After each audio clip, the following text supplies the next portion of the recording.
I rub my sore eyes and sit up in a daze, the cough still scraping at my throat. The room around me is a small thatched hut only a few square meters wide, like a toilet stall, with a slowly burning bonfire in the middle of the floor. Outside, the wind howls and the dark is so absolute I cannot see my hand in front of my face. I should be in my school dorm right now, asleep, and instead I am here. A prank, a kidnapping, or something worse. Every possibility surfaces at once, but before I can chase any of them down, a voice cuts straight into my mind. Survivor, the voice says, welcome to the dark world. To survive, please remember the following precautions. Unknown dangers lurk in the night, and keeping the bonfire burning greatly reduces the probability of being attacked. The danger level is greatly reduced during the day, so cherish the short daytime and explore and gather as many resources as possible. The shelter is the foundation for survivors to live in the dark world, and you must upgrade your shelter as soon as possible. The survival manual has many functions. Read it carefully and protect it well. A natural disaster will be randomly drawn every natural month, so please be aware. And finally, good luck favors those who strive to survive. The voice cuts off as abruptly as it started, but I know it was real and not an illusion. Cold wind seeps through the gaps in the hut, and I shiver, taking a deep breath of cold air, then quickly tightening my jacket and crowding closer to the bonfire to squat down and rub my hands. The warmth dispels the chill enough for my frozen thoughts to start flowing again. The indoor temperature in the middle of July is winter cold. If this were China, it would have to be the very northernmost region. To be transported here in an instant, with a voice speaking directly inside my skull, is far past anything existing technology can do. I have clearly been caught up in some mysterious event. And since I am here, I might as well make the best of it. As a contemporary college student raised on internet novels, I accept transmigration faster than most people would. I take a deep breath of the smoky air, stand up, and survey the small hut for the survival manual the voice mentioned. Only a few square meters cannot hide much, and in the corner I find a black handbook the size of a notebook along with a chipped, worn stone axe. The cover reads Survival Manual in plain printed characters, and the moment my eyes touch it, information rises directly in my mind. The Survival Manual integrates the various functions of the dark world, and if it is damaged, the shelter takes corresponding damage. So the book is essentially the core of the shelter. The voice already told me the shelter is the foundation here, and if it falls, the cold alone will kill me before any monster does. My expression darkens and I flip the manual open carefully. The pages are textured like animal hide. The flyleaf carries the 6 precautions verbatim. The first page logs weather as heavy fog, strong wind, overcast, temperature is outdoor -7.1 degrees, and time is night, remaining 2 hours, 32 minutes, 35 seconds. The animal hide paper updates in real time like a screen, which is unsettling. But transmigration is real, so any other absurdity is reasonable. The second page is the chat channel divided into world, region, and friends. The world channel shows over 8 billion people and is dropping by hundreds of thousands a second as I watch. The region channel is locked at exactly 10,000. Over 8 billion is the entire population of Blue Star, which means everyone has transmigrated. And how the elderly, sick, and disabled will survive in a place like this is not something I want to picture. I lived alone after my grandfather passed, so I do not have to worry about relatives I cannot reach. I open the world channel and instantly drown in scrolling messages I cannot read fast enough to make out. I switch to region instead. Help.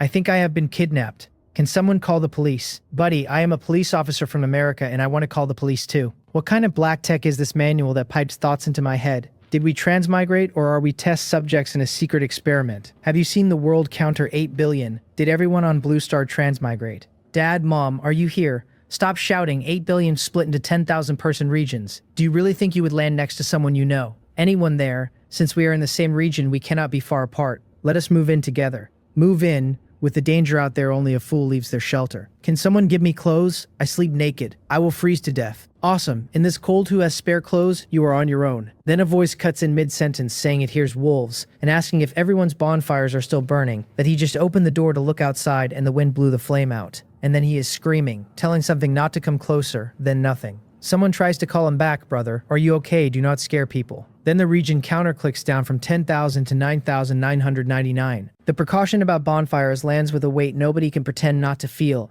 and the chat falls silent for more than 10 seconds before someone forces a sentence. The bonfire must not go out at night. As soon as it is light, we collect firewood first. Now everyone has a direct sense of how dangerous the dark world is. I look at my own crackling bonfire with a pounding heart, read in silence for a while longer, then flip onto the third page, the trade channel, which is empty because no one has listed anything yet. The fourth page is upgrade, showing level 1 shelter thatched hut, requiring 100 units of wood and 20 units of stone, with a note that the drafty hut is the lowest tier and that upgrading unlocks new functions. Every page after that is blank. So the manual currently has environment, chat, trade, and upgrade, and there are clearly more functions waiting to unlock. Those blank pages cannot be a diary. I close the book, flip back, and reread the 6 precautions one more time. The danger level drops in the day, and there are less than 2 hours of night left. I have to rest fast and adjust my state, because every precaution may be the line between life and death now. I sit cross-legged by the fire and force myself into half-sleep, dozing and waking, never trusting the dark enough to drop deep.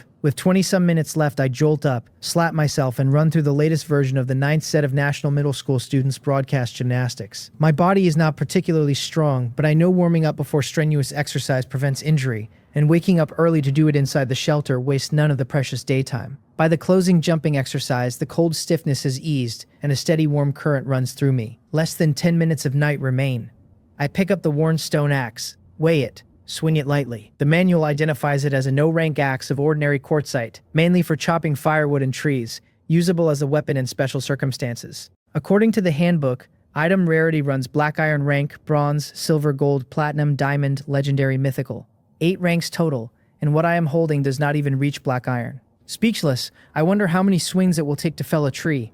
Time runs out, the night closes its last second, and daylight descends. The panel updates: weather sunny, outdoor 5.5 and indoor 11.3. Daytime remaining 8 hours. The temperature jump from the freezing outdoor minus to single-digit positive is welcome, and the indoor bonfire makes the difference real. But 8 hours is not much daylight to plan resource runs, exploration, and a return trip in. Cherish the short daytime, the precaution said, and now I understand why. Across the dark world, everyone is bursting out of their shelters.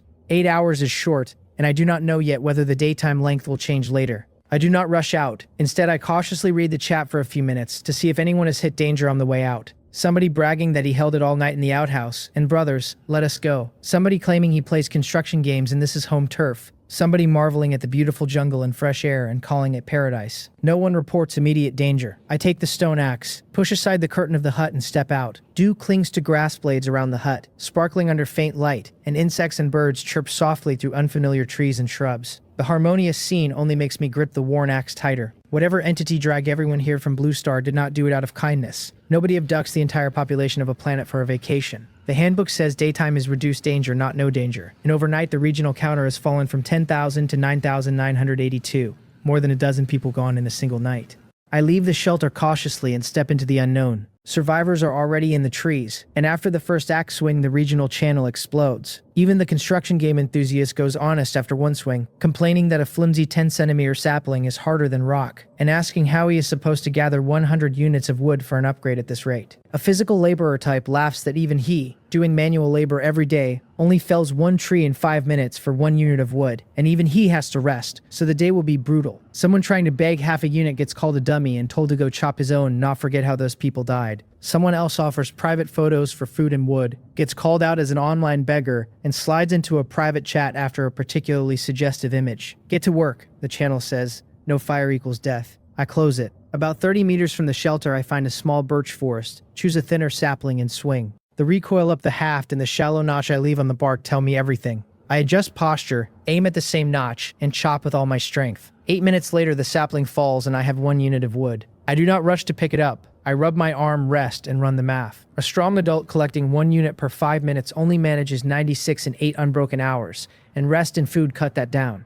60 units a day would be excellent. With nightly bonfire consumption added, gathering 100 units takes at least 2 full days. Part-time work has kept me fitter than the average fragile college student, but I am no laborer. Without better tools, I am looking at 30 to 40 units a day, no more. I do not rush to join the chopping army. People who play games know exploration and quests beat blind grinding in a fresh map. And although this is not a game, mapping the surroundings and clearing dangers around the shelter makes future tree chopping safer. Carrying the worn axe, I head east toward the rising sun, climbing bushes and grass and watching for danger, all of which burns through stamina faster than flat ground. About 15 minutes later, 300 meters from the shelter, a pitch-black region rears up directly ahead, with occasional howls coming out of it that lift the hair on my neck. The transition is only meters wide and yet feels like another world entirely, completely unnatural.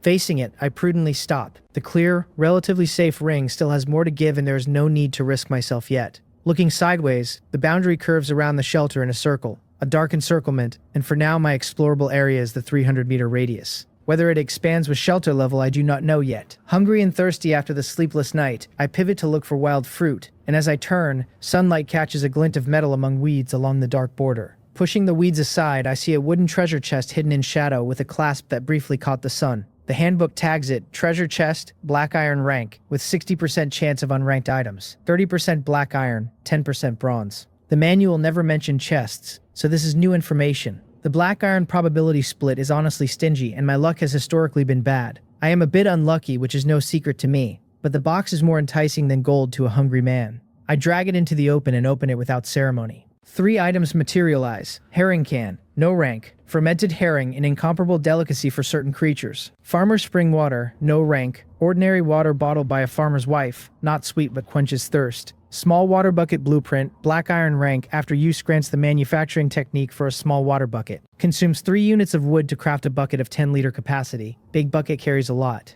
I remember streamers vomiting on stream from herring and decided it's trade goods, not food. I would throw up more than I would keep down. The water is what I urgently need, and I unscrew it and take a small sip. And even though the description warned that the unsweetened water is plain, my parched mouth finds it sweeter than any beverage I have ever had. Refreshing. The blueprint hits last and hits hardest, because in the dark world crafting needs blueprints, handcrafting is slow and quality is unreliable. A water bucket is universal, and 8 billion transmigrants form an impossibly large market. This is a hen that lays golden eggs worth far more than an ordinary bronze item. I will never trade it. I use it on the spot, and the message confirms I have mastered small water bucket manufacturing. If a black iron chest yields this much, what does a bronze, silver, gold yield? I reign the daydream in. The territory is 300 meters around, but actually 280,000 square meters, and a chest the size of a basketball in that environment is a needle in a haystack. Finding one is already extreme luck. Still, I sweep the entire ring for an hour and find only an open-air stone quarry to the west.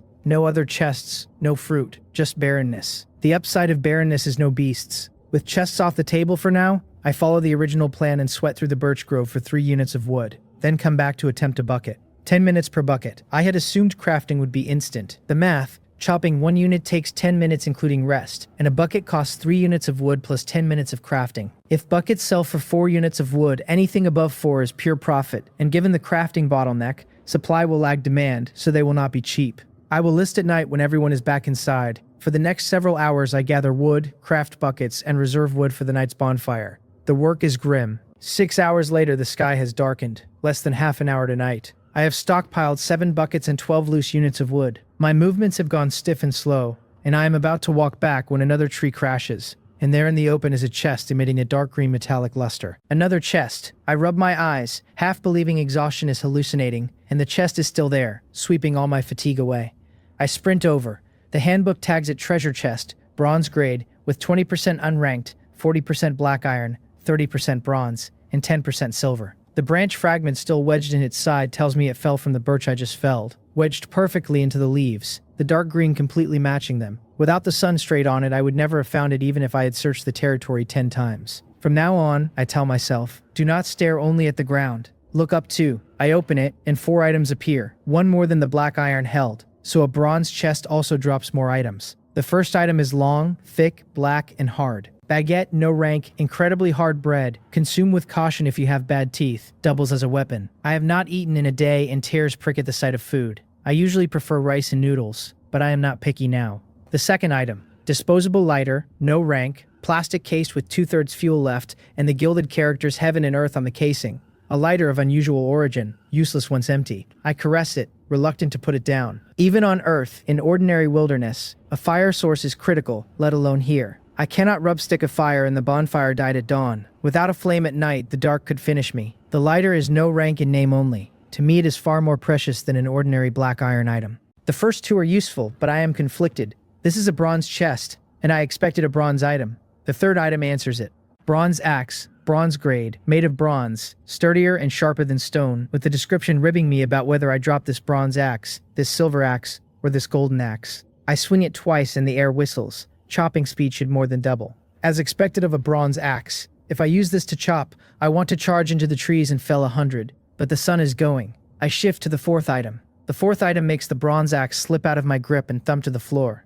A palm-sized glass bottle, slender-necked, holding more than half of pale purple liquid that shimmers eerily in the last of the sunset. Fountain of mutation, silver rank, sustainable. When placed on the ground forms a fountainhead of alienation that produces 100 milliliters of mutated spring water per day. Ingestion causes unknown mutations in living creatures with effect related to amount consumed, with a glib pitch about not having enough hands and legs and joining the path of evolution. A silver from a bronze chest is 10% probability and I have hit it the first time. I was already content with one bronze item, and a silver came on top. Better still, it is sustainable, far more valuable than any one weapon or tool. The unknown mutations warning makes me promise I will absolutely never drink it on myself. The thought of growing extra arms after a sip sends a shiver through me. Even if I never use it, it trades for resources, and someone else may want to taste evolution. The note says any living creature, so plants and animals also count, though the actual outcome is anyone's guess. A cold gust hits, I tighten my coat, and the panel reads 21 minutes of daytime left. I haul the chest, the buckets, and the wood back, racing against full dark, then light the bonfire from the lighter and slowly thaw out.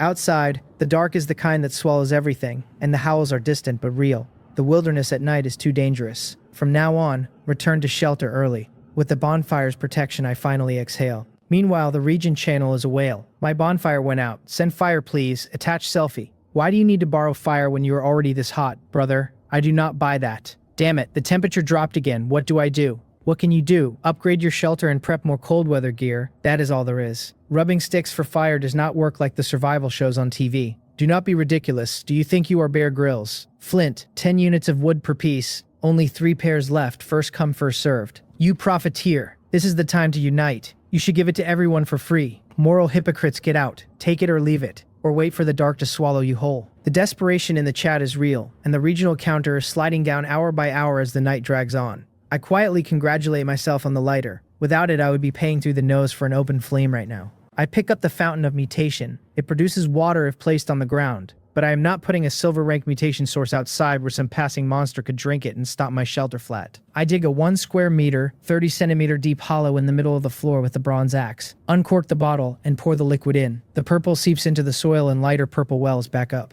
The panel confirms the fountainhead is formed, and the current mutated spring water reserve is 100 milliliters. I am about to open trade to check bucket prices when the broadcast cuts in. The first day has ended. Survivor, the voice says. Have you striven for survival? To reward survivors who have worked hard, resources obtained will be converted into reward lottery wheels based on value. Each person gets 1 wheel, and the points are only used for tier calculation. Tier 1 requires more than 50 points and grants a lottery wheel, black iron rank. Tier 2 requires more than 100 and grants a bronze wheel. Tier 3 requires more than 200 and grants a silver wheel. Tier 4 requires more than 500 and grants a gold wheel. My breakdown is read out next. 33 units of basic resources at 33 points. 4 no-grade items at 40 points. 1 black iron item at 20 points. 1 bronze item at 50 points. Total 293 points. 1 lottery wheel of silver rank. A silver light flashes, and a palm-sized old silver-white compass-like item drops slowly into my hand. I feel the rough texture against my palm, and surprise gives way to joy. The manual's last note about good luck favoring strivers is not an empty promise after all, and the system has put a tangible reward into a striver's hand on day 1.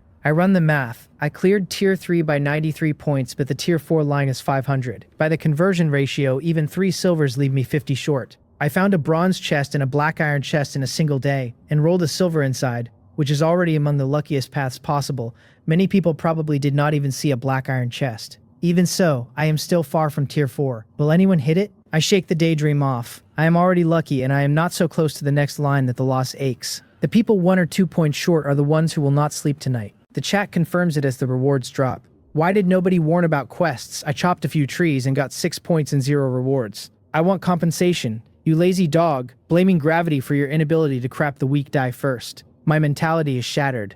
99 points. 1 point off second tier. Pain, brother. I have 51. Exactly 1 over. Want to borrow it. You cannot lend points and you are rubbing salt in the wound. Despicable. Good thing I got 53. Big brother, how did you hit 99? I axed until it smoked and got 60. Oh, I just opened a black iron chest and the items added points. Chests, there are chests here. I missed a fortune chopping all day. The clown is me. From the chatter I scrape out useful information. The basic resource conversion rate to reward points is not the same for everyone. Some physically strong males got nothing for a unit of wood, while some weaker females got 2 points or more for the same unit, which means anyone working hard enough to gather resources is at least guaranteed Tier 1. Tier 2 is rare. Tier 3 is much rarer. I have not seen anyone in my brief scan admit to it, let alone Tier 4, though it is entirely possible some are playing dumb to develop quietly. The settlement also confirms an obvious world-building point. The system tracks per day, per survivor, and rewards effort rather than only outcome, so even the meekest grinder eats. The catch is that tier skipping requires items,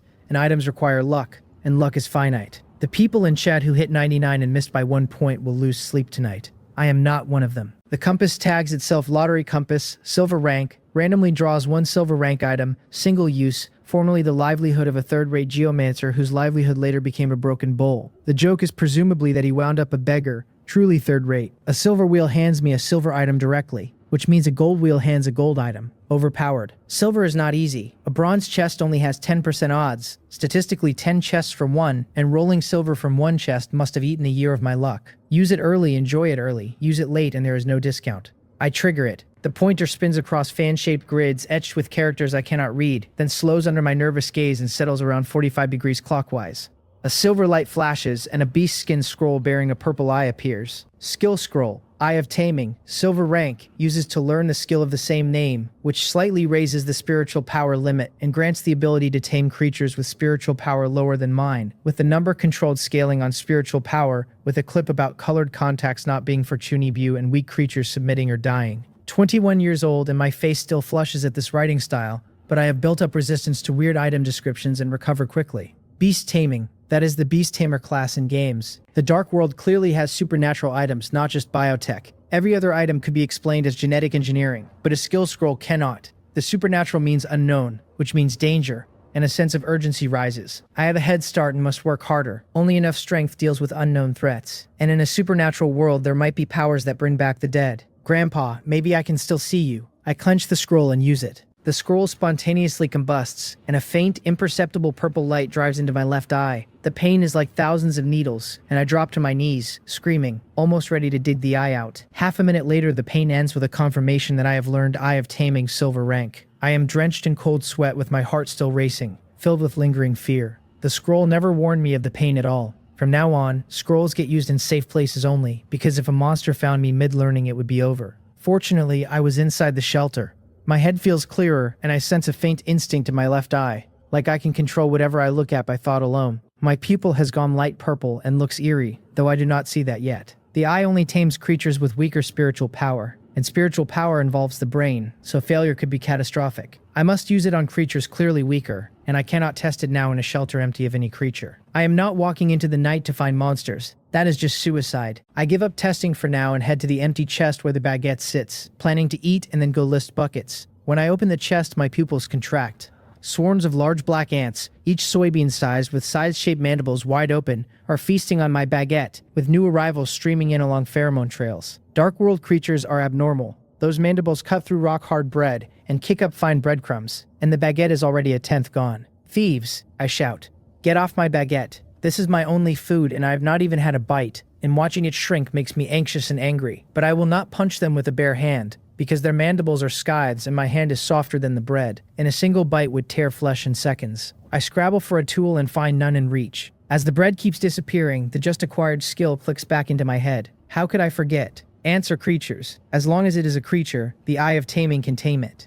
Maybe? Ants have small brains and weak spiritual power, and mine cannot possibly be lower than theirs, so they are perfect for the test. The ants gnawing at my baguette go from disgusting to adorable in an instant. There are at least dozens on the bread. I pick the happiest looking one and trigger Eye of Taming for the first time. A faint, almost imperceptible purple flickers in my left eye, and the ant freezes mid-bite. A connection clicks open between us. If I want, I can sense its thoughts and command it. I tell it to perform a few small movements, and it obeys precisely. Controlling an unintelligent creature like this carries no burden, so I sweep my gaze across the others one after another, and they freeze in place like a pause button has been pressed. Dozens go down in a single string, until no active ant remains in sight. Then I feel a subtle pressure in my brain, a protective ceiling on my control with no other adverse effect. Even on creatures as weak as ants there is a control limit. The cap must scale with my spiritual power. To control more and stronger creatures, spiritual power must rise. I will need to pay attention to items that boost it on the trade channel. After a brief contemplation, I order all the ants off the baguette and into a line on the floor, 63 of them. The handbook tags them as black scythe ant, no rank, completely black, mandibles shaped like scythes, possessing extremely strong biting force, ability none. No rank, no abilities,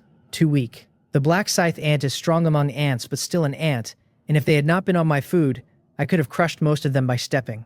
As I wonder how to deal with them, my gaze lands on the fountain of mutation in the center of the room, and my mind opens. Mutated spring water mutates creatures unpredictably, beneficial or harmful, cheap, disposable, plentiful. That describes black scythe ants exactly. With enough of them, some lucky ones mutate beneficially, and the rest are no loss. The thought of strong individuals coming out of this restless bunch makes me jittery. Without further hesitation, I order them all to drink a mouthful. They march down the wall I dug like a disciplined army, approach the fountain and drink without hesitation. Their bodies twist and deform. Some swell like balloons and pop into mush. Half a minute later, only 41 remain alive. 21 died in the mutation, corpses strewn around the fountain. My stomach twists at the sight. Mutated spring water cannot be used casually. The death rate is too high. But my attention snaps to the survivors. Most are grotesquely deformed. Extra legs, missing mandibles, bloated bellies several times normal that they cannot drag along, and the panel marks them harmful and useless. 8, however, stand out. Thumb-sized, dozens of times larger than before, darker and shinier, with 10-centimeter scythe mandibles.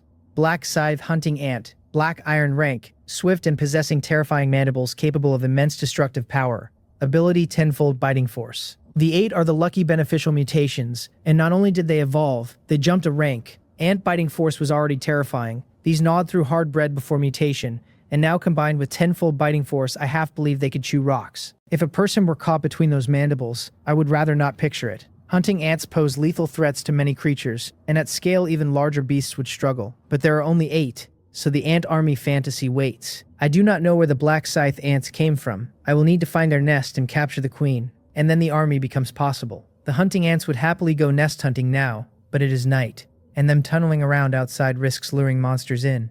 Day phase only, then. The 8 hunting ants get restless, and I follow their gaze to the corpses and the deformed kin on the floor. They want to eat them. I have been wondering how to dispose of the waste, and I let them. They swarm and devour everything, corpses and living deformed kin alike, until their bellies are round, and as they eat, the pressure in my head eases significantly. The hunting ants are no longer the same species as ordinary black scythe ants, which is why they will eat their living kin without hesitation, and from now on, any failed mutation can be clean-up fed to them. I recover a good chunk of spiritual power and nod to myself, satisfied. I wonder whether the hunting ants themselves can mutate further. If black iron is already this strong, silver would be a leap. I look at them, and the 8 tremble visibly and step back instinctively, even though they cannot resist my commands. Are you serious about taking that step back? I think wryly. The seed of curiosity is planted. I cannot stop now. Before I can press further, the broadcast cuts in. World announcement. To better assist survivors and guide them in the right direction, a temporary mission is now issued. Temporary mission, upgrade shelter. Please upgrade your shelter to level 2. Survivors who rank in the global top 10% for upgrade speed receive a resource gift package, choosing one of warmth package, food package, or tool package. Survivors who rank in the regional top 100 receive a skill selection gift package, with quality scaling on rank. Both channels go feral. People want all 3 packages and all the skill ranks at once. Holy crap, warmth, food, tool. I want them all. What do I do? Can I have all 3? Somebody pee on him to wake him up. Skill selection package. What skills? This sounds like a game. This is not scientific, is it? If I can grab all of these, I take off. Who is willing to exchange resources with me? People are pulling out wooden spears at 15 wood or 5 stones each, marketed as a self-defense weapon for home and travel against monster knocks at the door. A streamer is offering tenderness in private with chat or video for a little wood and stone, promising the customer's heart will be comforted. Someone is lending 50 wood and 20 stone at 10% daily interest with a call for serious lenders. It is the 8 immortals crossing the sea, each on their own wave. To upgrade fast, every trick comes out. I cannot afford to study the ants further. Ants can be studied any time, but missing this temporary mission means missing the rewards forever. Even my well-stocked self drools at the package list. I yank up the manual and dive into the trade channel. The mission has world rewards and regional rewards. Top 10% globally is easy for me. I would have to be incompetent to miss it, since I already have abundant resources and items, and if I cannot make top 10%, I might as well find a block of tofu and slam my head against it. Top 100 regionally is the top 1% of 10,000. I am confident I make it, but my goal is not just to make it. The higher the regional rank, the better the skill. And I want first, or at least top 3 or top 5. I just hope no freaks live in my region. I open the trade channel and item listings scroll past, each tagged with owner, exchange terms, and a comment board. Wool sweater, no rank, owner Jang Dapio, 50 wood or 10 stone. A buyer with only 15 wood begs for a discount and gets called poor. A haggler suggests Pindu Duo at $9.99. Jang Dapio tells him to order it on the dark world and see if the courier delivers. Sharp machete, black iron rank, 60 wood plus 5 stone. The listings are varied and most are price gouged on day 1 with everyone short, with sellers fighting hagglers in the comments because the goods cost real labor. I get it, but at these prices nothing will move. The market will self-correct soon enough. The trade channel is too chaotic and gives me a headache, but a filter exists. I filter for containers and pages of them appear, sorted only by listing order, no price sort. Wooden bowl, no rank, 300 milliliters, 1 wood. Small wooden wine glass, no rank, 30 milliliters, 1 wood. Empty mineral water bottle, no rank, 500 milliliters, 2 wood. Wooden bucket, no rank, 2 liters, 5 wood or 1 stone. A container is essential because water sources mean nothing without something to carry it in. The big factor is capacity, and I look at capacity per cost. After 5 pages, almost nothing exceeds 1 liter, and even empty mineral water bottles are relatively spacious in this market. By scan, I work out that my buckets are worth around 15 wood by volume, but on day 1, nobody can afford 15. I want quick sales for upgrade points, so I listed a market-piercing 12 wood or 2 stone per bucket. Normally 1 stone mining tools are scarce, so stone goes for more, and I price the trade trap accordingly. I have 7 buckets and put them all up. I can craft more, no need to hold any back. I post on World Channel, small wooden buckets, 10 liter capacity, 12 wood listed on Trade Channel. Limited, first come first served. The reactions are immediate. A 4 liter basin for 8 wood, what a ripoff compared to this. I have 2 stone.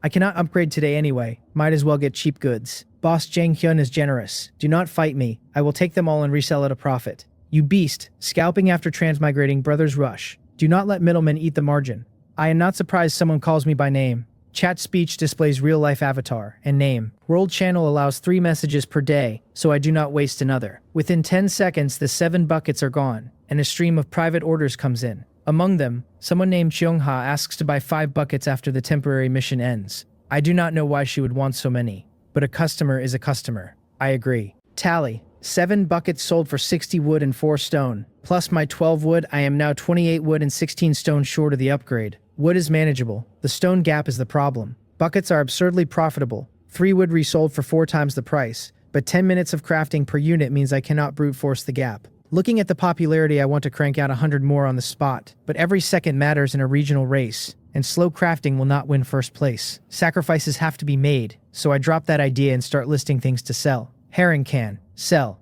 List at 10 wood. After all, it is a specialty food. Normal food is common, but Oreo-flavored herring is rare, and rich tastes are weird. Disposable lighter, keep, cannot sell. The bitten baguette, sell, listed 3 wood. I can buy a fresh one later. Bronze axe, keep. To my surprise, the herring can and the chewed baguette both sell within a minute. Even so, I am still 15 wood and 16 stone short. Sell the hunting ants? Black iron rank creatures should be worth something, but I have only 8 and there are still many open questions to study with them, so unless absolutely necessary, no. Wood I can chase, stone I cannot. Riding a bicycle to a bar, save where you can, spend where you must. I turn to the most valuable thing I own, the mutated spring water. Reserve sits at 93.8 milliliters. The small ant trial used only 6.2 milliliters because ants drink almost nothing. I cut 12 small wooden cups with grooves to hold liquid using the bronze axe. Take out 60 milliliters of spring water and divide it into 12 5-milliliter portions. I list them at 13 wood per portion, or 2 stone, and post a second World Channel ad. Silver rank items, discounted prices.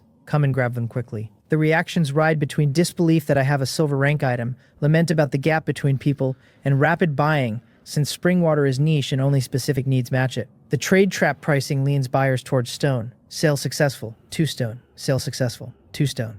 In 2 minutes, 8 portions are gone for 16 stone, exactly enough for the shelter upgrade. The pace then slows on the spring water because curious onlookers are sated, and my World Channel ad is buried. I am only 15 wood from upgrading and about to cap exchanges at wood, when Cheongha DMs again, asking if I can lower the price to 40 wood for the 4 remaining portions. The same rich woman who pre-ordered 5 buckets is now buying out 4 silver rank portions, which strongly suggests she has already upgraded and has wood to spare. We are not in the same region, and her offer matches my mental floor.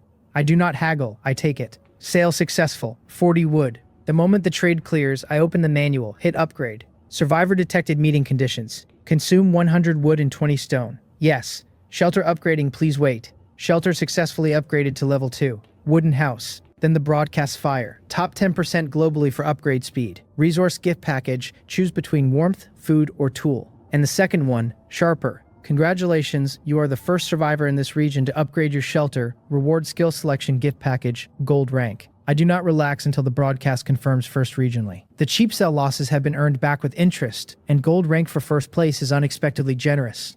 The world rank package can wait. I open the skill selection card first. Palm-sized package. Inside is a card entirely golden with a question mark printed on its face. Skill selection card. Gold rank, after used, randomly draws 3 gold rank skills, from which one can be chosen. So selection means a forced random 3, almost a scam, but I have nowhere to complain or protest. A gold pick out of 3 is still strong. I tell myself to feel better and use it. The card rises into the air, spins for a few seconds, and splits into 3 golden cards with different patterns etched on them. The system asks me to choose one. Elemental Affinity, Water, Gold Rank, raises affinity with water elements by 100% and comprehensively enhances water-based skill effects. Berserk, Gold Rank, on activation greatly raises attributes and significantly boosts recovery for 10 minutes, then enters weakened state, reusable after recovery. Species Contract, Gold Rank, contracts a species and greatly enhances control over that species. These are hard-earned gold skills, so I read each carefully. Water Affinity is dead in the water, pun acknowledged. Without water-based skills, and I have only a sip of farmer's water, no telling when I would even pick up matching skills. Skip. Berserk is a clutch lifesaver and could counterkill a stronger enemy at a critical moment, but the weakened state duration is unspecified. A day or 2 of weakness in this dark world is a death sentence, and the risk is unacceptable. Species Contract reads vague but matches what I already have. The term control is vague but the side effects look minimal, and mutated spring water plus Eye of Taming pushes the beast tamer path. I also have a nagging suspicion. In this dark world, everyone gets various skills, resources, and items like in a game. But unlike the games I played, there are no fixed professions or fixed skills, and what each of us picks up is random. This is a free world, full of infinite possibilities, and everyone has to plan their own growth path. With limited resources, the worst sin is wanting everything. The 3 skills here clearly correspond to Mage, Warrior, and Beast Tamer. My core resources are most suitable for Beast Tamer. My head start owes more to luck than skill, and competition is light only because everyone is starting at 0. If I do not commit to a path now and waste the head start, I will be passed quickly. I pick Species Contract and silently commit to Beast Tamer. The cards vanish and the system asks for the contract subject. The only creature I have tamed is the black scythe hunting ant, so I name it. Selected contracted species ants. Successfully established a species contract with the ant tribe group. The contracted species cannot be changed. Cannot be changed. The skill description never said that. Is this a scam? My dream was to be a dragon knight. What the hell are ants? I am on the verge of tears, feeling like the sky is falling. 3 minutes later, I sigh helplessly and accept reality. I only have ants right now anyway. Ants are cheap and easy to acquire, and pair beautifully with mutated spring water. And maybe one day they mutate into giant flying fire-breathing ants. If I cannot be a dragon knight, ant knight will do. I look at the new skill, Species Contract, Ants, Gold Rank, greatly enhances control over ant tribe creatures. Vague again, a gold skill cannot be too weak, right? I look at a hunting ant to test, and the readout expands far beyond before. Black Scythe Hunting Ant, Black Iron Rank, swift action with mandibles of powerful destructive force. Potential Silver Rank, Type Combat, ability 10-fold bite force. Current mutation evolution success rate 11%. Feeding flesh-type material increases the rate. It is highly likely to evolve into a combat type, with a very small chance of mutating into other types. The skill is not raw combat power but a cultivation map. Potential, type, current rate, the resource that boosts the rate. Without it, cultivating ants would be flailing in the dark. With it, I cultivate efficiently and on purpose. Worth the slot. I open the resource gift package and consider the 3 options against current trade prices. Then choose warmth. The precautions mentioned a monthly natural disaster, and given the worsening cold, the first one is almost certainly extreme cold, and warm goods will price spike. Food and water can be bought from the trade channel. Inside is a cotton suit and a cotton quilt, far more than I expected. I put on the suit and feel my hands and feet thaw. So warm. I should sleep a little better tonight. I check the upgraded shelter. Level 2 wooden house. Upgrade requirements for level 3, 500 wood, 100 stone, plus all facilities built. Floor area is now 20 square meters, 4 times the hut, and the wooden walls feel sturdy enough not to vanish in a strong wind, greatly raising my sense of security. New buildable facilities unlocked. Storage cabinet at 30 wood can store food and slow spoilage. Wooden bed at 50 wood, made of solid wood, improves rest efficiency. Dual-use stove at 30 stone dispels darkness from inside the shelter at night and serves as a cook fire. All 3 are essential. Food is precious here, so a cabinet that slows spoilage is huge. Last night I slept on cold hard ground and barely rested. A wooden bed will change everything. The dual-use stove dispels night darkness and lets me cook hot food in this freezing weather. Double enjoyment for body and soul. The facility costs are modest, but the next shelter upgrade is brutal and requires all facilities first. Weaker survivors without chests may not upgrade for 10 or 15 days. And even for me it is not easy. I have a craft skill to lean on though. After upgrading I still have wood, so I keep crafting buckets while reading the channel. People are envying the regional 5th place who got a silver skill. Salute to the big shot. I want skills too. Sigh, should I go all in? Can I still make top 100 regionally? Hesitation breeds defeat. Just commit and get it over with. They are interesting people, and the chat is still half adrenaline and half bravado as the temporary mission winds down. Some are calculating whether they can sell the family silver for the last few units. Others are pivoting to chain craft items and selling them at thin margins to scrape past the cutoff. A few are openly trash-talking everyone who has not made the cut yet, the kind of bravado that masks panic. The skill selection rewards seem to weigh on everyone the most. Silver in regional 5th means survivors above me may have rolled gold, and the prodigies in the global front may have rolled higher than that. I buy a rye bread for 5 wood and chew while I work. My hands keep shaping buckets while my head plans next steps. Food first. My territory is barren and only the trade channel feeds me, but cold will price spike or even strangle supply, which is deadly, so a stable food source is mandatory. Growth path next. To scale ant control I need spiritual power items, otherwise even ants cap out. Ant variety also matters. Based on the black scythe trial, different species probably mutate down different paths. Combat for some, construction for some, transport for others, so multiple species are required. Ants near my shelter are limited, so a buy task on the trade channel is the play. Plus, watching for spiritual power skills. An hour later I have 6 more buckets beside me. The temporary mission winds down, and I scan the broader picture. Each region has 10,000 people, 8 billion total means over 800,000 regions. And the regional top 100 slots are all filled while the global top 10% still has a few open spots. Of those who have not upgraded, very few will today. Less than a tenth of the world's transmigrants made the level 2 upgrade on day 1. Lucky people are a minority, and my expression darkens. I keep crafting. The image stays with me. 8 billion souls dropped into 10,000 person cells with thatched walls and a fire. Told to survive, and on the very first night the death counter is already in the hundreds of thousands. I'm sitting on 3 chests of luck nobody else opened, and I cannot afford to coast on it. Buckets, food source, spiritual power, ant variety, cold preparation, partner cultivation, every line item is real, and night is not long enough to address them all. My private message blinks. Opening it is Chungha again, asking whether I have any buckets for trade now. She buys steadily and finally pulls my attention. Her avatar is a young woman with an oval face and a gentle smile. Dark world avatars cannot be photoshopped or beautified, so the face is real, and even I, who am usually face blind, have to admit she is beautiful. I do not have impure thoughts. I head straight to her wallet and quietly decide to mark up. With that appearance and temperament, she has to be wealthy and high status and not short on money. If she could read my mind right now, she would be speechless. I confirm I have buckets and ask how many. 5, she says, and asks if I still have mutated spring water for sale. I have 33.8 milliliters left from the original allocation, and the spring eye produces another 100 milliliters daily that the ants barely touch, so yes.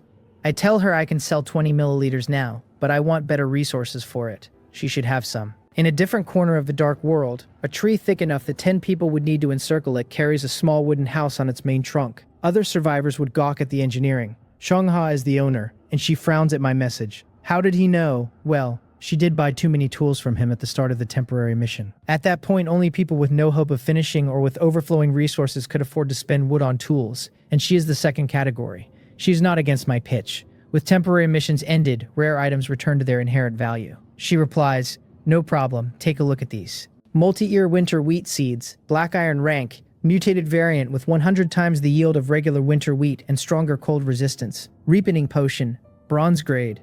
Applied to plants accelerates growth.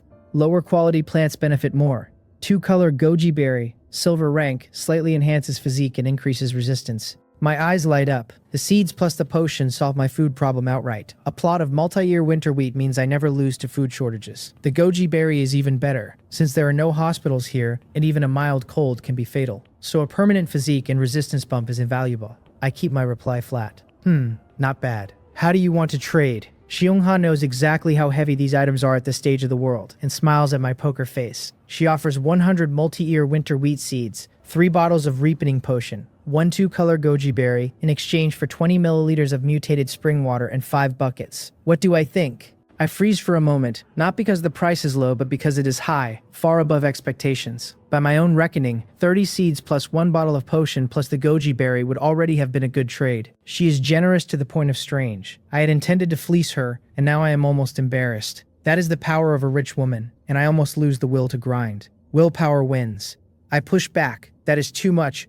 My goods are not worth that. She replies quietly. In items the math is uneven, but she values my development potential. Long-term cooperation then. We are far apart and she has no recourse if I take the trade and ghost her, so paying extra on a possibility is a confidence move. Sensing my pause, she adds, your regional rank in this temporary mission cannot be low. Your mutated spring water as a silver rank sustainable resource matters greatly to me. I am willing to take a certain risk. Cooperation is mutual and you also need things I have, and the dark world's danger far exceeds what either of us imagines, so partners survive better. Long-term is the framing. She is right that the spring water is what really matters, and the cooperation framing follows. My own preference is to specialize in one path and concentrate resources in that direction.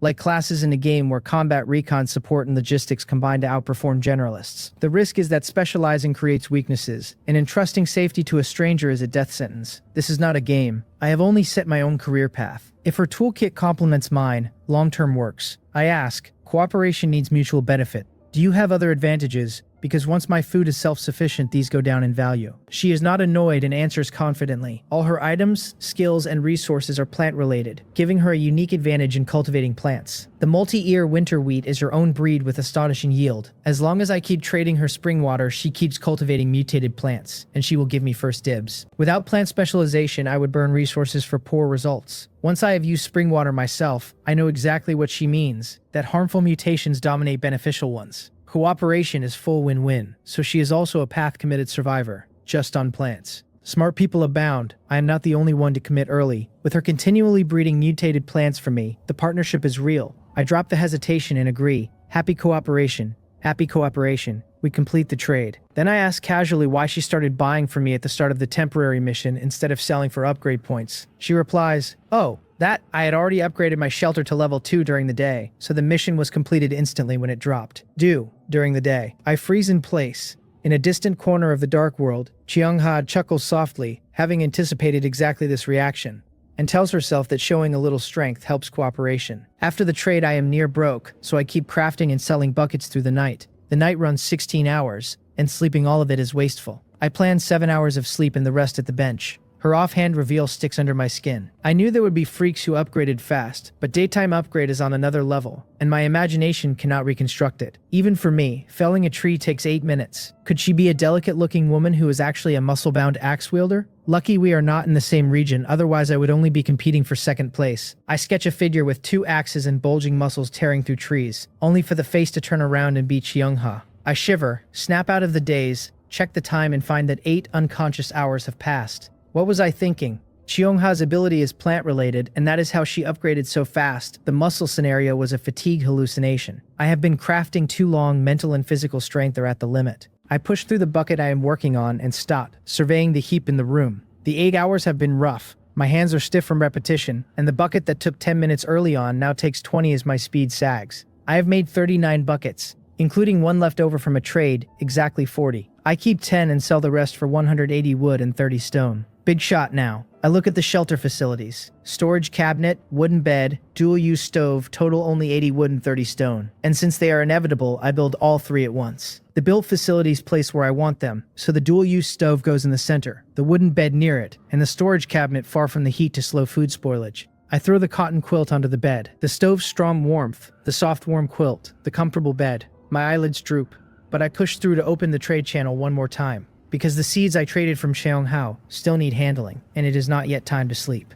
10 minutes of browsing pulls up exactly what I want. 3-story nursery, black iron rank, 2x2 meters, 3-story planter, increases plant growth speed by 10%. Owner Thompson 60 wood. A growth-speeding nursery is hard currency. The night is unknown ground and I will not plant my food outside, so an indoor nursery is mandatory. 60 wood is steep, but after hours of bucketing I can afford it. Hard-earned resources mean I will not pay sticker, and I haggle in the traditional way. The owner's name reads foreign, which would have killed my chances if not for the manual's translation function. I offer 55 wood. Thompson swears to God it is worth it, says it can grow delicious vegetables. I tell him post-mission everyone burned wood on upgrades and there are not many buyers at 60. He concedes to 56 and refuses to go lower. I am in a hurry to plant and sleep, so I take it and place the nursery near the door so daytime sun reaches the soil through the open curtain.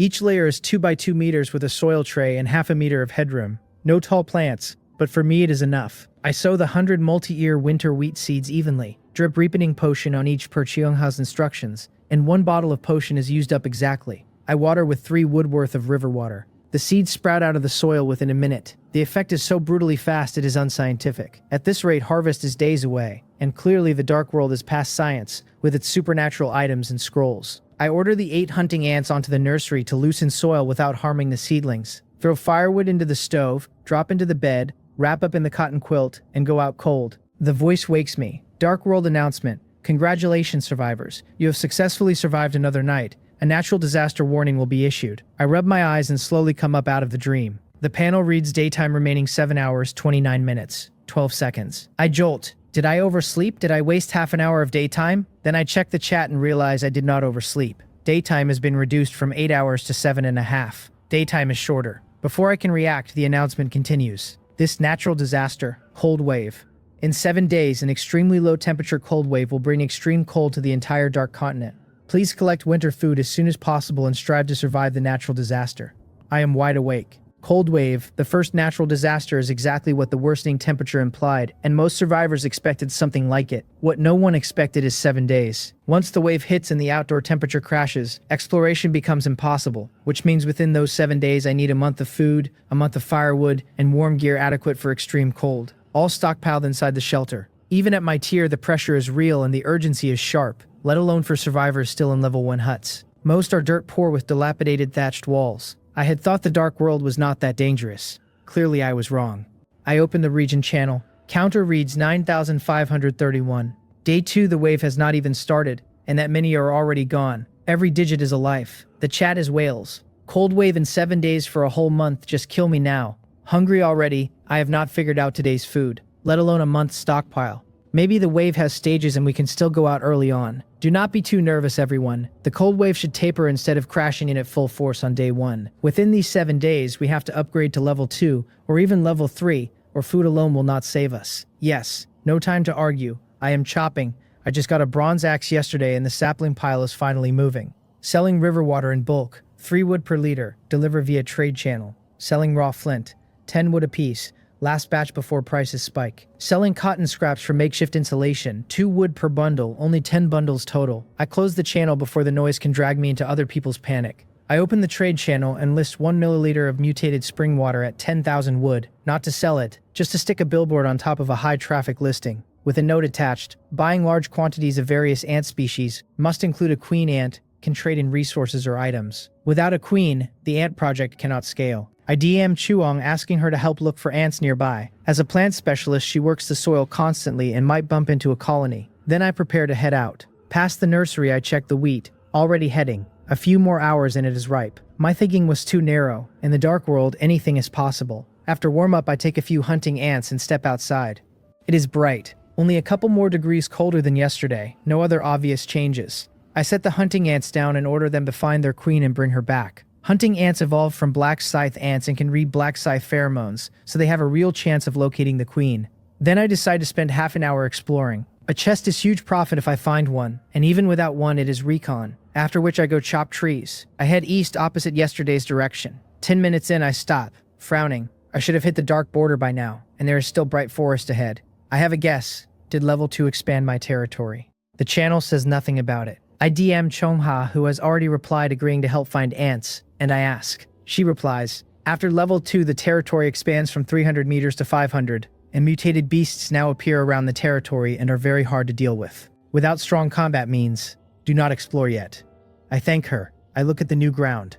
Chests are likely inside it, but mutated beasts are also very real, and even ordinary beasts would beat me right now. A moment of patience opens a wider path. I will collect resources today, evolve a few hunting ants to silver, then come back. I retreat to the birch grove. After yesterday's work, most of the small saplings are gone, leaving thicker trees that take more effort but yield more wood. With the bronze axe that is manageable, I swing. 2 hours later, a wood pile sits beside me. As I plan to stop and start crafting buckets, a signal pings through the contract and I turn. The lead hunting ant is carrying a fat-abdomined ant, and the other 7 herd over 100 black scythe ants like officers escorting prisoners, all marching toward me. I beam with joy. The hunting ants have wiped out the nest. They brought the queen.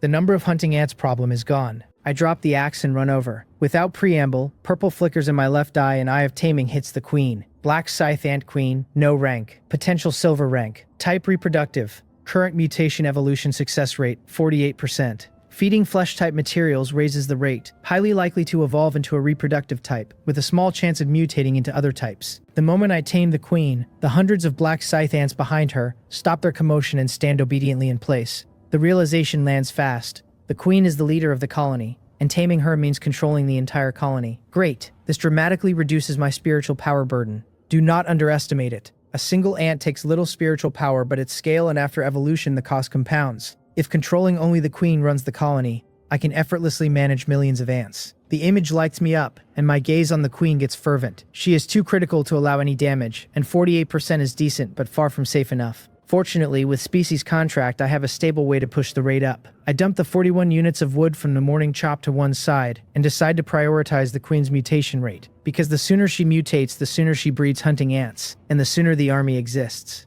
I open the trade channel and filter for flesh. Daytime exploration. Few hunters yet. There are only a dozen pages. I skip unranked flesh entirely and focus on black iron and above. Excluding price gougers, a few candidates remain, and one comes out on top. Mutated rabbit meat, black iron rank, owner Will Porter, 20 wood per gin, half a kilo. Mutated wild boar meat, bronze grade, same owner, 40 wood per gin. Same person selling both at scale, which means combat power and intel I want, plus a price negotiable bulk volume. Counting the freshly chopped 41, I have 98 wood total. Enough. I DM Will.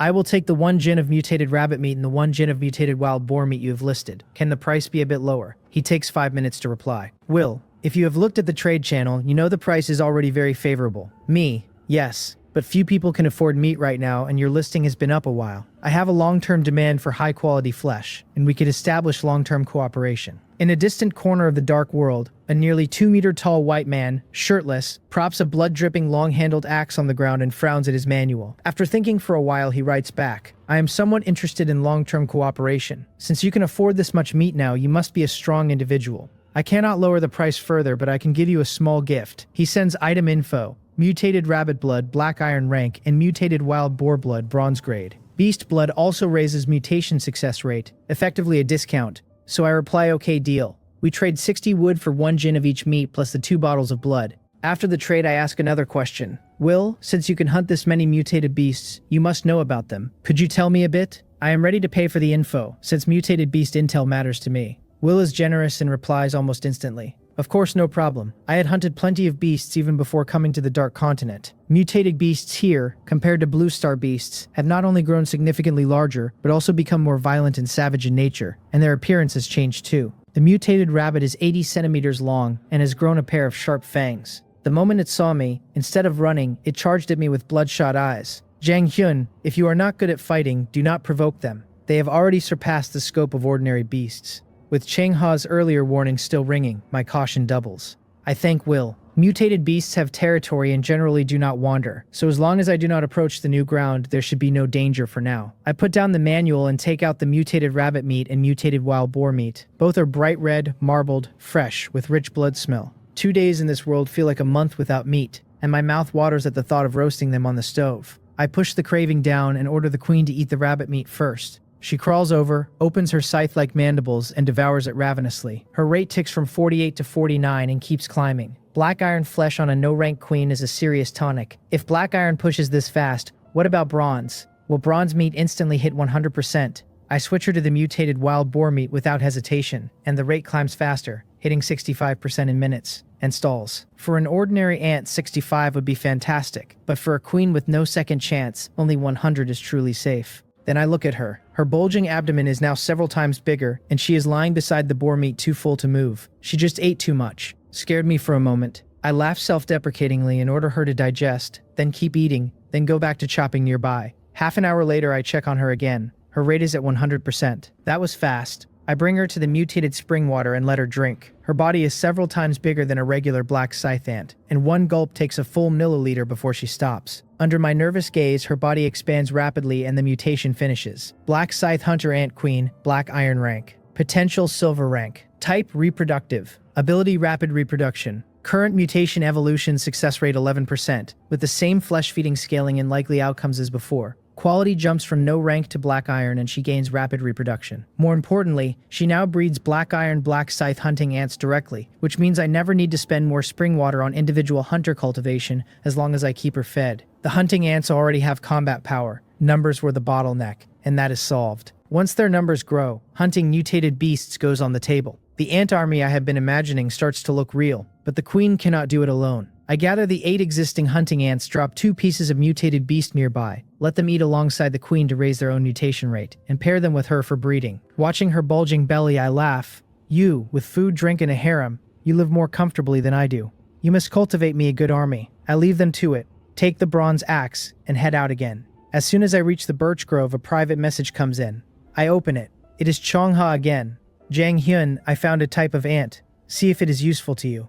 Without waiting for my reply, Chongha sends over the ant's information. Sentry ant queen, no grade, an ant with 3 pairs of compound eyes, swift in movement, and skilled in reconnaissance. The queen of a recon-type colony is exactly the missing link my plan needed. Meat-eaters under the black scythe hunter ant queen for combat, plant-eaters under a sentry ant queen for scouting, and one shared ant nest for them to live together with the nucleus once I find one. I beam. I just got a black scythe ant queen, and now this. Double happiness. I tell her it is incredibly useful and ask what resources I can exchange. She replies that she found the queen while loosening soil for her plants, and it took no effort. Free for me, we are allies. I push back. I cannot accept that, even if it is small to her, it is huge to me. Xiongla then asks if I would keep an eye out for plant seeds, and says she has to get back to work and will chat tonight. She trades me a wooden bottle. Inside is the sentry ant queen plus more than 20 sentry ants. 3 pairs of compound eyes each, long antennae and dark green helmet-shaped heads, all peeking around like tiny sentries on watch. This ally is too reliable.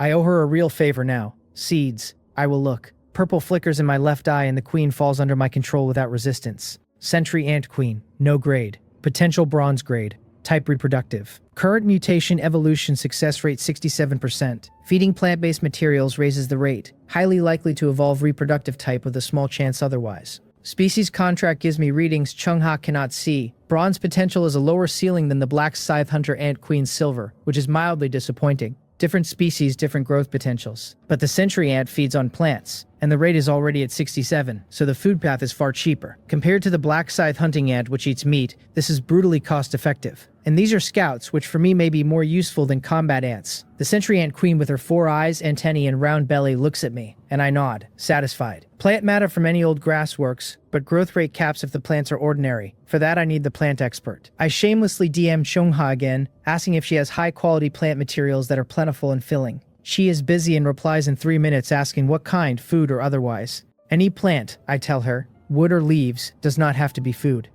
She says. How about this? Sandalwood wutong wood, bronze grade. I knew I asked the right person. I tell her this is great, and ask how she wants to trade. And please do not give it for free again. Otherwise next time I will be too embarrassed to ask. She smiles to herself. Small things reveal character. And although I have what she needs, if I were too greedy she would only do limited cooperation. Only with acceptable character does she treat me as a long-term ally. She replies fairly. Although bronze grade, it is still wood with limited uses. So 1 unit of sandalwood wutong for 5 units of regular wood. I take it without haggling. I place the wood beside the new sentry ant queen and 10 of her sentry ants, and they start gnawing. The rate climbs fast. 5 minutes later, all 11 hit 100%, and I bring them to the spring water. The sentry ant queen mutates faster than the black scythe ant queen. 1 minute and she is done. The 10 ordinary sentry ants finish even quicker. Sentry ant queen, black iron rank. Potential bronze grade. Type reproductive. Ability rapid reproduction. Current mutation evolution success rate 10%. Plant materials raise the rate. Likely reproductive evolution. Sentry ant. Black iron rank. Potential bronze grade. Type reconnaissance. Ability basic agility. Current mutation evolution. Success rate 10%. Plant materials raise the rate. Likely reconnaissance evolution. Unlike the black scythe ants, who jumped dozens of times in size, the sentry ant queen only got a few sizes bigger, and the workers are unchanged. The queen has rapid reproduction like the other queen, and the workers picked up basic agility. Compared to tenfold bite force, basic agility sounds boring, until I let one move. It crosses the shelter in seconds faster than I can walk. For that body size, the speed is incredible. If basic is this fast, what about intermediate or advanced? With this speed plus reconnaissance, my recon efficiency multiplies several times once numbers grow, and I can stay home while ants scout the perimeter. I treat the sentry ant queen and her harem the way I did the hunting ants, drop the sandalwood beside them, and let them feed and breed simultaneously. After the sentry ants are settled, I decide to take another stroll for chests within 300 meters. The 300 to 500 ring stays off limits per Will's and Shonna's warnings. Half an hour later I have nothing. Either I picked the area clean already, or luck is dry today. As I reach the easternmost 300 mark and prepare to turn back, I freeze. A small tree under 2 meters tall stands ahead, hung with a dozen fist-sized red fruits, lush and tempting. Beneath it sits a wooden treasure chest. The catch, it is roughly 360 meters from the shelter in the mutated beast band. Charge or cower. My mind locks into the kind of standoff between heaven and man. A cold gust slices my cheeks. So cold.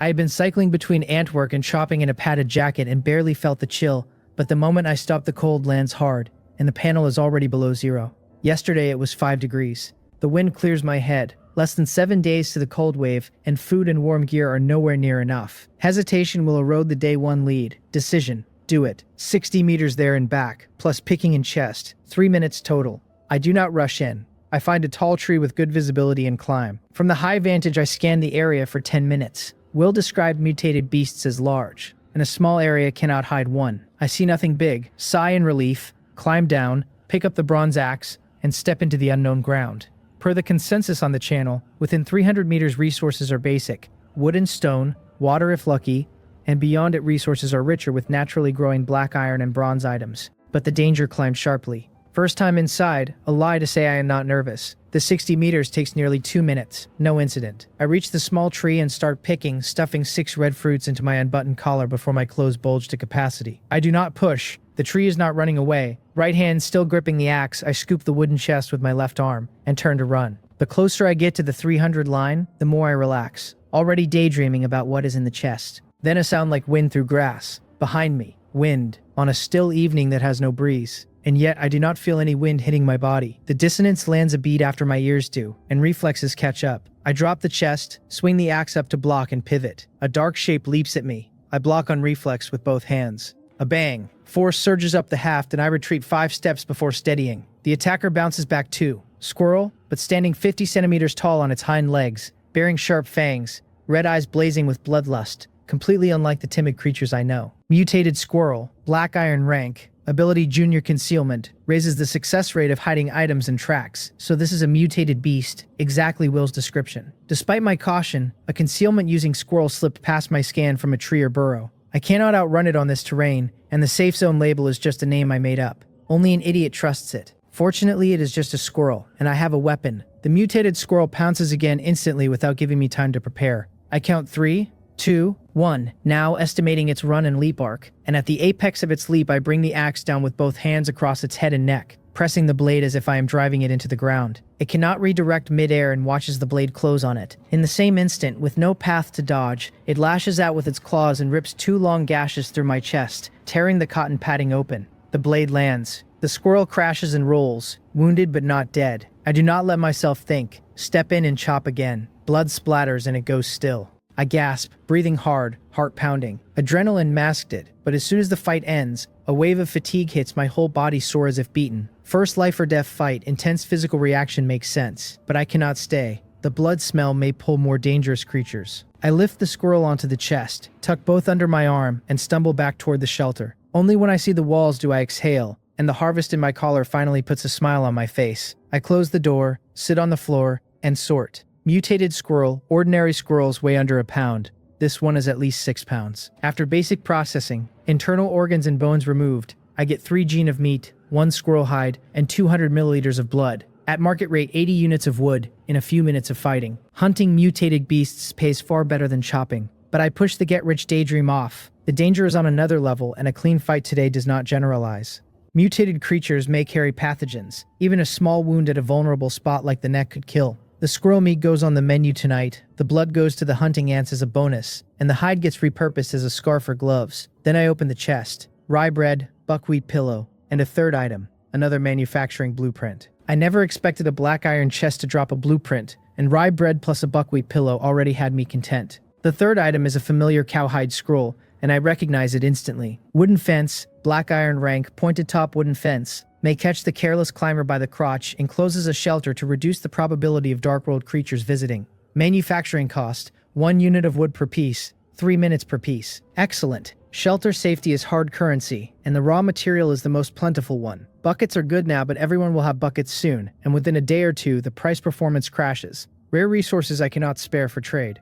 I was wondering how to keep earning, and the assistant answered. I use the blueprint on the spot. I do not start crafting fences yet. I lay out the 6 red fruits on the floor. Red heart fruit, bronze grade, can be used to increase physique and quickly recover from muscle damage. Bronze grade with permanent physique buff and muscle repair. The fruits are heart-shaped, hence the name. Right after a day of chopping in a life or death fight, my muscles are aching everywhere, and the timing could not be better. I wipe one on my sleeve and bite. The juice is sweet and rich, and the body finishes the fruit before the mind can savor it. Only 3 melon seed-sized seeds remain. As expected of bronze grade, Taste alone is past every fruit I have ever eaten. Then a warm current spreads through my body and the soreness fades. Within 10 minutes, I feel fully recovered, muscle fibers thicker than before. I want a second fruit immediately and force myself to stop. The fruit's ideal usage is post-strenuous exertion when fibers are torn. With only 6 on hand, casual eating is wasteful. I wonder if Cheongha can cultivate them in bulk. If so, red heart fruit freedom may be on the table. After that fruit, I almost feel anticipation about this dark world. Dangerous, yes, but full of possibilities. I DM Cheongha the fruit's information and ask if she can cultivate it. She replies almost instantly, excited. Bronze-grade fruit, physique plus quick recovery, she can cultivate, but the higher the rarity, the lower the cultivation success rate. So she will need more seeds and ideally a branch from the mother tree. She is a true plant fanatic. No wonder she committed to that path. I tell her I found this in the newly unlocked area, that there is one tree with over 10 fruits left, and that I encountered a mutated squirrel earlier and bled around there, so I cannot return today. She is alarmed. I fought a mutated creature. Am I injured? Treat it now if so. Lucky, no injury. I tell her. Good, she says. The dark world is harsh, and she does not have healing plants yet. By the way, squirrels are hoarding experts. The den must have a stash of food. Scout it when safe. I was so focused on running I forgot squirrel habits. Without her reminder I would have missed it. I thank her and ask her to try the cultivation. I trade 3 red heart fruit seeds and 1 fruit to her, refusing the resources she offers in return. She gave me sentry ants for free, and this evens it out. On her side, Cheongha looks at the heart-shaped fruit and shakes her head with a wry smile, deciding she should pay attention to ant-related items now, or she will keep owing favors, and noting she should ask Baekhyun, who likely has relevant intel. After the conversation, 3.5 hours of daytime remain. The new ground is tempting, but the mutated squirrel was an early warning. Meeting a carnivorous mutated beast at my current strength means dinner for it. I switch to fences. I make one and use its size to estimate. Enclosing a decent area takes at least 100 fences, plus 5 hours of crafting time, which is too steep. I scale to 30 or 40 fences for a smaller perimeter, finishable before dark. I have 38 wood on hand. Enough. I head to the woodpile by the birch grove and start crafting in place. 2 hours later, after the red heart fruit's repair work, I am full of energy and craft non-stop. A pile of fences accumulates. I stand back satisfied, then carry several to the shelter and use the bronze axe as both shovel and hammer to drive them into the frozen ground. The ground is rock hard from the cold, and installation eats real effort. By the time the fences are all in, the sky has gone fully dark. 31 minutes of daytime left. Outdoor temperature is -10, and standing still after sweat builds is painfully cold. I duck inside. The night is bearing down, and I have used up my energy. The stove kindling has burned out, and as I reach for fresh wood, I realize I used every unit on the fences. Rather than panicking out into the cold, I decompose the black iron chest from earlier and get 5 units of wood. The storage box is fine. Anything more would crowd. I throw one in the stove, light it, and start crafting more fences. I tentatively list a single fence on the trade channel at 5 units of wood per piece. Net 4 wood in 3 minutes is far better than buckets, which are now 10 wood per piece for 10 minutes of work. I make 2 more fences, but the listing is not sold. Too high, or fewer eyes on the channel right now. I drop to 4 wood per piece and the fence sells fast, with messages flooding asking if I have more. I tell everyone to wait and continue crafting. 4 wood per fence net of 1 wood cost equals 1 wood per minute. Much better than chopping directly. Night closes. Weather strong winds, cloudy. Outdoor -14.1 degrees, indoor 8.1 degrees, night remaining 16 hours. 30 minutes, outdoor temperature has dropped several more degrees and the indoor temperature, even with the upgrade in the stove, has not crossed 10 degrees. A few more days and indoors may slip below 0. Cold wave has not even started and the slope is this steep. I have to push level 3 urgently or the cold wave will end me. I had planned to spend resources on combat first, but priorities flip. As I reach to keep crafting, I notice no world announcement today. The voice has been the rhythm marker of every day since I arrived, and the silence on day 2 is unsettling in its own right. Without settlement and without temporary missions, the system has shifted from carrot-driven to pure survival pressure. Sure enough, the chat is already buzzing about it. What's going on? Where is settlement? I worked all day. Why no rewards? Maybe settlement and temporary missions only happened on day 1. Holy crap. Without those, on chopping and digging alone, we are doomed during the cold wave. Not entirely. You can find chests. A few a day means a comfortable cold wave. If chests were that easy, nobody would chop trees. If chests are hard, hunt mutated beasts. Meat is high-cost performance. I do not believe you, you old geezer. You are too cunning. If I had not seen a mutated goat snap a tree, I would have believed it. So no settlement today. Even without it, the day 1 rewards motivated everyone hard, and most people probably hit level 2 today. I close the channel. I check on the queens. The black scythe hunter ant queen is at 51%, and the sentry ant queen has rocketed to 76%. Both were on bronze grade food, so why the gap? Growth speed likely correlates inversely with potential ceiling. The sentry ant has only bronze potential, a lower ceiling so it climbs faster. The black scythe hunter ant queen has silver potential, a higher ceiling and climbs slower. 16.5 hours of night ahead means both can finish tonight at this rate, given enough food. I have plenty of bronze boar meat and sandalwood wood, so I let them eat and tell them to hurry. They eat faster. Then the nursery. The multi-ear winter wheat is so dense the ears press against each other. What I planted with a wide gap has filled the trays. 10 kilograms looks plausible from 100 seeds, and harvest is hours away. The ripening agent is unreasonably potent. Cheong's plant work is something else. Food worry is dimming a little. As I plan to ask her for more seeds, she pings first. Jang-hyun, your ability is ant-related, right? Look at this. Item info attached. I scan and my pupils dilate. Ant nest nucleus.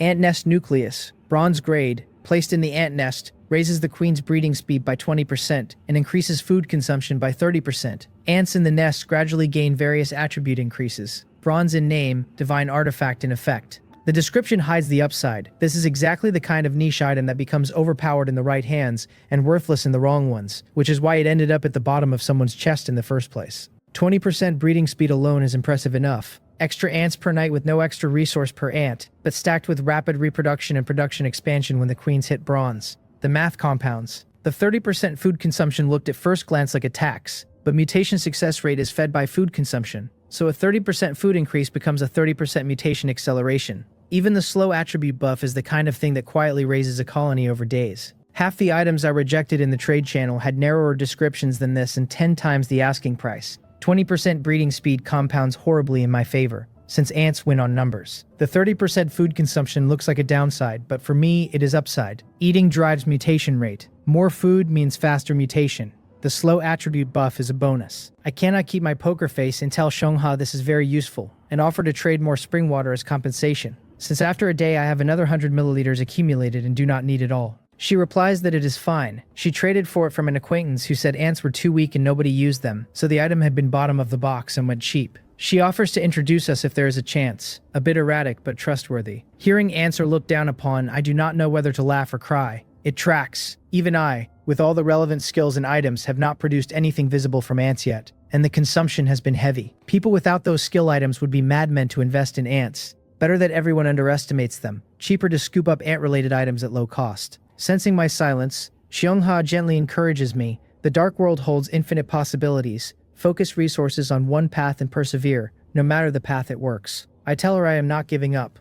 I have a premonition that an explosion of strength is near. I thank her and start the trade. I put up 50 milliliters of mutated spring water and receive the ant nest nucleus, 100 multi-year winter wheat seeds, and 3 bottles of ripening agent. She protests I am giving too much, but I insist. Tomorrow during the day I will try the squirrel den and the red heart fruit tree. I will contact her after I have plant seeds. Done, she says, and she will keep an eye out for ant items. The trade leaves both of us better off. She gets a reliable spring water pipeline for her plant work. I get a reliable food and seed pipeline plus a niche item scout, and the favors balance over time. Cooperation in this dark world is hard to start because no party has reached to enforce a deal, so each transaction also doubles as a character probe. After 2 days of trades, my read on her is steady. Her read on me, judging by her continued generosity, is also steady. I look at the nucleus. Black, peach pit size, rough surface, irregular. The description says place in an ant nest, so the question is where to build the nest. Underground is logical, but outside is monster country. Inside the shelter with fences up is safer. I pick a spot near the spring water source. Tell the hunting ants and sentry ants to stop eating and dig a nest. Sentry ants for speed, hunting ants for power. Under 10 minutes a decent ant nest is dug. Better still, since both species are tamed by me, they share a single nest, which never happens in nature. Both groups benefit from the nucleus simultaneously. I drop the nucleus in and have everyone move in. Eating speeds visibly increase, and so do mutation rates. The sentry ant queen, already high, looks like she will finish in minutes. I hold off on letting the queens breed yet, because babies inherit queen quality, and if she breeds at black iron the new ants are black iron, and upgrading them later costs heavy resources and precious spring water. Push the queen to bronze first, then her babies are bronze. The sentry ant ceiling is bronze, so once she hits bronze she breeds at full power. The black scythe hunter ant queen needs more thought. If her rate climb stalls badly after bronze, an early breeding wave might be necessary, since the sentry ants are scouts not soldiers, and after the mutated squirrel, I want some bodyguards. A signal pings through the species contract. The sentry ant queen and her 10 harem ants all hit 100% simultaneously. I send them to drink spring water. Bronze evolution looks harder than black iron. 5 tense minutes, but no fatalities. Sentry Ant Queen, bronze grade. Type breeding. Potential bronze grade. Reached its limit. Can be broken with special items or skills. Abilities rapid reproduction, production expansion. Sentry Ant, bronze grade. Type reconnaissance. Potential bronze grade. Reached its limit. Can be broken with special items or skills. Abilities basic agility, beginner detection. The queen's abdomen has grown. 3 pairs of compound eyes have become 4. The helmet is darker and shinier, antennae longer. The workers are pinky finger size now. Neat little soldiers. Production expansion increases breeding quantity, stacking with rapid reproduction. The army builds fast. Beginner detection on the workers. Given how strong basic agility was, even beginner detection should be serious. 1 sentry ants increase. Every chest in my territory gets swept clean. I order the queen and her harem into the nest to breed. Right as I settle them, the black scythe hunting ant signal pings. The hunter ant queen is also at 100%. Let us go. The black scythe hunter ant queen and her 8 hunting ants drink spring water and replicate the sentry ant's route, but their evolution takes a full 10 minutes for the larger bodies. When they emerge into bronze grade, I am stunned. The thumb-sized hunting ants have grown more than 10 times, fist-sized, jet-black carapace looking ridiculously sturdy, mandibles longer than their bodies, like 2 massive scythes. 1 bite would unsettle a leg, and I am glad they are mine. The queen's body and abdomen grew several sizes and her mandibles are smaller than the workers. The hunter ant queen also picked up production expansion. The workers picked up junior fortification. I tap a hunting ant's shell, like metal. I step on it lightly, no reaction. Defensive output combined with the scythe attacks. At scale, mutated beasts will not survive. Excited, I have the queen finish the rest of the boar meat to push towards silver. She inhales it, 3 tails gone in a few bites. Then I check the rate, plus 1%. 3 tails of bronze meat is worth roughly 12 units of wood, which means raising her 100% on bronze meat alone would cost 1,200 units of wood. The bronze to silver gap is brutal. Bitter smile, fine, take it slow. Bronze hunting ants are already enough. Build a bronze hunting ant army first. Push queen to silver later. I send her into the nest to breed too. They expand it before starting because the original is too small. Now logistics. Sentry ants eat plants, even wood, so the supply line is essentially the same as my fuel pile. Hunting ants eat meat, and I do not have much. Meat is also expensive on the channel and unreliable in supply, since most survivors do not have the strength to hunt mutated beasts and the few who do, like Will, list small portions. I throw the mutated squirrel meat I had set aside for myself into the ant nest for the hunter queen, and dinner becomes the rye bread from the chest, choked down with water. Bear with it for now. Once the hunting ant army actually exists at scale, meat will be at every meal of every day. Through the nest entrance I see plump white eggs already, which lifts the mood, but the food beside the queens is dropping fast. If food runs out, no more eggs. I take out wood and grind on fences. 7 hours later, I am collapsed spread-eagled on the bed. My physical limit hit hours back. A red heart fruit reset my muscles, and I kept going, but spiritual power has no fruit fix, and that depletion hurts worse than soreness. Several times worse. I need items that restore spiritual power. In 7 hours, I made 130 fences, only 10 short of theoretical maximum. Fences are popular and all sold at 4 wood each, netting 3 wood per fence on top of the 1 wood cost. 390 units of wood total. The nest's food is almost gone. I DM Will, do you still have meat? In a corner of the dark world, in a wooden house adorned with hides, a burly 2-meter white man with long golden hair and a bushy beard is tanning leather. He frowns at the manual buzz, finishes the step, wipes his hands, and reads. Customer who buys meat. Anyone who keeps buying meat at this stage must be strong. He likes both strong people and customers. Will, of course. How much? I had thought he was asleep and was about to look elsewhere. 5 gin of bronze grade. Can you discount? 5 gin in one go. Most people buy in tails. So Will smiles and offers 5 gin of bronze grade for 190 wood, with 5 bottles of beast blood as a gift. Done.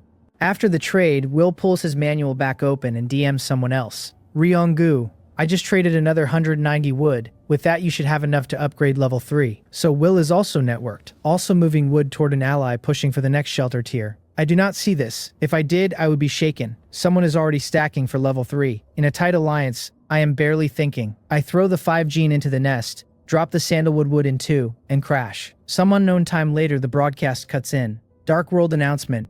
Congratulations survivors. You have survived another night. The cold wave will arrive in 6 days.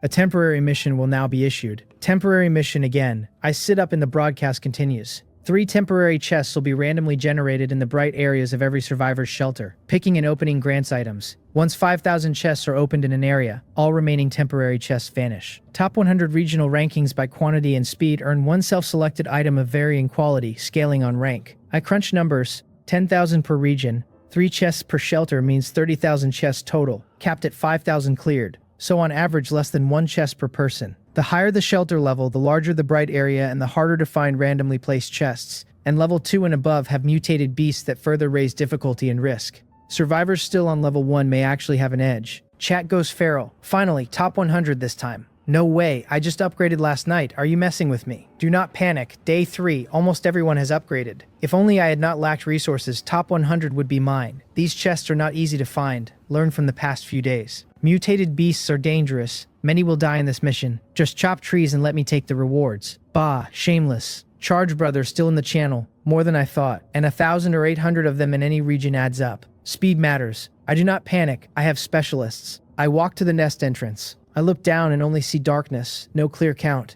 The hunting ants have dug deeper overnight. I order the queens to bring everyone up. Sentry ants stream out, about 150 by my rough count, and black scythe hunting ants follow, only 23. Sentry ants are small and many, hunting ants are large and few, which fits. The queens signal me through species contract. More eggs and weaker juveniles are still in the nest and need a few hours to mature. I leave the queens to mind the nursery and head out with all the workers. Outside freezing. The moment I step out the door, I shiver violently. Hurry to tighten my coat, rub my hands, and stop my feet as I check the weather panel. Weather light snow. Outdoor minus 9.5. Indoor 14.2. Daytime remaining 6 hours. 55 minutes. 12 seconds. The shelter delay cost half an hour and I now have exactly 7 hours. Snowflakes the size of 50-cent coins drift down. Soon a thick layer will sit on everything.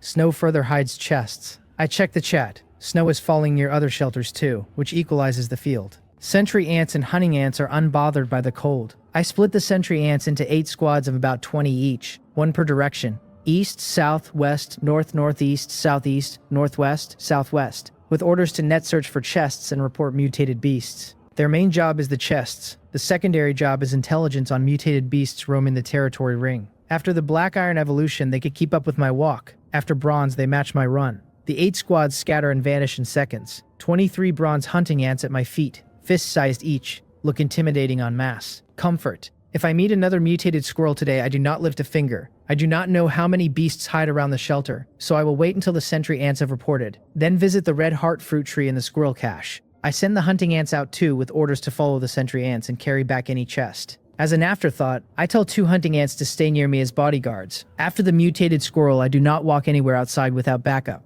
I head back inside to harvest the wheat. Snow is now thick enough to muffle the sound of my own footfalls. The world feels smaller than it is. The multi-ear winter wheat is fully ripe overnight, golden across the trays. I try the bronze axe, but the cramped space and tough stalks defeat me. The axe is too heavy and blunt for cutting. Should I buy scissors or a sickle? As I think, a young black scythe hunting ant peeks from the nest entrance, mandibles shaped like scythes. How could I forget? I send the queen a command and 13 young hunting ants emerge, climb the trays and cut the wheat like combine harvesters. Under 3 minutes, all harvested. I take out the new 100 seeds Chongha sent and prepare to sow when a thump-thump from outside hits along with the hunting ant signal. Chests. I rush out. 2 walking chests are running across the snow, carried by hunting ants. In barely a dozen minutes, 2 found. The hunting ants drop the chests at my feet without ceremony, then turn and head back out to support the sentry ants. No rest needed. A grateful thought lands and passes. Gratitude does not register on ant brains, but the species contract registers something close to acknowledgement, and that is enough. Even if I were given double or triple the time, finding a chest myself would be a struggle. Professionalism. The first chest is black iron, the second bronze. Temporary chests have the same drop tables and visuals, as regular chests have the same drop tables. I open both. Black iron yields long cotton socks, a bottle of water, and a black iron pickaxe. Bronze yields white bread, a black iron machete, a box of 666 cold granules, and a bronze-grade blueprint. Every item is useful. Cotton socks for the cold, a water bottle, a black iron pickaxe to finally start mining stone, a piece of white bread that is real bread instead of brick rye, and a black iron machete that is sharper than swinging the axe at flesh. The 6-6 cold granules are life-saving in the coming wave. Even on Blue Star, a cold could escalate, and here a cold without medicine is potentially fatal. The blueprint is the shocker. Quick hemostatic bandage, bronze grade, wrap on a wound for fast hemostasis. Crafting cost: plant fiber, adhesive, coagulation serum. Even on Earth, blood loss is a top cause of casualty, and here it is fatal. A producible bandage is hard currency. The materials are uncertain, only plant fiber looks easy, and adhesive and coagulation serum will need digging. I will ask Chungha and Will after the mission, or hit the trade channel. I use the blueprint, move the rest into the shelter, and have 10 hunting ants help loosen soil, sow the new seeds, and shell the harvested wheat. They have no complex emotions and excellent stamina. If they did, they would curse me as a capitalist. 10 adult and 13 young hunting ants finish soil, sowing, and shelling in under 10 minutes. Extreme efficiency. Wheat total roughly 10 kilograms. Matches my estimate. I sack it into an empty bucket. An idea. If I lend hunting ants out to others, will they still answer me? Or does Eye of Taming and Species contract require physical proximity? If they answer regardless, I can run a labor dispatch service with hunting ants for farm work, harvest assistance, recon by rental, all at far better margins than buckets or fences, and at zero risk of being undercut, since nobody else has tamed hunting ants. Chianga alone is a major customer, since my multi-ear winter wheat seeds came from her and I have no idea how much she has planted. If her field is anywhere near my crop's density, manual harvest would eat her entire daytime for days. I will verify the contract distance when I have time, but it is something to remember. 10 kilos is enough for me alone for over a month. But I am not alone. The whole ant gang eats too. Cold wave is close, food storage is the priority, and ant numbers have to be controlled, especially hunting ants who eat meat. Cap the hunting ants at 50 for now and replace losses. Sentry ants are small and plant-based, so cap at 1,000 for now. Territory expansion will produce more recon work. The sentry ant ceiling will get raised as shelter levels open more ground. The hunting ant ceiling stays low until I have a stable meat pipeline beyond what the hunter queen requires for her own breeding. After a stable food source, the ant army can grow without strangling itself. The principle is the same as for me. Specialize, do not bloat, and never run a colony past what the food chain supports. Another dozen minutes pass. The third chest still has not been found, and I had 2 in under 10. Anxiety climbs. I keep crafting fences while waiting. 20 minutes later, the sentry ant signal pings and I jump up, and immediately the next signal hits and freezes the smile. Mutated beast spotted. Last chest is nearby. I grab the new black iron machete, take 10 adult hunting ants and run southeast. After 5 fast minutes, I stop about 400 meters from the shelter. 40 sentry ants are scattered close by. Without ant sense, I would never spot them. And the 13 remaining hunting ants are also nearby. Producing each hunting ant is expensive, so seeing 0 losses is a relief. 50 meters ahead is an earthen mound over 6 meters tall. A 2-meter cave entrance carved in the center. A massive mutated wild boar sleeps at the cave mouth. The last chest sits under its head as a pillow. Mutated wild boar. Bronze grade. Abilities. Charged thick skin and flesh. Even lying down, the boar is a meter tall. Standing, it is 1.5 meters and at least 300 kilograms, with 30-centimeter tusks like daggers. 2 abilities, both clearly hard to deal with. Hunting ants can take small mutated beasts, but a bronze boar with thick skin is rough. Even winning would burn ants. But the boar is on the chest, and without it the mission slips. I DM Will, since he sells bronze boar meat and must have killed one. He does not reply, probably also doing the mission. I have to think for myself. Killing it is not the goal. The chest is. Lured away. Hunting ants cause damage but are slow and big target. Bad lure. Sentry ants are fast and many and replaceable. Good lure. Question is whether sentry ants can anger and lure a wild boar at all. Their stings may not break thick skin enough to register, and the boar may simply ignore them. But sentry ants can swarm into nostrils, ears, and eye corners where thick skin is irrelevant, and even a beast can be driven crazy by enough small bites in tender places. I have to try. I order 40 sentry ants to harass the boar collectively, and 10 hunting ants to hide in a tree nearby ready to act. When the boar leaves, they go in and grab the chest. I leave the area fast. I am too large a target to stand here, and a charge from the boar would be the end. As I clear 100 meters, an angry roar erupts behind me, ground shaking with thump thump thump.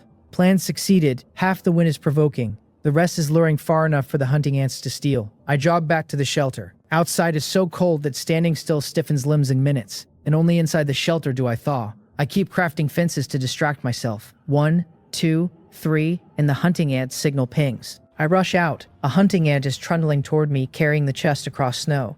I take it. Black iron temporary chest. Disappointing on rarity, but ranking is by count and speed, not rarity. I open it. 3 items spill out before I can look. A familiar broadcast cuts in. Survivor, congratulations on finding 3 temporary chests deployed in your territory in 49 minutes. 53 seconds. Temporary mission. Treasure chest scramble complete. Your count and speed rank first in the area. Reward, 1 self-selected gold rank item. A small golden box drops into my hand. I have only encountered a few silver rank items so far, each abnormally strong. Gold should be more so. As I prepare to open it, the broadcast fires again. The total temporary chests collected in this area has reached 5,000. All remaining uncollected temporary chests have disappeared. Mission ended. Wait, I just opened my 3rd and the mission is over. So in my entire region, no other survivor found 3. Are these chests really that hard? For level 2 and above survivors, larger territory plus mutated beasts makes sense, but level 1 survivors with 300-meter ranges and no mutated beasts should have managed 3. Too weak. For sentry ants, the chests are easy. Without the boar pillow, I would have wrapped in 20 minutes.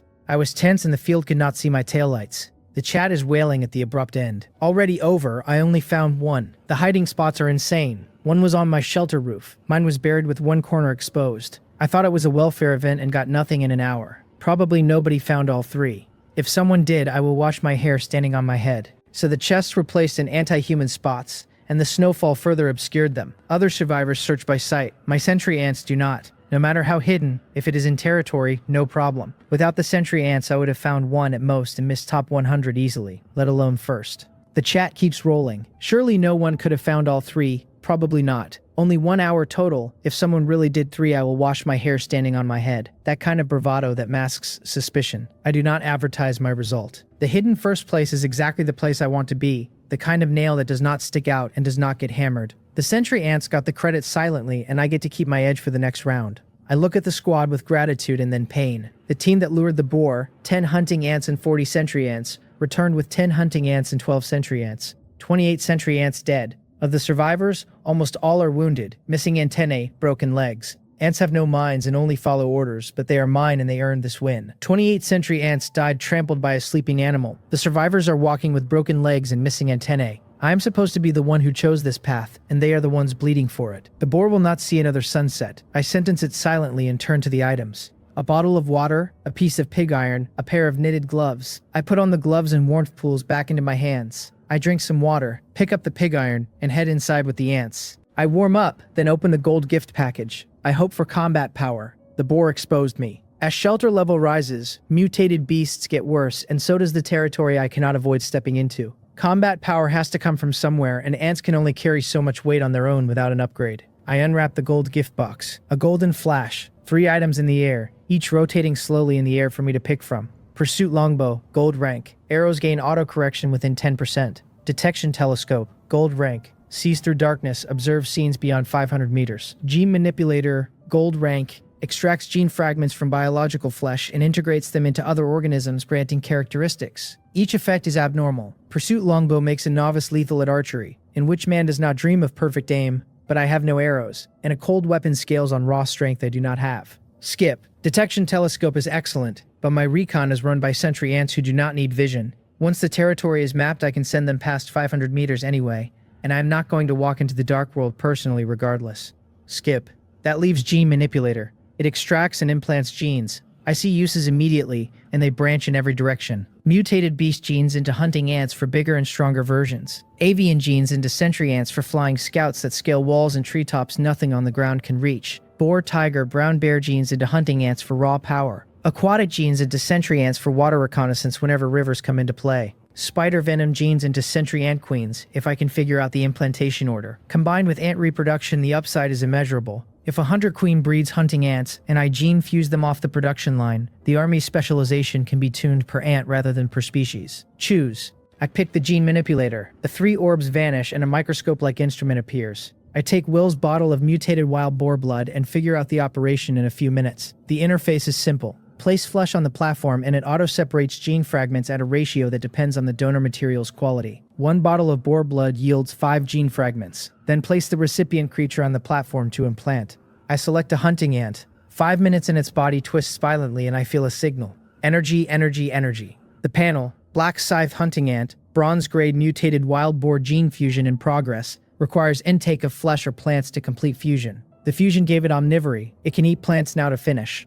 I do not have meat ready, so I send it outside to graze. It charges a small white birch tree, opens its sides, and chews the entire tree down in 10 minutes. The ant then changes drastically. Fist-sized to small piglet-sized, hundreds of times bigger, with thick bristles all over. No one would call this an ant. Half-meter scythe mandibles. Ferocious. The gene manipulator straight up upgrades my ants. Updated panel. Black scythe hunting ant. Bronze grade. Fused genes. Mutated wild boar. Currently 0 gene fusions possible. Can fuse 1 more upon reaching silver rank. So below bronze ants fuse 1 gene. After silver they can fuse 2. Silver is a strength leap. Pushing the hunter queen to silver becomes more urgent. A survival manual notification pings. Will, how to kill a mutated wild boar, did you encounter one? He warns even he does not confront one head on. He used poisoned arrows to wear it down. If I had picked the pursuit longbow, that path would have been mine. Now I have a better option. The gene-fused hunting ant. Same volume, ants are nearly invincible. Just to be safe, I fuse more. Half an hour later, 20 gene-modified hunting ants stand in front of me. Too big for the shelter, so I plan to dig an outdoor nest later. First the boar. I do not let grudges sleep overnight when strength permits. Killing the boar gets revenge for the 28th century ants it crushed, plus several hundred gin of meat, gene fragments for more hunting ant upgrades, and bulk food for the hunter queen, which between bronze meat at scale and the nucleus food bonus could push her to 100% in silver in one shot. At silver, she breeds silver-grade hunting ants directly. My entire combat ceiling rises, and silver mutated beasts start to look survivable. The boar dying tonight is not just emotional payoff, it is the next gate. I take the 20 hunting ants and head for the boar's lair. 460 meters from my shelter. In a cave, the mutated wild boar is gnawing a sweet potato, in a foul mood after being woken by ants and chasing some down to crush. Still grumpy, it dug up a sweet potato. Now it sees dark figures approaching. Mutated boars are still bad-sighted, but the trespass on its meal is enough. Eyes red, snorting, it charges. The arriving party is 20 modified hunting ants. The boar gets a few howls before being literally torn to shreds. Only a pool of blood and flesh remains. I watch from 100 meters. I had been worrying about losses, and instead the boar is gone in a flash. Not ants, war machines. A new sense of security wells up. Yesterday I was crawling away from a mutated squirrel with 2 gashes through my padded jacket. Today 20 modified hunting ants reduce a 300-kilogram bronze beast to pulp in a flash. The shape of my survival has changed in 2 days, and the engine of that change is the Eye of Taming, the species contract, the mutated spring water, and now the gene manipulator stacking together. None of them by themselves would matter. Together they move the floor. The 300-kilogram corpse will draw monsters at night, so I butcher on the spot rather than dragging it back. Even at half meat yield, that is 300 gin of bronze boar meat. Meat prices have dropped because more hunters killed beasts, but bronze boar meat is still about 30 wood per gin. 300 gin equals 9,000 wood. With other materials, killing one boar is roughly 10,000 wood. 20 hunting ants act as 20 professional butchers and finish in minutes. Then my smile fades. This meat yield is wrong. Where is the meat? I have only 30 gin of boar meat, 1 gin of pig blood, 1 hide, a pair of 30-centimeter tusks like daggers, and 20-some gin of various offal. Combined, well under 100 gin. The other 500-plus gin is missing. I pick through the offal with the black iron machete and find a red walnut-sized orb. Beast core, bronze grade, the condensed essence of a mutated creature's life, generated by bronze grade or higher mutated creatures. So the missing weight became this core. No wonder meat prices are this high. There is not much meat to begin with. Contentment brings happiness. The 10,000 wood jackpot is a fantasy. The remaining materials are still worth at least 1,000 wood, more than enough to upgrade to level 3. The beast core itself is a bronze sustainable item by description, and even though I do not yet know what to do with it, anything condensed from a mutated creature's life energy is worth holding rather than selling, especially with the Hunter Queen still climbing towards silver. Boar tusks at 30 centimeters can plausibly be sharpened into stabbing weapons or traded. The hide is winter-grade material. The offal goes straight to the Hunter Queen as fuel. The 30 gin of muscle meat I keep partly for myself and partly to feed the next breeding wave. Nothing is wasted. Upgrading level 3 requires 500 wood and 100 stone. I currently have around 200 wood, leaving a deficit of 300 wood and 100 stone. As more chests have produced pickaxes of various rarities and a few survivors found pick blueprints, stone mining has scaled up. The wood to stone exchange rate has dropped to about 1 to 2. Bronze meat is around 30 wood per gin, so 20 gin would more than cover the upgrade. But I am also short on meat, and unless I have to, I will not sell. Plenty of daytime left. Explore the territory ring first. Settle the deficit at night with a meat sale if necessary. I have the hunting ants carry the boar harvest back, including the offal in a bucket, since the Hunter Queen will eat anything fleshy, and that saves resources. An hour later, with the sentry ants, I have swept the entire 500-meter ring, this time with explicit orders to find mutated beasts and unusual plants. 4 black iron mutated rabbits were found, and the combat squad dispatched them quickly. 25 gin of black iron rabbit meat, 2 gin of rabbit blood, 4 hides. Black iron does not produce beast cores, so meat yield is much higher. 4 rabbits roughly equal a wild boar in meat. The sentry ants also found several sweet potato sprouts where the boar's old lair was, fully matured, about 20 gin total. All carried back. I had the sentry ants thoroughly sweep the squirrel area, 7 different burrows, 15 gin of nuts and seeds in total. I also picked the remaining 8 red heart fruits and broke off a branch from the mother tree for Chungha.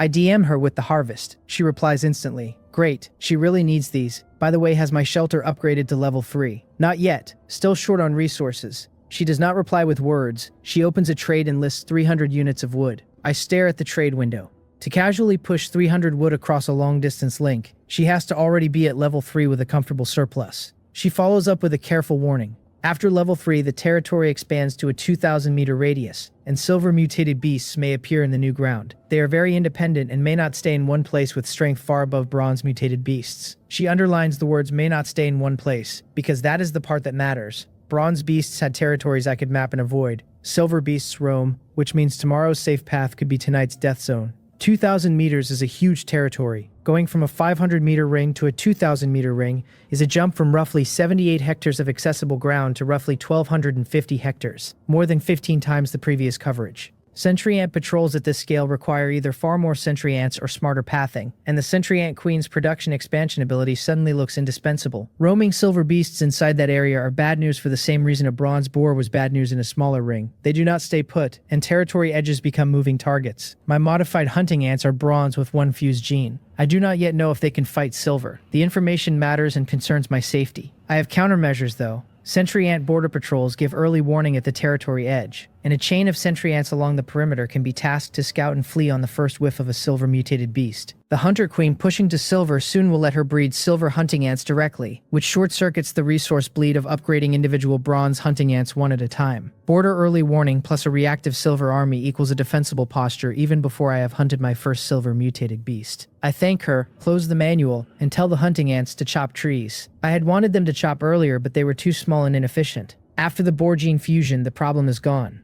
Curious how many trees they take down in the remaining hours, I head into the shelter and dump the boar offal and rabbit meat into the hunter queen's nest to keep her rate climbing while I craft fences. The new hunter queen rate, with the nucleus's 30% food consumption boost stacked on top of organ-grade meat, climbs visibly inside the manual panel. Every 10 minutes I peek and the percentage has crawled another 2 or 3 points. Nucleus, organ feed, and a queen with potential ceiling at silver. Every input is now compounding. Meanwhile, in a corner of the dark world, beneath a giant tree wide enough that more than a dozen people would need to encircle it, a 1,000-square-meter field stretches around the base. Half is golden multi-year winter wheat, fully mature but unharvested, simply left in the soil. Survivors elsewhere would vomit blood at the sight. The other half is strange-shaped plants, some barely recognizable, some wholly new species. A graceful figure bends over the soil, sowing seeds, hands and feet muddy and unbothered. Xiongha. She straightens after the bag empties and wipes her forehead with the back of her hand. She murmurs, "Phew, finally planted. Hope luck is better this time, and more plants mutate. That way Little Green can collect more gene fragments and grow stronger." The giant tree's leaves rustle without wind, answering her. She continues, "Do not worry, Little Green. I will work hard to collect different plants to help you reforge the glory of the Casimir World Tree." She stumbles on the long name and the leaves rustle louder until she gets it right, then quieter and satisfied. A world tree, indeed, like a childish ghost. She glances at the wheat field. With this much ripe wheat, harvesting it alone would burn an entire daytime, if Little Green could help her. But Little Green expends serious energy in active labor and must conserve to guard against the silver black bear to the northwest. She returns to her shelter on a tree branch up to 30 meters above the ground. From a bronze chest, she takes a golden scroll. Mutual aid contract, gold rank. Select a target, establish a mutual aid contract. Both parties cannot harm each other. With permission, can teleport to the other's shelter. Usage limit 5 times. Ally. She decides to think it over tonight before deciding. Daytime is precious, so she tucks the scroll away and starts compounding ripening agent at the work table. Her workbench sits beside a large window of polished wood, and the bottles of mutated plant extracts are arranged by hue and viscosity. Orange concentrates in the front for accelerators, pale green in the back for stabilizers, a few amber drops kept apart for the rare cross mutations she does not yet trust. Each bottle is labeled with a script she invented. Pure inheritance from a botanist grandmother, she likes to say. While she works, the giant tree's leaves rustle softly above the field, almost like a long exhalation. Little Green is content. She is content. The wheat will keep. The contract waits in the chest. By the time I surface from the focused crafting trance, fences pile up to my chest and the cramped shelter has run out of floor space. I emerge with stiff arms and gulp from a mineral water bottle. Outside it has gone dark earlier than I expected. The manual reads 3 hours have passed and I am amazed I worked through it without break. 2 days ago I could not last 2 hours. The red heart fruit's repeat use has thickened my fibers. Wood production has scaled across the population, so survivor demand for safety fences is higher, and prices have ticked up rather than down. I list the new fences at 6 wood per piece on the trade channel and head out to the birch grove to check on the hunting ants. The birch grove is gone. Hundreds of birches reduced to low stumps. The entire forest converted to logs in 3 hours. I stare at the bare ground, surprise and disbelief and pleasure all at once. The hunting ants are at the far edge in an open clearing, still working. They fell the trees, then trim branches with their scythes, then stack them neatly. Hundreds of clean logs piled with craftsman precision. I had only ordered them to chop. They added the trim and stacked themselves. Their stamina is essentially limitless. I count the haul. 2,029 units of wood. 3 hours. With this kind of wood, I can upgrade 2 level 3 shelters. I no longer need to sell meat. But this kind of harvest is not repeatable. My territory has only one dense forest, and the hunting ants have leveled it. The remaining trees are scattered and total roughly 1,000 units of wood across long distances, so collection is inconvenient. If only I could rent the hunting ants out, labor dispatch, get rich in minutes. Realistic question first. Even at full hunting ant deployment, hauling 2,029 wood back takes 2 to 3 hours, and I have under an hour of daylight left. It cannot all reach the shelter. But this is my territory. I am the only survivor in it, and the wood is not going anywhere overnight. Better still, upgrade the shelter on the spot and skip the haul. I open the trade channel for stone in bulk. After some browsing, I land on Gichin, who has listed 300 units. To list this much this early, he must be capable. The price is too high. 2.5 wood per stone when market is 2.1 to 2.2. I message him, can the price be lower? I need a large quantity. In a corner of the dark world, in a level 2 shelter, a disheveled bearded young man banging on a stone axe perks up at the manual beep. Big customer, finally. He drops the axe, opens the manual, and forces composure. Gichin,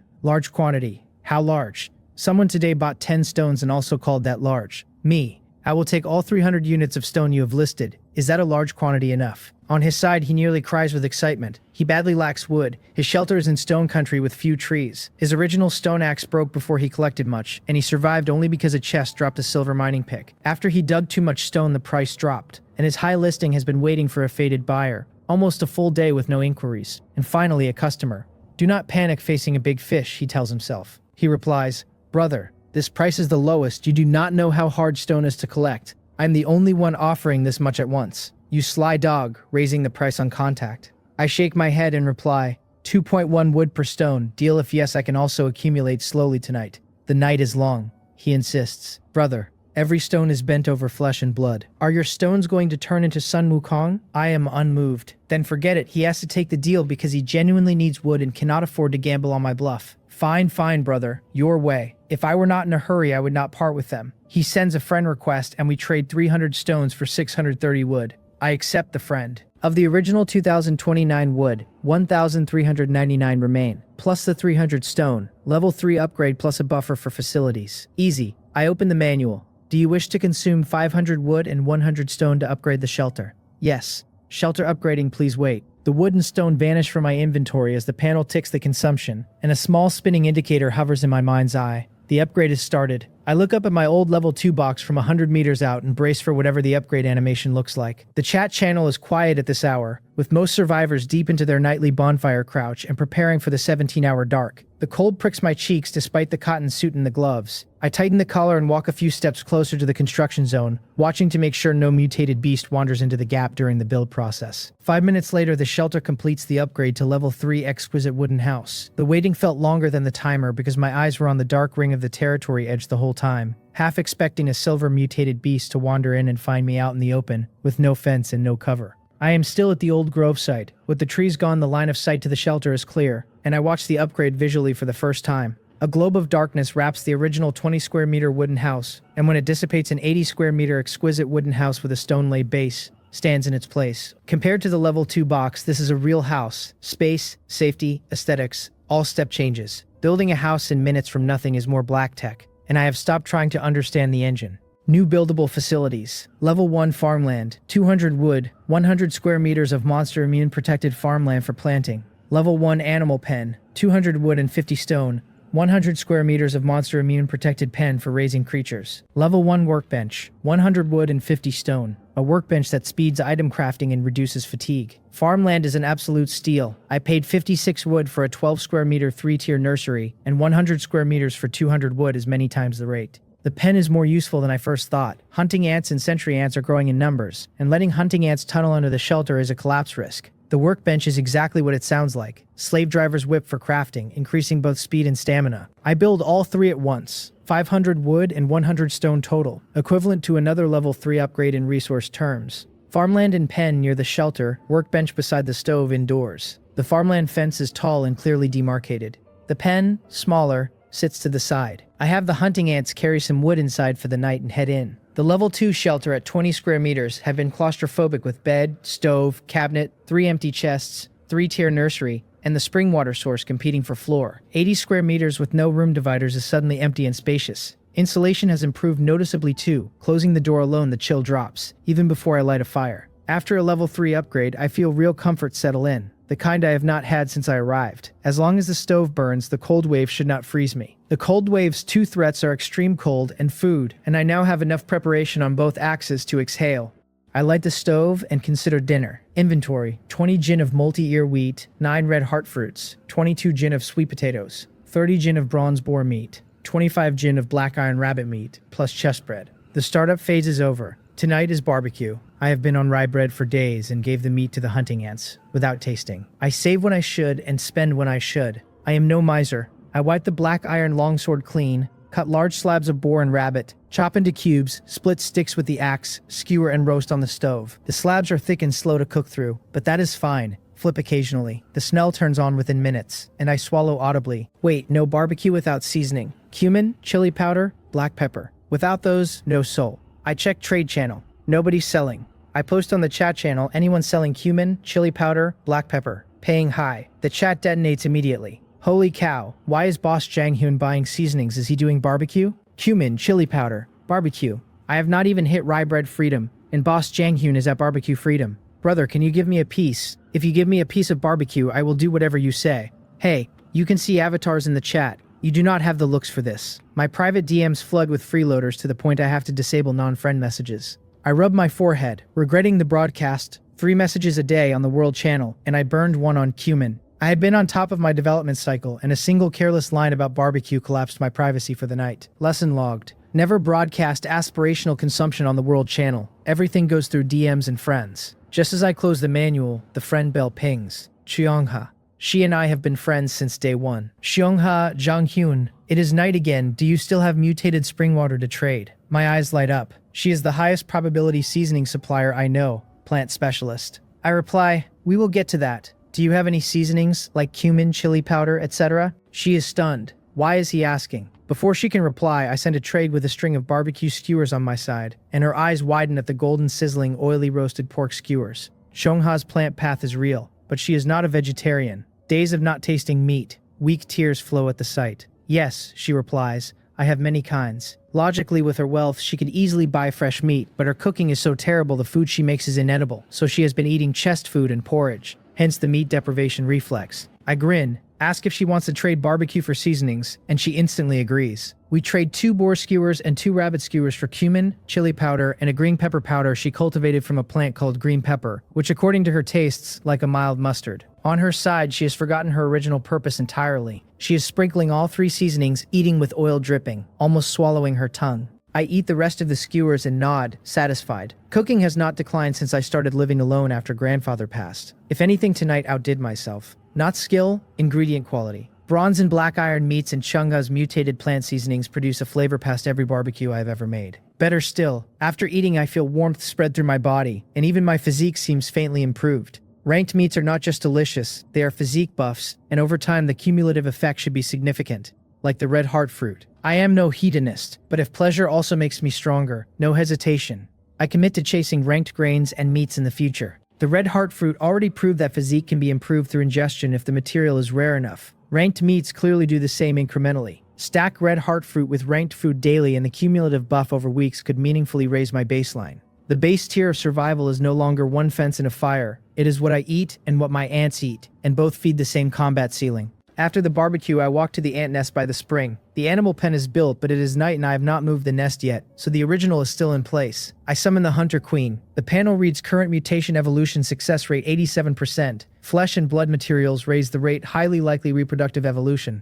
13% from silver. Since the bronze evolution, she had only climbed 11% on the meat I fed her, plus the 20-some gin of boar and rabbit organs from the cleanup. Those waste organs alone added 76%. Should have bought organs from the start. Would have saved a fortune. Trade channel still has nobody selling them, since organs are foul and most hunters discard them. I take out 4 gin of boar meat and feed her. She trembles excitedly and devours all 4 gin in 2 minutes. Rate spiking to 100. Drink the spring water. She walks happily to the source. She remembers what comes after. She drinks 5 milliliters before stopping, more than the small tasting because her body is bigger now. I did not gene fuse her, so she is 7 or 8 centimeters and not the half meter of the boar-fused workers. The water takes effect and her body swells rapidly. 5 minutes, 10 times bigger, 70 or 80 centimeters long. Her originally all-black abdomen now carries layered silver ring patterns, mysterious and almost ornamental. Her scythe mandibles are nearly gone. She is a reproductive ant, and every evolution strengthens reproduction at the cost of offense. Ordinary hunting ants at silver get sharper and bigger mandibles. Queens shed them. She is in extreme energy depletion post-evolution, so I give her boar meat to refill. She inhales it. Panel, black scythe hunter ant queen, silver rank. Potential silver rank, already at limit, can break with special items or skills. Type reproductive. Abilities rapid reproduction, production expansion, rapid development.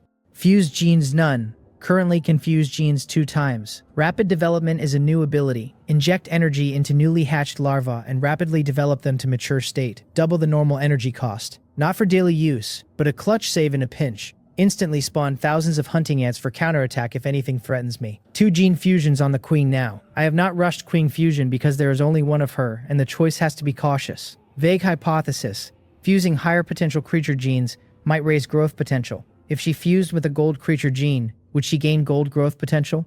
Trade channel does not even list silver flesh, let alone gold. This stays theoretical for now. While I am thinking, the queen finishes eating, rubs her antennae toward me, and makes a shasha sound, the rhythm carrying meaning the species contract decodes directly into my head. Master, the meat, delicious. If it is tasty, eat more, plenty of meat, I reply on autopilot. And freeze. I am the only one in the shelter, where did the voice come from? Chill down spine. I look around. No invaders, only the queen with her abdomen on the floor, lifting her head to look at me with 2 large black eyes. Calm. The voice earlier was not human, a strange rustling sound, but I understood the meaning directly. Realization. The only biological foreign language I can understand is the contracted ant species via species contract. The queen rubs her antennae again. Rustle. Master. Confirmed. Until now the ants, including Mowol pre-silver, only sent biological signals which I decoded. She has now sent an emotionally textured statement with content. The previous ants were like robots, only receiving commands and executing them strictly, never transmitting messages with clear meaning and emotional shading. In this dark world anything is possible, but the simplest explanation is the silver evolution pushed her over the intelligence threshold. Silver is clearly a strength and intelligence inflection point, not just a damage and durability bump. If silver mutated beasts roam level 3 territory and they are this kind of inflection, the pressure is real, and the laziness from the upgrade and the meal evaporates. I sigh wryly. The dark world does not allow rest. Still, Silver Hunter Queen is a serious upgrade, and once silver hunting ants breed and gene fuse with strong creatures, silver mutated beasts may become matchable. The resource problem rises again, because I had thought I was set, and clearly I am not. I push it aside. You should have a name now, I tell her. She tilts her head. Name? Yes, a name. I rub my chin and brainstorm. I rule out Xiao Hei, Little Black too generic. After 2 minutes of careful brainstorming, my eyes light up. Ink-colored blade, silent moonslayer, the imagery a Korean classical scholar might have used for a dark assassin. Your name shall be Mowol. Russell. Ink, moon, Mowol. Thank you, master. Whether she fully understands the meaning is unclear, but she straightens her upper body and waves her 2 small scythes. Satisfied. Mowol, breed some silver hunting ants. Powerful enemies are around the shelter. I need your strength. Yes, master. She cannot breed alone, so I invest another 10 jin of bronze boar meat to upgrade her 8 hunting ant harem to silver. To my surprise, ordinary silver hunting ants do not develop intelligence. Silver intelligence appears to be exclusive to queens, which fits ant social structure. Mowol enters breeding state, and I leave her alone, since her feeding cadence is hers to manage, and the harem ants will work on her schedule. The new ant nest entrance is now a meter wide to fit her, which means the inner tunnel volume has more than doubled, and the hunting ants have stacked the spillover dirt into an impressive ring around the cavern that doubles as bedding for new larvae. I stand at the entrance for a few moments, listening to the soft clicks of mandible work and the thin whine of feeding, and the scale of the nest hits me. A few days ago, this was 63 rice grain ants chewing my baguette, and now it is a silver tier breeding chamber. Specialization works. The Eye of Taming, Fountain of Mutation, Species Contract, Ant Nest Nucleus, Gene Manipulator, the Hunting Ant Queen and Sentry Ant Queen sharing a single nest with the nucleus inside. And now the Silver Hunter Queen with 2 gene fusion potential all stack into a single thesis. Ants as scalable infrastructure. The fantasy of a dragon knight is dead and buried. The reality of an ant knight is taking shape, and it is already absurd.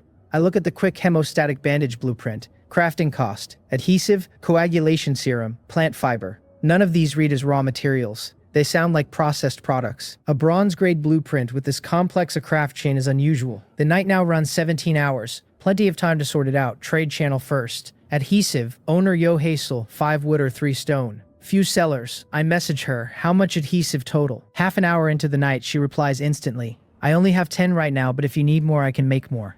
So adhesive has its own blueprint behind it, and she's on the production side. Plant fiber and coagulation serum almost certainly work the same way.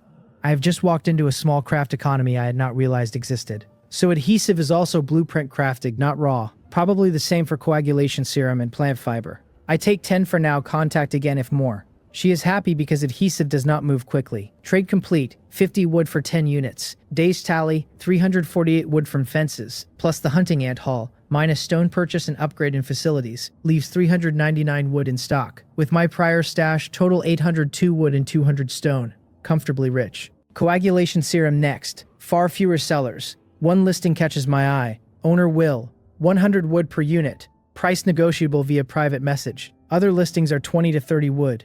Exorbitant, but Will is honest and the negotiable note is a beacon. He is fishing for serious customers. Will sells fresh meat from day 2, hunts heavily, has plenty of blood, and coagulation serum is plausibly a blood derivative.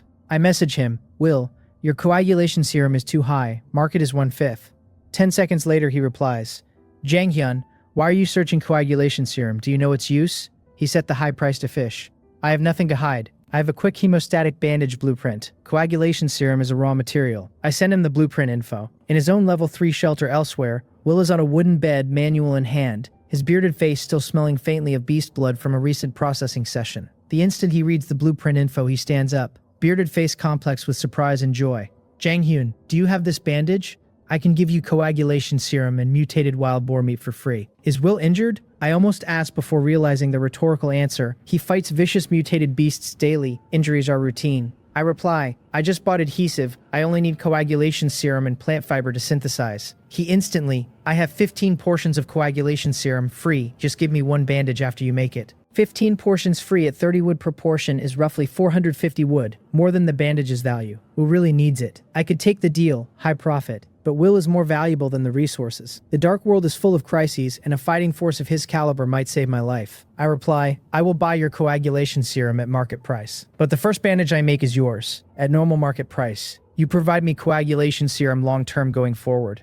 On his side, warmth. Janghyun can be a true friend. Although he wanted to give the serum free, since I refuse, he stops insisting and silently resolves to send me more resources later. Trade. 330 wood for 15 portions. Pale yellow vials, sealed at the cork. I line them on the workbench shelf alongside the 10 adhesive units, and the bench is starting to look like a small medical supply atelier. Last material, plant fiber. Trade channel keyword plant fiber yields over 20 pages, prices around 10 wood. Will's urgency is real, and I made a promise. I do not want to delay his injury or sit on an unfulfilled promise. I picked the first reasonable listing, buy 1 portion at 10 wood, and sit at the workbench for the first time. The bench is like a spacious computer desk, surface comfortable, operations smooth. Bandage crafting time drops from 10 minutes to 9.5. Half a minute does not look like much per item, but as crafted volume scales the saving stack. At 100 items that is 50 minutes saved, at 1,000 items it is more than 8 hours, and the fatigue reduction makes the back half of any session more productive.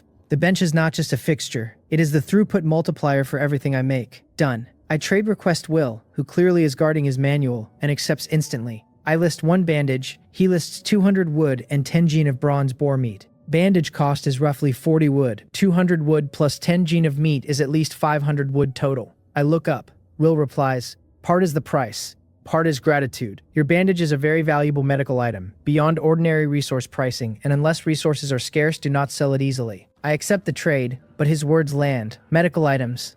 I have not seen any in the trade channel. The bandage is bronze in name, but the manufacturing chain is much harder than ordinary bronze items.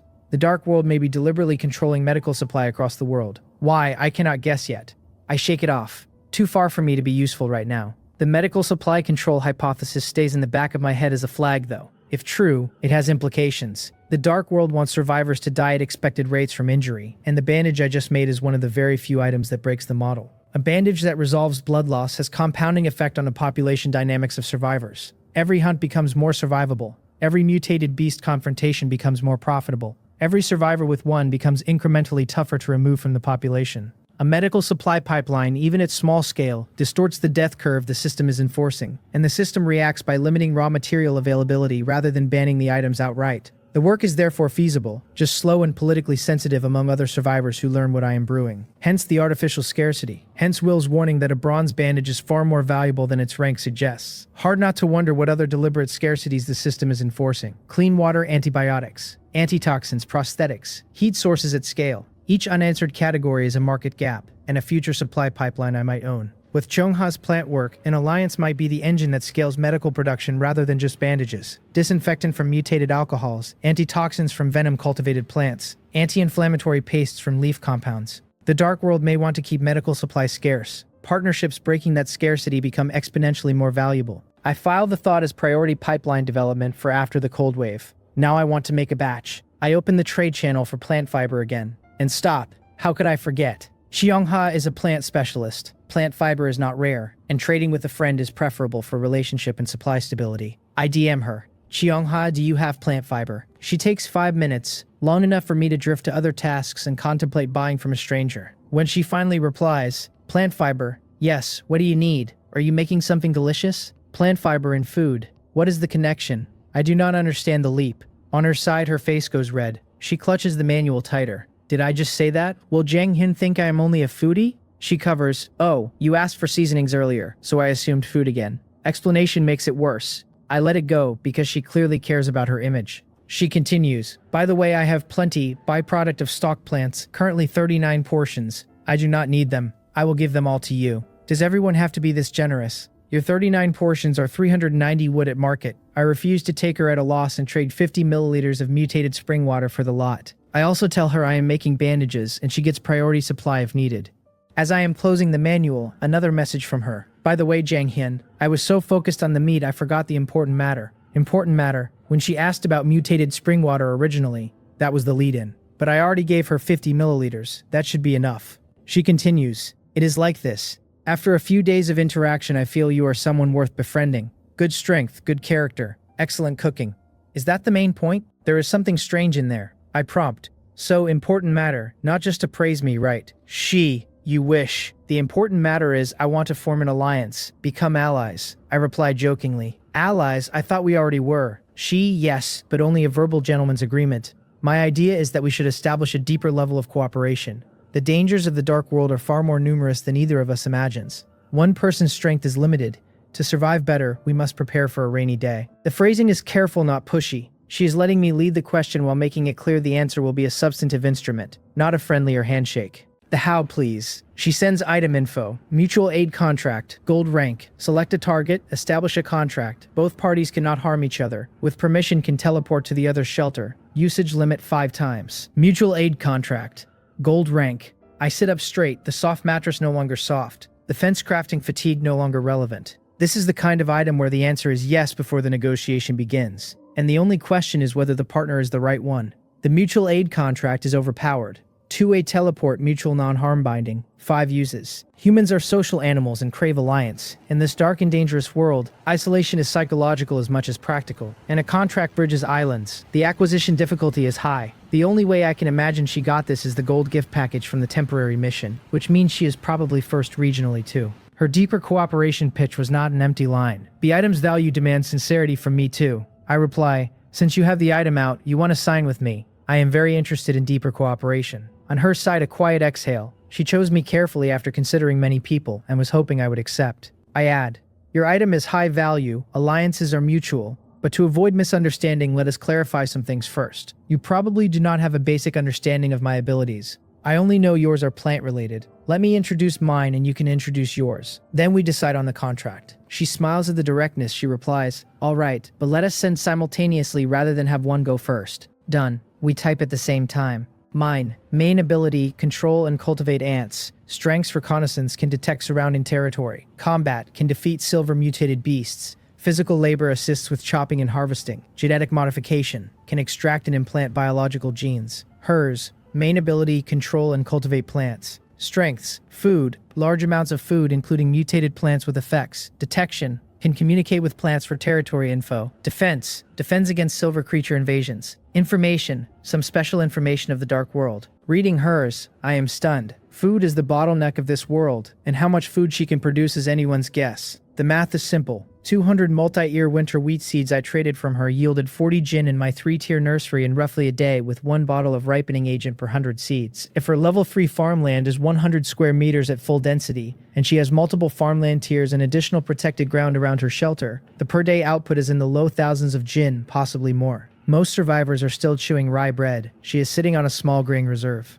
I do not eat a lot, but the ants do. The more food, the bigger the army. Ants are omnivorous. Even hunting ants who need meat for evolution can survive on grain, since silver workers are at potential limit, and the meat demand drops to maintenance. Her food alone would be enough to anchor the alliance. Detection answers my old question of how she finds resources in chests so fast. Plants are everywhere, and her plant communication may even outperform my sentry ants. Defense against silver creatures means her own combat power is real, even if it operates through a different vector than mine. With a contracted world tree, she has a moving fortress in the form of branches, roots, and condensed leaves, none of which I have been able to picture from her trade messages alone. Her defense line probably does not just mean she can survive a silver attack on her shelter. It probably means the world tree can drive one off, which is a far more aggressive defense than survivors usually achieve. Information is the most curious. Dark World Secret Tier, potentially. The system has dropped 6 precautions and a few broadcast lines, and otherwise left survivors to read the mechanics off each other's experience.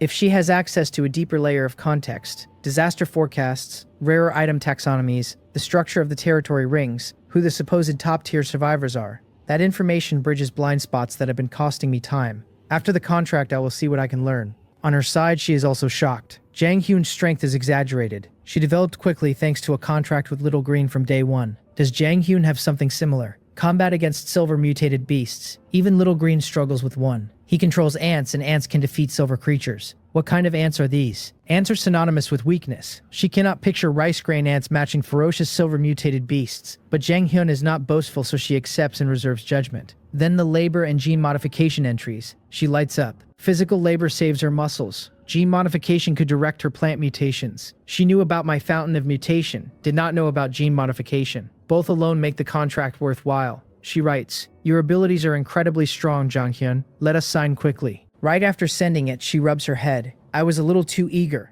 not conducive to cooperation. Jang Hyun is a 5-sided warrior. The only side he lacks is food, which I have in abundance. Perfect complement. I see no need to raise the price. Her abilities are critical for me and vice versa. I reply, "That is exactly what I was thinking. Sign, I look forward to deeper cooperation." She, happy to cooperate, writes your name on the scroll. Touch with finger. She trades the scroll over with her name already written in elegant brushwork. Up to 5 names per contract. If all sign the same scroll, all 5 become allies and the binding extends across the entire group. I touch the scroll and a black mark appears under my fingertip. I write, Jang Hyun next to her elegant signature. My handwriting is poor. I have not done calligraphy in years and have barely written by hand in this dark world, and it looks crooked next to her elegant signature, abstract and dragon and snake-like. The contrast is severe. I worry briefly that the contract will reject an abstract scrawl as not legibly representing a real name, but the contract clearly cares about identity rather than aesthetics. A few seconds later, a connection clicks in my mind. The kind of subconscious tether I felt when I first learned Eye of Taming, only thinner and pointed at a person rather than a creature. The tether does not give me access to her thoughts or her location in any granular way. It is more like a knowledge that she exists at the other end, and that she cannot harm me without breaking the binding. The mutual non-harm clause is enforced at the system level. There is no way to fake it. Friend list updates. Her avatar now has a request teleport option in addition to chat and trade. System. Survivors Changhoon have successfully established a contract. Protected by the power of the contract, neither party may harm the other. I trade the scroll back. On her side, she looks at my signature and laughs softly. It is unique. She picks up the manual. Jang Hyun, is it convenient for me to visit? I am stunned for a moment, because the question is not just polite. Visiting in person is a step beyond the contract. In the dark world, going to someone else's shelter or having someone come to one's own is dangerous either way. Relatively speaking, going somewhere else is more dangerous because you are on unfamiliar ground without your defenses around you. For Chongha, a woman, to actively volunteer to come to my shelter so soon after signing is a stronger signal of sincerity than the contract itself. Visiting another shelter or being visited is risky. Visiting is more so since you are off your own home turf. For her to volunteer to come herself is a major signal of sincerity. I reply, okay, but it is messy here. Hope you do not mind. Not at all. At this stage everyone is focused on survival. My shelter is messy too. She is about to teleport when she pauses. First meeting, she should bring a gift. She paces back and forth in the wooden house, frowning slightly, and then her eyes light up at the world tree outside. I have got it, little green. Give me one of your world tree leaves, please. The tree shakes its leaves violently. She expected the protest. I know it is hard to condense one, but I am visiting our mutated spring water big client. The reason you have evolved so fast is the spring water. No high-grade gift would be poor manners. And what if he stops giving us spring water? The tree's rustles soften, and a slender branch reaches her with a golden leaf. Successful plotting smile. Thank you, little green. Do not worry, I will exchange more spring water for you. She plucks the leaf carefully, places it in a small cloth pouch, opens her manual, and sends the teleport request. With a flash of white light and a gentle rustle from the world tree, she disappears from her own shelter. On my side, I wait a few minutes and see the request. I accept. A peculiar circular pattern emitting a white glow appears out of nowhere on an empty space near the center of the shelter, like an anime magic circle. With a flash of white light, a tall, graceful figure in a white dress appears on it. She sways curiously from side to side, looks herself up and down, then turns to me, who is standing in the room, and smiles slightly. Nice to meet you. I am Chung-ha. Bright eyes, white teeth, like a lotus emerging from water. Even a steel-straight man pauses for a half-beat. I recover. It has been a while. I am Jang-hyun. We greet each other with mutually good first impressions. She holds out the golden leaf. Small gift for our first meeting, nothing much. So formal. She even brought a gift. I take it absently, and information about the leaf instantly appears in my eyes. World Tree Leaf. Gold rank. A leaf condensed from the essence of World Tree energy. Consuming it can increase lifespan by 10 years. My pupils contract. Consumption increases lifespan by 10 years. How many emperors and dynasties on Blue Star wasted manpower and resources chasing the elixir of immortality? And here she is handing one over like passing a cigarette. Even knowing she is rich and generous, this is a first meeting gift is too much. I take a breath and offer the leaf back. This is too valuable. I cannot accept. She seems surprised. Who could refuse lifespan? And then her eyes clear. How can a given item be taken back? Moreover, in a safe environment, lifespan is priceless. But here we may not live many more days. The math changes. Yes, who can guarantee a peaceful retirement in the dark world? I sigh and accept. The reasoning is sound. Lifespan in a safe context is priceless because the marginal value of a year scales with peace and prosperity. In a world where day 5 may be your last, the marginal value of a year is much lower, and the leaf is functionally just another buff. The transactional logic strips the awe out of the gift, and that strips the social burden too. She is not handing me a generational treasure, she is handing me a tool. I move a few steps to the spring water source. The pool is the same as the day it formed, lighter purple welling up where the original seeded the soil, the surface texture faintly viscous compared to ordinary water. I take an empty glass bottle from a box, bend down, fill a small bottle, and offer it back. This is mutated spring water, our usual trade. I have not needed much recently, plenty left. Consider it my welcome gift. She recognizes it instantly, and her eyes briefly contract. That bottle is at least 100 milliliters, more than the past few days of trade combined. She is about to refuse, then remembers her own argument and accepts. Basic social etiquette has reasons. After exchanging gifts, the wariness drops noticeably. There is something in the formality of an in-person meeting that the manual cannot replicate. Body language, voice cadence, the small tells when someone is choosing words carefully. After only a few minutes in person, I have a much better read on her than I did after days of trades. She is not just a rich woman with plant skills. She is meticulous, easy to read once you know to look, but with reserves she keeps locked up tight. The information line in her ability list is not idle. I sit on the wooden bed, she on the workbench chair, and we begin discussing details. She, Jang-hyun, what are your thoughts on level 4 shelter? I am surprised. I expected combat, gene tech, or labor first. After my own level 3 upgrade, I had been busy with facilities, dinner, Moal's silver evolution, the bandage. I never checked level 4 conditions. I gave it the back burner because the level 3 upgrade just landed and resources are not infinite. I admit it sheepishly. She smiles. That is fine, only day 4, level 3 this early already makes you one of the best. Take a look, and we will discuss. I open the manual and turn to upgrade. Shelter level 3 exquisite wooden house. Upgrade conditions. 2000 wood, 2000 stone. Upgrade all upgradable facilities to level 3. 1 gold rank beast core. The first 3 lines I scan and dismiss as time and labor problems. The last line I freeze on. A gold rank beast core. The first 2 are time problems for me at most. Resources are scaling. Beast cores come from bronze and above mutated creatures. I have only 1 bronze core from the boar. A gold rank core has to come from a gold rank mutated beast. Silver mutated beasts I have not met yet, and Xiang has been clear they are not on the same level as bronze. Gold is past that. No wonder she is rushing the alliance. Gold rank mutated beasts are not solo material at this stage of the dark world. The only way to kill one and bring back its core is a strong alliance, ideally with multiple specialists, whose combined skill set covers attack, defense, recon, and post-fight transport. Mutual aid contracts allow up to 5 names per scroll, which is exactly the size of a small operations team. She has been thinking past me toward an eventual 5-person cell. I file it for later. I exhale. Given the difficulty, ordinary survivors have no chance. You said you have information, you must know something about this. She nods. That is right. Level 3 is the limit for ordinary survivors at this stage. Level 4 is a huge hurdle even for top-tier survivors. I have not personally seen a gold-rank mutated beast, but I have learned about its strength through other channels. She lowers her voice and leans slightly forward, the conversational gravity shifting. If silver mutated beasts are 3 times the strength of bronze, then gold mutated beasts are 10 times the strength of silver. 10 times silver is a number my eyes twitch at. Each strength doubling produces an exaggerated upgrade, and 10 times stacks several doublings on top. But I am not dizzy this time. I have my own scaling plan. With a silver hunter queen breeding silver hunting ants and gene fusing them, a gold rank mutated beast may not be insurmountable. I tell her, by the way, you do not know my specific combat power.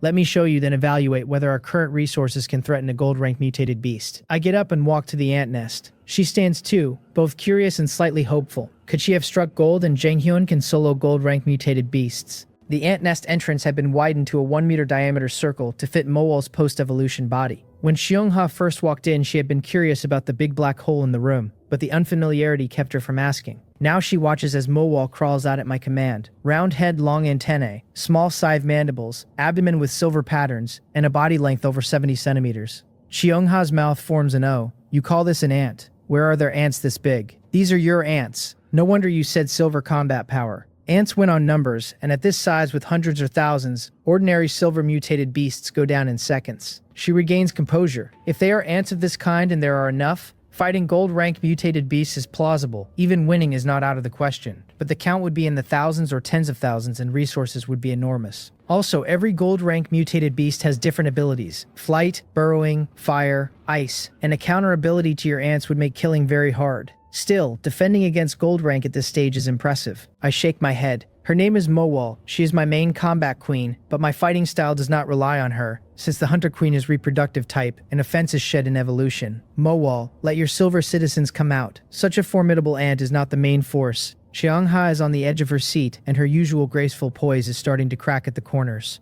She had been mentally adjusting to a partner who can defend against silver mutated beasts in a pinch. The idea of a partner who can solo more than that, by stacking silver tier ants in numbers and gene fusing them with 2 silver creature kits each, is forcing her to recompute the alliance's center of gravity in real time. Her plant-based defense was the comparable counterweight to my ant force. If my ant force is multiples larger than she assumed, the alliance becomes asymmetric in my favor, which is uncomfortable for her sense of fairness even if it is good for both our survival. She does not say it aloud, but the small rapid blinks give her away. Mole's antennae move toward the entrance. After 10 or so seconds, larger blacker creatures emerge one by one. 6 in a row, each over a meter long with thick matte black carapaces, and half-meter long sharp scythe mandibles that are shiver-inducing on sight. They do not move like animals. They move like assembled machines, weight balanced perfectly on 6 legs, articulation crisp and silent.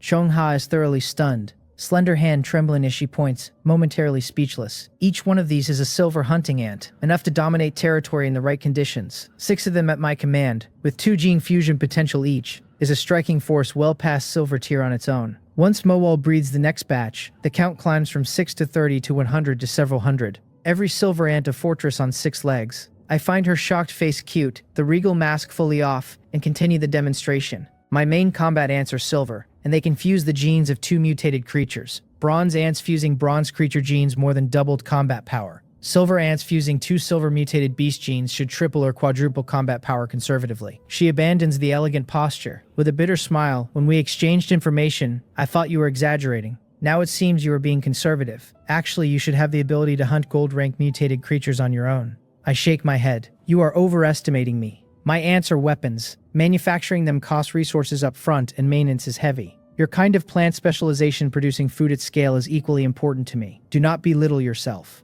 I almost said you're kind of rich and corrected mid-sentence. She, already in shocked Zen mode, did not catch it. She asks the crucial question. How long, how many resources to cultivate 1 silver ant, and how much daily maintenance in multi-year winter wheat units I gave you? Good question. I have been pushing rarity, not yet auditing the costs. With species contract intelligence, I can ask Mowal directly. I take a handful of wheat from the cabinet, walk to Mowal, stroke her head, and hand her the wheat. Mowal, with enough wheat, how many citizens can you cultivate per day? And how much wheat does each citizen consume per day? She straightens, takes the wheat with her tiny upper ant legs, hugs it briefly, and chews through over 30 grains in a quick smacking rhythm. Then she looks up and speaks in rustles. Master, Mowal understands. She reports for half a minute, antennae shifting in a slow dance as she annotates each number with biological context. Feeding cycle, gestation cycle, energy partitioning, idle versus active maintenance. I crouch beside her, listening and translating internally with species contract, and gradually a clear table of figures forms in my head. When she finishes, I straighten with a bitter expression. With ample food, Mowal can cultivate approximately 120 silver ants per day. Each silver ant requires 100 jin of wheat to cultivate from the larval stage to maturity. The daily minimum maintenance per silver ant is 1 jin of wheat for idle keep. Intense labor or sustained combat is 10 jin per ant per day.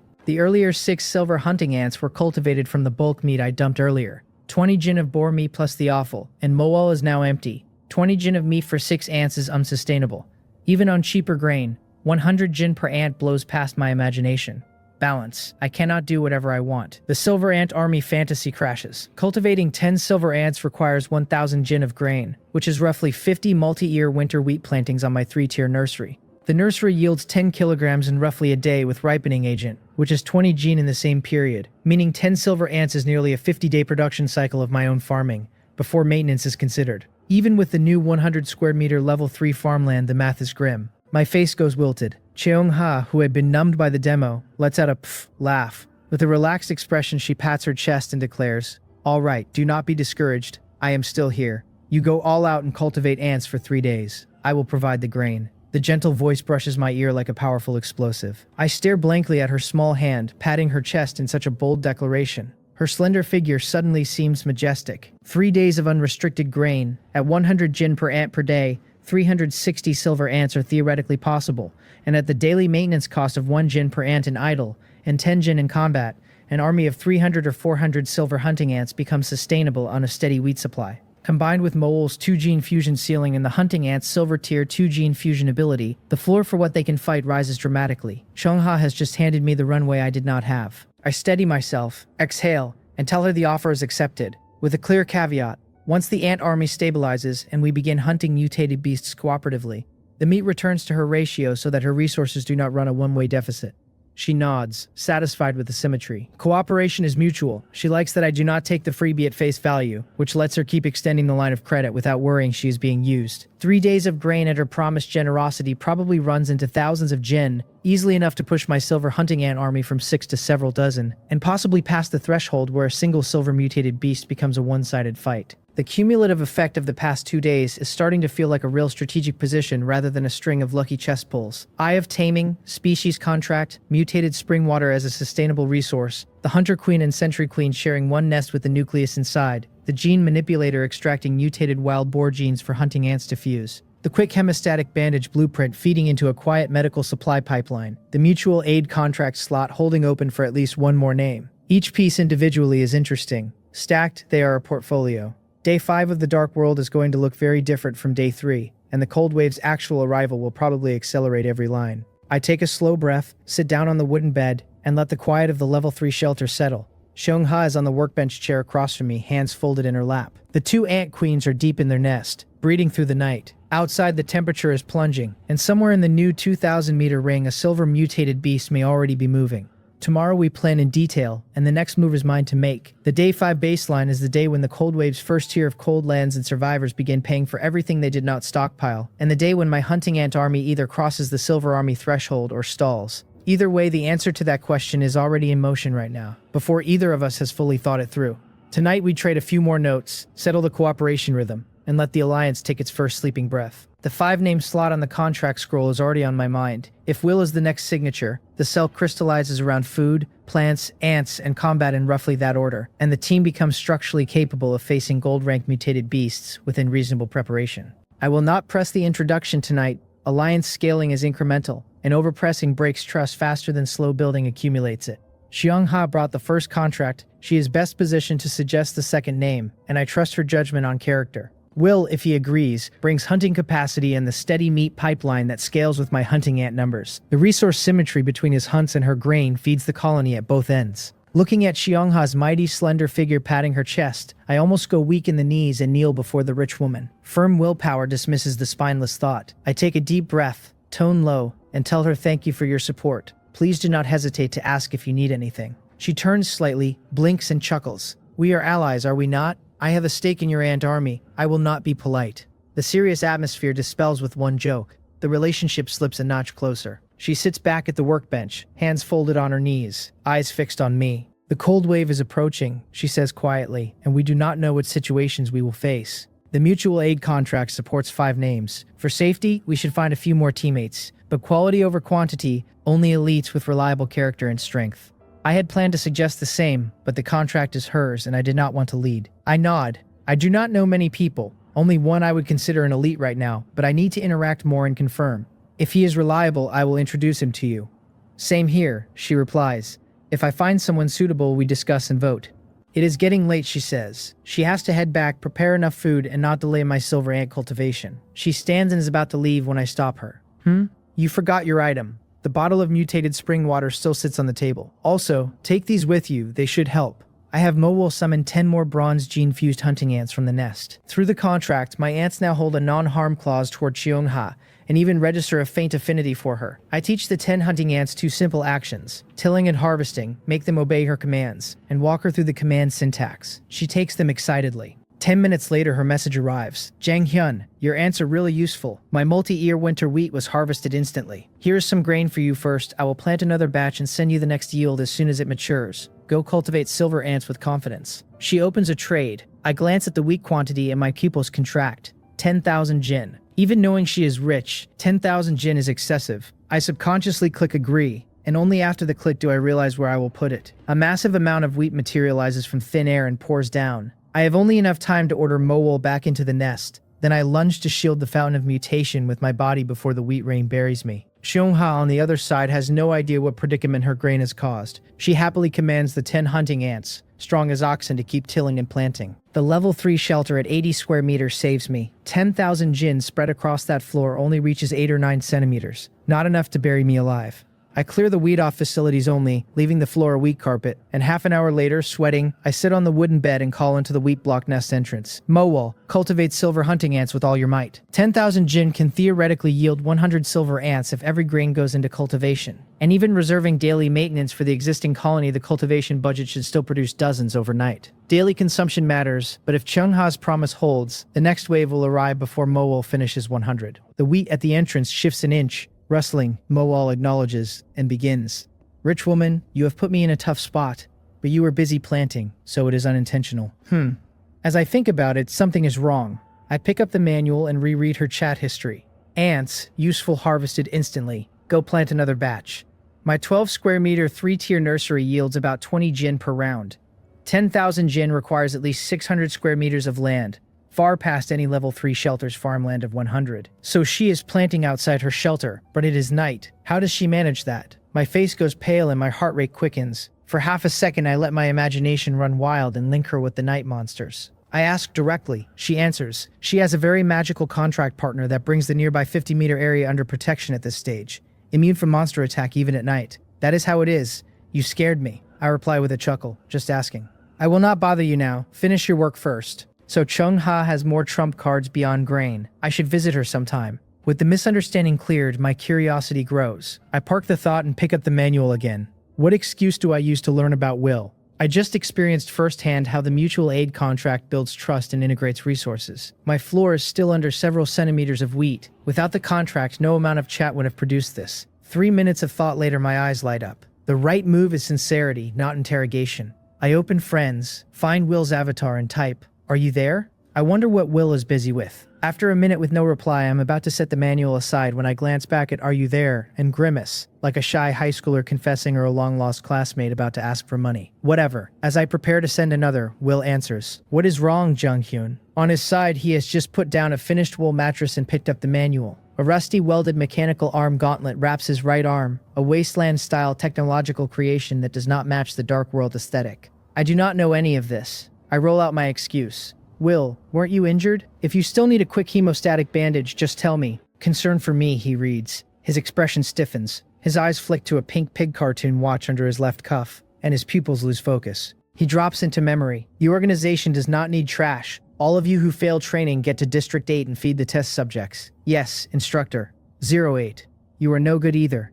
08 who came earlier cannot even beat me 11. A man cannot go back on his word. If you refuse to call me brother, wear this watch. The organization does not need emotional trash, only killing machines that obey. The people opposite you are not comrades. In half an hour, kill each other or die.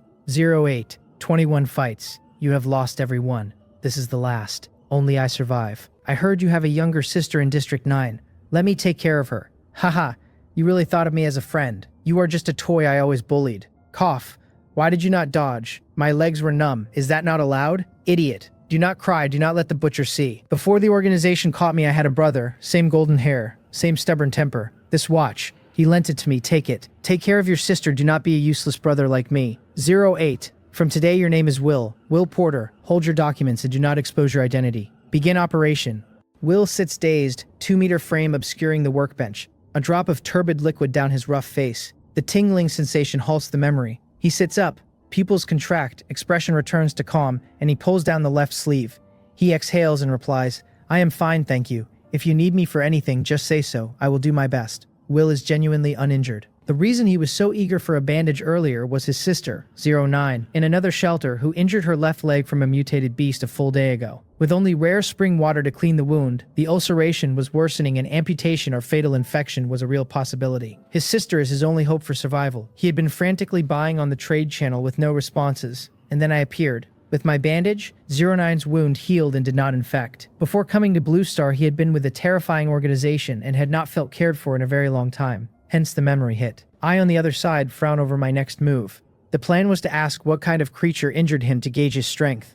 After his sincere reply, I cannot keep calculating and testing him.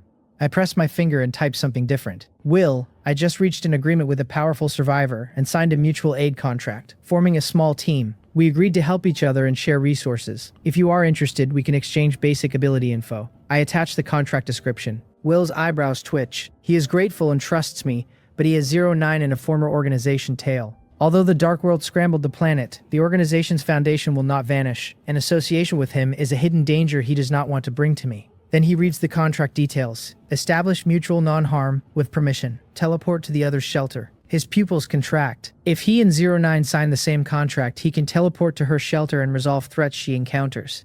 He stands up abruptly, eyes fixed on the manual with fervor. To tell, or not to tell. Will stares at the rusty gauntlet on his arm and lightly traces the number 9 carved into its side with his left hand. He takes a deep breath. He replies, Jang Hyun, I have another companion. Could you consider her as well? He cannot expose 09. The organization concern outweighs gratitude. I am slightly taken aback. Spots are still open, but although the contract is in my hand, the owner is not me.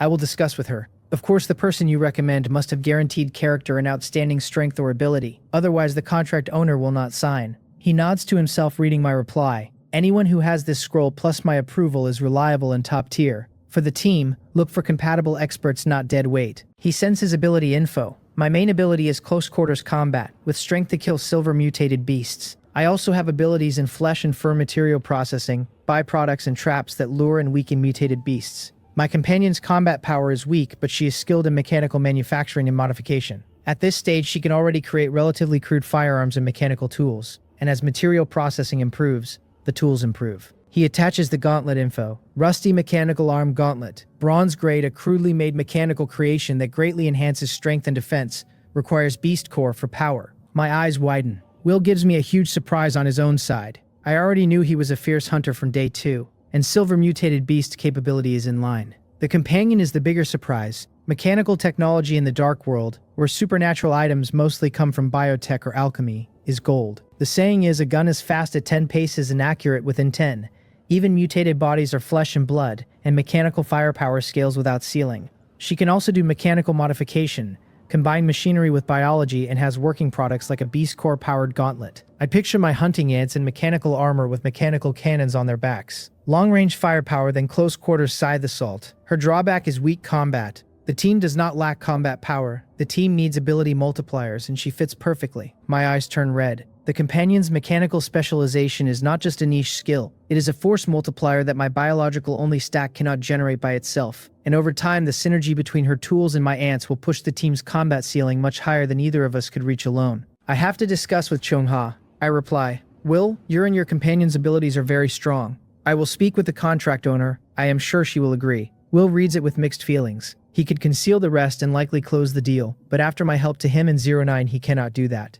He sends another message. Jang Hyun, do not rush. There is one more thing. My companion and I were kidnapped by a terrorist organization on Blue Star when young and trained. I was a combat member, she was a research member. With the transmigration, we have escaped the organization's control, but it has not been destroyed and may find us in the future. We will not obey them, and we may face retaliation. Terrorist organization. I grew up in a superpower with good public order, lived alone after grandfather, never had food worries or life-threatening danger, and only know terrorist organization from television news. Will's frame, fighting capacity, and the depth of his manufacturing makes sense now. An organization that has both combat and research members is not light. Probably hundreds of operatives, dedicated training facilities, deniable cover, foreign government links. The full apparatus of an entity that takes children and rebuilds them into killing machines or research drones. Will's mention of instructor, District 8, test subjects suggests an industrial scale to the operation, the kind that does not vanish without leaving rumor and remnants. But transmigration scrambled Blue Star's accumulations, and what is left may be brainwashed automatons without coordination. Compared to Dark World dangers, that is downstream noise. Will's open disclosure is itself sincerity. I reply with a smile. I understand. I will tell the contract owner truthfully. If there are no problems, I will contact you again to sign. He exhales. His tense body relaxes. A small arc on his rugged face. Thank you, Jang Hyun. I await your news. I DM Chung-ha with Will's and the companion's abilities, and the organization disclosure. She does not reply for 10 minutes. Busy outside. Even with hunting ants, the planting is real work. I look at the nest entrance. The wheat hourglass has sunken further. Mole has cultivated several more silver hunting ants. Taking the lull, I open the trade channel and think. By morning, around 70 silver hunting ants, a substantial force. 2,000-meter range definitely hides rare resources and rare chests. Daytime is good for searching. Silver mutated beasts are likely in there though, and even 70 silver hunting ants fighting one with special abilities risks losses. Each silver hunting ant is a treasure for the gold rank engagement. Minimize losses, ideally avoid them. I look at the gene manipulator. At this stage, someone should have killed a silver mutated beast. Anyone selling. I filter the trade channel for silver beast materials. Less than a page of listings. First item, mutated raven blood, silver rank, owner Will, 10 million wood. Exchange for silver rank or special bronze grade resources. Private message if interested. Will again. The exorbitant price is bait for serious customers, and the resource type singularity makes sense. He hunts and is meat rich. I message him about the listing. He instantly tries to give the materials free. I cannot accept it, already taking advantage of him. So I make 3 quick hemostatic bandages on the workbench and trade them for 2 bottles of silver rank beast blood, mutated raven blood, and mutated yak blood. 2 species means he has killed at least 2 silver mutated beasts. I wonder if Cheung-ha will agree to the addition. I sigh, set the gene manipulator on the workbench, twist the red side knob. A minute later, the camera component on top emits a blue-purple beam onto the platform. I open the raven blood bottle and pour it into the circular vessel, then twist the blue button. The beam shines on the vessel. The color deepens for 5 minutes, then fades. Above the red blood are thin light yellow flakes. 10 mutated raven gene fragments. 100 milliliters, 10 fragments. 10 milliliters per fragment. Wonder how much blood and meat a silver mutated beast yields, and how many fragments scale. If yield is low, fully fusing silver-grade genes into all ants is another expense. Sustain more with war is the answer, plus Chung-ha's grain. Now I can verify the conjecture. Do gene fragments above the recipient's potential ceiling raise the recipient's potential? I send a sentry ant up to the workbench. Hunting ants already have silver potential. Raven fragments would not raise it, but sentry ants cap at bronze. The little sentry climbs to the vessel. I tap the gene manipulator's yellow button. The beam flashes. A fragment flies up and implants itself. The sentry trembles violently like a sieve for half a minute, then jumps to the floor and devours wheat frantically. Gene fusion takes energy and it inhales whatever it can. 3 minutes later, the sentry calms. 4 pairs of compound eyes intact, antennae intact, dark green helmet intact, body still finger joint sized, but a pair of matte black fuzzy wings sit above its abdomen. Fly to me. Wings vibrate fiercely. The sentry lands on my fingertip in a blink. It really flies, and the speed is incredible. This is no longer a sentry. This is a pilot scout. I check the panel. Sentry ant, bronze grade. Type scout. Potential silver rank. Abilities basic agility, beginner scouting. Fused genes mutated raven. Current 0 gene fusions can fuse 1 more after evolving to silver. Current mutation evolution success rate 0%. The potential has risen to silver. My pupils contract. Each level a creature climbs is a leapfrog improvement. An ant potential becoming dynamic, pushable by gene fragments above the recipient's ceiling, removes the structural ceiling on my whole strategy. The hunting ants and sentry ants and now tunneling ants all have the same upgrade path. I just need higher ranked gene fragments. Gold mutated beast genes become the next prize, and Will's hunting capacity becomes part of the same pipeline. I had suspected this, otherwise I would not have tried silver ranked gene the moment I had it. Verified now. Silver combat power is 3 times bronze. More importantly, after silver, 2 gene fusion. If I find gold ranked genes, ant potential could hit gold. The weakness of low ant potential vanishes. I exhale, the long held worry dissolved. Tension released. I glance at the manual. No messages right now.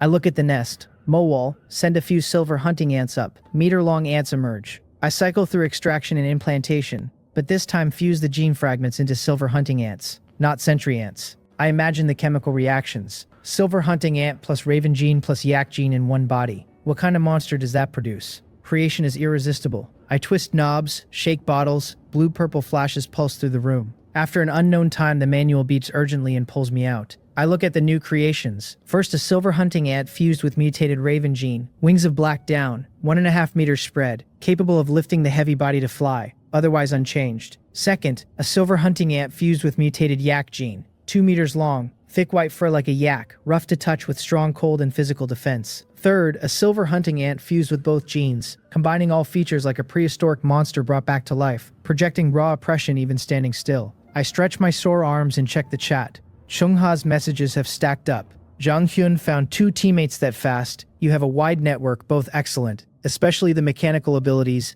big use for our future development. The organization, do not worry. The Dark World tied up over 8 billion in one go. They cannot stir trouble. Since they were open, please tell them about my abilities too. Approval.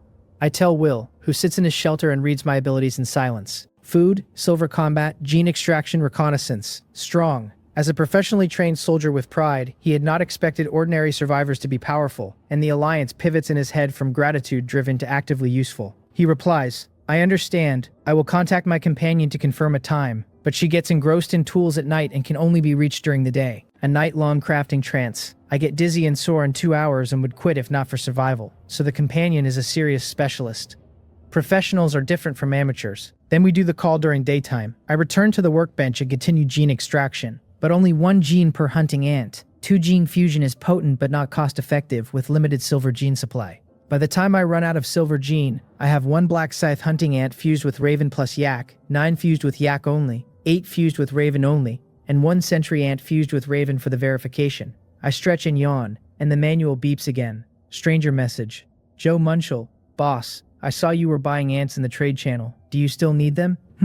Ants. I open the trade channel and look at my mutated spring water listing. Right, the buy task note, posted on the natural disaster announcement day. So much has happened that I forgot. Ants are like rare species in the dark world. And finally, a contact. I reply, yes. In a corner of the dark world, in a level 2 shelter, a tattered, thin young man squats by a fire, sniffing, eyes glued to the manual. The single word yes jumps over the one remaining lens of his glasses. His nose tingles. His stomach cramps. He grabs the manual with trembling fingers. Boss, do you have anything to eat? Half a bread will do. I have lots of ants. Lots. He sounds desperate. I ask for the ant info. Tunneling ant queen, no grade. Ants that love to dig nests. The architects among ants. There really is something. Construction type ants, exactly the variety I was missing. I reply, just the queen and a few ordinary ants will do.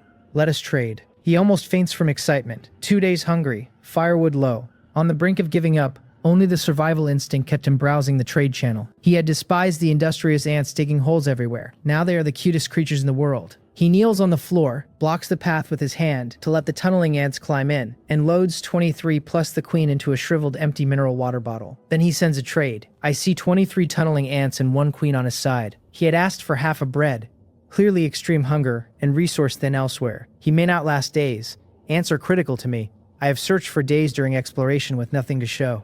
As long as he keeps finding ants, an investment is worth it. I put 100 gin of wheat from the floor pile, a bucket of purified water, and 100 wood into the trade slot, and click agree. Trade clears. The mineral water bottle of tunneling ants appears in my hand. Each is about 5 millimeters, dull earthy brown, triangular head, long forelegs like mining picks. Excellent diggers on appearance alone. On his side, Joe Munchel stares at the items. Boss, why so much? Just some ants. Half a bread or 1 bread would have been fine. I smile and reply, "It is all right. To me, it is worth this price. This is what you deserve. If you find new ant species, I will give you the same. For me, these resources are nothing. 100 gene of wheat is the volume of a few floor tiles in my room. Wood is just one slot of one of my professional logging team's daily run. For him on the brink of death, an astronomical figure that resets his survival horizon by weeks. His eyes burst with light. Cling to Boss Jang Hyun's leg. Find more ants. Survive. Thank you, boss. I will continue to work hard." I encourage briefly and put the manual on the bedside. I read the panel. Tunneling ant queen. No grade. Potential bronze grade. Type reproduction. Current mutation evolution success rate 63%. Feeding earth element materials raises rate. Likely reproductive evolution. Tunneling ant. No grade. Potential bronze grade. Type construction. Ability rapid digging. Rate 54%. Earth element material feed raises rate. Likely construction evolution. They evolved by eating dirt. That is too cheap. Probably already eaten dirt extensively, hence the high starting rate. Sleepy and drained, I tamed the queen, sent her and the others into the nest to eat dirt, and crawl into the wooden bed under the thick blanket. An unknown amount of time later, a familiar voice wakes me. Dark World announcement. Congratulations, survivors. You have passed another night. 4 days until the cold snap. Work hard to gather resources to get through this harsh winter.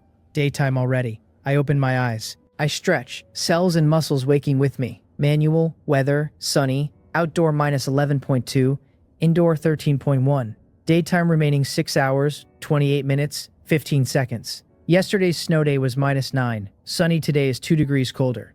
At this rate, before the cold front, minus 20 is plausible. Daytime is shrinking. 7 hours yesterday, 6.5 today. When the cold front arrives, daytime may be 3 or 4 hours, which is barely enough for resource searching. The system is pushing survivors to their deaths. I open the chat channel. World counter, 7.1 billion. Region counter, 8,218. My pupils contract, over 1 billion gone worldwide, nearly 1,800 gone in this region. Each digit a life. The system's death pace is brutally fast, and the slope steepens because the lower tier survivors have neither the resources nor the alliances to weather the cold wave once it lands. Hurry. Level 4 before the cold front fully arrives. I put down the manual and walk to the nest entrance, which has been expanded again into a perfectly regular circle, almost compass drawn. Tunneling ant work. Obsessive compulsive architects. Mowol, except for breeding ants, send all silver hunting ants and sentry ants up. Yes, master. With silver intelligence, Mowol can flexibly manage the colony from my high-level commands. Big-bodied, oddly shaped hunting ants emerge first, then more normal-looking ones. The room runs out of standing room. I open the door and signal them outside. Cold seeps in. I shiver and tighten my coat. About 70 silver hunting ants, the count from last night's cultivation. But how did the nest fit them all without my shelter collapsing? I ask Mowol. Truth. Last night the tunneling ants were chief architects and commanders, with the black scythe hunting ants as the main digging force, building a nest that is sufficiently stable and spacious. The dirt was compacted by hunting ants' strength into the nest walls and into rock crevices underground. A bold idea hits me, and the more I turn it over the better it sounds. If tunneling ants are this good at construction at no grade, what could a silver tier construction colony with intelligence build? Could they actually engineer an underground palace? Underground is safer than above ground. No nocturnal monsters wandering close. Warm in winter, cool in summer. Issues to solve. Lighting, air, water source, structural stability. I do not want to be buried alive. Structural stability is critical. The tunneling ant queen needs to be silver to gain intelligence and become a proper architect. Their digging now is gene instinct, not rushed. Explore the territory ring first, palace later. Outside, wrapped in a down jacket from the trade channel, I count 63 silver hunting ants, including gene-fused individuals. 521 sentry ants, including the raven-fused one. The cold glint of hunting ants' scythes raises pride. With this army, anything below gold is slaughter. Cheonga's information says silver mutated beasts are not common in level 3 territory, but better safe than sorry. I send all 521 sentry ants out to net search the entire 2,000-meter ring, marking chests, rare resources, and mutated beasts. I lead the hunting ant squad to chop scattered birches near the shelter for wood. A 2,000-meter ring of roughly 1,250 hectares is gigantic for one person. For 521 bronze sentry ants moving in a coordinated net, it collapses to manageable in minutes. The detection geometry is straightforward. Divide the ring into 8 sectors, subdivide each into smaller patrol grids, and beginner detection on each ant translates to redundant overlapping coverage of every square meter that matters. 10 minutes later, they have marked everything and reported through Mowol. Compared to the days I would have spent walking the ring solo, the radar-style coverage is a step change in operational tempo. Unknown grade rare resources 4. Treasure chests 3 of various qualities. Black iron mutated beasts, 28. Bronze mutated beasts 7. Silver Mutated Beast 1. These are not ants, these are living radars. Sentry ants currently distinguish mutated beast ranks but cannot effectively identify resources or chest grades. Enough for me. Depart. Bring all chests back. Clear out black iron and bronze mutated beasts. 60 hunting ants surge out and disappear. I lead 3 hunting ants toward the resources. Resource collection methods vary. Ant intelligence is not flexible enough, so I see for myself. The silver mutated beast I saved to witness firsthand. Hunting ants could handle it, but I want to gauge the strength gap to gold. The first resource is 800 meters east. With red heart fruit and ranked meat behind me, my physique allows fast travel without panting. Under 10 minutes through brush, I arrive, and smell something foul before I see it. The stench is like a bloated carcass that burst in scorching sun. Fermented contents splattered, rancid fat and decaying organs, with a faint alluring sweetness layered over it, that only makes the nausea worse. I gag from afar and almost lose dinner. I cover my nose and look through the trees. A 200 square meter open space, a black mud pit at center with bursting bubbles and partly rotted animal bones. In the dead center, a half-human tall plant with all black roots, stems and leaves, and a palm-sized blood-red flower at the top. The sweet scent comes from the flower. The kill mechanism is obvious. The scent attracts animals, the plant kills them and uses their bodies as fertilizer. Wicked plant. Useful resource. Black blood flower, silver rank. Consuming directly or drying and steeping in water can greatly increase life potential. And the scent can cause hallucinations. A silver rank resource. Increased life potential and advancement probability. Phrasing too vague to fully parse on a casual read, but combined with silver quality the effect should be strong, and worth the smell to recover. Transplant first, test later. Consult Chongha on transplant method. I send her the info. While waiting I turn to leave, and my gaze sweeps the rotting mud. Black rot soil, bronze grade, fertile soil with strong foul odor. The mud is also a resource. The sentry ant could not distinguish them and probably mistook flour and soil as one resource. Unexpected gain. The smell is the problem. Cannot bring it back to the shelter, especially with a will and companion alliance imminent, and guests possibly visiting. Leave it for now. I rush out of the stench and inhale fresh cold air. Mind clearing. Phew. Alive again. Hope the rest are not as fragrant. I continue. Cold wind keeps cutting my face, biting chill mixed with tree scent fresh air. Inspiration hits. I clap. Tunneling ants only need earth element material to raise their rate, and black rot soil is bronze earth element material. There is enough black rot soil to evolve a large batch of bronze tunneling ants. Just now my brain was gas mask impaired. Tunneling ants are dirt eaters. The recycling solves the black rot soil problem. I order Mowol to send a hunting ant to bring all tunneling ants over. Pang of guilt.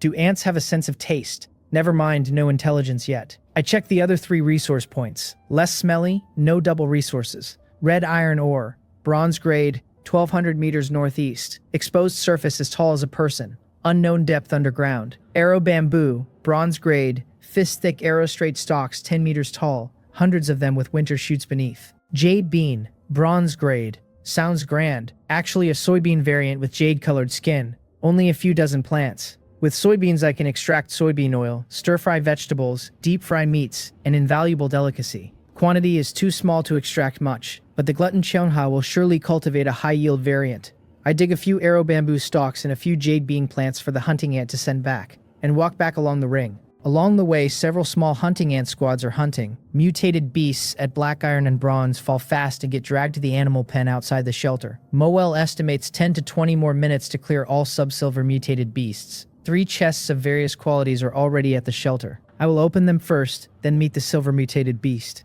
I open the door and stop. 3 chests beside the workbench, the center one radiating silver light. A silver rank treasure chest. The silver chest is mostly wood, with silver trim. Exquisite. I squat and touch it. Treasure chest, silver rank, 20% black iron, 40% bronze, 30% gold.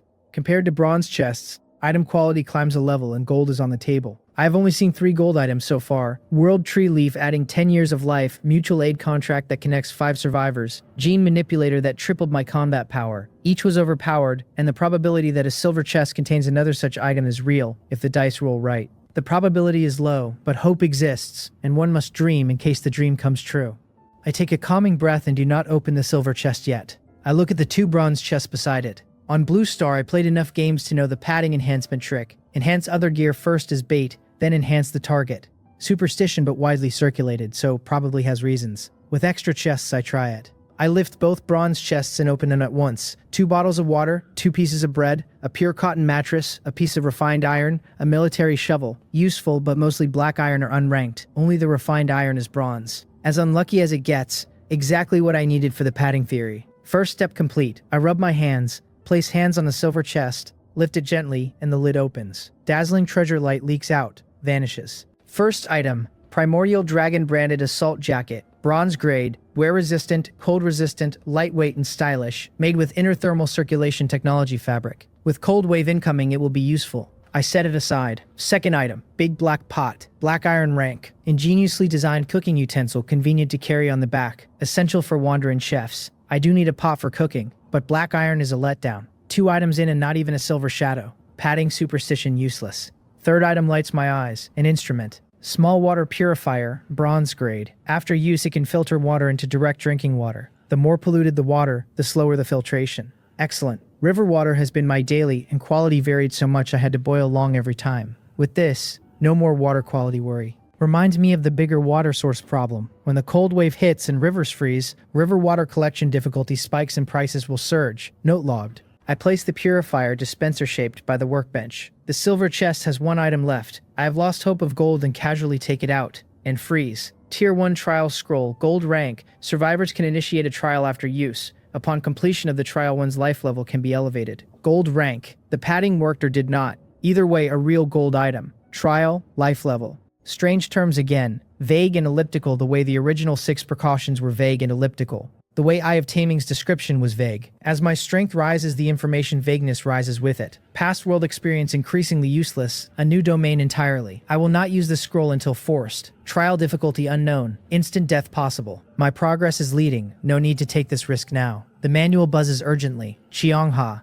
Jianghyun. I just harvested another batch of multi-year winter wheat convenient to receive. Oh, you found a silver rank plant. Black blood flower. Life potential. That is a good item. She knows about life potential. I am stunned. She mentioned earlier she had some special information about the dark world. I had not paid attention. I had not encountered unknown info then. Now after a string of incomprehensible items I see the value. Her information may rival her grain capability. I ask, what is life potential? She pauses to organize. Plant specialization lets me contract some plants and view their information. One plant info field is potential, the growth limit, which differs across plants. Black iron, bronze, etc. So her ability mirrors mine, but for plants. Are you saying the black blood flower can raise a creature's life potential? So a black iron sealing creature could push to bronze? Or silver? If so, it is not very useful for me. Gene fusion already raises ant potential. She replies, that is right, but it is not just that. You are very perceptive. Humans also have life potential. Humans evolve too, but not on the black iron silver ladder.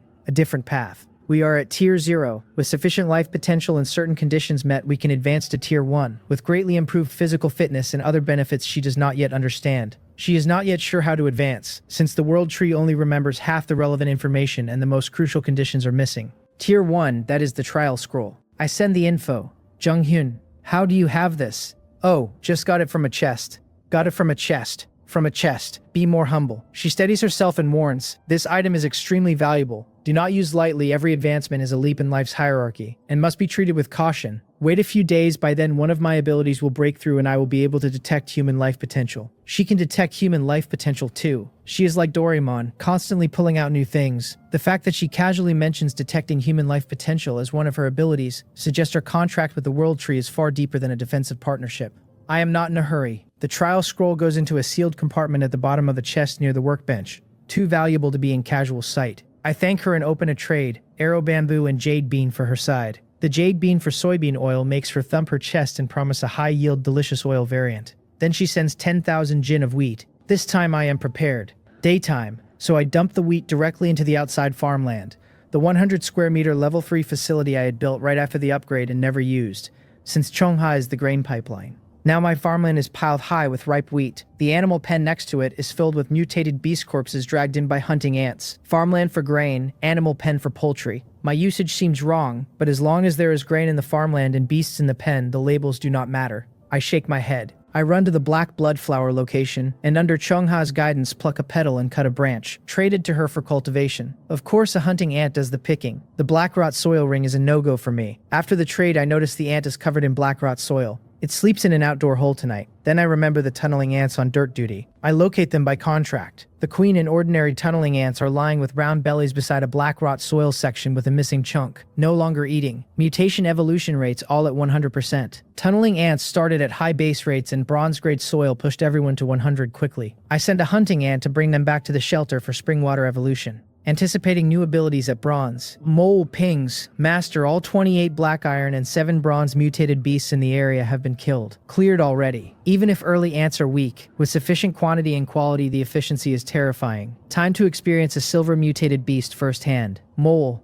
Gather all silver hunting ants. Yes, master. I head for the silver mutated beast location with the hunting ant army assembling along the route. The bigger picture is starting to come together. Tunneling ants for construction and earth element specialization. Hunting ants for combat scaling at silver with 2 gene fusion. Sentry ants for reconnaissance with raven fuse flyers extending the recon ceiling vertically. The 4 ant types now form a complete operational set. Scouts, soldiers, builders, and a reproductive queen at the center keeping the colony scaling. With the gene manipulator, every ant in the colony can be tuned individually as silver tier genes flow in. With the mutual aid contract slot still open, the team can absorb a 5th specialist later. The thesis of ants as scalable infrastructure is no longer aspirational, it is operational, and Chungha's grain pipeline keeps the engine fed. 5 minutes later, I arrive near the hunting ant squad's staging area. Slow my steps and look forward. Dozens of dark figures are hidden beneath a 3-meter-high reverse slope, motionless as mountains and silent. The silver mutated beast is 300 meters behind the slope, currently feeding Promoel's intel. I crouch and slowly climb the slope to peak. Under a tree thick enough that 2 people would need to embrace it, a massive snow-white figure nearly 3 meters long is facing away from me, devouring a mutated wild boar. From its head, occasionally lifted while tearing meat, it is a wolf-type mutated beast, a mutated unicorn wolf with an ice blue horn on its head. Wolf-type beasts have keen senses. Why has it not detected us? A gust of cold wind blows past with a faint blood scent, and I get the answer. We are upwind. I relax and focus on the wolf. Mutated unicorn wolf. Silver rank. Abilities. Charge. Thick fur. Ice spike. Maybe distance or the rarity of the species. But the panel only shows abilities. No detail beyond names. Charge and thick fur are obvious. Attack and defense. Ice spike is the wild card. A mage skill in games. If silver mutated beasts can master extraordinary abilities, gold rank mutated beasts surely can too, and conquering gold may not be as simple as I had imagined. I am not soloing this and not yet conquering gold. I push the worry off and slow my movements, retreating 200 meters and hiding behind a thick tree before signaling the hunting ants to swarm. The hunting ants instantly come alive, climb the slope in seconds, and charge in unison toward the mutated unicorn wolf. With thump thump thump impact on the ground, the wolf abandons the half-eaten mutated wild boar and turns. Dozens of dark, grotesque, scythe-armed creatures, some running, some flying, are charging in. A single howl and the lines clash. I climb a tree for a vantage. The wolf is already encircled by hunting ants, and seemingly about to be torn apart, when its ice blue horn flashes a pale blue light, and more than a dozen forearm-length ice spikes scatter outward, hammering nearby hunting ants with thump-thump impacts, sending them flying back to the ground hard. Spikes that miss fly 300 or 400 meters before embedding in tree trunks. These ice spikes are absurdly powerful, comparable to assault rifle fire. Glad I did not watch from up close. Fortunately, the skill is not casual. After the attack, the horn visibly dims, the ability clearly carrying a heavy resource cost, and the remaining hunting ants pile on without giving the wolf a second window. Seconds later, the mutated unicorn wolf is silent on the ground. I exhale and climb down. I need my own strength to grow. Even watching from a tree is risky. I check the hunting ants hit by ice spikes. All up, no immediate harm. A few hit in the abdomen leak yellowish-brown fluid, but the wounds are healing themselves. Back carapace hits show only slight indentations, not even minor. The ice spike was probably the wolf's ultimate. Even so, it caused only minor inconvenience to silver hunting ants. Silver mutated beasts are handled with relative ease at this scale. Gold, with 10 times silver strength, would still cost casualties. I signal the hunting ants to transport the corpse to the animal pen with the other 35 from earlier. Meanwhile, in a corner of the dark world, Will is tending an animal pen outside his shelter. Unlike my 100-square-meter pen, his is 500 square meters and clearly upgraded. And unlike my pen, full of beast carcasses, his pen actually houses over 20 different species of mutated beasts, mostly unranked in black iron with 3 at bronze or higher.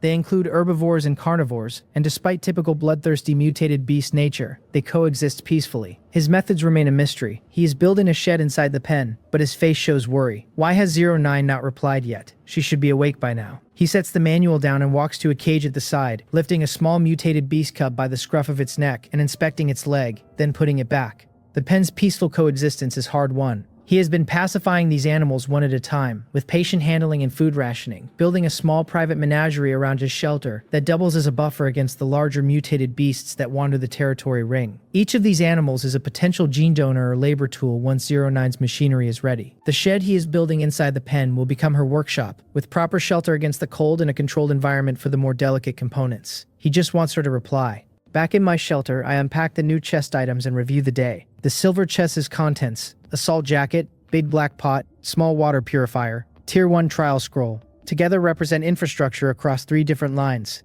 cold resistance, food preparation, and water purification. The water purifier in particular hits a problem I had not yet addressed, and would have addressed badly later. The Tier 1 trial scroll is a separate problem. I lock it away in the bottom of a chest with the world tree leaf, the mutual aid contract slot remaining open in my mind. Both are gold rank items that I cannot use in the next few days, and both are insurance for the cold wave's longer arc. The animal pen outside is filled with 36 beast carcasses now, a logistics problem of its own. Bronze beasts produce beast cores, which means roughly 7 beast cores are sitting in the pen waiting to be extracted, on top of the boar core I already have. Beast cores are worth more than meat at the same rank, and the level 4 shelter requires a gold rank beast core. Working on that path means cultivating a hunting cycle on silver, and eventually gold beasts, which my hunting ant army is now starting to enable. Meanwhile, the mutated wolf carcass has the abilities of charge, thick fur, and ice spike, 3 gene categories that map cleanly onto hunting ant upgrades: charge for impact, thick fur for defense, and ice spike for ranged ability. If ice spike can be transferred via gene fusion into a hunting ant,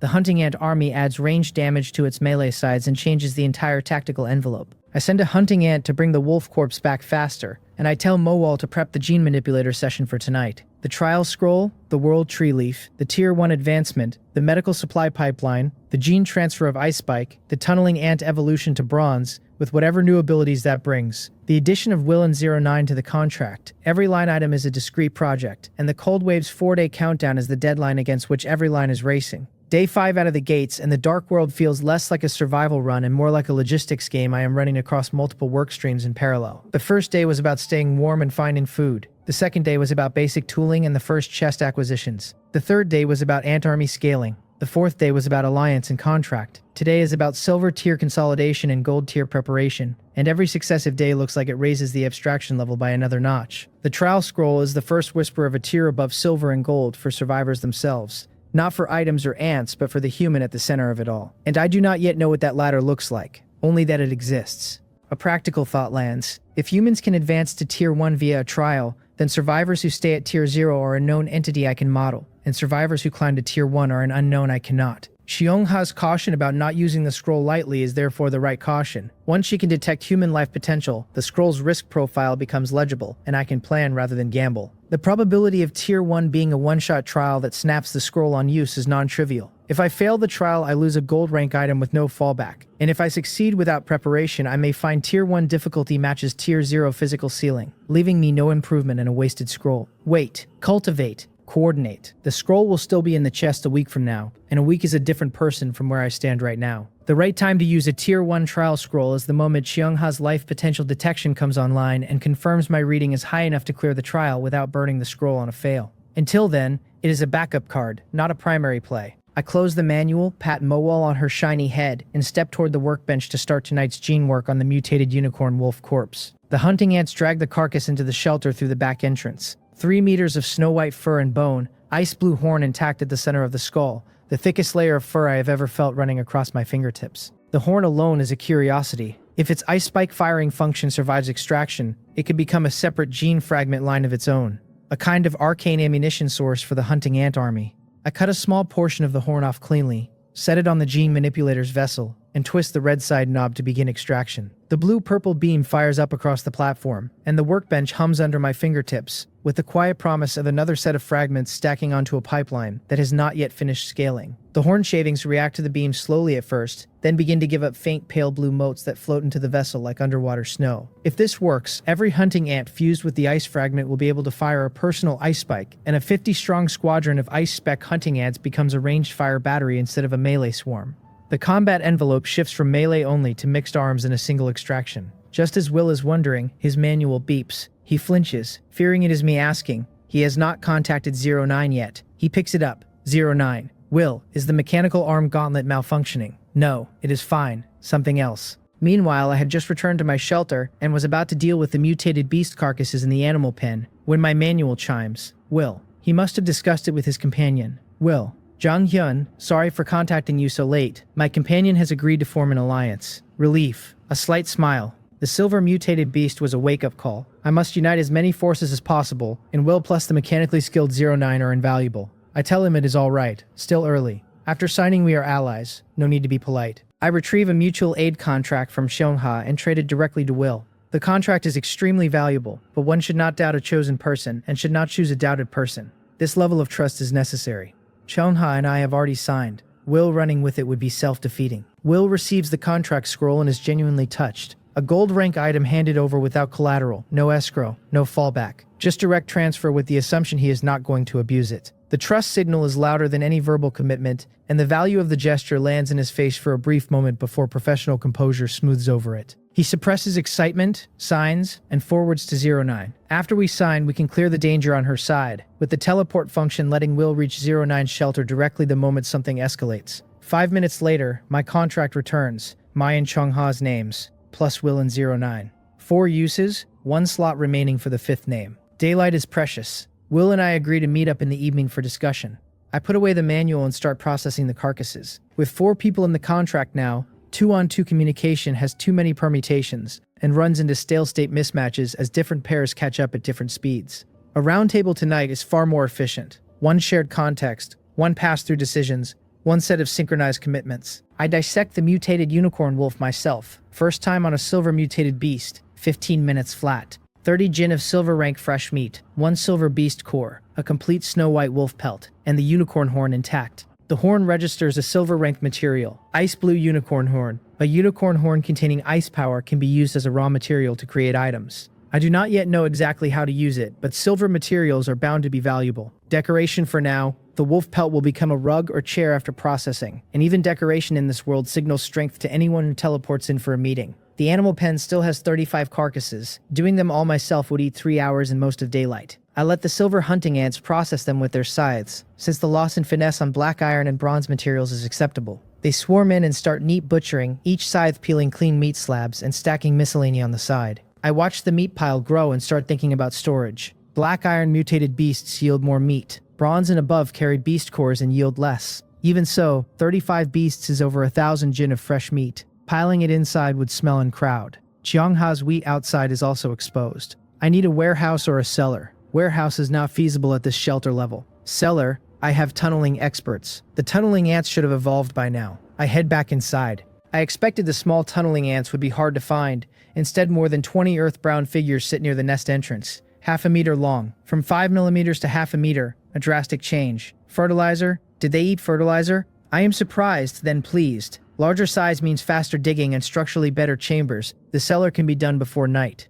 The expanded size also gives me hope for the underground shelter. Originally, it looked like a distant project requiring tons of tunneling ants. Now, if bronze and silver tunneling ants scale further, they may approach excavator size. An underground kingdom would not be impossible to engineer in the medium term. I check the tunneling ant panel. Tunneling ant, black iron rank, potential bronze grade, type builder, abilities rapid excavation all-rounder, current mutation evolution success rate 1%. The tunneling ant queen, like Mowal and the sentry ant queen, gained only rapid reproduction. The workers, however, gained 2 abilities at black iron, rapid excavation and the new all-rounder, and the second is the surprise. Sentry ants and hunting ants only gained 1 ability at black iron. The tunneling ants gained 2, which breaks the pattern I was using to predict the cultivation map. I close in and look. The 3 pairs of abdominal legs have changed shape. Pickaxe head longer and sharper on the first pair. Entrenching tool spread on the second pair. Drill bit cone on the third pair. They fold the outer joints under their bodies when moving, and extend them only for excavation. All-rounder makes sense. 3 tool types in 1 chassis. I bring the tunneling ants outside near the farmland and pen and order them to dig a cellar. With Mowal and the rest constantly consuming food and night being unsafe, I also order an underground passage from the nest to the cellar. 23 workers, 1 queen who eats black rot soil. The workers rotate pickaxes, shovels, and drills, and rocks and vines do not slow them. Minutes in, the pit is 1 meter deep. I send the queen back to keep eating black rot soil. Push her to bronze. After arranging the tunneling ants and double-checking that the cellar's depth target is reasonable for current temperature, I look at the hunting ants finished with the carcass dissection. The ground around them is piled with sorted meat slabs, hides and miscellany, beast cores and organs in their own neat rows. They are slacking. I cannot let them rest while wood and stone in the territory remain uncollected. Even after rare resources and mutated beasts are cleared, basic resources still feed the upgrade pipeline. I will not exchange wood and stone for rare resources from the trade channel anyway, since top survivors mostly barter and the basic to rare exchange ratios are exorbitant. One of the reasons I am building the team. There is something else I have been wondering about. What is in the dark zone? I was not strong enough or thorough enough to explore it before. Now that the bright zone is mostly mapped and level 4 needs a gold beast core that may take days, I have spare military strength and provisions. I will not rush in. I send 30 sentry ants to test the waters. Their breeding cost is low, and their scouting is far better than other ants. Even if none return, the data they feed back through Mole is priceless. I message Mole via the contract. Have the hunting ants collect all wood and stone near the shelter. After the tunneling ants finish the cellar, send them to eat black rot soil to push the rate. Send 30 sentry ants from different directions into the dark zone and receive their feedback. Master, Mole guarantees to complete the mission. With Mole as the only silver tier queen on the team and the species contract link extended to all ant species under her care, she handles 3 concurrent operations: hunting ant resource collection, tunneling ant cellar excavation and feeding, sentry ant dark zone scouting, with the kind of effortlessness that makes her feel like an automated assistant in a strategy game's macro layer. I head back inside. I change into the Primordial Dragon branded assault jacket. The bronze fabric is very light, comfortable, and a warm current circulates through my body. Without a fire indoors, the temperature is only a few degrees, and even with a down jacket, my hands and feet would be ice cold. With the assault jacket alone, no down jacket, my hands and feet warm fast. Good stuff. The ranked up gear is a meaningful upgrade across the board. Assault jacket inside, gauntlet for will, bandage for emergencies, water purifier for hydration, gene manipulator for ant scaling, mutual aid contract for team cohesion, and the trial scroll waiting in the chest as the next tier instrument. I sit at the workbench. With the ant army doing the volume work, I do not bother crafting low-margin items like buckets and fences. Only rare medical items like quick hemostatic bandage are worth my time. I lay out adhesive, plant fiber, and coagulation serum and start a long crafting session. By the time I finish the last bandage, 18 minutes and 28 seconds remain in the daytime. Less than 20 minutes left. I get up fast. The ants are still outside, and if I do not get them back before dark, they may be wiped out and I am poor overnight. I open the door and a biting wind slams it back into the wall. I close the rebound, hood up, zipper up to the top, and step into the cold. Only a sliver of setting sun remains. The first thing I see is a neat stack of logs on the west side of the farmland. At least 1,000 trees layered in tidy rows. Looking around, no tree stands within sight. Even with limited visibility, I cannot determine the full extent. The wheat piles on the farmland and the meat piles in the pens are gone. In the middle of the farmland and pen, a 5-meter wide square pit covered with wooden planks. The cellar dug by the tunneling ants with the wheat and meat already inside. I exhale. Through the contract, all ants are back in the nest. Accounted for. No losses outside the Dark Zone scouts. Mowol, well done. I head inside, shut the door against the cold. 10 or so minutes left. I debrief Mowol. The hunting ants cut down 1,021 trees, an estimated 3,125 units of wood. All trees within an 800-meter radius are cleared. So many. The territory's trees are scattered, so collection ate time. On a dense forest, the same hours could yield several thousand or tens of thousands.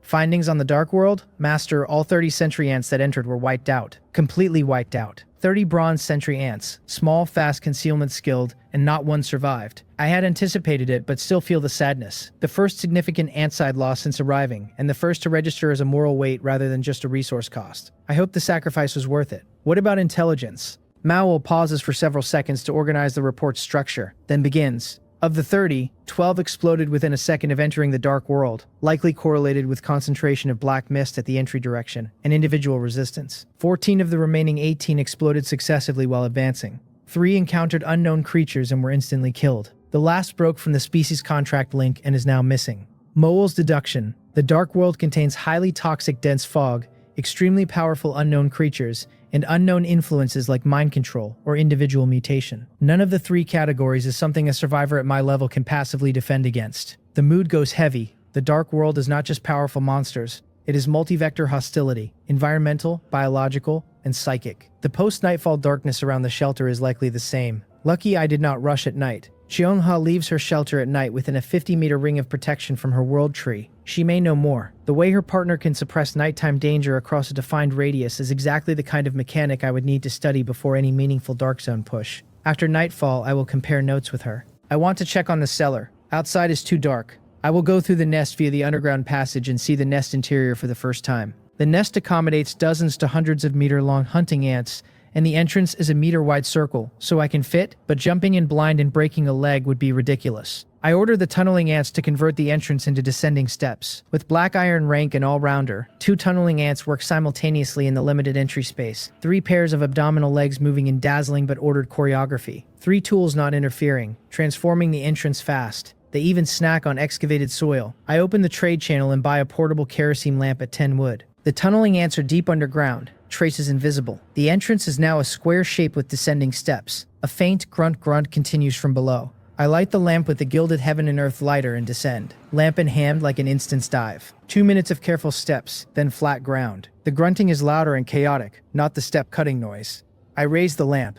My pupils contract. 500 square meters at minimum, far past my lamp's reach. The ceiling is high enough that I cannot see the top, the walls supported by compacted earth pillars at regular intervals. The floor smooth enough that a person could walk without watching their feet. All ants, hunting, sentry tunneling, are working under the tunneling ants' direction, expanding the space, with several rooms of unknown function visible directly ahead, partitioned by smaller passages with their own doorways. The construction is well past anything I could have engineered alone, and the labor is essentially free in the sense that each tunneling ant earns its cost in soil consumed, since they snack on the excavated dirt as they go. Resource conversion in this colony is nearly closed loop already. Weed in, ant out, soil in, chamber out, meat in, gene fragments out. And the closed loop is exactly what the underground kingdom needs. The ant's living room is many times larger than my shelter room. My expression goes complex. Sorry for my brother's hardship, jealous of my brother's Land Rover. Just as I prepare to investigate, the broadcast cuts in. World announcement. 3 days remain until the cold wave hits. Friendly reminder. Due to low temperatures, mutated beasts will cross territories to forage tomorrow, greatly increasing mobility. Some lucky territories may encounter gold-rank mutated beasts, with additional rewards for the first regional kill. The world chat explodes. Survivors lament. Half-day waiting, and instead of a temporary mission, you raise the difficulty. The cold snap is already brutal. This is not lucky territory. This is unlucky territory. Anyone who wants this fortune can have it. My mood goes heavy too. The first part, mutated beast mobility, is not a worry. My hunting ants treat ordinary mutated beasts as food delivery, and I would prefer more of them. The second part, gold mutated beast on lucky territories, is the concern. Today's silver fight made it clear there is a real gap between my strength and a gold beast. A gold rank mutated beast in my territory could overturn the shelter in minutes. The probability is low, but it is a sword of Damocles. I leave the nest exploration for later and pull up the manual. It beeps before I can open friends. Xiangha and Will, both asking my opinion on the announcement. I propose we gather rather than chat individually with the team grown to 4. Will agrees, says he and 09 will follow my arrangement. Xiangha agrees. We negotiate location. I suggest her shelter, since she owns the contract and initiated. She declines. There is no need to fixate on contract owner or initiator. I am still unfamiliar with Will and 09, and they join through your connection, so let us host at your place. Done. I tell Will, then quickly buy a round wooden table and 4 wooden chairs from the trade channel and place them in the open space. I send teleport invitations. Xiongha arrives first in a flash of white light. Before I can greet her, 2 more flashes. Will and 09, almost simultaneously, on the open floor a few meters away. Will, nearly 2-meter white male, burly, semi-long golden curly hair, wasteland-style mechanical arm gauntlet on his right arm. 09, small girl, about 1.5 meters, petite, messy silver-white long hair, expression hard to tell between indifferent and dull delicate features. The contrast between them is striking. We size each other up. Both sides confirm identities at a glance. Will, 09, welcome. Please have a seat. We sit at 90-degree angles around the table. No small talk. Straight to the point. Xiongha, with a bitter smile, opens. Our initial goal for forming the team was resource complementarity and jointly tackling gold beasts to upgrade level 4. I thought we would have time to develop, but gold beasts have already arrived. I shake my head calmly. Plans cannot keep up with changes, but no need to be pessimistic. The announced changes start tomorrow. We still have time. Mobility and gold beast probability should rise day by day. Initial gold rank probability has to be low, or few would survive. Chongha calms, nods, continues. Better safe than sorry. While it is still tonight, we formulate a response plan and gather everyone's advantages to deal with potential gold beasts. Solemn nods around the table. I lead. My ability is to control ants, specializing in reconnaissance and combat. I notify Mowol to bring up several silver hunting ants. Different forms emerge. Ordinary, giant, winged, gene-fused individuals. Will is impressed even though I described them earlier. Description does not match the live presence of meter-long scythe wielders breathing in formation. Cheongha had seen silver hunting ants before, and most were cultivated on her food, but never the winged or the massive sizes. Janghyun, your ants have fused with other creature genes?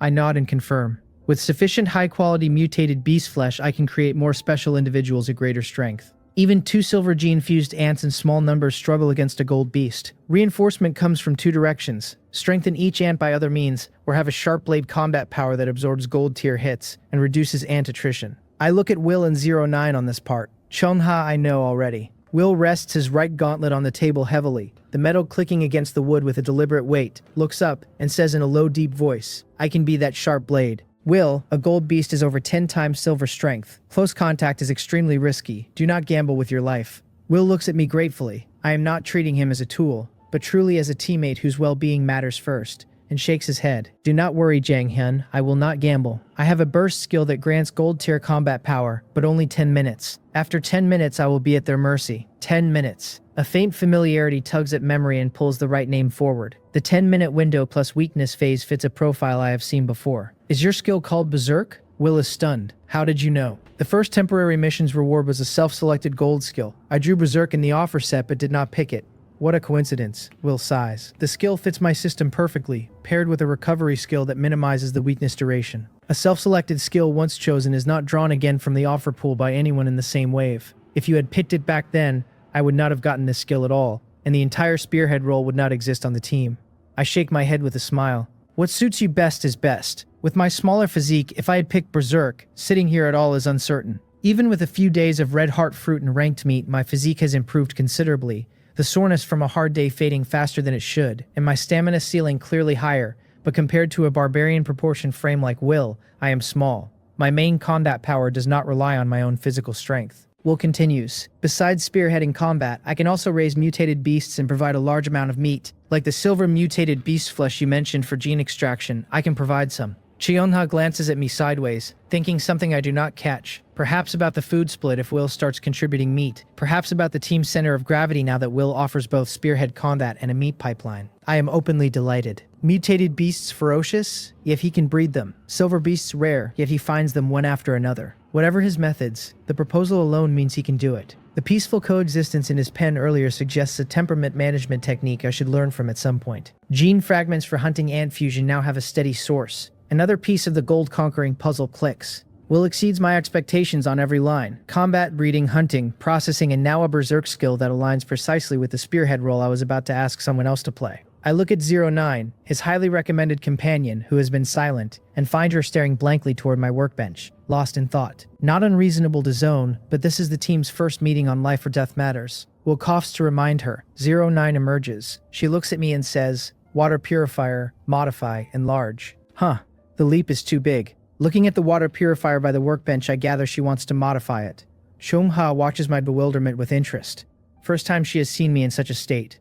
09 reverts to staring at the purifier. Will sighs and explains. 09 underwent biological experiments in the organization. Her intelligence increased greatly, but her height got fixed and her hair color changed, and she developed significant impairments in emotional and expressive aspects. Cheongha and I look at her with very complex expressions. We had assumed the organization was a violent group along the lines of a paramilitary cell or trafficking ring. We had not expected it to operate at the level of anti-human human experimentation. The kind that produces a 09 fixes her growth at child height, alters her hair color, and accepts permanent emotional and expressive impairment as collateral damage in pursuit of intelligence enhancement. The line, her intelligence greatly increased, hides a lifetime of surgical cost. The dark world is brutal, but Blue Star's hidden underbelly produced its own brutality, and 09 carries it visibly in her body. Will, sensing the pity in our eyes, shakes his head and says we do not need to worry. 09 is doing fine in her own way. She can fully immerse and do what she loves, and that is its own kind of contentment. He explains for her. As long as she has materials,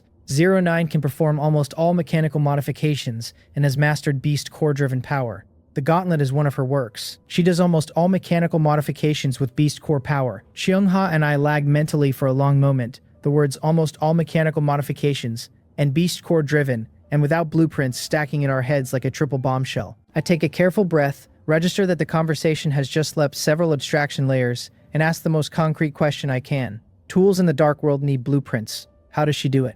Will shakes his head. Per 09's own theory, mastering the corresponding technology lets her manufacture without blueprints, including tools that do not exist in the Dark World at all. The Beast Core power technique itself she deciphered from disassembling a Dark World device that ran on Beast Core. Will continues. Jang Hyun, for your Ants 09 can specifically create a fully compatible mechanical armor set, sized to the Ant's load-bearing strength, and the Ants can be equipped with energy guns driven by Beast Core. However, her modifications require a lot of materials, so the count at this stage is limited. Mechanical armor, energy guns. My imagination fires hard at the phrase energy gun alone. Hunting ant army in mechanical armor with Beast Core energy guns becoming a steel torrent breaking enemy formations. Long-range firepower opens the engagement. Scythes finish off survivors. The sentry ants spot from elevated cover. The tunneling ants build the staging ground and emergency tunnels for retreat. Will lands the killing blow on the priority target. Cheongha defends the rear with plant-based suppression and area control growth. The team operates as one organism with 5 specializations layered into one combat doctrine, each role compounding the others. I had fantasized about this when Will first mentioned her specialty, but had filed it as long-term development. 09 can deliver it now. My gaze goes fervent. Will leans towards 09 subconsciously. Jang Hyun, are you thinking of something exaggerated? Just wanted to equip every silver ant with mechanical armor and a Beast Core energy gun. Not exaggerated, right? Will is stunned, then Rai smiles. 09 spent 5 hours just on my gauntlet. Current efficiency cannot meet that demand. I deflate. If high-efficiency mechanical modification existed at this stage, we would call this health preservation, not survival. Will continues. She can manage 5 sets right now. Modifications are custom. Sets are not interchangeable. So pick 5 sufficiently strong individuals. Your idea is not impossible long-term.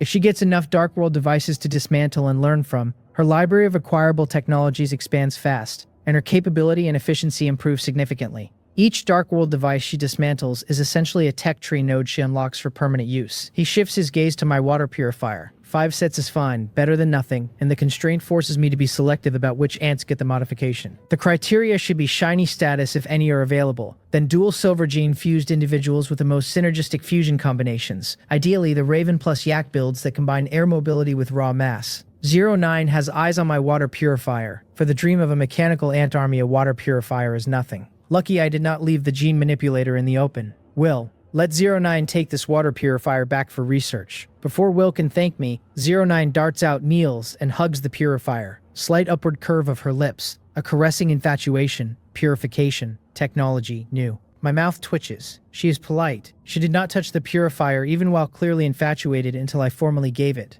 But the reaction is intense. The kind of single-minded focus that produced the gauntlet on Will's arm. Will explains gently, do not worry, your purifier will not be wasted. After 09 researches the principles, she can modify a larger and more effective version for you. And not just water purifiers, other equipment too.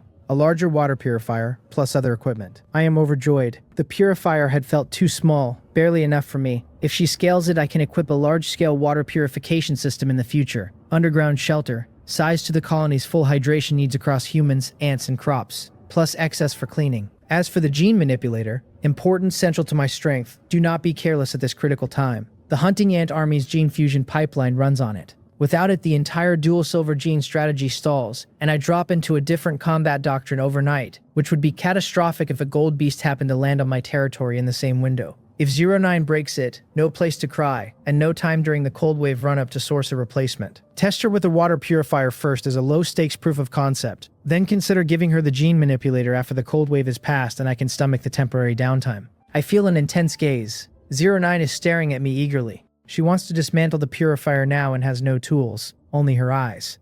I smile helplessly. Will, I will contact you once I decide which ants need modification. Let us call it a night. He agrees, says he will process the silver mutated beast corpses and send them to me for gene extraction, and that I can come visit his breeding farm during the day. 2 flashes of white light and they vanish from the open space, the table and chairs suddenly looking too large for the 2 of us remaining. Cheongha smiles. Jang Hyun, these allies are reliable. With their help, an ordinary gold beast is not a problem. I nod. Fighting a gold beast cannot be taken lightly. My ants and Will need time to coordinate, otherwise problems will arise. I will go to him during the day, she nods. I have been researching combat-suitable mutated plants too. I will contribute. About the last contract slot, do you have a candidate? I do not. Top survivors are not common cabbages on a market stall, and trust in the Dark World is hard to build at speed.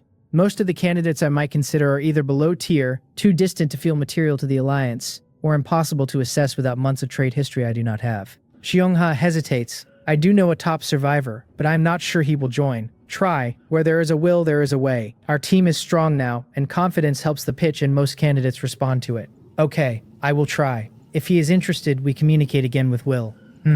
Xiongha leaves with a flash of white light, the magic circles shimmering close behind her, and the room is back to my own again. I sit at the table alone, propping my elbows, frowning, pondering. 5 modification slots. Must be ants with strong enough combat power. At this stage, only silver hunting ants qualify, and dual silver gene hunting ants are strongest. Any other way to further enhance ant strength? After silver ants reach their potential limit, the mutation evolution rate field disappears in the panel. What if they drink mutated spring water again at that limit? The idea grows wildly like rampant weeds. My mutated spring water produces 100 milliliters daily, and aside from what I traded to Chongha at our gift exchange, I have barely used any. The fountain has been quietly building up reserves I had not been allocating to anything. Test it. Hunting ant or sentry ant first. Producing a silver hunting ant costs heavily. 100 jin of wheat or its meat equivalent per individual, and a failed test would hurt the cultivation budget meaningfully. Hunting ants are large. 1 gulp consumes a lot of spring water, wasteful unconfirmed. The sentry ant is also at potential limit at bronze, smaller, cheaper to test. I order Mowal to bring up 100 bronze sentry ants. Under a minute they line up before me. I do not let all 100 drink at once. First one sentry takes a mouthful. 5 minutes pass. No change.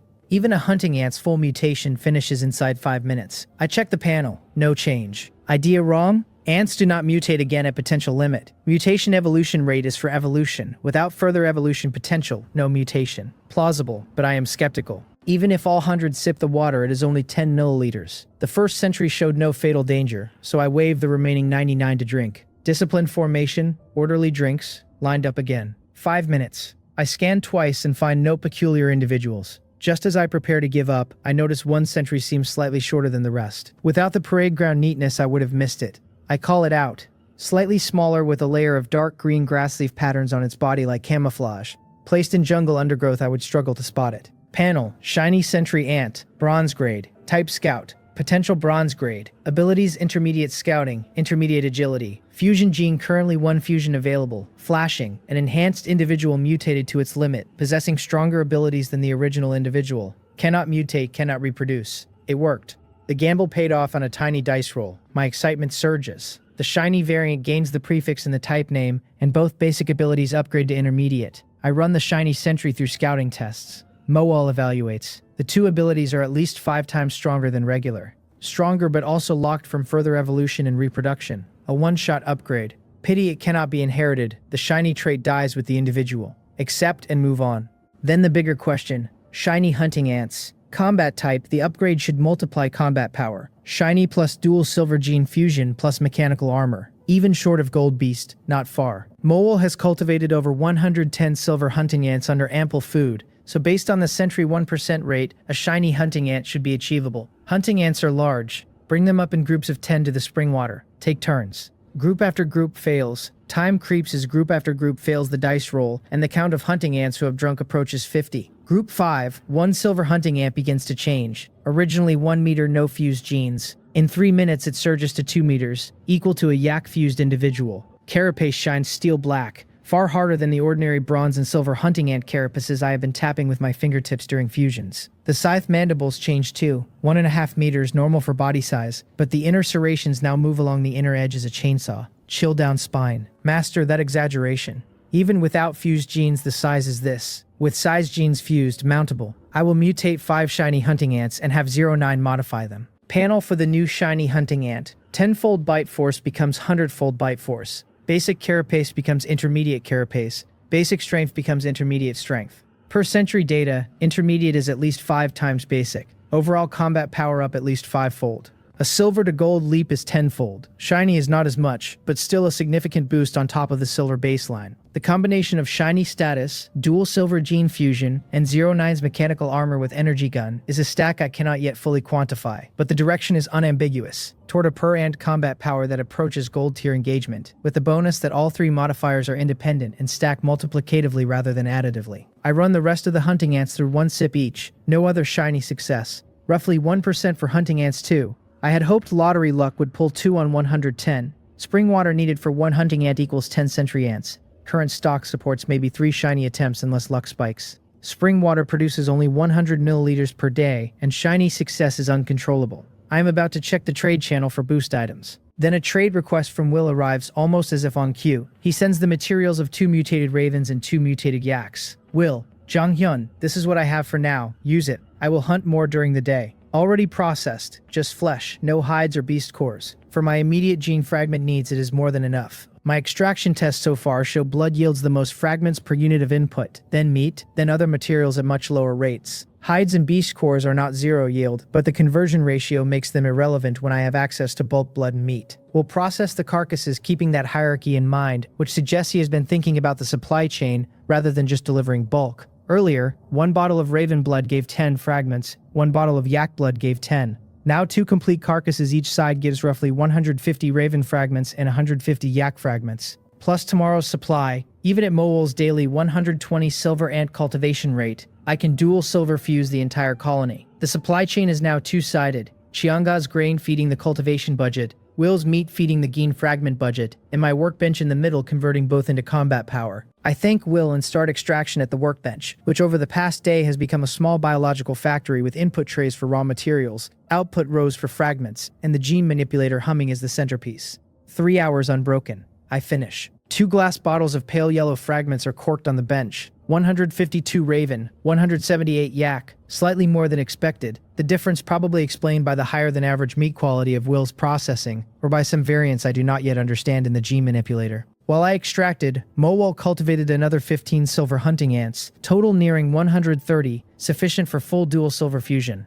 I rest briefly and start fusing 1 ant at a time, calling them up sequentially. The reason for the rush is a suspicion. 2 prior temporary missions ranked by region gave me huge benefits. The announcement about gold beasts is also ranked by region. The pattern feels like goo raising. Each region is a sealed goo pot. The system encourages survivors to compete and outpace each other inside the pot. The strongest in each region accumulates rewards, and the strongest by definition becomes the goo king, the one whose growth other survivors cannot match. After winning regional first twice in a row, I am undoubtedly that goo king in this pot. The goo king narrative is rarely benevolent. The strongest insect in the pot is supposed to be the next test subject, the one the system reaches for when the pressure escalates, the one who pays the costs the others cannot. In Chinese folk tradition, the goo king is left in the pot until it has consumed every other goo, then it is harvested. The Dark World may be running an analogous ritual, in which case my early lead has not just been useful, it has marked me. 2 regional firsts and 2 distinct missions, plus visible hunting ant scaling that can be inferred from the small dent I have made in the trade channel for plant fiber and adhesive.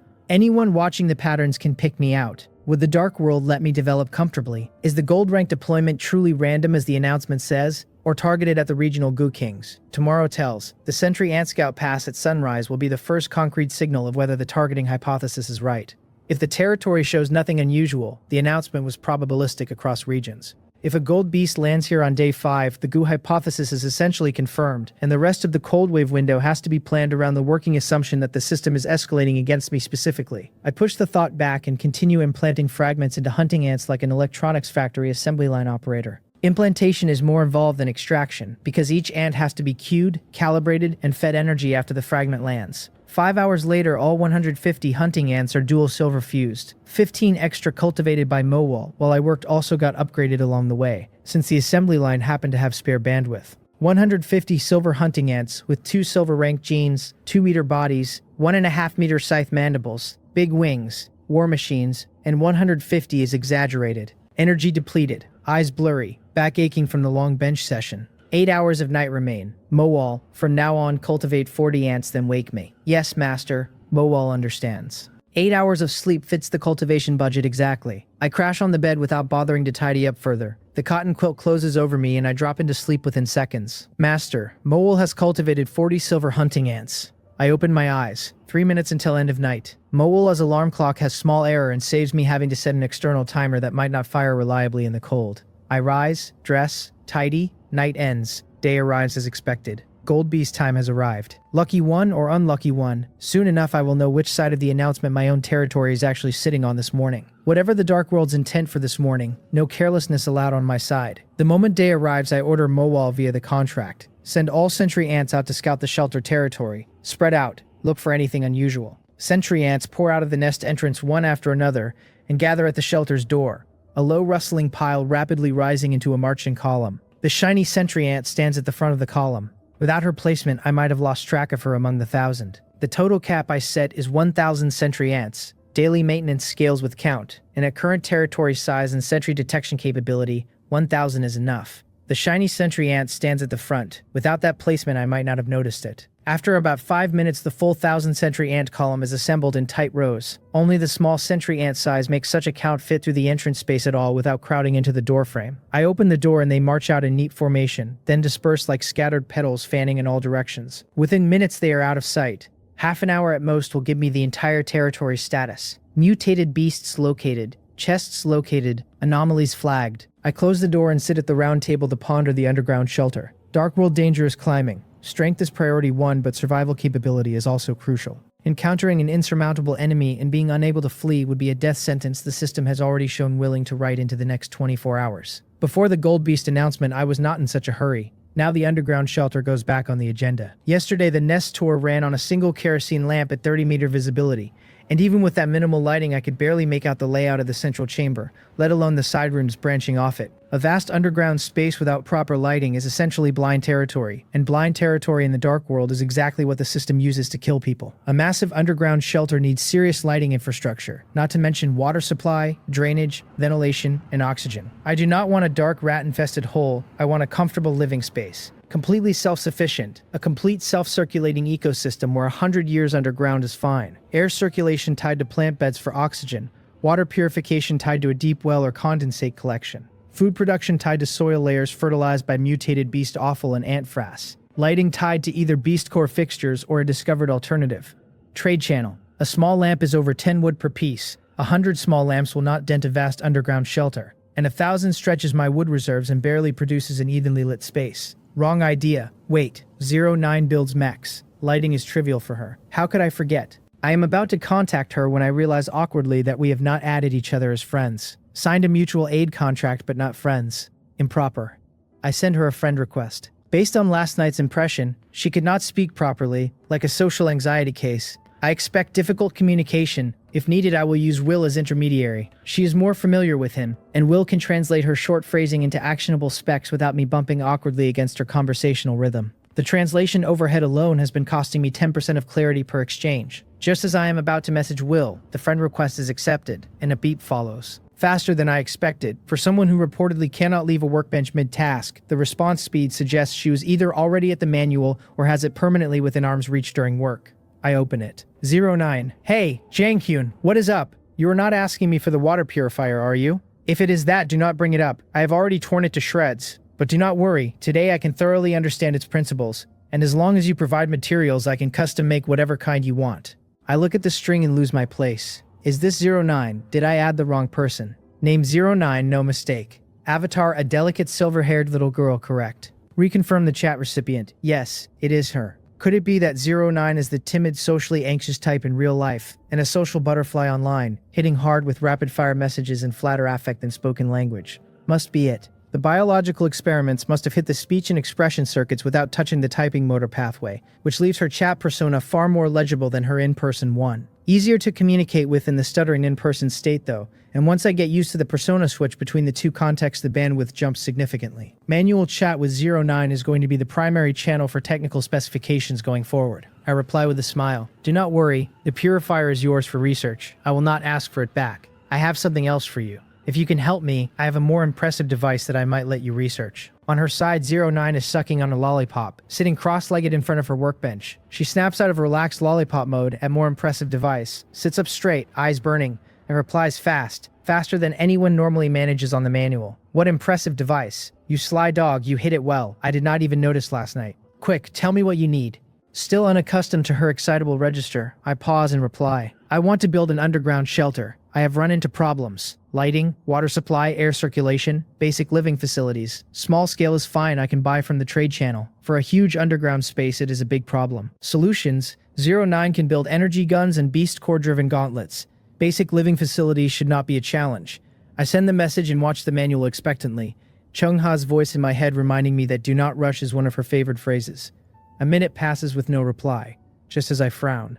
Has she hit a snag? The manual beeps. 09's reply lands as two short words, casual to the point of being dismissive of the entire problem set I have been hand-wringing over for the last hour. Is that all? 09's reply is two words flung back at me like the whole problem bored her, but it lands like a weight lifting off my shoulders. The thing I have been chewing on for an hour, lighting and water and air for a huge underground space, is apparently nothing to her at all. I smile and reply that this is good, and ask whether I need to prepare anything on my end. She tells me to build the main frame of the underground shelter first, then warns me not to bite off more than I can chew. Even with her technology, she says, if I try to carve out an enormous space from the start, I will never be able to feed her enough materials to fill it. I frowned a little at that. My whole plan was to dig one giant chamber and be done with it, and having her shoot it down on the first exchange stings. But this is her field, not mine, and on things I am not good at, I have always been happy to take the advice. Fine. Smaller it is. I ask her how big a shelter she thinks I should start with. Around 500 square meters, she says. Anything inside that footprint she can fully outfit with mechanical facilities within 3 days. 500 square meters. That actually sounds generous. For just me, it is more than enough. The ants can stay where they are. I will dig a fresh space beside them so the two never get in each other's way. I am about to ask what materials she needs, when another message comes through. If I really want a vast shelter, she says, it is not impossible. I just keep digging deeper, stacking layer on layer of space like a building. Except a building climbs upward, and my shelter would grow downward. My eyes light up. She is right. There is as much underground as I could ever want. I can carve out a small space to live in now and slowly expand it downward later, and the tunneling ants are sitting idle anyway, so they can hollow out the frames for the lower levels in the meantime. Like stacking blocks, one floor at a time, until an entire underground kingdom is no longer a daydream. I feel a surge of excitement and reply fast, telling her I will dig the framework during the day and trouble her to install the equipment that night. There is a pause on her side and then a stunned question. She wants to know whether I can really dig out the framework for a 500 square meter shelter in a single day. It is 500 square meters, she stresses, not 5, with a depth of at least 5 meters, which works out to roughly 2,500 cubic meters of earth. Anyone who has ever buried something the size of a person knows that scraping out even a few cubic meters by hand takes hours of brutal work. So how could one man move 2,500 in a day? I tell her she is right that it is 2,500 cubic meters, but I am not the one digging. I have ants that are very good at it, and at their pace this is more than enough time. 09 has never actually seen my ants. She only knows my ability is tied to them, and her mental image is stuck on whatever a normal ant looks like, so my colony being this monstrous never crossed her mind. The penny drops and she tells me to hurry up and get to it. Then, almost shyly, she asks whether my ants could dig a few holes for her too once they are free, because she wants to build an underground laboratory of her own. I tell her it is a piece of cake, no problem at all. She thanks me, and we end the conversation. I tell Mole to call all the tunneling ants up. She answers at once that she will, and I set the manual down, ready to put them to work. Then I remember the sentry ants have been out scouting for a while and I have not heard back, so I ask through the mutual aid contract whether they have found anything.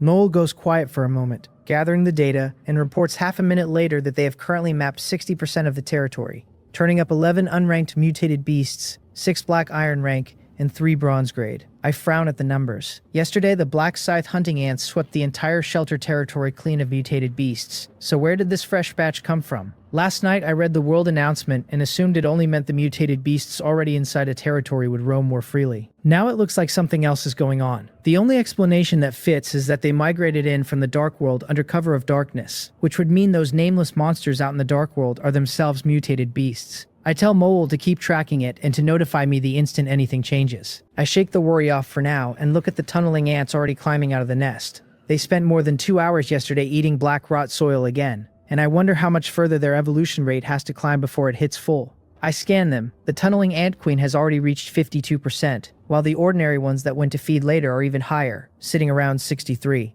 I nod, satisfied. All of them should evolve to bronze grade today, and once they do their digging, efficiency will jump again. I will not rush them onto the shelter yet. After the sentry ants finish their sweep, I will let the diggers eat black rot soil and reach bronze first. The tunneling ants are my precious darlings, and until I understand what is happening outside, I am not comfortable sending them out into it. I wait another 10 minutes before Mole checks back in. She has explored 80% of the territory, she begins, and I cut her off and tell her to just give me the silver rank mutated beasts and anything above. Everything below silver is a walking resource to me. Only silver and up can pose any real threat at my current strength. She tells me 2 silver grade mutated beasts have been found so far, and I tell her to keep going and report again. My brows knit and a quiet unease creeps in. Yesterday there was a single silver grade beast in the whole territory, and today, before the sweep is even finished, there are already 2. Another 10 minutes crawl by, and just as my nerves start to fray, the new intelligence lands. 100% of the territory explored. 1 more silver grade mutated beast found, and 1 gold rank mutated beast. A gold rank mutated beast. The words hit and my pupils shrink, every hair on my body standing on end. my whole frame snapping tight. At my current strength, I cannot stand against a gold rank beast alone. Not a chance. I had long suspected the first gold rank mutated beast would surface in the territories of the top survivors, but suspecting it and having it land on my own doorstep are two very different things, and it still catches me flat-footed. I force a breath in, steady myself, and ask Mowol for the beast's current state, telling her to analyze its behavior and gauge whether it could actually threaten the shelter. She is silent a few seconds, then reports, "The gold rank beast is hunting other mutated beasts across the territory, but it only kills. It does not eat, so it is not hungry. It is simply indulging a hunger for slaughter. If its pattern holds and it keeps culling, the closest its path will bring it to the shelter is 300 meters. Its range is enormous, and the odds it threatens the shelter run as high as 70%. 70%, that is brutally high. Almost no room left for luck. My underground shelter is not even dug yet. If the surface shelter goes down, the best I could do is huddle in the ant nest to survive the immediate danger, and the nest has no living facilities and barely circulates air, so it is no place for a human to last. Forced down to that, I would be no better off than buried alive. No,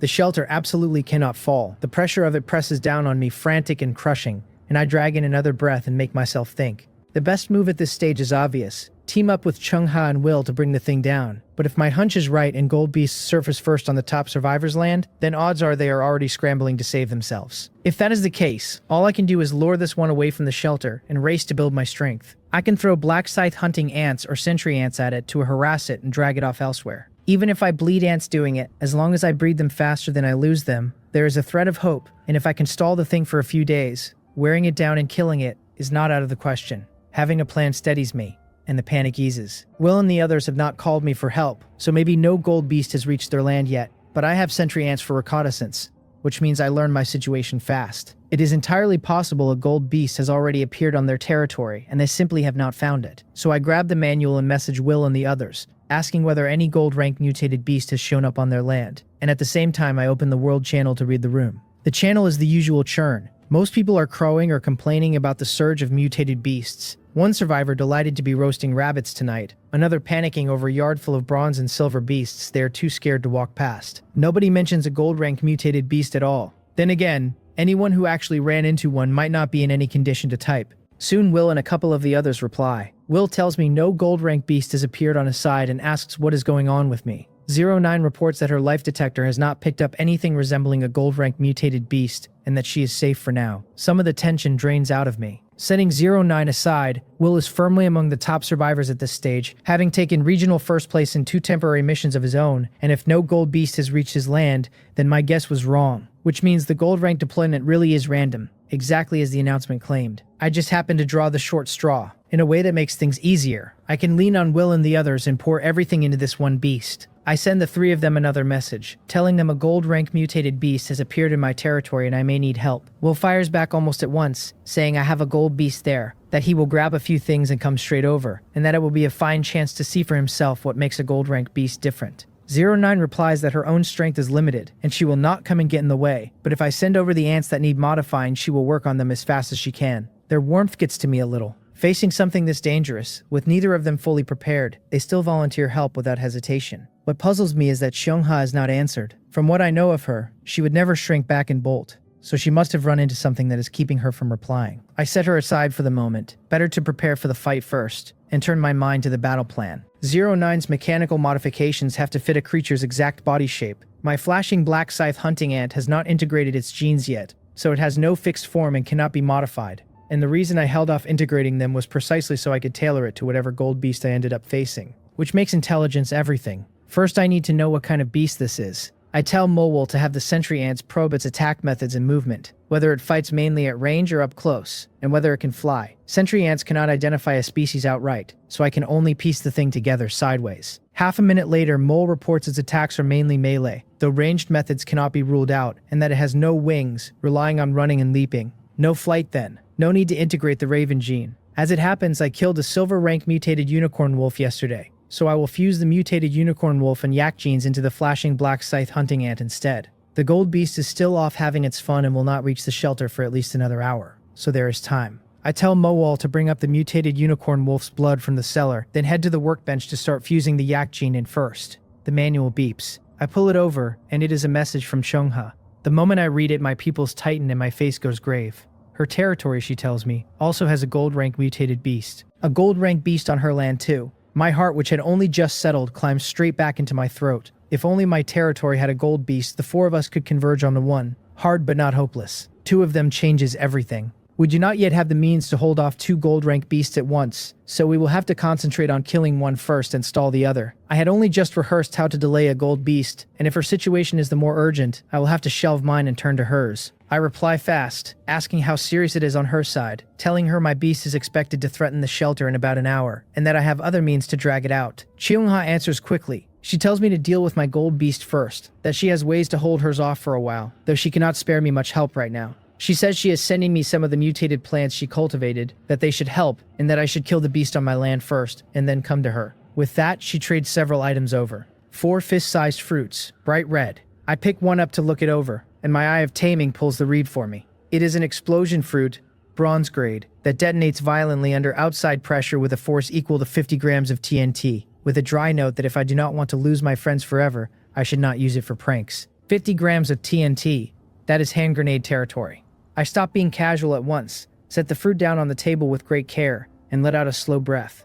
Even in a crisis of her own, she found a way to hand me 4 of these. I have to put down my gold beast fast and get to her side. I bend back to the workbench and keep extracting mutated unicorn wolf gene to fuse with the flashing black scythe hunting ant. 5 minutes later it is done. Both the mutated unicorn wolf and the yak genes folded into the flashing black scythe hunting ant. It has swelled to an absurd 3.5 meters in length, and most striking of all is the ice blue horn jutting from its head, the very image of the mutated unicorn wolves. It does not look like an ant anymore. It looks like a prehistoric beast carrying terrifying destructive power. I open the manual and find 09, telling her the ant is ready for modification, and that I am trading it over now. She tells me to send it quickly, and I give the flashing black scythe hunting ant a standby command and trade it across. On her end, 09 is sitting perfectly composed 1 second, and the next a massive creature materializes in her room, dropping squarely onto her heap of clutter and crushing a pile of mechanical parts to splinters. She is so stunned her mouth falls open, not even noticing her lollipop hit the floor. She had figured an ant half a meter long would already be wild, which is exactly why she told me she could modify 5 of them. She never imagined my opening move would be this outrageous, and the materials this single flashing black scythe hunting ant demands far outstrip what she had budgeted for 5 ordinary ones. What she has on hand is simply not enough.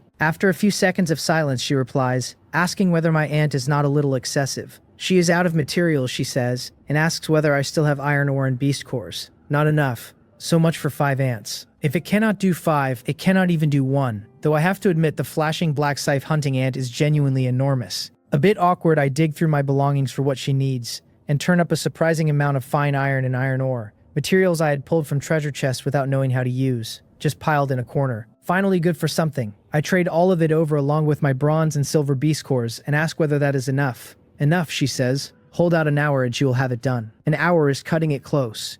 The gold beast will reach the shelter in less than that, but with the lure tactic I can buy a little more.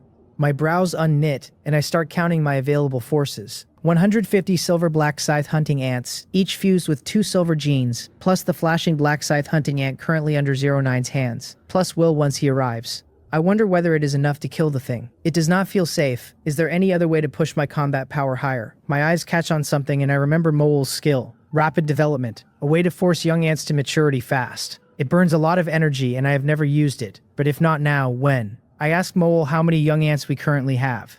58, she tells me, not yet matured. 58. Against my current 150 hunting ants, that is a real boost. I tell her to eat whatever grain and fresh meat the cellar holds, spare no consumption, and mature every one of them. She answers that she will do her best. While she works, I do not sit idle either. I stand at the workbench and run the gene manipulator, extracting silver mutated unicorn wolf fragments, because there is still time before the gold beast attacks, enough to fuse the fragments into the ant's mow wall is ripening. 5 minutes pass, and the manual beeps again. I pull it over, and it is Will's teleport request. I accept, and in a flash of white light he is standing in my shelter, dressed in animal skin armor, with 2 hand axes tucked at his pant legs, and a long-handled battle axe in his right hand fitted with a mechanical arm gauntlet. With his burly frame and rugged face, he looks like a living Viking warrior in a wasteland tribal cut. Seeing me hunched and harried, he asks in a low voice whether he has come at a bad time. My eyes light up instead, and I tell him he has come at exactly the right one, pull him over and put him to work. Before he has even warmed his grip on the axe, he is helping me extract gene fragments, looking completely lost. I take the gene manipulator while Will cuts the mutated unicorn wolf meat into pieces, sized for extraction, laying them onto the platform at the right moments. For all his rough exterior, he turns out to be deft, finding the rhythm quickly and meshing with me so cleanly that my efficiency nearly doubles. I tell him that without his help I would have had a hard time finishing before the gold beast arrived, and that I had pegged him as a pure strength type, never expecting him to be this nimble. He replies as he works that a good hunter is also a good tailor, and that he often assists 09 in far more complicated situations, so this is nothing. Then he asks, while he coordinates with me, whether I got this gene extraction instrument from the dark world. I tell him I did, that it is a gold-grade item I picked after taking regional first in my last temporary mission, and one of the core sources of my power. Then it occurs to me to wonder why he is asking, and I ask, a little cautiously, whether he is thinking of telling 09 about it. Caught out, he throws up his hands, a little embarrassed, and admits 09 quietly asked him to find out how rare and useful my item is. He insists her skills are reliable, that the gold-grade item he won for his own regional first has already been disassembled by her, and that his mechanical arm gauntlet was built by her, out of the technology she pulled from it. But he promises he will not say a word without my permission. I shake my head, a little helpless, and tell him to look at the situation. Gold-rank beasts are surfacing constantly now, one on my land and one on Shamha's just today. I tell him I have a feeling the odds of one appearing on his and 09's territories are not low either, maybe as soon as tomorrow. Once we have settled the gold beast threat, I say, during whatever stretch I do not need the gene manipulator to boost combat power. I will let 09 study it. Will nods and bends back to the fragments. 10 minutes on, with his help, I have extracted enough mutated unicorn wolf fragments to fuse all 58 ants, and Moal has ripened the 58 larvae ahead of schedule, so Will and I move seamlessly into fusing genes into them. Another 10 minutes, and 58 black scythe hunting ants, each 1.5 meters long with a pale blue horn on its head, line up and march back into the nest. It is finally done. Now all that is left is to wait for 09 to finish the flashing black scythe hunting ant. I lean back in my chair and start to let out a breath, and a message from Moal cuts it short. The sentry ants have detected a shift in the gold beast, she tells me. The mutated beasts across the territory have grown more mobile and abandoned their starting positions. The gold beast's hunting route has changed accordingly, and it is now expected to reach the shelter in 10 minutes. 10 minutes. My loosened body snaps tight again and my face goes hard. Will does not have Moal's feed, but he reads the change on my face and knows the situation has turned. He asks what happened, and I tell him in a low voice that the gold beast's route has shifted, and it is expected near the shelter in 10 minutes. He is not especially surprised. The unexpected is part of battle, he says calmly. Things never go exactly to plan, and as it stands we can only go for it. He is right. A gold beast is not a stone to be positioned on a board. How could it move exactly as I scripted? But I shake my head and tell him the flashing black scythe hunting ant is the only thing in my arsenal that can stand against a gold beast head-on, and I will not let him take the full weight of it. We need to wait for 09's modifications. We have to stall at least another half hour. Will frowns. The beast will not hand us that much prep time, he says, and if we let it close on the shelter, then even if we kill it in the end, the shelter almost certainly will not survive a gold beast's destructive power. Rather than wait to be slaughtered, he argues, we should seize the initiative and pick a different battlefield. I stand, nod, and agree. We need to take the initiative, but it is not time for him to make his move. His combat power has to be spent at the decisive moment. For now we need to buy time, and that buys us something else too. A chance to test exactly how strong this gold beast is.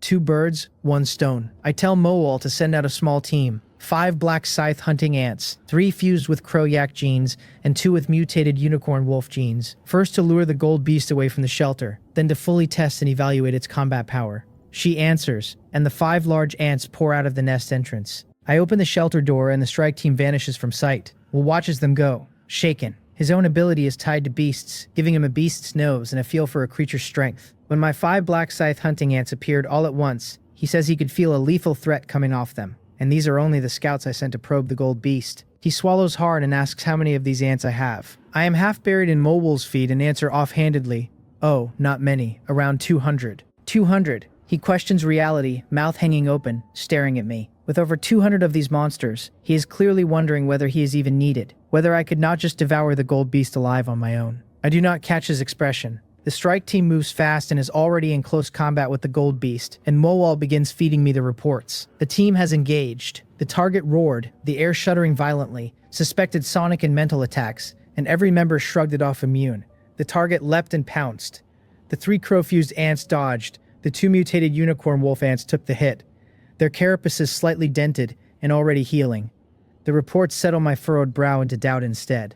That is not right. Yesterday, a single skill from a silver mutated unicorn wolf sent one of my black scythe hunting ants flying. Most of the ones hurt now are the ones without fused genes, true, but a gold rank beast is supposed to be 10 times a silver's strength, So even with all that fusion, my ants should not be able to take a single blow standing. Why does this gold beast feel weaker than it has any right to be? Will catches my puzzled look and asks whether the ants found something.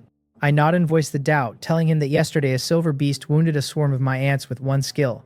But just now this gold beast clearly connected and did almost nothing. Damage lower than a silver's makes no sense, he thinks, then asks what kind of silver beast I killed yesterday and how it dealt its damage. A wolf type called the mutated unicorn wolf, I tell him, that used its horn to release a skill called Ice Spike for heavy damage, then used nothing else before my ants swarmed it. Understanding dawns on his face. The mutated unicorn wolf, he tells me, was almost certainly a creature that had mastered elemental attacks, which are extremely rare among mutated beasts, and most Dark World creatures have little resistance to them. Elemental attacks, extremely rare. I run the count in my head, dozens of mutated beasts killed, and the only one that ever used a real ranged method was that mutated unicorn wolf, and none of my 3 ant types have awakened anything elemental. So the ability really is rare. Then a thought stops me. If the mutated unicorn wolf had elemental power, did the black scythe hunting ant that fused its genes inherit any? After fusion they grew larger and gained the same blue horn, so I check, and to my disappointment the fused ant has no ice spike at all. Power like that is not so cheaply won. I shake it off and pull Mowell's read on the team. The 5 ants are still pinning the gold beast, taking hit after hit to keep it from drifting toward the shelter. Their carapace is dented more and more, but their lives are not in danger. Through all of it, the beast has not loosed a single elemental attack, so it seems to have only physical methods. My black scythe hunting ants happen to be a type with overwhelming physical resistance, and weak elemental resistance, which is the perfect counter. Which means that maybe, even without the flashing black scythe hunting ant, I could kill this gold beast with my current strength alone. The thought sends a thrill through me, half tempting me to grab Will and march out to chop the thing up this minute. Reason stops me. 09 will have the flashing ant done in under half an hour. No need to rush. Better to play it safe. I tell Will the beast seems to have only physical attacks, that my ants happen to counter it and the fight may be easier than I feared. But it is still a gold rank existence and might have something special, so to be safe we wait for the modifications. He nods. Patience is a hunter's finest quality, he says, and I am an excellent hunter. 20 minutes later, the 5 black scythe hunting ants finally fail to hold and die under the gold beast's claws, but they did exactly what I needed, dragging it clear of the shelter and resisting this long. Mission complete. Just as I am weighing whether to send another team to stall, the manual beeps. It is 09, telling me the modifications are finished and to trade. She said an hour, and she has it done in 50 minutes. She truly gave it everything. I accept it once, and the next second the flashing black scythe hunting ant materializes in the open floor of the room. It is clad now in thick metal battle armor, even its 1.5 meter scythe mandible sheathed in refined iron, with bronze-grade beast cores set at the joints for some purpose I cannot yet read. On its back rides a rusty, deeply wasteland-style firearm, except the chamber holds no magazine, only a silver-grade beast core clamped in by a metal brace, which has to be the energy gun 09 mentioned. With that, it has its answer to the lack of any elemental attack. Looking at the metal behemoth standing in my room, a complete sense of security settles over me. I tell Will, who has been restless for a while now, that it is time to deal with our uninvited guest. He nods, the corner of his mouth curling, his fighting spirit clearly long overdue for release, shoulders his long-handled axe, and is the first out the door. Will stands outside in the cold wind, and when I do not follow he turns back, confused, and finds the flashing black scythe hunting ant jammed in the doorway, straining to squeeze through. The 80-centimeter doorway simply cannot accommodate its bulk, and the whole frame is already creaking toward cracking. Miscalculation. I should have sent it out through the tunnel. I look at the scene with a headache, the ant stuck fast, unable to go forward or back, and I grit my teeth and order it to force straight out and not worry about the damage. A few beast cores on its armor flicker, and it shoots forward like a cannonball, taking a good chunk of the doorframe and the planks around it along for the ride. I look at the wreckage of my doorway and raise an eyebrow. Never mind. Kill the gold beast, claim its gold rank core, and the shelter can be upgraded to level 4, at which point the whole thing gets rebuilt anyway. I tell Mowell to call up every silver black scythe hunting ant. Depart. At my command, 203 silver black scythe hunting ants, fused with every variety of gene, stream out of the nest and charge the gold beast in a wave of sheer menace, with Will and me close behind. The trees within 800 meters of the shelter were cleared long ago, so the cold wind sweeps through unbroken howling as it goes. I am bronze grade and wrapped in an ancestral dragon self-heating windbreaker, so I feel fine. And what surprises me is that Will, in beast hide armor with half his body bare, seems perfectly comfortable too. I cannot tell whether his leather is special, or whether he is simply built to shrug off cold. My shelter is not large, and the gold beast is not far. In the blink of an eye I hear a string of majestic roars, and looking toward them I find a colossal creature standing in a sparse stand of trees my ants have not yet reached. It is about 8 meters long, 3.5 meters at the shoulder, draped in thick brownish-yellow mane. Its back is to us, and it is shaking its maned head and tearing at something on the ground, roaring now and then. It is so absorbed in its prey, or so utterly unconcerned, that even with my black scythe hunting ants only 100 meters out, it keeps toying with its kill. Will and I hang back another 50 meters behind the ants, since we do not yet know its abilities and dare not close in. This silhouette. This is a lion. On Blue Star, the lion was the king of the grasslands, ranked alongside the tiger, and I recognize the species at a glance. While its attention is elsewhere, I pull its reed, and the Eye of Taming gives me a mutated lion, gold rank, with abilities listed as Bite, Lion's Roar, Sharp Claws, Pounce, and Furious Rage. The detail is thin, the same as when I scouted the mutated unicorn wolf, but enough to grasp its capabilities. Silver beasts carry only 3 abilities. This gold rank mutated lion has a full 5, and most of the names give away their effects on sight.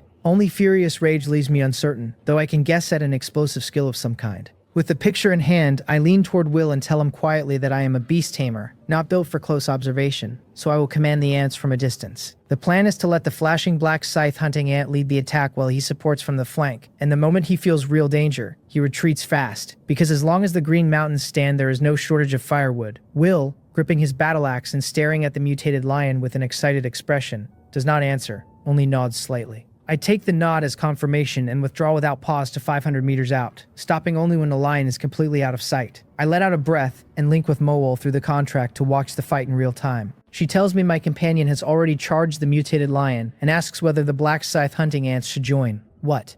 Why is Will being so reckless? His state a moment ago was strange, as if he had slipped into some peculiar condition, perhaps tied to his ability. To keep him out of danger, I tell Mowol fast to make the flashing black scythe hunting ant the main force this round, and to cover Will's retreat the moment his state turns bad. I tell her to take over command herself. No need to ask me for instructions anymore, just feed me the battle as she can. She answers. The instant Will charged, the mutated lion stopped tearing at its prey. It dropped the kill from its mouth and turned slowly, looking at the charging Will and the swarm of black scythe hunting ants with open mockery. It had not turned earlier, not because it failed to notice us, but because it was feigning ignorance to draw us in. As for why the 5 scouts had pinned it so long before, it was simply bored and stumbled onto some durable toys and got carried away playing. The ants have decent defense and attack, but their speed is the problem, and even if it could not beat them, its own speed meant escape was never in doubt, so it never took them seriously at all.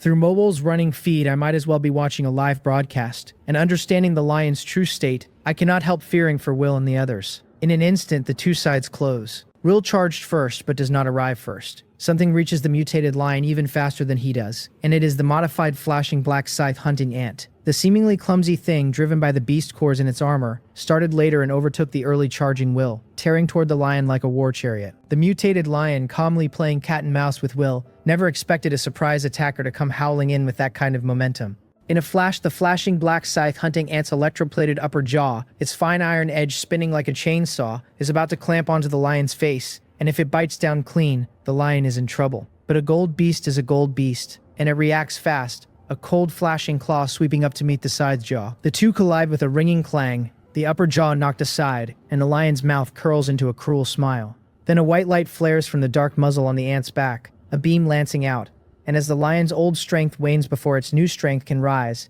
it takes the shot square in the abdomen, a coin-sized wound opening, blood gushing. The lion freezes, like a medieval knight meeting firearms for the first time, staring at the wound in disbelief. Before it can recover, the flashing black scythe hunting ant seizes the moment, its open scythe jaw swinging down and around to clamp onto the lion's right hind leg, the inner serrations whirring, sending fur and flesh and bone fragments flying. In a single exchange, it has punched a hole in the lion's belly and severed one of its legs. Watching the result, Will up close and me far away are both stunned, both gripped by the same sense of disjunction, like sharpening the butcher's knife for ages only to find the thing on the block was a chicken. Maybe I am being too cautious. The truth is I am very strong. I could afford to be a little more arrogant. Watching the flashing black scythe hunting ant's astonishing showing, a faint sense of unreality washes over me. It carries the flashing trait, which multiplies its combat power 5-fold, plus 2 silver rank genes for at least 3 times more, plus 09's modifications, putting its overall power well past 10 times an ordinary silver beast. A gold beast is only 10 times a silver, and this mutated lion has no elemental attacks and does not look like a heavyweight among gold-ranked beasts. So by the math, the flashing ant's theoretical strength even edges out the lion's, and wounding it in one careless exchange is perfectly reasonable. But that is only theory. The lion's innate life level still sits a full rank above the ant, and it has those 5 abilities, especially Furious Rage, which has been nagging at me the whole time.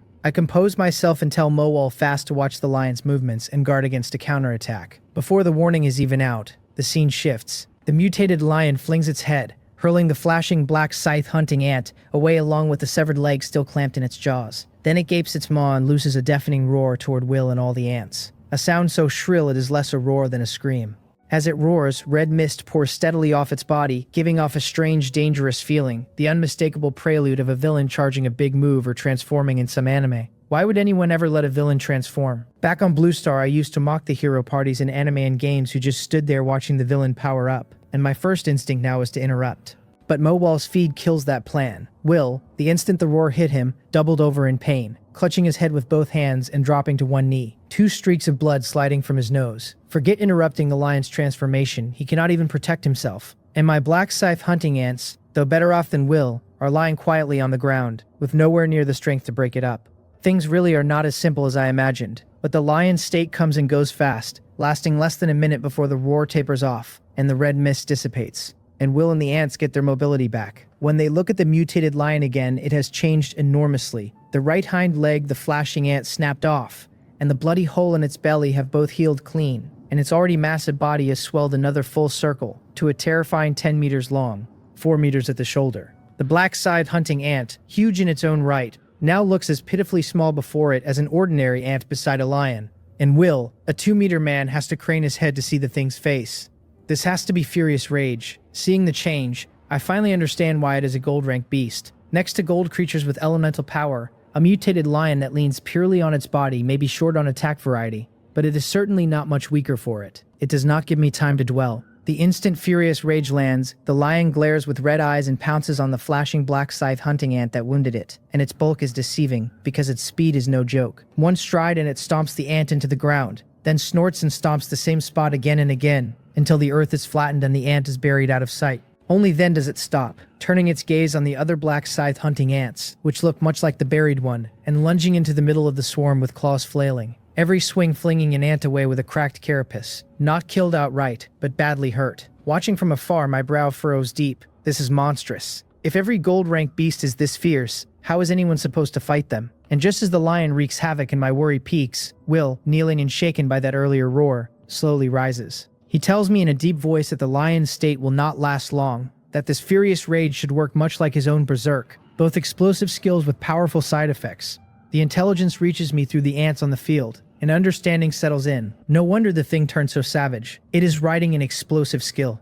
So we just need to weather this stretch. But how? The flashing black scythe hunting ant is planted in the ground. The rest of the swarm is being swatted away one by one, and once the lion has had its fun, it will certainly turn and run, leaving me to eat that loss for nothing. As I hesitate, Will speaks again, low and even, telling me he will hold it off through its burst phase and I should finish it. Then he walks toward the enraged lion, white steam curling off his body, his golden fragmented hair stirring with that wind. Sensing his threatening aura, the rampaging lion suddenly stops and turns its blood-red eyes on the little thing walking up to it. Will halts 20 meters out, a single step for a 10-meter lion, and as the beast lowers its head to size him up, puzzled, he glances at it indifferently, grips his long-handled battle axe, and slams it into the ground. He calls Berserk to activate, Soul of 100 Beasts to descend, and then simply, hunt. In a heartbeat, his whole body glows red, a procession of phantom beasts rising behind him, and he reaches back, pulls the 2 hand axes from his lower back, and hurls them at the mutated lion. The 2 hand axes spin and arc through the air like flung discs, twisting at impossible speed toward the lion. The distance is too short and the lion too vast for it to dodge, and both axes shear through the tough fur, kicking up streams of blood, burying themselves deep in its body. So cool. Watching the attack land, I am stunned and I slap my thigh in regret. If I had known warriors were this fierce, why on earth did I pick Beast Tamer? But effective as it is, the hand axes are too small, and to a beast that size it is a needle prick. A little painful, no real harm, and worse, it ignites the lion's ferocity. The lion drops its head, gapes wide, and roars at Will, a huge sound wave laced with foul stench, rolling out. Not good. Judging by how Will buckled under the last roar, this could stun him. I am about to send the remaining ants to pull him clear, when, to my surprise, Will stands tall, completely unaffected by the roar. His current state must grant immunity to the negative effects of sonic attacks, a kind of crowd control immunity. As I am working that out, he moves again, declaring blood drawn, mark successful, the hunt begun, and he yanks the long-handled axe free, leaps and lands atop the lion's head while it is still roaring with its mouth open. Gripping a fistful of mane, his gauntleted right hand swings the axe in a frenzy, opening the lion up, every swing driven by the beast core in the gauntlet, each one breaking through the thick fur and biting hard into muscle. His marking ability is taking effect too, amplifying the damage, and every blow tears a wretched roar out of the lion. Enraged, it bucks and thrashes, throwing itself around to fling him off and failing, charging and rolling and turning the whole clearing upside down, until one man and one lion are locked in a stalemate. Through Mowal, I take in the brawl and find myself stunned again. It looked so cool a second ago, and the cool lasted all of 3 seconds before the methods turned primitive, like two people trading sharp threats before a fight, and then, once it actually starts, ending up pulling each other's hair and rolling on the ground. But I get it. Everyone here was an ordinary person a handful of days ago, and only gained these powers a handful of days ago. So where would the supply of high-end flashy skills even come from? Truly learning to cleave mountains with an axe takes a long stretch of refinement, and the mutated lion is a purely physical gold creature with no flashy methods of its own, which is exactly why the fight looks like this. I cannot let Will carry it alone, not with this lion threatening my territory, so I tell Mowal fast to call the flashing black scythe hunting ant up to join the fight, and stop slacking underground. I also tell her to take the 4 explosion fruits Chungha gave us, hand them to a few raven-fused ants, and look for a chance to throw them into the lion's mouth while Will keeps it busy. She answers. The flashing ant's carapace is brutally hard under that mechanical armor, and while it cannot trade blows with the furious rage lion just now, the idea that the lion could kill it in a few hits is unrealistic too. The reason it stayed underground this long is almost certainly that clever Mowal saw the situation turn and tucked it away to preserve its strength. Sure enough, the moment she gives the order, the flattened ground splits into several fissures and a small mound of earth rises, as if a planted seed were sprouting toward the surface. The mound pushes higher and higher until the thing beneath breaks through, and it is the flashing black scythe hunting ant, untouched but for some dirt in the gaps of its armor. It shakes the soil off and scrambles toward the lion, the energy gun on its back already charging, sighting on the lion's blood-red eyes, and fires. Meanwhile, the 4 raven-fused ants carrying explosion fruits drift quietly overhead, waiting for the moment. The shot blows out one of the lion's eyes clean, and the lion, still tangled with Will, throws its head back and roars in pain, mouth gaping. The 4 raven ants seize the hard-won opening and drop the explosion fruits straight in. As the lion closes its mouth and crushes them, 4 blasts thunder inside its maw. Will pours on a frantic assault, and the rest of the swarm pounces from every direction, and the red mist slowly thins, the swollen body shrinking back toward its original size until, with a heavy crash, the lion drops and does not rise again. The gold-rank mutated lion is dead. As it falls, Will, who fought like a man possessed, deflates like a punctured ball and sprawls on the ground, panting hard, a long-absent smile on his face. A gold-rank beast soul, he says. It was worth it. A lion-shaped soul, visible only to him, floats up from the corpse and sinks slowly into his body, and as he merges with it, his badly overdrawn frame recovers some of its stamina, enough to push himself up and sit cross-legged. The reason he threw himself into this fight, beyond backing me up, was mainly to enhance his skill, Soul of 100 Beasts. Its conditions are strict. He has to personally join the hunt and deal enough damage to claim a beast's soul. But the payoff is enormous. The ability to house the souls of 100 beasts and draw on their combined power, and the stronger the beast, the greater the boost. A gold-rank lion gives him a tremendous lift. I hurry to the field and help him up, asking whether he is alright and telling him he is a bit too fierce, the way he completely overpowered a lion that size. He smiles and shakes his head, telling me not to tease him, that he did not overpower it so much as exploit its big inconvenient body with a trick, and that the main damage came from the bombs my ants threw down its throat. I shake my head right back, telling him that without him holding it off, my ants would never have gotten the chance to shoot its eye or drop the bombs in. He laughs and says fine, then he will take the credit, and when I have time I owe him a drink. I promise him he will drink his fill. Then he sobers and tells me his body is fine but severely depleted after furious rage, that to recover his combat strength he needs to rest a full day, and that he cannot help with Cheongha's side for now. Right, Cheongha still has a gold-ranked beast of her own to deal with. Without Will, the main combatant, can the two of us alone drive that beast back? Just as I frown into the thought, a familiar voice sounds. It congratulates me on becoming the first survivor in this area to kill a gold-rank mutated beast with a reward of 100 treasures pouch. Gold rank. Area first. I am briefly stunned, then it clicks. Right, yesterday's world announcement did promise a first kill reward to the first person in an area to bring down a gold rank beast. I was simply too wound up to remember. A golden 100 treasures pouch appears out of thin air and drifts down into my hands. 100 treasures pouch. Just the name tells me the value is not low, and it is a gold grade item on top of that. Will, who heard nothing of the broadcast but saw the golden pouch materialize, guesses from the earlier announcement that this is the area first kill reward. I confirm it, tell him the item is a gold grade 100 treasures pouch, and add that it was all thanks to him holding the lion back, that I never could have killed it alone, and that if it opens something useful for him, it is his. He shakes his head and rises slowly against a tree, telling me not to worry about him, that what would be great is if I could come help when a gold beast appears on his land. He is badly depleted and needs to get back to the shelter to recover, he says, and he will have to trouble me to go help Xiongha alone first. A flash of white light, and he is gone. I glance at the empty spot and do not linger, organizing my team at once to rush to Xiongha's aid. I tell Mool to tally the black scythe hunting ants. How many wounded? How many intact?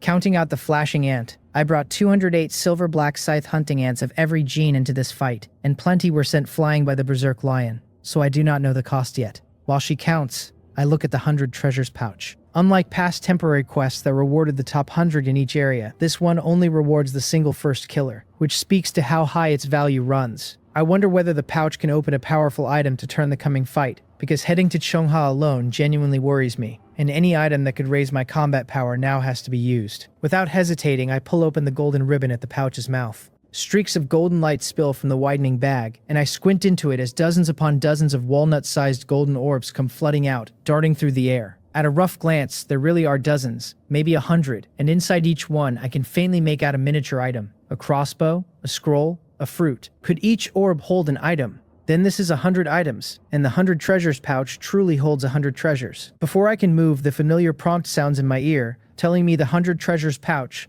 gold, has opened, and to grab 3 light orbs within 10 seconds, after which, or once 3 are taken, all the orbs vanish. The count begins 10, 9, 8. Out of 100 items I can only choose 3, and only inside 10 seconds. Thinking it over, it makes sense. 100 items with no cap would be an instant fortune, far too heaven-defying. 3 is still plenty though, and if all 3 come up gold rank, this single mission would equal the rewards of 3 temporary quest area firsts. Exactly what a reward only one person in the whole area can claim should be. I stare at the orbs whirling overhead, dazzled. Each is tiny and flies fast, and trying to pick the ones I want is hopeless, because the instant I recognize what is inside, the orb slips away and mixes back into the swarm, and the countdown ticking down keeps me rattled and tense. Fine, I leave it to fate. With 3 seconds left, I give up choosing, throw both hands into the air, and snatch wildly, grabbing 3 orbs at random. Almost the instant the count hits one, the dozens of orbs that had been buzzing like wild bees vanish without a trace, leaving only the 3 in my hands glowing faintly gold. I let out a long breath and look at my 3 chosen ones, hoping for something useful. The first orb holds a pale golden scroll. Scroll items always seem to be good, so I grab the orb and crush it eagerly. The scroll inside swells, and its read appears,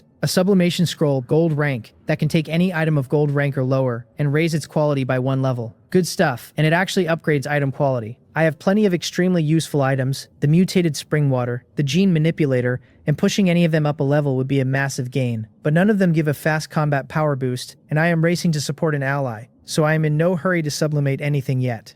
The first orb is a fine start, and I let myself hope for the other 2. I do not even check what is inside the second orb before crushing it. A pair of dark red axes, a meter long and of some unknown material, drop suddenly into my hands, and the crushing weight presses down so hard I cannot hold them steady, and they fall heavily to the ground, blades sinking more than halfway into the earth. If I had not jumped clear fast, my feet might not have made it. I break into a cold sweat and look down. A bloodthirsty battle axe, gold rank, bindable, a battle axe that craves blood, able to nourish its master by absorbing blood and able to raise its own quality once it is drunk enough. A divine artifact, a weapon that can be bound and grow, simply heaven-defying. Could an attribute like that really come out of a gold-grade item? I look at the pair of axes buried in the dirt with a very complicated expression. Good news, I got a divine artifact. Bad news, I cannot use it. I lift one of the bloodthirsty battle axes just enough to feel its heft, and each one has to weigh no less than 110 pounds. That is a staggering number. The most famous heavy halberd in the old legends, the kind a great general was said to swing one-handed from horseback, came in at around 90 pounds, lighter than a single one of these axes. I doubt I could lift even one with both hands, let alone 2. And I cannot help shaking my head with a smile. I just told Will that if I opened something useful to him, I would give it to him, and here it is, delivered on cue. It is no loss to open an item I cannot use. With 3 randomly grabbed orbs, the odds of pulling things perfectly suited to me were never high. This is the very advantage of an alliance with Will. An item one of us cannot use can go to whoever it fits, and on a mission like this Gold Beast first kill, if all 4 of us complete it, that is 3 gold grade items each, 12 in total. The others would surely open things I could use, so through trading everyone ends up with what suits them. That is the benefit of teammates. Still, the weight of these axes is genuinely absurd, and I do not know whether Will can even lift them, but that is his problem to solve, not mine.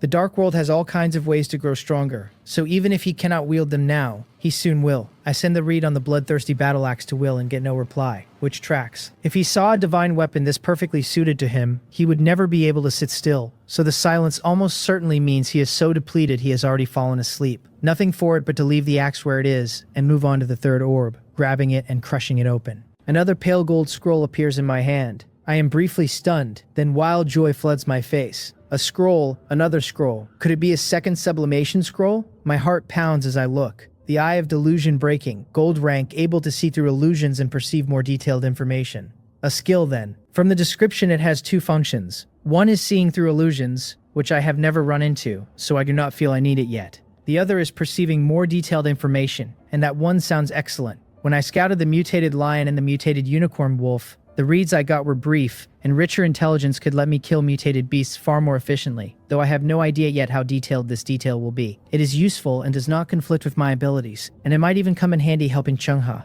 I pick up the skill scroll, about to use it on the spot, and then stop. Once bitten by a snake, a person dreads a coiled rope for years afterward. A skill scroll, and an eye skill at that, drags me straight back to acquiring the Eye of Taming, when I prided myself on a firm will, and the learning nearly knocked me out from the pain. No time to hesitate now, though. At worst it hurts a while, and it will not be long. I tell Moel to stand guard and let nothing outside disturb me, then grip the scroll, grit my teeth, and tear it open. It ignites of its own accord without wind, turning into golden light that jewels straight into my right eye. I manage a single cry as a surge of pain several times worse than the Eye of Taming sweeps over me. The Eye of Taming was only silver rank, while the Eye of Delusion breaking is gold, and the higher intensity drags the pain up with it. One shout is all I get before it floors me, cold sweat pouring, lips gone white, and I curl on the ground, trembling, in too much pain to even scream. Mercifully it comes and goes fast, fading in under a minute, though to me that minute stretches longer than a century. The read confirms the skill is learned, the Eye of Delusion breaking, gold rank. I struggle upright, gasping. The pupil of my right eye has turned fully golden, as if I were wearing a colored contact lens, and paired with the left eye, the Eye of Taming long ago dyed purple. I look like some heterochromatic anime character. But I do not notice my eyes just now, because when I glance up I find the whole world transformed, like someone severely nearsighted suddenly given perfect vision, every edge clearer and more real. What stuns me more is that when my gaze lands on a nearby birch, its information appears at once. A birch tree 11 years and 3 months old, 10.3 meters tall, yielding 3 units of wood when felled. The detail really is far richer than before. Examining a birch used to give me only the species and a string of useless filler, never the age, never the wood it would yield. I cannot help feeling delighted, and that is only a tree, so I can only imagine what reading a mutated beast will reveal, or what new insight an item's read might offer. No time to experiment now though. I will research it gradually when I am free. By now Moel has finished tallying the black scythe hunting ants, having simply held off because she saw I was busy, and the moment I am done she reports 25 lightly injured, 7 heavily injured, and the remaining 176 in good condition. I am stunned and blurt out in disbelief that it is only that few. The mutated lion had loosed its explosive furious rage and swatted ant after ant away, and I had braced for them to be wiped out, or at least heavily wounded or dead in droves, never imagining only 7 heavily injured, 25 lightly, and not one dead, from an explosive gold-rank beast. Loud thunder, but the raindrops were too small. Moel reads my confusion and explains that the black scythe hunting ants have brutal defense and recovery, and only took a single hit each from the lion, not a sustained beating. Apart from the one struck directly in the joints and still healing, she says, the rest recovered within minutes. That settles it. I had long known their defense was strong, but not this strong, knocked away by a furious rage lion to crash hard into the ground and still essentially fine. Truly legendary kings of durability. I let out a slow breath, far more at ease and full of confidence.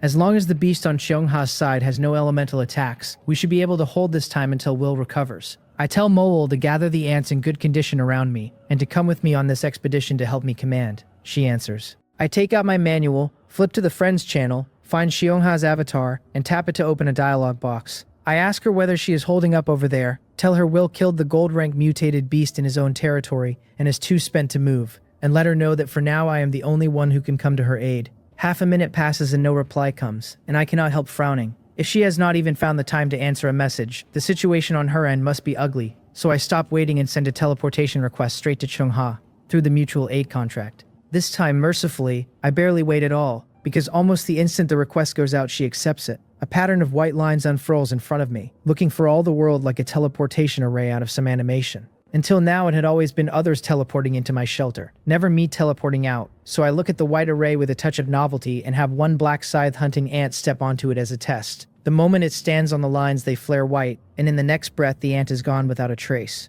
Through the species contract, I can still feel that it arrived in good condition, and the array itself sits quietly on the ground, almost unchanged, which gives me a guess. It seems the array sets no limit on how many units cross at once, and whether it stays or vanishes depends only on whether the contract holder himself has gone through yet. To avoid the embarrassment of teleporting myself away and stranding all my ants at home, I tell Mowol to have every black scythe hunting ant step onto the array, and quickly. At my word, she marshals them, white light flashing in waves as they vanish from their spots, and in only 3 minutes all 176 of the ants in good condition have crossed. Only Mowol and the flashing black scythe hunting ant remain at my side. With the 30-odd lightly wounded ants left to guard home, I have nothing to worry about, so I take Mowol and the flashing ant onto the array myself. A white flash and we are gone, the array slowly fading from the ground behind us. I feel as though I only blinked, and when I open my eyes the scenery has changed completely. Green everywhere green. A riot of oddly shaped plants I cannot begin to name. Little fruit trees hung with colorful fruit, growths covered in dense fuzzy white spheres, and yet nearly all of it low to the ground. Hardly anything taller than 3 meters. I glance around, and the moment I let the eye of delusion breaking open, a torrent of information floods in, and my skull swells with the pressure of it. I quickly force the eyes shut, and only then does my head feel bearable again. So this eye of delusion breaking cannot be left running loose. It has to be opened and closed by conscious will, or the sheer flood of information will bury me. I shake my head with a wry smile and look around. My ants are scattered through the plants, with Mowol and the flashing black scythe hunting ant beside me since they crossed when I did. Dropped into a strange place with a gold-rank mutated beast on the loose nearby. Having something to lean on this close does put me more at ease. Still, something is off, because both Cheung-ha and Will had teleported directly into my shelter when they came, while this array has dumped me out somewhere with no Cheung-ha and no shelter in sight. That is plainly not normal. Then a thin, weary female voice reaches me, telling me she is here. It is faint, but I can still tell it belongs to Cheung-ha, and what throws me is that the voice comes from above my head. Could she have been outmatched by the gold-rank beast and fled up a tree? Gold-rank mutated beasts can all climb trees. Surely. I shake the strange thought loose, push aside the thick green leaves blocking my view, and look up toward the voice. About 30 meters overhead, on a tree branch thick as a wall, sits a level 3 shelter, and Cheung-ha is standing outside it, waving down at me. No wonder she teleported me here. The drop point was simply not far from her shelter, the same horizontal position, only at a different height. Cheung-ha has tricks of her own, building her shelter up in a tree, far safer than on the ground. Wait, in a tree. Something is wrong, and my pupils contract as it lands. How enormous would a tree have to be to hold up a level 3 shelter covering 80 square meters? I shove the leaves aside and my vision clears, and ahead of me, maybe 50 meters off, stands a dark brown trunk thick as a wall, easily wide enough for a dozen people to circle arm in arm, and Cheung-ha's shelter is perched at the top of it. I stare at the giant tree with naked envy. A tree that grows to that size is no ordinary thing, almost certainly an existence of terribly high quality, and Cheung-ha is a survivor who specializes in plants, with a plant of this caliber sitting beside her shelter from the very start. How is that any different from cheating? No wonder she has held a lead in this area. Cheung-ha calls down for me to wait a moment, saying she will have Little Green carry me up. Little Green, I think, and before I can puzzle out what she means, a thick branch swings out from one side and wraps around my waist. Seeing what looks like an unknown creature seizing me, Mole reacts on instinct, her antennae twitching, ready to order the black scythe hunting ants to shear the branch off. I stop her fast, telling her to wait, because I can feel that the branch is only gently looped around my waist, the force exactly measured, and after what Cheung-ha just said, this is plainly a friendly unit. She holds, with no choice but to obey, and I rise slowly into the air, hoisted by the branch until it reaches the branch 30 meters up, and sets me down. Being lashed around the waist and lifted 20 meters into the sky is, I have to say, a thrill several notches above bungee jumping, and only when my feet are firmly down do I let out a breath. Cheung-ha walks toward me in a light green dress, apologizing, saying she was treating Little Green's injuries and had no time to answer my message. Her face is a little pale, but her movements are unimpaired, so things should not be as grim as I had imagined, and I relax a fraction and ask her softly what the situation is and where the gold-rank mutated beast has gone. She smiles bitterly and tells me it left. It left? I am puzzled by her expression, because a gold-rank beast leaving ought to be good news, and yet she still looks troubled. She sighs and explains that it is a mutated beast shaped like a scythe deer that had appeared near her territory half an hour after dawn, and kept trying to devour the various plants she cultivates in her farmland. If Little Green had not fought it off with everything she had, she says, all her plants would have been eaten and even her shelter might not have been safe. I had just heard her mention Little Green, and now she tells me Little Green could resist a gold rank beast, so I have a guess forming and ask her what Little Green is. She tells me Little Green is this tree, her mutual aid contract partner, and adds that I am in fact standing on Little Green right now. As she finishes, a soft rustling of leaves sweeps in from every direction, and she says that is Little Green greeting me, a tree with intelligence. I had already half guessed it, but hearing that Cheongha had formed a mutual aid contract with such a thing, and can command it in battle stirs something in me. So I open the Eye of Delusion breaking and look at the giant tree beneath my feet. The information rises at once. It is a Casimir world tree, silver rank growable, a world tree of ancient lineage, and as its rank climbs it can gradually reclaim the knowledge and abilities of the Casimir family buried in its bloodline, with nearly limitless growth potential. One tree, one world, and at a high enough level it can open a new world entirely. The master listed is Cheongha. I am simply stunned. Nearly limitless growth, the power to birth heaven and earth, and currently only silver rank but with a ceiling that is terrifying. This world really is unfair, that an existence of this tier should land in someone's hands so early. Then again, it proves that the dark world is no illusion running on a fixed program, but a real world of extreme randomness and infinite possibility. I stare at the world tree for a good 10 seconds, then gather myself and tell Cheongha her contract partner looks to be of a very high level, so I ask why a gold rank mutated beast is still so hard for her to handle. She smiles bitterly and explains that Little Green is indeed high level, but that if she were in perfect condition, Cheongha could never have formed a contract with her in the first place. Little Green is still in a growth state and needs vast amounts of energy to develop, she says, and every violent movement burns through that energy, enough that overspending it could drop her a whole rank. Resisting the mutated scythe just now nearly drained her dry, and if it comes back, Little Green will likely have no strength left to fight. Cheongha's plant perception tells her the deer has not gone far, that it is circling near her territory eating plants to recover, and that once it heals the wounds Little Green inflicted, it will certainly return. She pauses, her face bitter, and tells me that if I had come any later she had already prepared for the worst, feeding all her cultivated plants to Little Green and staking everything on a death match with the deer. Even a win on those terms would have been ruinous, she says, the cost far too high. Knowing now what the Casimir world tree truly is, I find the casual little nickname grating, a being that can grow without limit and create worlds, and she named it Little Green. I keep that to myself. Out loud I tell her not to worry, that I brought plenty of firepower, a full 176 silver level black scythe hunting ants fused with silver rank genes, plus a flashing black scythe hunting ant that's 09 mechanically modified. It is only a deer, I say, and even if my ant army cannot beat it outright, it can stall it until Will recovers and comes to help, so there will be no problem. That is not me being overconfident. By my read, no matter how much a sika deer mutated, it is still an herbivore, so how strong could it really be? I had only just dealt with a mutated lion, and even with Will's help my ants carried real weight in that fight and came out with hardly any losses. Every factor pointed the same way, so I was brimming with confidence. Then Cheongha's next words land like a basin of cold water over my head and chill that confidence flat. She tells me earnestly that this mutated sika deer is no ordinary deer, that I must not treat it as a common beast or I will pay dearly for it. The antlers on its head can loose sharp leaves that fly no slower than gunfire, and there are many of them, she says, and it used exactly that ability to gut Little Green.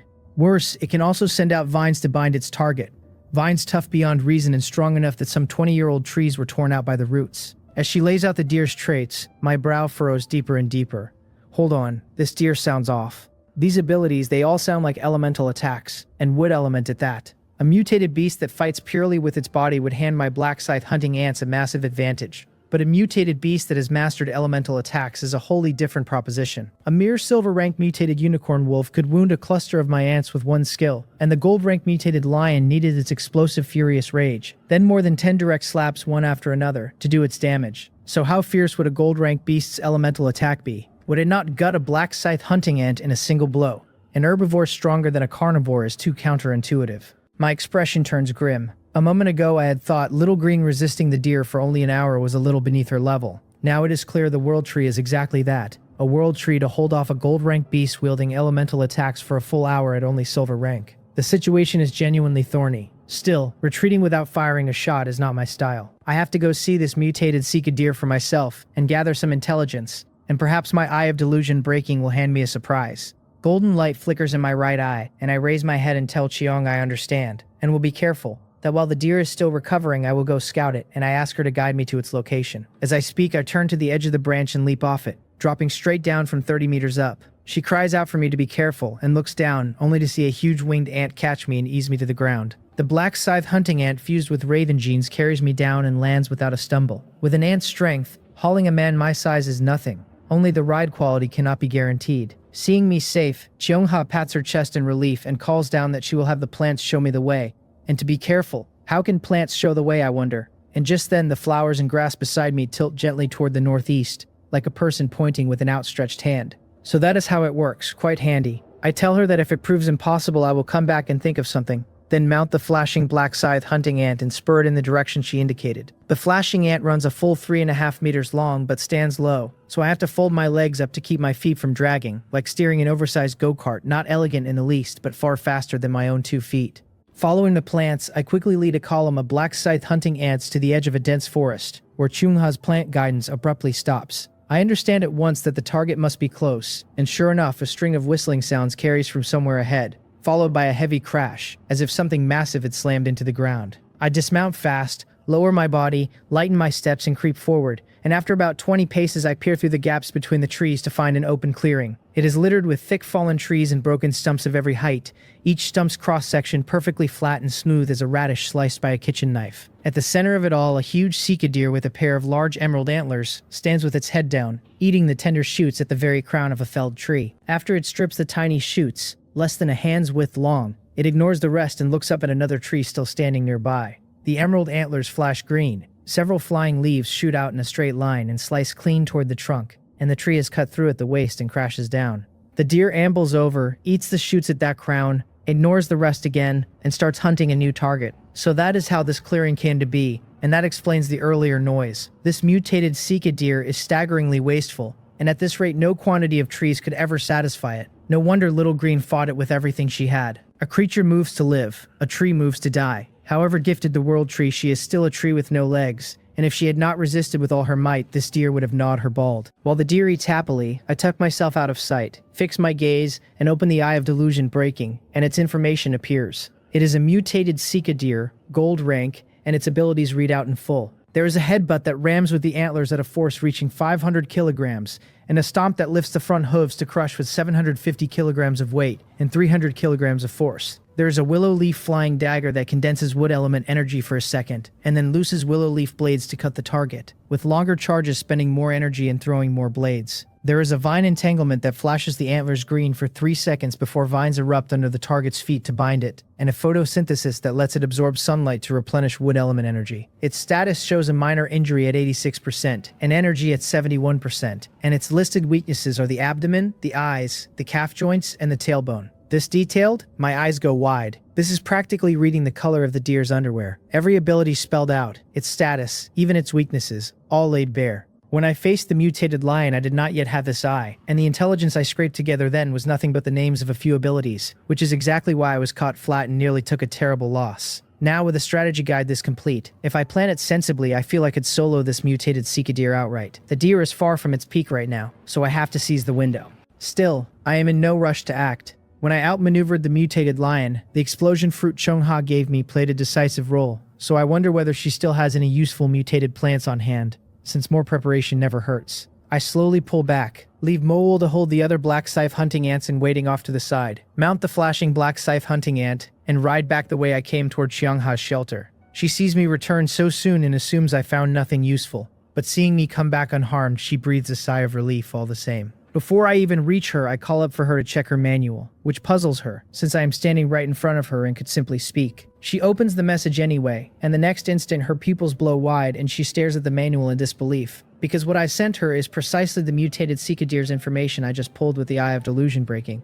She murmurs that it cannot be possible. It is not that she failed to investigate the deer herself, but that her results matched mine against the mutated lion. Only a handful of ability names. She had no idea I gained this skill only after killing the lion, and now, seeing intelligence this thorough, she nearly weeps with regret and covers her face. With detail like this in hand earlier, she could have held the deer off at a fraction of the cost, and she should have pulled me over first to read it. While she sits there dazed, I ride up below, and since I brought only the flashing ant this time, I cannot fly up to the branch. So I shout from the ground that she saw the message, and ask whether she has any other items useful against the deer, telling her to hand them all over. There is no time to lose, I tell her. We strike while it is down, because if it fully recovers, the difficulty climbs again.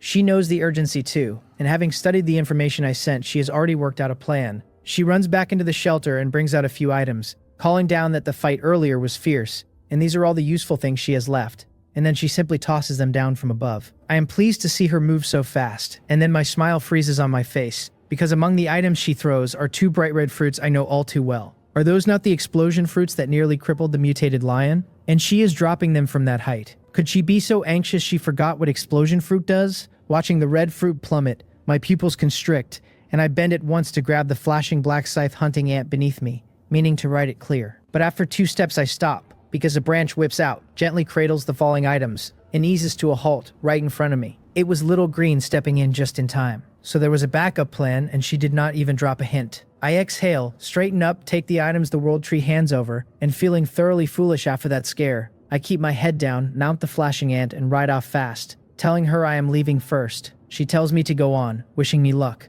telling me safety comes first. Behind me, perched on the branch, Chiang-ha covers her mouth and laughs softly, muttering that this is what I get for trying to look cool and scare people, and asking under her breath whether I will dare do it again next time. She threw the explosion fruit on purpose. Before I went to scout, I had leapt off that 30-meter branch and given her a real fright, and then I came back to do it all over, so she paid me back in kind. After laughing a while, she watches my figure shrink into the distance, her lips slowly settling, her gaze drifting in the direction I went, her eyes filled with worry. That guy did it on purpose, she thinks, absolutely on purpose. He was just chuckling about it a moment ago. I shake my head and look over the items she gave me. The 2 bright red ones are explosion fruits, of course, and besides them there are 3 black beans and 5 translucent pale blue fruits the size of blueberries, gleaming like precious gems. Riding hard on the flashing black scythe hunting ant, I read the 2 unknowns. The black bean is an earth silkworm bean, bronze grade, that greatly raises wood element resistance for 5 minutes, with multiple beans stacking. The blue fruit is a blue crystal fruit, bronze grade, that greatly raises movement speed for 10 minutes after use, also stacking.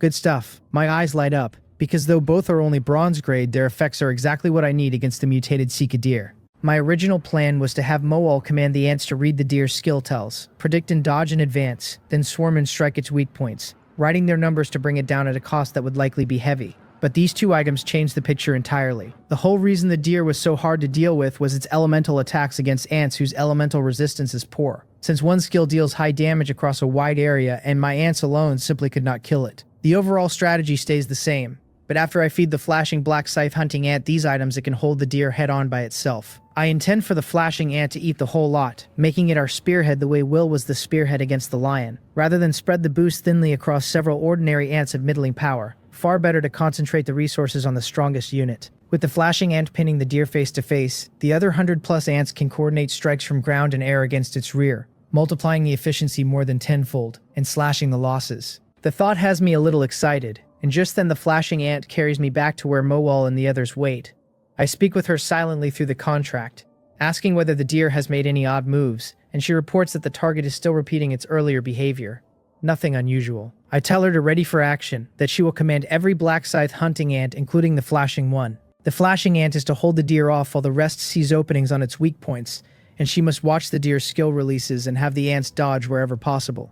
She answers that she understands. I dismount, take out all the earth silkworm beans and blue crystal fruits, and stuff them into the flashing ant's mouth. It closes its great jaws and swallows the lot, and within seconds its body begins to change, the black of its uncovered carapace deepening, several pale blue patterns surfacing on its head. The beans and the fruit are taking hold. I hand the 2 explosion fruits to 2 raven-fused black scythe hunting ants to serve as bombers, then turn and tell Moal that she and I will pull back a little farther and to begin the operation. She answers, and as she and I withdraw from the clearing, the rest of the ants, led by the flashing black scythe hunting ant, march in fast from every direction. Another tree crashes down, and the mutated Sika deer, used to the routine, steps up to nibble the crown shoots. This is the 85th tree it has eaten. By its own sense of its body, it needs only 16 more to fully recover, and then it can go back and settle accounts with that big tree. What kind of tree was that, it wonders, with such endless pull on it, a desire buried at the deepest level of its genes. The thought brings a look of obsession to its eyes and drool to its mouth, and suddenly the shoots taste like nothing.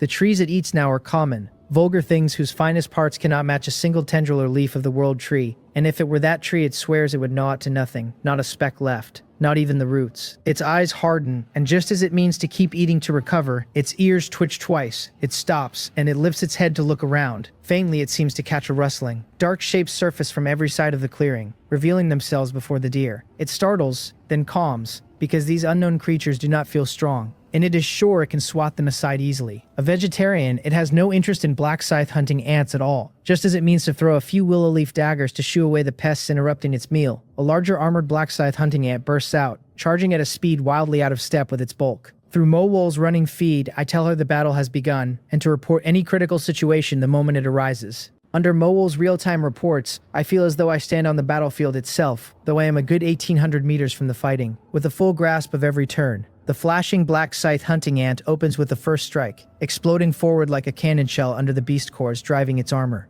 The instant it appears, it is already on the deer, jaws gaping, the upper jaw 1.5 meters long like a fusion of chainsaw and scythe, clamping up from below toward the deer's front lower leg joint, one of the weak points I had marked. The deer breaks into a cold sweat, startled by the speed, but it is gold rank after all, and a scythe deer famed for agility, so it bends its lower leg sharply, slams down on the ground, and bounds over 4 meters straight up. A 750-kilogram deer leaping 4 meters from a standstill is a jarring sight, and under that exaggerated jump, the flashing ant's opening attack whiffs its momentum, carrying it forward, until it crashes into a tree and reels, slightly dizzy. At this moment, the deer is still airborne and has its back turned. Yet against all expectation, it seems to have eyes behind it, its antlers glowing green, condensing several willow leaf daggers and loosing them at the dazed flashing ant. Not good. The deer's combat experience runs this deep, it can exploit even a sliver of an opening like that. Under Mowol's feed, the situation flips in a heartbeat, and where 1 second I was pleased by the flashing ant's swift strike, the next my chest tightens with worry for it.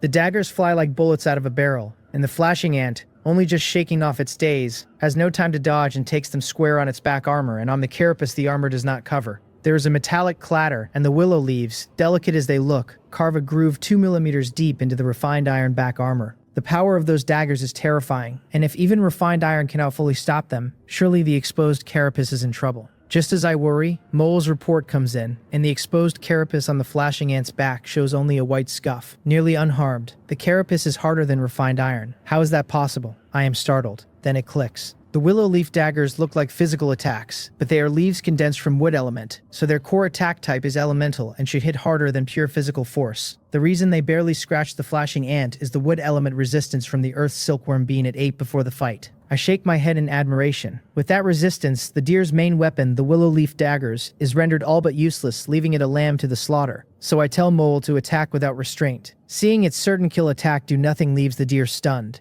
and the instant it lands, the flashing ant pounces and clamps its lower leg joint. The deer cries out in pain, tears its broken leg free, leaps aside, charges up, and looses dozens of willow leaf daggers at the flashing ant. But the ant deliberately turns its uncovered carapace to take the volley, and after a clatter of impacts, the unscathed thing lunges again, jaws snapping open and shut like a bloodthirsty butcher, and with a crunch it shears off another of the deer's lower legs. The deer bellows in pain and rage, almost out of its mind, its antlers flashing green for 3 seconds before it whips a vine out to bind the flashing ant. The vine moves like lightning, a guaranteed kill the ant could never dodge on reflex alone. The deer wears a fierce, triumphant look, and then the whole creature freezes, because the flashing ant had already sprung left half a second before the vine even surfaced. By pure reaction, the ant could never have dodged that vine. It dodged only because I had read the tell of the vine entanglement release, and Mowol had it jump in advance. Watching its certain kill miss, the deer falls into despair, and the next instant an energy beam punches into its abdomen and tears open a bloody hole.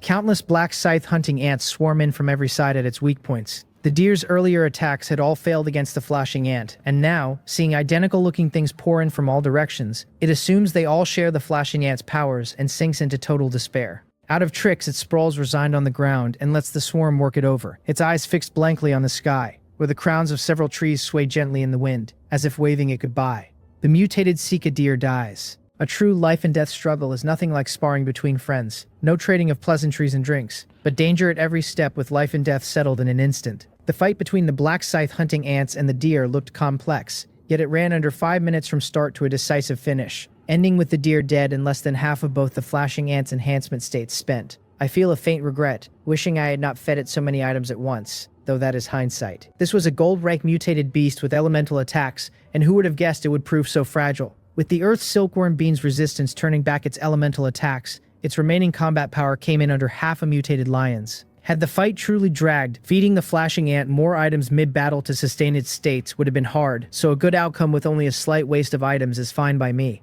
I let out a long breath smiling, and have the black scythe hunting ants haul the deer back toward Xiongha's shelter, no longer bothering to muffle my speed or sound. And in under 2 minutes I am back at the world tree riding the flashing ant. Xiongha sits with her eyes closed beside the world tree's main trunk, her hands glowing green against the bark, focused on repairing Little Green's body. Hearing the commotion, she opens her eyes, sees it as me, relaxes, and smiles that I am back, that it is good I came through unhurt, and that the deer is powerful, so we will figure out another way. She has barely finished half the sentence when she sees the great column of black scythe hunting ants closing in behind me, a dozen or so in the middle walking steadily, some bearing a lower leg, some a deer head, some a thigh. Seeing the ants hauling assorted loose parts, Xiongha forms a faint guess, and a closer look at the deer head with its pair of emerald antlers confirms it. I took down the mutated scythe deer just by going out for a stroll. Her small mouth falls slightly open, her eyes wide as she stares at the corpse in shock, and she asks how I did it. I smile and tell her it was thanks to the items she gave me, the earth silkworm being above all, because once their wood element resistance went up, the deer's attacks became almost wholly useless against my ants, which let me kill it easily.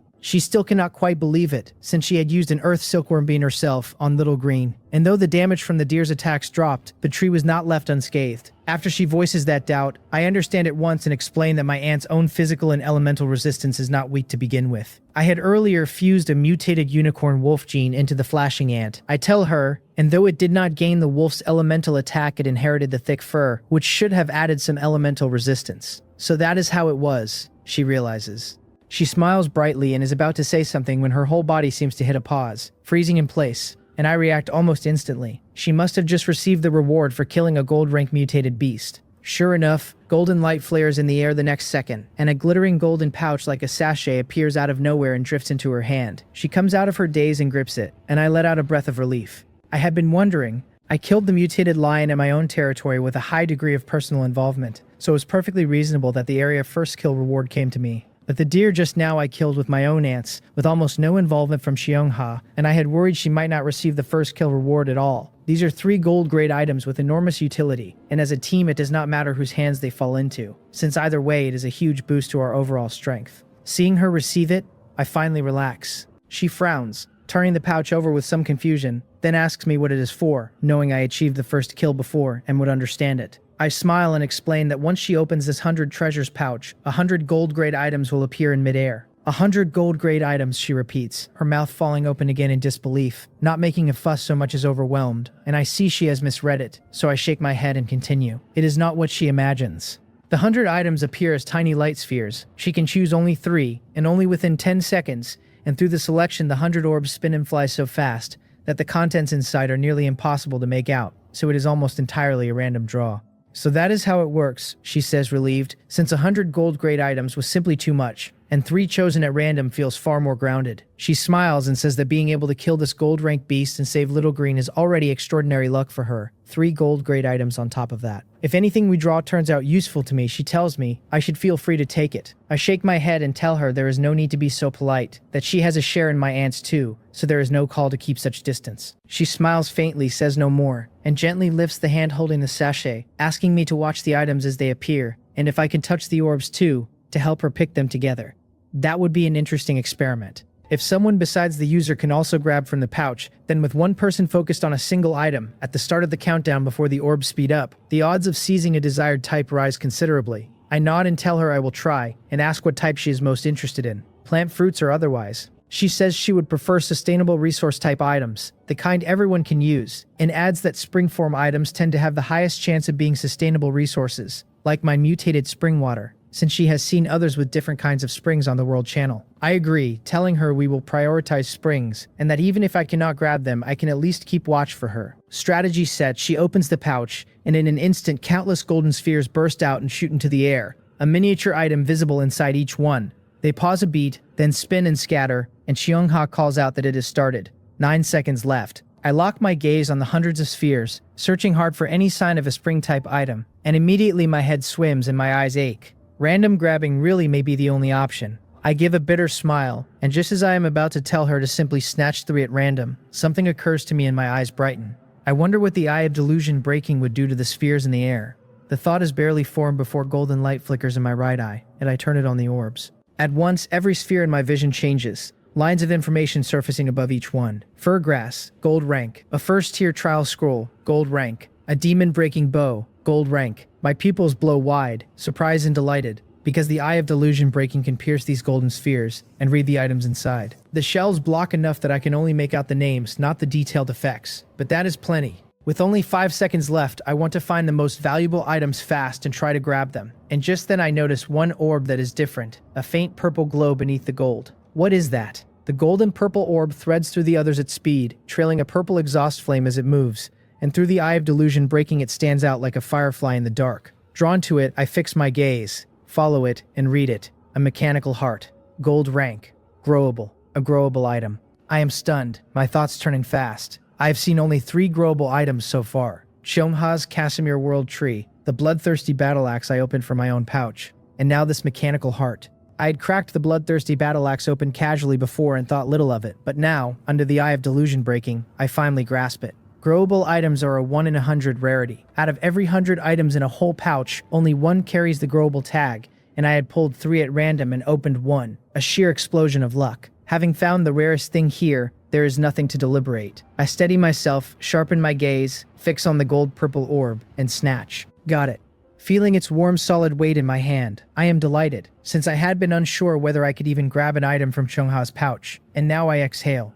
3 seconds left. Cheongha watches the dazzling swirl, faint golden stars flickering in her eyes, and seeing me move she stops hesitating and grabs a golden orb. After a quick glance at it she means to grab another, when suddenly a black shadow sweeps in from the side and seizes one of the remaining orbs. As it takes the third, all 3 picks are spent, and the other 97 orbs dissolve in the air. Where did that person come from to snatch it? Cheongha and I both freeze, then look toward where the shadow went, and seeing its true face we both relax. Cheongha chides Little Green for acting on her own and frightening us, asking what she would have done if she had picked a bad item.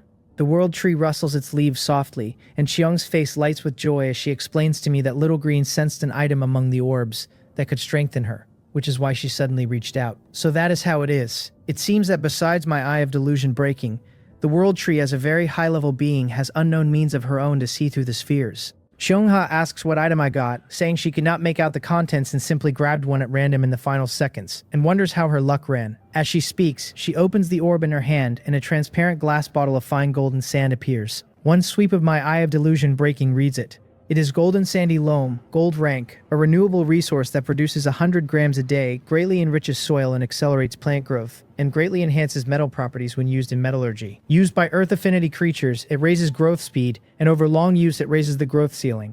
Good stuff. This rich woman foodie just casually scooped up a resource item. Such luck. Cheongha sees the information too and turns to me overjoyed, saying she got a resource item, one that enriches soil and perfectly matches her abilities. I am stunned because the golden sandy loam has 3 effects and she mentioned only 1. I certainly do not think she is hiding anything, since there would be no reason to, and in a flash I understand. My eye of delusion breaking read information beyond the item's standard effects, so I quickly send her the fuller information I saw, smiling that there is more, that she should look at what I sent. More? She is startled and picks up her manual, and seeing the detailed read her small mouth falls open in shock again, but she had already seen the deer's detailed information I sent earlier, so she has some resistance built up. And where last time the urgency kept her from asking, this time she reacts at once and asks whether I have a detection type skill. Seeing she has guessed it, I smile and nod in confirmation. I never meant to hide it. Since working with her going forward, I will inevitably keep using the eye of delusion breaking. I point to my golden right pupil and explain that my detection skill came from the 100 treasures pouch, that it reads more detailed information on creatures and items, and that I just discovered it can even see through the items inside the pouch's golden orbs. If I can see through the orbs, that is as good as choosing 3 gold rank items myself. I read her thought from her expression and shake my head, telling her it is not so extreme, that the orb shielding is strong enough that my eyes catch only the item names, not the detailed effects. Far from disappointed, her cheeks flush and she says excitedly that it is still very impressive, then asks what item I openly chose. I do not keep her in suspense and hand her the orb. She takes it, finds it unremarkable, no different from the one she picked, so she does not look closer and simply crushes it. A palm-sized metal thing of intricate gears and mechanical structure, shaped like a heart, appears in her right hand, and its weight drags her hand down so suddenly it looks about to slip and crash to the ground. I am quick enough to grab her right hand with both of mine, and together we keep the metal item up. Cheongha feels her hand sink under the metal heart, then feels it caught by a pair of large hands that keep it from smashing down. This is a precious thing I chose with my detection skill, and given its intricate make it would be a grievous loss if it broke, so seeing it held secure her racing heart slowly steadies. Then she registers the warmth of the large hand around hers, and the heart she had just calmed begins to pound again as the situation dawns on her. Her pretty face flushing, she quickly calls to the world tree to take it, and a branch lashes out to wrap and tighten around the metal item. With it firmly held, she pulls her hand free and steps back half a pace, murmuring thanks with her head down, then looks up at the heart the gem produced. Watching her flustered reactions, and the softness that slips so quickly out of my hands, I touch the tip of my nose and look at the heart wrapped in the branch. I already know its name, the mechanical heart, but not its specific effect, so golden light flickers in my right eye and the information surfaces. The mechanical heart, gold rank, global, greatly enhances its host's control over mechanical creations and metal materials once it recognizes a master, can grant a mechanical creature life and intelligence when fused with one, and improves in quality with the host's understanding of mechanics. This is tailor-made for 09. I cannot help a look of shock. Cheung-ha saw less of the information and finished reading earlier without speaking, and seeing my expression change after I finish, she sighs with a complicated look that she never expected the pouch to yield an item of this caliber, that it is too perfect for 09. I nod and smile that 09 truly lucked out, that we must exploit her thoroughly, or it would not be fair to the divine item we fought tooth and nail to get for her. Cheung-ha laughs at the teasing, and the strange tension between us dissolves. She tells me she has no need of 09's mechanical creations right now, and since I happen to need 09's help to build a shelter, I should give the mechanical heart to her. Several joint missions in, the two of us are familiar enough that I do not decline and simply take it.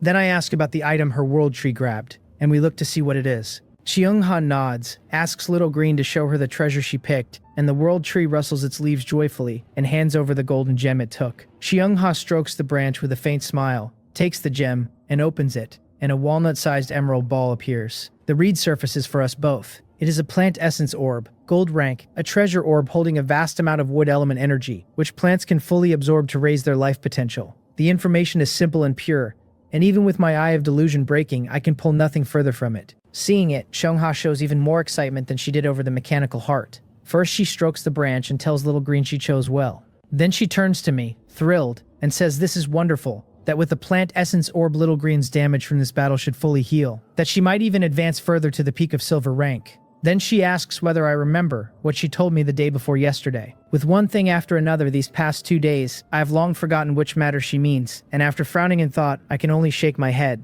She continues that it is about advancing, asking whether I still have a first-tier trial scroll, and reminds me she had said that once of her abilities improved, she would test my life potential before I undertook the advancement trial.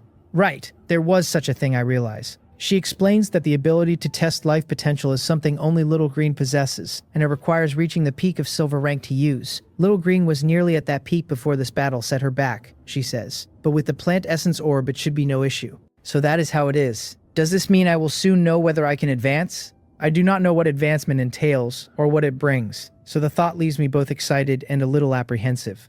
This is not a game where you level up the instant the bar fills. Even learning a skill is excruciating, never mind advancement, or who knows what dangers might arise. As I deliberate, Cheung-ha adds that Little Green will still need some time to absorb the plant essence orb, and once she has and can test my life potential, she will let me know. I nod and tell her that she is in a weakened state, so I will leave her 10 silver rank black scythe hunting ants, 5 flying and 5 regular. Since she has no mutual aid contract with the ants, I add she can only command them through a few instructions I have already trained into them, and I will head back to the shelter to handle some matters and await her news. She tells me goodbye. Teleporting back, it turns out, does not require each unit to stand on the array, since they can all return together, though I do not know the principle behind it. We exchange farewells, and I vanish with over 100 black scythe hunting ants in a flash of white light, leaving only 10 behind. Cheung-ha watches me go, and for reasons she cannot name, her pretty face flushes faintly before she shakes her head and busies herself again. I feel as though I only blinked, and the next second I stand in a sparse jungle, fallen broken trees and countless pits all around, exactly where my group fought the mutated lion.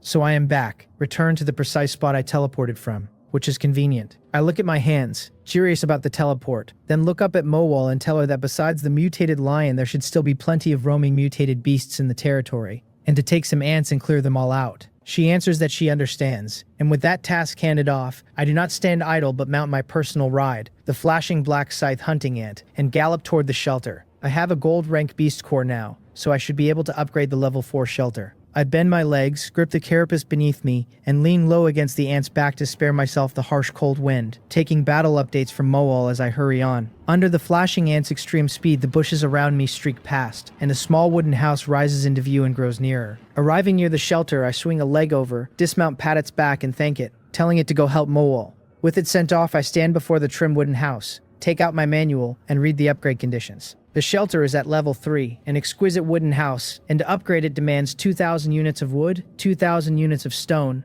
every upgradable facility raised to level 3, and 1 gold rank beast core. I rub my chin and study the terms. The hardest piece, the gold rank beast core, is already settled. Next comes upgrading the facilities. I currently have only 3 upgradable facilities: the farmland, the beast pens, and the workbench. Though I have not tried upgrading yet, based on the materials level 1 facilities took to build, I conservatively estimate that pushing all 3 to level 3 needs at least 1,500 units of wood and 500 units of stone. That puts the total around 3,500 units of wood and 2,500 units of stone. Even for me, that is a hefty amount. I frown and tally what I have. The black scythe hunting ants have already cut every tree within 800 meters of the shelter, and I hold a total of 2,610 units of wood. Not even enough for the wood alone, let alone the 2,500 units of stone. Without Xianha and the others supporting me, gathering it all today is impossible. I shake my head. I cannot lean too hard on allies. Once Mowal clears the surrounding mutated beasts, I will have the ants fell trees from farther out, trade for more materials. And by tomorrow I should have enough. Plan in place, I move toward the farmland and beast pens, deciding to first upgrade the 3 facilities to level 2 to clarify the total resources needed. Walking between them, I read the farmland first. The level 1 farmland, built for 200 units of wood, is 100 square meters of protected ground, immune to dark world monster attacks, where crops can grow, and its upgrade condition is 500 units of wood. Just to reach level 2 it wants 500 units of wood. I frown, a bad feeling rising, and look at the beast pen beside it. The level 1 beast pen, built for 200 units of wood and 50 units of stone, is 100 square meters of protected pen, also immune to monster attacks, where creatures can be raised. Its upgrade wants 500 units of wood and 200 units of stone. Good heavens, even more exaggerated. I have not checked the workbench inside yet, but I doubt it differs much. At this rate, raising all 3 to level 2 alone needs 1,250 units of wood and 400 units of stone, nearly what I had just estimated for taking them all the way to level 3. Are the conditions for a level 4 shelter a little too extreme? Even I find them overwhelming, and ordinary survivors likely have no shot at a level 4 shelter at all. Before level 4, each upgrade demanded a meaningful jump in resources, but nothing near the enormous leap from 3 to 4, and I have a faint suspicion about it. Could the level 4 shelter hold something special? Special enough that the Dark World walls most survivors out through its conditions. What that something is, I long to know, but with my funds short, I have to set the question aside for now. Let it wait another 2 days, since the cold wave has not even arrived, so the need to upgrade is not yet urgent. The priority right now is dealing with any gold rank mutated beasts that might exist in Will's and 09's territories. It is not only their safety I am weighing, but the mission rewards. The area first kill of a gold rank mutated beast grants 100 treasures pouch that lets me choose 3 gold grade items. With my Eye of Delusion breaking plus my ability to help others extract treasures, a single pouch can almost reliably yield 1 growth type artifact like the Bloodthirsty Battle Axe or the Mechanical Heart, along with 2 resource items. I have coveted growth type items like those for a long time, and none so far have suited me, but if I help Will and 09 handle their gold rank beasts, that is 2 more growth type items in play, and surely among them I can find one that fits me. The thought leaves me restless. I pick up my manual and open the friend channel, pausing over the avatars. Will has not replied, likely still asleep, so my finger skips his avatar and taps 09's below it. I ask whether any gold rank mutated beasts have appeared in her territory, and her reply comes instantly. Not yet, she says, but she has only set up life detectors within a 1,000-meter radius around her shelter, so it is not impossible they exist farther out. Not within 1,000 meters? I read it and think a moment. So far, only my territory and Chomhas have turned up gold-ranked beasts, a mutated lion and a mutated sika deer, 1 carnivore, 1 herbivore, and yet both were ferocious and highly mobile, reaching the shelter within an hour at most. It has already been 2 hours into the day, with no gold-ranked beast inside 1,000 meters of 09's shelter, so most likely her territory simply has none today. There is a slim chance a homebody beast that rarely moves is sitting undetected somewhere though. So I reply, offering to bring some ants skilled in reconnaissance to her shelter and scout her entire territory to settle whether any gold-ranked beasts are there. She goes quiet a moment, then replies that perhaps we should not, that it is very safe there right now. Seeing her refuse, I am startled. Then I get it. 09 is extremely socially anxious offline, and she is probably too embarrassed to meet me alone. I smile and reply that I see that I'd been thinking of bringing her a meeting gift for my first visit, but since it is inconvenient, never mind. A meeting gift. 09, sitting cross-legged and eating a lollipop, tilts her head in confusion and quickly types to ask what meeting gift. I say nothing, only attach the item information for the mechanical heart. On the far end 09 sees it, Her eyes go wide, her mouth falls open, and she does not even notice the lollipop dropping to the floor.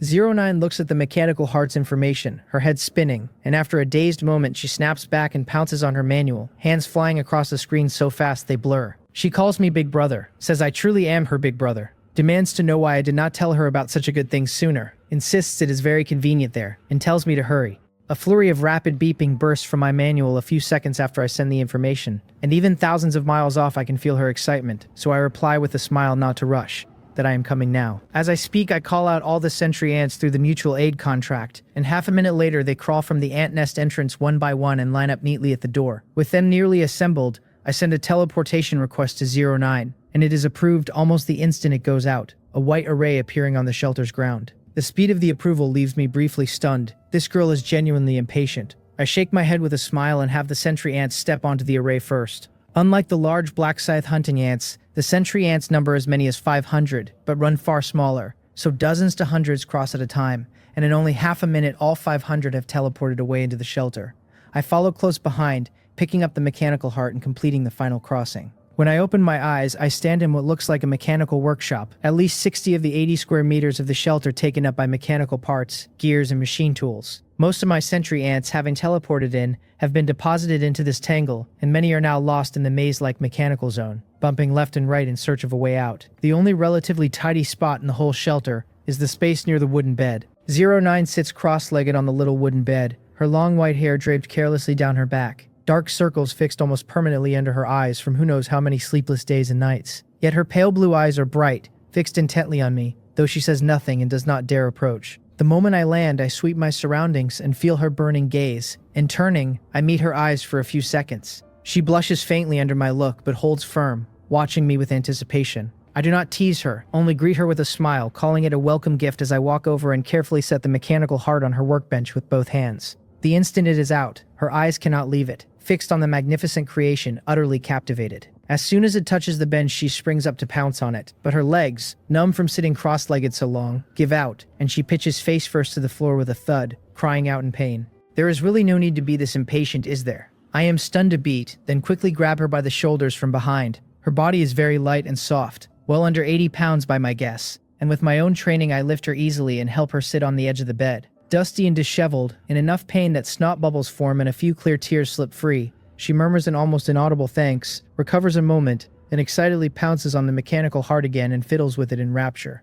I shake my head helplessly and ask whether it is convenient for me to explore her territory. Hearing the question, she looks up at me, then quickly drops her head, says nothing, and grabs the manual to tap on it with her slender fingers. My manual chimes, and sure enough, it is from her, telling me to do as I please, and not to disturb her research on the mechanical heart. The contrast between her online and offline selves is too much. I look at her, busy with the heart, with a strange expression, then rise, open the shelter door, and send the flashing sentry ant to lead the sentry ants in scouting for any gold-rank mutated beast in her territory. Mowell stayed home to direct the clearing of beasts and the cutting of trees, so she could not help me command the sentry ants here. But I brought the sentry ant queen, and though her command is not as smooth and precise as Mowell's, it is enough. I have her monitor the situation while I play the hands-off manager, studying the items in 09's shelter as I take in the investigation summaries the queen relays. Because the shelter has a life detector within a 1,000-meter radius, we only need to scout beyond that range, and in just 15 minutes, after losing 17 sentry ants, the queen has surveyed the territory and summed it up.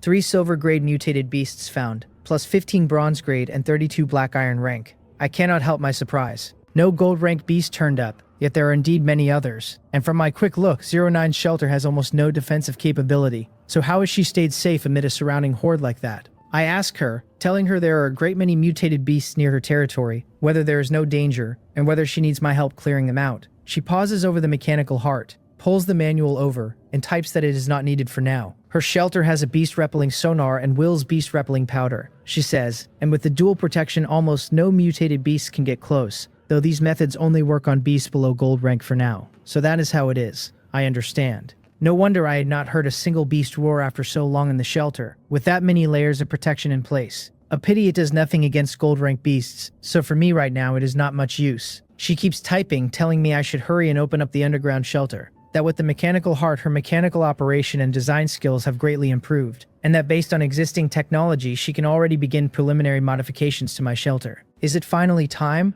Giving her this mechanical heart was the right call.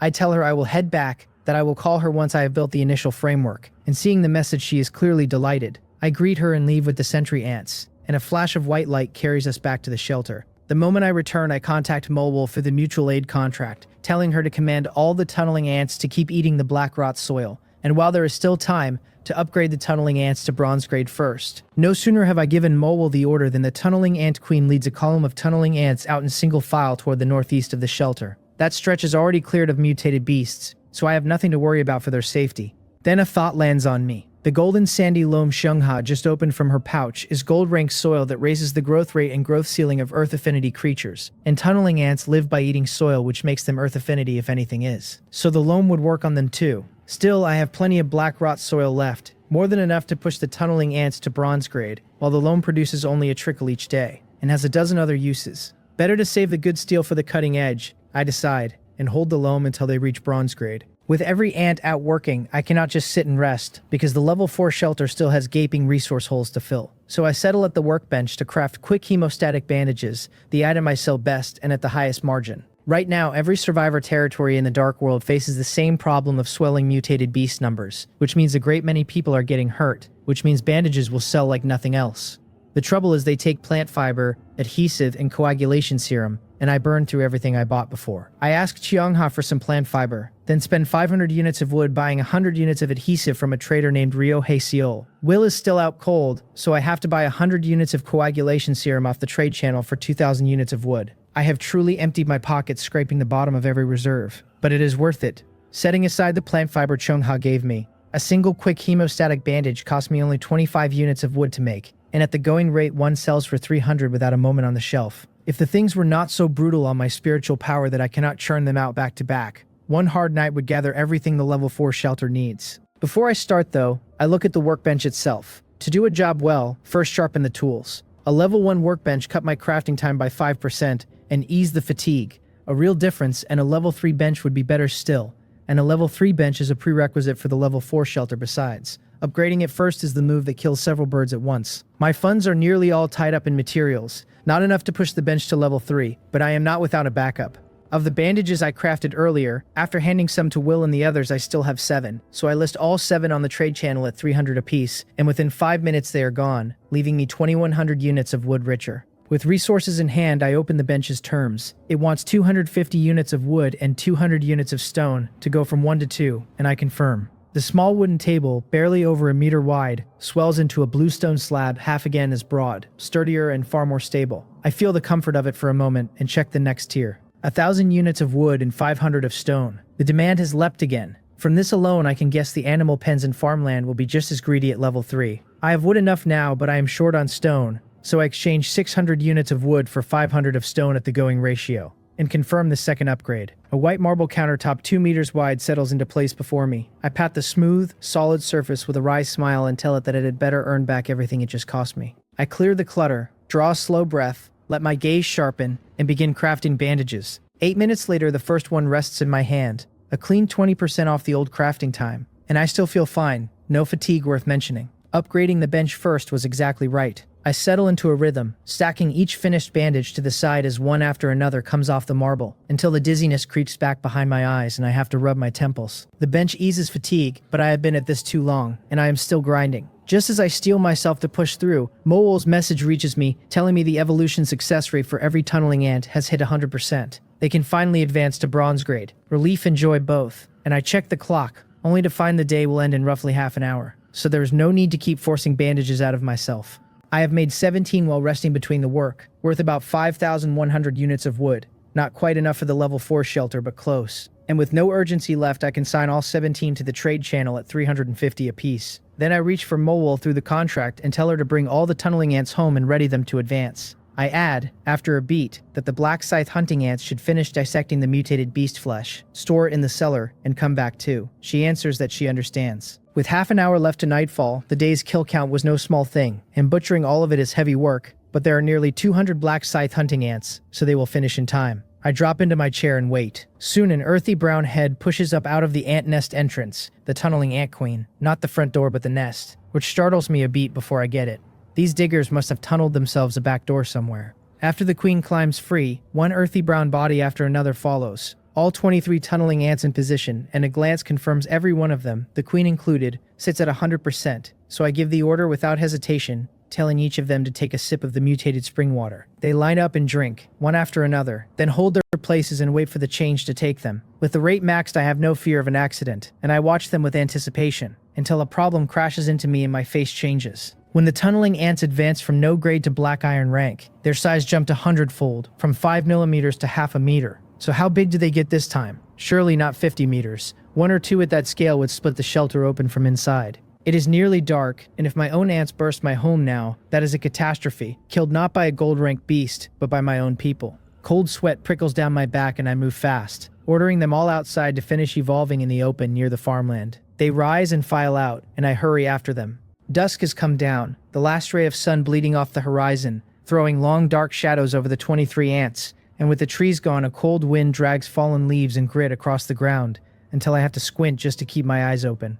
I watch them with dread, picturing giants I will have nowhere to stow once true night falls. They do not keep me waiting long. After about 3 minutes, their bodies begin to swell, half a meter to 1 meter, 1 meter to 2, climbing under my eye until each one settles at 5 meters long and 2 meters tall, earthy brown behemoths standing on the ground like a row of small hills. I let out the breath I was holding. 5 meters I can house. Anything wilder and I would have been stranded. With night almost on me, I do not bother reading their information. I tell the tunneling ant queen to take them down to the nest, and she crosses to a meter-wide opening near the farm, and waves a foreleg at the column behind her. A few of them come up, widen the mouth, and bore in, vanishing in a blink. Then the queen leads the rest down after, the last one staying to fill and level the opening behind them. I head back into the shelter myself, take up a kerosene lamp, and descend the nest steps to find them. The evolution cost them a brutal energy deficit, so they are all buried head down in the earth, eating dirt by the mouthful, which is the whole charm of soil-eating ants. They refuel on nothing but the ground itself. And since I want the underground shelter dug deeper anyway,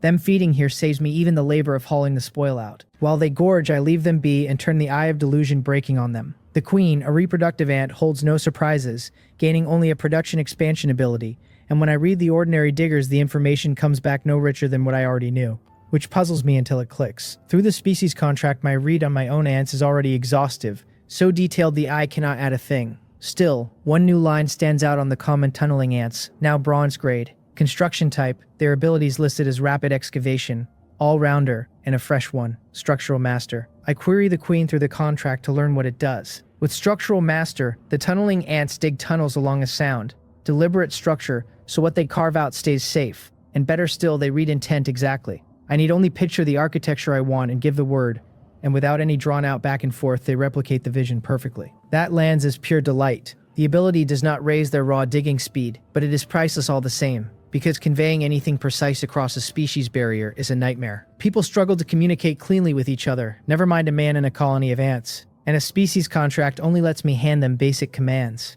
Getting them to build the underground shelter exactly as I imagine it would have been agony. With structural master, it is effortless. Even if I wanted an absurd ice cream cone spiral of a base, they would render it faultlessly. But I want nothing so silly. Back in my university days, I worked a stint passing out flyers, some of them for luxury apartment blocks. And bored on the job, I would study the floor plans printed on them, the layouts and dimensions, until I had them memorized. At the time, I only looked on with envy, never dreaming a penniless nobody like me would one day afford such a place. Never dreaming the daydream would actually come true. A 200 square meter unit is modest, but enough to live in for now and light on materials, so I will build one to start and slowly grow my underground kingdom out from there. I push the layout straight into the queen's mind, contract the project to her, and tell her to begin once she has absorbed enough energy. Even with the level 3 bench softening it, all those bandages have hollowed me out, no strength left to make a single one more, so I sink into my chair and wait for night. A dozen minutes slide by and night arrives on schedule, and when I glance at the clock, my brow tightens. The night now runs 18 hours, which leaves only 6 hours of daylight tomorrow.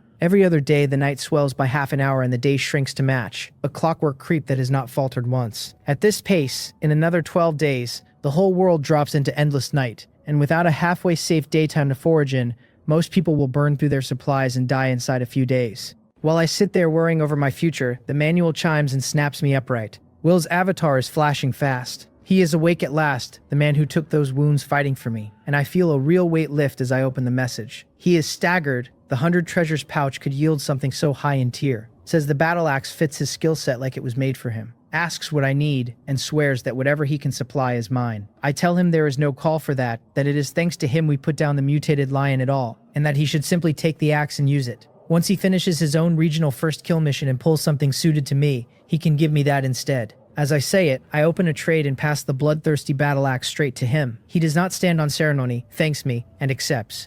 Then I ask whether he has turned up any gold rank mutated beast in his territory. He has only been awake a few minutes, and has not scouted thoroughly, he says, but he has a perception skill that reads the strength of a creature's aura, and nothing near his territory registers at gold rank. My brow knots on its own, a bad premonition surfacing. I visited 09's land during the day and found no gold rank beast, and now Will's territory has none either. To me, a gold rank mutated beast is no longer a flag for danger, but a synonym for treasure. Cheongha and I have already cleared our first kills, so ours are spent, but Will and 09 have not, and each of them stands to gain another 100 treasures pouch the moment they down a gold rank beast. If some other survivor snatches their regional first kills out from under them, that is a staggering loss. Today is the first day gold rank beasts have appeared, so it is still fine since few people can kill one yet. But if their territories spawn nothing tomorrow either, the odds of being beaten to it climb sharply. Rather than wait to be robbed, I would rather seize the initiative, so I ask Will whether he has abilities tied to beasts, and he tells me he has methods for traps, taming, and weakening alike. Then I ask whether he has any way to draw beasts in, gold rank ones specifically.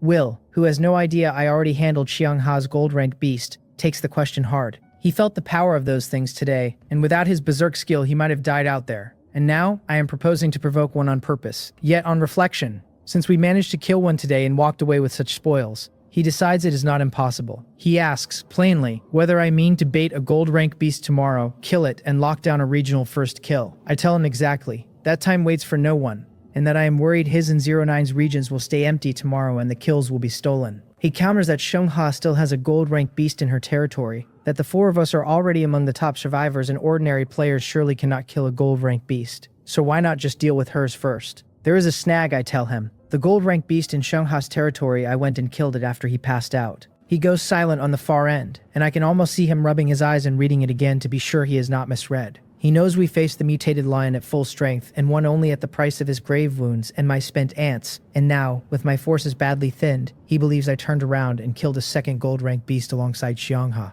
He cannot credit my strength jumping that far in so short a span, so by simple elimination he lands on a conclusion. Cheongha must be that strong enough to put down a gold rank beast even with my depleted colony in tow. Terrifying, he thinks, fitting for the woman who founded our team. Boundless confidence floods him, and he agrees at once to the plan, telling me he will deploy a tuned lure potion across his territory tonight that will absolutely pull a gold rank beast in. Since we cleared 2 gold rank beasts in a single day, he adds, why not let him salt 09's territory the same way? So tomorrow we close 2 first kill missions in one sweep. So aggressive. I do not know he has misread the whole situation, but I run the numbers on our combat power, judge it workable, and agree. I tell him to get it arranged tonight and that we will strike together at first light tomorrow, and I ask whether setting traps in the dark will not be dangerous for him.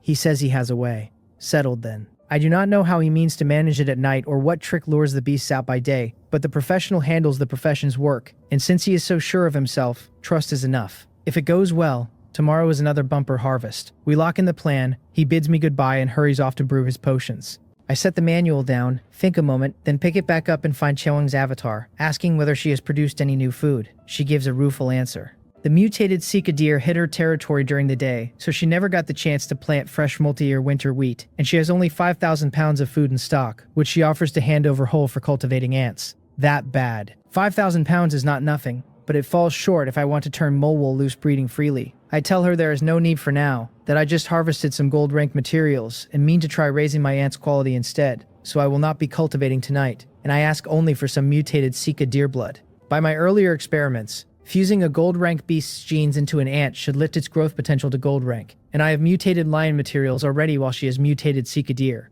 More than enough between us. She fires off a trade with nearly all the deer materials loaded into the slot, and I have to stop her, telling her I do not need that much. I only want to run an experiment. It is fine, she says. She has little use for the stuff herself, and then she tells me not to use it all, to leave a little meat, since she has never tasted gold rank mutated beast yet. I smile and promise to grill her some when I am done, and she answers that it is a deal. The trade closes and the frozen, rock-hard deer flesh appears in my shelter, solid enough that it does not foul my room, though my room is not cold, and it would melt before long. So I call a black scythe hunting ant over, slice off a clot of blood into a small wooden bucket to thaw for gene extraction, and have it haul the rest down to the cellar. That done, I bring out the mutated lion blood I readied earlier and settle at the bench to extract genes.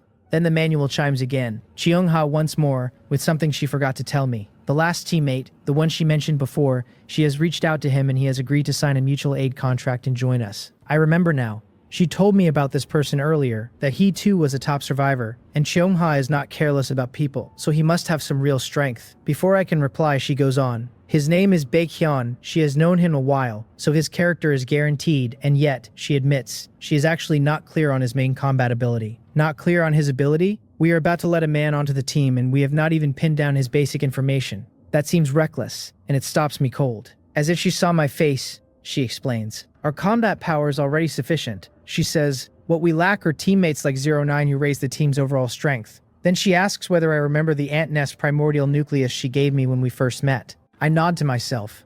Of course I remember it. Still sitting in my ant nest, only bronze grade but tailor-made for my ability. It raises the queen's breeding speed by 20% and slowly lifts the attributes of every ant inside the nest, and its one side effect of heavier food consumption is something I can even reverse into faster mutation. A quiet little marvel. Why is she asking about it? Before I can voice the question, she answers it. The primordial nucleus came from Baekhyun. He is extraordinarily skilled at people, she says, acquainted with many top survivors and with leaders of survivor organizations. And he can act as a bridge to obtain special items and materials that never surface on the trade channel. She does not know his combat ability for certain, but it cannot be weak, or he would not have held a leading position in his own region all this time. So that is the shape of it. No wonder she wants him aboard despite the blank on his fighting. If he truly does what she describes, he is a massive boost to the team's reach. I nod satisfied, then catch on a phrase she lets slip and frown. She said, survivors have formed organizations. Like our little team? I ask. I genuinely cannot picture survivors scattered across who knows how vast a distance banding together without the binding thread of a mutual aid contract. She shakes that off. How would that be possible, she says. A mutual aid contract is a rare item, and while we are not the only ones holding them, there are certainly not many. The organizations she means are not handfuls of people like us,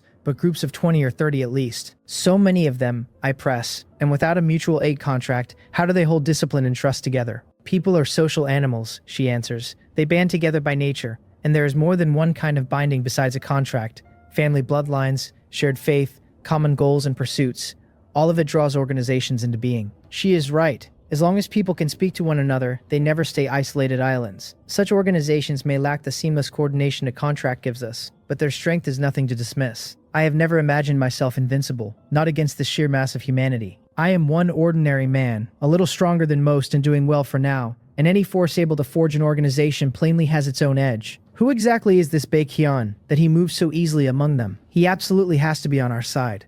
My gaze settles and I tell her I will lay the situation out for Will and the others. And if they raise no objection, we bring Baekhyun in, because we genuinely need a man like him right now. She says she will wait for my word. So I find Will and 09 on the manual and send them both the same message, asking what they think of the new member. Will replies that Baekhyun's abilities are clearly useful to us, and he has no objection. 09, in her clipped way, says that as long as it is not about mechanical manufacturing, the rest is ours to decide. Both in agreement, I let out a breath and tell Cheongha they are fine with it, that we should sign the contract, and that we can meet up when she is free. She answers that it is no problem, that she will ask Baekhyun when he is available, and she sounds glad, saying our 5-person team is finally complete, and it is time to gather. I set the manual aside and turn back to the mutated lion blood and the gene manipulator waiting on the bench. And just as I am about to start extracting, something stops me. From the 100 treasures pouch I drew 3 items in all, and besides the bloodthirsty battle axe in the eye of delusion breaking, there was also a sublimation scroll. The scroll lifts any item below gold rank up 1 rank, black iron to bronze,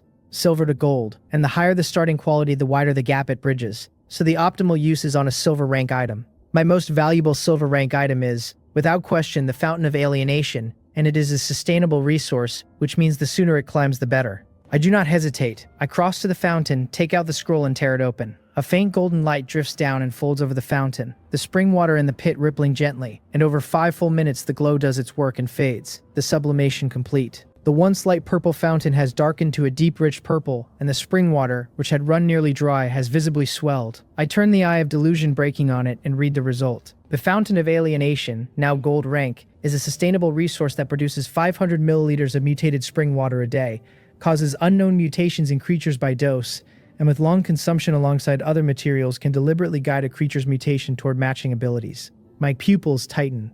A silver rank fountain managed only 100 milliliters a day, so a single rank has multiplied the yield 5-fold, and that alone is a windfall. But the wilder part comes after. Gold rank spring water can steer mutation toward chosen abilities outright. That matters enormously, because fusing a mutated beast's genes only lets an ant inherit that beast's body structure or traits, never an entirely new ability. This pushes my colony's potential to a whole different ceiling. Still, I am unclear on how exactly the cooperating with other materials part works, so I set a stone beside the fountain and read it through the eye, and the answer surfaces at once: that regular consumption of stone alongside mutated spring water yields defensive abilities. The eye really is that convenient. Without it, I would have to guess, test, and confirm by trial, but with it I simply read off which materials grant which abilities. Looking at the deep purple water, I even feel a flicker of urge to drink some myself, and then I think better of it. Not safe enough yet, until I understand every property of the spring water completely. I will not gamble my own body on it. I set the fountain aside and turn to the manipulator, running my hand over it as my gaze sharpens, then pick up the mutated lion and mutated scythe deer blood and begin extracting.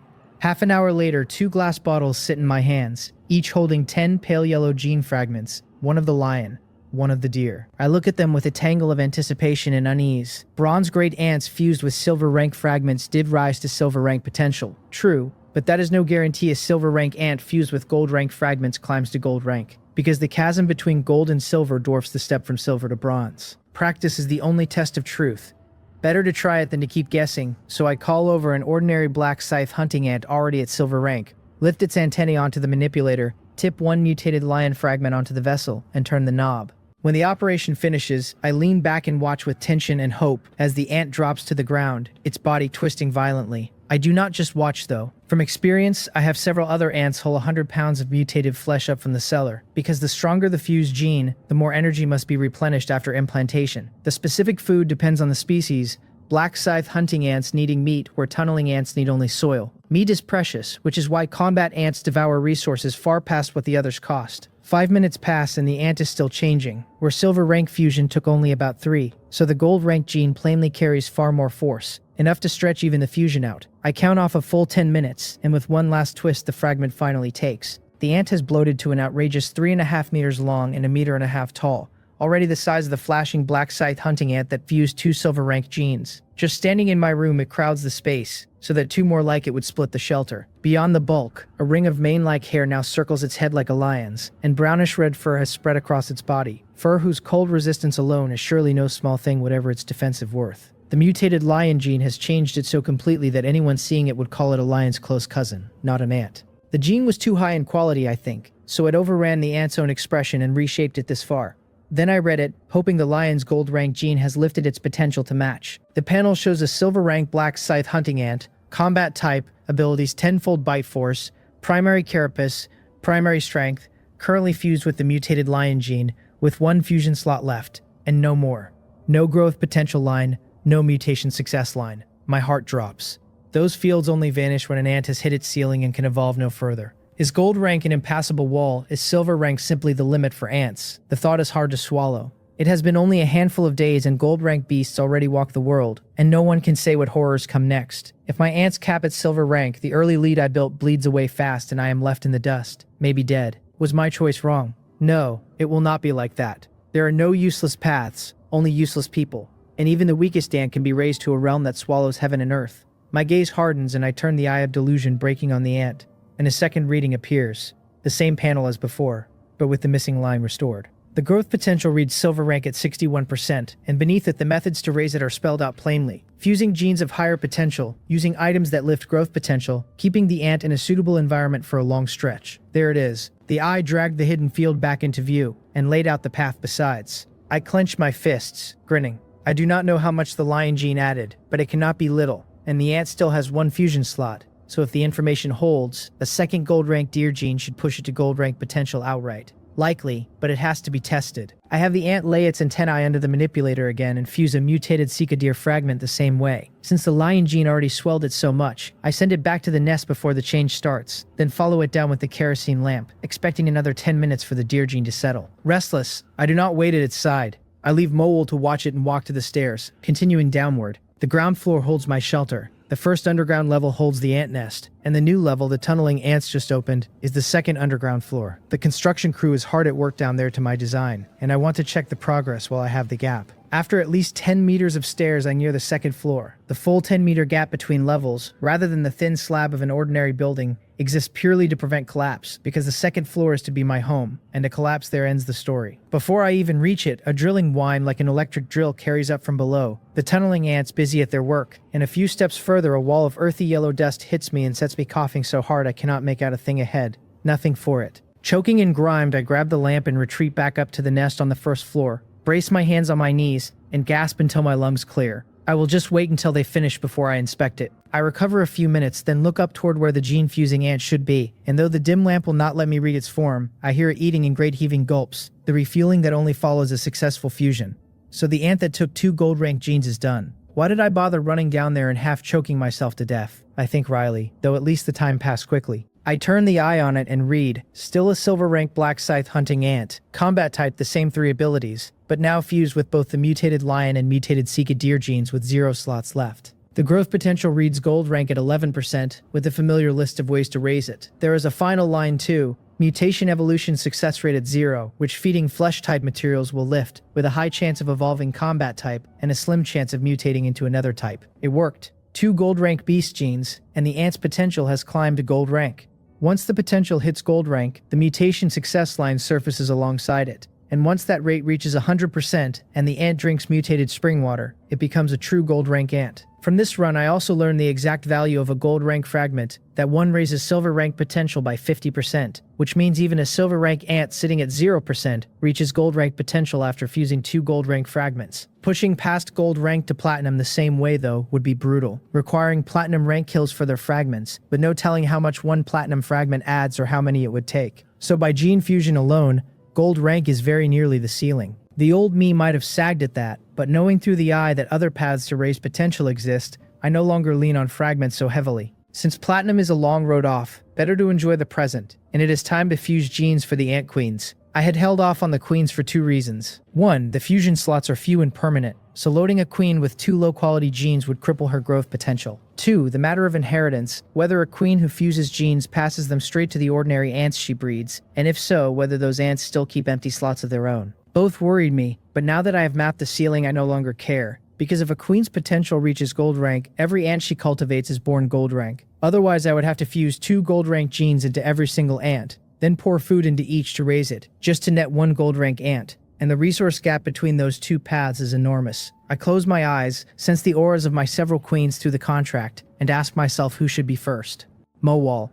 She was the first queen I obtained, carries the highest growth potential, and has managed the colony for me from the start, so she earns the first fusion. I call her to my side through the contract, and she crawls up out of the nest entrance and comes to me, lifting her head, antennae wiggling, eyes fixed on mine. I stroke her smooth head with a smile, and tell her to lay her antennae on the manipulation platform, that it is time to fuse genes for her. Mowal has basic intelligence, and at the words her antennae tremble faintly, the stir of her heart showing through. Every creature in nature strains toward evolution, and Mowal is no exception. That hunger buried deepest in a creature's genes, the thing countless lives have been spent chasing for the slimmest chance, and since taking me as her master, Mowal has evolved several times in only days. Her dependence on me and her reverence have only deepened, and she thanks me, her voice trembling, calling me master. Through the species contract, I feel the excitement packed into the words, and it gives me pause. My ants have never shown strong emotion. Even Mowal, who possessed some intelligence, only ever a little more autonomy, and feeling this from her now softens something in me. They are not merely tools then. They are companions. At the thought, a strange sensation rises in me, as though I have struck a deeper connection with the colony, able now to truly feel their joys and angers and sorrows. Could it be?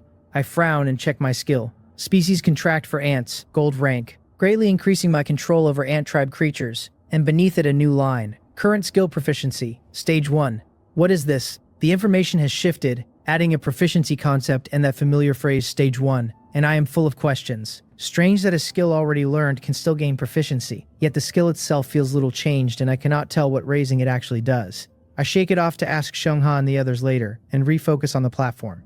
I have a few black scythe hunting ants set flesh to the side, then lay down the mutated cycadere gene first, the one with less impact on body size, and turn the knob. After a wash of shifting light, Mowal fuses the deer gene and her body twists hard, the absorption underway. Her transformation runs far longer than an ordinary ant's, a full 20 minutes, before the deer gene takes. Then she eats the flesh I prepared, not gorging like a starving ghost the way the common ants do, but feeding lightly, almost elegantly, unhurried in look yet fast in fact. Mowal is my right hand, and though I know gene fusion carries little danger, I cannot help a thread of nerves until I see the first gold gene settle, and only then do I breathe out and smile. After another 10-odd minutes of waiting for her energy to refill, I fuse the mutated lion gene into her in turn, and send her back to the nest to finish, genuinely unsure whether a queen can reach gold rank potential on just 2 gold genes. I do not follow her down to suffer the wait. I sit at the bench and distract myself making quick hemostatic bandages, turning out 2 of them half carelessly, then slap the second onto the marble. I rise fast with the lamp and stride down to the first underground level, thrusting the light ahead, the eye fixed on Mowal where she has already finished fusing and is feasting to refill. Golden light flares in my right eye and her information appears. Black sickle hunting ant queen, silver rank, potential gold rank at 2%,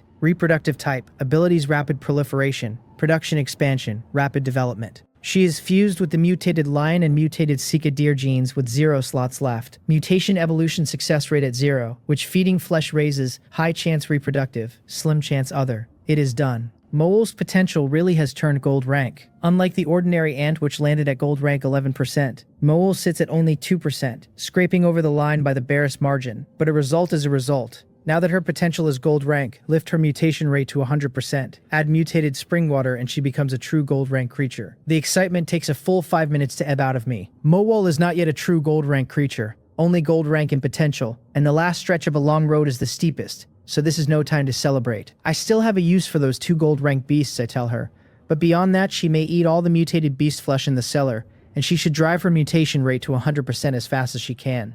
She answers that she will give it her all. I hold the gold rank flesh back not out of stinginess but because Will and Xiongha both have a claim on those 2 beasts. Will for his beast-related ability and Xiongha for the gold rank barbecue I promised her. So I think better of it, and decide to test Mowal's growth speed on lesser flesh first, only breaking into the gold rank meat if the pace proves too slow, with 2 gold rank beasts still to handle tomorrow. Under my guidance, Mowal eats flesh of various grades, each one raising her mutation rate by 1%. And I time it precisely with the eye to get hard numbers. Black iron rank flesh adds 1% in 23.5 minutes, so 0 to 100 would run a full 39 hours, which is not actually slow. I hand her the meat directly, and she need only eat, where in the wild she would have to hunt for it and take several times longer. But 39 hours, with about 13 left in the night, lands 2 days out, after the cold wave has already arrived, and I cannot wait that long. Bronze-grade flesh takes 17.5 minutes a percent, 28 hours total, still slow. Silver rank flesh takes 10 minutes a percent, about 17 hours, finishing late tomorrow when the day is nearly spent,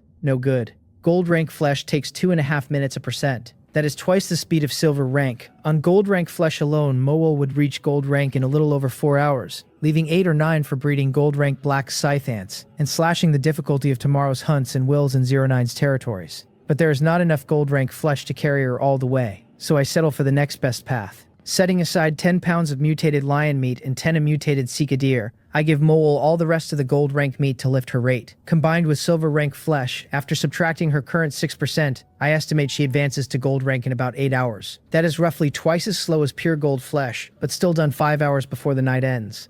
Time enough to breed many gold rank black scythe ants and tilt tomorrow's daytime battle our way. So I give her the order. Once she finishes all this flesh, her rate will hit 100%, and I may still be asleep then, so she should drink the mutated spring water and evolve on her own. The moment she reaches gold rank, she is to begin breeding gold rank black scythe ants at full tilt, and wake me 5 minutes before the night ends if I am still sleeping. She guarantees she will complete the mission. I watch her settle diligently into eating, nod and head back up to the shelter, then to the bench to make more bandages, because 13 hours of night remain, and this is a critical stretch. Far too soon to sleep in. As my strength has grown, I find 5 hours of sleep enough so long as I am not too tired. But bandage crafting burns spiritual power, so tonight I will need at least 6, and if I push hard now I can nearly reach the level 4 shelter tomorrow. Why sleep long in life, I tell myself. There is plenty of time to sleep after death, so I will sleep once the materials at hand are used up. 65 portions remain. I grit my teeth, let my gaze focus, and my hands move fast, stacking bandage after bandage like a man on an assembly line, until the movements slow and slow again.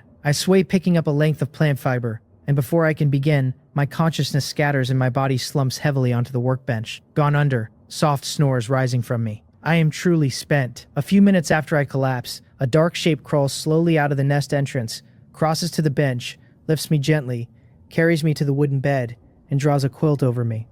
She bids her master good night. Time runs on and dawn is nearly here. I feel myself nudge softly and wake to a silver rank black scythe hunting ant prodding me with its forelegs. Spent from the night, I slept deep, and a strange dream lingers, someone wishing me good night. I rub my temples clear. Strange. I do not remember going to bed. I think. Maybe I lay down in the last flicker of fading awareness. It does not cross my mind that Mole did it, since the silver rank Mole, intelligent as she was, could only carry out my commands more flexibly, not act on her own. I wonder how she is doing now. By the plan I set her, she should already be gold rank. I sense through the contract that she is in the nest on the first underground level, so I take the lamp and hurry down. Near dawn though it is, the nest is still pitch black, visibility 0, and I descend carefully. The whole first underground level is the nest, a wide hall ringed by several huge rooms. One a cellar for food, the others the chambers of my several queens, with Mole in the central room breeding ants. Sensing me, she stops and comes out, and in the dim lamplight I catch her form and freeze. She is only a meter long now, shorter than before her evolution, her body slender and drawn out, mysterious golden patterns running across her glossy black carapace, the marks on her head like a crown, the whole of her giving off something extraordinary. Before I can speak, she crawls over, lowers her head, and tells me through the contract that she thanks her master for cultivating her, and that she has evolved to gold rank. That surprises me, that she can now send such emotionally charged words on her own, so her intelligence must have climbed sharply with the evolution. Curious what abilities she gained, I read her. Black Sickle Hunting Ant Queen, gold rank, potential gold rank at 2%, reproductive type, abilities rapid proliferation, production expansion, rapid development, and 2 new ones, attack aura and war reserves, fused with the lion and deer genes, 0 slots. She gained 2 more abilities. Like the gold rank beasts I have met, all of which carried 5, Mowal is no exception, and each of the new pair is more outrageous than the last. Attack aura ignores range and raises the attack power of every friendly ant by 10%, the buff growing as she evolves. War reserves lets a black scythe hunting ant enter a dormant state, slashing its energy consumption. Attack aura sounds modest at 10%, but it is a passive aura that ignores distance, so Mowal need only lie in her nest while the ants fighting outside take the boost, which is absurd, and it scales with her evolution, growing more terrifying the higher she climbs. War reserves needs no argument. The single factor capping my large-scale deployments is food, since the upfront cost to cultivate an ant is a one-time payment like a down payment. But the ongoing food, to keep it alive day to day, is the real burden, the mortgage. With war reserves, I can raise a whole wave of troops, seal the surplus into dormancy, unseal them when needed, and reseal them after, which is shameless in the best way. Neither of Mowal's new abilities has the explosive punch of the mutated lion, or the attack and recovery of the deer, yet their value is no lower, arguably higher. I tell her the new abilities are very useful, and her antennae sway side to side, plainly pleased. She asks whether I did not have her breeding ants, and reports that over 5 hours she spent 3,000 pounds of food and every scrap of black iron and bronze-grade flesh in the cellar to cultivate a total of 5 gold-rank black scythe ants. Wait, how many? I shake my head, dazed. The food I will not even raise, but the black iron and bronze flesh in the cellar still came to roughly 1,500 pounds after what was used, and mutated beast flesh holds energy far past ordinary food. After burning through all of that, she produced only 5 gold-rank black scythe ants. My heart aches. Seeing my face, Mowal knows my thought, and without explaining, she calls out the 5. Only a heavy thudding rolls in from the dark at first, growing louder until I feel the ground shudder under my feet, and my expression shifts. What is that sound? When did mutated beasts get into the first underground level? No, Mowal gave no warning. Could it be?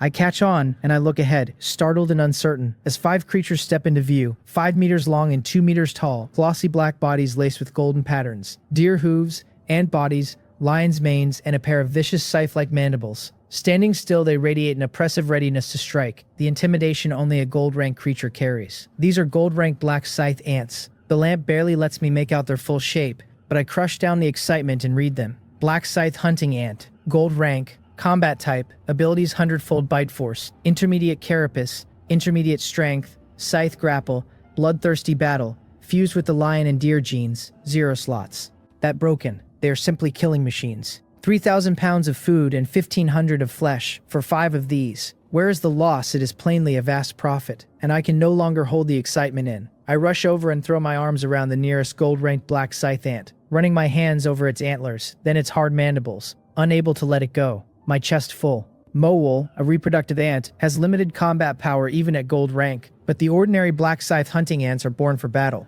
Now that they have evolved to gold rank, their 3 old abilities, 10-fold bite force, basic strength, basic carapace, have each risen a level into 100-fold bite force, intermediate strength, intermediate carapace. It is a massive jump, the 3 together already a match for my silver rank flashing black scythe hunting ant. And these 5 gain 2 further powerful abilities the flashing ant cannot touch, so the moment they appeared the flashing ant lost its place as my primary combat force and dropped to 6th. The new scythe grapple drives the pair of huge scythe mandibles at an enemy on a burst of energy, to clamp down hard. And the launched mandibles do not fall away, but stay tethered to the ant's body by a grapple-like biological structure that reels them back in. So it is at once a ranged attack and a control tool mending the ant's old weakness up close. The other, bloodthirsty battle, lets the ant grow stronger the longer a fight drags, and the heavier its wounds run, greatly raising its staying power in prolonged combat. At gold rank, the abilities alone, never mind the raw attribute gains, are several times what they were at silver.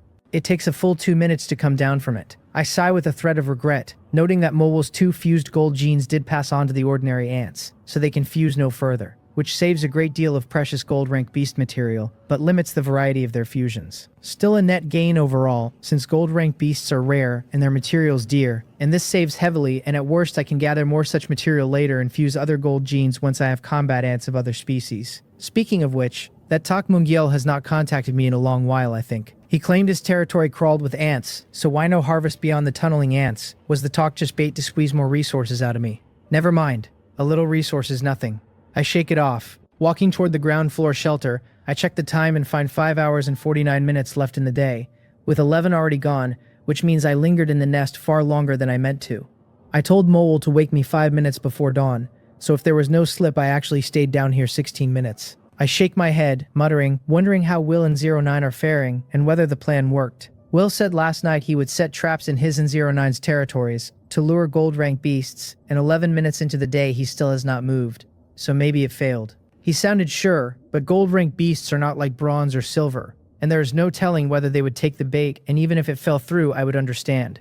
If I get it, fortune. If I lose it, fate, I tell myself, ashamed to miss 2 regional first kill rewards. But I made the effort, so success is a joy and failure is fully acceptable. Right then the manual erupts in a string of beeps. I open the friend channel to Will's golden-haired avatar flashing fast, and my lips curve. Speak of the devil, he must have pulled it off. He says our plan worked. Last night he set traps in both 09's territory and his own to lure gold rank beasts, and the moment day broke he scouted and finally sensed a gold rank aura on the eastern edge of his land. Just as I thought. With barely 10 minutes of daylight passed, even if a gold rank beast surfaced in some other survivor's territory in Will's region, they would struggle to finish the kill and steal the first kill reward, so Will's 100 treasures pouch is all but locked in. I tell him to say no more, that I will come over now and help him handle this gold rank beast. He replies for me to wait a moment since his scouting pet is still combing 09's territory and there will be word soon, so let us confirm our situation before we move. I say that is fine, that a few minutes will not hurt, and the thorough way is better, and I head toward the nest as I wait.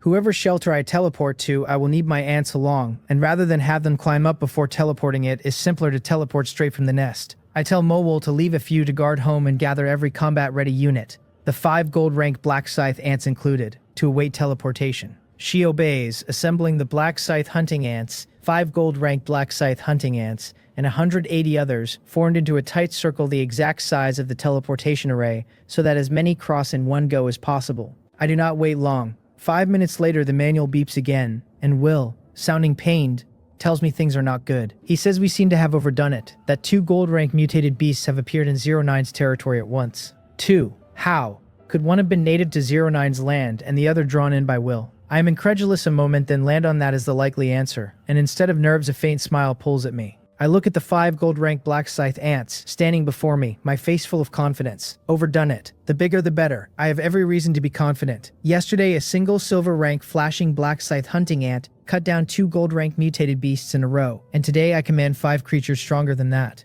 If the food held out, Mowell could breed 1 gold rank black scythe ant per hour, each one carrying 2 gold rank genes. Even with 2 gold rank mutated beasts surfacing at once, I have confidence to spare.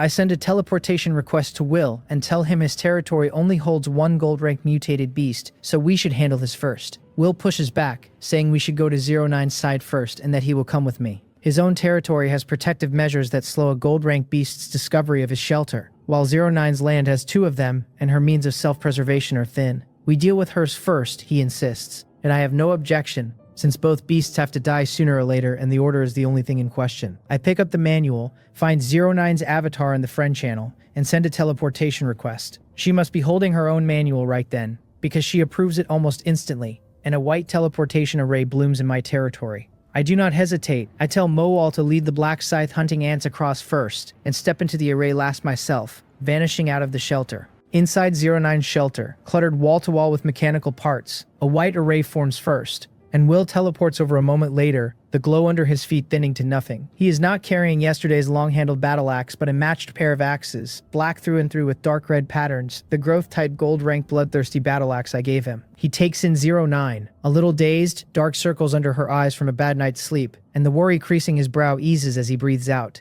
telling her he is glad she is all right, and asking whether I have arrived. 09 fiddles with her manual and starts to say I just requested a teleportation. But before she can finish, another white array opens in the center of the room, and she says simply that I am here. The two of them look over to see giant black ants packed tight, teleporting through the array first, and scattering as they land, their bulk all but filling the cramped shelter. Will warns her that I am sending my whole ant army over, and tells her to open the shelter door fast or the place will burst. And 09 throws it open at once, the big ants finding the exit and pouring out. Group after group teleports in behind them, and in moments there are no fewer than 100. Will has seen my ant army before, so none of this surprises him. But 09 only ever modified the flashing black scythe hunting ant and assumed I had few ants that size. And now her eyes go wide watching so many massive black scythe hunting ants flood her home. So that is how much power I have been sitting on. Under their stares, dozens more black scythe hunting ants crawl out of the array. And at last, the flashing black scythe hunting ant she modified appears in its mechanical battle armor. Just when they think the teleporting is finally done, the array flickers again, and now ants even larger and more majestic come through. Fierce things radiating raw pressure, teleporting not in clumps but one at a time. 5 of them before it stops. Finally I cross over with Moal at my side, slender and graceful with that regal air of hers, and the array winks out. Will and 09 are too stunned to speak. Well, most of all, his heart heaviest with shock as he asks me what those ants were, and why he felt such power off them. I smile and tell him they are gold rank ants I cultivated just now, and they should make the fight easier. Gold rank ants. In a single day. Will knows what my ants can do, since yesterday a pack of silver rank ones took down 2 gold rank mutated beasts, so with gold rank ants on the field, surely victory is sealed. He had been a little nervous, bracing for a fight to the death against 2 gold rank mutated beasts at once, and now, learning how far my strength has jumped, he lets out a long relieved breath. Then he asks why, if I can make gold rank ants, I do not simply make more. Do they look like cabbages, churned out on demand? I give a wry smile and tell him it is not that easy, that cultivating a gold rank black scythe hunting ant burns an enormous amount of energy. By pure meat, it takes at least 2,000 pounds of black iron rank flesh, or 500 pounds of bronze grade flesh, and breeding these 5 nearly drained my entire savings. So that is the catch. Gold rank ants are powerful, but that huge energy cost is a hard limit. Will nods in understanding and says that we are a team, that I should have told everyone earlier I had the means to manufacture high-level combat power, so we could pool resources and breed a few more. He offers from here on to send me the meat from every mutated beast he raises, preferentially so I can keep producing gold rank mutated ants. It is a fair trade, because black iron rank mutated beasts yield far more meat for lacking beast cores. A gold rank black scythe ant only needs 500 pounds of bronze grade flesh, a quarter of the black iron rank requirement, yet the black iron rank route is more cost effective in the end. Will's beast pen is stuffed with high yield black iron rank mutated beasts that supply exactly that. Afraid I will feel awkward refusing, he waves an axe and tells me not to forget the bloodthirsty battle axe he is holding, and to just hand him any suitable items that turn up later. Seeing him go that far, I drop the false modesty, nod, and tell him there is no time to lose. 09 does not need to come, I say. Only the 2 of us will go meet the beasts, and Will agrees to lead the way since he knows where they are.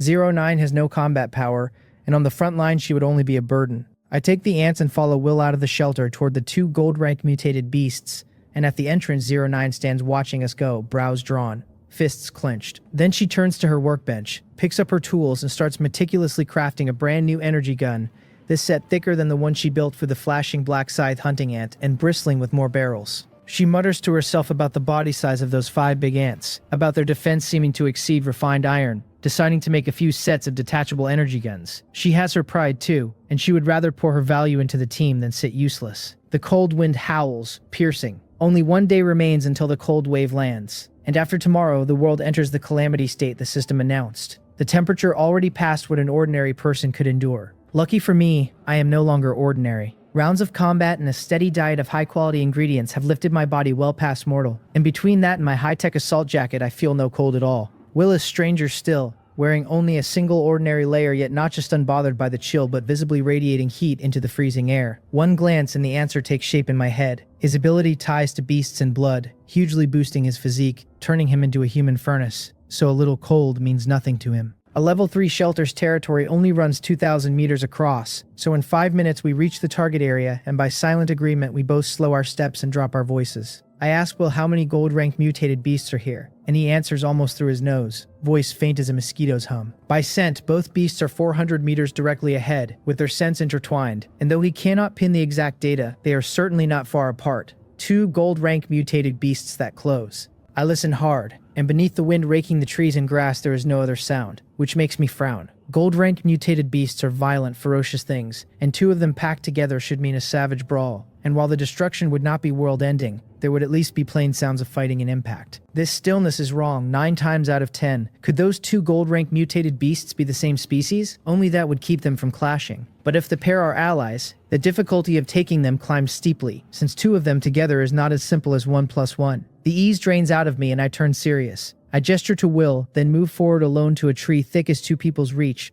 around 200 meters from the target, and peer past the trunk with my right eye. My pupils snap tight. Ahead rises a 10-meter earthen mound with a 5-meter cave mouth gaping in the middle, and at the entrance a 4-meter giant bear, pure white, paces back and forth, plainly agitated. Only one. Where is the other? Inside the cave, maybe. I frowned, a guess flashing through me, and golden light flares in my right eye as the giant bear's information surfaces. It is a mutated raging thunder bear, gold rank, and its ability list lands like a hammer. Charge throws its whole strength into ramming an enemy. Force reaching 2,000 kilograms. Swipe brings a paw down for 1,000. Roar deters enemies, dropping their resistance by a 5th with a chance to stun.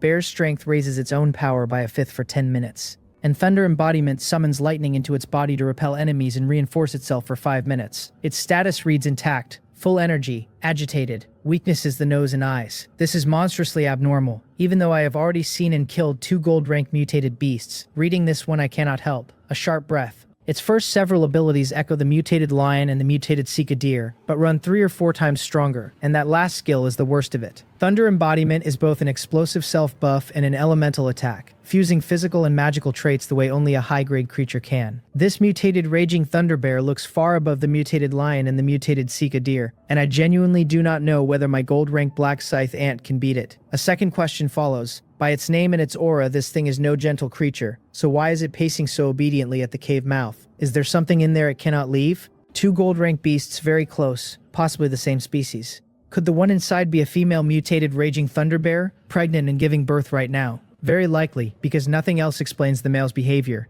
I retreat carefully and lay my guess on Will, who reads the mutated raging thunder bear's information I forward him, and finds it tricky enough that his brow knots tight. He asks what we do now, whether we should team up and drop the male while the female is birthing inside, but I shake my head. The mutated raging thunder bear is at peak stress and hard to handle, I tell him. A female bear giving birth is not a quick thing, and even after she finishes she enters a weak stretch, so striking then would only make the male hesitant and reckless to defend her. Better to go clear the gold-rank mutated beast in his own territory first, finish that first kill mission, claim the 100 treasures pouch, build our strength, then ask Xiongha if she has any targeted items. The beast in Will's territory has to die eventually anyway, so this is only a change in order. I had just bred those powerful gold-rank black scythe ants and figured I held enough strength, so I never called Xiongha, and who would have guessed the expedition would open this badly, slamming straight into something like the mutated raging thunder bear. Rushing in might not fail outright, but the losses would be steep and my gold-rank ants are each a treasure cultivated on massive resources. No kind of unit I can afford to lose. Will frowns and sighs, agreeing to head to his shelter first, reasoning that if there really is a female bear birthing in the cave, the male will not wander far from the entrance, and adding that he conveniently has a potion that can weaken its strength. His potion needs time to take effect and is not discreet in the releasing, carrying a sharp stink. Most gold-level creatures would catch the wrongness and bolt rather than stand there like fools. But here, with the male anchored to its cave, it happens to be perfect. I had not expected Will to hold such a method, and I am pleased to hear it, since at this stage no means of weakening the enemy can be passed up. Good, then let us act.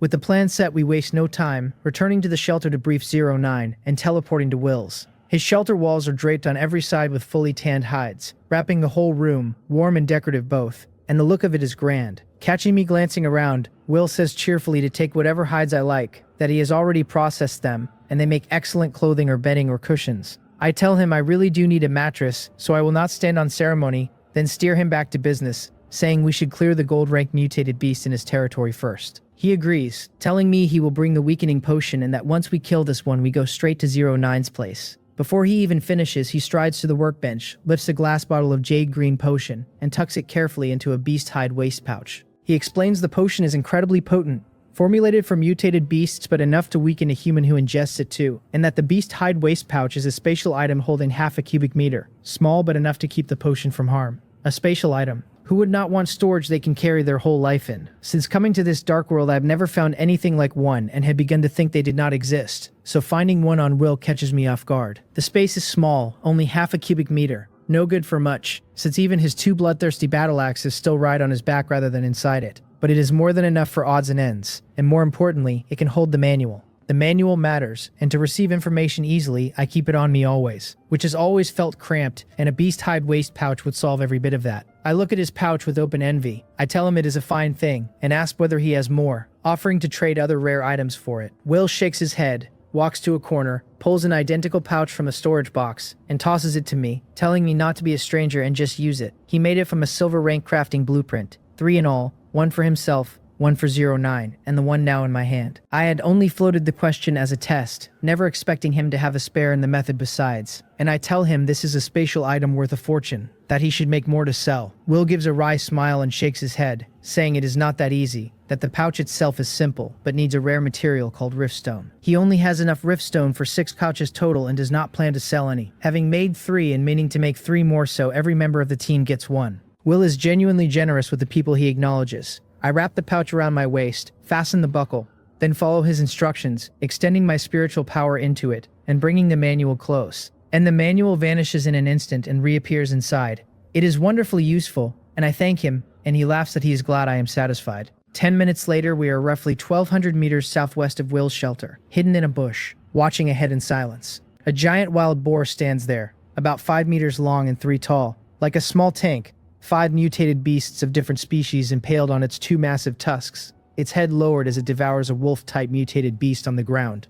Blood and flesh, flying. Will and I trade a look, and after he confirms this boar is the gold-rank mutated beast, I nod and read it, golden light flaring in my right eye. Once I finish the ability information, I finally relax, the tension draining from my body, and I forward the data to Will. Not because the mutated wild boar is weak. Its abilities are fully worthy of gold rank, brutal power and defense, and one monstrous skill, beast blood rejuvenation, that snaps its state back to full in an instant. If someone wounded it badly and thought victory was theirs, only to watch it heal whole again, it would be despair itself. But for me, as long as it lacks the special elemental abilities of that mutated raging thunderbear, it is nothing to fear, at most a little more effort. I tell Will that in a moment I will send my 5 gold-rank black scythe ant to surround and attack the boar, and that I will hold back the ordinary silver-rank black scythe hunting ant. Against something this thick-skinned and tough, their strength would not even scratch it and would only waste troops. Will has an ability that absorbs the souls of defeated beasts to permanently enhance himself, and he loves a fight, close quarters most of all, so naturally he will not miss a sure win.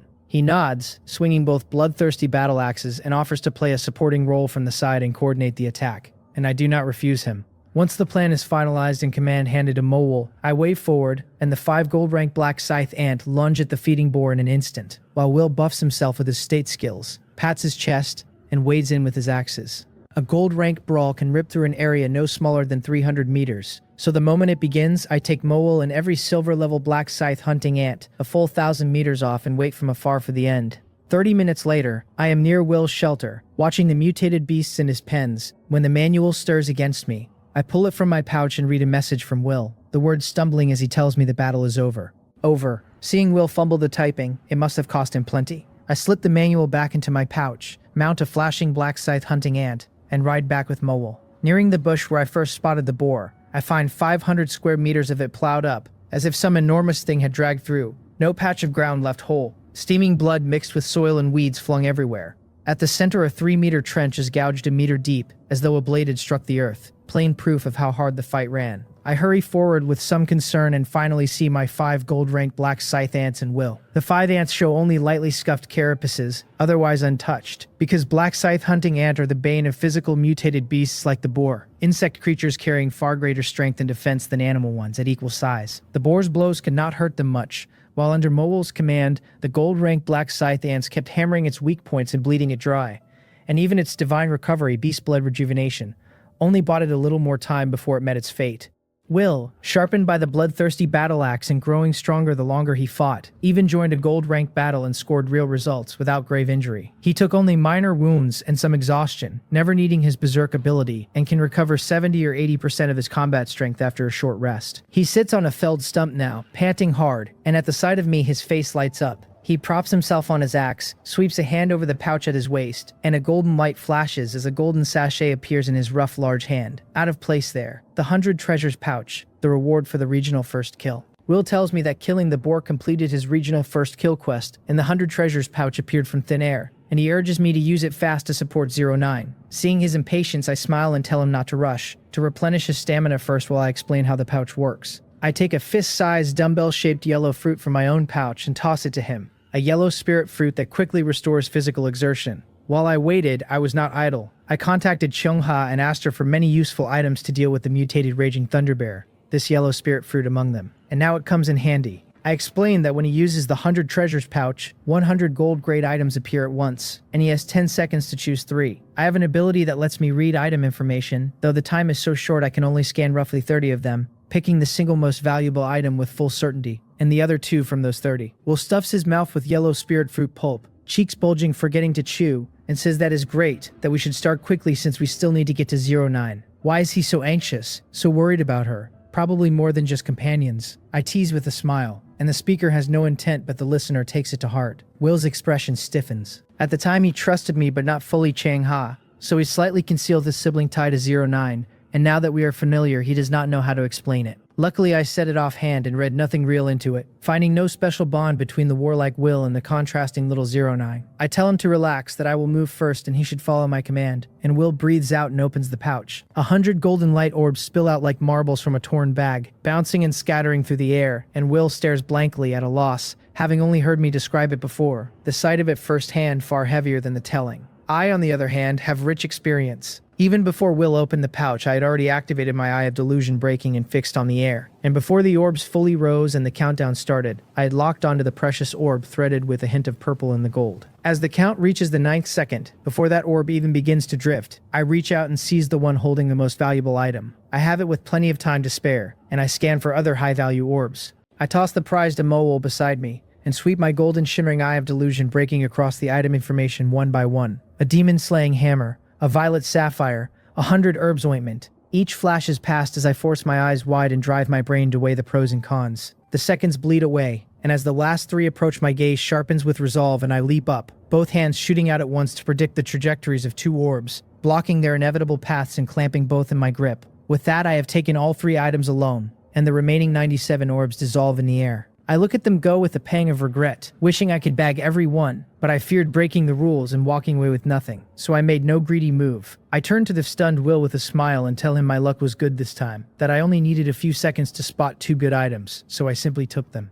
There was still a little time, but the orbs in the air keep moving, and once you lose sight of one it is very hard to find again. So rather than chase a better find in 2 or 3 seconds, better to quit while ahead. Picking shells on the beach. Contentment is its own happiness. Will lets out a long breath at the 3 items in my hand, and when he sees me about to examine them, he quickly stops me. He says we should get to 09's territory first so he can set up the weakening potion and let it slowly take effect. Then we can look at the 3 items. I agree it is good enough, and a white light flares, the 2 of us and my ants vanishing from the wrecked bush. 5 minutes later, I reappear in 09's territory, with the ants and Will, less than an hour since we left. Yet in that span, we have already cleared a gold-rank mutated beast, opened the 100 treasures pouch, and chosen 3 top-grade gold items. The instant he lands, Will tells me he will go set up the weakening potion, and that I should check whether any of the items can be put to use, then hurries out of the shelter toward the mutated raging thunderbear's location. I smile and shake my head at his urgency, and I take the 3 items from my pouch. 09, no longer shy at the mention of items, edges close and asks in a low voice, head bowed, whether any of them are mechanical. I chose the items, so I know exactly what they are, and seeing her eager gaze, I think for a moment and tell her there really is not one. She asks again whether there really is not one, and I tell her again that there is not, that she can look for herself. The first item is a light gold scroll. A migration scroll, gold rank, able to relocate the shelter to a designated location. The effect is heaven-defying. No boost to combat power, but an enormous boost to safety. And even before reading its details, the name alone told me it was extraordinary. So I took it on sight, and now the specifics make me glad I did. Shelters in the dark world are bound to a survivor's whole survival and growth. A survivor is not strictly dependent on a shelter to live, but once one is destroyed, every mission in the dark world goes irrelevant to that survivor. Every shelter function lost, even the crucial survival manual rendered dead. A shelter is a second life, and lose it and at best you scrape by as someone else's vassal, with no other road open. My team has 5 members, and if an unbeatable enemy ever surfaced in anyone's territory, this scroll could simply move that shelter to another member's land. Its value immeasurable. 09. Seeing the first item has nothing to do with machinery, is not drawn by any of that and shows a flicker of disappointment. I take out the second, also a scroll, but unlike the migration scroll's golden glow, this one looks tattered. A treasure map, gold rank, which on opening grants a beacon in the current area, and used at the target location yields a gold grade or higher item. At least gold grade, possibly higher. If it gave me a platinum rank item, would I not be set? I want to use it on the spot, but with Will still waiting, I put it away. The last item and the main attraction is the only growth-oriented one among the 100, and though I know its name, I do not know its effect, so I draw it out with anticipation. It is a heart-shaped thing, holy blood red like a ruby, and golden light flashes in my right eye as its information appears. The Heart of the Lord, gold rank, growable. It lets me choose a race to become its lord, vastly increasing my control over that race, granting abilities and attribute bonuses from it, the count of which rises with the item's quality, and that quality can be upgraded as the subordinate race's overall strength reaches certain thresholds. 09 finishes looking at all 3, finds none interesting, pouts and trots back to her workbench to tinker. I gambled right. I do not notice her leave, because reading about this Heart of the Lord I am nearly jumping with excitement. From the name I had thought its power tied to territory construction, never expecting a command-type item perfectly suited to me. After all this time, I finally hold something I can actually use, and the Heart of the Lord feeds me abilities and attributes, compensating for my own weakness in combat. Professions like Beast Tamer and Summoner, leaning on summons and pet beasts to fight, have always carried weak personal combat power, and I am no exception. That is why I retreat hundreds or thousands of meters at the start of every battle, not out of cowardice but genuine lack of strength, since staying on the field would only cause trouble. Heaven knows how I envy Will, brawling mutated beast with bare fists, hardly elegant but undeniably cool. I do not yet know how much the Heart of the Lord will lift me, so I pick it up and choose to use it. The system asks me to confirm the race to bind, and I name the Ant Tribe. The binding succeeds, and the system tells me the Heart of the Lord has transformed into the Heart of the Ant Tribe Lord, the ruby slowly shifting in my hand from blood red to dark brown. Why has it turned black-hearted, I think? A little speechless at the color, and after a small grumble I use it directly. The fist-sized Heart of the Ant Tribe Lord, now like a black gemstone, drifts toward my chest, passing through cloth and flesh as if solid had become void, burrowing in without resistance and vanishing. Truly black-hearted now. Before I can react, my heart lurches, a heavy hammer pounding my chest again and again. Then a violent surge of palpitation slams through me. I cry out and lose consciousness. The pain enormous. No idea where I am. Half an hour later, I open my eyes slowly, to a blank ceiling of wooden roof beams. I am lying on a wooden bed under a thick cotton quilt, carrying a faint fresh scent, and looking up I see a slender figure with long silver-white hair at a table, working over a pile of mechanical parts. Hearing me stir, she turns and, in a soft voice, tells me I am awake, and asks whether it hurt a lot, that the first time is always like this. A flood of memory rushes back in a few seconds and I grasp the situation at once, and I look at 09 with a slight headache. What is she saying? Does she know how easily that can be misunderstood? 09 adds that she fused with the mechanical heart and it was the same, that the pain passes soon. So that is it. The mechanical heart shares the fusion method. I curiously study her chest, picturing a mechanical heart packed with gears and parts, and finding it hard to imagine how that fused with her. Though when I think of my own stone-like Heart of the Lord drilling straight into me, I feel a little relieved. Then I brace my hands on the bed and push to sit up. A sharp snap cuts the air, and under my force 09's bedboard breaks clean through, dropping me to the floor with a heavy thud before I can catch myself. What is this strength? Under her stunned gaze, I scramble upright and sit on the floor, looking at the split board with some embarrassment, and apologize, telling her I am sorry, that I broke her bed, and will buy her a new one. She tells me there is no need, then mechanically turns away, no longer looking at me, and I smile wryly, touch the tip of my nose, and stand. I close my eyes and quietly sense the changes in my body. My strength is multiplied at least tenfold. The rise in defense hard to test but surely large. My speed up less but still 2 or 3 times faster. And even my spiritual power lifted to a degree. The ant tribe is already known for strength and defense, and my strongest ants, the black scythe hunting ants, excel in exactly those, so it tracks that those 2 attributes gain the most. Truly too strong, and this is only the attributes. As for abilities, I send my consciousness into the heart of the Lord in my chest, and through sensing it, I work out how to use them. The gold rank ant tribe Heart of the Lord lets me pick any 3 abilities from everything my existing ants possess, and apply them to myself, and once chosen, swapping any of them costs an hour of cooldown. I look and find I really can choose from all the ants. I only have 3 types right now: black scythe hunting ants, tunneling ants, and sentry ants. But their combined abilities number close to 20, and with just 3 ability slots I have to choose carefully. I go through them one by one. The gold rank black scythe hunting ant has the most and the strongest: 100-fold bite force, intermediate carapace, intermediate strength, scythe grapple, and blood-soaked battle. 100-fold bite force I skip, since I lack the huge mandibles and biting people with my mouth is too lame. Intermediate carapace and intermediate strength are both good for raising strength and defense, so they stay in consideration. Scythe grapple lets the ants launch their mandibles to latch onto a target, and for me that would mean launching my teeth, a thought that aches in my jaw and gets dismissed fast. Blood-soaked battle is also good as a backup, but its more wounded equals stronger logic only pays off in a fight to the death, a state I would rather avoid. Then I check the tunneling ants, rapid excavation all-rounder, structural master, and dismiss the lot. Since I do not dig, construction is covered by the tunneling ants themselves, so structural master is useless, and all-rounder needs their physical conditions I do not have. Finally, the flashing sentry ant, with only intermediate scouting and intermediate agility, yet each one useful, especially intermediate agility, which would massively raise my speed. All but a must-have. Done reviewing, I am about to choose when some odd impulse makes me check Mole's abilities, and I find even hers are open to me. Rapid proliferation and production expansion are absurd for my use, but her attack aura is interesting, raising every ant's attack power by 1/10, extremely effective. I do not know though whether using attack aura while Mole already has hers active will stack the boost. And if it cannot, the slot is temporarily wasted. Normally that would be no issue, an hour's wait and a swap, but I am about to hunt the mutated Raging Thunder Bear, possibly 2 of them, and every ability is critical. I weigh it and settle on attack aura anyway. With only 3 slots, no matter how I choose, my combat power can barely match a silver grade mutated beast, and against the mutated Raging Thunder Bear I would be pure fodder. But if attack aura does take effect, it becomes a huge boost to the gold rank black scythe ant with the greatest impact on the battle.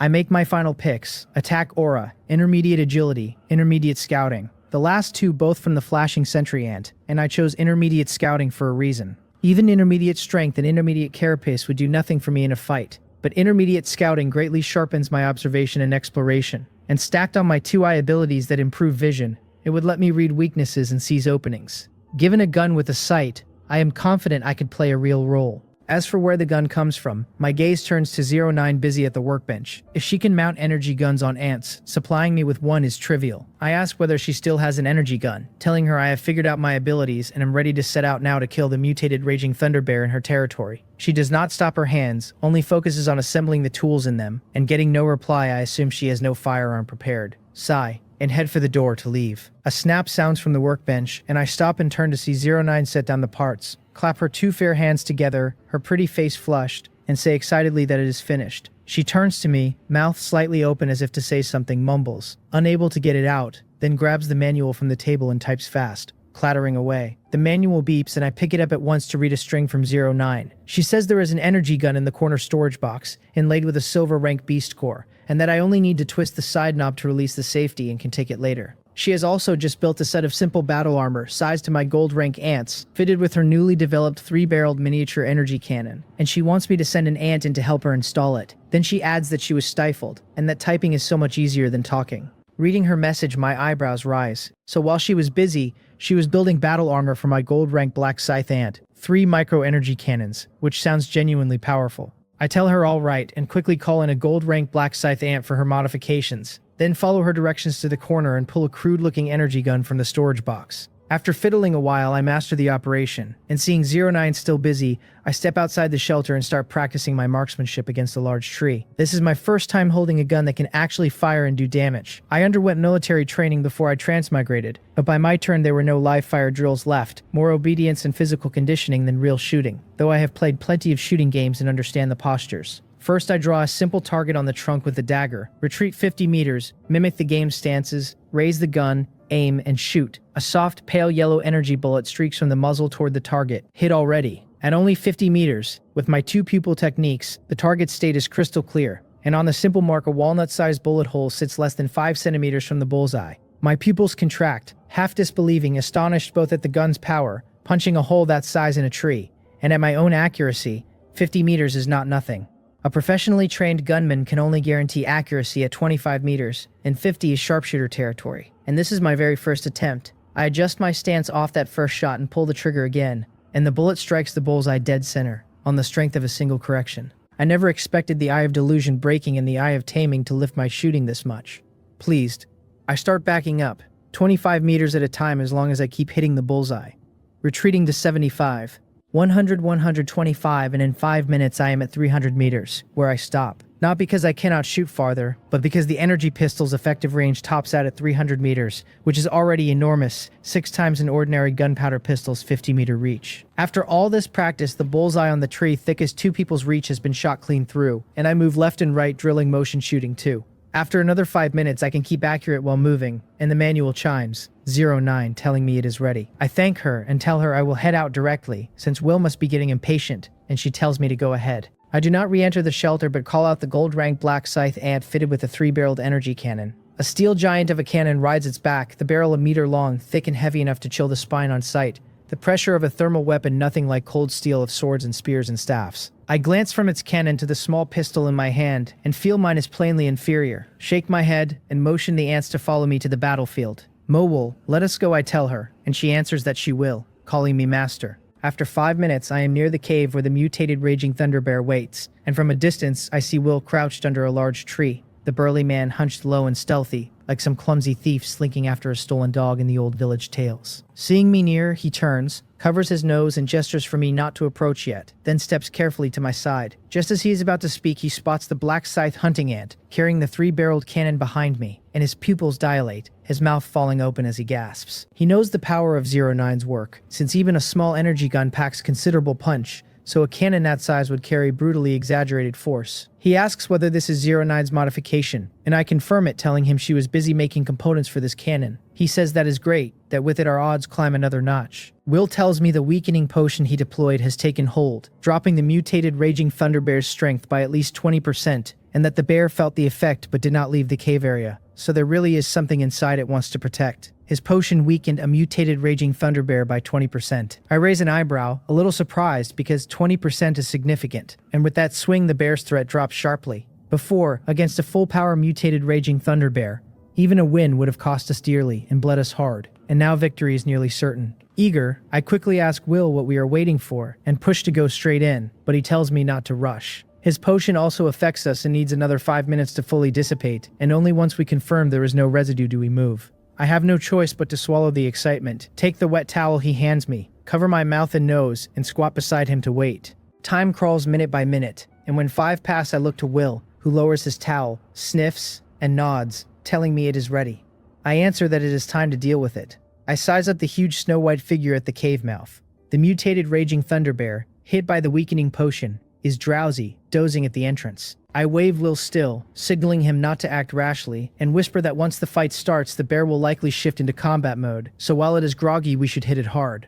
I point to the thick cannon barrel on the modified black scythe hunting ant's back. Will eyes the barrel and nods, and I call the modified ant over, ordering it to strike the bear, which has its back to us as it naps. The ant adjusts its position, bends slightly forward and arches its back, raising the 3-barreled cannon and aiming at the bear's backside, and the 3 silver-ranked beast cores on the weapon dim fast as a silver-white beam begins gathering at the muzzles. So slow. I had thought the cannon would work like the gun, aim and fire and done, never expecting a charging process. And I get a bad feeling. Sure enough, as the energy converges at the muzzles, a terrifying fluctuation spreads, and the mutated raging thunder bear, only 100 meters off, seems to sense it. It shivers, jolting out of its drowse, about to turn and check. Not good. Seeing it go wrong, I quickly tell Mowol to have the gold-ranked black scythe ant release scythe grapple, and she does not delay a second, instantly commanding the 4 idle gold-ranked black scythe ants to aim and fire the skill together. 4 pairs of huge scythe-shaped mandibles shoot out like 4 enormous scissors, clamping the bear's 2 hind legs before it can turn.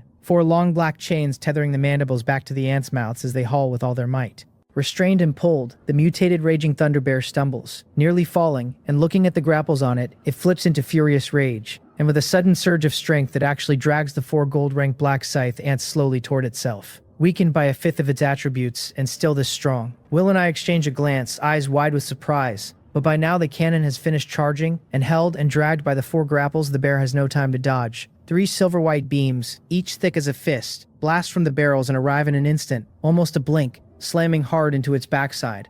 3 crushing impacts ring out, followed by a tragic, miserable roar. The cannon runs on beast cores, not gunpowder, so there is no smoke or dust, and Will and I see the bear's wretched state at once, its fur-protected backside now bloody and mangled under the triple bombardment, half-crouched and trembling. Time to charge, strike while the iron is hot, and Will and I will not miss the opening. The 4 black scythe-hunting ants gripping the bear with scythe grapple retract their grapples, not by releasing the mandibles but by keeping them clamped tight and reeling the black chains in reverse, flinging the 4 ants backward and fast toward the bear. Will charges close behind with both bloodthirsty battle axes, his state skill active, while I retreat another 50 meters, gun in hand, waiting for a chance. The mutated raging thunderbear is severely wounded, but its combat power is still terrifying, not something I can face head-on. In its furious rage, fighting for its life, it props onto its hind legs, pounds its chest fiercely with its forepaws, and roars, blood mist rising as it activates bear's strength, hiking its already terrifying power by a 5th. That is not all. The bear crosses its forepaws over its chest and looks to the sky,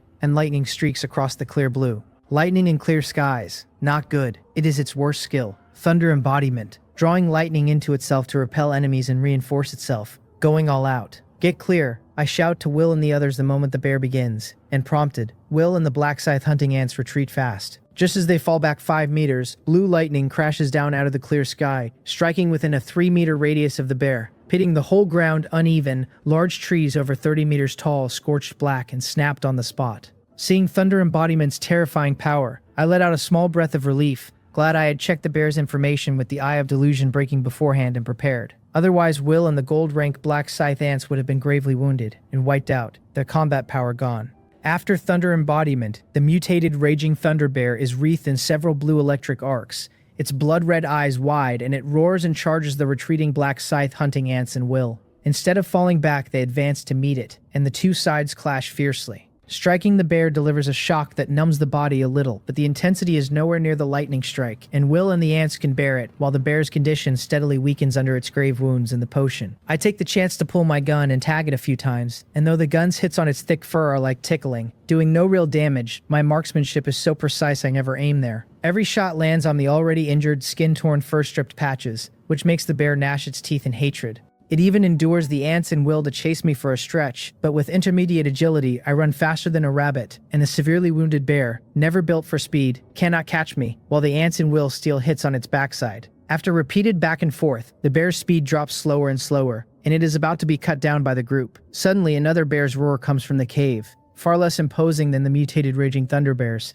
heavy instead with deep fatigue and weakness. Hearing it, Will retreats 2 steps, stops and says in a low voice that it is another mutated raging thunder bear. I nod calmly and come to his side, watching the cave mouth quietly waiting for the owner of the roar to appear. The first bear is already at its last gasp, covered in bloody wounds, lying on the ground barely breathing. We do not wait long. After about 10 seconds, a new mutated raging thunder bear emerges, several sizes smaller than the wounded male, and without his imposing presence, walking slowly and looking very weak. It crawls to the wounded one, glares angrily at Will and me, then lowers its head with a mournful look to lick its companion's wounds. Will tells me this is a female bear and the wounded one is male, that our guess was right and she was giving birth earlier, which is why the male, despite the potion, never left. Will is a thoroughly professional hunter and easily reads the genders and the female's condition. She does not attack us, only lets out occasional mournful roars while ceaselessly licking the male's wounds, and the male, gravely hurt, struggles to prop himself up, and nudges her with his head, seemingly urging her to run and leave him, but she stays unmoved, cleaning his wounds. Looking at the miserable, pitiful pair, I sigh and trade a glance with Will. He gives me a look that says the call is mine, then walks aside and sits on a stump to rest, and I lower my head, lost in thought. Do not let their pitiful state now fool me. If these 2 recovered, they would surely go into a frenzy, and 2 unstable factors in 09's territory cannot be allowed. I am not soft enough to let them go, to free a tiger back to the mountain to become a future menace. The reason I am not rushing to kill them is that I am weighing whether subduing them or killing them is more cost-effective. I ask Will whether he has any means to tame the 2 mutated raging thunder bears, and he frowns, ponders and says in a low voice that he does have beast-taming methods. At his current strength, though, he can only tame creatures below silver rank, and these 2 are gold rank mutated beasts and outstanding ones at that, so unless they willingly let him, there is no chance at all. After confirming with Will, I nod and return to the question, subdue or kill. By their state now, if one were killed, the other would never willingly be tamed, so both would have to be tamed, and if that happened, 09's regional first kill reward would be gone. So this is essentially a choice between 2 adult mutated raging thunderbears and 3 gold grade items. If the 3 items were wholly random, the 2 gold rank combatants would be solid, and with Will's rearing they might even grow into a force. But I can pick 1 growable gold grade item with full certainty. And besides, this female just gave birth, so there should still be mutated raging thunderbear cubs to tame. The choice is all but settled. I sigh, take one last look at the pair, turn, and softly tell Moel to deal with them. At my command, the 5 gold rank black scythe ants open their scythe mandibles, break through the 2 bears' defenses easily, and kill them. Will stands, bracing his knees, and grins, telling me I made the right choice, that he thought I might be soft-hearted. I shake my head with a bitter smile and tell him that in the dark world we are merely at the bottom of the food chain, so how could I have the right to be soft? I was only thinking, I tell him, if one day we lose, will we too have to wail and accept death like them? Will walks over and pats my shoulder, agreeing that the world is very cruel, so we must keep winning. I tell him that we will keep winning. Killing the mutated raging thunderbear took a great many preparations and a great deal of delay. Afterward, I contact 09 and ask whether the first kill mission completed, and at her affirmative reply, I finally breathe out. I have the black scythe hunting ants carry off the 2 bears' corpses first. Then Will and I enter the cave together with 2 gold rank black scythe ants leading the way, me following with a kerosene lamp. The cave is small, only 5 meters deep, reeking of blood mixed with feces and urine, and in the faint yellow light, dense piles of beast bones and fur cover the floor. Covering our noses, we pass the clutter to the deepest part and find a square nest built of a dozen beast furs, holding 3 white bears the size of adult medium dogs. The newly born mutated raging thunderbear cubs, sound asleep, wholly unaware both parents are dead.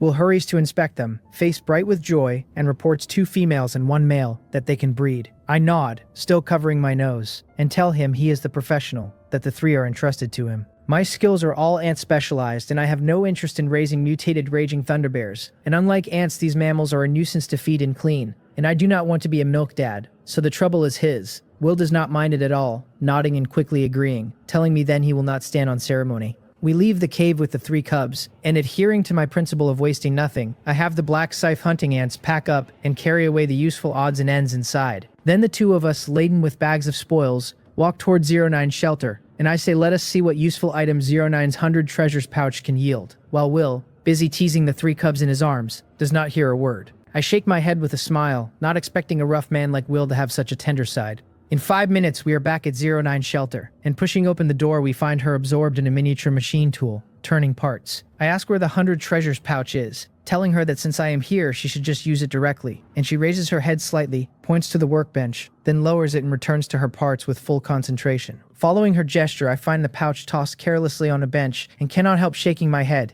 since this is a pouch that opens 3 gold rank items, and to toss it aside like that is a bit too casual. Will tells me 09 gets like this when she is busy, and that I should just open it myself, that since I can see through item information, no one is better suited. I agree without declining, and I pick up the pouch and step outside with Will. Golden light flares in my right eye, activating the Eye of Delusion breaking in advance, and I open the pouch. 100 golden orbs shoot into the air, each holding a gold rank item, and having done this several times I am fluent now, aiming straight for the purplish gold orb and seizing it, then sweeping the rest without pause. After a quick selection, watching the orbs accelerate, I move with 4 seconds left and grab 2 more. I tell him it is done, and Will, seeing how smooth I am, cannot help being slightly stunned and asks whether it was really that fast. I tell him with a small smile that it is right, that I am a professional, and I take out the 3 orbs at once. Opening them all together, the 3 items information appears before us. The first is a siderite ore mother, gold rank, a sustainable renewable resource that, placed in the ground, generates a small siderite mine producing 10 units of siderite per day. When I read its name, I was not entirely sure it was a renewable resource, so there was an element of gambling, but I gambled right. Will nods, noting that the siderite ore mother seems to be a mineral-type renewable resource, and that he has never heard of siderite on Blue Star, so it must have incredible properties, perfect for 09 to craft mechanical constructs. The second is an energy converter, gold rank, able to extract energy from items and convert it into other types of energy. The name alone told me nothing, but the full information finally makes its function clear, though its specific application is still a bit beyond me. I chose it because across 400 treasures pouches and hundreds of gold rank item names, this is the first instrument type item I have seen. Every instrument type item for 09 represents a technology and an enormous improvement for the whole team, so of course I would not miss it. An instrument type item and with the mineral type renewable resource on top. 09 is going to be overjoyed this time, Will exclaims with a grin, even without understanding the energy converter. Will's loud voice carries through the door to 09 inside, and the door bangs open from within. She rushes out, silver-haired disheveled, and with an agility wholly unlike her physique, she is at my side in an instant, eyes sparkling at the energy converter and siderite ore mother in my hand. These 2 items are perfect for you, I tell her, a little uncomfortable under her green glowing eager gaze, and quickly hand them over. She thanks me in a voice soft as a mosquito's hum, grabs both, and scurries back into the shelter. Watching her swift figure, Will and I exchange a look and shrug, then turn to the last item, the main event, a growth-type item. It is a dragon bone bow, gold rank, bindable, a bow made from the sinews and bones of some dragon creature, possessing overbearing power. Drawing it condenses attributeless dragon chi arrows, and when an attack hits it inflicts a suppression effect tied to the target's potential and level. Used by anyone but its owner, it demands 10 times the strength, and it can be upgraded by killing dragon creatures and absorbing their materials. A bow-type weapon, and with such powerful effects, automatically generating arrows and producing suppression besides. No matter the work, dragons sit at the top of the food chain, and anything tied to them, item or creature, is never weak, so this dragonbone bow is certainly a formidable thing. Reading its effects, I raise an eyebrow, a joyful look on my face. A long-range weapon, perfect for someone like me who is a sneaky sort. No, perfect for my way of planning before acting and winning the battle from 1,000 miles off. But unlike an energy gun, which only needs aiming, firing, and accuracy practice, a bow demands far more in the draw, the strength and the difficulty of use, all of it harder than firearms. Even though I mastered the gun so fast, truly learning a bow will not be the work of a single night. Will tells me he saw how accurately I used the gun in the last battle, that this dragonbone bow is perfect for me. I give a wry smile and shake my head, telling him it is not that easy, that to be honest, this is the first time in my life I have ever touched a bow and arrow, so whether I can use it properly is hard to say. Do not worry, Will says, that he happens to know a little about bows and can teach me, that by my marksmanship my shooting talent is plainly excellent, and that these shooting weapons are all interconnected, so he believes I will get the hang of it quickly. Will really does know everything. Well, he is a seasoned hunter, and having someone walk me through the basics makes it far easier, since what I fear most is practicing blindly and building bad habits. I tell Will I will leave it to him, and I pick up the dragonbone bow, grip the dragon sinew bowstring, and try to draw it. I manage only 3 centimeters before it will not budge another inch, and I quickly release, letting the string snap back. The dragonbone bow's information said drawing it as a non-owner takes 10 times the strength, so it seems that to use it normally, I will have to bind it to me first. Will has already bound his bloodthirsty battle axes, so he knows exactly how a weapon recognizes its master. When I ask him how it is done, he tells me it is simple enough. I only need to let the weapon drink my blood while I send my spiritual power into it to forge a connection. It does sound easy, a kind of blood recognition, so I follow his instructions and set the dragonbone bow upright in front of me. Holding it with my left hand, I stretch my right hand out to the side. A black scythe hunting ant steps over and pinches my finger gently with its sharp mandibles until the blood beads up. I frown a little, smear the blood across the dragonbone bow, and watch it drink the red and fast, the stain vanishing into the bone. Seizing the moment, I push my spiritual power into the bow and feel it pulled and swallowed out of thin air. And just like that, a connection settles between me and the weapon.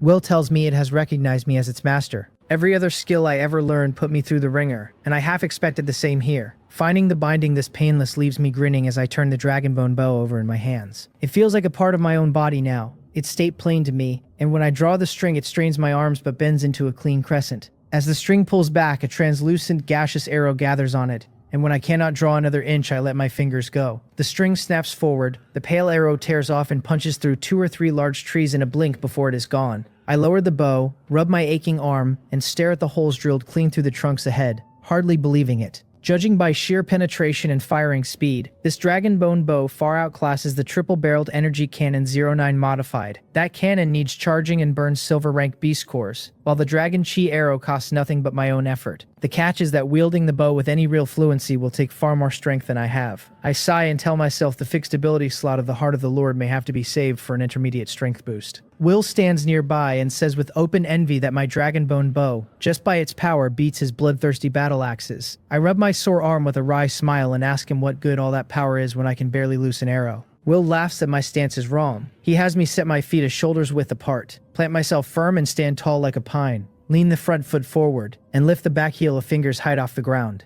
I hold myself like a man about to charge, so my body stays stable and the force flows clean. Under his guidance I pick up 2 movements fast, and the difference is immediate, the draw far easier. I tell him with real pleasure that what he taught me is simple and efficient. He tells me to drill those 2 movements until they are instinct, ingrained, and only after that will he teach me more. I know better than to bite off more than I can chew, so I do not pester him for additional tricks. I tell Will the gold rank mutated beasts are all dealt with, and I am heading back to my shelter to prepare for the upgrade. He is taken aback, saying the resources to reach a level 4 shelter are no small thing. I explain that I have ants felling trees for me, and that I sold a batch of quick hemostatic bandages, so I have nearly gathered enough, and then I offer to lend him some ants to cut wood too. His eyes light up. Strong as he is, felling every large tree in his whole territory is no easy task, and my ants would free him for other matters like raising those 3 little ones with care. He glances down at the 3 mutated raging thunder bear cubs riding in a beast hide pouch under one arm and thanks me warmly. I tell him it is nothing, only that he should cultivate more mutated raging thunder bears and save the first one for me as a mount, and he laughs and swears the very first will be mine. I leave 30 silver level black scythe hunting ants with Will, say my goodbyes, and step out of 09's territory with the rest of the swarm.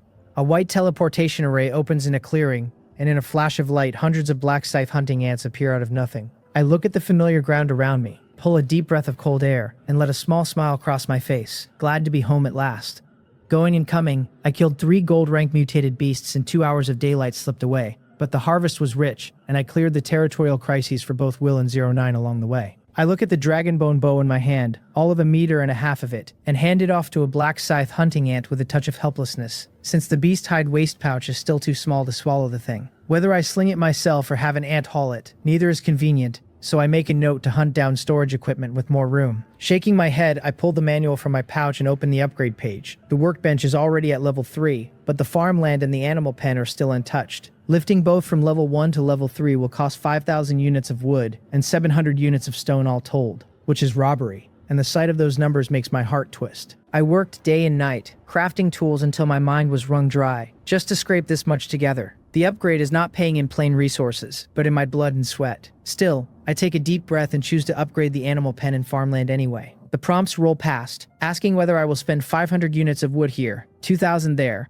2,000 wood and 500 stone on the level 2 animal pen, and I answer yes to every one. The farmland and animal pen swell rapidly while the wood and stone I had stacked like a wall nearby melt away, more than half gone in moments, only a few layers left. It is exactly like scooping up a fortune and spending it like dirt, and I shake my head and smile, reminding myself I am no miser, that the whole point of earning resources this hard is precisely to spend them. All 3 facilities now sit at level 3, and the shelter upgrade itself wants 2,000 units of wood, 2,000 units of stone, and 1 gold rank beast core. Rather than tally it myself, I ask Moel to count what remains. I stand by the dwindling pile and wait, and in half a minute, Moel reports that 2,185 units of wood and 2,019 units of stone are left. Just right? Moel's report catches me off guard. When I consigned the quick hemostatic bandages, I deliberately steered each sail toward wood or stone, taking a fair amount of both, but I never ran the precise math. I had braced for a shortfall on one side, ready to make up whatever fell short. To land it almost exactly even is a good omen, and it spares me another trip to exchange resources, which saves real effort.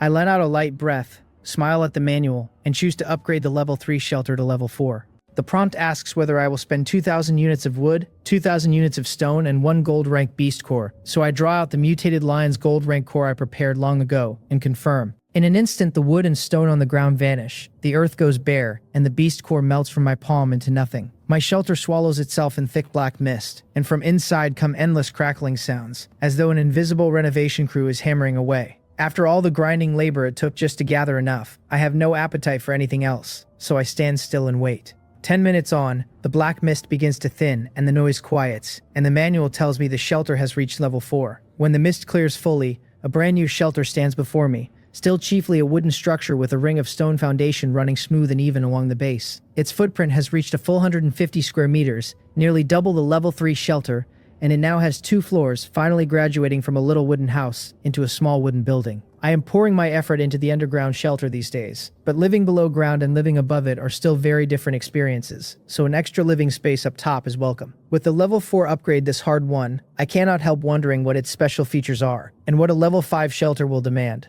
I drop my eyes to the upgrade page again. The manual lists the level 4 shelter as a wooden 2-story building, and the upgrade condition for the next tier reads simply, Area Core Control, which leaves me staring. I had braced for grotesque resource demands, or harsh conditions like raising facilities to some threshold, or surrendering a handful of high-grade beast cores. Instead, the requirement is a single plain line, and that line stumps me. Clear conditions, however brutal, at least give me a direction to push toward, while this vague phrase leaves me nowhere to even begin. I frown and turn it over in my mind. The area I understand well enough since one area holds 10,000 people, the lines drawn by the total count of blue star humans who crossed into the dark world. All 8 billion of us transmigrated, which means there are over 800,000 areas in all. The core is harder, but a core is only ever the single most important and critical part, and for an area there can be only one. So gaining area core control means controlling the whole area, becoming its lord. The realization snaps me out of my musing, and a chill of understanding runs through me. The world announcement's chain missions were always ranked by area, and I had suspected before that the Dark World meant to crown one champion within each area, a single survivor raised above the rest. Connecting that suspicion to this upgrade condition all but confirms it.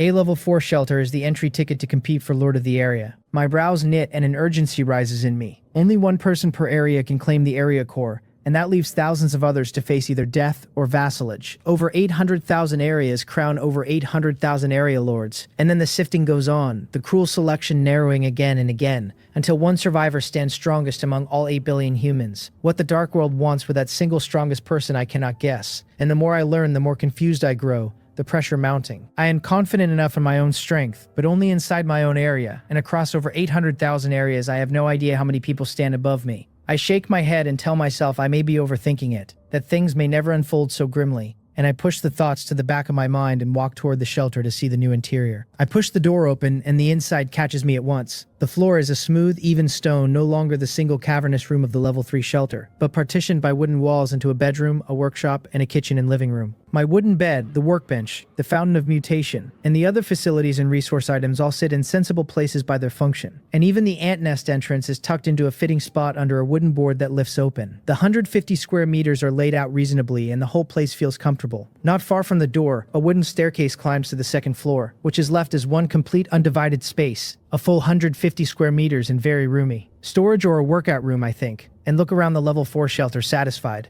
I am about to check for new buildable facilities when a message reaches me from the tunneling ants. The underground shelter, built to the blueprints I imagined, is already finished. I shake my head and smile, marveling that now I have both an above-ground and an underground mansion. The way of heaven takes from those who have too much and gives to those who have too little, and 2 days ago I had nowhere at all to live, while now I have too many places. Not that I would mind a few more. The underground shelter is central to my long-term plans, a key focus for the future, so a level 4 shelter is no reason to neglect it. I cannot spare the time to study the new building right now anyway, so I lift the wooden cover in the corner of the living room, revealing a deep stairwell, the remade ant nest entrance. Kerosene lamp in hand, I descend past underground level 1 and arrive at underground level 2, which the tunneling ants left behind after finishing their excavation to return to the ant nest.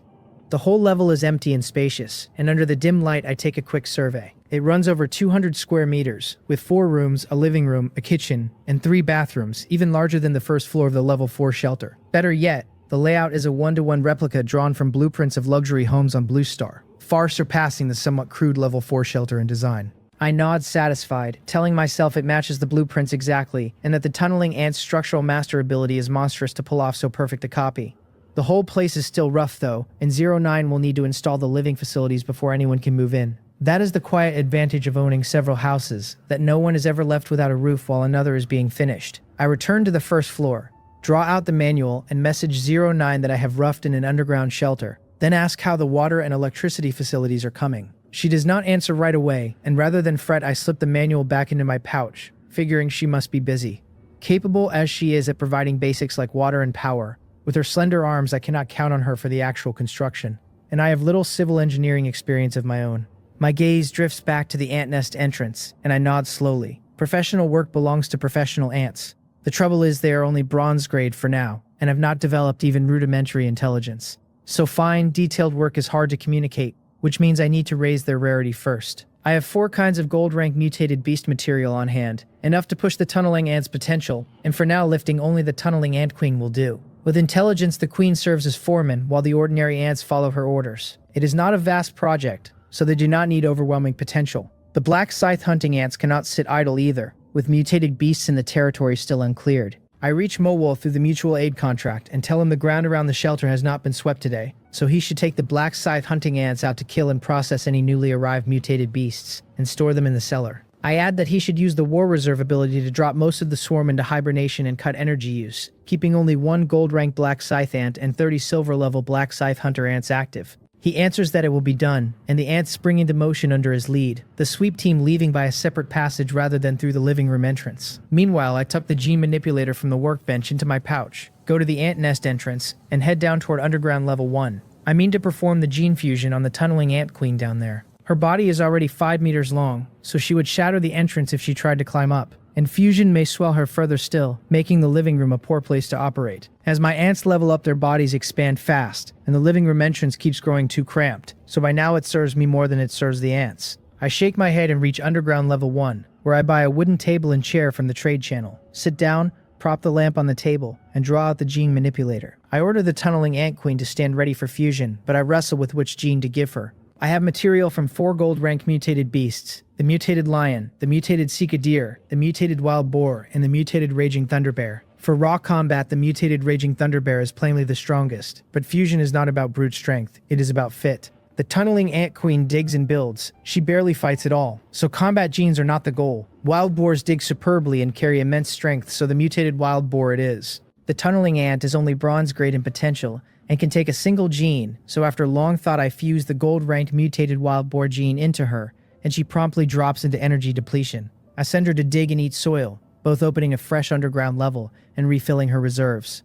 20 minutes later, after roughly 200 cubic meters of soil and a wide new space carved out on underground level 3, she has finally replenished the toll the gene work took. Only then can I look her over carefully. Her body has swelled to 6 meters. A thick layer of cuticle-like armor has formed across her. A pair of small tusks juts from her upper jaw, and her potential has climbed to silver rank. A queen's gene expression runs different from an ordinary ant's, so a single pair of small tusks and 1 extra meter would, on a common tunneling ant, likely come out as huge tusks in a leap of several meters. With a new digging tool and a far larger body, her construction speed is bound to climb sharply. But her potential has only touched silver rank, and to become a true silver rank ant she must drive her mutation evolution rate to a full 100% and then drink a mouthful of mutated spring water to finish the change. On ordinary soil alone, lifting her rate to 100% could take several days. I ponder a moment, then pull the manual out again, turn to the friend channel, and tap a smiling female avatar. I message Chungha and ask how much golden sandy loam she has left, because the first thing that comes to mind is the golden sandy loam she once produced from her 100 treasures pouch.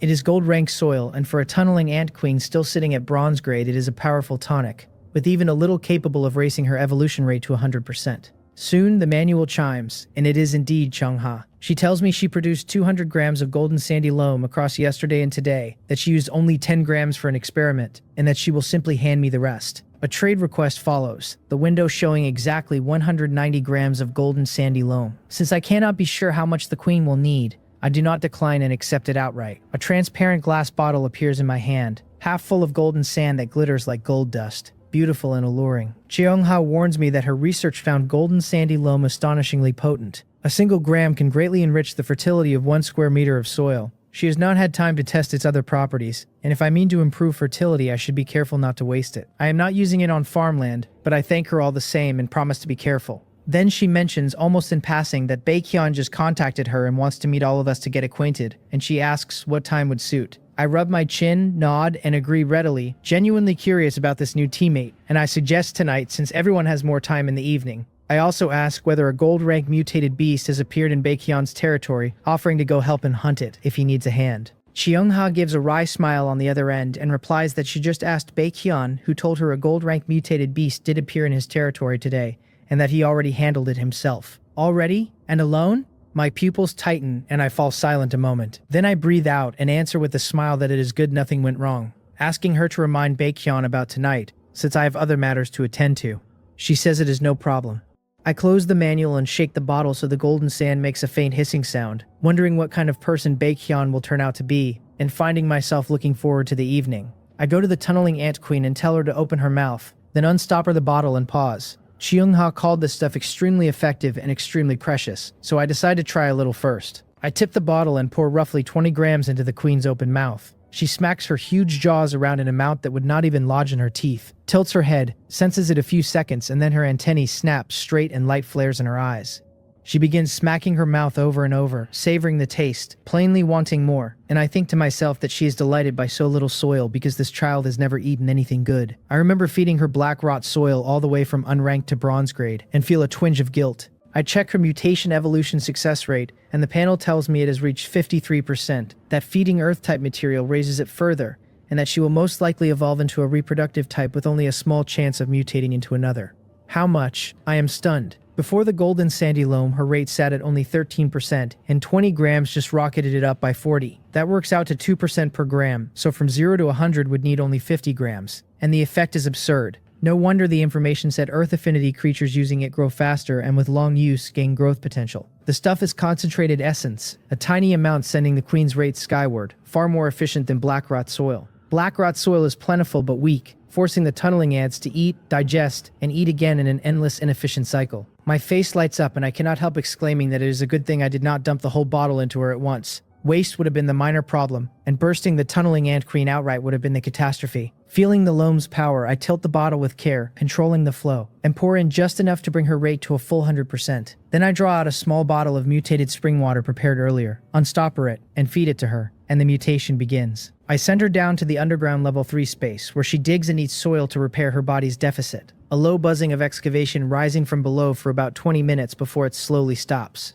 A rustling follows, and the tunneling ant queen, her mutation complete, climbs up from underground level 3 in a brand new form. After evolving to silver rank, her size has not grown but shrunk drastically, from 6 meters down to only 2, a full third of her former length. The earthy brown cuticle has deepened in color so that held still, she looks exactly like a rock. She is a reproductive ant, never prized for size, and Mowell shrank too when he evolved, so the change does not surprise me. With silver rank reached, she has gained intelligence like Mowell before her, and her ability to express herself is sharpened, which is precisely what I wanted, because with even basic intelligence the decorating should pose no problem.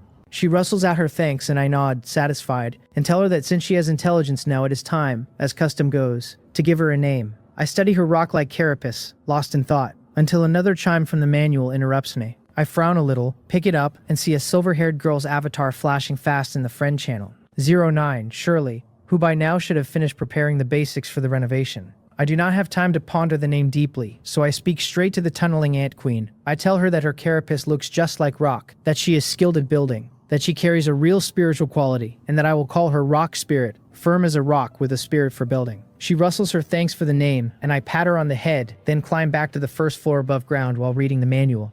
09 reports that she has prepared all the water and electricity facilities I need. For power, she adopted a solar mode, but since the Dark World's daylight runs so short, she also built a Beast Core-driven power system as backup. She adds that, working from the small water purifier I once gave her, she modified a water purification device, and that from its principles she went on to develop an air purification and circulation system. She says she has the detailed installation blueprints ready and can guide me on site if I cannot manage the install. I am both surprised and delighted, half in disbelief that she spun an air purification system out of a little water purifier, because she has truly mastered the technology, and giving her that device was clearly the right call. I reply with more confidence than I have any right to, telling her to just send them over, that as a university graduate I can handle simple blueprints, and when she asks if I am sure, I assure her I was always near the top of my class. She says nothing more and simply initiates a trade, sending several sets of facilities along with the blueprints. Looking at the bucket-shaped long and spherical devices and the pipes of varying thickness that have appeared out of nowhere in my room, I am already a little lost, and when I pick up the blueprints the formulas and letters make my head spin. This is well beyond my level, and feeling both helpless and awkward, I message her to admit I spoke too confidently and ask if she can offer technical support. She replies that she knew it, calling me a dummy, and the next second a teleportation request arrives. I accept, and a petite figure appears at once in the open space of the room. 09 lands and glances around my shelter, her small mouth slightly open, unable to hide her surprise, and she manages only to ask whether I upgraded. Face to face she is still not good with words, but I am used to it and catch her meaning instantly. I tell her with a smile that yes, I have reached a level 4 shelter, but that what I need her help with is not here, it is underground. I walk to the corner of the living room, pull back the cover of the ant nest entrance to reveal the pitch-black passage, take up a kerosene lamp, and lead the way down. Looking at the deep passage beneath her feet, 09 furrows her brows and hesitates, then follows me into the dark. She starts to ask how come we have not, and I tell her not to rush, that we are almost there, that my newly built underground shelter sits on the second underground level. The lighting is dim, and to keep her from falling I walk very slowly, so it takes about 5 minutes before we reach the underground level 2 space. She gives a small, almost invisible shake of the head, starts to speak, then stops, and draws her manual from her animal skin pouch to type rapidly. She tells me my shelter now runs 2 floors above ground and 2 below, that climbing up and down is too much trouble, and asks whether I have considered installing an elevator. My pupils tighten and joy floods me, and I ask if she can really build an elevator too. She replies that there is nothing difficult about it, that it is just a simple traction drive system with a very simple mechanical structure. Its only real demand is electrical power, and a beast core with more efficient energy output can serve as the replacement source. Wonderful. I tell her I will leave it to her. My future development points underground, and I do not know how many more levels I will dig, and a few levels are manageable for now. But once I am dozens or hundreds of levels deep, no elevator would be impossibly inconvenient. She picks up her manual again and tells me to set up the water and electricity first, that she will make the elevator when she returns. She puts down the manual and is about to walk me through the installation when I tell her to wait a moment, that I am going to bring someone else in to listen. Someone else here? Down here? Under her curious gaze, a minute later a massive earth-brown figure appears at the top of the stairs, and it is the tunneling ant queen, Rock Spirit. I introduce Rock Spirit as my ant partner, the chief engineer of the whole underground shelter, very skilled at construction, and carrying a certain intelligence. I tell 09 that this current space was completed by Rock Spirit alone from nothing more than an idea I held in my mind, so she need only give me the installation method, and I will translate it on the spot. Just an idea, and Rock Spirit could replicate it perfectly? 09 looks at her with surprise, then begins the installation instruction, sending the steps through the manual, of course, while Rock Spirit listens attentively to my translation and nods along. 20 minutes later, 09 has finished explaining every facility, and Rock Spirit tells me through our link that she has understood it all, and that I should leave the rest to her. I pass the good news on, thanking 09 for the explanation. She gives a gentle shake of the head and replies that she will head back to manufacture the elevator parts, asking me to lend Rock Spirit to her afterward to help build an underground workshop, which I agree to without hesitation. 09 greets me and teleports away without delay, and watching her go I stand and think a while. Beyond the basic water and electricity, decorating the place needs flooring, wall paint and the like, so I wonder whether the trade channel carries such things. I have Rock Spirit install the water and electricity facilities in sensible spots first, then return above ground and open the trade channel to search by keyword for flooring and wall paint. I find a great deal, dozens of pages of flooring in different colors and materials. Wall paint of every kind, which delights me, though I cannot tell whether these were made from blueprints or by the seller's own craft. The prices are not steep for me, but the level 4 upgrade nearly emptied my supplies, so I consign some meat and only then exchange enough to buy flooring and wall paint for the whole 200 square meter underground shelter, which I hand straight to Rock Spirit. Rather than start at once, Rock Spirit rustles at me that the bronze-grade tunneling ants are too large. A full 5 meters long, suited to large-scale engineering but awkward for the precision of a 200 square meter interior. I frown, because she is right. The space, large as it is split into several rooms, and the huge tunneling ants would struggle to work inside, since great size is an asset for sweeping operations but a handicap for fine work. Just as I am stuck, she adds that it is fine, that the silver-rank tunneling ants will not have this problem, and that she will first cultivate a few of them before she begins.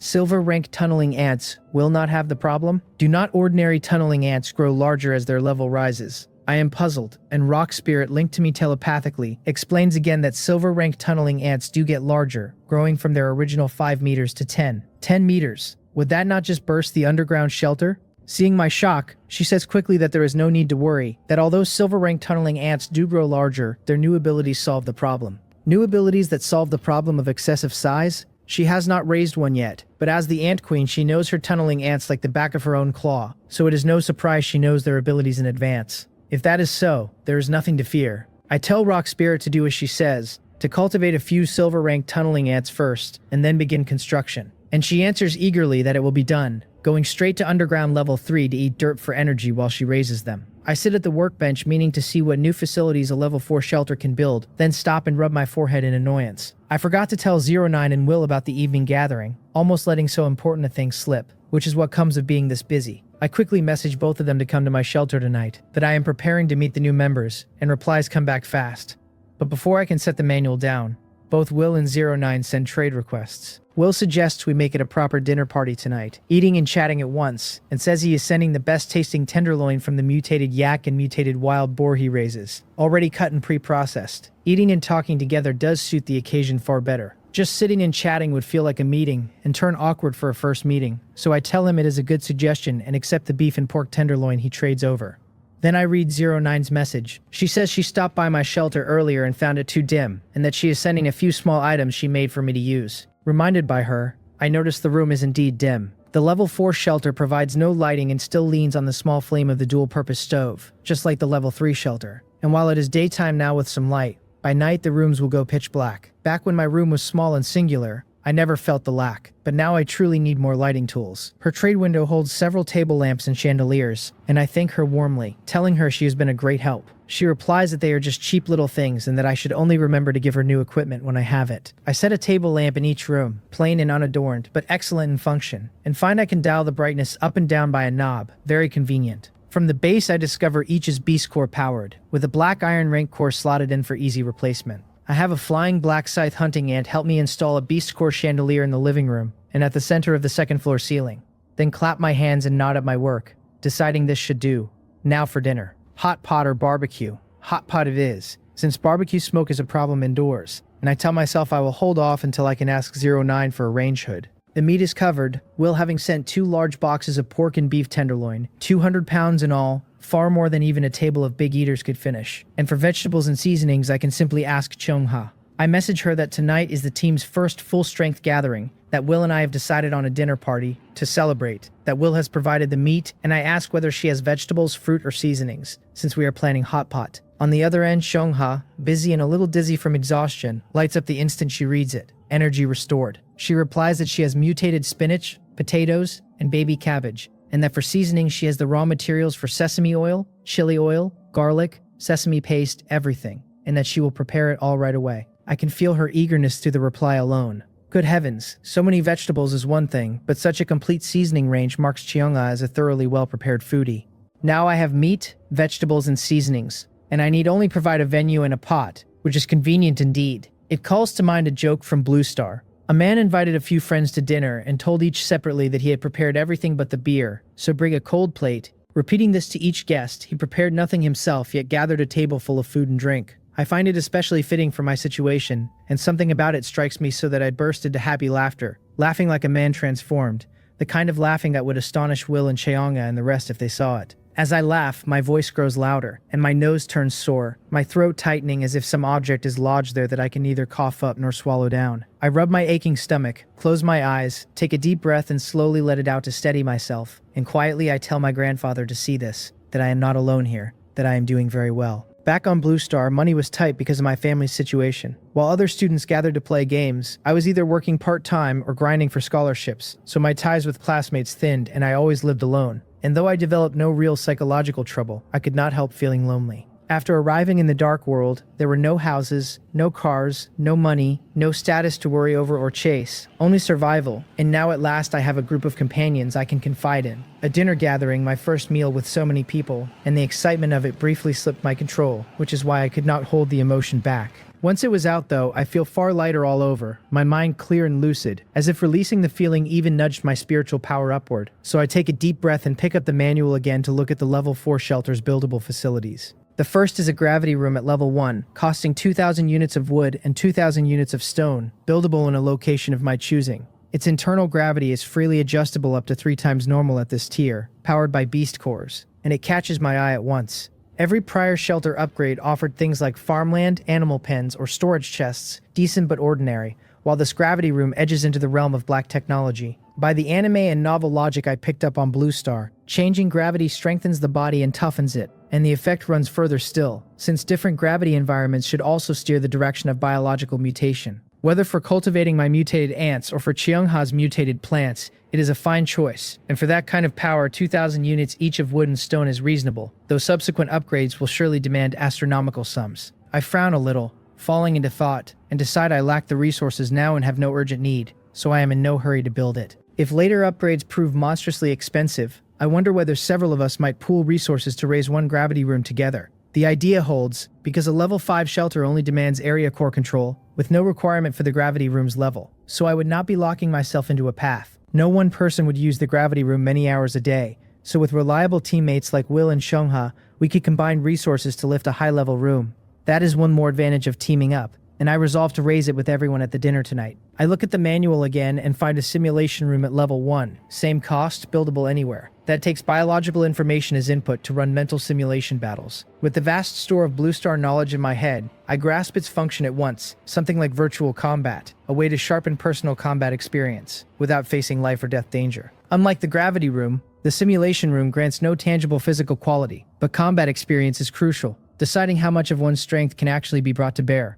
For a novice like me, short on fighting experience, It is practically a divine artifact. I am genuinely excited, telling myself I must build it quickly, since compared to a combat maniac like Will, my experience is far too thin, and I have to close the gap fast. I do not yet know how the biological information is fed in, but I will figure it out once it is built. I read on, then pause. The rest of the construction page lists only existing facilities like farmland and animal pens, no new types, so I sigh with a touch of regret that the level 4 shelter added only the gravity room and the simulation room. Then again, each is extraordinarily useful, with effects matching or exceeding a gold-grade item, so they cannot be as common as cabbage, and having 2 is already very good, and I smile at my own greed. With no resources to build them yet, I set the facilities aside. 2.5 hours remain until nightfall, and with no patience to settle into crafting, I take up the dragonbone bow and step outside to practice archery a while.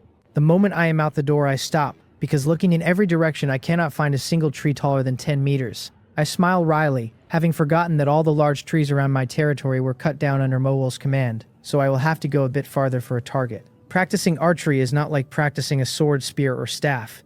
It needs a reference point, so I sling the dragonbone bow over my back and walk toward the southeast, where a small mining area makes a perfect range, since arrows shattering ore will also ease the later extraction, killing 2 birds with 1 stone. An hour later, my arms are so tired I can barely lift them, and not only my arms. Following Will's force generation method, each arrow drew on my back, waist, thighs, and calves all at once. Every one of them now sore and swollen, as though 7 or 8 people had surrounded and beaten me. But I know breakthroughs only begin after the limit is reached, that more sweat in peacetime means less blood in war, so I endure the ache and keep at it hard. 10 minutes on, Rock Spirit messages me through the mutual aid contract that the underground shelter has been remodeled. The news first stuns me, then delights me, and already near my limit I make one last effort to keep my posture from collapsing, drawing and loosing one more arrow with my trembling right hand.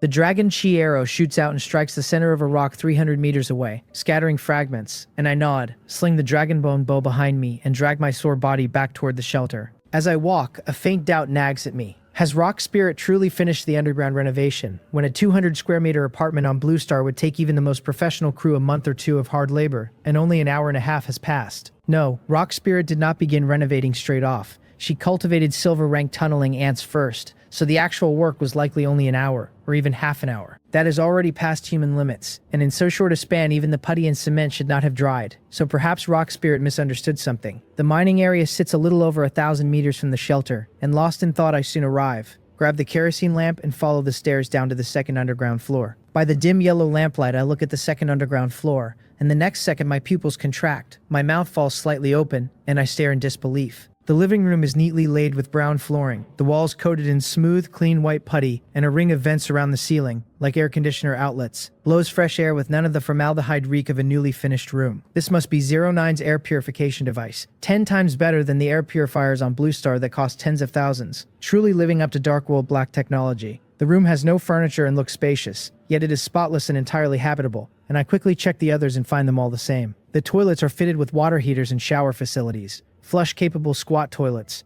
paved in cement and tile. A surge of excitement runs through me, because heaven only knows how I managed to relieve myself all these days, which I will not spell out. I am no delicate person, hardworking and resilient and adaptable, but I am no masochist either, with no taste for needless hardship when comfort is on offer. I try the squat toilet, press the flush, and listening to the rush of water I am very satisfied, even a little moved, suddenly feeling I am back in a civilized world. I praise Rock Spirit, telling her she did well, that the renovation came out far better than I imagined, that with a little furniture it will be fully ready to move into. Then I ask, curious, how she did it, because fast I can accept, but this seems to defy physics. She wiggles her antennae eagerly and explains that the tunneling ant race can secrete a biological coagulant that speeds the bonding and drying of materials, so a single applied layer can be used directly within minutes. That convenient? The tunneling ant race is practically born for construction, and this coagulant ability did not even show among their visible abilities, yet its effect is incredibly powerful. What was the new silver rank tunneling ant ability Rock Spirit mentioned? The one that lets them change freely. I look at the tunneling ant standing behind her and see it is only 1 meter long,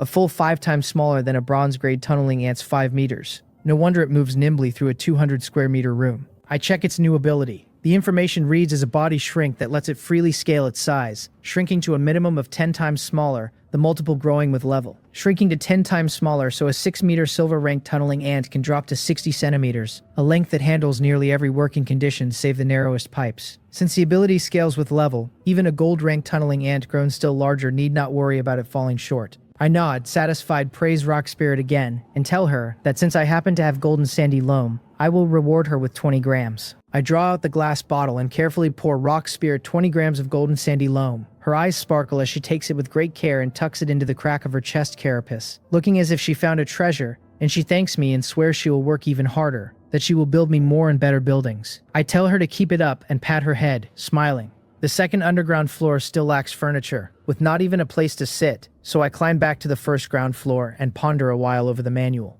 Pots, bowls, and utensils can be bought from the trading post. Lighting I can simply borrow from 09, and as for furniture like beds, cabinets, chairs, and sofas, I wonder whether Rock Spirit can make them. Her race digs holes, literally, but after reaching silver rank she can finish complex renovation instantly, so a few tables and chairs, beds and cabinets, should be no trouble since the squat toilets she and the tunneling ants built were far harder than furniture. Be frugal where I can, and spend where I must, I think. If I can solve it myself or lean on teammates, there is no sense wasting resources buying, so I message Rock Spirit and ask whether she can make wooden furniture. She replies that she can make anything, that it is very simple, and asks whether I have any requirements for the dimensions. Delighted, I tell her she is the professional, so she should decide, and that she can take the wood for furniture straight from the warehouse. She answers that it will be done, and with the furniture entrusted to her, I quickly contact 09 to order some chandeliers, then sit at the workbench fully free, and start making bandages to recover some health and earn some resources. Time slips by, and focused on work it flies especially fast, so dusk soon falls.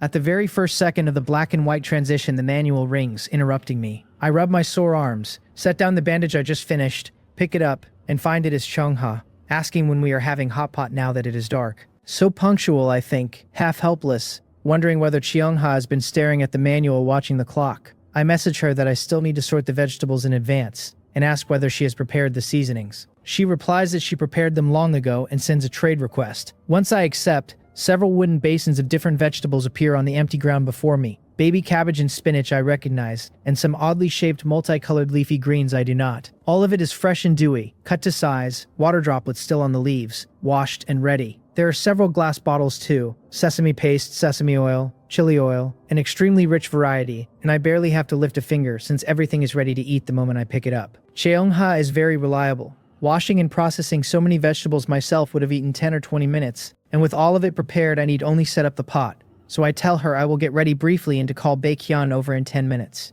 and she agrees and goes to tell him. I go to the kitchen beside the living room, set up the twin broth hot pot I bought from the trade channel, pour in purified water from 09's water purifier, and let it heat slowly. Looking at the divided pot on the dual-purpose stove I frown, a little troubled. There is no induction cooker, so to cook and eat at once we could only eat in the kitchen, which would feel strange since even though the space is not small, it would still be cramped for 5 people. Eating in the living room would mean cooking the meat and vegetables beforehand and carrying them over, losing the whole hot pot feel. With Will, Cheongha, and 09 it would be fine, since I know them well. But this is my first meeting with a new member, Baekhyun, who by Cheongha's account is strong enough to kill a gold-ranked mutated beast alone, with wide social connections and a deep network, so if I am ill-prepared, would he look down on me? Conditions are limited though, so this is all I can manage for now. I shake my head and message Will and 09 about the hot pot dinner, asking them to come in 10 minutes. Will asks whether I need help, and once I decline he presses no further. 09 though asks whether I secretly hid a portable heating device because equipment made in the dark world, however simple, often carries technical principles that inspire her, so the moment she scents new equipment her eyes light up. She tells me not to hide it, that this sort of thing does not affect my combat power, that I should send it to her to study, and that if it involves new technology she can make me a better one. I smile wryly and reply that I have no such device, that I am still debating whether to eat hot pot in the kitchen or cook first and eat in the living room. Slightly disappointed that I have no new equipment, she huffs that I should have said so earlier, asking whether I have forgotten what she does. It is just a heating device like a microwave oven, she says, far simpler than an energy gun, and she will make me a basic one for emergencies.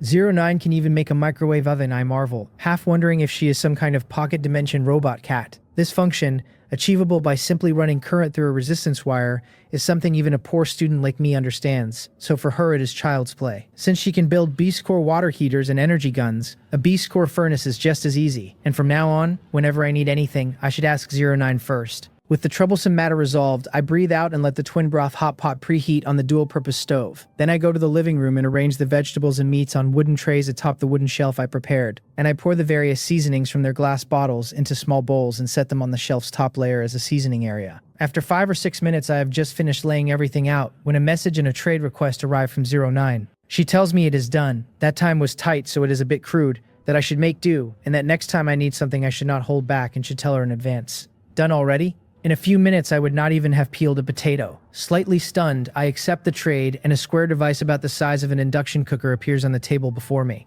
I pick it up and study it, finding a knob on the side and a surface not of glass ceramic like an induction cooker, but of some silver metal plate I cannot identify. With only one knob I grasp its use at once. I turn it, lay my hand on the metal, and feel warmth immediately, and after 10 seconds my hand starts to burn and I pull it back fast. That effective. I am surprised and delighted by the heating efficiency because I turned the knob only a third of the way, and I cannot imagine the heat at maximum, so now hot pot will be far more convenient. I quickly carry the twin broth hot pot from the kitchen to the living room, and by now the time is nearly up. Soon 5 teleportation requests arrive in a row, and I accept each one fast. Instantly, 4 white 6-pointed star teleportation arrays bloom on the empty living room floor, and the next second 4 figures appear almost at once. One of them rushes straight to the twin broth hot pot on the table and takes a deep, appreciative breath, and unsurprisingly it is Changha. The next second another figure steps forward. Fixing my gaze, I see a handsome young man in an exquisite white suit, gleaming white leather shoes, and gold-rimmed glasses, dressed formally and meticulously groomed. The very picture of a business elite. On Blue Star he would read at first glance as the young heir of a prominent family or a financial elite. His attire feels a touch out of place in the dark world, but to keep so pristine an image here is itself a mark of strength, so he must be Baekhyun. As expected of a top survivor who can single-handedly kill a gold-rank mutated beast, his bearing is extraordinary, and I look him over with a somewhat serious expression, already turning over how to handle the conversation so I am not put on the back foot. The next second Baekhyun also bolts to the twin broth hot pot, crying out in excitement that Cheongha did not lie to him, that there really is food to freeload and it is even hot pot. He sniffles theatrically that the spiciness is just a touch lacking, that a 9-grid hot pot would have been perfect. 1 second I am still wrestling in my head over how to deal with Baekhyun, and the next he pulls a move so unexpected his whole business elite image shatters on the spot. What kind of person is this? Before I can react, the suited young man takes another quick step toward me, grabs my hand with an excited expression, bends slightly at the waist and pumps it. He declares that I must be Boss Janghyun, that Cheongha told him all about me, that I am practically his idol, that it is an honor to meet me. Then he rattles off that his name is Baekhyun, the Baek of a refined scholar, and the Hyun of a magnificent bearing. I am a bit dazed from the shaking, because I had pictured Baekhyun as a formidable, powerful expert and never expected this kind of personality.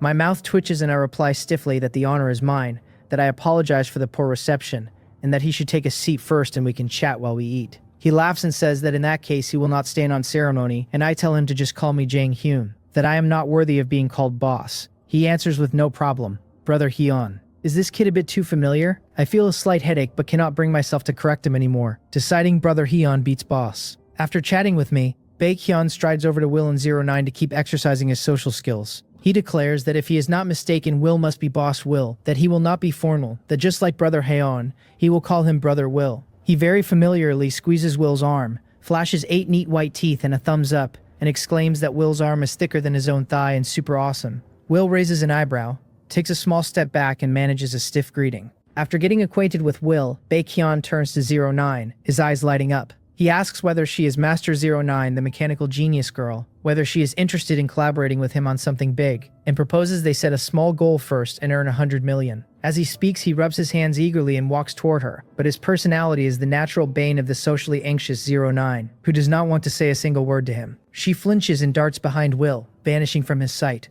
while Will quickly spreads his arms to shield her, eyeing Baekhyun warily, which leaves Baekhyun's hands frozen in midair as he stands there awkwardly. Chongha appears just then and breaks the awkwardness. She steps to his side and apologizes to Will that she should have warned him beforehand and startled him, explaining that Baekhyun's personality is a bit erratic but that he means no harm.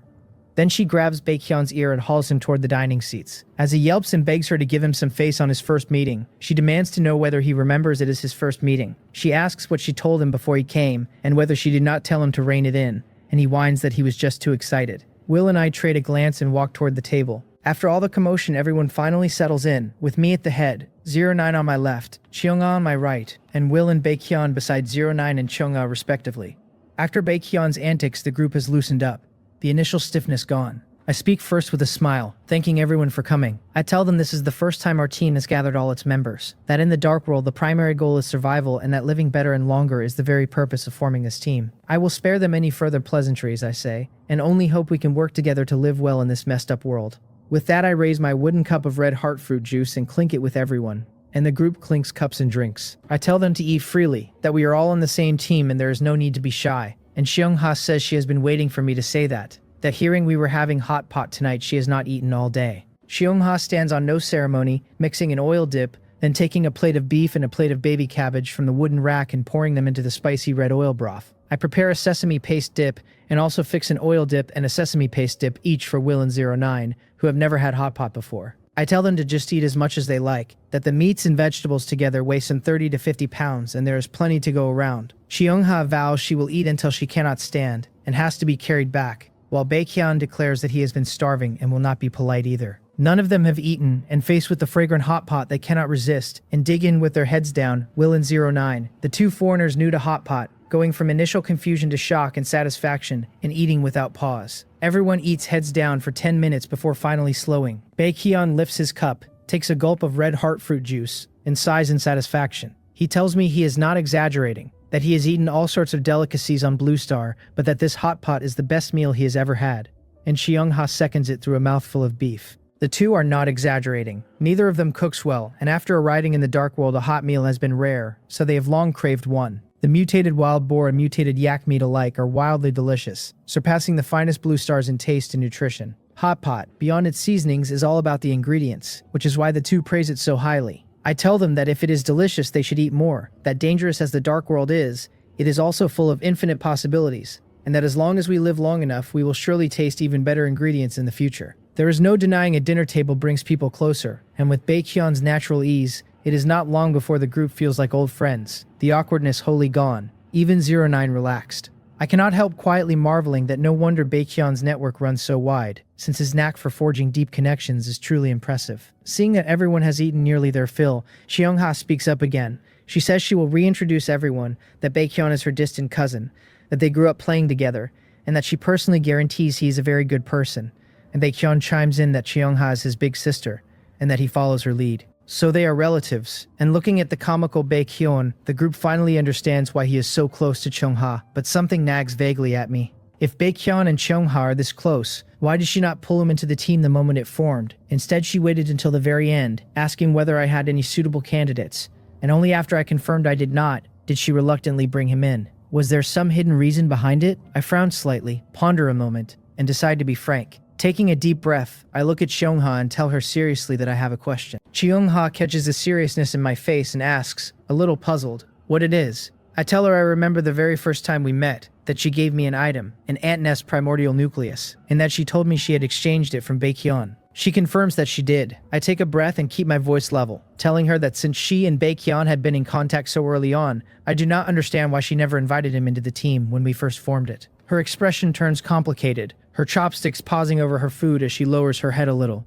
It is true that she and Baekhyun are relatives who grew up together, that they had a connection long before any of this, and yet she only pulled him in at the very end. There has to be a hidden reason. Will and 09 feel the same puzzlement, setting down their chopsticks to watch her, waiting. After a few seconds of silence she looks up, her expression a little bitter, and starts to speak, but before she can get more than a syllable out Baekhyun cuts in beside her, asking to explain it himself. The flippant clown is gone now, and he looks far more serious. Xiongha hesitates, then gives him a small nod. He says that she does not want to talk about it because it touches on family matters. I tell him that if it is not convenient, we can leave it. He shakes his head and insists there is nothing that cannot be said, that it is only natural I would be confused when he himself has not been open with me. I tell him that since we are teammates, he has the right to know anything that affects trust, and that he should go on. He sets his hand on his chin, coughs twice, and asks what I make of his and Xiongha's backgrounds. I think a moment and tell him both clearly come from something extraordinary, that the first impression either gives is wealth and influence, an old and powerful family. He tips his head back, smooths his hair, and preens that his handsome aura must be like a firefly in the dark, too dazzling to hide. Xiongha raps him on the head and tells him to cut the nonsense and keep talking,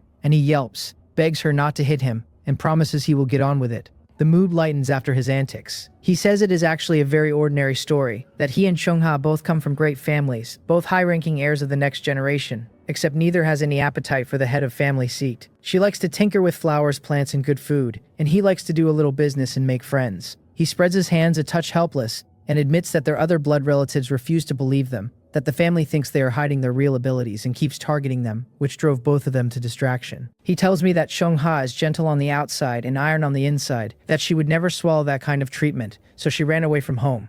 As for himself, being one of the few male heirs, he is watched far more closely and still keeps a certain connection to the family even now, even here in the dark world. That, he says, is exactly why she did not want to bring him into the team at first. She did not want to be dragged back into the family at all. He rubs the back of his head a little sheepish and swears that he, Baekhyun, is tight-lipped, that even under 18 kinds of torture he would never betray a friend. He admits Cheongha did not fully trust that she feared he might let her existence slip when he communicated with the family, so she kept her distance until he had sworn his loyalty enough times that she finally gave him a chance. So that was all it was. Nothing serious. Cheongha probably kept quiet because she did not want us overthinking it, since the power struggles of great families sound like an endless headache. Half curious, I ask him whether I have simply never seen a Baek or a Ye on the rich lists, or whether their families are local gentry somewhere. He scoffs and asks what those lists even are, that they only show the ones willing to be seen, that the truly great families keep themselves low and quiet. I nod and ask whether their families still hold that kind of influence here, since everyone in the dark world is thousands of miles apart with no way to reach one another. He shakes his head, a little rueful, and tells me it is not that simple, that the power and the constraints of a clan are not so easily cut. Blood is a shackle, he says, but it is also a bond. The dark world has loosened the grip of clans, sure, but then he asks me to consider something. Will we really stay scattered across the world forever? Or will there come a day when the surviving survivors are drawn back together? That makes me frown and sink into thought. I have chewed on this before. The dark world hauled all of us here for a purpose, and through clue after clue I had already worked out that it wants to breed goo, to cull the strong out of humanity. But the way Baekhyun talks, there might be another reading, and coming from a great family with a wide net of connections, he almost certainly has information channels I do not. I look up and tell him I want to hear more. Will and 09 turn grave and fix their eyes on him too, since the pair of them have their own ties to a terrorist organization, and this is precisely what they care about. With every gaze converging on him, Baekhyun straightens his back and says that as far as he knows, many organizations have already formed among the survivors. Some built on shared interest, some on bloodlines, some on faith, and some, like ours, on a mutual aid contract item. Among all of those organizations, he says, one piece of information is circulating. Each area will choose a king. He asks whether I, having already reached a level 4 shelter, understand what he means. Will and the others glance at me, a little lost. I nod and tell them softly that I have not had the chance to mention it yet. After the shelter hit level 4, the conditions for level 5 unlocked, and they are nothing like before.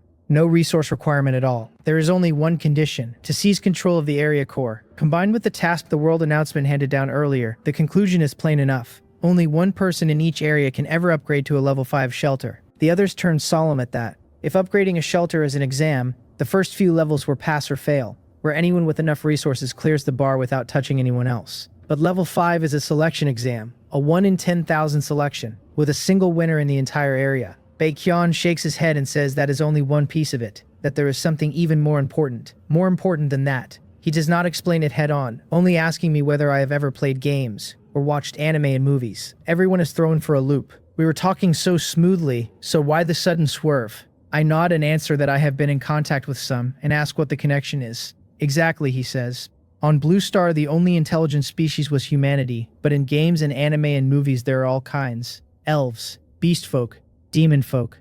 This keeps getting stranger. Still, something occurs to me and my eyes go to Cheongha. Could her world tree be the kind of intelligent species Baekhyun means? And what about Mowal and Rock Spirit? Do they count? I ask him whether he is saying the Dark World holds these intelligent species from games and anime. He nods and says the Dark World does have intelligent species beyond humans, though they may not be elves or beast folk or demon folk, but some other kinds entirely. Many organizations are spreading word that the contest in the Dark World is not just human against environment or human against human. There is also human against alien races. After each area's king is chosen, that king will very likely make contact with those other intelligent species, and those who are not of our kind are certain to have hearts that are not ours. At that point, the competition may turn even more brutal. I keep my face grave and ask whether the source is reliable. He admits he is not sure. Not sure? Are you serious? After all that buildup, seeing our faces half a breath from throttling him, he throws up his hands and says that strictly speaking no one even knows where the information came from, so of course he cannot vouch for it. But whether it is the old men of his own Baek family or the higher-ups of other large organizations,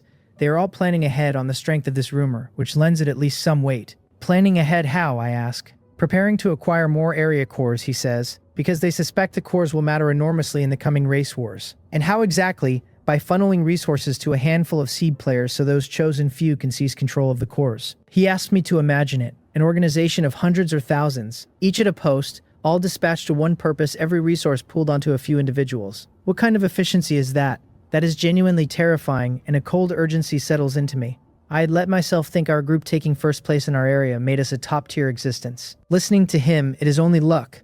Only that there were enough areas and few enough large organizations that we never shared an area with one of their seed players. Otherwise, we would never have had a prayer of collecting so many first-place rewards. Baekhyun laughs it off, easing the air, telling me and Will not to sell ourselves short. To stand out on our own, in his view, makes us far stronger than the good-for-nothings in his family, who only climbed this far on the family's back, while we relied entirely on ourselves. The reason he begged Chungha to let him join, he says, is that he wants to be around strong people like us, more friends, more paths. With the misunderstanding cleared, and such heavy information in hand, I feel I have gained a great deal. I tell everyone the soup is nearly gone and we should keep eating and talking, then welcome Baekhyun to the team, telling him he has barely joined and already delivered vital information, and that if he ever needs help, he only has to ask. He waves it off, saying I am being far too polite, that given my relationship with his sister there is no need for formality. Cheongha demands he make clear what relationship he means, and he yelps for her not to hit him, and protests that a teammate is a teammate and he said nothing wrong. The two bicker, and the table fills with life again. While we eat, I remember something and ask Baekhyun, since tomorrow is the last day before the cold current arrives, whether he knows anything about it. He swallows his beef, takes a sip of juice, and tells me I have asked exactly the right person, then asks me if I know how a cold current is even generated. It is basic geography, and though I am no genius like 09, I know a little. So I tell him that a cold current is an ocean movement, where cold seawater flows toward warmer regions and carries the low temperature with it. Seawater. My words catch on the edge of it. I ask whether he means what I think he means. He snaps his fingers, looks at me with approval, and says I have hit the nail on the head. A cold current is a movement of ocean water, which means all around our shelters there is a sea of stars. When he says sea of stars, he actually stands up, tips his head back, closes his eyes, and spreads his arms wide, drunk on the imagined breeze. We are discussing something serious, and he goes childish on me. No wonder Chungha does not trust his flightiness. I rub my temples and press on, asking whether that means there is sea around every single shelter, that we are not on one vast continent but on separate islands. That thought scatters some of my plans. If we truly sit on islands, then how deep can I dig?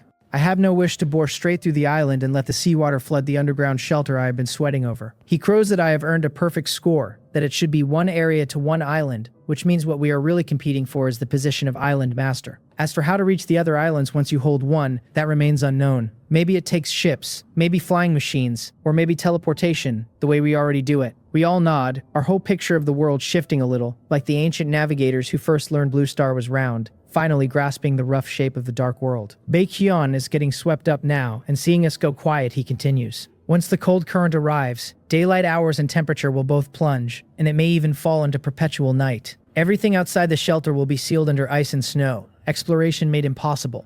In other words, tomorrow is the last day to gather resources, and for the month after that, everyone will have to spend the whole time inside their shelter. Only those who survive the cold current earn the right to fight for the island. Everyone's stuck inside their shelter for a full month. I frown because it is no small challenge. With our strength and stockpiles, we do not fear starvation, but the other survivors, especially those living hand to mouth, are almost certainly doomed. I feel a little grieved on their behalf, since if the race wars are real, every single human is a valuable resource, and to see them mown down like wheat by the cold current is a waste. This month is crucial, I tell them, and everyone has to push their strength as hard as they can. It is a good thing we signed a mutual aid contract and can teleport to one another, or a month alone would drive anyone insane. Loneliness is its own hard problem. I have watched wilderness survival shows where seasoned survivalists with ample supplies still tapped out because they could not endure the solitude. So I lay it out, that tomorrow we make our final preparations, and I ask Chungha whether the cold current will hit her plants hard. She frowns and shakes her head, saying only a small part of her plants can withstand extreme cold,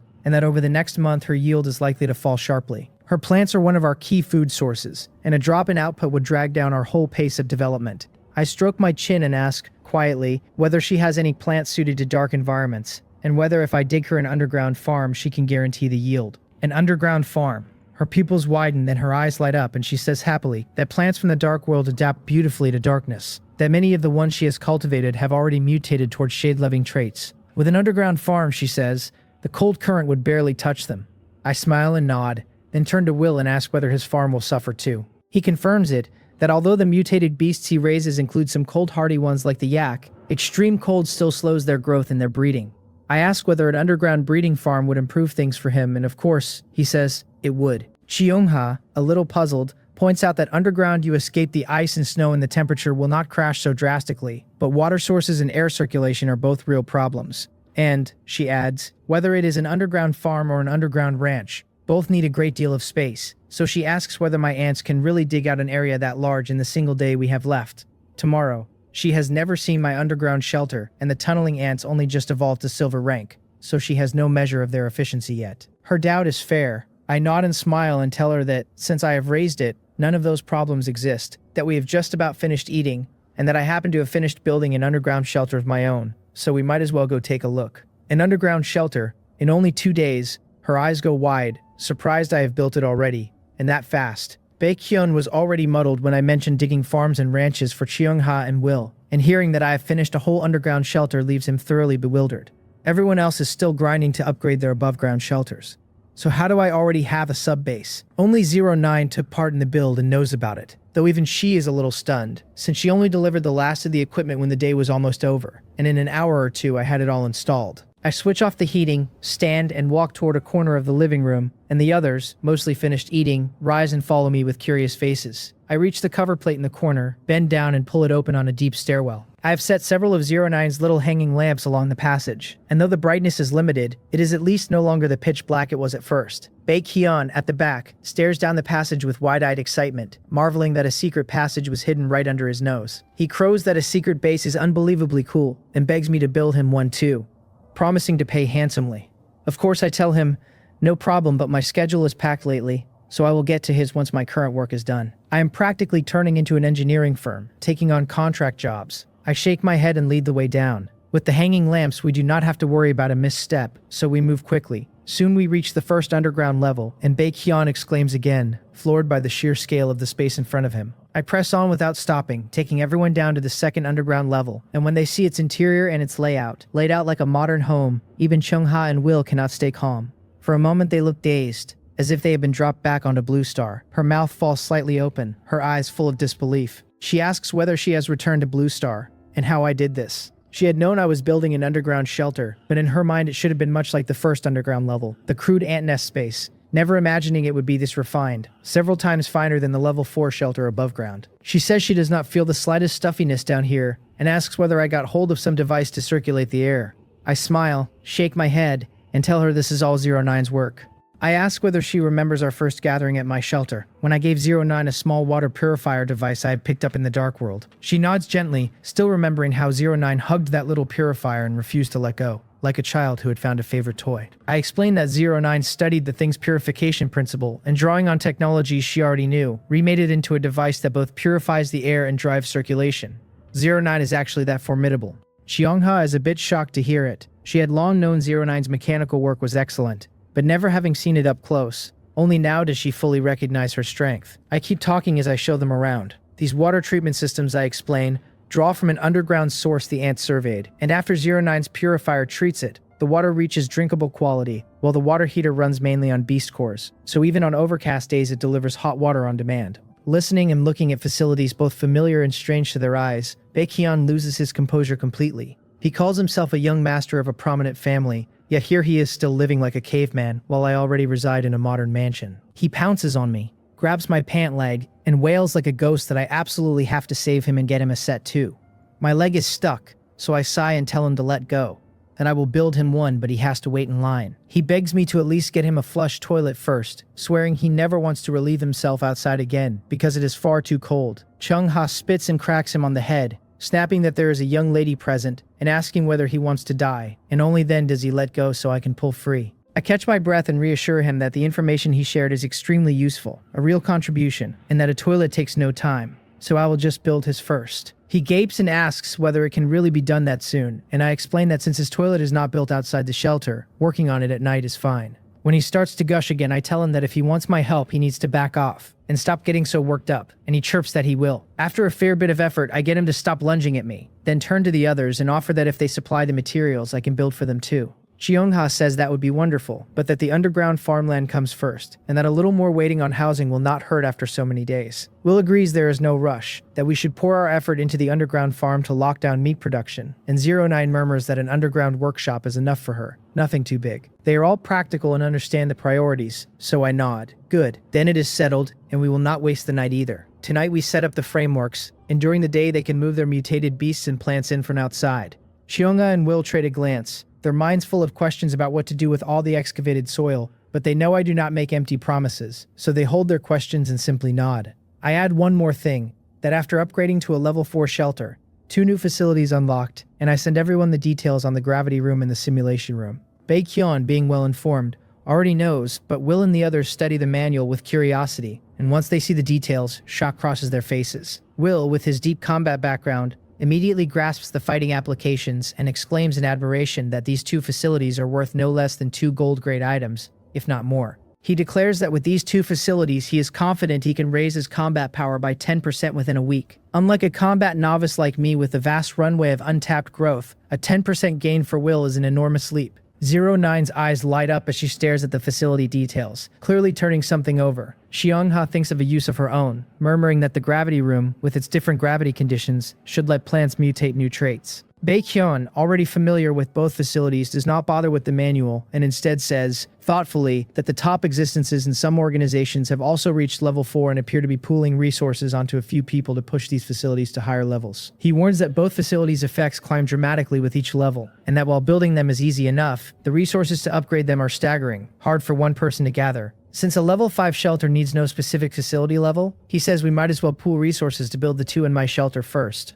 and level them up so everyone can share. That is exactly why I showed them the details, and I did not expect him to catch on so fast. Xiongha and the others nod, agreeing that individuals do not use these facilities often, and since we can teleport, sharing a single set makes sense. They point out that only my shelter has reached level 4, and only my space is large enough for both, so building and upgrading the gravity room and simulation room in mine makes the most sense. Seeing no resistance, I let out a quiet breath, since either way everyone pooling resources into facilities in my shelter benefits me, which is also why I proactively offered to build their underground facilities, part mutual benefit, part quiet compensation. I thank them and tell them to ask if they need anything, but that there is no rush, that we should first make sure each of them reaches level 4 before worrying about this. With the 2 facilities settled, most of what needed saying has been said, so I tell them these are more or less our next tasks, and that without further delay we should get started, one by one. Baekhyun shouts at me not to forget his toilet, and I tell him not to worry. Everyone still has their own work, so no one wastes any more time. Several teleportation arrays bloom on the ground, and one by one they leave my shelter. I do not waste time either. First I reach Rock Spirit through the mutual aid contract and order it to throw everything into cultivating silver-grade tunneling ants now, giving it all the golden sandy loam to eat for energy, and it answers yes. Rock Spirit has only cultivated 4 silver-grade tunneling ants in total. For a single 200 square meter room like my underground shelter, 4 would be plenty, but for vast underground farms and ranches, for Chungha and Will, 4 is far too few.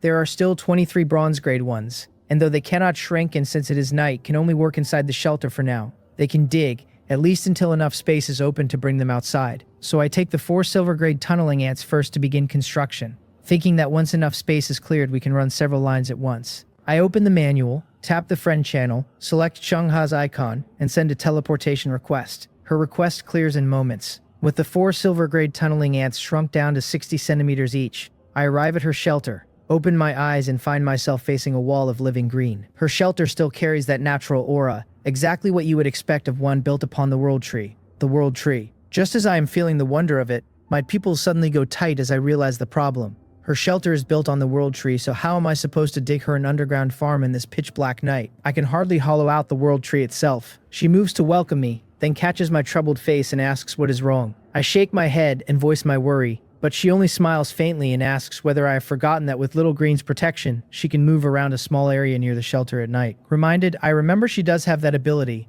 I had been startled by it back then and had even wondered when I might visit and see for myself what going out at night was like. But too much happened afterward, and I set it aside.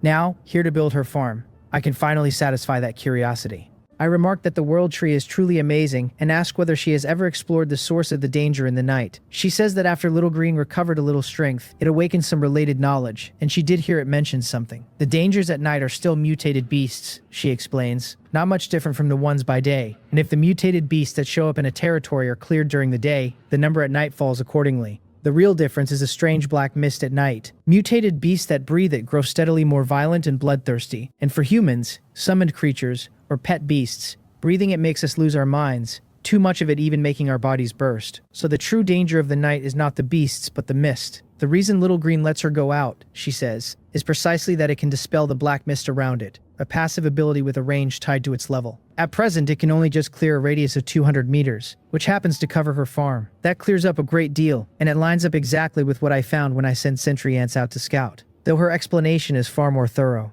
It seems, I say, that to move freely at night you either dispel the black mist the way the world tree does, carry a device that isolates it, or be immune to it, and there is no other path. She agrees, and tells me not to worry, that once the cold wave arrives we will have a whole month locked inside to study it, and that she will try working with Little Green to find a way to escape the mist's effects. If she pulls that off, its value would be beyond measure, enough to make her the richest person alive. She laughs it off as not that dramatic, and still up in the air, and tells me to come outside and look. Accompanied by 4 black scythe-hunting ants, I follow her out. Faint green glows hang around the shelter, not dazzling but enough to see by. Looking closer, I see vine-like plants twined all around, and on them spherical fruits the size of ping-pong balls giving off a soft green glow, not sickly but fresh and genuinely lovely. She introduces them as green lantern fruits, explaining that they give light and are also edible, tasting a bit like cucumber, crisp and delicious. And that although they originally grew like cucumbers, the vine climbing habit is a trait she bred in by crossing them with climbing plants. I nod, marveling at both the wonder of plants and her talent, since even if she cannot match 09 at machines, she has her own ways of achieving certain functions. She calls to Little Green to take us down, and having no flying ants with me, I do not refuse. 2 arm-thick branches extend from the world tree, wrap around our waists, and lower us gently to the ground, while the tunneling ants climb down the trunk. The farmland is not far off, and soon the 2 of us and the 4 ants reach its edge. This area is also planted with green lantern fruits, so their glow lets us see, but about 10 meters out the light abruptly stops, as though swallowed whole.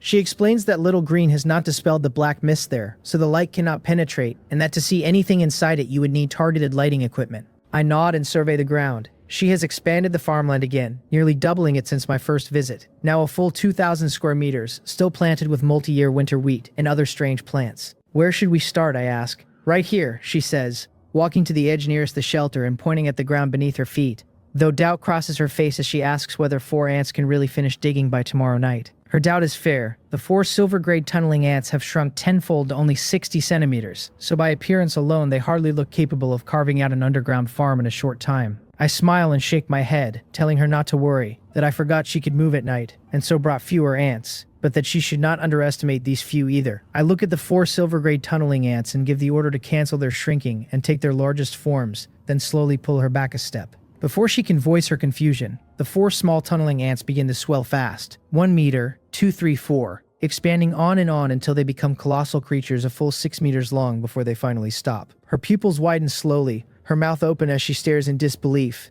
not even noticing that I have taken her hand. A moment ago it was barely half a meter, and now it is a 6-meter behemoth as long as a small excavator. I release her hand and chuckle, asking whether she believes it now. She snaps back, takes in its massive frame and oddly shaped tool-like forelegs, and nods hard. With just these 4, forget the farm, she would believe it if they said they could uproot the whole world tree. She thanks me, and I tell her it is nothing, that I will bring the bronze-grade tunneling ants and station a supervisor here for her. A supervisor, she repeats, and I explain it is an intelligent ant. As I turn to leave, she calls me back, offering some wheat she just harvested for cultivating ants. Not yet, I tell her, that I will dig her an underground granary later, and she can store it and I will come for it when I need it. With that I vanish, leaving her before the 4 massive tunneling ants, and bring Mowol, who happens to be idle, back as supervisor. Soon I return with Mowol and the 23 bronze-grade tunneling ants, each a full 5 meters long since they cannot shrink. It is fortunate the teleportation array was set to appear at the farm, because that many giant ants materializing inside her shelter would have blown the place apart. Having already seen the silver-grade version, she is not startled by their size. I do not waste words asking her to give me the plan straight, the dimensions and anything to watch for. She says I can dig down from this position, that since Little Green has a lot of roots it is best to go deep, that the area need only be convenient to expand outward later. She adds that, although she can go out at night, the temperature might drop too low once the cold wave hits, so it would be best to dig an upward passage beneath Little Green as well, to reach the farm more easily. I nod, relay her ideas to the tunneling ants, then turn to Mowol. I tell her I have already transmitted the layout, that the tunneling ants have the ability of a structural master and can replicate buildings perfectly, so she hardly needs to direct them and only has to watch for special circumstances. Mowol answers that she will pay close attention. I crouch to stroke her small head, then stand and tell Cheong how the arrangements are made, that with Mowol watching she only has to wait, and can stay and watch if she likes. I am taking the silver-ranked tunneling ants to help Will dig, since he cannot work outdoors and his space is too small for anything but the silver-rank ones. She is a little curious whether a few ants can truly replicate the farm she envisioned without my command.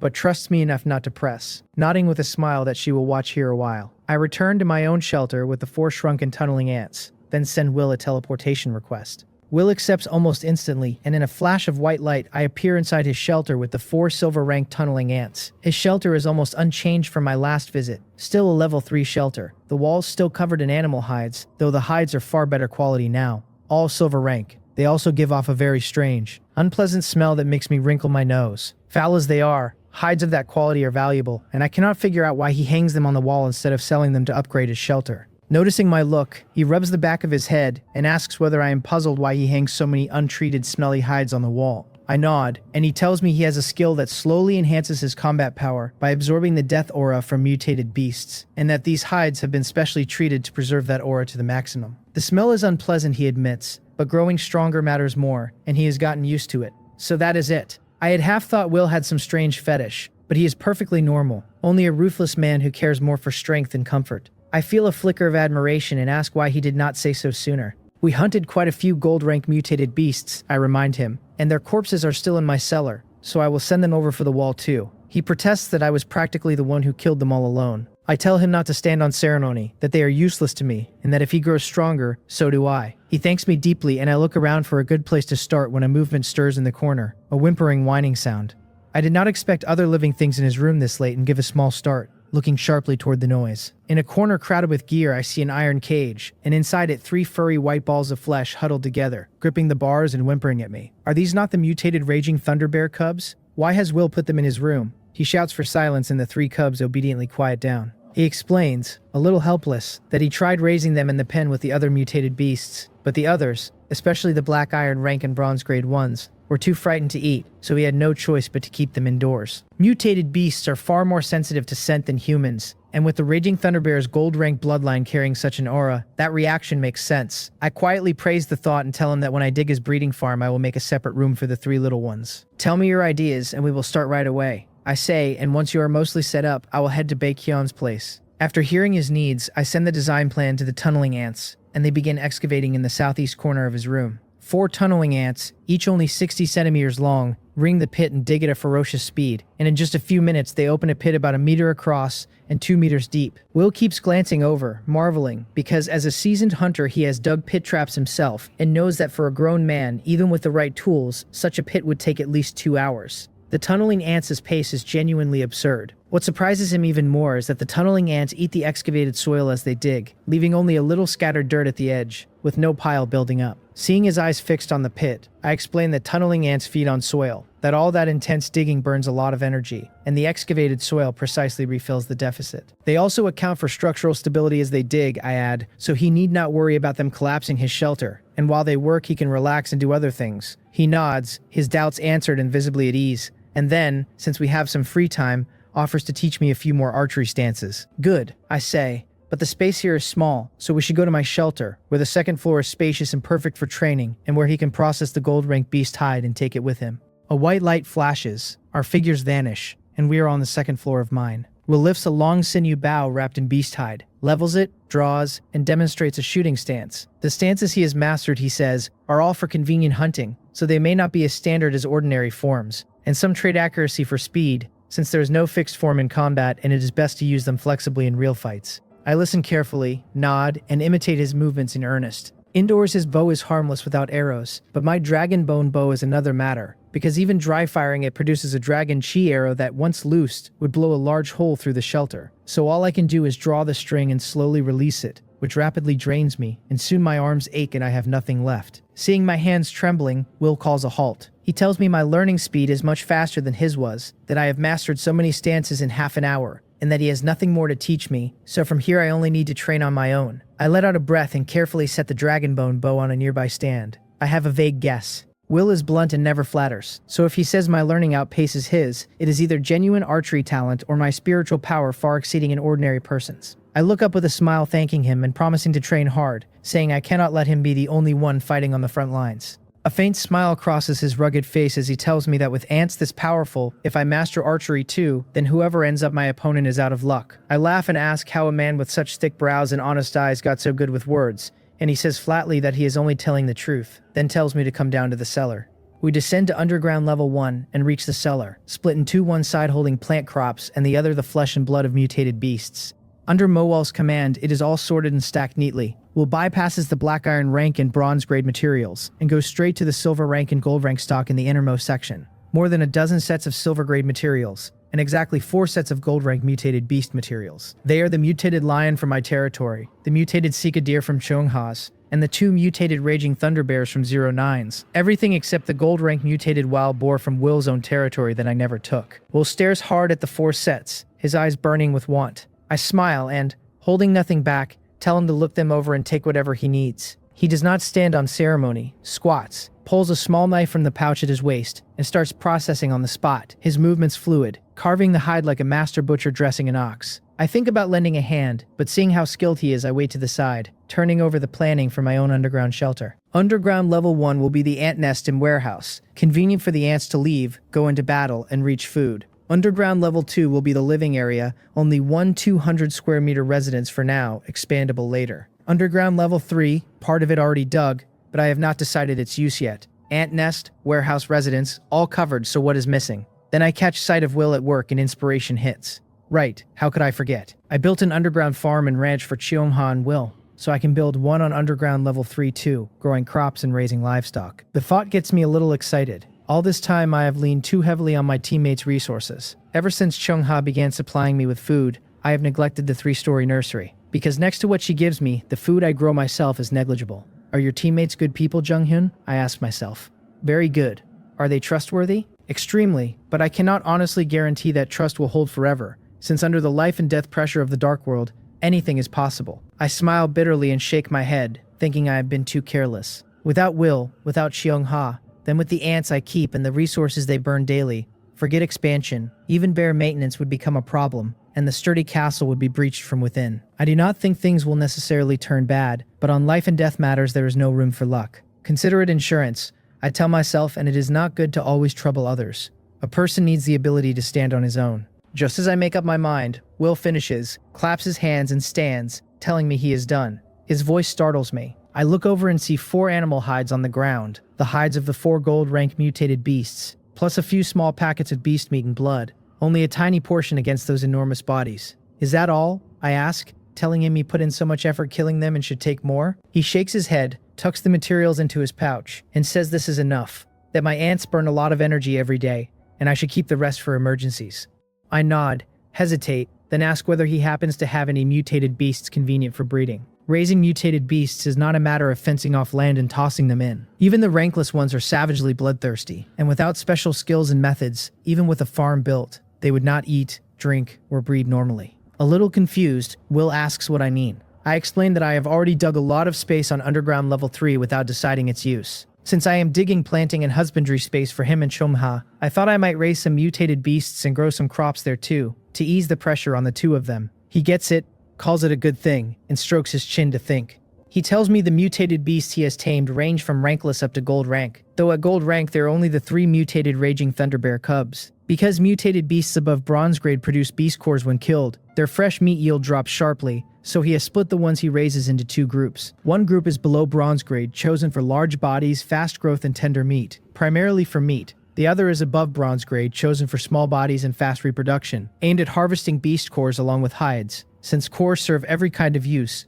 and will surely be hard currency in the Dark World's future. I nod along, thinking that a professional large-scale breeder does think clearly. He recommends that early on I raise a few specific kinds: rankless mutated wild chicken, black iron rank mutated snow pigs, black iron rank mutated yaks, and bronze grade mutated saber-toothed rabbits. I grasp the logic and confirm it back, that the wild chickens, snow pigs, and yaks are for meat, and the saber-toothed rabbits for beast cores. That is right, he says, that the meat of those 3 is delicious and suits human tastes, good for eating or selling, while the saber-toothed rabbits breed very fast, perfect for bronze-grade beast cores. He adds that he did not recommend anything above silver rank, not because he is holding back, but because those cannot be permanently tamed yet, since he has to release blood chi to suppress them once a day. Once he masters permanent taming, he says, he will bring me a few more. I press further, saying I am satisfied but have another idea, and ask whether any meat-producing mutated beast grows meat even faster than those 3. If I insist, he says, there is a black iron rank mutated beast called the mutated turkey, whose meat grows more than twice as fast as an ordinary mutated wild chicken. Its fibers are coarse and its meat very tough, though hard to chew even cooked tender, and he asks whether I really want that kind.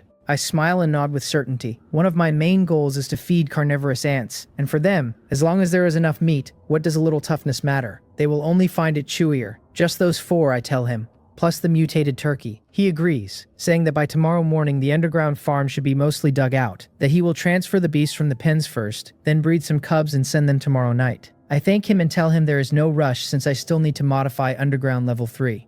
With our plans finalized, Will leaves. I pull out the manual and find Cheongha's icon, thinking that livestock alone does not make an underground farm, that there must be some crops planted too, and wondering whether she has any suitable ones besides multi-year winter wheat. Just as I am about to message her, the manual in my hand chimes, and I see her icon flashing, a message from her. What a coincidence. I click it open, curious, and she says she has suddenly had a new idea, asking whether we can change the design plan again to dig another underground space for planting trees. Planting trees. Is Cheongha trying to make an underground forest? Before I can reply, she continues that wood is a basic resource with many uses, that it can upgrade the shelter, make tools, and even upgrade facilities like the gravity room and simulation room, which need a great deal of wood. After the cold wave arrives, she says it will not be convenient to cut trees, the territory's resources are limited, and wood output across the whole dark world will fall drastically, so even holding other precious resources it will become very hard to trade for enough. To avoid being controlled by others, she argues it is best we plant our own and become self-sufficient. I nod, agreeing the demand for wood is enormous and growing our own is a fine method. Your idea is good, I reply, but if the trees grow too slowly we may as well trade for a large amount before the cold wave hits. My concern is reasonable, since a tree normally takes at least 10 years to mature, and in the dark world we cannot wait a year or even half a year. But she tells me not to worry, that she has had this idea a long time and already developed a fast-growing variety, test planted in her territory, that with suitable soil and her wood element ability a tree can grow to harvestable wood in just 1 week. 1 week for a tree is genuinely fast. As expected, Cheongha is reliable, always carrying a solution when she raises a problem. I reply that it is great, that a forest farm will not interfere with the current build, that once the farmland is dug we can open a deeper space to the side for it. She says she will leave it to me, and with her doubts settled she is about to go when I call her back, telling her I have a favor to ask. What? She says. I want to plant some things in my own underground space too, I tell her, and ask whether there are any suitable varieties for me to grow. She gives a knowing little smile, thinks a moment, then replies that many special crops need her abilities to survive and thrive, but that if I want plants I can easily grow on my own. She recommends a few. One is the multi-year winter wheat she gave me, which through her continued crossbreeding now yields 10% more and grows significantly faster. Another is the plant I gave her,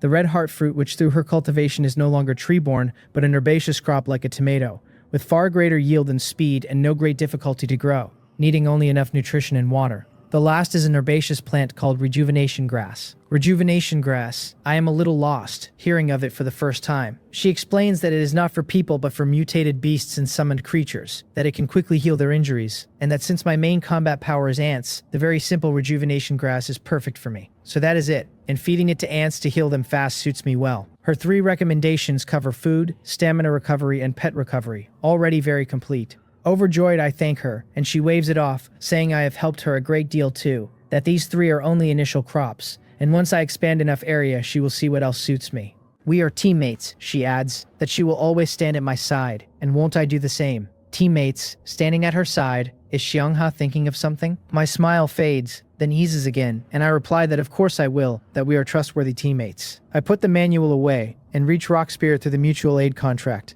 asking how many silver-grade tunneling ants it has cultivated. Master, it answers. On ordinary soil it can cultivate only 1 per hour, and on golden sandy loam about 1 every 10 minutes, but the loam on hand is only enough for 5. Only 1 per hour. Moel's speed cultivating gold-rank black scythe ants is probably no faster. Still, tied to the sheer size of the tunneling ants, I understand the slow pace, since soil holds far less energy than fresh meat, so it is natural for Rock Spirit to be slower raising creatures that large on a diet of dirt. I think it over and decide to fuse another gold rank gene into it. After fusing the gold rank mutated wild boar gene earlier, its growth potential rose to silver rank, so it can now take a second gold rank gene. I had figured 1 gene was enough for now and meant to fuse more after killing a more suitable beast, but no one on the trade channel is selling gold rank mutated beast materials. The cold wave is nearly here, and once it comes most mutated beasts will hibernate, so hunting fresh ones is unrealistic. Forget it. Earlier use, earlier enjoyment. I will not wait. My existing gold rank genes are the mutated Sika deer, the mutated lion, and the mutated raging thunder bear, and the wood attribute mutated cycadere gene should be more compatible with the earth attribute tunneling ants. Without hesitation, I take out the equipment and, well practiced, complete the extraction, fusion, and adaptation. Then a brand new rock spirit stands before me. After fusing the gene, it shows no real change in size, only a pair of emerald green antlers on its head that look rather cute. I cannot work out what they do. Gene fusion generally boosts some passive attribute, size, strength, or a sturdier carapace, and since I can only observe rather than inspect the effect, I ask Rock Spirit outright. It tilts its head, senses a moment, then waves its tentacles and answers that it has figured it out, that the antlers raise wood affinity and strengthen wood element resistance. Tunneling ants with these antlers, it explains, can better understand the traits of plants and tend their growth, and the antlers also broaden the diet, so they can now eat not only soil but wood. I ask, half uncertain, whether it means it can be not only a construction engineer, but moonlight as a gardener. Yes, master, it says. Tunneling ants fused with the mutated cycadere gene can fully care for plants. So that is it. My pupils tighten, excitement playing on my face, because it is like being handed a pillow the moment you feel drowsy. I had just been planning an underground farm, and now I have gardeners to tend the crops, sparing me an enormous amount of effort. It is entirely reasonable, since Rock Spirit was an earth attribute ant to begin with, and after fusing the wood attribute gold gene, it holds affinity for both. An excellent gardener. I check its information again to see whether its growth potential has shifted. Growth potential, silver rank, at 91%, and I read that fusing genes with potential higher than silver rank, using items that raise ant growth potential, or placing ants long-term in suitable environments can all increase it. Its current potential is only silver rank, meaning it can fuse at most 2 genes, so it can no longer raise its potential through fusion. Moal fused 2 gold rank genes back then, and hers immediately reached gold rank, but Rock Spirit's starting potential was far below hers, so it is normal it did not reach that level. Still, it has eaten a lot of golden sandy loam, so its potential should be slowly climbing, only a little short of gold rank, so more loam later should solve it. I stop dwelling on it, stroke Rock Spirit's smooth emerald antlers, and order it to use all the remaining golden sandy loam and focus on cultivating a few silver-grade tunneling ants. Yes, master, it says, and carefully draws the preserved golden sandy loam from a crack in its carapace, holds it in its front legs, and starts eating it in small excited bites. I shake my head with a smile, leave it to cultivate ants in the ant nest, and return to the second floor to practice my archery. I used to read about all sorts of outrageous archery skills in novels, I muse, 9-star consecutive shots, curved arrows, scatter shots, and I wonder whether I will ever get the chance to reproduce them. 50 minutes later, I stop on schedule, wipe away the sweat, and set the dragon bone bow on a nearby rack, shaking my head with a rueful smile. The movements will taut work muscles all over the body, and coupled with the bow's weight, it is an excellent fitness tool. Heading down the stairs, I take a red heart fruit from my pouch and pop it into my mouth, and instantly a warm current flows through my meridians and limbs, quickly relieving the fatigue. By the time I reach the ant nest on underground level 1, my body is nearly recovered. Only a slight soreness left, but something makes me frown. The red heart fruit used to be stronger, the recovery faster and more thorough, and now that it is weakened, I wonder whether it is because my fitness has improved, or because I have built up a resistance. Whatever the reason, it cannot be used indefinitely, and I need alternatives before its effect drops to its floor. Forget it. Let Xiongha worry about it. She is the plant expert. I send her the situation, then send Rock Spirit instructions, asking whether it has finished cultivating 5 silver-grade tunneling ants. Yes, master, it answers that it used up all the loam I bestowed and cultivated 5 silver-grade tunneling ants in 50 minutes. Good, I say. Have them come to me and keep cultivating, but since there is no golden sandy loam for now, it will have to make do with ordinary soil on underground level 3. It is all right, master, it replies. It does not know why, but it thinks ordinary soil tastes very good too. I feel a stab of guilt. The reason it finds ordinary soil so good would not be because it once ate so much black rot soil that it left a psychological scar, would it? It had no intelligence or memory back then, but having eaten so much continuously, from rankless to black iron rank and on to bronze grade, that taste may well be etched into its genes. In the future, I have to get it some high-quality soil and properly make it up. I look over the 5 silver-grade tunneling ants it cultivated after fusing the gene. Each also carries a pair of emerald green antlers, but not small and cute like Rock Spirit's, instead larger and more ferocious. These 5, it seems, are the versatile talents who can serve as both gardeners and construction workers. I nod, satisfied, thinking there are still plenty of mutated cycadere genes left, so I will fuse the gene into the 4 silver-grade tunneling ants, working with Will later. First though, let us head to Baekhyun's for the construction, since I promised him and it will not take much time anyway. I message Baekhyun that I am free now and will handle the toilet I promised. He must be chatting furiously with his own manual, because the instant I send it his reply lands. He wails that he has finally waited for me, that it is a good thing he did not give up. He thinks he ate too much hot pot and his stomach hurts, and to wait for the toilet he has been holding it in until now, and it is an emergency. Hurry. My mouth twitches. His stomach hurts so terribly, yet he can fire back that fast? I do not believe you for a second, but I am used to his playful streak, so I shake my head and send a teleportation request, telling him to hold on,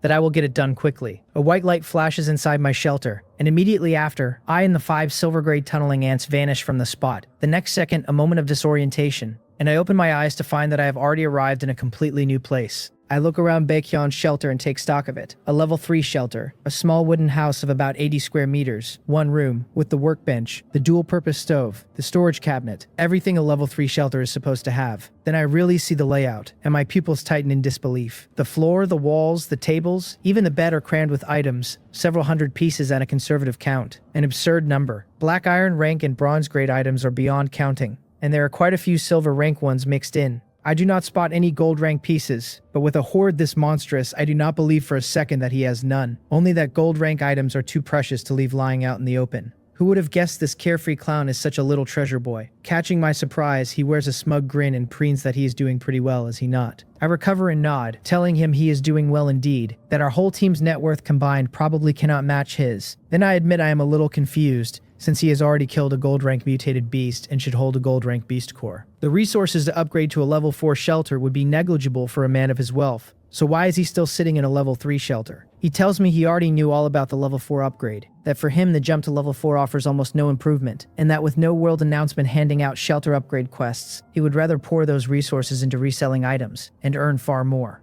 So that is his reasoning, and it holds up. Still, I ask whether a person can really turn a few days of reselling into hundreds of items. Under my suspicious gaze, he scratches the back of his head awkwardly and says that 99% of the hoard is his own effort and only a tiny bit is family support. In other words, he is leaning entirely on his father, dressed up to sound heroic. I go quiet for a moment, then point out that he does not seem to be his family's primary cultivation target. So how do they hand him this many resources? And that his Bake family must be very powerful. He gives a wry smile and tells me I have it wrong, that these items are already a large slice of what the family has collected, and that they entrusted them to him because his market instincts are sharp. He is, in short, the financial manager for the Bake family. Even so, I press, to entrust one person with so much at once, his family must trust him enormously. I remind him this is not Blue Star but the Dark World, where a clan's grip on any individual is weak, and wealth moves hearts, so are they truly not afraid he will abscond with the funds. He tells me it is not that simple, that they signed a mutual aid contract, and with the contract binding him he could not run off with a single coin even if he wanted to. That makes sense. The Dark World is thick with mutual aid contracts of every kind. Then I ask whether the family is not afraid he dies in battle, since even under a contract, if he dies, all these items go to waste. He pulls a funny offended face and asks what kind of talk that is, whether I am looking down on him that clearly I know nothing about his strength. I am taken aback, because it is true, I never learned much about his combat power. When Shangha recruited him, she only mentioned his information and trading talents, and at the time those were exactly what I valued, so I never pressed for details on how well he fights. But a man who can solo a gold-rank mutated beast might well be stronger than I am. Seeing my silence, he tells me he has an ability he considers his core, the main wellspring of his combat power, and its effect is simple, that the more items he owns, and the higher their rarity, the stronger he becomes. It is precisely why he is willing to play financial manager for the family, otherwise he would never let them rein him in. The more items, the stronger. I raise an eyebrow, my mind jumping straight to an old legend from Blue Star. A king of heroes said to command an endless vault of treasures he could rain down as weapons. Who could have guessed this lazy-looking joker holds such a high-class, powerful gift? It is nothing but good news that he is a strong member of our team. I look at his proud face and smile, telling him, fine, I know he is impressive, and that we should fight side by side sometime. And he laughs and promises we absolutely will. Then he tells me to pick a spot and he will let me build his toilet, and I point out that with items packed into every inch there is hardly space left, and ask whether he really wants one built. Of course, he says, space is like water in a sponge, you can always wring more out. He walks to the southwest corner, lifts his right hand, and a sapphire ring on his finger flashes, and in an instant every item stacked on the ground there simply vanishes. My eyelids twitch with envy, because that corner had held quite a few bulky pieces a moment ago, all swallowed just like that. The storage space of that ring must be staggeringly vast. It really does seem he is sitting on a mountain of good things. He tells me this spot will do, and thanks me for the trouble, and I ask what style he wants. He wonders whether it can be customized, and I tell him it can. Just name his requirements, but he waves it off, saying the one in my shelter is plenty good and he wants the same. I ask whether he prepared all the materials I told him to gather. A toilet counts as a small indoor facility, and it needs hard construction materials, cement, bricks, waterproof floor tiles plus the water heater 09 manufactures. The tunneling ants can only build, they cannot conjure materials from thin air. Fortunately, he came prepared, and he immediately pulls the full set of materials from his storage ring and lays them out on a clear patch nearby. I look them over, nod, transmit the structure of my own shelter's toilet to the tunneling ants, and give the order. The next second, 5 silver-grade tunneling ants with antlers all crawl over, ring the corner, and start working their tool-like forelegs up and down. Mud flies everywhere, and the toilet takes shape at a visible pace while he stands nearby, stunned. At this rate, the whole thing will be finished before he can blink. Half an hour later, he stares at the brand new, fully working toilet and, tears welling, throws his arms around my thigh. He blubbers that I am truly his brother, that I have solved a problem tormenting him for days, that he never has to freeze again and can even take a hot shower. Is it really that dramatic? It is only a toilet. I twitch my lips speechless and wrench my leg free, telling him it is a small favor and that if he ever has another project, he should just come to me. Then he suddenly clutches his stomach, squeezes his legs together, doubles over, his whole face contorting. He gasps that looking at this toilet has him a little too excited, that his stomach is stirring, that time is short so he will not see me off. And here is a small gift he prepared. Before he can even finish, he shoves something into my hand and bolts into the newly built toilet, slamming the door behind him. That urgent, from inside come noises that make my expression collapse. This kid making such a racket in front of company. Before the smell can spread, I hold my breath, gather the 5 silver-grade tunneling ants, and teleport straight home. Back at the shelter, I let out a long breath and my lungs feel much clearer. Then I notice the thing still in my hand, and looking down I remember it is the gift he pressed on me. Building his toilet was already a settled arrangement, and I never meant to take payment. I only meant to refuse. But he dove into that toilet before I could get a word out, so I ended up carrying his gift home in my rush. Well, since it happened, I might as well see what it is first, and if it truly does not suit me, I can give it back to him later. A golden light flashes in my right eye as I study the purple bead in my palm, about the size of a ping pong ball. The panel tells me it is a silver rank voice modification bead that fed to a creature. It reshapes the vocal organs and lets the creature master the corresponding language. Reshape vocal organs. Master language. I raise an eyebrow. He gave it to me on purpose, so he must have thought it useful. It could work on me or on the ants, but I can already speak with the ants, so its point must be to let them master human language and talk to humans without a barrier. That has to be it. Even though I converse freely with the ants, it is only through the species contract, and no one else can speak with my ants. That means for jobs like building for Will and the others, I have to stand there in person as a human translator, and that is a hassle. If the ants could speak human language, everything would get far smoother. So I no longer plan to return the bead, and I decide to compensate him for it later. If I gave the voice modification bead to a queen ant, I wonder whether the ants she then cultivates would inherit the ability too. And if so, the bead's value would be enormous. Either way, it is going to a queen. I think it over and settle on Mowol, because although Rock Spirit is a construction master and would suit it well, it is more cost-effective to hand a combat leader like Mowol the gift, since in the Dark World everything still bows to combat power. Mowol is off leading construction in Shangha's territory right now, so I am in no rush and simply set the bead aside. I send the 5 silver-grade tunneling ants down to underground level 3 to start digging the underground farm, and I head to the 2nd floor to practice archery. As I draw the dragon bone bow, I turn tomorrow over in my head. It is the last day before the cold snap. My shelter just hit level 4, so the territory should have swollen wide with fresh resources, and the whole army must go out to harvest everything worth taking. The gravity room and simulation room have to be built too, because through the month-long cold snap, those 2 training facilities will see heavy use. The upgrade materials are already settled as a crowd-funded effort, which still works out in my favor, but I cannot shamelessly beg for the initial construction resources, so those 2 facilities must be up by tomorrow. Only, where do I put them?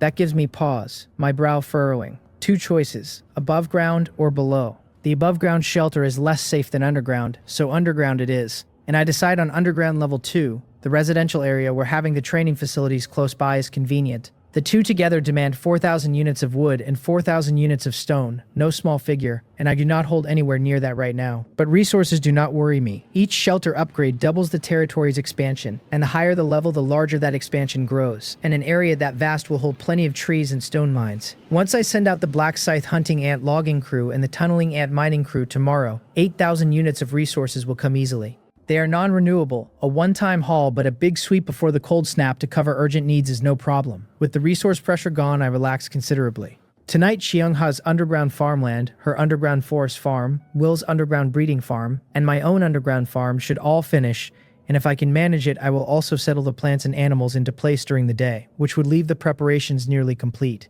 Still, one doubt lingers. Right now, the survivors across the whole Dark World are sharply split, the strong staying strong while the weak cannot even scrape together enough to eat. Will the cold snap really run a full month and bury all those weaklings? Or will something else shift, since there has been no world announcement for such a long time? I cannot puzzle it out, so I shake my head, stop chasing it, and sink back into training. And when I have practiced enough, I eat a red heart fruit, lie down in my warm bed, and drift into sleep. I do not know how long I have slept when my eyes snap open. I check the time, and thanks to my precise internal clock, the timing is spot on. Less than 5 minutes left until the night ends. I rub my eyes and get up fast, sending messages to Chung-ha and Will asking after the progress of their underground spaces. Neither slept in, and both reply one after another. Will tells me his underground farm is already built, more than 10 times the size of his old animal pen, with several independent breeding rooms dug besides. He says my answer's simply too strong, that he had thought they might carve out 2 or 3 times the pen's area in one night, then watch them fill enough space and instantly balloon into 6-meter behemoths that raise their efficiency more than tenfold.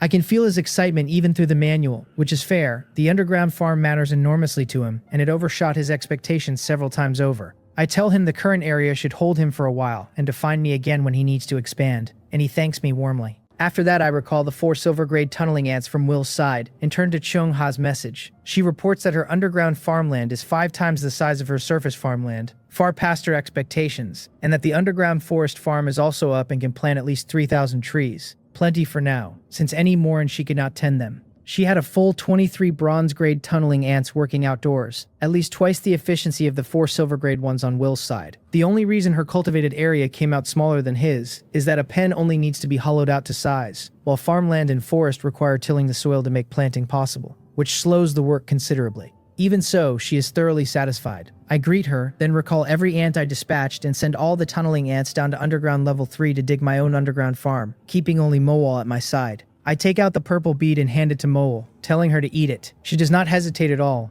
rises onto her hind legs, takes the ping-pong-sized bead in her 2 front legs, and swallows it whole. Soon it hits her. She clamps her front legs hard over her head, letting out pain sounds, twisting and rolling wildly across the ground, and the whole ordeal drags on for 2 full minutes while I watch, anxious. Then she slowly goes still. I had already worked out from the usage method that this voice modification bead reshapes human vocal organs, and seeing her return to normal, I ask her tentatively to try saying something. A very tender voice comes from her mouth, halting and choked, calling me master, her newly reshaped vocal organs not yet broken in. I am overjoyed because what she just spoke was human language, and I tell her well done and contentedly stroke her smooth little head.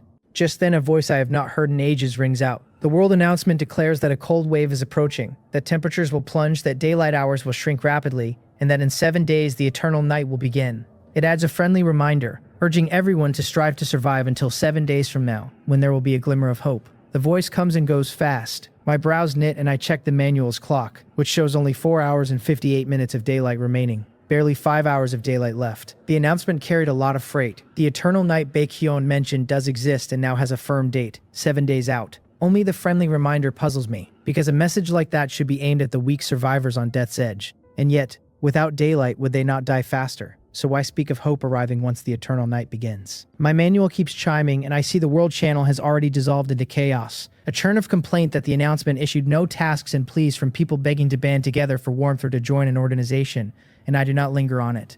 I switch to the Friends channel, where Chung-ha and a few others have written asking my read on the announcement. I answer each of them, telling them to hold to the original plan, and leave the information side to Baekhyun, since with all his sources, if even he has nothing solid, there is no use in the rest of us guessing blindly.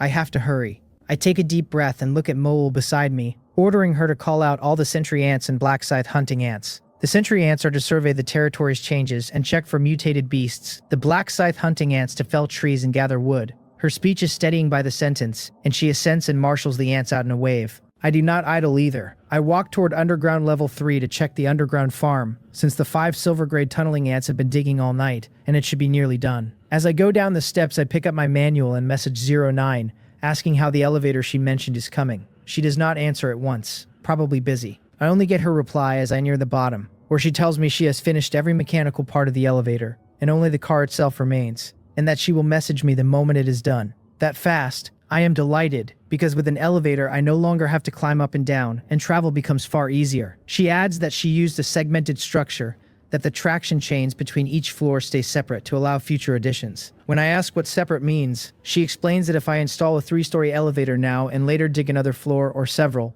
I only need to add more traction chains to extend it downward. No need to reinstall the whole thing. So that is it. I understand it once and it saves both time and materials. A permanent solution. I thank her and she tells me not to bother, only to make time tonight to dig out the underground laboratory for her, which I agree to. I put the manual away, already down on underground level 3, but there are no lights installed here and the space is too dim to make out the project's progress. I frown and figure I will fetch a desk lamp from underground level 2 as a stopgap. Just then Mowal messages me that there is a situation, that at the edge of the territory the sentry ants have discovered a shelter. A shelter. I stare thinking I misheard and ask her again what she just said she found. She tells me a shelter, that to be precise it is a level 1 shelter. I confirm it with her once more before I finally believe I am not hallucinating. The cold current only just arrived. I have not even digested that news, and already another twist lands. My brow furrows and every scrap of interest in the underground farm evaporates as I hurry back up the stairs, because finding a shelter inside my own territory carries an enormous weight of implication. Back when this was a level 3 shelter, I combed the whole territory and never saw any shelter, and a shelter cannot fall out of the sky, so it must have surfaced only after the level 4 upgrade widened the territory, meaning it was always there. Luckily it is only level 1, so there should be little danger. I tell Mowal to send a flashing black scythe hunting ant to pick me up. Although the flashing black scythe hunting ant is only a silver rank creature, its performance is superb. More to the point, its body differs from a regular black scythe hunting ant, with a groove down its back that makes for a far more comfortable ride. So even holding a gold rank black scythe ant, I still prefer this one. I reach the first floor, and the instant I step out the main door, a black shadow comes racing across the distance and halts before me in the blink of an eye, exactly the flashing black scythe hunting ant. I pat the frolicking creature and climb on, telling it to take me to where the shelter was found. It bolts off, and despite the speed I barely feel a jolt. An arc of carapace rising in front of me like a deflector, so the rushing wind never touches me. The ride excellent. While we travel, I gather a great deal more from Mowal through the species contract. First, the sentry ants have thoroughly scouted the level 4 shelter's territory. Centered on the shelter, a radius of 5,000 meters is free of black mist erosion during the day, all of it my territory, reaching 78.5 square kilometers, more than 6 times the area of a level 3 shelter. And that unknown shelter sits to the southeast, roughly 4,500 meters off. That drops me into deep thought, because only 4,500 meters between two shelters is far closer than I imagined, since I had assumed they would sit at least 10,000 meters apart, or further. If shelters really are this close, why has no one heard of people meeting? No, that is not right. A level 3 shelter has a radius of 2,000 meters, and if the shortest distance between two shelters is 4,500 meters, then even two level 3 shelters would leave their nearest edges 500 meters apart, impossible to meet. Only when one reaches level 4 would discovering another shelter become possible. Across the whole dark world, very few survivors currently hold a level 4 shelter, and a survivor of that caliber, even making such a discovery, would hardly broadcast it on the world channel. Just then I feel the flashing black scythe hunting ant gradually slow, and I look up ahead to see a thatched hut only a few square meters across, made entirely of thatch standing dead ahead, more an outhouse than a house. A trance takes me for a moment, as if I had been thrown back to my first day in the dark world, alone and uneasy, huddled and warming myself in a thatched hut. But now I not only stand on my own, I have a reliable team and several equally powerful teammates. I shake it off and keep watching. The whole hut shows no sign of life, ringed by sentry ants and several black scythe hunting ants, and still nothing stirs. Sticking to caution, I do not go forward myself but wave a hand and order several black scythe hunting ants to break down the door. They slash at the thatched door curtain with their sharp scythe-like mandibles, and the fragile thing shatters and scatters, opening a large hole. I pat the mount, shift to a good angle, and look through the gap, and the interior is clear at a glance. Inside there is a burnt-out campfire, a broken stone axe chipped with many nicks, and a black manual the size of a notebook. Nothing else. I order a black scythe hunting ant to bring the stone axe and the manual over, and soon one crawls in, picks up both with its front legs, and hands them to me. I take up the stone axe first and raise an eyebrow, because this unranked stone axe is an old friend, the very first tool I met after arriving in the dark world.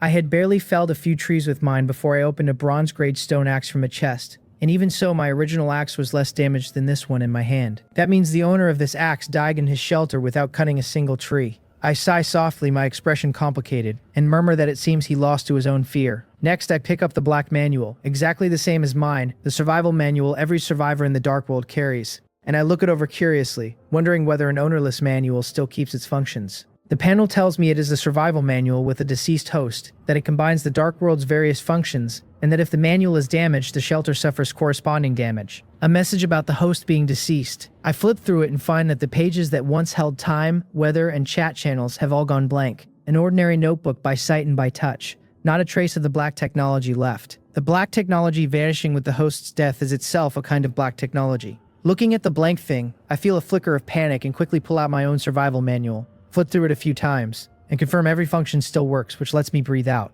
It gave me a fright, but it seems only manuals whose hosts have died lose their functions. Just then my manual and the blank one accidentally touch, and a sudden change erupts. The blank manual seems to ignite, burning into pieces of black embers, and those embers are slowly drawn into my own manual. The turn of events leaves me at a loss. The survival manual is far too important to me, and whether this change is good or bad I do not dare interfere, so I can only watch as mine drinks in the embers of the ownerless manual, a process that lasts about half a minute. The instant it ends I inspect my manual carefully, and what first catches me is the cover. The survival manual always had a blank, pure black leather cover, but now a silver line has appeared on it. I touch the line, which looks laid on like gilding, and mutter to myself, wondering whether absorbing a whole manual really only yielded this one silver line, whether it is part of some larger pattern given its placement and direction.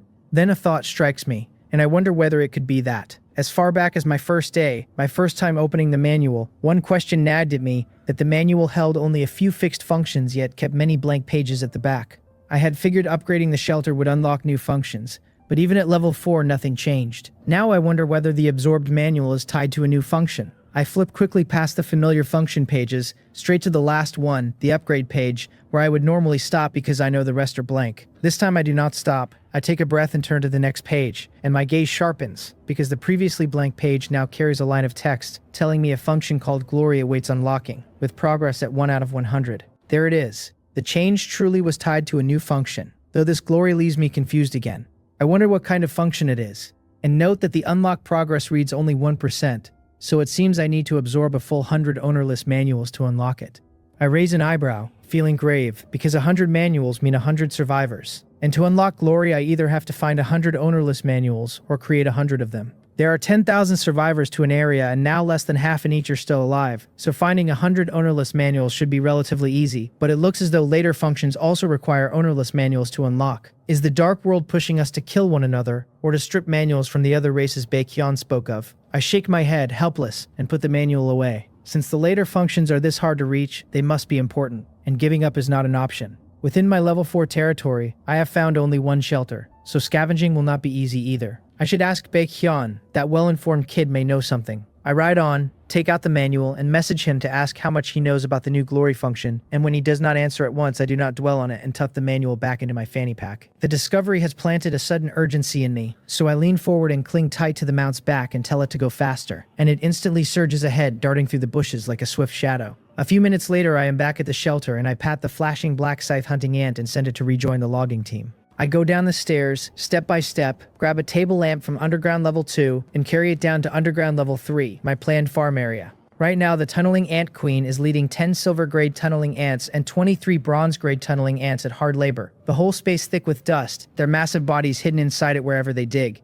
I walk around with the lamp, barely able to pick out the scene. The farm area centers on the stairs and spreads east and west, farmland to the east, a breeding area to the west. The farmland already runs about 5,000 square meters, half the size of Chungha's underground farmland, and the breeding area runs 10,000 square meters, about half of Will's. Underground work has two main challenges: hollowing out a large space, the most grueling part, and stabilizing the ceiling to keep it from collapsing, while opening farmland and breeding sections inside the cleared space afterwards is easy. The current size is already fully enough for me. I nod, satisfied, and leave the dusty level. Back on the first floor I sit in a chair and turn over the problems I just spotted in the farm area.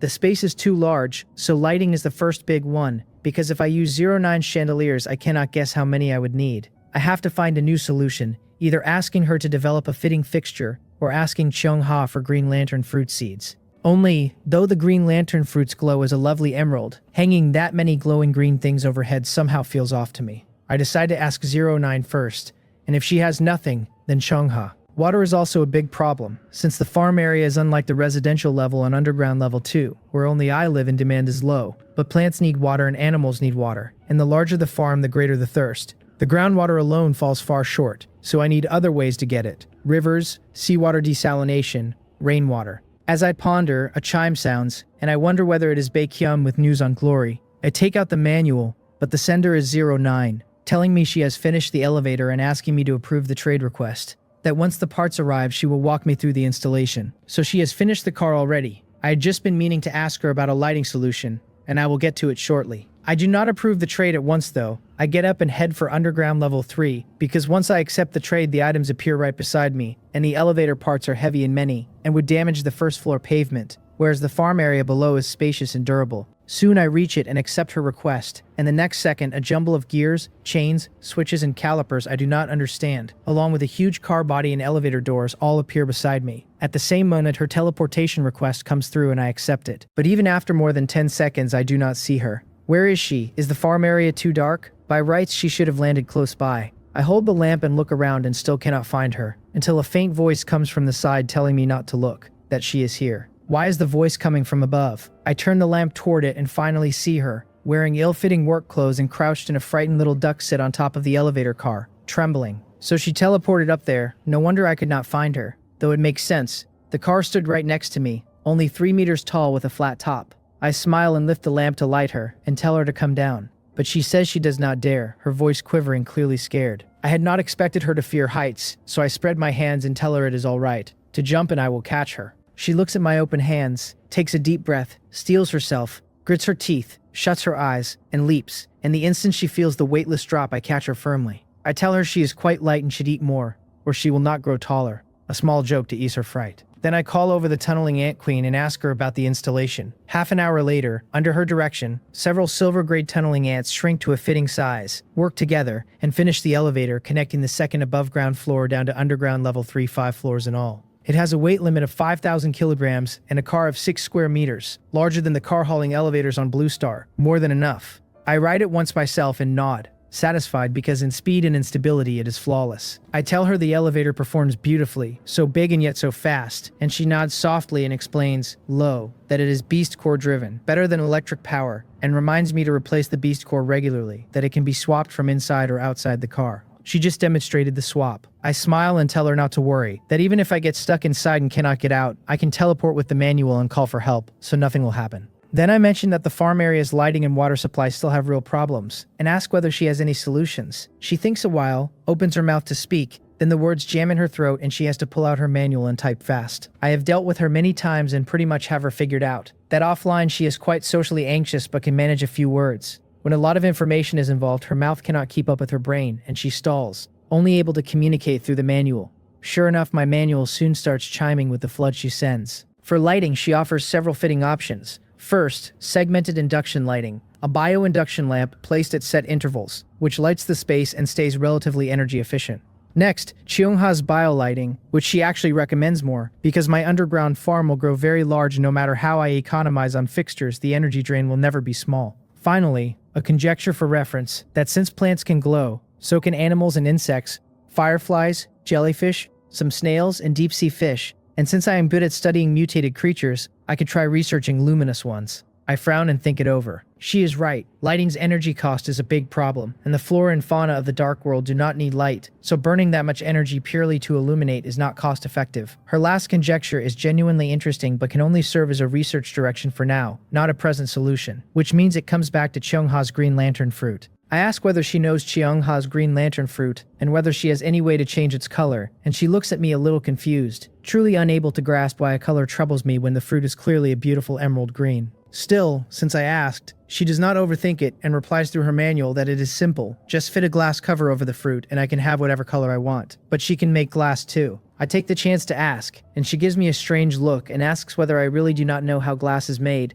that it should be very basic knowledge. Seeing my bewildered face, she wears a helpless expression, picks up her manual, and types that never mind, she will handle it. Should I know this, it is hardly conventional knowledge. Feeling looked down upon, I am a touch embarrassed, but the green glow overhead worry is easily solved, which lifts a real weight off me, so I go on to another question I care about, and ask how to resolve the water source. She types rapidly again, that this too is easy, that she will install a few devices to collect groundwater and surface rain and snow. She adds that Cheongha seems to have a kind of tree that stores a great deal of water, so I should ask her for saplings and plant more. Cheongha has such good stuff, I will get some from her later. I am delighted, both my major problems solved, and I feel far lighter and very grateful to her. After hesitating, I still say thank you, then add, oh right, and ask that if I gave her the gene manipulator, how long it would take her to fully understand its principles. She is stunned, Then a blush spreads over her face, and no longer stammering, she exclaims in surprise that 2 days at most and she can research it fully. As if afraid I will not trust her, she adds that after binding the mechanical heart, her grasp of machinery improved further.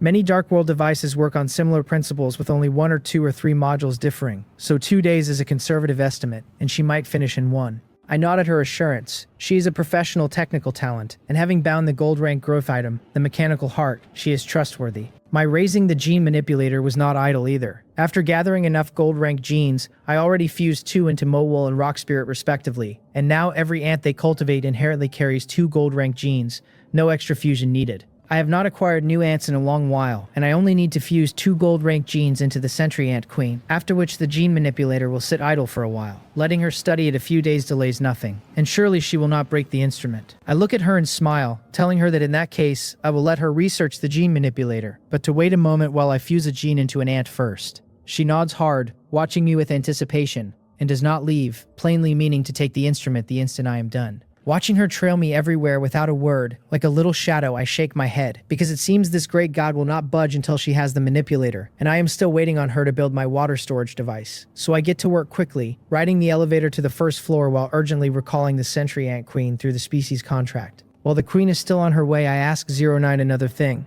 that I remember the mechanical heart can grant life and intelligence to mechanical beings. So why have I never seen her use it? She shakes her head gently and says it is not that easy, that the mechanical heart must be fused into a mechanical creation, and the alloy material's quality must be high enough, conditions not yet met. So many prerequisites. I feel a little let down, having half expected her to soon build mechanical life forms out of legend, giant transforming machines and their kind. But it seems I was overreaching. The 2 of us take the elevator to the first floor just as the Sentry Ant Queen arrives, wearing her black helmet like a soldier's, and I feel a small pang. I have paid the sentry ants a little less attention lately, since for combat there are the black scythe hunting ants under Mowol, and for logistics and engineering there is Rock Spirit's tunneling ant crew. My territory itself is not large, so a single deployment of sentry ants scouts most of it, after which they can only watch from the sidelines, useless for combat or building. But that does not mean the sentry ants are useless. The small territory is my problem, not theirs, and if my territory were large enough, their role would be crucial. Once she fuses the gold gene, the Sentry Ant Queen's potential reaches silver rank, and she gains at least some intelligence, and serving as an overseer would suit her well. I take out the gene manipulator and think for a moment. I now hold 4 types of gold rank genes, and which 2 should go into the Sentry Ant Queen. The Sentry Ant's main function is reconnaissance, and the larger the body the worse for concealment. So the mutated wild boar gene and the mutated lion gene, both of which would swell the body, are out, leaving only the mutated cycadere gene and the mutated raging thunderbear gene as options. By logic I should fuse both, but I do not. The Sentry Ant's initial potential is still too low, and even 2 gold rank genes will not push it past gold rank, while the mutated Raging Thunderbear gene is clearly combat-oriented and ill-suited to a Sentry Ant. For now I will fuse only the mutated Cycadere gene, and her next gene should ideally grant flight. Decision made, I act at once, take a bottle of mutated Cycadere blood, extract the gene fragment and fuse it into her body, and she immediately enters mutation. Sentry ants are herbivorous, so I feed her a few red heart fruits to replenish her energy. Then, without waiting for her mutation to finish, I hand the gene manipulator to 09, who has been watching eagerly behind me, telling her here it is, to be careful because it is very precious, and not to forget my water storage device. She says do not worry, nods hard, takes the manipulator and vanishes from my shelter on the spot. Did she even hear me? By her manner, she will surely start dismantling the manipulator the moment she is home,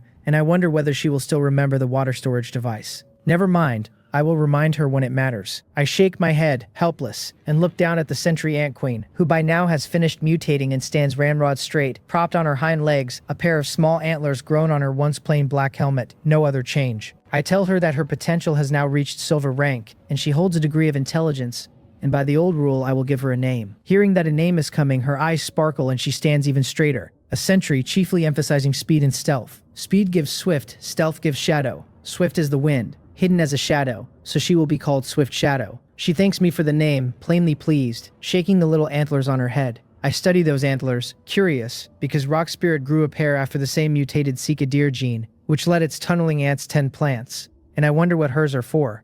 I ask whether the gene granted her any new ability, and she answers that the Cycadere gene has raised her affinity for plants, letting her mimic plant scents and forms. Mimicking plant scents and forms, plant mimicry, is a tremendous boost for a sentry ant. It seems the abilities gained from the same gene also depend on the type of ant and are not identical across the board. Just then my manual rings again.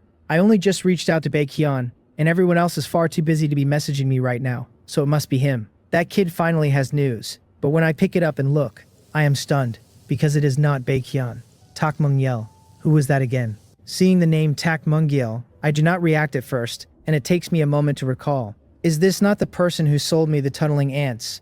Even though I gave him a great deal of resources back then, the tunneling ants were worth hundreds, if not thousands of times more, practically a cornerstone. He is looking for me now. Could it be he has found new ants again? Excitement flares in me and I quickly read his message, which asks whether I still buy ants. As I hoped, new ants. I tamp down my excitement and reply that I do, but they must be a new species and have a queen. What I do not know is that on his end, Tak Mungyol is even more nervous than I am, on the very edge of death, and if not for the resources I gave him, he would not have survived until now. The cold wave hits tonight, and never mind a month, he does not even have the confidence to last the 7 days the world announcement named. He finally found another type of ant and could only hope I would trade with him as before. Now that my affirmative reply lands, his heart lodged in his throat slowly settles back into his chest, and he answers quickly that he would never dare fool me, that he understands the rules and it is definitely a brand new species. Good, I say, send me the information so I can look. He does not dare delay and immediately forwards it. The panel reads Light Healing Ant Queen at Black Iron rank, an ant that emits light, and the light carries healing power. When I see the information on this ant called the Light Healing Ant, I cannot stay calm, my pupils snapping tight. This species actually starts at Black Iron rank. My current 3 types of ants, no matter what rank they later evolved or mutated to, all began at no rank, so from the starting rank alone, this Light Healing Ant is far from simple. And though the details are sparse, a glance says its ability ties to healing, and healing is an extremely rare and useful power in the dark world, and one of my current weaknesses. I absolutely have to acquire this ant no matter the cost. I tell him to name his price, that I want it. My calm reply is like long-awaited rain to him. He quickly answers that 7 days worth of food and firewood would be enough, that the world announcement promised a glimmer of hope for those who last 7 days, and he would be glad just to reach that day. Reading it, I can hardly believe my eyes. This guy is too honest, asking for so little. Anyone who has survived in the dark world this long and stayed this honest is rare, and no wonder he is doing so badly, since every time we talk he seems on the verge of not surviving. I shake my head, unwilling to take advantage of him, and offer instead 500 units of wood, 100 pounds of wheat, and 10 pounds of Black Iron rank fresh meat, telling him that conserved carefully it should last a month. On his end, he can hardly believe it and replies, trembling, that it is surely too much. The resources are indeed a lot for him, but for me they are not even enough to cultivate a single gold rank ant, so it is barely anything. It was precisely my earlier kindness in our trade that carried him to today, to the moment he found the light healing ants. Cast a seed carelessly and it may still bear sweet fruit. This time I certainly will not be stingy over so small an amount, and I tell him not to worry, that it is worth the price, that we should trade first and then I will ask him a question. He thanks me eagerly and swears he will tell me everything he knows. I initiate the trade, put up the promised resources, and it completes quickly, and I receive 1 transparent glass bottle holding more than 20 pure white ants giving off a faint glow, the light healing ants. My heart pounds fast as I find the light healing ant queen and my left eye flashes with purple light, taming instantly complete. The panel reads Light Healing Ant Queen, Black Iron rank, a proliferative type with silver rank potential, and the ability Rapid Proliferation. Current mutation evolution success rate at 37%. It says absorbing light or light attribute materials raises that rate, that she is highly likely to evolve into a proliferative type with a very small chance of mutating into others. The information seems unremarkable, and her potential, like the black scythe hunting ants at first, is only silver rank. But I know that even among silver ranks there are differences, and a creature that starts at Black Iron rank surely holds potential far closer to gold rank than the black scythe hunting ant did. My right eye flashes gold as I look again, and the finer reading shows her potential at silver rank, 53%. There it is, which means she needs to fuse only 1 gold rank gene to lift her potential to gold rank, plainly much stronger than the other 3 types. I nod, satisfied, then look at the ordinary light healing ants, reading them as Black Iron rank healing types. Silver rank potential at 67%, with the ability Light Healing, releasing light to heal injuries, and the effect of multiple ant stacks. Their mutation evolution rate sits at 51%, likely to evolve into a healing type with a very small chance of others. They are indeed healing type ants with a very practical skill in hand from the start, and their evolution rate has already passed 50%, so they can soon attempt to evolve. What leaves me a bit conflicted is that light healing ants apparently feed on light, and in a few days the dark world enters perpetual night with the sun, the greatest light source, off duty, so I do not know where I will find light for them afterward. I do not delay. I immediately open the door and let the light healing ant queen and her ants bask in the sun, drinking in as much as they can. Then I message Tak Mungyel, saying that finding ants repeatedly should not be coincidence, and asking whether he has any theories or discoveries about the ants of the dark world. I have long wondered why creatures common on Earth are rarer than giant pandas here, since I have only 4 types of ants in total and 2 of them came from him. He tells me I have asked exactly the right person, that he does have some research on ants. It is like this, he says, that when he first came to the Dark World he gained an ability called insect affinity from a treasure chest, whose effect is to greatly increase his attraction to insects. That's strong. Xiongha seems to hold an ability called plant affinity. Both are affinity abilities, so why the enormous gap in how they have fared? Just as the doubt rises, he sends more. That attraction alone is useless, that he does not know how to tame them. Since gaining the ability he has not had a single peaceful night, feeling every day as if ants are crawling on him, only to find that ants really are crawling on him. I cannot help picturing a heap of ants deciding this brother smells so good and climbing onto him day and night, one after another, and a boundless sympathy for him wells up. By rights his skill is quite strong, but it never formed a system, so it is not only useless but carries heavy side effects, and constantly harassed by ants, unable to sleep. Where would he find the energy to explore? A vicious cycle. Then a doubt occurs to me. He said ants crawl on him every day, so how did he only find 2 types? An insect affinity should not be limited to ants, so I wonder whether he met other insects besides. I do not dwell and message him to ask. He is honest and hides nothing, saying that ants really do crawl on him daily, but only tunneling ants, probably because a tunneling ant's nest sits right beneath his shelter, and tunneling ants are far too good at digging, so they keep pestering him. His shelter cannot move, so he can only silently endure it, and these past days he has not slept a wink and is already suffering nervous exhaustion. This kid carries some bad luck. I am a bit speechless and silently mourn for him. 3 seconds, then ask whether he met any other insects. He says no, not even other insects, and even among ants, only tunneling ants are relatively common. The reason he could discover the light healing ants was that he upgraded to a level 3 shelter and ventured out around his territory, which lured them out, and beyond that he has found nothing. By his analysis, this may tie to some characteristic of the Dark World. Characteristics? I ask, my interest caught, sitting up a little to read what he sends. He confirms it, saying he was observing ants in his shelter when he made a discovery, that compared to animals and plants, ants seem to have a harder time withstanding the Dark World's black fog erosion. Of his 2 types, the tunneling ants sit under his shelter and should be protected by it, while the light healing ants seem to hold a certain resistance to dark erosion themselves, which let them survive in the wild until he found them. I nod in agreement, because his explanation is quite interesting. I once sent sentry ants to explore the black fog, and they exploded and died one by one as they absorbed it. I had thought at the time that daytime black fog affected all creatures the same way, but now it seems it does the most damage to insects. For beasts, the black fog at most drives them mad and mutates them, not straight to exploding and dying, and plants are almost untouched by it. And I wonder why the Dark World is so targeted toward insect-type creatures. The reason no insects but ants can be seen is probably that ants already hold the strongest resistance to the black fog among all insects, and even so they can only survive under special conditions. Of my 4 types, the black scythe hunting ants crawled out on their own while I was eating a baguette inside the shelter. Their situation much like the tunneling ants he mentioned, both protected by a shelter and spared the erosion. The sentry ants were discovered by Qiongha, whose world tree can isolate an area of territory from the black fog, which is how they survived, and the light healing ants are simply naturally gifted, able to resist the black fog directly. So the long-standing question of why there are so few ants in the Dark World is now largely clarified, and knowing this trait I can use it as a starting point to find new ants. I nod and message him that I am very satisfied with his information, and that in return I will give him something to ease some of his troubles. I send him a trade request and place 2 animal hides and a bronze-grade black scythe hunting ant on the bar. The cold wave is nearly here, I tell him, and food alone is not enough. Warmth is a problem too, so these 2 hides should help. As for the bronze-grade ant, it can deter lower-grade ants, and since he cannot afford higher grades, the bronze grade is just right, so he should sleep well tonight. I add that I have set its commands that he can simply order it to dig, fight, or stop, and with his insect affinity simple commands should be no trouble. On his end, he first means to refuse, but what I gave strikes his pain points and is too tempting. Heaven knows how long since he last slept well. The hand about to type a refusal slowly draws back, touches the manual again, and the message becomes a tearful thank you. You are welcome, I say. It was only a small favor. Do not die, live well, and I hope we meet one day. Although his insect affinity has a broader scope than my species contract, in effect it is a lower tier of it, and should complement my abilities, so if we truly met, it would still be useful. As things stand, meeting would be extremely difficult, since items like the mutual aid contract that allow free teleportation are too rare, let alone that we are not in the same area. I close the chat and sigh softly. I could have exchanged for the light healing ants with fewer resources. Could have withheld the hides, could have withheld the black scythe hunting ant. No matter how I gloss it with benefits or investment, I cannot deceive myself. I softened.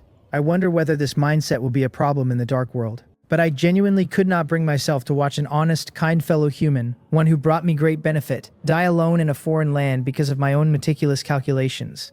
A clear conscience. As long as my conscience is clear, that is enough. I, Jang Hyun, have the ability to hold to my original intention and the ability to bear the cost of keeping a shred of humanity. I am human, not a beast.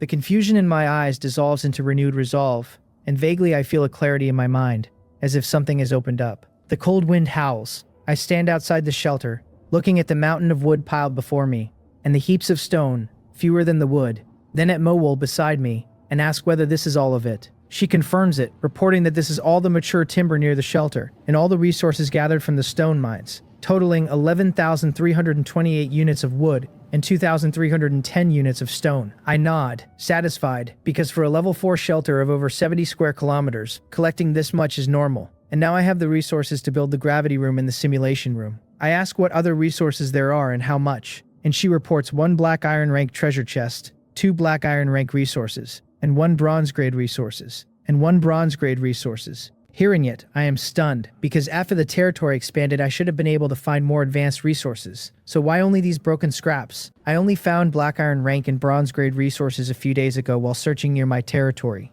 Wait, near the territory. Something clicks, and I quickly ask Mowol how far the locations of these resources are from that ownerless shelter. She tells me the black iron rank treasure chest is about 100 meters from it, the 2 black iron rank resources 150 to 300 meters away, and the bronze grade resource 500 meters off. It really is like that. Everyone's shelter should have some initial resources nearby, and the farther from the shelter the higher their quality, so these just found resources should belong to the ownerless shelter. Only its original owner was not up to the task and never gathered them, and so they fell to me, the latecomer. I stroke my chin and think that logically there should be more around a shelter than these, but the ownerless shelter already sits at the edge of the black fog, so the rest must lie on the far side of it, out of reach for now. These black iron rank and bronze grade resources can no longer stir my interest. Having worked out their source, I tell Mowol to arrange for some ants to move everything discovered to underground level 3, and she takes the order and acts at once. I stand in place, open the trading channel, and search consignment listings that exchange wood for stone.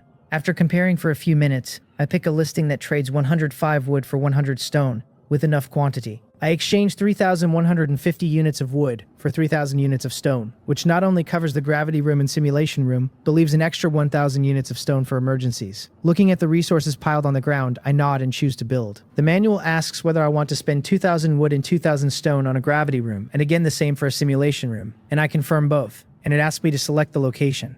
I am still outside the shelter and in no rush to choose, so I go back in, ride the elevator to the residential area on underground level 2, and pick the vacant space the tunneling ants already dug. As I confirm the location, the next second the empty area is suddenly swallowed by a black fog that hides the details inside. I am not flustered, because every past shelter upgrade produced a similar black fog, though this is the first time it has appeared while building facilities, and perhaps these two carry more complex functions, so black fog assists the work. I do not wait long, only 3 minutes before the fog slowly clears, and where the empty space stood there are now 2 rooms, each 10 square meters, walls and doors entirely of silver alloy. The doors are set with a 3-in-1 lock reading fingerprint, iris, and password, full of technological flair. So cool. As expected of facilities worth 4,000 units of resources, they look extraordinary. I nod, satisfied, step up to examine the locks, quickly enter my information, and also set myself as an administrator able to authorize others to enter. That makes me wonder. The gravity room and simulation room have an administrator function, which means it defaults to others entering in the future, and this is surely not a feature aimed only at me. Since everyone's rooms should allow administrator mode, the dark world defaults to other people appearing inside a shelter later on. It seems to foreshadow coming changes in the dark world, but there is too little information to make sense of it, so I do not dwell. I press my fingerprint, open the gravity room door, and walk in. The whole room is silver white alloy on every side, empty but for a half-height control panel by the door. I try the console and find buttons for gravity adjustment and a gravity display. Curious, I slowly raise the gravity, but the moment it reaches 1.5 times, immense pressure crushes my limbs, bones, organs, and flesh, my heart pounding so hard it feels a breath from bursting. So I quickly hit the stop button. The pressure vanishes as if it never was, my body loosening, and I gasp for air, staring at the panel with lingering fear. Just 1.5 times gravity and my body reacted this hard. It is completely unreasonable. Is my endurance too weak, or does the gravity room's effect not simply raise gravity? Will's body is strong enough, an expert in combat, so he should know what is happening, and I will wait until tonight and have him guide me before using it again. Having nearly hurt myself with one casual attempt, I do not dare linger and move to the neighboring simulation room. I open the simulation room door onto a scene identical to the gravity room, and if not for the slightly different console functions, no one could tell the two apart. Once bitten, twice shy, so after the gravity room I do not underestimate this one either. My expression hardens. I take a breath, gather my focus, and step forward to touch the panel. The simulation room has two modules, information input and simulated combat. Selecting information input extends a slot from the side of the panel that requires a creature's blood or body tissue to record the target's information. And for simulated combat, one selects already recorded information to generate a virtual creature with identical abilities, then fights it. Seeing this, I feel some doubt, wondering whether it can truly simulate abilities from just a bit of blood or tissue. Whether the function is too powerful, it could let me replicate the various gold rank mutated beasts I have killed and spar with them. But I wonder whether the simulation is really that good. I think a moment and decide on a small experiment, so I pull a strand of hair from my head and place it in the slot on the console. A large part of my ability rests on the ants, and I wonder whether the abilities the simulation room replicates are only my own, or whether they include the ants too. The strand of hair slides into the slot on the control panel, and the next second the slot retracts, and a progress bar begins to race across the screen. It climbs from 1% to 5, jumps to 11, then 89, then locks at 100, and a run of lines resolves in front of me. Simulated creature 1, unnamed. Species, human. Strength 6, agility 7, constitution 6, spirit 22. Abilities, Eye of Taming, Eye of Delusion Breaking, species contract for ants. Overall combat power, half a star. I cannot keep the surprise off my face. The simulation room can pull my whole physical profile off a single strand of hair, right down to each attribute and every ability I carry. My spirit reading sits far above everything else, which has to trace back to the two pupil techniques living in my eyes. But half a star for combat power feels like a slap. I can drop a gold rank mutated beast without breaking stride, and this thing rates me at half a star. Then it clicks. The room only measures what lives inside me, nothing external, and nearly all of my real strength runs through the ants, with a sliver more in the dragonbone bow. Since both of those are outside factors, a low score is exactly what I should get. Still, I frown. If the room cannot account for external conditions, then it can only cleanly replicate mutated beasts that fight on raw body alone. For humans who lean on tools, a full simulation is off the table for now. Maybe once the room upgrades it will learn to fold in weapons and pet beasts too. For today I make do with what I have. After testing myself, I have MOCKED bring me blood from mutated beasts across the whole range, from unranked up through gold rank, and I feed the samples into the slot one after another. Everything below bronze grade replicates cleanly, but for silver rank and gold rank beasts the panel tells me its level is too low, and it needs an upgrade first. A level 1 simulation room can only reach this far. At my current strength without the ants in play, that is enough for me. For will though, it will need to climb higher before it truly earns its keep. Test done, I push the gravity room and simulation room data out to my teammates and reach for the combat function. Before I can, the manual bursts into a string of urgent beeps and cuts me off. I pick it up. In the friend channel, Baekhyun's flashy slicked back hair avatar is flashing away, which means he has finally answered my message. I let out a breath of stale air and cross toward the luxurious suite beside the simulation room, reading as I walk. He is delighted, calling me his brother and marveling that I found other shelters inside my own territory. He tells me the Bake family had 9 people upgrade to a level 4 shelter, and only 2 of them turned up other shelters within range. 9 of them upgraded to level 4. My pupils tighten as the real weight of the Bake family settles on me. I take a breath and ask whether his family learned anything about the shelters they found. He says I asked the right person, that he hit level 4 himself today, and though nothing surfaced in his own territory, the family passed word along. Both cousins who found shelters found level 2 ones. I straighten up. Level 2 shelters, a full grade above the level 1 I stumbled onto. I just do not know whether they have discovered that the survival manual can absorb an ownerless manual. Baekhyun keeps going, saying that of the 2 level 2 shelters, 1 owner is already dead, and then, grinning through the text, that the other is dead too, before laughing that he is only joking and the second is alive. His cold humor lands flat, but the meaning underneath it makes my pupils flare and my body tense on its own. They found a living person, not through teleportation, but a living survivor met face to face in the same area. I fire back fast, asking what happened, whether anything strange followed the encounter. He answers just as quick, reminding me how brutal the dark world is, that 2 strangers meeting in the wilderness are never friendly, least of all when the power gap between them is wide. His cousin was no exception. With strength far past the other survivors, he pinned him on the spot and took his survival manual. And the moment he took it, a prompt told him that if the survivor lost the will to resist, or chose to submit, he could take him as a vassal. The cousin knocked him out, and sure enough the manual granted him a vassal, with control over the man's life and death. You can just take another survivor as a vassal by force. Call it a vassal all you like, but a vassal whose life and death you own is nothing but a slave. I raise an eyebrow, and my mood turns heavy. I know what this means, and it means the end of trust. Once survivors learn this, then without a mutual aid contract binding them, deep cooperation between strangers becomes nearly impossible. Nobody wants to lie down to sleep and wake up owned by someone else. Baekhyun pauses, then tells me more. After his cousin bound the vassal, the cousin's manual unlocked a new function, something called glory. I already knew a manual could absorb an ownerless manual to unlock functions, but I had not expected subjugating a survivor to do the same thing. Then I understand it. A survivor taken as a vassal is no longer an independent person, so their manual simply stops functioning and becomes fuel. Baekhyun adds that as the Baek family's financial manager, he has been handed a task to buy up ownerless manuals at a high price, and if I have any interest, I should reach out to him. Then he lowers his voice, telling me that from all he knows of the family, those old foxes never rise early without profit. They only take advantage and never eat a loss. Since they are buying high, the value of ownerless manuals is clearly not small, and I should weigh it for myself.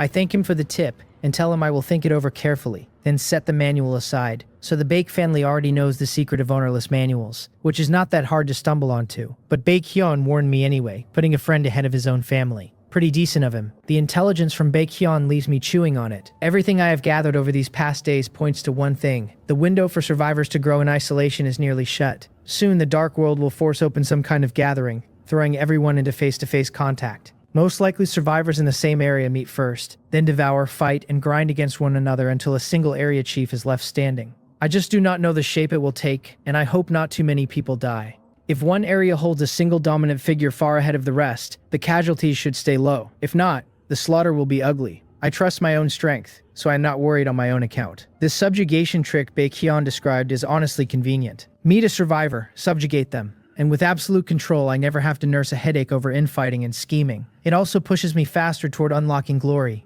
I have a moral floor, but I am not foolishly kind. I will not lose sleep over enslaving people, and I will not hand up the chance to unlock glory quickly in the name of freedom and human rights. As long as I do not do whatever I please to my vassals, that is fine. The ants have plenty of functions. They obey, they work, but in more than a few areas they simply cannot match people, especially gifted individuals with rare skills. Subjugating someone like that would boost me sharply. A pity Tak Mung-yeol and I are not in the same area, because taking him as a vassal would be a fine catch. I sigh with a threat of regret, then let it go. Since these things cannot be forced, I can only pray quietly for him and hope he lasts a few more days. Half an hour later, I am directing ants to haul resources and widen the underground level 2 residential area, when a message from 09 arrives. She tells me the water storage device I asked for is finished and to accept the trade.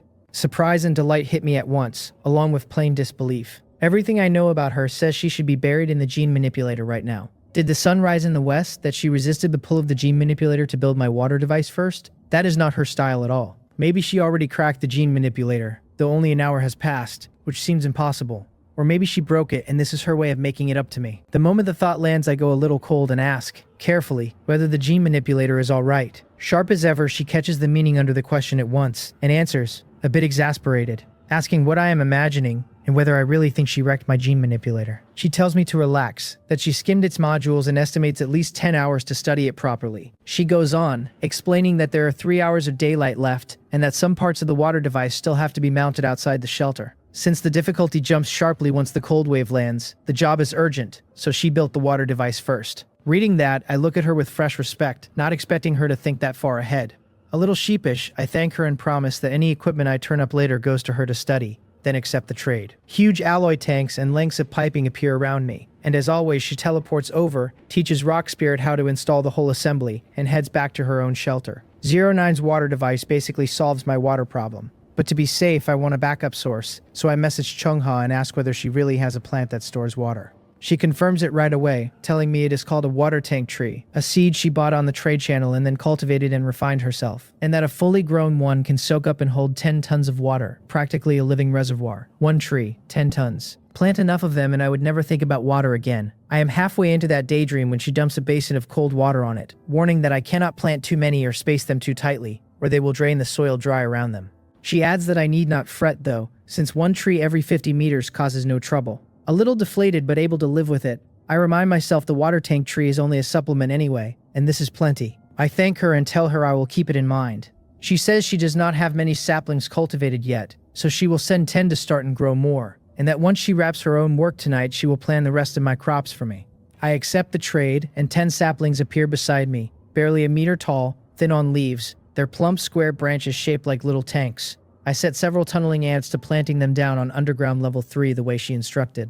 Time slides by, and less than an hour of daylight remains. Outside the shelter, it is nearly full dark. Huge goose feather flakes pouring down so thick I can barely make out what lies beyond, as if the cold wave has already arrived. I curse under my breath.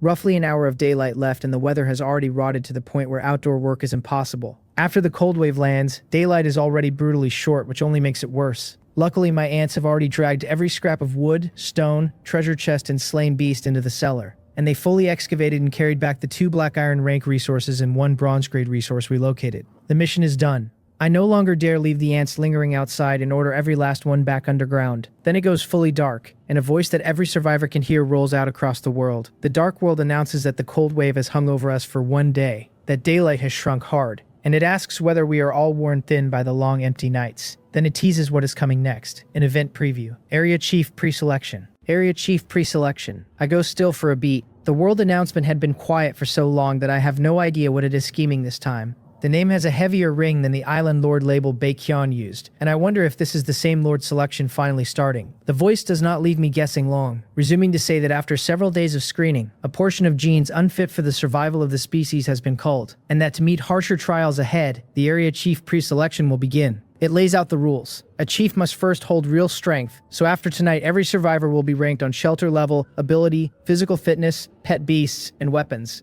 Only the top 100 in each area qualify to fight for Area Chief. Everyone else loses the right, and after 6 days may choose to develop alone or become a vassal. The voice ends there and it kicks up a storm in every survivor's chest. I glance at the World Channel, which runs the full range from panic to grim acceptance. One voice snaps that only the top 100 qualify with a single night left to improve, calling it impossibly sudden. Another shrugs that everyone's strength is basically fixed by now, so the ones with resources have tonight and the ones without would gain nothing from more time. A third half-starved soul decides a chief has nothing to do with him, and that becoming some big shot's vassal at least means never worrying about food again. Most of them do not grasp what vassal really means and read it far too simply. It means total loss of autonomy with nowhere to run, and under a cruel lord a life worse than death. I shake my head slightly. With my resources and strength, even short of first in the area, the top 10 is a lock. The announcement named no reward tied to ranking, so there is no reason to burn my potential chasing a number. This pre-selection is really aimed at the survivors hovering around the 100th mark. For someone like me, strong and firmly out front, it barely matters. I only need to wait quietly for the night to pass. The manual sounds, and Will comes on to ask whether I need resources to push my ranking. I tell him no, that this event does not touch us and we develop as normal. Then ask how his mutated beast's breeding is coming. He says he moved every beast from the pen down into the underground farm today, tweaked the facilities and environment there, and it is basically stable now, and that the several types we discussed yesterday are all ready, and he will tidy them and send them over. Relieved he is set, I tell him not to rush, to finish squaring away his own territory first since there is plenty of night left, and to come over afterwards so we can test the gravity room and simulation room data together. He agrees and promises to be quick. Chat done. I set the manual down and ride the elevator to the ant nest on the first underground level, walking toward a glowing mass in the corner, the light healing ants. After a few hours soaking up sunlight, I want to see how much the light healing ant queen's evolution success rate has climbed, and I need to test the healing itself so it does not fail me at a critical moment.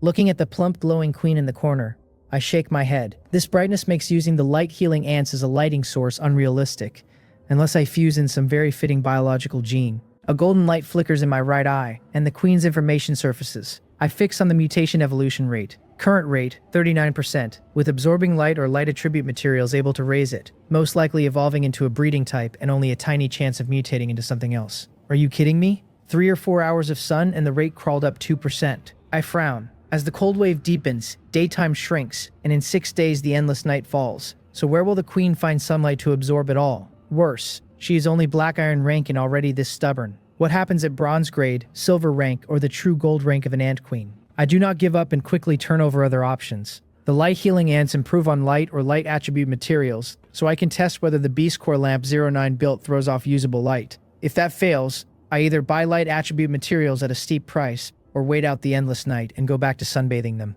I count the colony. Besides the queen, there are 31 ordinary light healing ants. I pick out one sitting at a 50% mutation rate, send it climbing onto the chandelier on the first underground level's ceiling, and plan to check its growth in a few hours. Then I draw the fine iron dagger from my waist pouch, call over a bronze-grade sentry ant, and drive the blade into its back carapace hard enough to bring up a trickle of green fluid. I order light healing. A light healing ant crawls up beside the wounded sentry ant, and the two white spheres of its eyes suddenly fire twin beams straight onto the cut. Under the light, the wound knits shut at a speed the eye can follow, bleeding stopped in a minute, fully sealed in 5, not a mark left behind. The effect is that good. Sentry ants are not black scythe hunting ants, so their self-recovery is nothing special. A cut like the one I just made would take at least an hour or two to close on its own, and even then a scar would linger. A single black iron rank light healing ant just sped that up by more than 10 or 20 times, and the skill's own information says the healing of multiple light healing ants stacks. Line up enough of them on one target and I could hit instant healing. On a battlefield that would be a monstrous asset. I clench my fists, then offer a small apology to my little guinea pig of a sentry ant, pick the dagger back up, and stab again. Several rounds later I finally have the ability mapped, and I let the unlucky sentry ant go, its body whole even if its mind has taken a heavy blow. The corners of my mouth curl up on their own, excitement and something softer mixed together, as I look at my own smooth, unbroken left arm. A moment ago, I was not only ruthless with that little white sentry ant. Swept up in the experiment, I sank the dagger straight into my own arm. The searing pain made me regret it for a second, but the light healing ant delivered, restoring my arm to factory fresh condition. By now, I have the light healing ant's effects roughly pinned down. The light healing skill runs on a timer, 10 minutes of continuous healing at most, after which the ant cannot emit light and needs to rest, though I suspect that with replenished energy or a higher grade the duration stretches out. The healing also stacks without limit. That is right, without limit. If 1 sentry ant's worth of healing is 1, then 10 is 10 and a million is a million. No discount for scale. In practice it is not quite that clean, because the healing ray fires from the ant's eyes onto the target, and while light healing ants are small, past a certain density they start blocking one another's beams, so true infinite stacking never happens. Even so, the effect stays absurd. More than that, light healing ants can heal human injuries too, and in the dark world, healing items are scarce and precious, so the value locked inside this is immense. If survivors were not still stuck in a single-player state that makes meeting nearly impossible, opening a light healing ant clinic would print money. I've even got the name, Light Healing Clinic. For now, it cannot happen. Beyond all that, I have a faint hunch, wondering whether the healing only mends external wounds or whether it also cures illness from viruses and bacteria.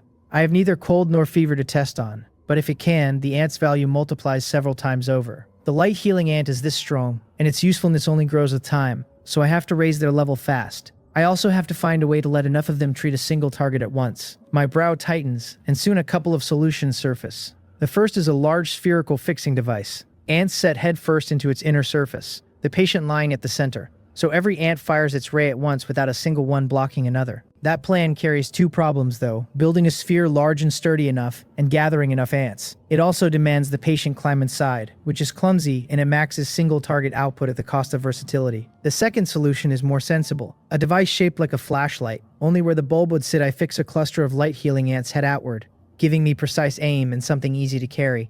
It sounds a little strange, but it would absolutely work. I cannot help admiring my own cleverness and nod, satisfied. I will find a moment to have 09 make a few healing flashlights.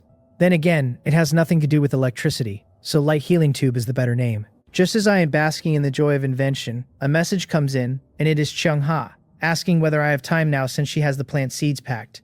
I blink, having assumed it was Will, not expecting Chung-ha, quietly working away, to beat him to it. But it makes sense fast enough, since plant seeds are far easier to assemble than mutated beasts. I tell her I have time and accept her teleport request, and the next second she stands beside me in a light green down jacket. I greet her and ask whether her underground farmland is ready. She says it is only just set up, the plants in the fields already growing normally, and thanks me for digging the underground farmland for her. With the cold current now, she could otherwise only grow crops inside her shelter, which would gut her yields and badly slow her cultivation of new varieties. I lead her toward the elevator for underground level 3, smiling and waving it off, reminding her she is here to build my farmland anyway. The elevator startles her again, though her own shelter, freshly upgraded to level 4, still only has 3 floors, so stairs suit her fine, and with the world tree doubling as an elevator she has no real need for one and does not press. We reach underground level 3, and the moment we step out she frowns. The whole space holds only the one emergency chandelier I hung near the elevator, and beyond it there is nothing. The far dark yawning like a man-eating maw, enough to set the heart racing. She says it is far too dark to manage properly and offers to plant some green lantern fruit seeds she brought. I ask, a bit awkwardly, whether she has other varieties, red lamp fruit, white lamp fruit, yellow lamp fruit.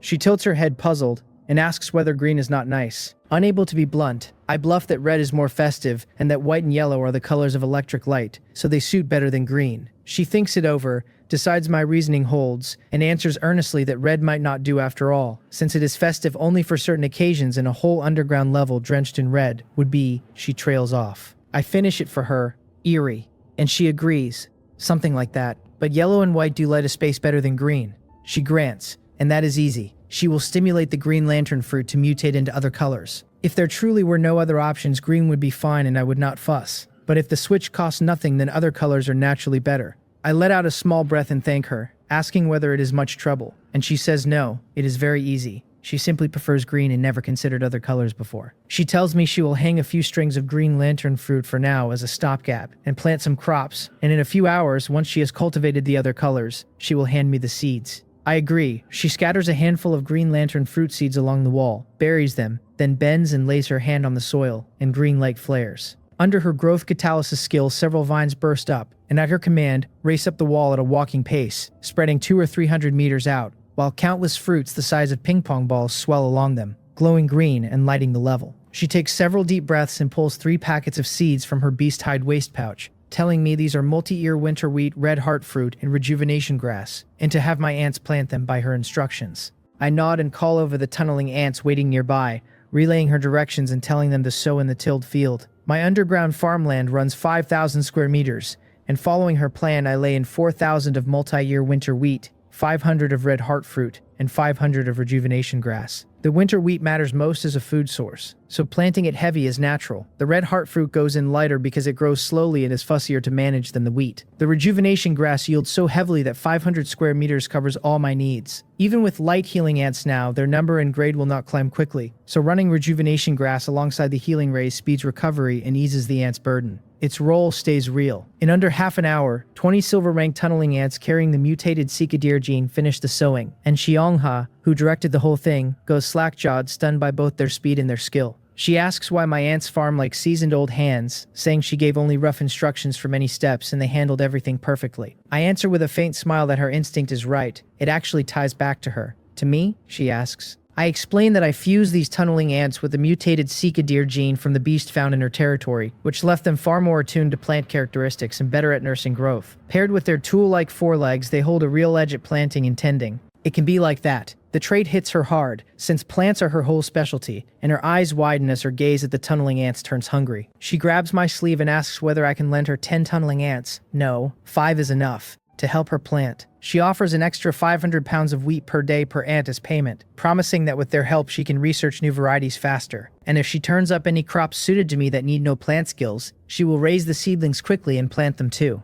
I dip my head and think it over. This is just labor dispatch. It is only 5. My underground space is sufficient for now, and my demand for tunneling ants has fallen off, since going forward I mainly need to use the space I have and dig more when needed. And if her efficiency jumps, that helps me too. I look up, nod, and tell her no problem. We do it her way, adding that she should learn the basic tunneling ant commands from me first, since ordinary ants have limited intelligence, and without me directing them personally, only follow a handful of simple orders. She nods hard, glowing, and thanks me, saying that is plenty. Under my guidance, she picks up the simple commands fast. Then she hands me a small transparent bag of white powder and asks whether I remember the ripening agent. I think a moment and nod. It was an item she brought out during our first trade, capable of quickly ripening plants, though I recall it as a liquid, not this stuff that looks like some kind of contraband. She tells me this is a ripening powder agent she developed, stronger than the original, and to dilute it at 10 liters of water to 1 gram of powder before watering. 10 liters of water per gram. This packet is roughly 1 kilogram, 1,000 grams, which by her ratio dilutes into 10 tons of ripening agent stronger than the original. I weigh it in my hand, my face going serious, a little moved. No one person can be good at everything. Having teammates is genuinely wonderful, each of us keeping to our own lane, pouring resources and energy into different directions, and always turning out powerful items that lift the whole group.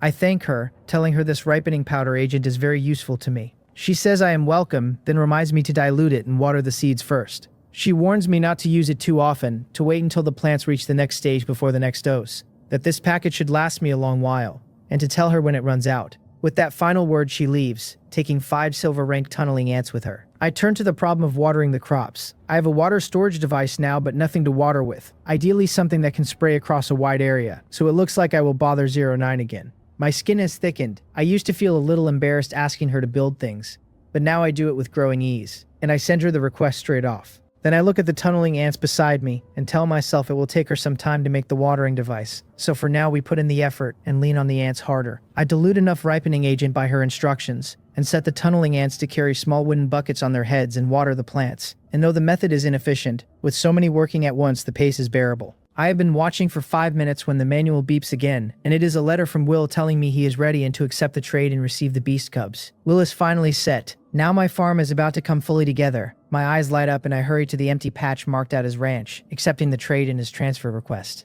At once, oddly shaped mutated beast cubs appear in the open space, still recognizably the familiar poultry and livestock underneath, but nothing like the red-eyed violent creatures I find in the wild. And these do not tear around, looking instead very docile. Will follows close behind and arrives. We trade greetings, and he sets about arranging and settling the cubs, telling me he will get them situated and walk me through raising them, then we will go see the gravity room and simulation room together. I agree, saying I do have a lot of questions about both rooms, and follow him to the livestock farm. Mine covers a full 10,000 square meters, rectangular, ringed by split wooden stakes, with more stakes inside carving it into square breeding sections for each type of beast. But the stakes only partition, they do not contain, and for beasts with abnormal physical ability, a light leap clears them. Will brought 10 pairs of mutated wild chicken, 3 pairs of mutated snow pigs, 3 pairs of mutated yaks, 5 pairs of mutated turkeys, and 10 pairs of mutated turkeys and 10 pairs of mutated saber-toothed rabbits, all as independent young. Against 10,000 square meters, the count does look thin. Will sets the young beasts into their sections, then takes out a packet of blood and smears it along the surrounding fences. As he does, the cubs, which had been restless and testing the fence, go quiet and settle obediently into their zones as if spellbound. He explains that this is specially made beast blood with a little of his own mixed in, and that with his scent suppressing them the beasts will not wander. Then he scatters packets of fodder and organs across the sections, and the starving cubs rush to feast. Work done, he walks me through the precautions. 3 things matter in raising these beasts, he says. Quantity control, feed preparation, and waste disposal. First, quantity. The cubs cannot breed without limit, and their numbers have to stay within a reasonable range for the space, with special attention to the mutated saber-toothed rabbits. Rabbits on Blue Star breed at a terrifying rate, a litter every month and a half, 4 to 10 young a time, and the mutated saber-toothed rabbits are far worse, a litter every single week, 15 to 20 young each. Do not be fooled by 10 pairs, he warns, because uncontrolled, in under a month they will overrun the whole underground shelter, so I must hold them to 500, half of them young, to keep a stable balance.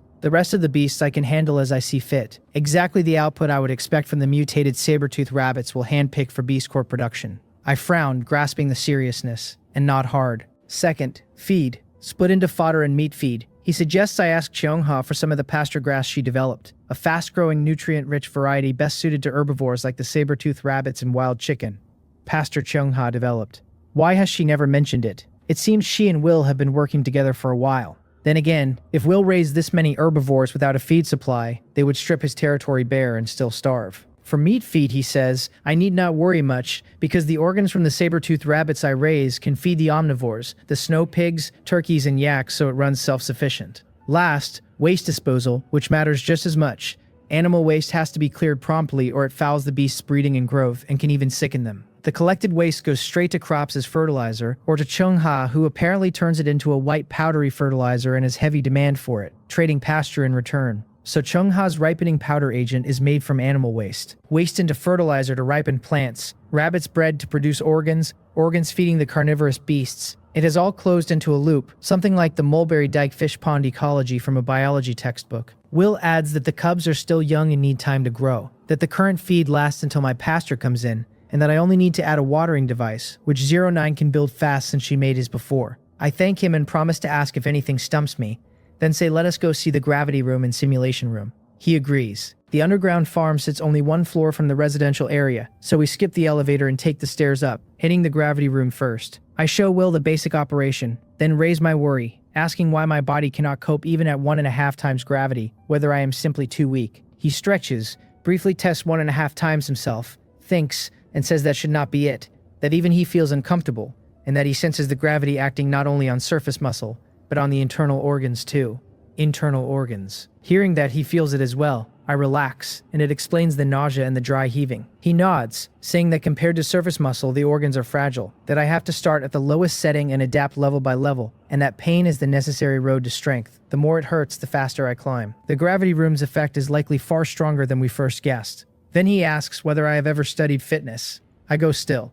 Back on Blue Star, I ran between studies and part-time work with no time for it. And his question drags up a memory of gym flyers thrust at me. Some hawker asking whether the student wants swimming and fitness. Seeing I know little, he explains that once training passes a certain level, bodyweight work alone slows progress and professional equipment becomes necessary, and that the gravity room lets us push physical fitness faster on bodyweight alone, with room to add proper equipment for a stronger effect. He says he will pass the structural parameters of the equipment to 09 to build a few types. First though, he will teach me a simple bodyweight routine, one his drill sergeant taught him back in the organization, and quite effective. He promises that after a few days my strength will grow fast and the dragonbone bow will stop being a strain. He tells me the set is called the Basic Body Forging Technique by the Demon Instructor, and offers to demonstrate. I follow him through it several times, and under his guidance 3 passes get me performing it cleanly. Afterward, I am sore all over and pouring sweat. The technique is too effective, 3 simple reps hitting me harder than an hour of heavy labor, living right up to its name as a secret routine of a major organization.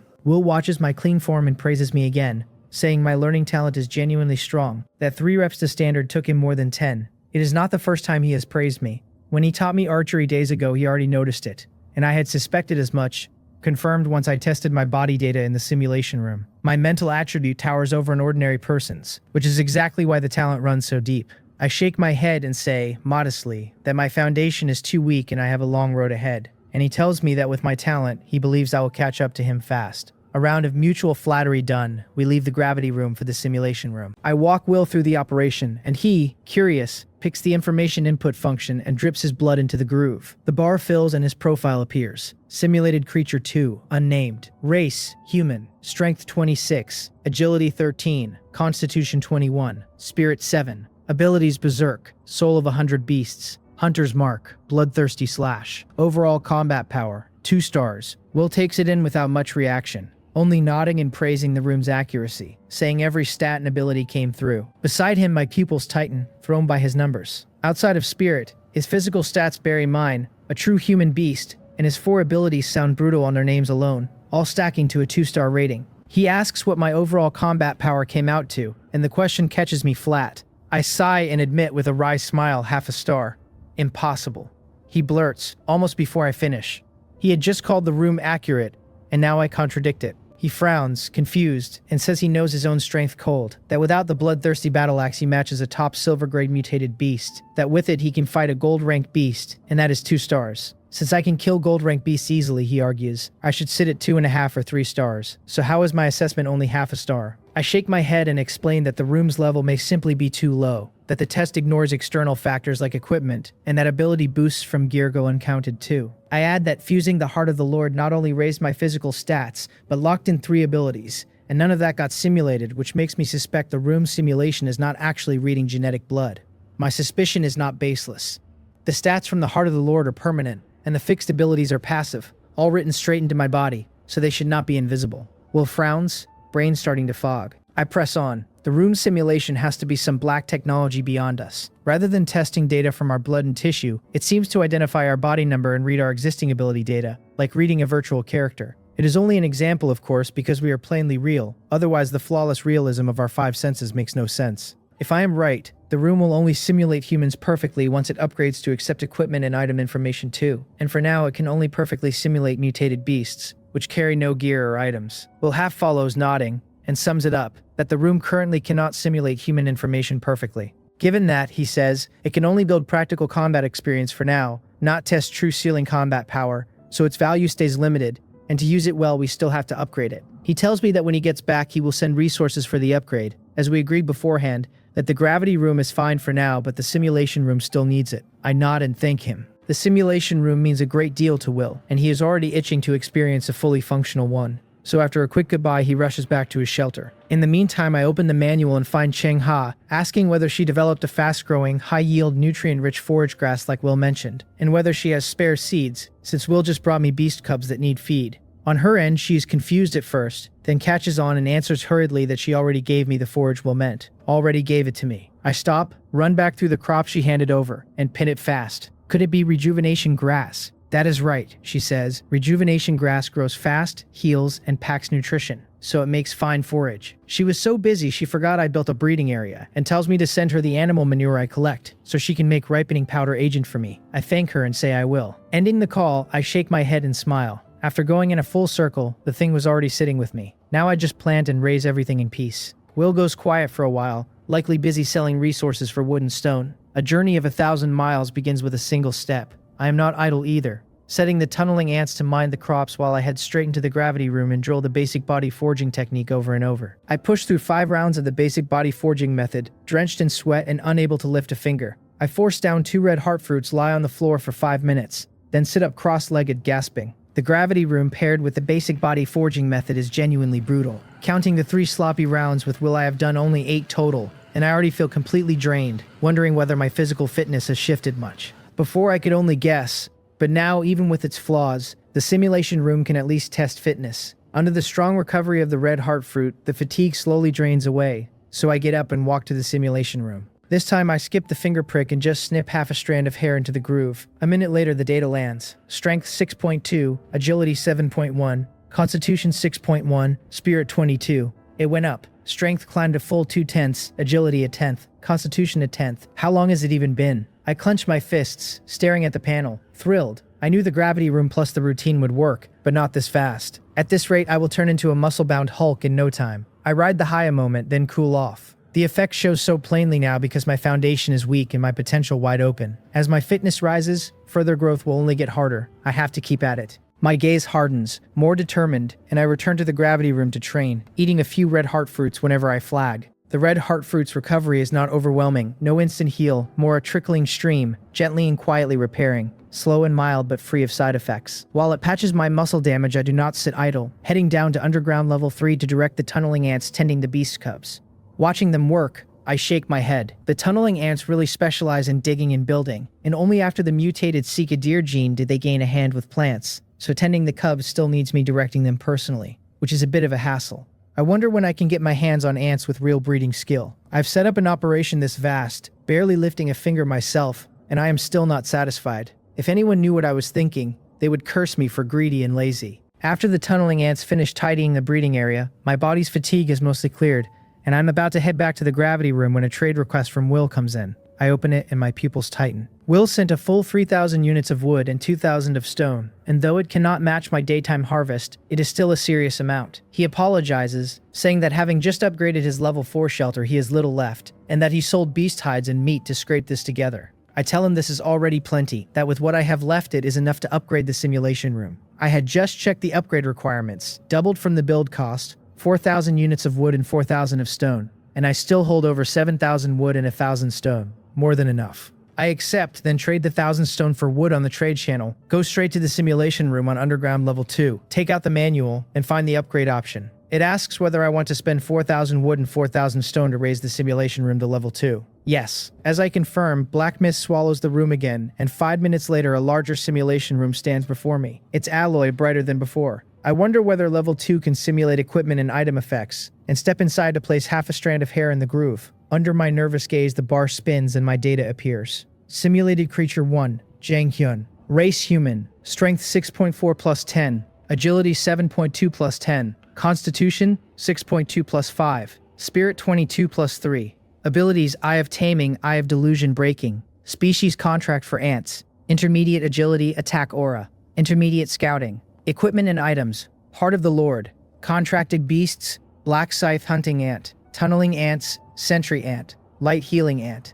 Overall Combat Power. 3 stars. It worked. My eyes light up and my fists clench. The upgraded room folds in all my contracted ants. The physical boosts from the Heart of the Lord fused into me, and the fitness gains from the 3 abilities bound to it. The only gap is that my Dragonbone bow is missing, but that makes sense. Since the bow is not fused into my body like the Heart of the Lord, it is external. If external gear counted, a man with 1,000 pieces of equipment would see his rating explode, which is not scientific. Now that the data reads true, I select Combat Simulation, and it asks me to pick a target from Jang Hyun, Will, Mutated Wild Boar, Mutated Saber-Tooth Rabbit, Mutated Wild Chicken, and Mutated Unicorn Wolf. Besides Will and me, those are the beasts I used to test the room. Their information pulled from blood samples, all usable. It can even simulate me fighting myself. I go still. As much as I want to try that, my goal right now is to test the room, not fight to the death. So I pick the weakest, the Mutated Wild Chicken. Then it asks me to select equipment, only gear I actually own. It can even choose weapons. Surprised and pleased, I realize the weapon slot lives in the combat stage. not the input stage, so the room has no shortcoming left at all. Dragon Bone Bow. Weapon selected. Combat simulation begins in 10 seconds, and the countdown runs down. As it hits 0, the control panel sinks into the ground and vanishes, and before me appears a half-meter rooster, blood-red comb, iron hook claws, a beak like a dagger. Before I can react, it charges with red eyes, crowing. I snap to, and my body instinctively raises the Dragon Bone Bow. Draws, knocks, looses, and the arrow flies like a rainbow, punching through the rooster's beak and out through its brain. The next moment, the once lively rooster shatters and scatters like a broken mirror, and the bow in my hand fades away too. I realize the impossibly real mutated wild chicken and dragon bone bow were both illusions the room conjured. The simulation is really this realistic. I stare at my hands a while, then look at the panel with fresh fire in my eyes. This effect is nearly as good as real combat, and it will sharpen my fighting ability fast.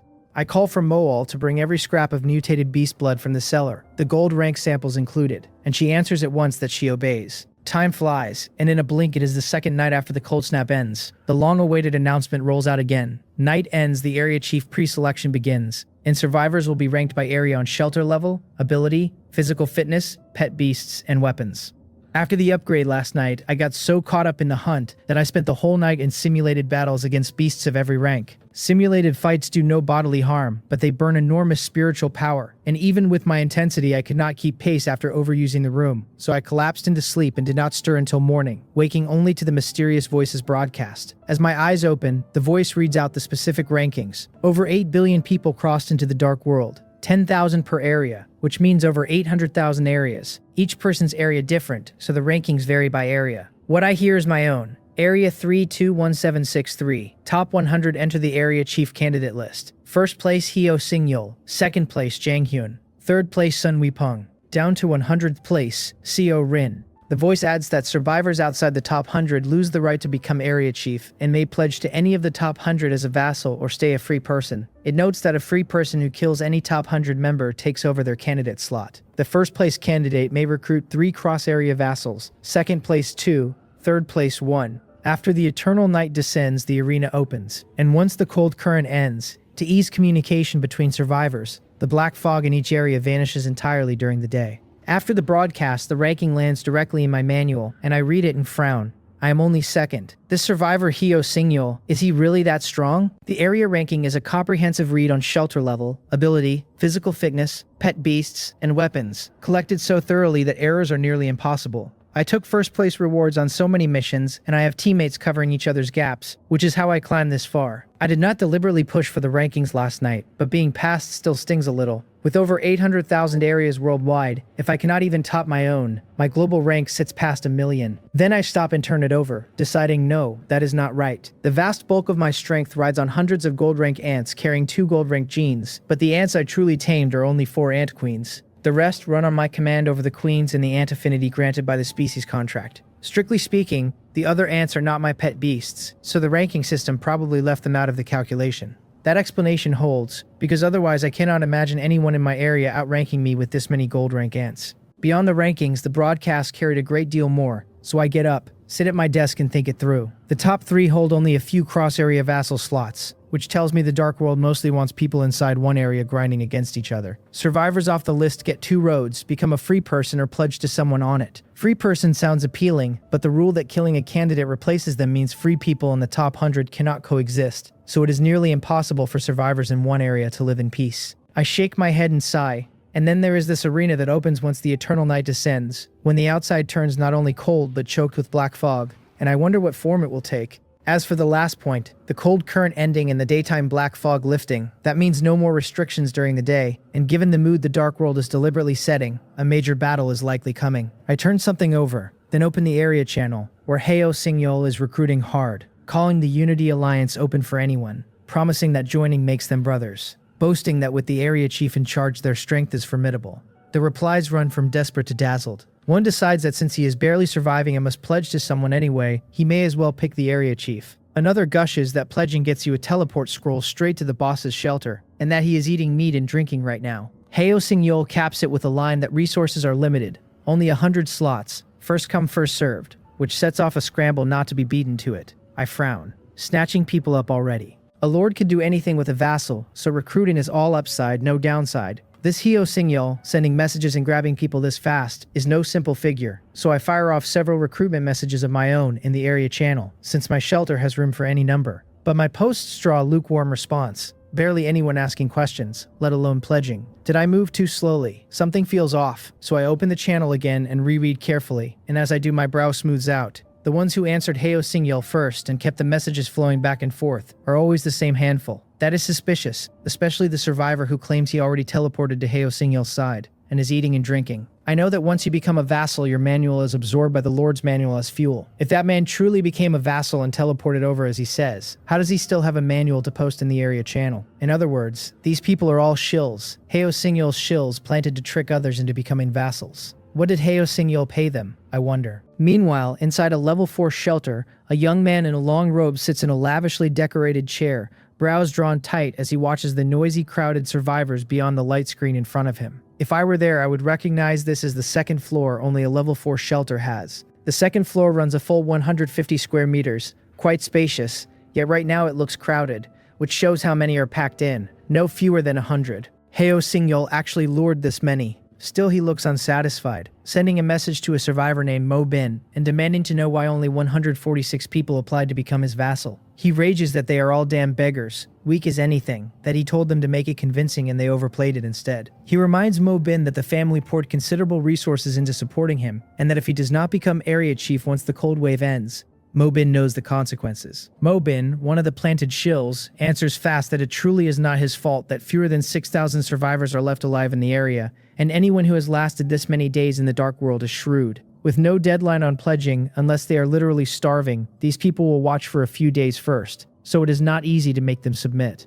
Bonsignore slams the chair and snarls, asking whether he needs Mo Bin to teach him, ordering him to keep recruiting over the next days. He threatens that if Mo Bin cannot deliver 300 people, he will drop a fireball on his shelter, reminding him he knows its coordinates. Mo Bin stammers that he will recruit diligently. Bonsignore sets the manual down and rearranges his face into something pleasant, waving the staff in his right hand so the light screen between him and the crowd dissolves and his figure appears before the 100+ survivors.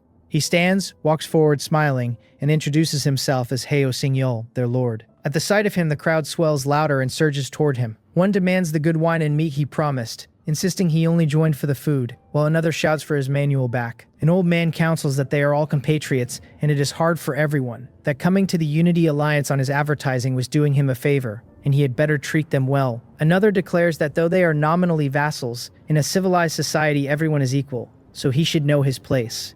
Bonsignore looks at the swarm nearly pressing against him, frowns, raises the staff, and softly chants an unknown spell. Repulsion fire ring. A ring of flame bursts outward and hurls every surging survivor to the ground, wails rising all around. He reveals a cold smile as a living-seeming fire snake with a flickering tongue emerges from his staff and watches the 100+ alongside him. He says he will say it one last time, that he, bonsignore, is their lord, and that all of them will know their place. I know nothing of what is unfolding on bonsignore's side. After sorting the announcement and confirming a small meeting tonight with Will and a few others who reached out, I opened my manual to check today's time and temperature. 3 hours, 49 minutes, 21 seconds of daylight left. Outside negative 15.5 degrees. Inside 8.3 degrees. I frown. Daylight down to only 4 hours. Temperature past negative 15. And for the better part of an hour before nightfall, the sky darkens and the cold plunges, making outdoor exploration nearly impossible. If this keeps up, going outside will already be hard a day or two before the eternal night. None of that troubles me much. I have nearly stripped my area of resources, with almost no need to explore, but that does not mean my teammates are done. So I contact 09 first, asking how resource collection in her territory is going, and she fires back asking what resources, telling me to forget that for now, and demanding to know where the underground laboratory I promised her is. I go a little sheepish, having spent last night lost in simulated battles and clean forgotten her lab. I cough and promise to bring a team and dig it right away, quickly, then clarify that by resources I mean the wood and stone in her territory, and ask whether it is all gathered. She says not really, that she spends most of her time making tools in the shelter and Will gives her all the resources. Will is that generous to 09, as expected of an old teammate. A bit stunned, I reply that I will bring a team to dig her lab now, and another team to sweep every resource in her territory, since dealing with it after the eternal night descends will be hard. She agrees. I send a transfer request, take my tunneling ant worker team and the black scythe hunting ant logging squad, and teleport to 09's shelter. There I confirmed the construction requirements for the underground laboratory with her, input them to Rock Spirit, and set Rock Spirit to lead the team and begin. Then send Mowal with the Black Scythe hunting ant logging squad to strip the resources across her territory. Arrangements made, I see 09 already back to building mechanical tools, so I say goodbye and teleport home. I was too busy last night and completely forgot to tally the treasure chest and resources Mowal and the others found. And after a full night under the ripening powder agent, I have no idea what stage the crops reached. Plus, I need to check on the livestock. So back at the shelter, I take the elevator down to the second basement level and head to the cellar to check what Mole's team collected. Yesterday, beyond wood and stone, they found only 1 black iron rank treasure chest, 2 black iron rank resources, and 1 bronze grade resource, all set down in the cellar by Mole's team. I open the black iron rank treasure chest, which holds a piece of refined iron, a black iron rank entrenching tool, and a bottle of mineral water. All scraps I could not care less about at this stage. I do not mind tossing them aside and am about to check the other resources when the manual beeps and cuts me off. I raise an eyebrow and pick it up. It is Tak Mungyel. It is Tak Mungyel. What does he want with me now, I wonder? He cannot have turned up new ants again, can he? After our last talk, that seems almost impossible, so I shake my head and open the manual, and the message stops me cold. He asks whether he can join me and become my vassal. Tak Mungyel wants to pledge to me. We are not even in the same area, so how does he know I can recruit people across areas? Before the doubt fully forms, another message from him lands. He says he saw someone on the World Channel mention that the top 3 in each area get a few cross-area recruitment slots, and that with my strength he is certain I ranked in the top 3 of mine. He adds, careful and stumbling over the words, that although his own strength is only average, his ability is a strong match for ants. With all the ants I have taken in, he ought to be of some use, he says, and if it truly does not work, then I should just forget it. I can feel the nerves bleeding off the screen. He did see people recruiting across areas, but the bar they set was brutally high, and a refugee-level survivor like him fell nowhere near it. Most people would spend those precious cross-area slots on relatives or old acquaintances, never on an outsider, which is exactly why he had to work up the courage just to ask. The recent world announcement dumped so much information that I only fixed on the few points that mattered, and his reminder jobs loose the fact that I still hold 2 cross-area recruitment slots. I turned him over in my mind. His character is decent and he keeps things orderly. His ability genuinely helps me, since insect affinity means he can command ants in my place, and I could hand the whole underground farm to him, and pour all my own energy into raising my strength. So I make up my mind to take him, and I tell him it is no problem, that he can apply to me directly, and that he should also work with me to test the whole process and every detail of it. On his end, he can barely believe what he is reading, and he answers half in tears, thanking me for the trust and swearing he will work hard, saying he will apply right away. A moment later, the manual notifies me that Survivor Tak Mungyel is applying to become my vassal, and that agreeing will cost 1 cross-area recruitment slot. I agree. The manual confirms that Tak Mungyel has become my vassal and that I now hold control over his life and death. A black ember flickers into being in the air and drills straight into the manual in my hand. Seeing that familiar black ember, something clicks, and I flip fast to the glory page. The unlocked progress reads 2 of 100. Just as I thought, taking a vassal feeds the vassal's manual straight into the Lord's manual as fuel.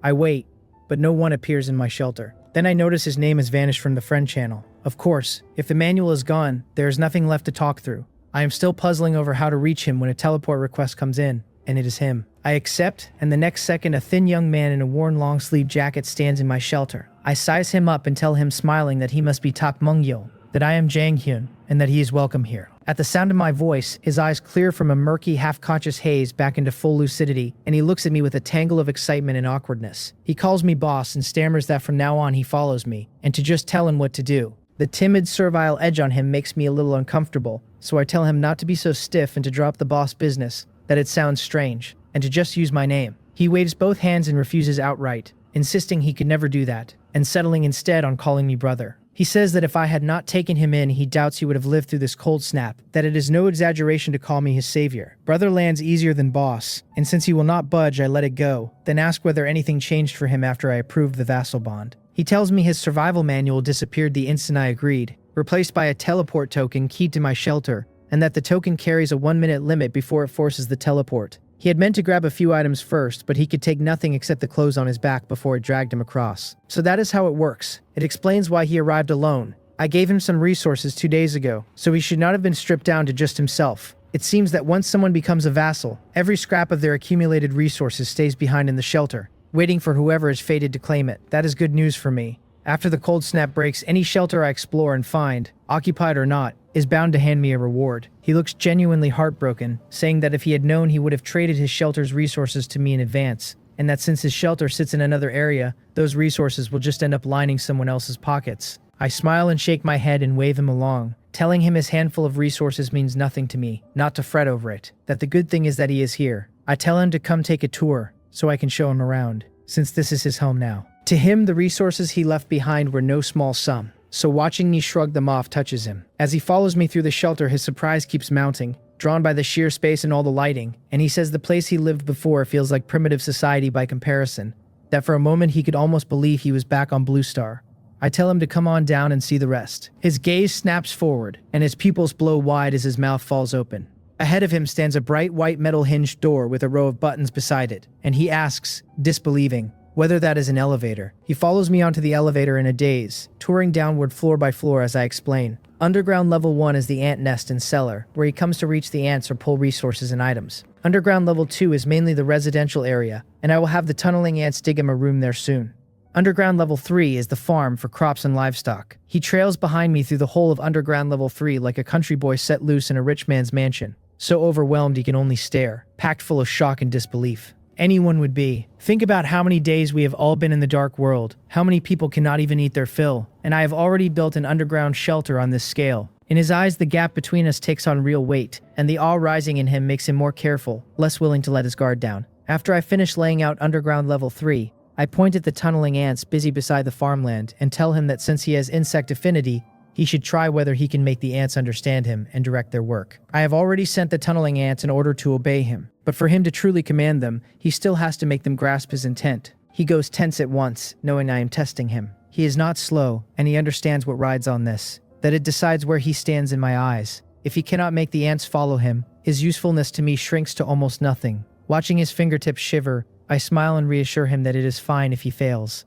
that I have other uses for his ability. That eases him a little. He draws a breath, fixes on the tunneling ants, and tentatively orders one to step forward. 2 steps. Under his nervous eyes and my watching ones, the tunneling ant pauses, then moves its legs and takes exactly 2 steps forward. He lights up, joy spilling out of him, and rattles off order after order, telling it to return to its spot, to dig, to turn around, and the tunneling ant handles every command with ease, fully understanding him. He is so overcome that tears run down his face. Heaven only knows how badly he wanted my approval, since for a man with no backing, his ability is the one thing he can lean on. He blurts that he did it, that he did not let me down. I smile, and inside I am just as pleased as he is. Everything I laid out for him so carefully carries a purpose of its own. I had tested it earlier, and while I can control a vassal's life and death as their lord, I cannot force a vassal to actually do things. I mean to compete for area chief, and I am no ruthless killer. So on that road I will end up subduing plenty of vassals. 1 or 2 are simple enough, but with numbers come problems, and whether I run them hard or soft, managing them will bleed off a lot of my energy.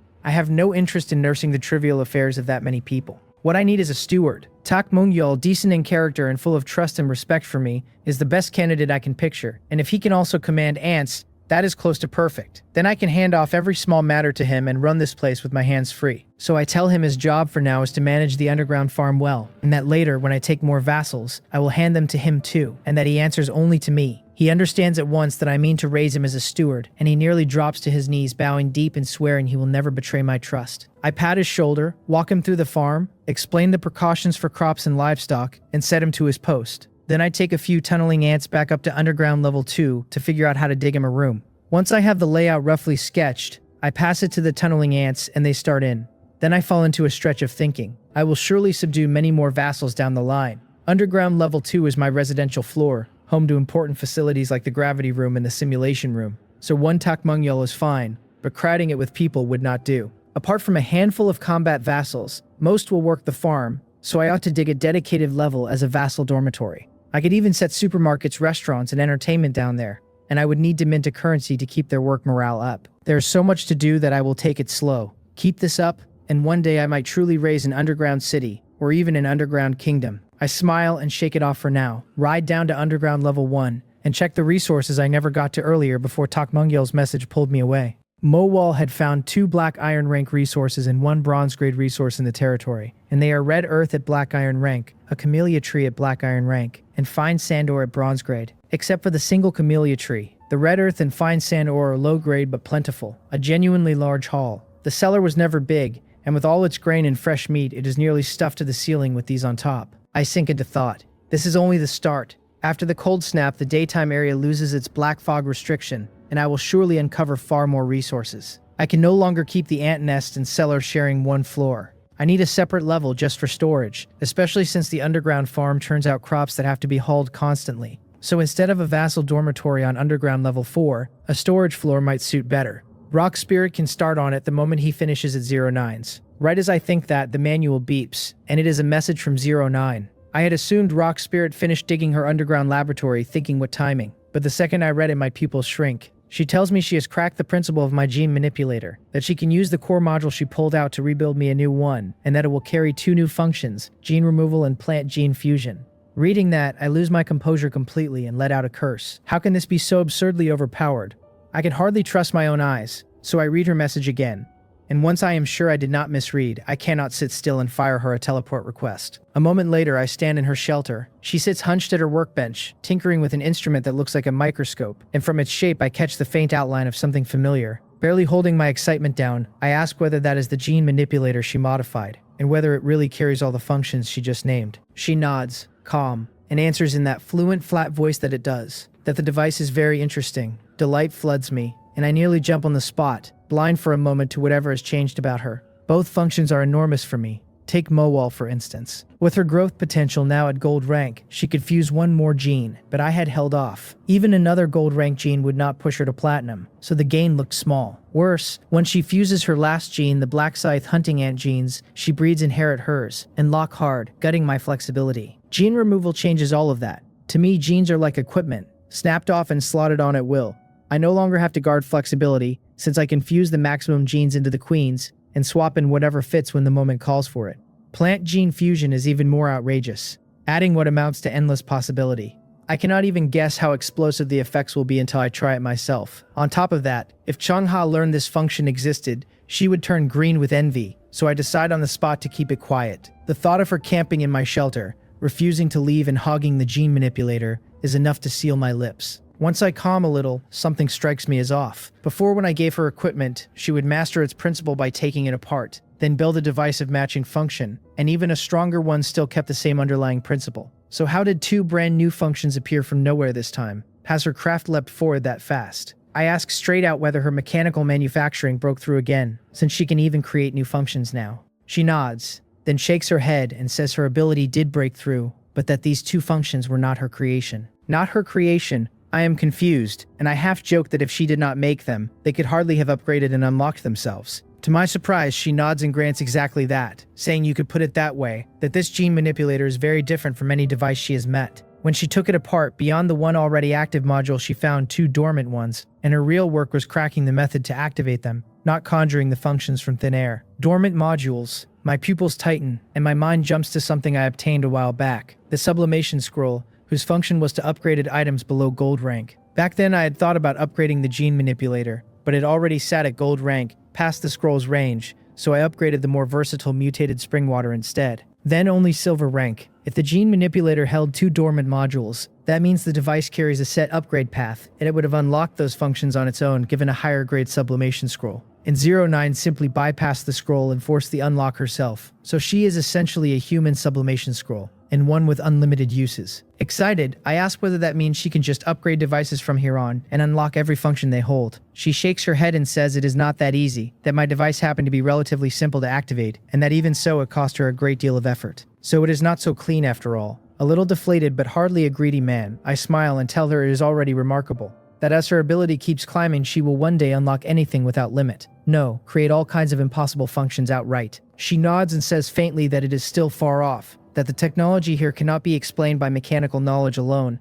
and then tells me to let her walk me through how to use it. I barely register that first line, leaning eagerly over the workbench to learn the instrument from her. After her modification, the controls are not complicated, so I pick them up fast, then tuck the gene manipulator into my beast-hide waist pouch. I am itching to get home and experiment, but Rock Spirit and Mole are still working her shelter, so I decide to wait a little and take them with me. I check the underground laboratory first and find it already built, with a tunneling ant crew doing the finishing installs. Just then Mowal, whom I sent to strip resources from 09's territory, reports in. She tells me all wood and stone in the area is harvested, 8,210 units of wood, and 2,192 units of stone. That much. 09's shelter is only level 3. and for a level 3 shelter that is no small figure. Then it clicks, since a research fanatic like her would never have bothered gathering resources, so of course her territory is sitting on a pile. So I tell her that with the eternal night and cold wave nearly here, and the environment about to turn savage, since my aunt's already cleared her territory, she may as well upgrade her shelter to level 4 first. She shakes her head and refuses, saying a level 4 upgrade eats too many resources, and that trading these for metal would serve her better. I tell her not to worry, that once the shelter upgrades her territory expands, and with plenty of daytime left I will leave Mowal here to lead a team, and gather the newly added ground, so it will not go to waste, and she even turns a profit.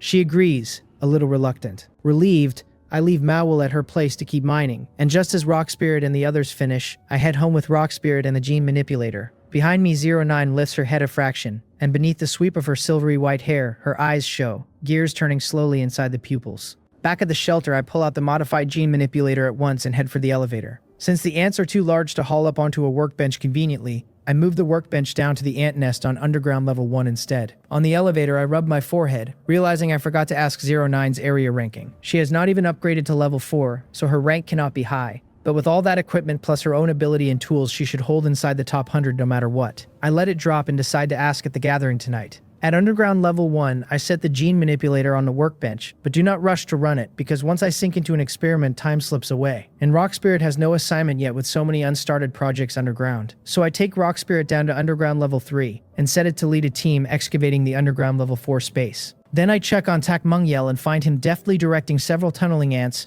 running the underground farm in good order, which earns a satisfied nod and a few words of encouragement before I ride back up to underground level 1 and sit at the workbench. With most things handled, I can finally focus on testing the modified Gene Manipulator, but choosing a subject stalls me. Mowal is off gathering at 09's and Rock Spirit is busy, so for now only Swift Shadow and the Light Healing Ants are free to help. Playing it safe, I do not touch Swift Shadow or the Light Healing Ant Queen. Instead, I summon an ordinary Silver Rank Sentry Ant and an ordinary Black Iron Rank Light Healing Ant. Even the plain Sentry Ant now carries the Cycadere gene, since its queen Swift Shadow fused it, so it wears a pair of small green antlers on its head. Following 09's instructions, I set the Sentry Ant's front leg on the Gene Manipulator and carefully press the red button beside it. A red beam fires from the lens onto the leg, and the Sentry Ant shudders like a shaken sieve, its mouth parts working open and shut, heaving up a thick dark green sludge that reeks. I cover my nose, and though I can barely stand it, I hold still and watch, on edge. The whole thing runs 5 minutes. When it stops, a heavy pool of dark green sludge sits on the ground. Even the small antlers have dropped off,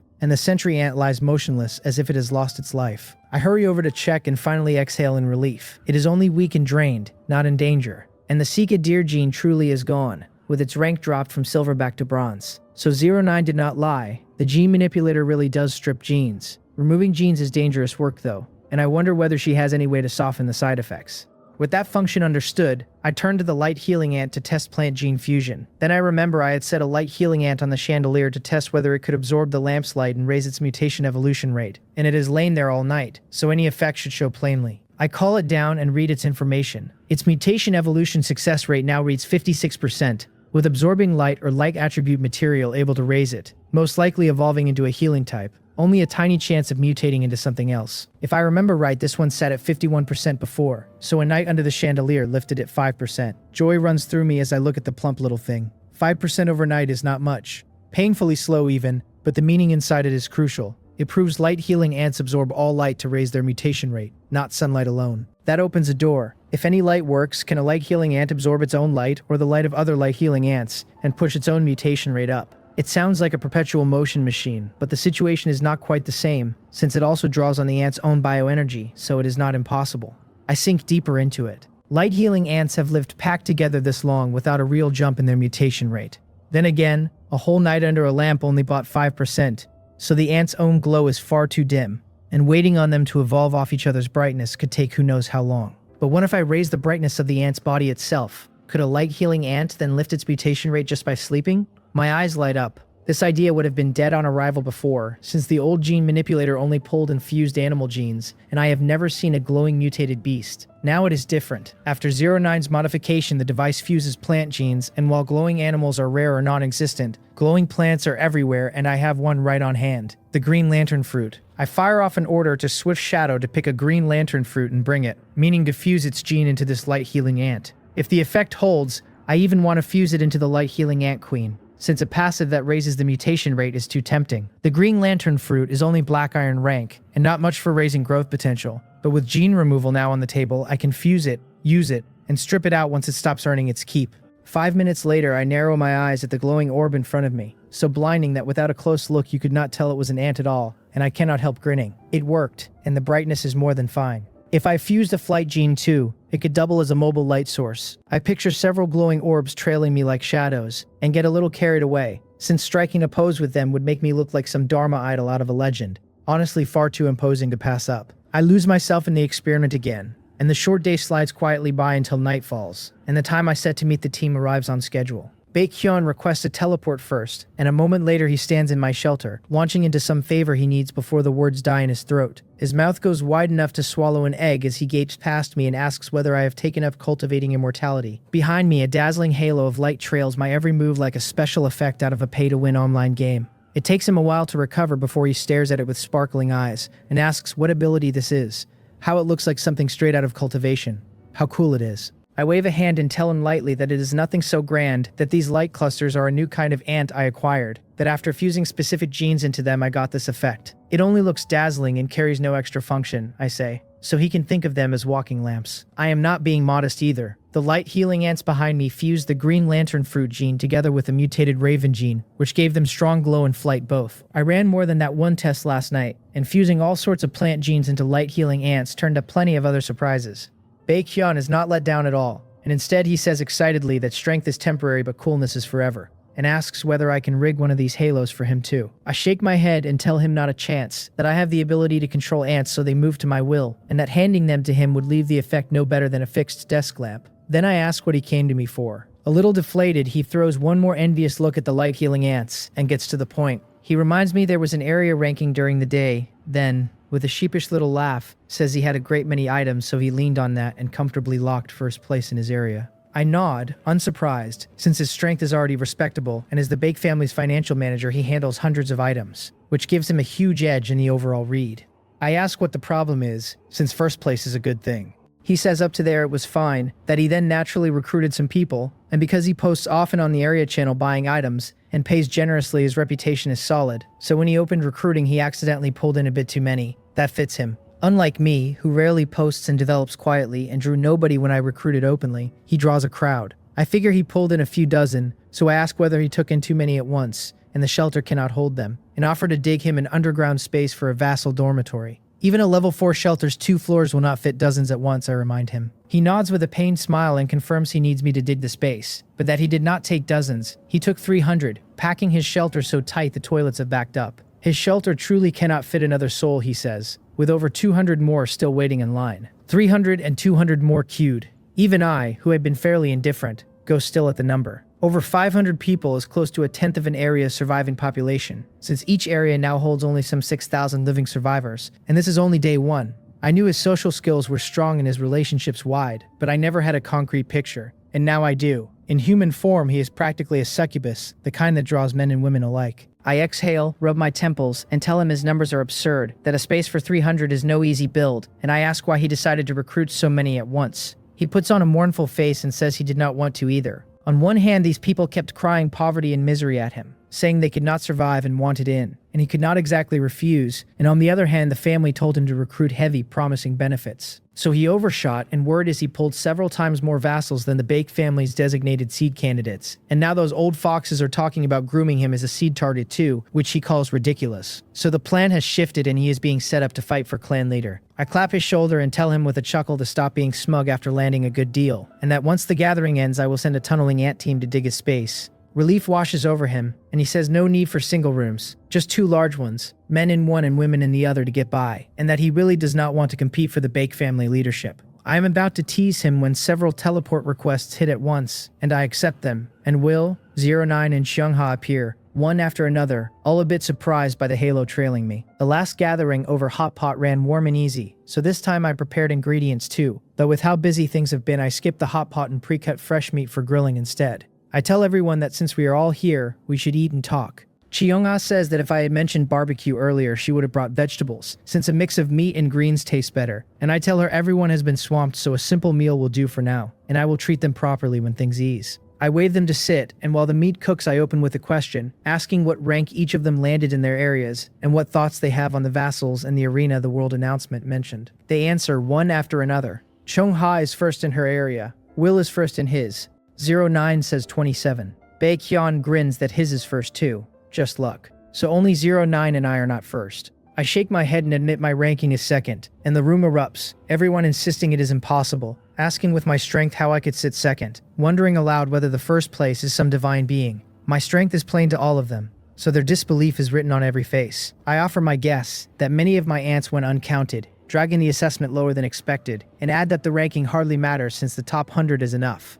Then I ask whether any of them have heard of the first place in my area, a survivor named Heo Singyol. Baekhyun and Chong-ha exclaim it is him, almost together. Heo Singyol shares my area, his strength is real, and his recruiting spree marks him as no small ambition. Seeing that the two clearly know him, I ask his background. They trade a glance, and Baekhyun takes it. He explains that Heo Singyol comes from the Heo family, and that the Heo family, along with his own Baek family, Chong-ha's Ye family, and the Nanggung family, are known as the four great families. He admits the phrase sounds like the delusion of a middle schooler, but it is genuinely true. He says Heo Singyol is decent to look at but poor in character, very sly that he once chased after Chong-ha until Baekhyun quietly gave him a solid beating that settled him down. He warns that although Heo Singyol himself is nothing much, the Heo family's strength is not to be underestimated, and since the family runs thin on members they have likely poured heavy investment into him, so I should be a little careful. My interest stirs. I tell him I understand, and that it is convenient Heo Singyol is on bad terms with them, since otherwise I could not have gone too hard on him.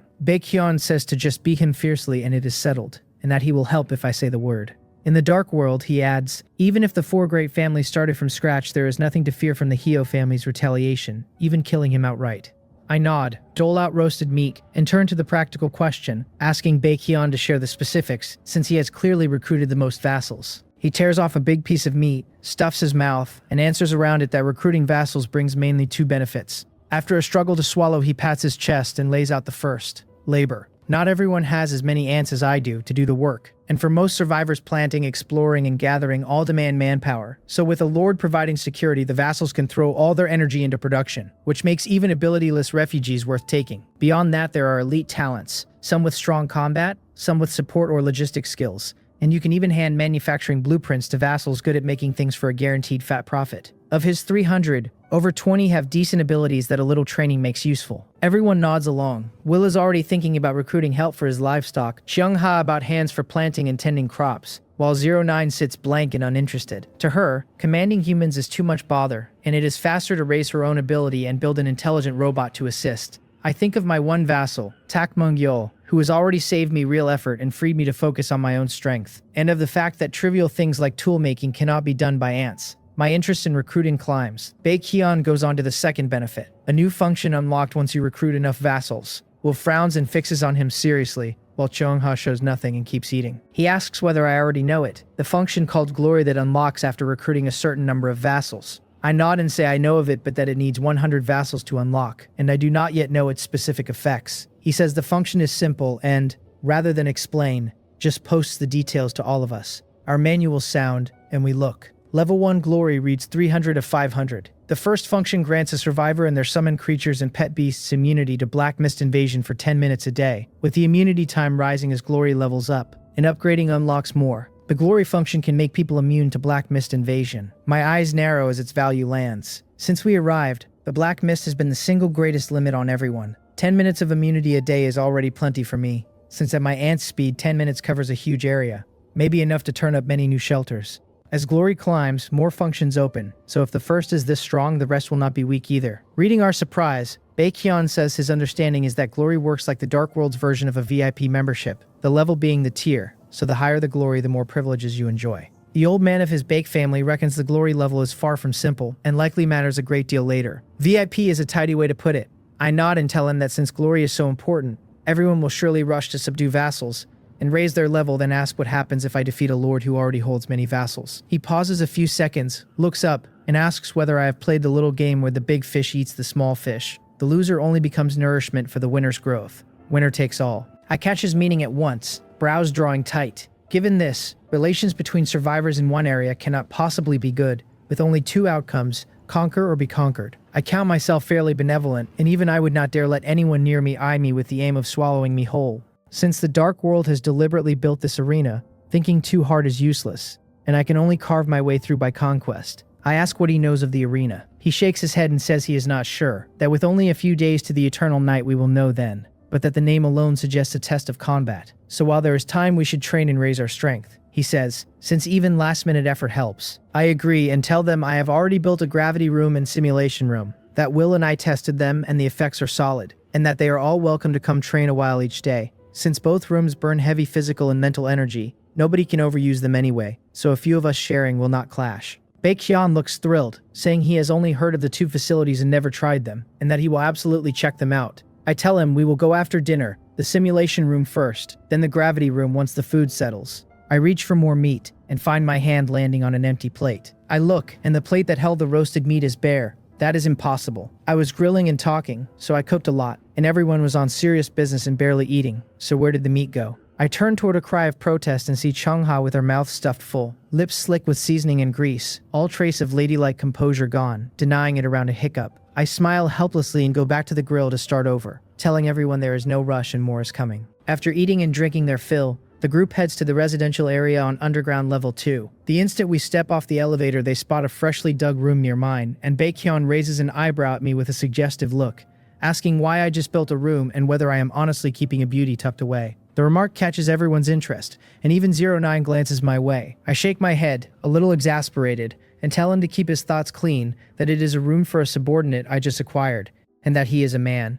Baekhyun deflates slightly, then asks whether such a nice room is not wasteful for one subordinate, since I will surely subdue hundreds of thousands of vassals later who should not get rooms this good. I shake my head and tell him I know that this is for the steward I chose, kept close so I can hand him instructions easily, and that the ones I take in later will not live here. On the contrary, I say, he makes fun of me while sitting on a pile of subordinates, quite a few of them women, and I refuse to believe none of them have ideas about him. He is young, rich, and strong, a golden catch on Blue Star, and an even more attractive one here. And if he so much as nodded, plenty of people, women and men both, would offer themselves up. He laughs and swears he means to be the freest man alive, that he will not fall into a woman's trap, nor, he coughs, a man's. What a clown. I smile, shake my head, and open the simulation room door. I tell everyone to input their information, that I have already loaded many mutated beasts into the room for them to experience, and to start with unranked beasts, since being killed by a simulated illusion takes quite a while to recover from.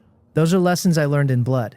2 nights back I got too absorbed and challenged a gold rank mutated beast, and after its illusion tore me apart I woke the next morning, still dizzy. Under my guidance they try it one by one, and half an hour later everyone but 09 has tasted the room. Baekhyun looks electrified, saying the room is genuinely good, that it can even simulate all his items, that it is far too realistic, and that a few days of this will lift his combat ability to another level. Cheongha frowns slightly and says the room is very effective and real enough that her combat awareness clearly sharpened after using it, but that it seems to simulate only items so her plant companions cannot fight alongside her inside it. I nod and confirm it, that at present the room simulates only items and my ants cannot appear either. When it was level 1, it could not even simulate items, that ability only unlocking at level 2, so I expect that as it levels further, pet companions will simulate too. Cheongha nods gently and says if so, then let us upgrade the simulation room to level 3 first, which should suffice for our current stage. Since we agreed to pool resources for these facilities, and she and Baekhyun have not contributed yet, she says the 2 of them will cover the level 3 upgrade. She automatically skips 09, since given her personality she will barely touch either room,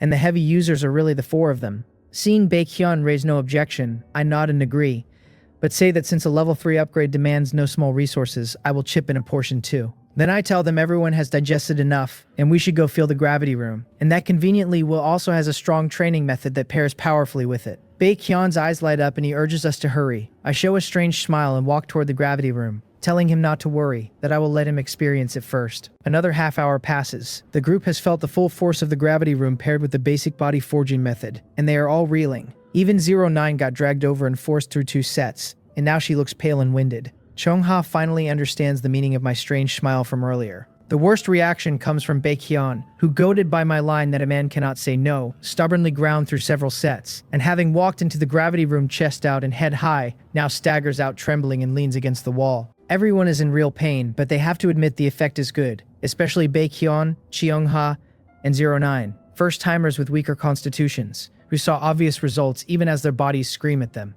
Each eats a red heart fruit and takes a good while before they can walk normally. Baekhyun rubs his aching muscles with a mournful face and starts questioning his life, groaning that he is a mage, so why is he training muscles? Chungha, just as sore but far less pathetic, gives him a disappointed look and tells him to stop whining, that physical fitness is fundamental, and lifts overall strength. She asks what is wrong with being a mage anyway, since even mages have to move and handle items in a fight, then points out that 09 is a little girl, and she is not wailing like him. I nod along and say exactly, that we are not playing a game where one sky-high attribute and everything else near zero can still be strong, since such lopsided people almost never exist in the real world. I offer a plan, that everyone comes to the gravity room and simulation room for a few sets before bed each day, a fine way to spend all their physical and mental energy before sleep without wasting time. Baekhyun and I settle on doing a few sets daily, and then he drops a line and flees, reminding me not to forget to dig his underground space, saying he will go home and wait. Chungha and the others take their leave, too. She hands me seeds, telling me she has cultivated the white and yellow lamp fruit to grow them with the ripening powder agent so they bloom and bear quickly, and to guide their growth direction as they rise. I take them and thank her. The group scatters until only I am left in the shelter.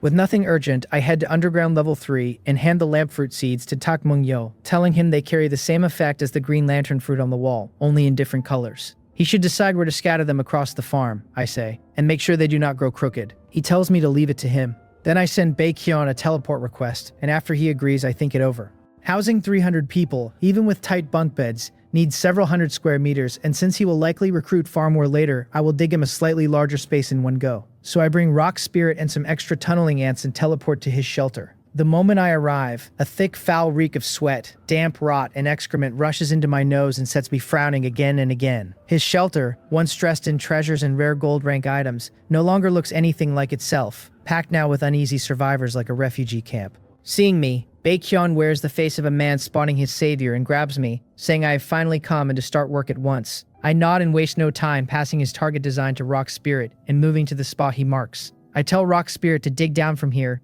and once it clears enough space to grow larger and work at full capacity. It answers that it obeys. Watching the tunneling ant engineering team dig in, Baekhyun exhales, wipes his sweat, and says I have really bailed him out, then hesitates over something he does not know whether to raise. Impatient, I tell him not to hide it, and just say it. He hedges, then admits he does not need this many people for a while. Although he can feed them, leaving them idle here is not right and will eventually make them sick. And since I have vast space and heavy work, he wonders whether I could take some of them to labor at my place for a stretch. I fall into thought. From anyone else, this idea would have been good-tempered of me not to answer with anger, since dumping that many subordinates into my territory reeks of ulterior motive. But his words hold up. We signed a mutual aid contract, and while it stands, we cannot harm each other, so there is no backstab to fear. And taking some people is not without gain for me, letting me verify a few things and rehearse in advance how to manage a large body of survivors. Baekhyun looks embarrassed to have asked, knowing most of my work runs on ants alone, so the people would be little use and mostly trouble. Seeing me silent, he quickly adds that he will not let me work for nothing, that I can pick any item I like from his collection. I shake my head and tell him no need for items, that sending some people over is no problem, but that I have a question. We are not in the same area, and even the top 3 of an area ranking can only recruit a few cross-area vassals, so is he sure he can transport his vassals to me? He had just breathed relief at my agreement, and my next words leave him stunned, since so rattled by the crowd he never thought of this most basic point. After a moment uncertain, he says his ants, no, that my ants ferry back and forth between our shelters, and that his vassals, having no manual, count as his personal property, so teleporting them should work. I shake my head slightly. Can ants and people really be the same? If it truly worked, the mutual aid contract would be far too absurd. Honestly, the contract is only a gold-grade item, and by my current measure, it already blows past what a gold-grade item should be. So if it can also teleport vassals, I would half suspect I signed a fake one. Still, practice is the only test of truth, so better to try it and let him give up. I tell him Rock Spirit and the others will be a while yet, so rather than guess wildly, we should just test it, and he says he will follow my lead. I nod and teleport home, and he sends a teleport request right after. I accept, and the next second Baekhyun appears in my shelter. Seeing him, I shake my head and start to say, see? I told him he was too fanciful. How could it so casually? And my words cut off as my pupils contract. I stare hard past him. How is there another person? It is a ragged, short-haired boy, so slight that Baekhyun's frame hid most of him, which is why I missed him at first. Baekhyun catches on now too and pulls the boy out from behind him, delighted, telling me this kid is Oh Myung, a survivor who just sought refuge with him this morning. He only ran him through the teleport array, he says, and did not expect him to actually come along. I settle a little and nod, saying I did not think the mutual aid contract this potent, that it can truly bypass the Dark World's design. He agrees deeply, saying if I called it a platinum rank item he would believe it, wondering where Xiongha got it and asking whether a gold rank contract holding effects this strong might hide some flaw we do not know about. His worry is not baseless, and I frown at it, then shake it off. When in Rome, do as the Romans, I tell him, since we have used the contract this long and would have sprung any trap by now, so there is no need to fret, and we deal with the problem when one actually appears. Still, it is best if everyone watches for related information, since surely we are not the only ones in the whole Dark World holding a mutual aid contract. He nods and stops overthinking, agreeing not to chase hypotheticals, and says that since he can teleport vassals, he will move a batch over. Then asks how many I can take. I stroke my chin, think, and tell him no more than 100. He deflates a little, asking whether it cannot be more, since I could easily fit a few hundred and he will cover all their food, so it puts little pressure on me. I shake my head. The 100 number was carefully chosen. However good our relationship, these are his vassals, and over the long run 100 is already the limit, since more would serve neither of us. I tell him to stop leaning on me so hard that he dug his own hole and can fill it, and to take this as a lesson. The underground space digs fast, just a few hours, enough for a while, and if he needs to expand later he can come find me. Seeing my firm attitude, he nods, resigned, and says he understands and will send the people over now. I tell him not to rush off, that there are things to settle first, and he says to go ahead. I tell him these people are his, but as long as they are with me they follow my rules. He protests that it is already trouble enough for me to take them, that he would never cause me extra, and that if there are troublemakers I should handle them as I see fit, that losing a few is fine, and he trusts me to use discretion. Even between brothers, accounts should be clear, and some things are better said early. Seeing he has no objection, I nod with a smile and tell him it is settled, that I will keep his people until the cold snap ends at most, then send them back. He thanks me, pats Myung's head, tells the boy to stay and listen carefully to my commands, then teleports back to start the transport. I look at the timid Myung, his face dirty, head shrunk down between his shoulders in fear, shake my head gently and send an ant to fetch Takmungyo. He runs over out of breath and asks whether I called for him. I nod and point at Myung, telling him this is my teammate Baekhyun's vassal, that more will come soon, that he is to help me receive them, and that from now on all these people fall under his command. Joy flickers across his face, and he thanks me for the trust and swears he will arrange everything for them perfectly. I nod, say no more, and stand quietly waiting. Soon Baekhyun returns, ferrying back and forth until he has moved 99 people, which with Myung makes exactly 100. He tells me he has brought them all and to take good care of them, that he still has 200 at home, so he will go keep an eye on those. I see him off, then turn to Takmungyo and tell him to take good care of these people, that I will assign a few black scythe hunting ants to help him manage, and only to come to me for something he absolutely cannot resolve. He answers that he understands, then leads the 100 down to underground level 3 to arrange their work, and with several huge black scythe hunting ants radiating a killing aura holding the line, the crowd stays quite well behaved. Watching them go, I stroke my chin and sink into thought. Once Rock Spirit finishes Baekhyun's project and returns, it should dig the underground level 4 space at once as a vassal dormitory, a good chance to rehearse operations in advance, a prototype for the future underground city. Glory truly matters, and to fight for area chief, I must raise my glory rank as fast as possible for the upper hand, which means finding a way to quickly acquire vassals that are genuinely mine. But the survivors left in the area are all shrewd and will not pledge easily, and I have no clean solution for now. Just a few more days, I tell myself. Once the cold snap deepens, people will start to break, one by one. Heo Singyal is no concern. Before the cold snap ends, nobody can go out freely, so everyone can only pack people into their existing shelter space, and his shelter is at most level 4, with limited room, able to hold 200 or 300 at most before it stalls. I, on the other hand, have ample food and unlimited underground space to take people without end. This cold snap may well be an opportunity for me. The thought steadies me, eases the anxiety, and I turn toward the underground level 1 ant nest to check my research, telling myself I will look at the results first. What I do not know is that my thinking is still too bound by principle. Some people have no principles at all and play by no rules whatsoever. At that moment, inside Heo Singyol's shelter, he looks over the survivors gone silent with fear and gives a cold sneer. He tells them that as they can see, the space here is limited and cannot hold so many. He says the people he calls out below get 10 seconds each to state their greatest value, that he will then rank those values, and that the 50 with the lowest, he will have to trouble to cooperate with him on some interesting little magic experiments. I have no idea what is unfolding in the distance. By now I have reached underground level 1 and stand surveying my masterpiece. Before me sit several ants of varying shapes, but by their size and the faint glow along their bodies it is clear their base is the light healing ant, precisely the varieties I fused with different plant genes. First is one glowing red fused with the red heart fruit, which for easy memory I named the red heart light healing ant. My tests show its light healing ray restores physical strength and repairs muscle strain exactly like eating a red heart fruit. And better still, its recovery and the recovery from actually eating a red heart fruit can stack. I had been troubled that as my fitness climbs, the red heart fruit's recovery fades fast. But now the red heart light healing ant, paired with the fruit itself, inside and out, will surely serve me a good while. Next is a plump white light healing ant glowing white, fused with the multi-air winter wheat gene, twice the size of a regular one, which I named the multiplier light healing ant.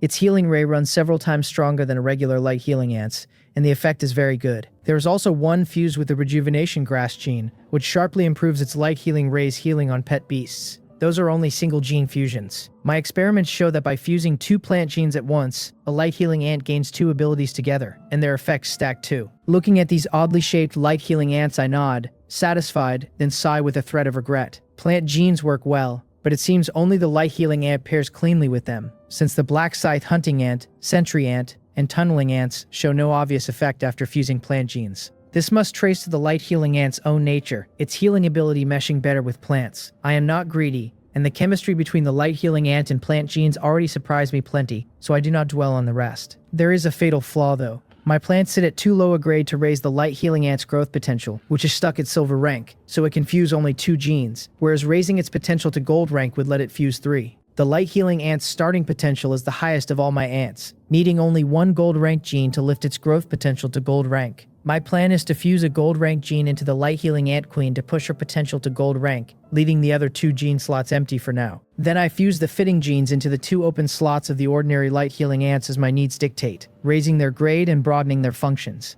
Then I hit another dilemma. My current gold rank genes are mutated cycadere, mutated wild boar, mutated lion, and mutated raging thunderbear, and by their attributes and past fusion results, the cycadere gene should serve best. But the fusion on ordinary light healing ants just now showed even the cycadere gene barely enhancing their abilities beyond nudging the potential to gold rank, its effect even weaker than black iron rank plant genes. So the light healing ant still favors plant genes, and I find myself wishing for a gold rank plant. Just as I feel stuck, inspiration strikes, and I remember a detail I overlooked. Plants. Gold rank plants. I think I actually have one. I hurry back up to the first floor of the shelter, cross to the living room, open the storage box in the corner, and lift out a golden yellow leaf. The World Tree Leaf Gold Rank, a leaf condensed from the essence of World Tree energy, and eating it extends lifespan by 10 years.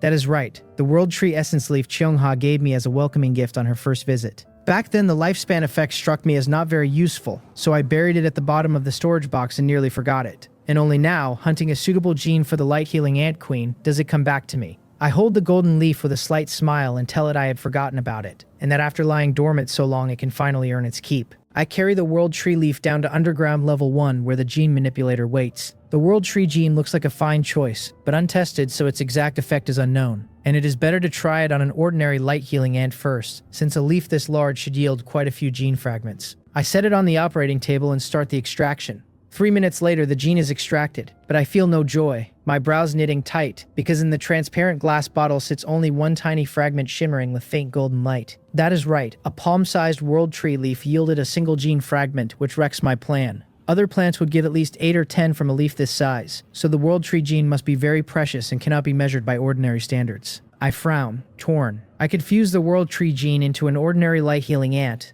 then use the manipulator to strip it and refuse it into the queen. But last night's test showed gene removal carries a certain mortality rate, and if the ant died during removal, not only would the ant be lost, but the gene with it. So until I find a reliable removal method, I dare not attempt it lightly. Even for Cheongha, this World Tree leaf cannot be something she pulls out casually. Forget it, animal genes generally amplify light healing ants only mediocrely anyway, so the World Tree gene should not be worse. Decision made, I hesitate no longer and fuse the World Tree gene straight into the light healing ant queen. After a run of operations, the queen, now fused with the World Tree gene, appears before me. Where she was once plump and white, she now carries a pair of translucent green delicate wings, her body threaded with emerald patterns, looking less like an ant than a cicada. I read her information at once. Light healing ant queen, silver rank, breeding type, potential gold rank, and able to rise with the potential of the mother tree, abilities rapid proliferation, yield expansion, and rapid development. Fused genes, the World Tree gene with 2 gene fusions still available.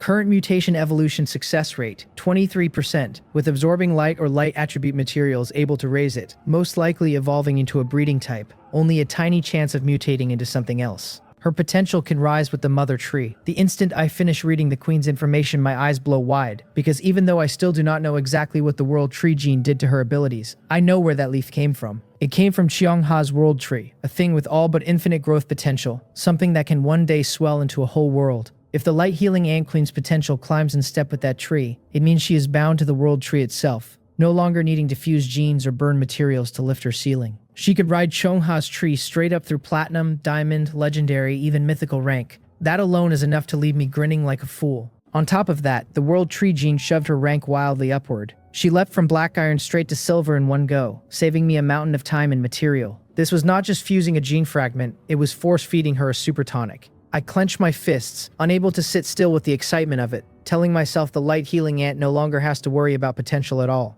that the remaining gene slots are mine to fill however my needs shift. The only shame is that one world tree leaf yields a single gene fragment, or else I would have fused one from Mowal and the others too. It sets me wondering whether Cheongha has any leaves left, and even if none of the golden ones, surely she has plenty of ordinary leaves. I pick up the manual and find Cheongha's avatar, asking whether she still has any world tree leaves, the kind she brought me the very first time she visited my shelter, and if not, ordinary leaves will do since I only need them to test an idea. No reply comes for a while, so I set the manual down and turn back to the queen hovering beside me. Her potential now sits at gold rank and her rank at silver, and she carries enough intelligence to earn a name, as all my grown ants do. I think it over, then smile up at her drifting through the air and tell her that her species name is already lovely and fits her perfectly, so I will not clutter it, that from now on her name is simply Light Healing. She seems delighted, or perhaps just glad to obey, and she flaps her thin wings and loops twice around my head, thanking her master for the name.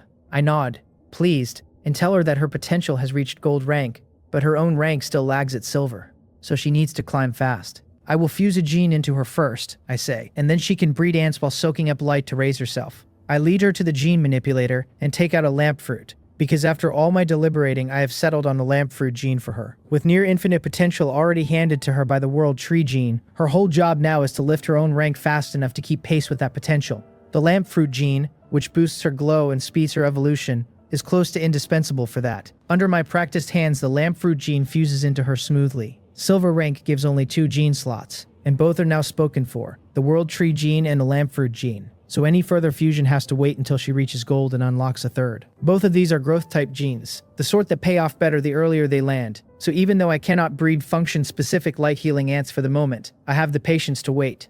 I tell her she can start cultivating ants in the nest now, that every light-healing ant she breeds will carry the lamp fruit gene and shed strong light, and that the more she breeds, the more light there is, and the faster she absorbs it to improve. Once her mutation evolution success rate hits 100%, I say, I will help her evolve, and she answers that she understands. Right after I arrange things for her, a bold idea sneaks up on me. Light healing carries the lamp fruit gene, so every ant she breeds glows naturally, and after the world tree gene they can all fly. Once her light-healing ants reach a certain number, why not string them across the ceiling of the underground shelter and let them stand in for a sun?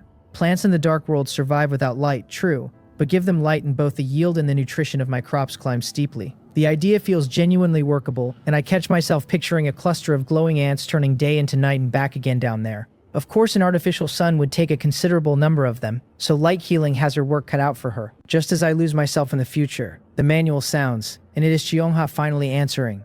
My hope curdles a little as I read. She asks whether I mean the world tree leaf that extends lifespan, and tells me that is no ordinary leaf, that it is the essence of the world tree she calls Little Green, and that Little Green produces exactly one such leaf every 100 years. Little Green has only ever grown 2 of them. She says, one given to me and the other already spent on her own experiments. It is a small disappointment. Lifespan never looked all that useful in the dark world, yet stretching a life is still a heaven-defying trick, and items that do it are hardly common. Then she tells me she does have ordinary leaves and will pluck a handful right now, not even asking what I need them for, just going straight to the tree. I let out a breath. Ordinary leaves work fine, since they are still part of the world tree, and maybe I can pull genes from them too. A trade request comes through, and the moment I accept, dozens of leaves appear out of thin air in front of me. That many. She must have stripped quite a branch. I silently apologize to Little Green, stuff every leaf into my pouch, thank her, and turn to test the extraction. Another message lands before I can start. She says that is all she can gather for now, that any more and Little Green would sulk. Then she asks whether I remember her mentioning the ability to detect human life potential. That ability leans mostly on Little Green, she explains, and Little Green has to reach gold rank before it can read life potential. It was almost ready to advance to gold, but the fight with the mutated cycthe a while back burned through a heap of its energy and set it back. Tonight, she says, Little Green finally made up the shortfall and successfully broke through to gold rank. Detecting life potential. That means it can check whether I have met the bar for using the Tier 1 trial scroll. Only a few days have passed, but so much has been crammed into them that I had all but forgotten about advancing. Her message freezes me for a beat before it lands, and then my pupils shrink and I clench my fists. So reading life potential is an ability the world tree only gains at gold rank, which is why Cheongha never reached out about it sooner. I am in no mood now to keep fussing over the world tree gene, since the leaves are in my pouch and not going anywhere, and advancing is flatly the top priority. Riding the excitement, I fire off a teleport request to her without hesitation, and vanish from my shelter. Cheongha is down in the underground farm I dug for her, directing my lone tunneling ants through her plants, when the white teleport array flares on the ground and I step out of it. The second the disorientation clears, I hurry over and ask her breathless, where I get tested, and whether I can advance once the life potential test is done. I do not know the exact effects of advancing, but the word alone tells me the strength gain will be no small thing, and now that hope is in front of me, it is no wonder I am wound this tight. She stops her work and smiles, telling me not to be so anxious, that advancing is not as simple as I imagine. Little Green picked up some inherited memories after evolving to gold, she says, and among them was information about advancement. That cools me a little.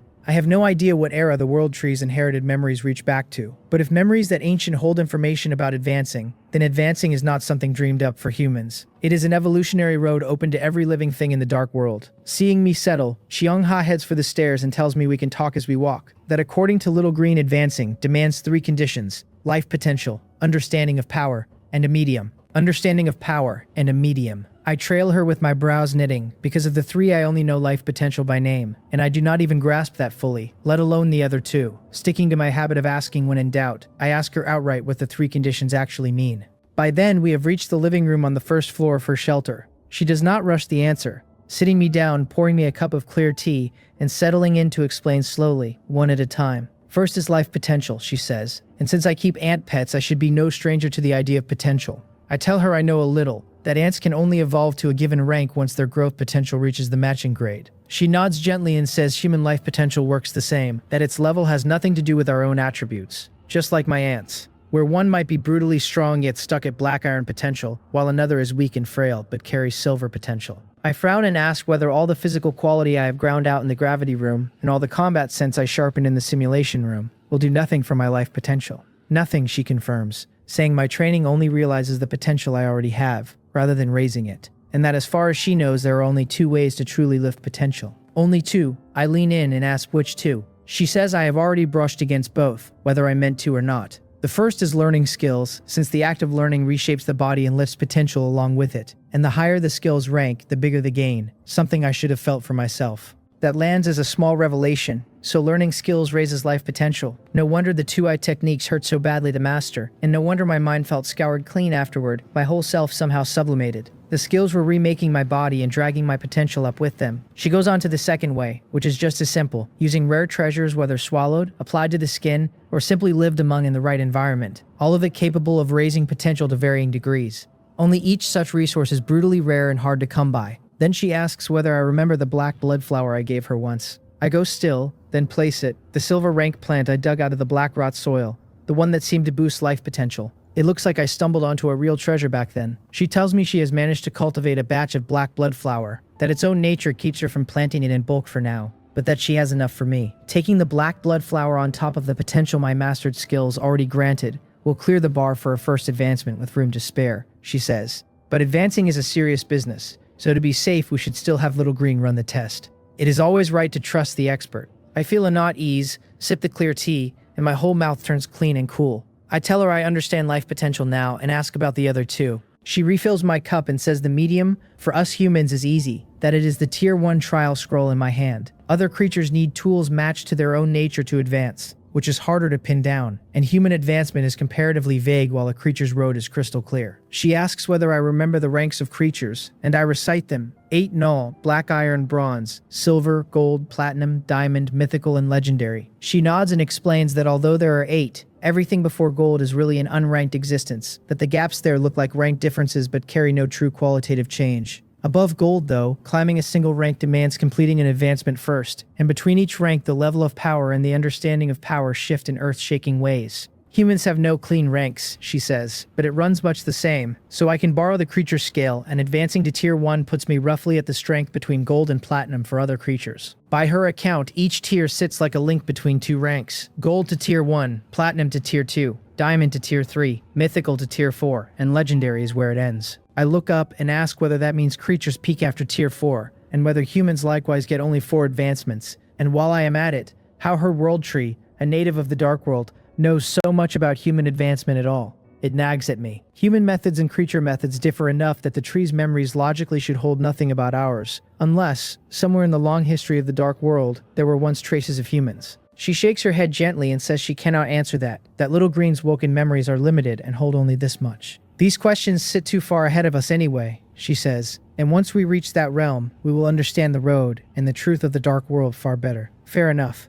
Tier 1 is still uncertain, so the distant matters can keep. I nod and ask the crucial one, saying life potential is solvable now and I already hold the medium. So what exactly is this last condition? Understanding of power. She frowns a little and admits Little Green's inheritance said nothing specific, but that we can guess. Understanding of power must tie to the kind of power we ourselves wield. Since she works plants, she likely needs a deeper grasp of plants. Since 09 works machines, she needs a deeper grasp of machinery. And since my ability centers on controlling ants, I probably need to deepen my understanding of ants, or of control. That knots my brow. Chiunga and 09 have it easy. Their direction's plain, but mine is genuinely murky. If it means understanding ants, does that mean their habits, their body structure, and so on? And if it means understanding control, there is not even a concrete thing to sink my teeth into, which is more abstract and slippery than the ants themselves. Seeing me stew, she tells me not to fret too much, that although Little Green never named the exact shape of understanding of power, it did say the medium itself helps a person find their own path. And at low tiers the danger of advancing is not high, so once my life potential clears the bar and I am ready, I can simply use the trial scroll and make the attempt. That steadies me, and I let out a breath and tell her that in that case I will check my exact life potential first. She smiles,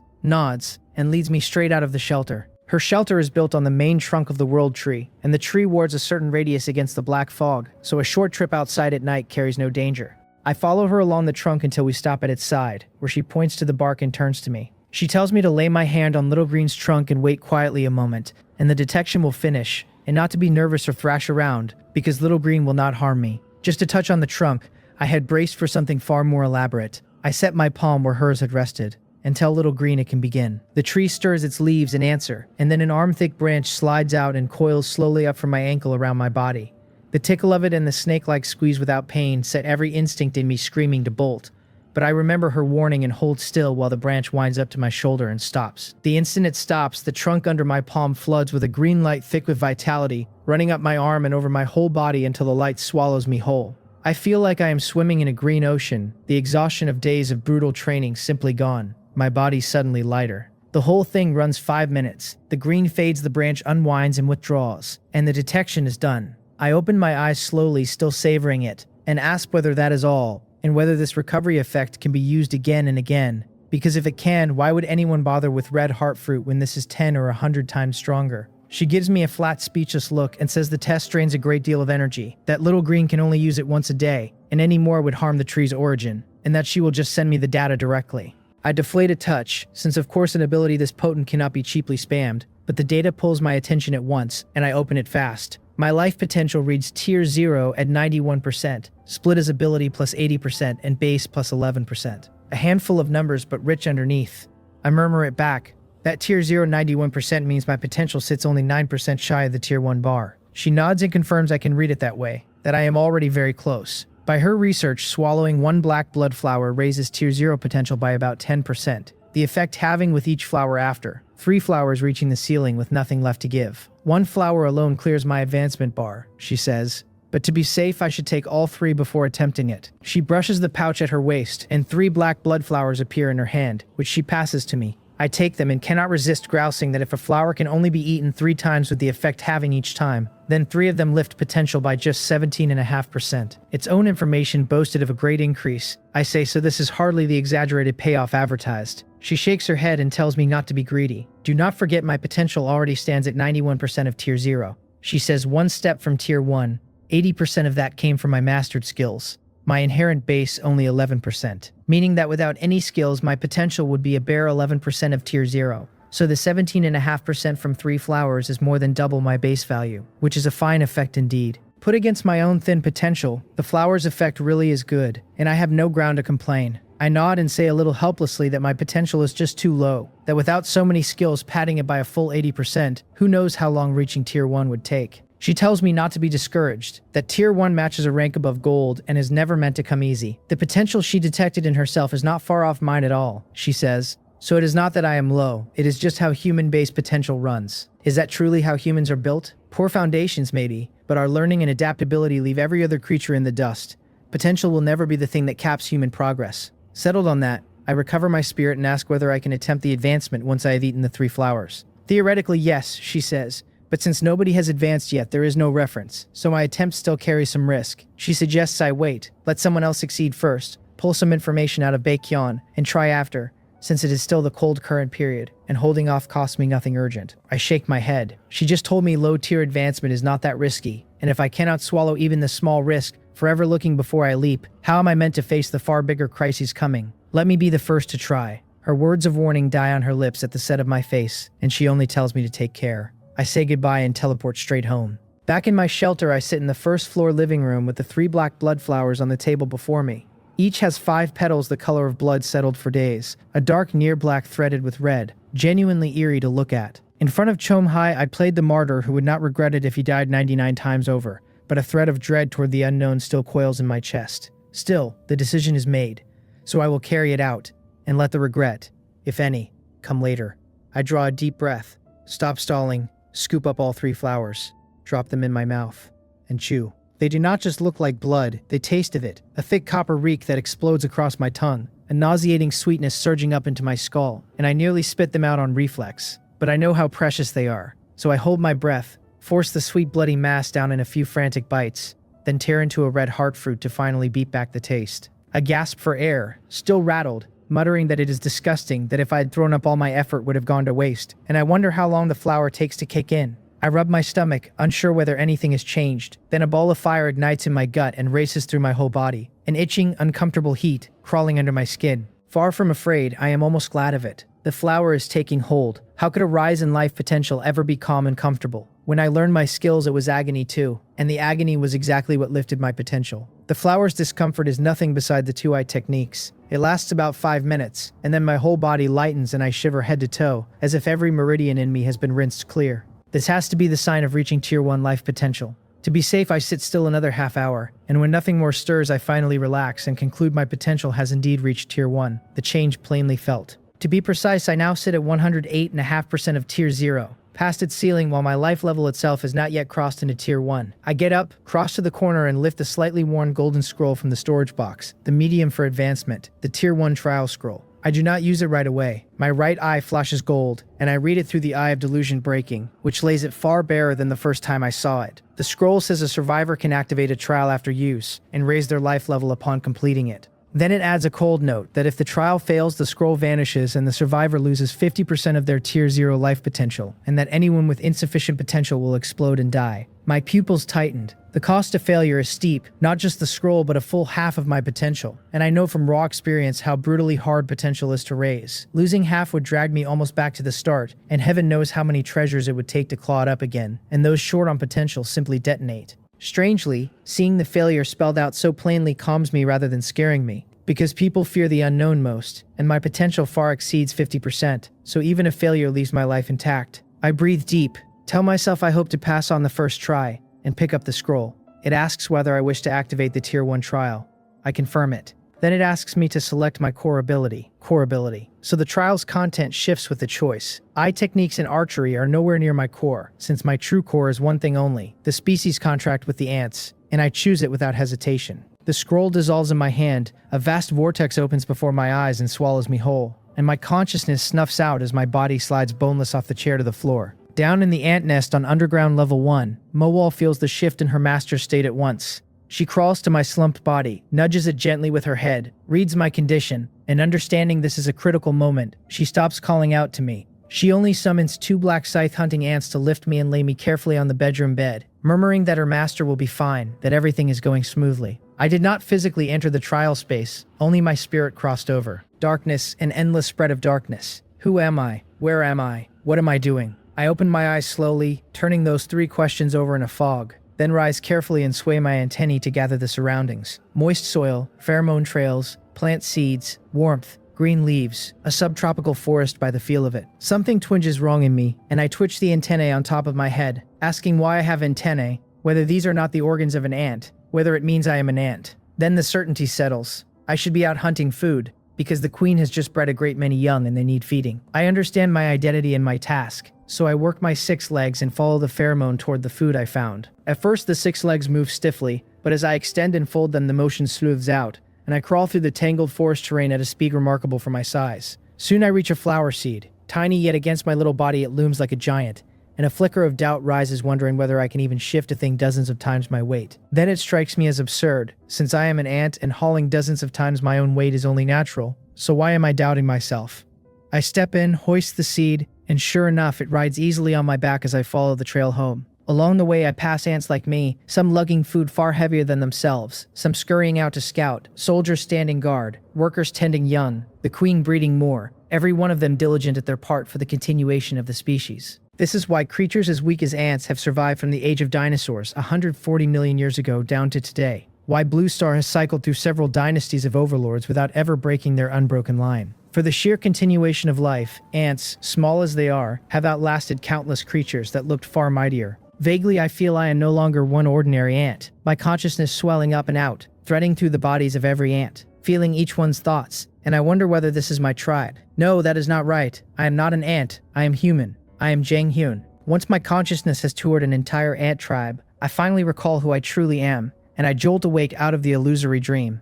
I snap my eyes open on the bed, staring at the ceiling, still shaking and hauling for air, asking myself whether that was the whole of the Tier 1 trial, whether it was really that harrowing, that real. It might look like I just dreamed the life of an ant, but anyone who has had a nightmare knows that panic. The dream was so real it left me feeling severed from reality, as if I had truly become an ant and, had I not caught myself, would have lived on as one forever. I did not expect even a Tier 1 trial to be this perilous, and I cannot help wondering what the higher tier trials will throw at me. At least I passed. I shake it off and stop overthinking, my head still swimming, not even registering how I got from the living room to the bed, and I roll over to climb out. The instant I move even slightly, a soreness sweeps over me so total it is as if I spent 3 days and nights hauling cement on a construction site. My whole body weak and unable to summon any strength. I just had a dream and ran a trial inside it, so logically at most my spirit should be depleted. So why is my body wrecked too? I did nothing in the dream. Then it hits me, and my pupils shrink as I remember the strange moment in there, when I turned into an ant and lifted a flower seed dozens of times my weight with ease. Could it be that something done in a dream can reach back and mark my real body? Then this trial is not simple at all. I passed, but if I had failed, if my consciousness had never surfaced from the ant's mind, I would likely have kept hauling food until I crushed myself to death. They said the trial held no threat to life. That is not quite what was promised. A chill of fear crawls through me. I am so sore now I cannot even move my fingers, so I have no choice but to call Mowol over to feed me a few red heart fruits. The sweet juice rolls down my throat, a cool current threading through and mending my torn muscles. And though I am far from whole and still aching, I claw back enough strength to barely rise. I press my right hand hard against the bedboard to lever myself up, and a sharp crack sounds. I pause, look down toward the noise, and find the bedboard snapped clean through by my right hand, the crack being the sound of solid wood giving way. How can it be this ridiculous, since this is a solid wood board that would take several hundred if not 1,000 pounds of force to break, and furniture from the dark world is not that shoddy. I stare at my own hand in disbelief, then it clicks. This sudden surge of strength must be tied to the trial I just finished. Very likely. No wonder my whole body ached as though a dozen brawny men had jumped me. My strength shot up too fast, and my muscle tearing and regrowth simply could not keep pace. Time to hit the simulation room and read the exact numbers. I get up, take the elevator to the residential area on underground level 2, step into the simulation room, walk to the panel and clip off half a strand of hair to test. The bar fills, and my data comes up. Simulated creature 1, Jang Hyun, a tier 1 ant manipulator, race human. My physical attributes read strength 16.4 with a bonus of 10, agility 13.2 with a bonus of 10, constitution 11.2 with a bonus of 5, spirit 27 with a bonus of 3. My abilities list the Eye of Taming, the Eye of Delusion Breaking, my core species contract with the ants, intermediate agility, attack aura, and intermediate scouting. Under equipment sits the Heart of the Lord, and my contracted beasts are the Black Scythe Hunting Ant, the Tunneling Ants, the Sentry Ant, and the Light Healing Ant. Overall combat power, 4 stars. My eyes go wide at the panel. Strength up by a full 10 points, and agility, constitution, and spirit each up by 5. No wonder I flattened a solid wood board with a single slap, and these numbers are nearly catching Will's. After all my punishing training, I know exactly what those figures mean. That as attributes climb, training returns worse and worse gains, and on my own effort alone, I could not have earned this much even after 2 months in the gravity room. There is also a suffix behind my name now, Tier 1 Ant Manipulator, which surprises me, since I did not set it. So the simulation room detected it directly, and there is an official designated title after advancing, one that sounds like a whole profession. I chuckle and look back at the panel, where the overall combat power has leapt from 3 stars to 4 and my old species contract now wears a core prefix. I chose it as my core in the trial, so the prefix is no shock, but the changed information under it is, and I read the core species contract with the ants closely. It greatly enhances my control over ant tribe creatures, letting me command ants seamlessly by remote within a certain range. It notes that core abilities grow with the wielder's life level, current rank Platinum, and that Platinum has unlocked a branch ability, Damage Transfer, which shifts the damage I am about to take over the next 5 seconds onto all my ants, usable once per day. I cannot help cursing aloud. The species contract has changed enormously, not only gaining seamless remote control, but more importantly, becoming a growing skill, so every time I advance a tier, its rank climbs and new branches unlock. What set me swearing was that damage transfer. In the deadly dark world, a life-saving trick like that is worth everything to me. Shunting the next 5 seconds of incoming damage onto all my ants. Is that not simply untouchable? And given the sheer number and quality of my ants, there are precious few blows at this stage they cannot swallow together. The one shame is that it fires only once a day, but a monster like that used more than once would demand far past Platinum, likely Diamond or Legendary before it appeared. In my excitement over damage transfer, I nearly overlooked the other addition, the seamless remote control within range. So I shut my eyes, reach out to the ants, and snap them open again grinning, because this ability is scarcely weaker than damage transfer. In that brief test, I found I can directly command every ant within 1,000 meters, bypassing Mowal and the other queens entirely. That is a staggering thing.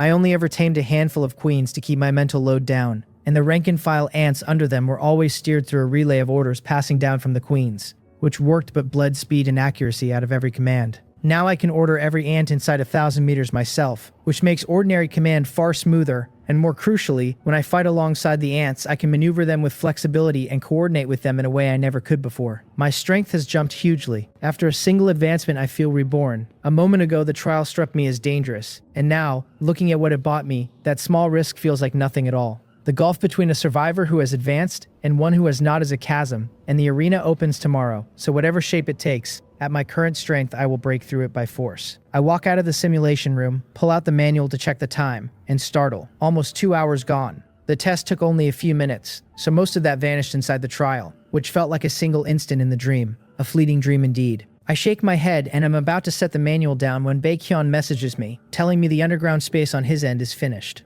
Already. Well, that much time has passed. I have to teleport to his shelter to fetch Rock Spirit and the crew back, and once home I lay out my vision for the 4th underground level, the vassal living area, and set Rock Spirit to start with the dormitory zone. It says it understands, takes my design plan, and leads its construction team burrowing swiftly underground. I head for the gene manipulator on underground level 1 to extract the genes from the ordinary world tree leaves Cheong gave me, hoping the extraction takes. I lift a verdant leaf from my satchel and work the manipulator, the knob turning, red lights flickering, and the leaf shattering into fragments across the dish. I am stunned a beat, then pleased, and I sweep the shards into a prepared glass bottle. It really did work. Even a gold rank leaf yielded only a single fragment, and I only tried this out of idle curiosity, so extracting genes here is a genuine surprise. But the fragments before were golden, and these are emerald green, and I do not know how their effects differ. Sticking to the rule that practice is the only test of truth, I call over a black iron rank light healing ant that has fused nothing yet, and give it the green world tree gene.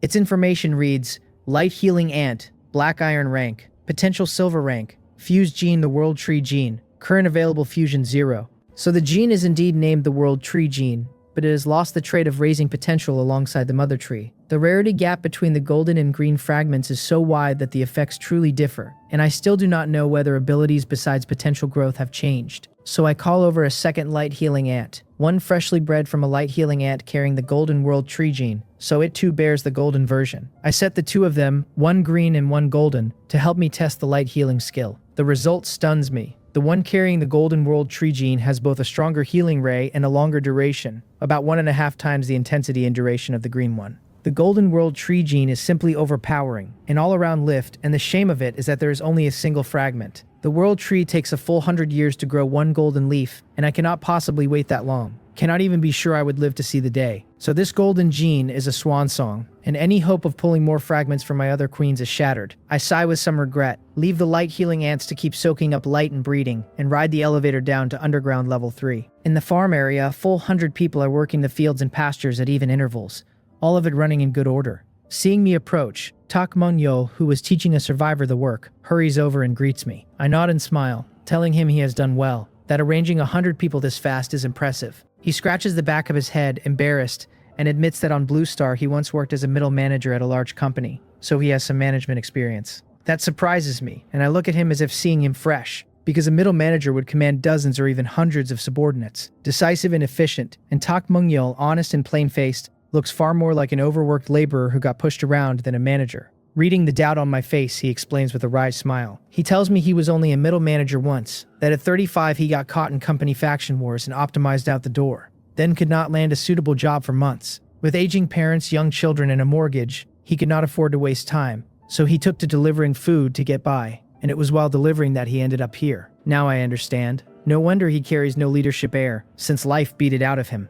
But he has both real management experience and time spent doing the hard grind, which lets him think through problems from a bottom-rung worker's angle, making him a genuinely fine helper. I nod, satisfied, since I took him on for his ability but never expected this hidden gift for management, and with him at my side I should save myself a great deal of worry. He says there is another matter to report, and when I ask what, he tells me he tallied the 100 vassals I received. Among them, 21 carry various skills, 7 hold planting knowledge, 5 master animal husbandry, 3 have used manufacturing blueprints, and the rest possess only basic knowledge of little use to me right now. My pupils tighten, and then my chest warms, because I did not expect him to be so meticulous as to catalog every specialty. And there really are useful talents in the batch. This has to be Baekhyun deliberately seeding my 100 with capable people, since he personally ferried each one across. However unconventional he is no fool, on the contrary sharp enough to have become the Baek family's financial director, so I would never believe he did not know each person's specialty. That kid Baekhyun is sensible after all, knowing to leave me some usable hands. I tell Tak Mung-yo to arrange them as he sees fit, and to draw grain straight from the warehouse for their food, and to call over the 3 who have used manufacturing blueprints so I can meet them.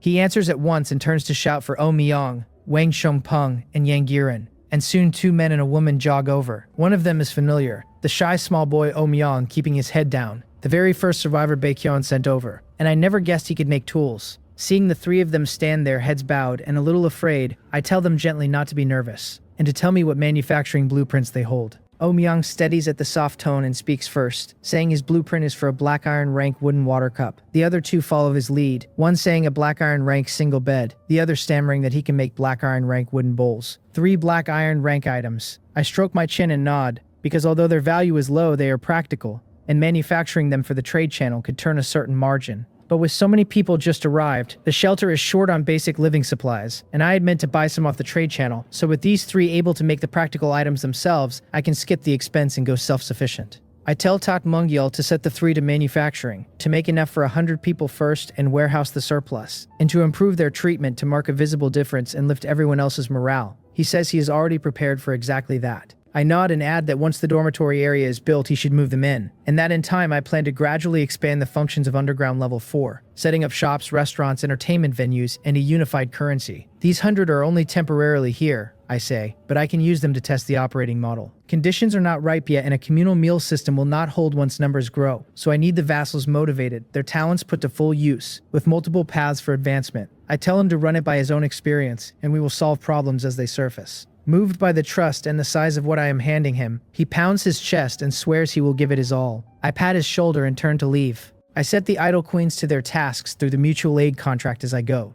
I tell Moal to fully cultivate the black scythe hunting ants, drive them into dormancy, and stockpile troops. I tell Rock Spirit to leave the underground engineering to its subordinates, and go consume the black iron rank red soil warehoused above, to push its mutation evolution success rate to 100%. I tell Swift Shadow to take some subordinates and help Tak Mung-yo while quietly watching the 100 for any unusual moves. All of them answer that they understand. With the ants sorted, I head to the gravity room on Underground Level 2 and start tempering my body again, because I advanced only just now with a huge jump in physical attributes. If I do not drill them into place, I will not wield them fluidly, the bedboard I snapped being proof of unstable control. While I grit through the training, I turn things over inwardly. Since the Dark World forces everyone to attack one another and subdue vassals, It has a purpose, so it is best to subdue as many as I can, since you never know when they will matter, and it pays to plan ahead. Heo Sing-yeol got a head start on the area ranking, but survivors are cautious, so he cannot have recruited too many. The arena opens soon, and with these few days grinding past, plenty of weaker survivors are nearly out of endurance. So once I land a good ranking in the arena, I will seize the moment to recruit a wave of vassals. With ants and vassals all arranged, I only have to raise my own strength, far more relaxed than the frazzled Baekhyun. Night slides by minute. I finish in the gravity room and move to the simulation room for practical work, and by then the attributes that surged with my advancement are fully assimilated, no more snapping bedboards. But the hard training leaves me spent, no energy for anything else, and I drop into a deep sleep on a broken boarded wooden bed. When I wake, it is already daylight. My usually reliable body clock thrown off by the extreme exhaustion. I stretch, my bones popping like beans, and note it is over 20 minutes past sunrise, which raises an eyebrow since Mole did not wake me. Then I recall I ordered her to cultivate the ants full time, and I shake my head with a smile and climb out of bed. I reach the shelter door and pull it open, and before I can even step out, a savage snowstorm blasts into the room. My pupils shrink, but reflexes save me, and I grab the door, shove it shut against the wind, and lean my back on it, breathing hard. That storm has to be a joke. It is so violent. There are still 3 days until the eternal night, so never mind the shortened daylight. Even a long day would be useless with a blizzard this fierce, making it impossible to go out. I open the manual to check, and sure enough, both the World Channel and the Area Channel are a wall of complaints about the brutal weather and the impossibility of leaving to gather resources. Confirming it is not only my shelter, I ease a little and post a few recruitment ads on the Area Channel. And though no one bites yet, at least I get some exposure. With the storm sealing everyone in, I turn and head downstairs. Last night I handed the 4th level's construction to Takmung-yeol while I trained to collapse and slept. So a whole night on, I wonder how far underground level 4 has come. I press the elevator for underground level 3, cross to the stairs down to 4, and tell myself I need 09 to modify the elevator and connect the new level 2, sending her a message asking for help. Then I reach underground level 4, and the sight pulls my eyes at once. The tunneling ants have carved out a large space full of cave-like rooms furnished with wooden beds. Apparently already livable, but it feels cramped, nothing like the underground city prototype I pictured. That reddens my face a little since I gave the design to the tunneling ants, and they merely copied my idea 1-to-1. Takmung-yeol comes over the moment he sees me, his voice thin, greeting me, and when I look back I find him with dark circles under his eyes, swaying on his feet. Startled, I ask why he is so drained, whether he stayed up all night, and tell him his health matters, that with the ants watching nothing serious will go wrong, so he should go rest. He is touched by the concern, coughs twice, and says quickly that he knows, but that there is an urgent matter to report, after which he will sleep. Then he hands me a piece of bark. Bark, what for? I take it, puzzled, and the next second my pupils shrink, because carved across it are lines and annotations that vaguely form an architectural blueprint. He tells me there is a designer among the survivors, and that this is the blueprint he drew for underground level 4. I study it carefully, but the bark is too rough and the wood grain fights the lines, so I can only just make out that the design is magnificent, the details impossible to read clearly. Still, whatever the building is, the bark alone shows the designer's skill, so I set it down and tell Takmung-yeol to call the man who drew it. He says he will go right away. Down on underground level 3, in the farm area, Yang Jinwei is bent over sprinkling a white powder across wheat-like plants, the fertilizer the supervisor said can mature a plant from seed in mere hours. It feels like a dream to him, though in this strange world what is truly impossible. After so many days in the dark world, he has learned to accept change, to accept hardship, to accept everything. Sprinkling fertilizer is hardly grueling, but he has ambitions too, wanting to live better, at least like the 3 who hold blueprint skills, and get meat with every meal. He had not dared imagine it before, having neither strength nor magic nor the ability to build tools from scratch, practically useless here, which is exactly why he became a vassal so fast. But last night, when the supervisor told him to go sleep underground after work, he saw a chance, because their living conditions were dreadful, and the architecture was like a child playing in mud, something a senior designer simply could not stand. So on impulse, he took a slab of bark, carved a blueprint, and handed it to the supervisor, and the night passing with no word has left him anxious. His coworkers catch him frozen with a dazed look and tease him, asking whether he is still dreaming of being prized by the Lord. They tell him to stop dreaming, that in the dark world only magical abilities matter and their blue star knowledge is worth nothing, that he should follow them and learn to farm properly and sooner or later earn some meat. Jolted awake, he manages a bitter smile and sighs, thinking maybe he did overthink it. Then a shout, someone calling his name, telling Yang Jinwei to come quickly, that the Lord wants to see him. The Lord. His blueprint was noticed by the Lord. He snaps upright, looks over, and sees Takmung-yeol waving from the distant stairway. He trembles with a joy come too suddenly, calls out that he is coming, and hurries over, leaving his coworkers gaping at each other in disbelief that old Yang's scribbles actually caught the Lord's eye. Takmung-yeol leads him up the elevator to my suite in the residential area on underground level 2. Along the way, Yang Jinhui takes in the elevator, the gravity room, the simulation room, and my obviously refined, modern-looking suite, his early pride draining into fresh apprehension. He wonders whether it is not that the Lord cannot design, but that he simply does not want commoners living too well, deliberately leaving the dormitory a cave. Takmungyel announces he has brought the man, and I tell them to sit. I am on the sofa with my legs crossed, smiling, gesturing them opposite me, and Yang Jinhui, not daring to hesitate, perches half his weight on the edge of a wooden chair. I point at the bark blueprint on the table and get straight to it, telling him not to be so stiff, saying Takmungyel says he drew this, and asking whether he did architectural design work on Blue Star. He apologizes for presuming and tells me he has over 20 years of engineering experience and once served as chief engineer on a provincial-level project. Chief engineer on a provincial-level project. I raise an eyebrow and study the thin, scruffy, middle-aged man, and beyond a vague sense of competence, he looks in no way remarkable. Truly, one cannot judge a book by its cover, and I did not expect this many talents among the group Baekhyun gave me. Before I can speak, Takmungyel, sweating, hurries to say it was his dereliction, that he failed to include this man in his tally. I wave him off and tell him he has done very well, that some oversights in so short a time are normal, and to go rest a bit while I talk with Yang Jinhui alone. Hearing me shift to the more intimate address of just his given name, Takmungyel knows I truly do not blame him, and glad of it he answers that he will head back now. Once he leaves, I take a sip of tea brewed from world tree leaves, then look up at Yang Jinhui and lay it out plainly. I need someone with his architectural design talent, I tell him, and as long as he meets my requirements, the compensation will be no issue. He brightens from his unease and answers with excitement that he will dedicate all he has learned. I nod and tell him I will lay out my ideas and he can think them over for me. He should not worry about whether I can build it. I say, just approach it from a professional angle, let his imagination run free, and give me a bold design plan. Then I tell him everything I have in mind for underground level 4, from my first thought of a multifunctional dormitory area to my later notion of an underground city. He is shaken by the scale of the vision, all of us poor, on the edge of starving and freezing and becoming vassals, and yet this young man before him is already preparing to raise a project, this magnificent, a wonder. No wonder he is the lord and Yang Jinhui the vassal, the gulf between the bright moon and a firefly. Knowing this is a test whose answer decides his future treatment and standing, he does not bring up the bark blueprint, but sinks into deep thought, and I do not rush him,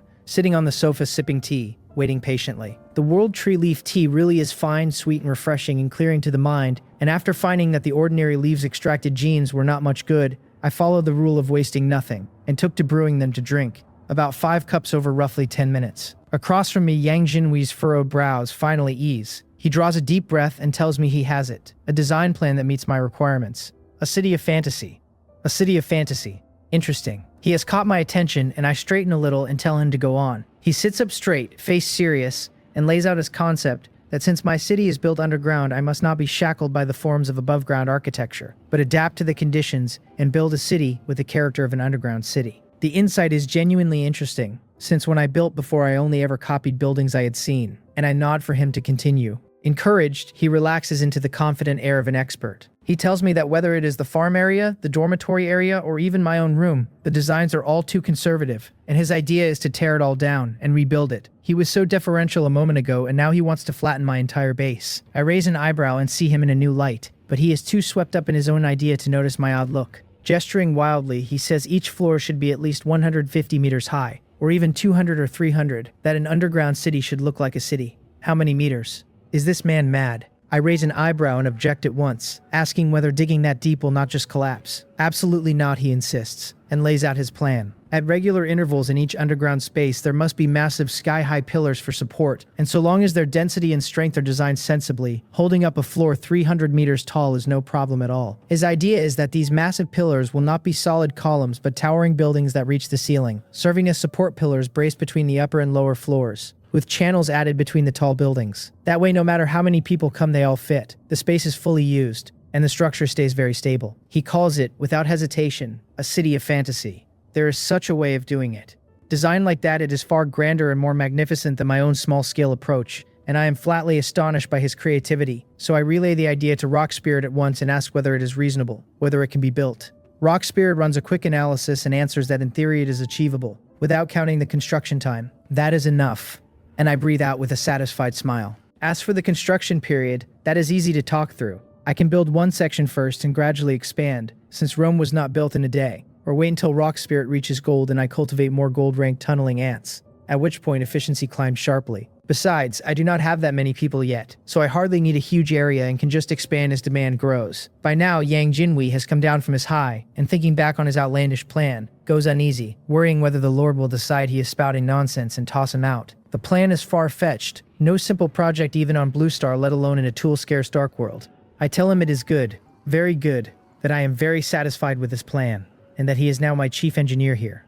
I tell him his treatment will for now match the supervisor's, that I will later arrange a partner for him and he can start work directly. He should not bite off more than he can chew, I say, so we begin with a single underground city layer 150 meters high, build 4 pillar buildings first, and expand slowly later. We start straight from the 4th underground level while the upper levels stay as they are for now, to be renovated later. Chief engineer, treatment matching the supervisor. He is dazed, having never expected his wild idea to actually win my approval, and instead of happy he goes a little panicked. He tells himself he only said it offhand, and now the Lord is really making him do it, that this is not a project a human can accomplish. His face goes mournful and near tears, regretting having bragged about a city of fantasy, because if he cannot deliver, surely I will skin him alive. Then he meets Rock Spirit, the partner I assigned, and despairs further at his partner being an ant. But after a thorough explanation of Rock Spirit's extraordinary abilities, he finally exhales and recovers his confidence, telling me that with my ants helping, the underground city is absolutely no problem. Good, I say. Go on and tell Tak Mungyel what he needs.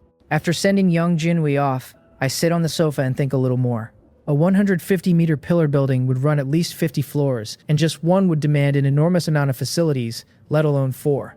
So for now, I will only activate 5 floors of one of them and open the rest when they are needed, since the pillar buildings mainly serve a supporting role for the moment. Then I go back to Yang Jinhui to learn the various pipes and component facilities that might be needed, and place an order with 09. But placing an order is one thing, since I still have to supply the materials myself, and when I count them up I feel a bit financially strained. My on-hand resources are not enough, it seems, so I will need to resell the crops the farm area produces, and to clear out some unused materials in the warehouse too. In the 3 days before the eternal night, blizzards fall on everyone's territory, and whether day or night, hardly a soul can go outside. The survivors of the dark world taste the feeling of the eternal night ahead of time, and many hole up in their shelters doing nothing, nearly sliding into depression. Not me. Across those 3 days, I am buried in building the underground city Yang Jinhui designed, worked to the bone. Even with most of the labor handed to Tak Mungyel, I am far from idle, because however capable he is my vassal and holds no manual, so a task like reselling crops for resources on the trade channel can only be handled by me. After 3 full days of hard work, with the effort of every person and every ant, my underground city on the 4th level finally begins to take shape, and the eternal night of the dark world arrives on schedule 3 days later, once the last ray of the sun's afterglow burns out. The world announcement declares that the eternal night has descended, and the arena is now open. For 3 days I have been buried in the underground city, so lost in the work that time has blurred together, and I have forgotten. Today is the day the arena opens. I am halfway to the warehouse when the announcement rolls out across the world, and I set everything aside and stand still to listen. It tells me the arena is open every day from 8 at night to 10 at night, and that victories earn arena points. Regional ranking rewards settle every 7 days, and world ranking rewards settle monthly, and arena points can be traded for items and resources in the arena shop. The entry method is stranger than I expected. Between 8 and 10 at night, I only have to close my eyes and silently chant the word arena for 3 seconds to enter.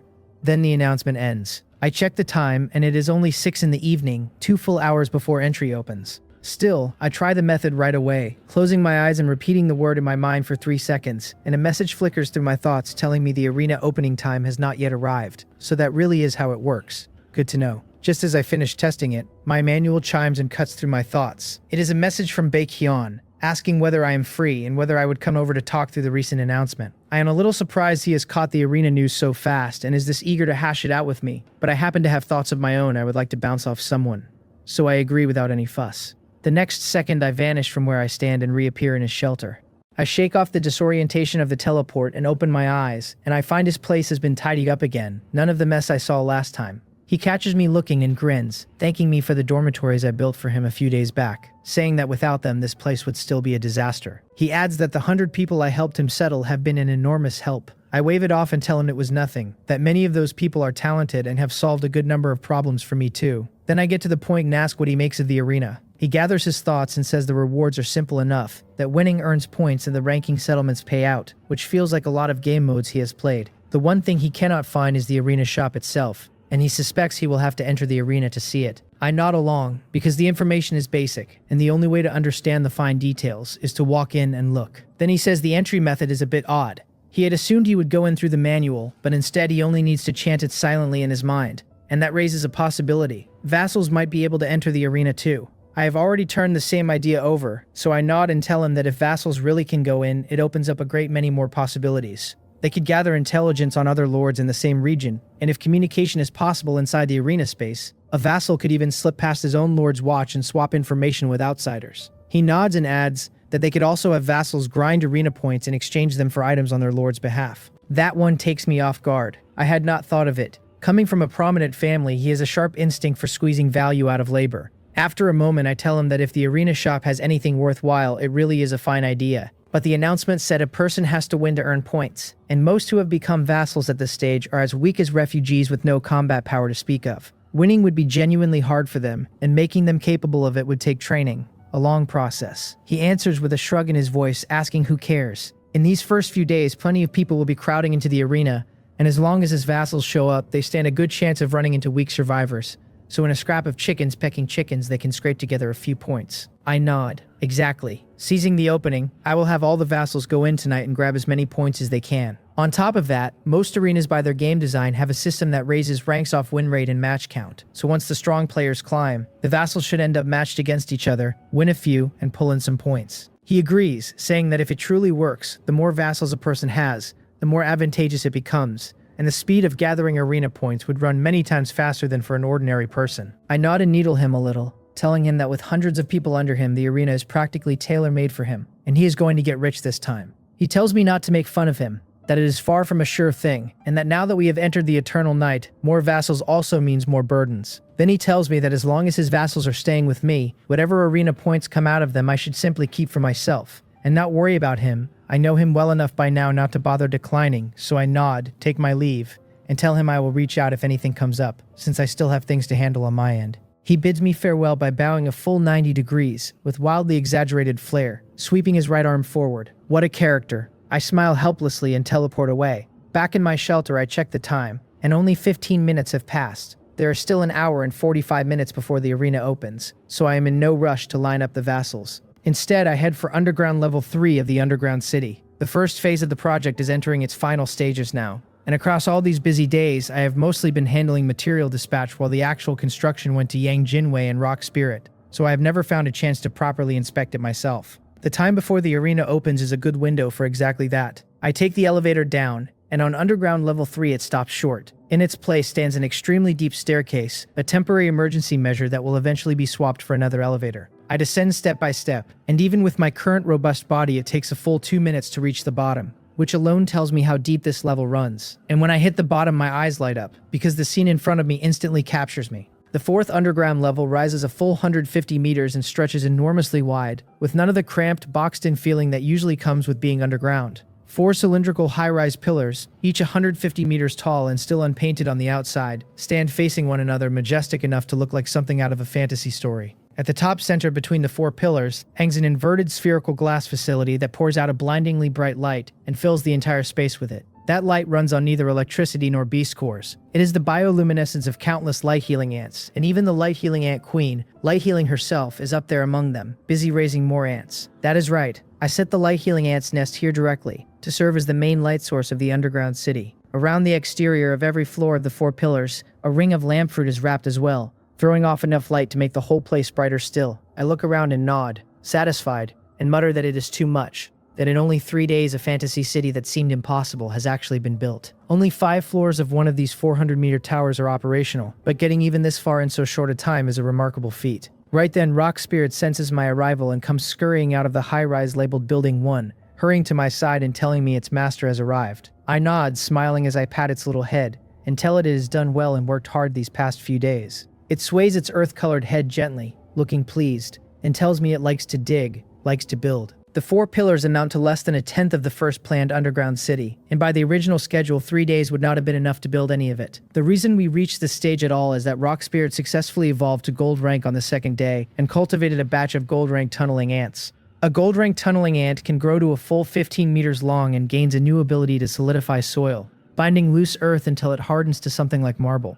That saves enormous amounts of building material and drove the construction speed high enough to finish the first phase inside 3 days. I tell Rock Spirit to stop cultivating the 50 gold rank tunneling ants for now. My resource acquisition speed cannot keep up with its building speed, so any more would just sit idle and burn resources. It answers that it obeys. With Rock Spirit briefed, I walk straight into Building 1 and take a general tour of the 5 renovated operational floors. The first floor is for commercial shops meant for vassal consumption, though it is not officially running yet. From the second floor up to the 5th are the dormitories. The second floor has 16-person rooms, the third floor 8-person rooms, the fourth floor 4-person rooms, and the 5th floor single rooms, with the living conditions improving the higher you climb. Naturally, to live on a higher floor, a person must have outstanding ability or contribution. Right now, only Tak Mungyel and Yang Jinwi occupy single rooms on the 5th floor, while Omyang and 2 others who have mastered blueprint manufacturing are on the 4th floor, and the remaining dozens are on the 2nd. Even with just 5 floors in use and one of them a commercial base, there is room for 500 people and much of it is still empty, so even if I take in several hundred vassals at once, it will hold. After the tour, I nod, satisfied, and walk toward my suite on the 2nd underground level, sighing that compared to the underground city, my own suite feels a little inadequate. I want a huge office with floor-to-ceiling windows on the top floor of Building 1-1 that overlooks the entire underground city. But does an office like that not sound a bit like the standard setup for a domineering chief executive in a cheap melodrama? By the time my idle thoughts run out, I have reached my suite on underground level 2. I sit on the sofa and shake my head with a quiet laugh, then use an ant to relay a message to Tak Mungyel, asking him to come.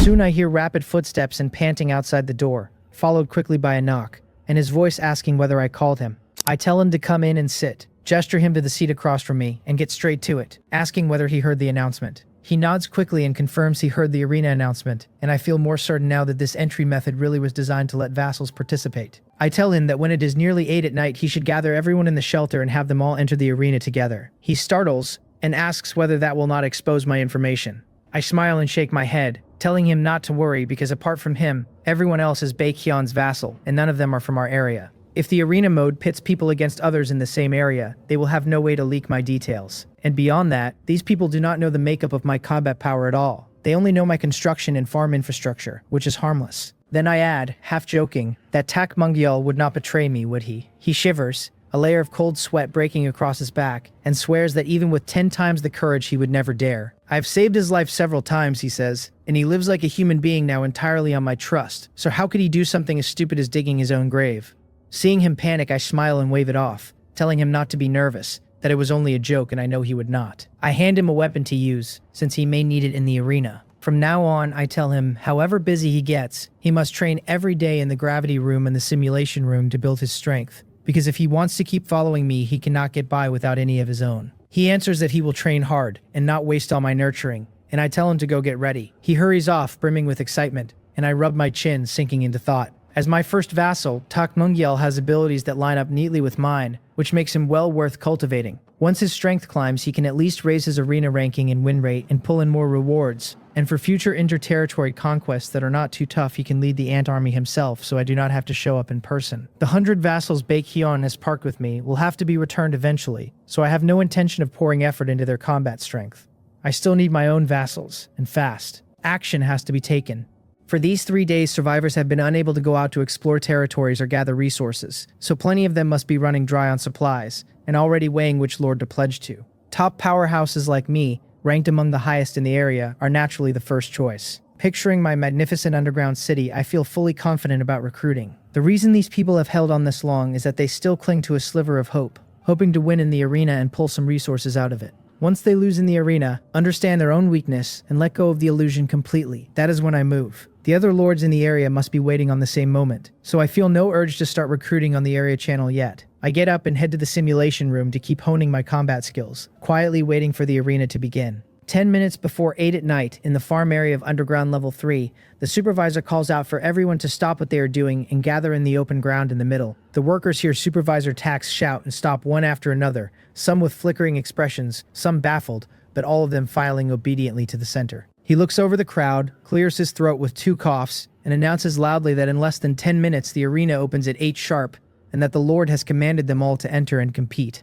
Hearing that I am actually letting them into the arena, the crowd erupts in cheers, chattering and buzzing without pause. He frowns at the noise and shouts sharply for quiet, and only when the whispering dies down does he go on. There are a few points he needs to hammer in first. Number 1, win or lose. Once inside the arena, no one is to reveal any information about the Lord. He warns them not to get reckless, that if they want no one to know something, then they must not do it, and that anyone who leaks the Lord's details will get no discussion at all. only an immediate boot out of the shelter to fend for themselves. That punishment is brutal, effectively a death sentence in this weather. Remembering that I miraculously raised a magnificent underground city in 3 days, Baekhyun's vassals genuinely fear I might have some equally miraculous way to watch them, so they fall as silent as insects in winter, nodding over and over. Satisfied at the fear on their faces, Supervisor Tak continues. Number 2. Any points or items they pick up in the arena that can be carried out must be handed over to the Lord as their accommodation fee for living in his shelter. The moment he says it, the crowd boils over again, noisy as a marketplace. A dark-skinned man rolls his eyes, shrinks back, and hides himself behind the others. Then he shouts at the top of his lungs that it is unfair, that their spoils of war should not be taken, that they have not been idle but working hard, and asks whether that is not enough. His incitement is a steel needle bursting the balloon of everyone's held-in feelings. Voices pile on,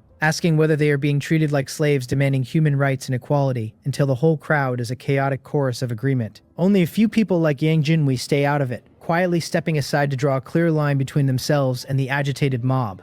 Supervisor Tak frowns at the racket, but does not panic. Instead, he turns respectfully to a large ant at his feet, one wearing a dark green helmet like a sentry, and tells Lord Swift Shadow that he must trouble her. Swift Shadow gently nods her small head, then bolts into the crowd, tearing through it in an instant. And after only a few dull impacts, the loudest shouters drop to the ground. Even the dark-skinned man who started the trouble and then hid himself is not spared, knocked out cold. The people still standing see the bodies around them and go silent as chickens, with their necks wrung, not a sound out of any of them.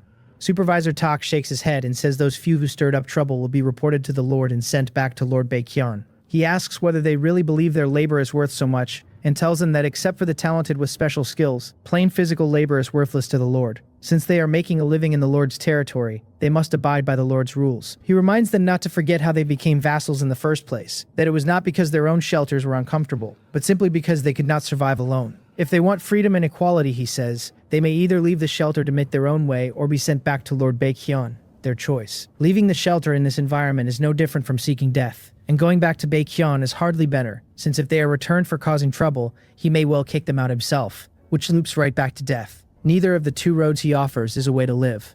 Watching the miserable state of the instigators and looking fearfully at Swift Shadow, who has trotted back to Supervisor Tak's side, no one raises another objection. Yang Jinwi, Oh Myung, and a few others who have had more contact with me know some of my methods, and having watched the farce end, they shake their heads with a trace of feeling. Seeing that the trouble is over, Supervisor Tak keeps his face cold while quietly letting out a breath of relief, and with 8 at night nearly here, he tells them to sit down where they are, and prepare to enter the arena. The answer is 1. Sit, close their eyes, and wait for it to open. Time slips quietly to 8 sharp. I have just finished a round of simulation and stretched out my body. Considering that my consciousness may soon enter the arena and leave my body untended, I could fall, so I go to the master bedroom of the suite, lie down on the bed, and close my eyes, silently chanting the word arena 3 times. The next second, my vision goes black, followed by a wave of dizziness, and when I come to and open my eyes, I find myself standing in a huge hall. In the center of it, a golden sphere floats in the air. I survey the whole hall and find nothing but the golden orb in front of me. I step forward and touch it, and the next second it projects a very clear, information-dense display straight into the air. If 09 saw this, he could tinker with it happily for a full year. I have long grown used to the Dark World's advanced technology, so I only chuckle and look the projection over. There are 4 options on the screen: the regional arena, the world arena, the arena rankings, and the arena shop. I lightly touch the regional arena, and the display changes. It tells me I can battle 10 times a day in the regional arena, that a victory grants victory points and arena points, and that a winning streak of more than 3 matches earns additional victory points and arena points. A defeat deducts a certain amount of victory points. It tells me that reaching a certain number of victory points lets me advance in rank, and that the ranks run Black Iron rank, Bronze, Silver, Gold rank, Platinum, Diamond, Legend, and Myth. 8 tiers total. It says survivors are ranked regionally by their rank and victory points, and that the top 100 receive ranking rewards every 7 days. Then it asks whether I want to start matching. The information here is far more detailed than the world announcement, laying out victories, defeats, streaks, and ranks thoroughly. But I am in no rush to start matching. The arena stays open 2 hours and I can only fight 10 times a day, so there's plenty of time. I exit the regional arena and look at the world arena. But the moment I enter it, a prompt tells me I can only enter the world arena once my rank reaches gold rank. So I back out and check the arena rankings, which split into regional rankings and world rankings. The world rankings sit empty, since no one has reached gold rank yet. The regional rankings already carry quite a few names, because some people were quicker off the mark, though being early does not mean going far, and in the end, strength speaks for itself, so I am not anxious about it. I return to the initial interface and look at the last option, the one I am most curious about, the arena shop. Several item descriptions appear, There is Dragon Whisker Grass at 30 points, which lets a creature that consumes it raise its life potential. There is a Black Iron Rank Skill Treasure Chest at 50 points, which on opening has a chance to yield a Black Iron Rank Skill Book or other items. There is a Black Iron Rank Crafting Blueprint Chest, also 50 points, which on opening may yield a Black Iron Rank Crafting Blueprint or other items. There is an Arena Badge Fragment at 100 points, limited to 5 exchanges per day, where consuming 100 fragments upgrades it, with a note that the badge grants certain attributes, special effects, and abilities, and it tells me raising my arena rank will unlock more items. My eyes light up as I read. The shop holds a lot of good things, more than I expected. The Dragon Whisker Grass at 30 points. Most survivors might not even know its use, but having advanced once already, I know exactly what it is worth, because an item that raises life potential is something I have seen only once before. The Black Blood Flower. Its value is obvious. As for the 2 Black Iron Rank chests, no need to spell it out. If I can pull a skill book or blueprint with excellent effects, it is a goose laying golden eggs, and while the chest grade is a little low and not hugely useful to me personally, the value stands, especially now that I am recruiting vassals. Better still, higher rank will likely unlock higher quality chests. The catch is that the chests only promise a probability of skills and blueprints, so I cannot be sure there are no traps. The last item, the Arena Badge Fragment, interests me most. By the description, synthesizing a single badge takes a full 100 fragments, and upgrading it afterward will surely demand a massive number more. And the fragment even caps daily exchanges at 5, so no matter how many points I hold, I can only trade for 5 fragments a day. Relying solely on myself, it would take a full 20 days just to gather the 100 fragments for one badge, never mind the upgrades that follow. I have my guesses about this. The Arena Badge is clearly one of the draws meant to push lords into cultivating vassals. As long as the badge's effect is strong enough, lords in the same region will fight tooth and nail to snatch up vassals. Once I have a rough grasp of the arena's functions, 10 minutes have already gone by, so I return to the initial interface and step straight into the regional arena. I check my gear briefly, hold my Dragonbone bow, and choose to start matching. The prompt tells me an opponent has been matched, and the battle stage will load in 5 seconds, counting down. Maybe it is peak arena time, because the moment I chose to match, I was paired instantly, and as the count ends I appear on a square stage 100 meters on each side. Another countdown begins as I land. 60 meters off I see my opponent, a bearded big man in leather armor, gripping a large refined iron saber. He has probably fought several matches already and looks experienced. Before the countdown ends, while I am still watching from my spot, he charges straight at me with his saber, whooping that he has good luck, that he has actually drawn an archer. I sharpen my gaze at the excited big man barreling toward me, raise the Dragonbone bow, draw an arrow, and instantly loose it at his throat. The distance is only 30 meters, and with my accuracy there is almost no chance of a miss, so the Dragon Chi arrow strikes true. But the splash of blood I expect never comes. There is only a ringing off his throat, and my sure kill seems to do nothing at all. The big man, startled by the ferocity of the shot, breaks into a cold sweat, but seeing himself unharmed he grins and mocks me. He calls me a pretty boy, telling me the battle protection window is not over, so I cannot hurt him, that once the time runs out he will already be in close range, and asks how an archer beats a warrior up close. So there's a protection rule for the first 5 seconds of a battle that blocks all damage. I nod in understanding and hold my ground without moving my feet, drawing the bow and knocking again, releasing my fingers the instant the countdown ends. The Dragon Chi arrow shoots out and hits his throat clean, now less than 5 meters in front of me, and this time there is no protection. His head separates from his body on the spot, his corpse carried more than 10 meters back by momentum before it slams to the ground. I frowned a little at the bloody scene, but after so many battles and simulations I am no greenhorn afraid of blood, and I know this is only a consciousness space, and the man has not truly died. So I pay it little mind, lower the Dragonbone bow, and stand quietly. The system tells me I have defeated Yu-Gi-Oh!, gaining 10 arena points and 10 victory points. 10 points and 10 victory points for a win. I frown slightly because at this rate it will not be easy to exchange for anything in the arena shop. 3 consecutive wins or more earns extra, but for an ordinary survivor stringing together victories is not simple, so most can only luck into 10 points at a time. Even the cheapest Dragon Whisker Grass would be hard for an ordinary survivor to afford in a day, let alone a chest or badge fragments. It seems arena badge fragments are not something ordinary survivors can hold, and without saving points they can probably only manage the grass in the skill or blueprint chests. I ponder a moment, then without delay I queue for the next match. The wins roll in. I defeat Dang Bo for 10 and 10. I defeat Song Jin for 10 and 10. And having taken 3 straight I earn an extra 10 arena points and 10 victory points. On the 4th straight the bonus climbs to 20 and 20, and it keeps climbing, until at 10 straight wins the extra reward reaches 50 and 50. On this first day, the arena is so crowded that I match an opponent almost instantly every time, and in under half an hour I burned through all 10 matches with hardly a pause. For me, most survivors are less trouble than a mutated rabbit, and except for that first match where I did not grasp the rules, every one after ended with a single arrow.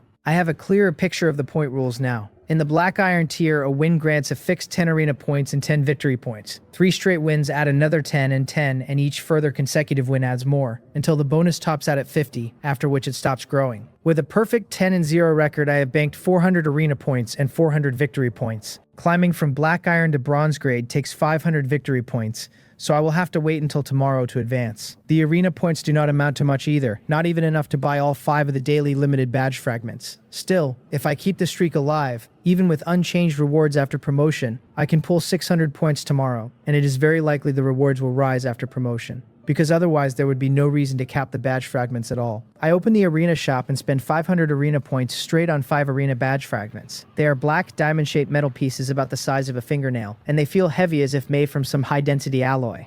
I tuck them into my beast hide waist pouch and check the regional rankings. There are quite a few people with a perfect record like mine, 35 in all, and Signal, first in the region, is naturally among them. Given the quality of opponents I ran into, that is normal. But this is only the first day. As time passes, the stronger players will climb tiers and start meeting one another, and holding a perfect record will get far harder. During the battles, I ran a small experiment and found the arena's rules very close to the simulation rooms. I could only summon Mowal and my other 3 ant queens to fight, since ants without a mutual aid contract cannot be summoned. Even so, with the intermediate agility and other passive abilities granted by the Heart of the Lord, plus continuous training in the attribute gains from tier advancement, I did not need to summon the queens at all. With just the Dragon Bone Bow, most survivors in the region are no match for me. But as the streak stretches on and the tiers climb, I will run into stronger opponents, and not being able to summon my strongest ant army will always be a problem. After 10 battles in the exchange, I do not linger. Following the Golden Orb's instructions, I close my eyes and silently will myself out of the arena,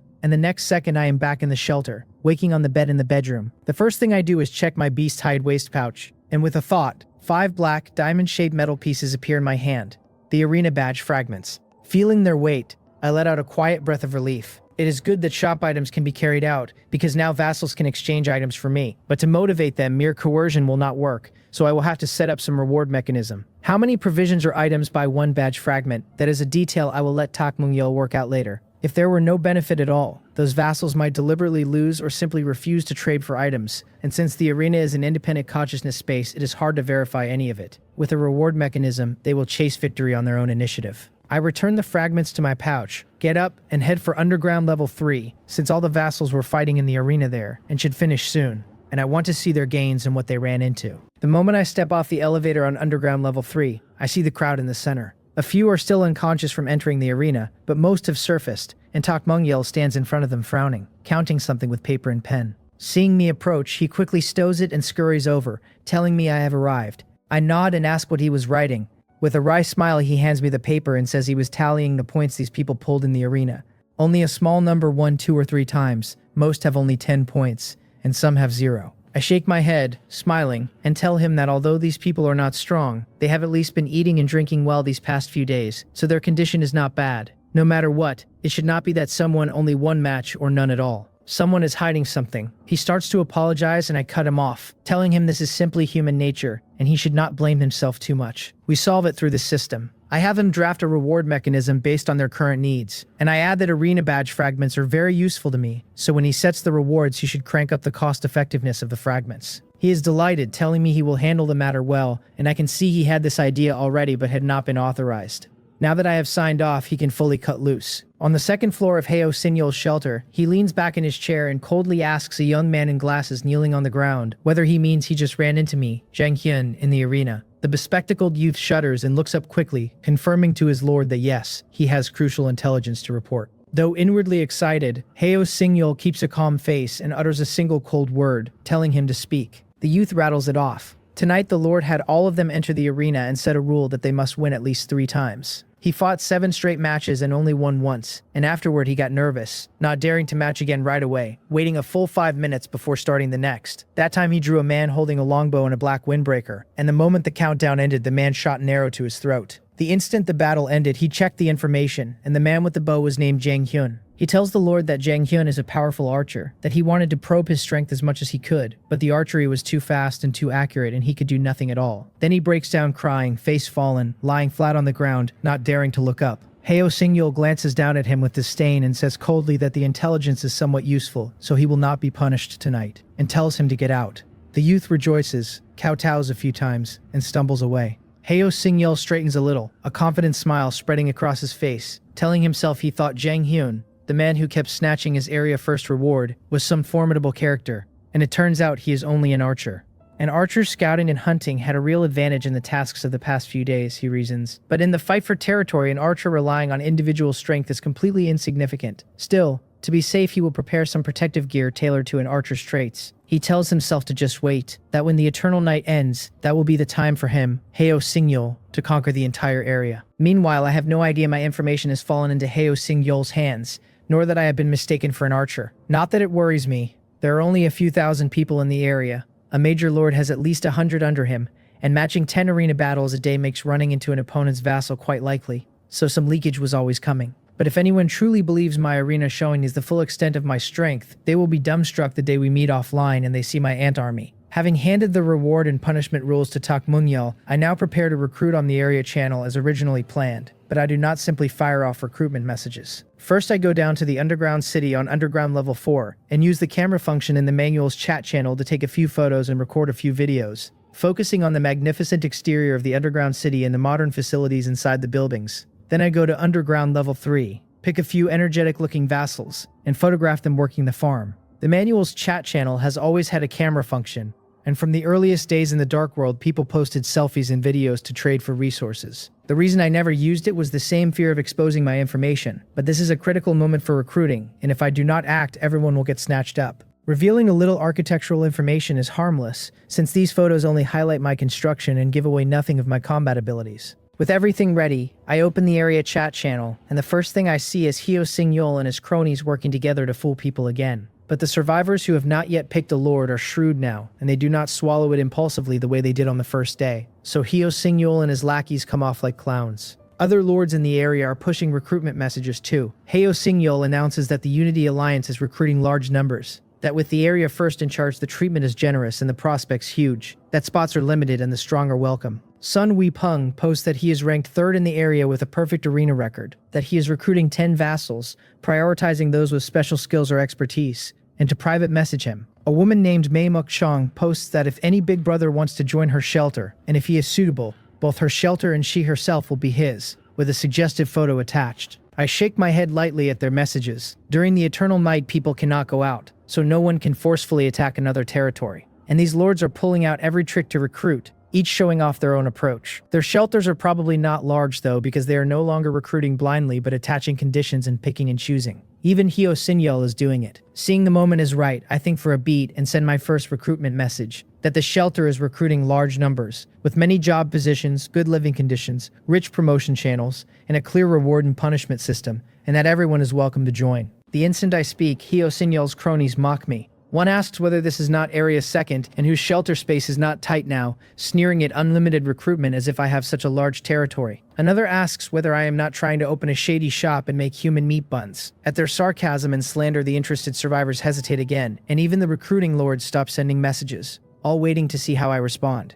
I am not annoyed. I am pleased, because Heo Singyul's 2 cronies have, by some strange coincidence, drawn a lot of attention my way. Unhurried, I upload several photos straight to the area chat channel. Because the underground city is too shocking, I only post a few of the indoor dormitories and vassals at work. But even so, the clean, tidy, modern dormitories set off an uproar across the entire area and draw out the crowd of survivors who had been lurking and watching. Someone asks whether it is a photoshopped image, whether the Dark World really has these conditions, and another snaps back that all photos taken here are absolutely real, daring anyone to try faking one. Another says he is going to be conquered sooner or later, so he is done holding out and might as well choose a lord with good conditions to pledge to. The area channel is not the only thing boiling. My private messages explode too, people flooding in to pledge allegiance. One writes that his profession is warrior with a 70% arena win rate, and asks whether he is suitable. Another admits he has little combat power but was an award-winning professional photographer on Blue Star, and could take my territory's photos even better, asking whether I will take him in.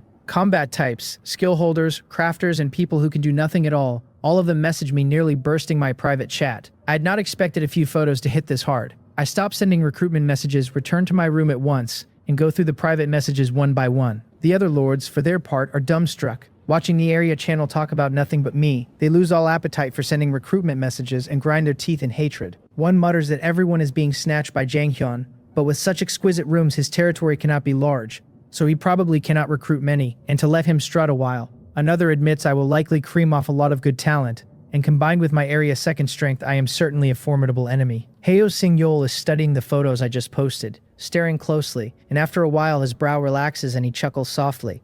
No wonder I reached area second, he tells himself, since on top of excellent archery and solid individual combat, I also have such strong infrastructure. Then his tone curdles, and he sneers that however strong the infrastructure, it is merely secondary, that the truly crucial factor is combat power, and that focusing development on infrastructure is putting the cart before the horse. He tells me to enjoy my pride a while, because when the eternal night ends, everything I have now will be a wedding dress for him, and that he will consider making me his infrastructure captain. I have no idea Heo Sing-yeol is fantasizing again. I am busy on underground level 4, going through private messages one by one. From the messages alone, no fewer than 300 people have written to me privately, and the number keeps climbing, with some skipping the message entirely and sending a vassal application straight over. I scroll quickly. The vast majority are not strong, sitting at the lower end of the whole area for survival ability in the dark world, but some carry professional skills learned on Blue Star, and though those are useless for survival, they are quite valuable to me, since I aim to build an underground kingdom. In a sense, their value even outstrips some survivors, whose combat power ranks middle to upper in the area, because I already have gold rank ants for combat and am not lacking there, while many functional skills and abilities are things ants can never do. The messages are too many to read one by one patiently, so I simply send them all the same reply, telling them to apply as vassals. Soon the application prompts roll in, that Sun Wol has applied to become my vassal, and asks whether I accept, that Hong Gon has applied and asks whether I accept, and on and on. I accept every one, and in a little over 10 seconds survivors of every height and build, all somewhat disheveled, appear in the open ground before me. The moment they land in my shelter, their eyes are dragged instantly to the magnificent underground city, and they stare in disbelief at the 4 towering pillar buildings and the suspended artificial sun hanging above. Some are moved to tears and prostrate themselves on the ground. I half understand the exaggerated reactions. I never posted full photos of the underground city on the area channel, only some interior shots, and while those looked clean and modern, they were still inside their frame of understanding. Whereas these pillar high-rises are already fantastical, completely beyond their imagination. Seeing people still teleporting over one after another, I do not want to just stand there waiting, so I call Tak Mung-yeol over. I tell him to compile all their information, focusing on their skills, specialties, and whether they can craft items, and to report back once he has settled them in. He accepts the task, pats his chest, and goes forward with a few ant bodyguards to collect the information.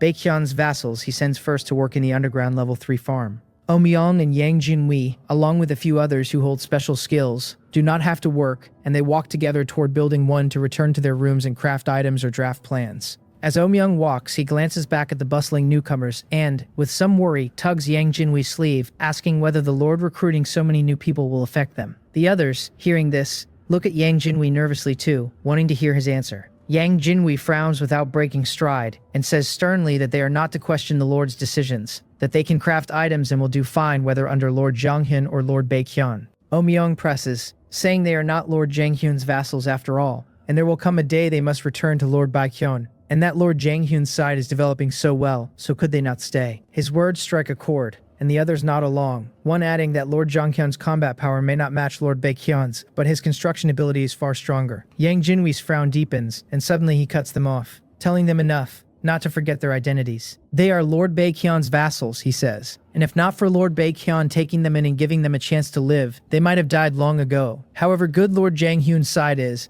they are only passing through, and the time will not be long, perhaps ending the day the eternal night ends. With that, he ignores the others and walks quickly into Building 1. In truth, Yang Jinwi wishes he could stay with me too. My ants combined with his construction ability can perfectly realize the designs in his head, and that thrills an old architectural engineer who would love to keep building here until a true underground kingdom is finished. But he knows it is impossible. Only the top 3 in the area can obtain quotas to recruit cross-area vassals, and those quotas are extremely rare. So how could I spend a precious one poaching a man from my ally Baekhyun just for him?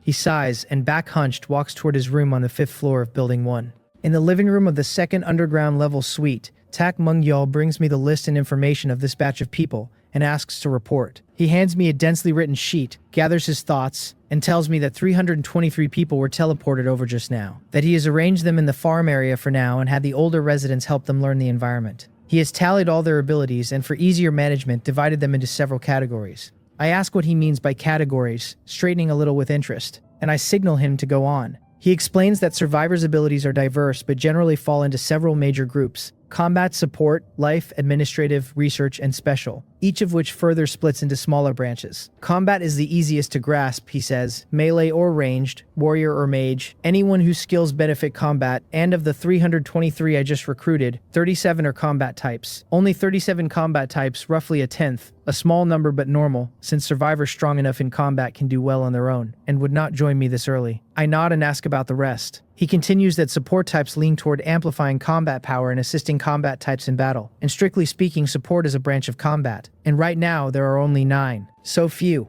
I frown, then quickly understand, because compared to combat survivors with stronger survival ability, pure support survivors have had a harder time lasting until now, so fewer is natural.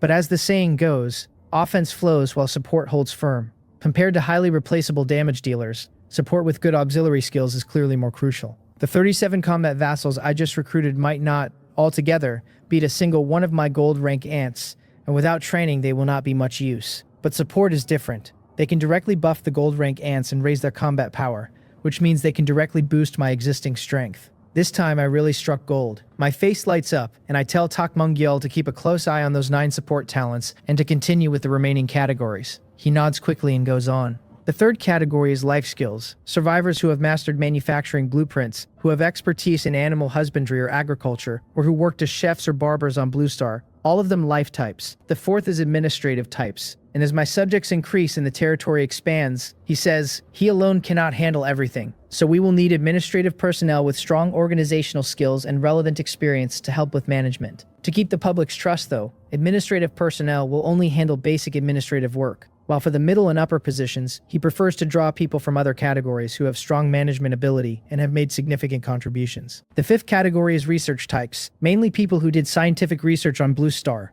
And though the Dark World's technology differs vastly from Blue Star's, some of their ideas and knowledge remain very useful, so any problem I want solved can be handed to them. The last category is special types, where he has grouped every survivor with a special ability that does not fit neatly into the other 5. The 6 categories he has devised are genuinely excellent, streamlining my previously disorganized vassals and making them far clearer. I nod, satisfied, and look at him with approval, telling him to do exactly as he said. Then I add a few things. I tell him to set up a ranking system for them based on the Dark World's item ranks, from Black Iron rank all the way to Mythical rank. With the higher the rank, the better the treatment in food, lodging, and so on. I also want him to create tasks that raise their contribution points to lift their rank. For instance, items exchanged in the arena earning contribution points, with more tasks to be added gradually. He nods, writing busily in his little notebook, then looks up struck by an idea, telling me he suddenly has a thought. Why not set up 6 departments based on the 6 types, abbreviated as the 6 ministries, each with a department head, managed hierarchically? I chuckle and tease him that it is a good idea, but it sounds like the administrative structure of some ancient kingdom,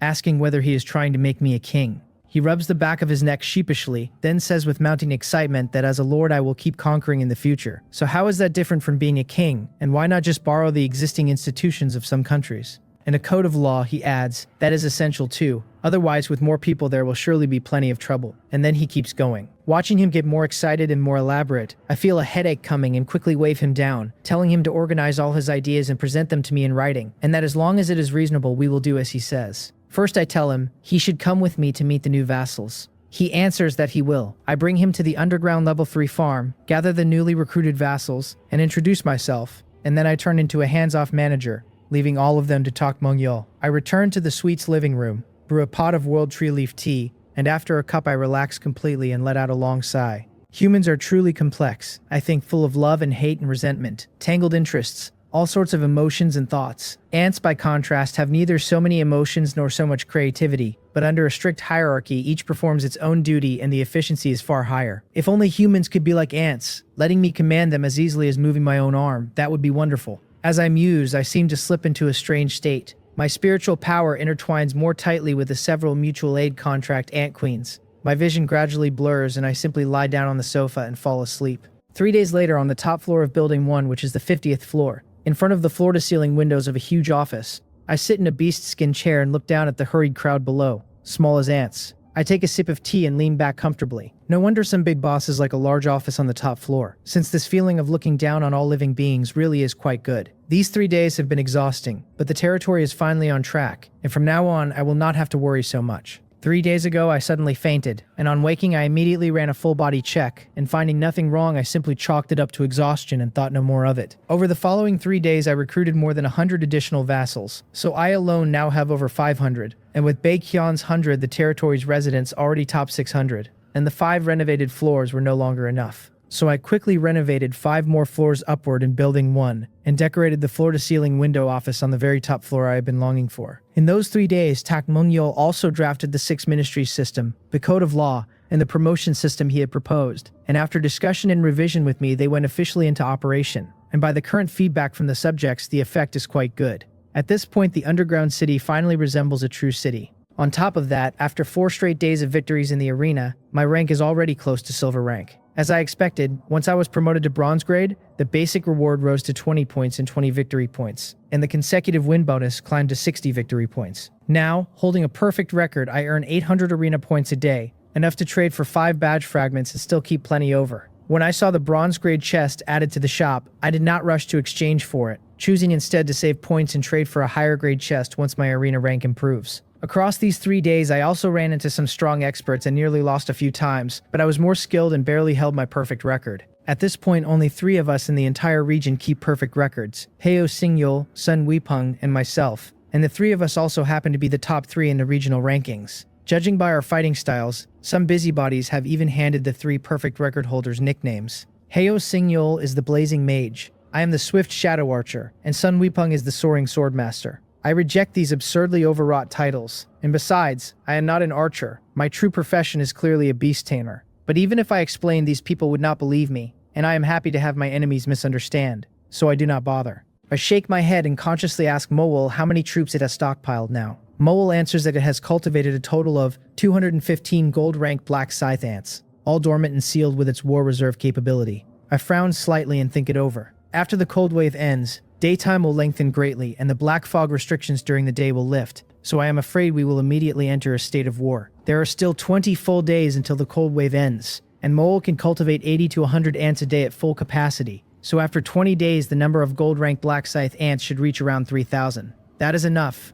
I tell Mowell to keep cultivating at full capacity, and it answers that it obeys. Having grasped the troop situation, I take out the manual again and look at the glory page. After taking in over 500 vassals, I not only unlocked the glory function, my glory rank has also reached level 2. The panel tells me I am at level 2 glory, 500 of the 1,000 needed for the next level. The first function grants survivors and their summoned creatures and pet beasts immunity to black mist intrusion for 30 minutes a day, with the note that immunity time increases with glory level. The second function lets me select one occupied shelter as a sub-base and teleport between the main shelter and the sub-base, and it says upgrading will unlock more. Compared to level 1 glory, the black mist immunity has jumped from 10 minutes to 30. With the marching speed of my ants, a round trip within a 20-kilometer radius of the shelter would be no problem at all, and if the weather were not so harsh, I would love to send a wave of ants out to raid nearby shelters at night. On top of that, the sub-base function is unlocked and it is very powerful, letting me teleport to and from any shelter I occupy. Even setting aside its other uses, just as a teleportation hub it would be extremely effective, allowing me to deploy troops behind enemy lines and form a 2-pronged attack, with immense strategic significance.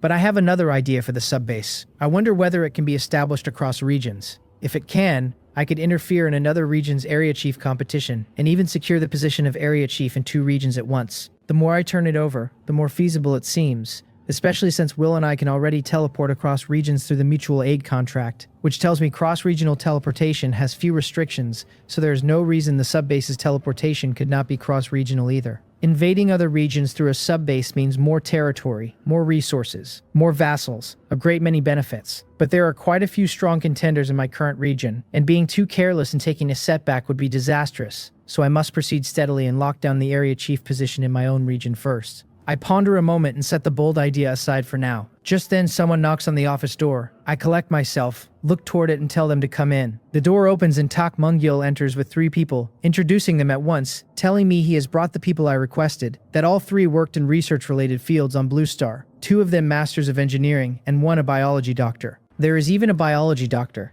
I only asked him to find talented individuals in the territory with high academic qualifications and extensive research experience, and I did not expect such a haul. My face lights up and I straighten and look forward.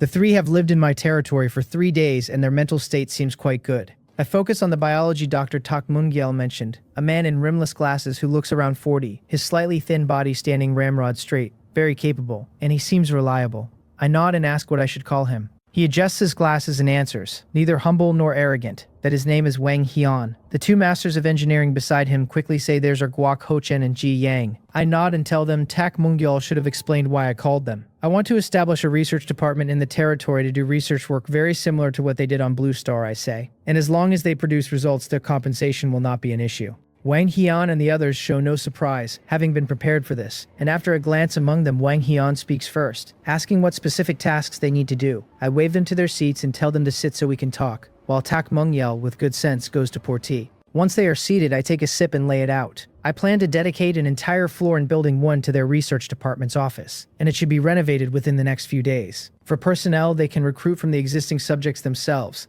picking whoever they judge suitable and handing the list to Tak Mungyal.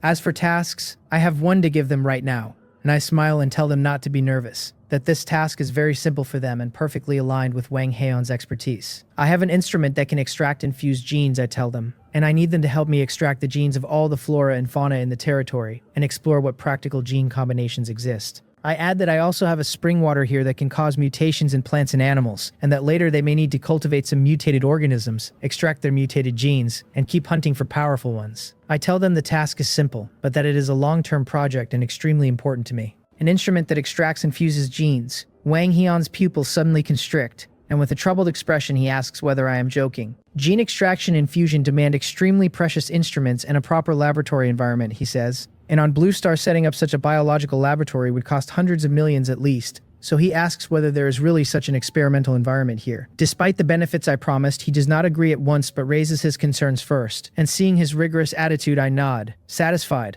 I tell him not to worry and not to judge the dark world by his old Blue Star experience, because there are black tech creations here he cannot even imagine, and gene extraction and fusion are only basic operations. At my assurance, he finally breathes out and agrees, telling me they will do their best. And I tell him good, that I await their good news, and I tell Tak Mungyal to settle Dr. Wang and the others properly. He answers that he will. Watching them leave, I let out a long sigh with a faint smile and murmur that it is good to have more people, since I have finally managed to offload this troublesome matter. Wang Hian, I hope he can give me some surprises. Then I call Swift Shadow and tell her to arrange for a few subordinates to keep an eye on their movements and report any situation directly to me, and she answers that she obeys. Only after her reply do I fully relax. The gene manipulator is my core tool, and because of material limitations, 09 cannot mass produce it yet, so without a few ants watching over it, I truly cannot rest easy. Just then my manual sounds, and picking it up I see it is 09. I am not surprised, since over the past few days I have had him make a lot of tools for renovating several floors of Building 1, so I assume the tools I commissioned are ready. But when I read the message I am stunned, because 09 tells me he has figured out the principle of the energy converter. Energy converter? What is that? For a moment, I cannot recall what an energy converter is, so I quickly ask him whether it is a new item he developed. He tells me it is not something he developed, but an instrument that came out of the 100 treasures pouch awarded after we killed the mutated Raging Thunder Bear, and that he has only just figured out its principle. At that, the memory comes back. After killing the mutated Raging Thunder Bear, 09's 100 treasures pouch yielded 3 items: a siderite ore mother, an energy converter, and a dragon bone bow. The dragon bone bow came to me, while 09 kept the other 2. At the time, I had hoped he would quickly crack the energy converter and make some useful items to strengthen our team, but after so many days he stayed quiet and I long forgot about it. I had not expected him to understand it only now. The gene manipulator, also a gold-grade item, took 09 less than 3 days to understand. Was this energy converter so complex it took him a full 10+ days? Or could its effect be extremely powerful, far surpassing the gene manipulator? The thought stirs a little excitement. Before I can ask, 09 sends more. The original purpose of the energy converter, he says, was to extract energy from items and convert it into other kinds of energy, but the extraction and conversion speed are relatively slow, so its practical value is low. After disassembling it, he combined its energy conversion module with some modules he had previously mastered and has temporarily developed 2 items. Now I understand, my gaze narrowing. No wonder he researched for so long, since he was studying the combination of different technology modules. Before 09 could only develop items from single modules, but now he can combine them, so it seems I am not the only one making progress. His strength has greatly improved lately too. Soon he sends more. The first item, he says, is the compressed energy gun, a weapon made by combining a purification module with a conversion module, whose power is 10 times that of the energy gun he previously equipped my ants with, though its energy consumption has also risen by 5x. A bronze-grade beast core can fire only 1 energy bullet. A silver rank can fire 3 times, and though he has not tested a gold rank beast core exactly, by his calculations of energy purity and total amount, it should fire around 20 times. That is insane. I am shocked. I have personally seen the power of an ordinary energy gun which can deal some damage even to a gold rank mutated beast, and now the compressed energy gun's power is 10 times that. What kind of concept is that? Would it not directly and heavily wound a gold rank mutated beast? The energy consumption has climbed sharply, but against the power gained that is hardly worth mentioning. Gold rank beast cores are rare, so I cannot burn them lavishly as the energy source, but bronze grade and silver rank cores are plentiful and can be equipped in large numbers. And though the cores would need frequent installing, against the gun's power those are minor issues. If I equipped every ant with one and had them fire in unison at the enemy, the scene would be beautiful. Amid the excitement, I keep a certain calm and ask the crucial question, what the compressed energy gun's manufacturing cost is, and whether it can be mass-produced. The cost is fine, he says, but the gun has extremely high requirements for barrel materials. So far, he has only found siderite able to withstand the pressure of compressed energy bullets, and siderite production is limited, so he can make only about 20 conventional caliber compressed energy guns a day, and if I want a larger caliber compressed energy cannon, only 1 a day. For an item of this power, that production rate is already terrifying. I am not greedy, so I nod and reply that the compressed energy gun is very important to me. I ask whether he can manufacture a batch of guns and cannons adapted for the ants, adding that when the war begins I will do my best to clear the obstacles in his area. 09 does not say much, and readily agrees, telling me that is easy to do and will not take much time. The second item, he continues, combines the conversion module with the dismantling module obtained from my gene manipulator, and it is called the elemental absorption orb. Placed in one spot, it can absorb elemental energy from its surroundings, compress and store it, and produce pure elemental energy. At that I frown slightly, because compared to the simple, easy-to-grasp compressed energy gun, I have not quite worked out what this elemental absorption orb actually does. But I am no longer alone, and now that I have a research team behind me, finding its use should not be hard. So I ask whether, if he has many elemental absorption orbs, he could give me one. He says he has one ready now and does not need it for the moment, so he will give it to me first. And he sends a trade request directly, and after I accept, a transparent crystal ball about the size of a fist appears in my hand. I look it over twice, cannot figure out how to use it, and put it back into my pouch, planning to give it to Wang Hyun and his team to study. Having received so many benefits from 09, I suddenly feel a little embarrassed, because although I promised to help him repel his enemies, there are still many days until the war begins, so it sounds somewhat like an empty promise. So I ask again whether there is anything he needs my help with. There is something he needs to talk to me about, he replies, and he will come to my shelter to discuss it. 09 actually has something to discuss? Before I can think further, I receive a teleportation request from him, and after I agree, he appears in my office. I look over and startle slightly. After a long absence, 09's manner seems to have gone much more indifferent, just like a machine. I shake my head and look again, and find him curiously examining my office, seeming to have returned to his normal self. Was it my imagination? Just as I stand there in a daze, 09 speaks. He needs my help with 2 things, he says. One is to prepare a large enough and quiet enough space for him, because he has an important experiment to conduct. The other is to give him some ants to assist him in some research on biomechanics, a large space in biomechanical research. I furrow my brow, a little confused, but I have taken so many benefits from 09 that whenever he asks, I will do it, so I nod and agree. I tell him to finalize the design for the underground laboratory and hand it straight to Rock Spirit. A hint of confusion crosses his face at the name, so I explain that Rock Spirit is the tunneling ant queen, and that once his plan is set, the construction can begin at once, quickly enough to be finished in a day if things move fast. He nods, his lips twitching stiffly, and says he will do it as soon as possible, thanking me. Seeing his awkward expression, I feel a little helpless, so I walk over, take his cheek, and gently shake it, telling him to smile more, that his face has gone all stiff. His pupils widen, a little flustered, and he tells me to let go. I only laugh and ruffle his head, adding that I am counting on him for the compressed energy gun too. He answers with a small sound, says he will finalize the blueprints as soon as he can, then twists his head free of my grip and teleports away. Once he is gone, my smile fades and I frown, because I keep feeling 09's state is a little off. I will ask Will. I pick up my manual, send Will a message about what I noticed, and soon he replies thanking me for the reminder and telling me the changes should be tied to 09's abilities, that there is no major problem for now, but he will watch more closely. That eases me, because 09 is far too important to me. He is both my companion and my supplier, and without him, my construction progress and completion rate would be cut at least in half. Related to abilities, and his ability is mechanical. Ever since I completed my own advancement, there are moments my thought process feels a little like an ant's, so I wonder whether 09 is on the verge of advancing too. But first-tier trial scrolls are terribly rare, and I have no idea how he would solve the problem of the medium. I will keep an eye out for him when I have time. Relieved, I walk to the huge floor-to-ceiling window, sip my tea and look out, thinking it over quietly. The underground city still has rough edges, but for this stage it is already enough. The vassals all play their roles in orderly fashion, and Tokmungyol can handle the daily affairs, so from here I only need to develop steadily and wait for the cold wave to end. The ants, though, have hit a wall stuck at gold rank and unable to climb, and to break through to platinum they need an advancement of their own. To be safe, I want Mowell and the others to bank more experience before they try, and I hope Wang Haon's team yields results fast. Enough. I will stop overthinking and leave the brain-draining work to my subordinates while I focus on my own strength. First, the simulation room, to drill my archery and live combat. I set down the teacup, open a glass door beside the floor-to-ceiling window, and jump straight out. It is a 50-floor drop, and the elevator would be slow, so I had this door built for my own convenience. After only 2 meters of freefall, my whole body strangely floats in the air, and then I shoot off into the distance. The crowd below sees me leap and cries out in shock. One voice asking what is flying, another shouting that it is the Lord and it is far too cool. Among their envious stares, my figure vanishes fast into the distance. Hearing them shout, my vanity is thoroughly satisfied and I nod content. It really is more enjoyable with an audience. The emotional value spot on. The sentry ants I merged with the raven gene work well, since only 2 are needed to keep balance and carry me easily in flight.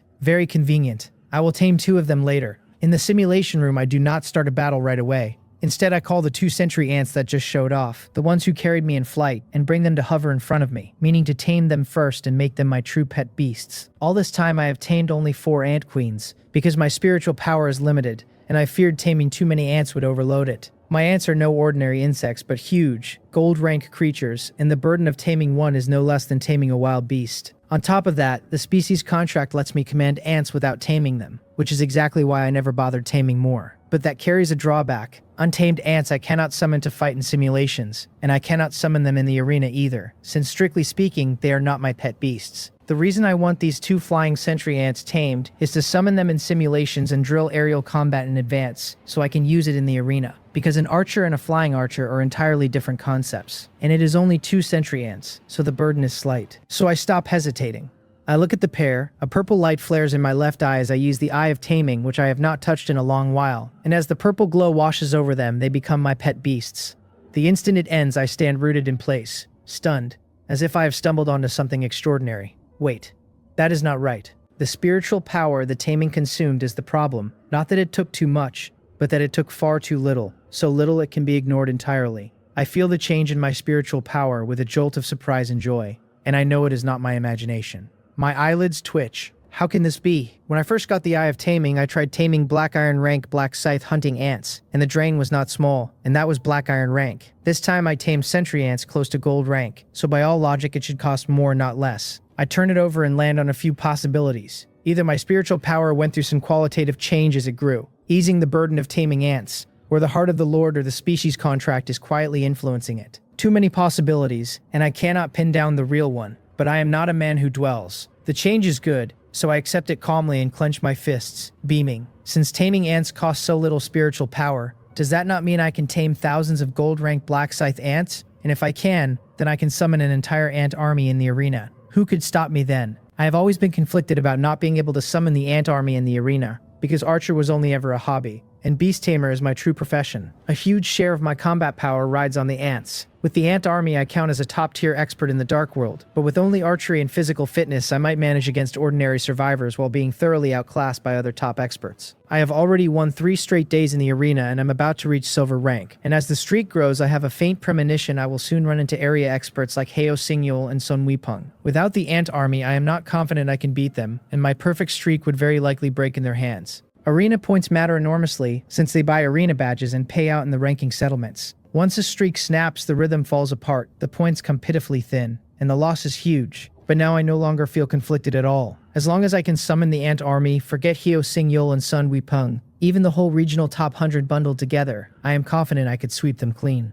I do not bother with any more simulated battles. I turn and run for the ant nest, and once inside I rush into Moel's room, where he is busy cultivating ants, and ask him where the ants he sealed as war reserves are kept. He tells me they are all in the inner room, and I nod and run for it. Behind me I hear him wonder what is wrong with his master, then decide he does not understand and had better keep cultivating ants as ordered, tilting his head before he refocuses. The reserve room for the black scythe hunting ants sits inside Moel's cultivation room, behind a wide semicircular archway, and it is pitch black inside, impossible to make out. I frown and call quietly for light healing, telling her to send a few light healing ants over to the ant nest, and she answers at once. To power the artificial sun, her main nest now sits down on the 4th underground level, but some light healing ants still remain in the 1st level nest as mobile light sources. Even after advancing, I can command ants directly, yet it is only easy when they are in front of me. Since with so many I would not know each one's position, so contacting the queen to relay orders stays far simpler. Light healing reaches the ones on the 2nd underground level fast, and several plump light healing ants flutter over on transparent little wings. I tell them to go in, and they fly into the room where I point, dispelling the dark wherever they pass, and my eyes are yanked to the scene inside. Countless gold-ranked black scythe ants fill the room, their 3 to 4 meter bodies curled inward into black spheres to shrink the space they take, and the spheres are stacked neatly piled high as a wall. A genuinely shocking sight.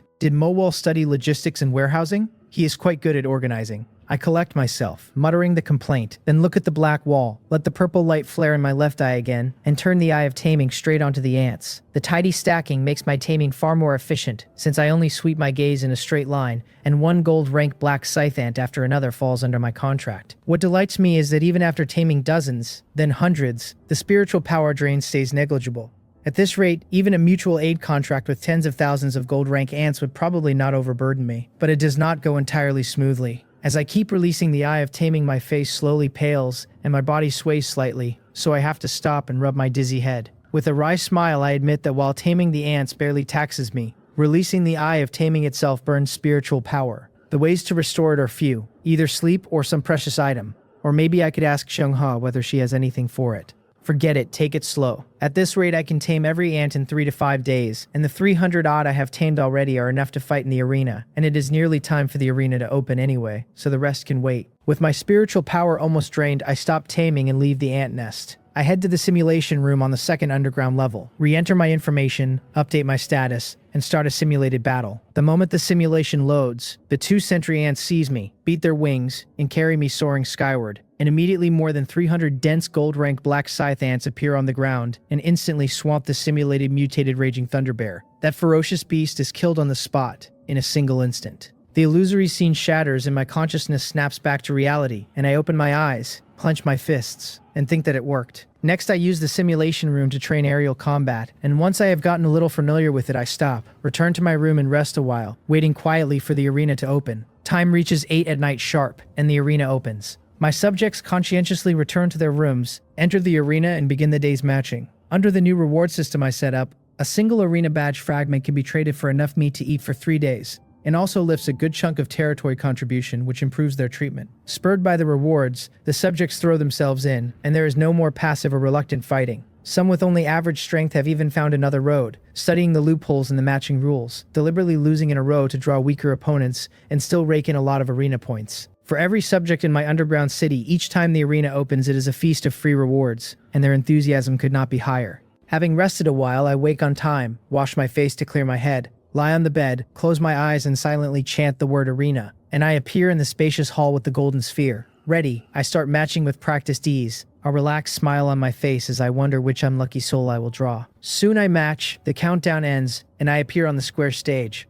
On the far side stands a young man in a long robe, holding a staff. The opening countdown has not finished, so I take the chance to study him and fall into thought. As the saying goes, people rely on clothes and horses rely on saddles, and this young man, both the robe he wears and the staff he holds, look exquisitely made, nothing ordinary. Some of his features also match the rumors of Heo Singyul, the blazing mage, that the busybodies in the area keep circulating. With this many winds strung together, have I finally run into Heo Singyul. While I scrutinize the young mage, he is scrutinizing me right back, and when he catches sight of the dragonbone bow in my hand, he seems to realize something, his eyes lighting up like a covetous man laying eyes on a rare treasure. The countdown ends and the battle begins, but by unspoken agreement, neither of us rushes to move. For the coming fight over Area Chief, we are each other's biggest rival, and having met in the arena, both of us want to squeeze out as much intelligence as we can. He keeps a safe distance and smiles, speaking first, announcing that this young master is Heo Singyul, the #1 ranked in the area, And if he is not mistaken, I must be Jang Hyun. So it really is Heo Singyul. Confident as I am, confidence is not arrogance, and knowing the enemy leads to victory in 100 battles,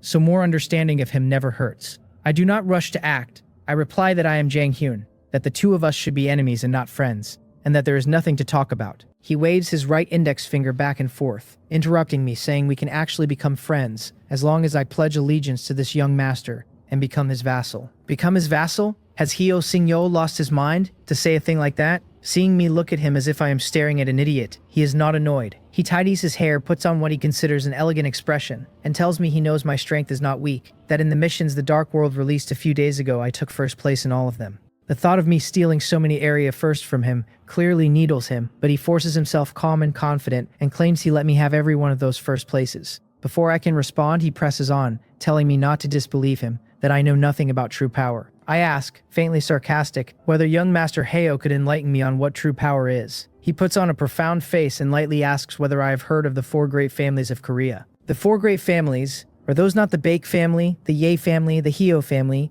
and the Namgung family that Baekhyun once mentioned? Not only am I familiar with them, 2 of my teammates come from those families and their standing seems quite high. And Baekhyun told me Heo Singyul is from the Heo family, one of the 4. Reading my silence as ignorance, Heo Singyul looks down on me a little, deciding I must be some country bumpkin with no background who has never even heard of them. He lifts his chin and says so, then explains that the combined resources of the 4 great families are enough to shake the foundation of an entire nation. Although all of humanity on Blue Star transmigrated and the family's foundations were depleted, he says a lean camel is still bigger than a horse, and their strength is far beyond what a bumpkin like me can imagine. He declares he is a direct descendant of the Heo family, the head of the 4, and tells me the world is not about fighting and killing but about influence and foundation. No matter how strong I am only one man, he says, unable to contend with a young master backed by an entire family, and he offers to make me his second in command if I submit now. His words carry 3 parts arrogance, 3 parts entitlement, 3 parts sincerity, and a hint of nonchalance. He genuinely looks down on me from the bottom of his heart,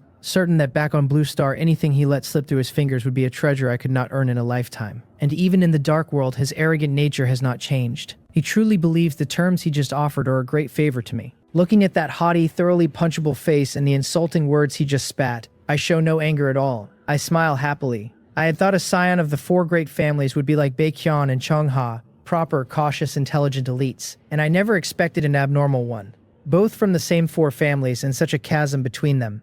Whatever reservations I once held are gone now, and I lose all desire to keep talking with him, half afraid too much conversation will damage my intelligence. He sees me smile and takes it for surrender to his generous terms and domineering aura. His feigned elegance cannot hold. The corners of his mouth stretch toward his ears, and he is about to praise me for being sensible when he sees me suddenly raise the dragon bone bow. His smile freezes on his face. He manages to blurt out a single curse before the rapidly closing dragon chi arrow fills his pupils. Mages are not known for defense, and had he been ready he would have had many ways to resist, but he was far too self-important, utterly unprepared for me to strike without warning. It is like a principal handing an award to a model student, the student raising his right hand, the principal thinking it a gesture of thanks, and instead catching a slap across the face, utterly baffled. The next second his body bursts apart under the impact of the arrow. The system tells me I have defeated Heo Singyul, gaining 20 arena points and 20 victory points, and that with more than 10 straight wins I receive another 60 arena points and 60 victory points. Then it tells me my victory points are full and my rank is promoted to silver rank. I actually just made silver rank. After today's battles, the badge fragments I redeem, plus those handed over by my vassals, should be enough to synthesize a full arena badge. I will just finish out all my matches in one run. Composing myself, ignoring the little interlude, I keep matching. The system reports one defeat after another, and after Heo Singyul I meet no more strong opponents, everyone dropping to a single shot. Still, by the matching rules it takes a few minutes to clear 10 matches. What I do not know is that outside the talk is lively, someone crying out an extra, that the swift shadow archer has reached the top with a perfect winning streak, that the blazing mage and the soaring swordmaster have both been defeated. Seeing that message on the area channel, many who have already finished their matches return to the arena to check the rankings, and they immediately notice the changes. Needless to say, Heo Singyul was killed by a single arrow of mine, his perfect record shattered. As for Sun Weepung, he never ran into me at all, but instead unluckily crossed paths with the enraged Heo Singyul. By Heo Singyul's usual style, matched against the 3rd-ranked powerhouse in the area, he would surely have tried to recruit him, but having just been tricked by me, he had become like a pure maiden whose feelings were betrayed, sunk wholly into darkness, trusting no one. The instant he saw Sun Weepung, he unleashed a savage barrage, muttering nonsense about dying lackeys and despicable villains. Sun Weepeng is not weak, but the gap between him and Heo Singyol is real, and he could not withstand the frenzied assault, and he fell. So of the three who once held perfect records, only I keep my flawless streak, or stark contrast with the other two, and I become the undisputed #1 fighter in the area. The opportunistic fence-sitters who had been wavering immediately messaged me, wanting to pledge allegiance. One congratulates himself for being smart enough not to rush a pledge to Heo Singyol, saying it has been only a few days and the man is already pulled from the altar, that boss Janghyun is the hidden final boss and he must pledge to me. Another cheers a victory for the waiting faction and counts himself in. Heo Singyol reads the area channel and is nearly driven mad, scrambling to defend himself, insisting this young master is the strongest, that Janghyun the despicable villain ambushed him, that in fair competition 10 of me would be no match for him. The crowd only jeers, telling him a loss is a loss and asking if he is a sore loser, one adding that his mentality is far too petty and thank goodness they never pledged to him. His defense not only fails to convince, it earns him universal condemnation, and never having suffered such a major loss, he cannot bear the humiliation, his eyes rolling back until he actually faints from rage. Having just finished my last match, I know nothing of the scene outside. I first redeem the 5 daily limited badge fragments, then check my backpack and find I've already accumulated 73 arena badge fragments, needing only 27 more to synthesize a badge. The arena has been open only 4 days, and of those 73 fragments only 20 were redeemed by me. The other 53 were all handed over by the subjects in my shelter. My territory holds over 500 vassals I recruited myself, plus the 100 Baekhyun gave me, more than 600 people.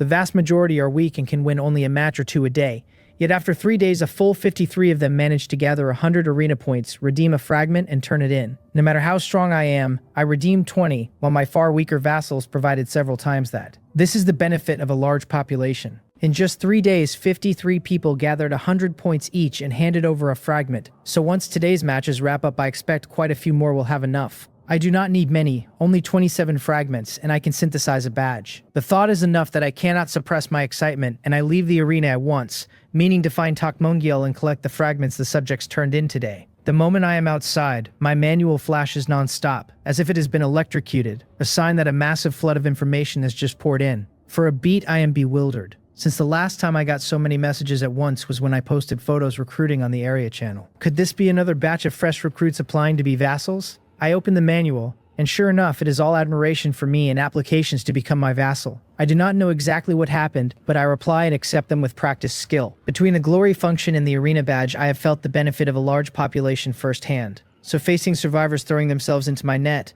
I refuse none. My shelter has a complete reward and punishment system and powerful control forces, and with the two complementing each other, I fear no one cutting corners or committing crimes. Soon the applications finish and I have gained a total of 152 more vassals, who appear one after another in the central plaza of the underground city.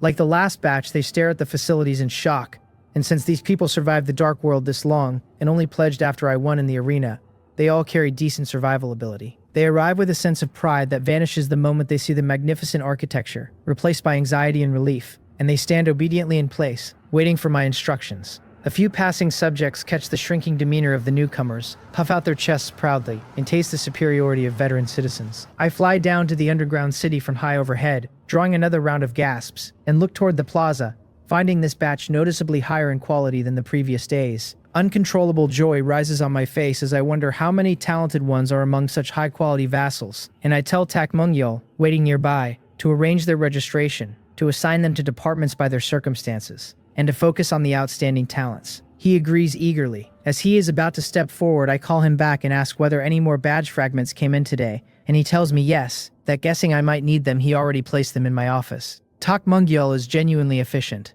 I nod and tell him to get busy. He looks at the crowd of shocked newcomers and announces proudly that the man just now is our Lord Junghyun, then tells them all to line up and register one by one. Several administrative staff in white shirts bring over tables, paper and pens, and help him compile the information, and after all their shocks, the newcomers are extremely obedient, so the work goes smoothly. In half a minute, I fly to the top floor of Building 1, enter through the reserved glass door, and reach my office, and the moment I step in, I see the desk piled high with black alloy sheets. They are indeed arena badge fragments, no fewer than 40 at a rough glance. I cannot help my delight. This many, so now I have more than enough to synthesize the badge, but I do not know exactly how to synthesize it. Delighted and still a little uncertain, I tentatively take all 73 fragments from my backpack and stack them with the black alloy sheets on the table. The next second a prompt appears, telling me the badge fragments have reached 100 and asking whether I want to synthesize a badge, so you only need to pile them together. Convenient.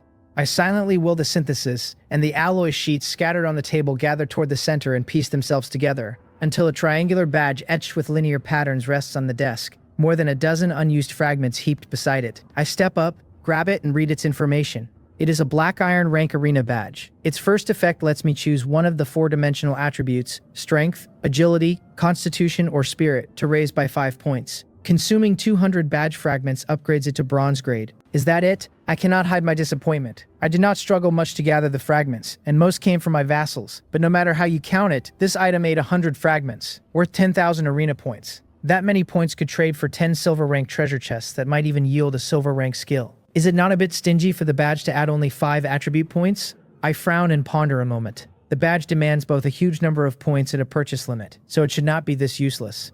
The fragment description mentioned it could raise attributes, special effects, and functions, yet only attributes show now, so the rest must unlock as I upgrade it further. It seems the arena badge is an item unremarkable early and very powerful late. Better still, its poor initial effect will probably stump many who barely grind out one badge on time alone. The thought sparks an idea. I wonder whether any of my vassals have been hoarding points to trade for a badge themselves, a possibility I cannot rule out, and if so, better they face reality sooner rather than later. I collect the remaining fragments on the table, leap down from the glass door, and find Takmungyel busy at his work, handing him the badge and telling him to announce its effects when he has time. Puzzled, he asks whether this should not be confidential, and I tell him it is not really, that he will understand once he sees the effect. He picks it up, his pupils widening, and admits with a wry smile that the effect is far too weak for so many points. I nod and tell him a little weaker is good, because if he announces the information, the subjects will not think they are handing over some treasure, and their enthusiasm for turning in fragments will likely climb even higher. He understands, and says once he finishes compiling their information, he will announce the details, and I tell him to keep at his work. I fly back to my office and sit on the sofa, and a problem surfaces. After the subjects of the shelter became my vassals, their manuals became nourishment for lifting my glory rank, which is fine for other things, but communication is a big problem.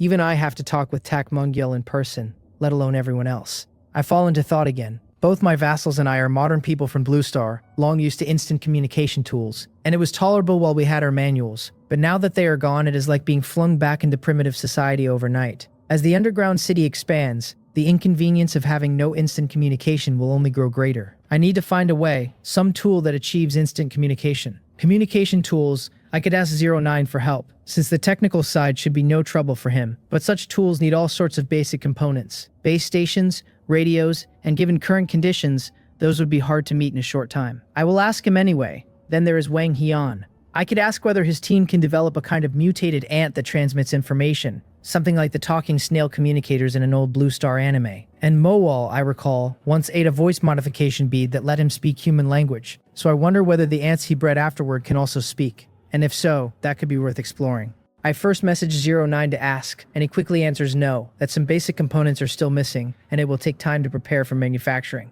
I tell him I understand, and there is no need for now, that I will find him when the need comes, and I cannot hide my disappointment as I set the idea aside for the moment. Then I contact Mowal through the mutual aid contract, and ask whether the ants he bred after using the voice modification bead can speak human language. He tells me yes, that the bead changed the gene tied to his vocal structure, and that it is hereditary. That is great, and I breathe easier. But another problem promptly comes to mind, and my relaxed brow furrows again. Mowal has already reached gold rank, and black scythe hunting ants are large and eat through resources, so they are hardly suited to serve as communication soldiers. If Swift Shadow could use a voice modification bead, it would be perfect, since she is small and sentry ants cost fewer resources to breed.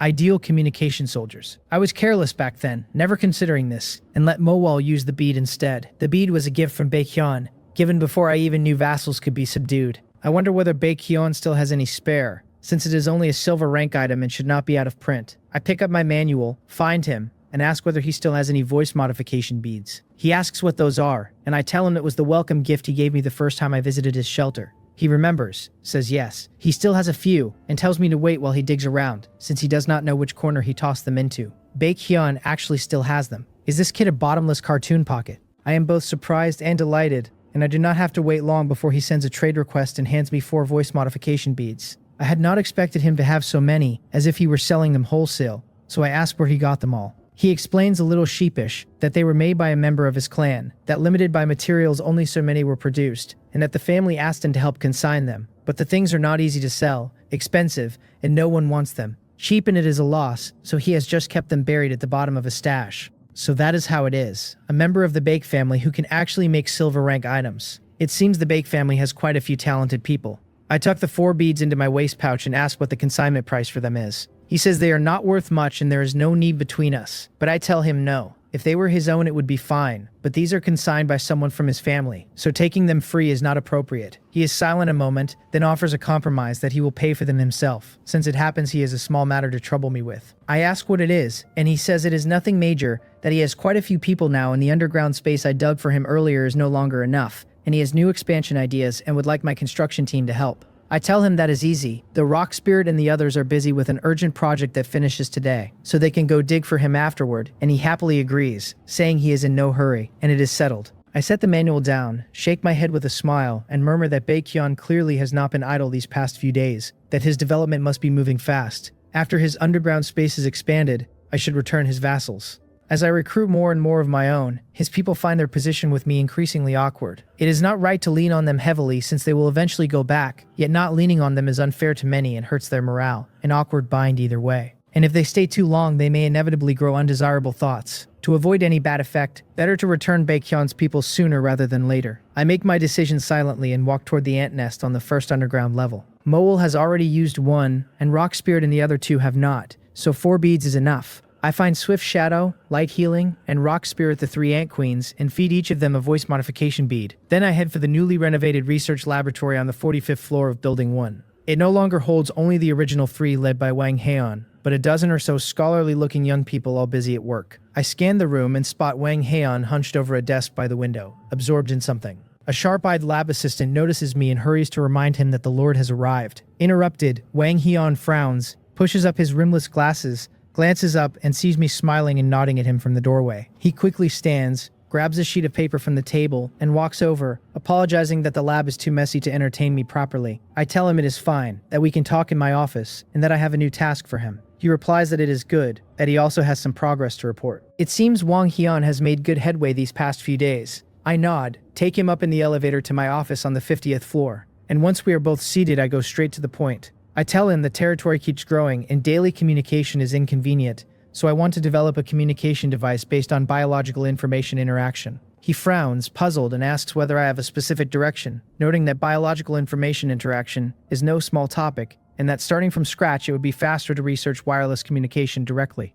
I nod and tell him it is not from scratch, that there is already a foundation. I have a kind of ant that speaks human language and communicates with people, and the ants share an internal mutual aid contract network that can be linked, a network that could serve perfectly as a mobile phone. The only problem left is how to assign each ant a specific number, like a phone number, so it can be located precisely and I can reach whoever I want. He nods calmly, pushes his glasses, and tells me that is easy to say, that I have already completed 99% of the progress, that the work left to him is not much and he can solve it within 3 days. His calm gives me ample confidence, and I breathe easier and smile, telling him good. I leave it to him, that I will tell Tak Mungyel about his contribution so it gets tallied.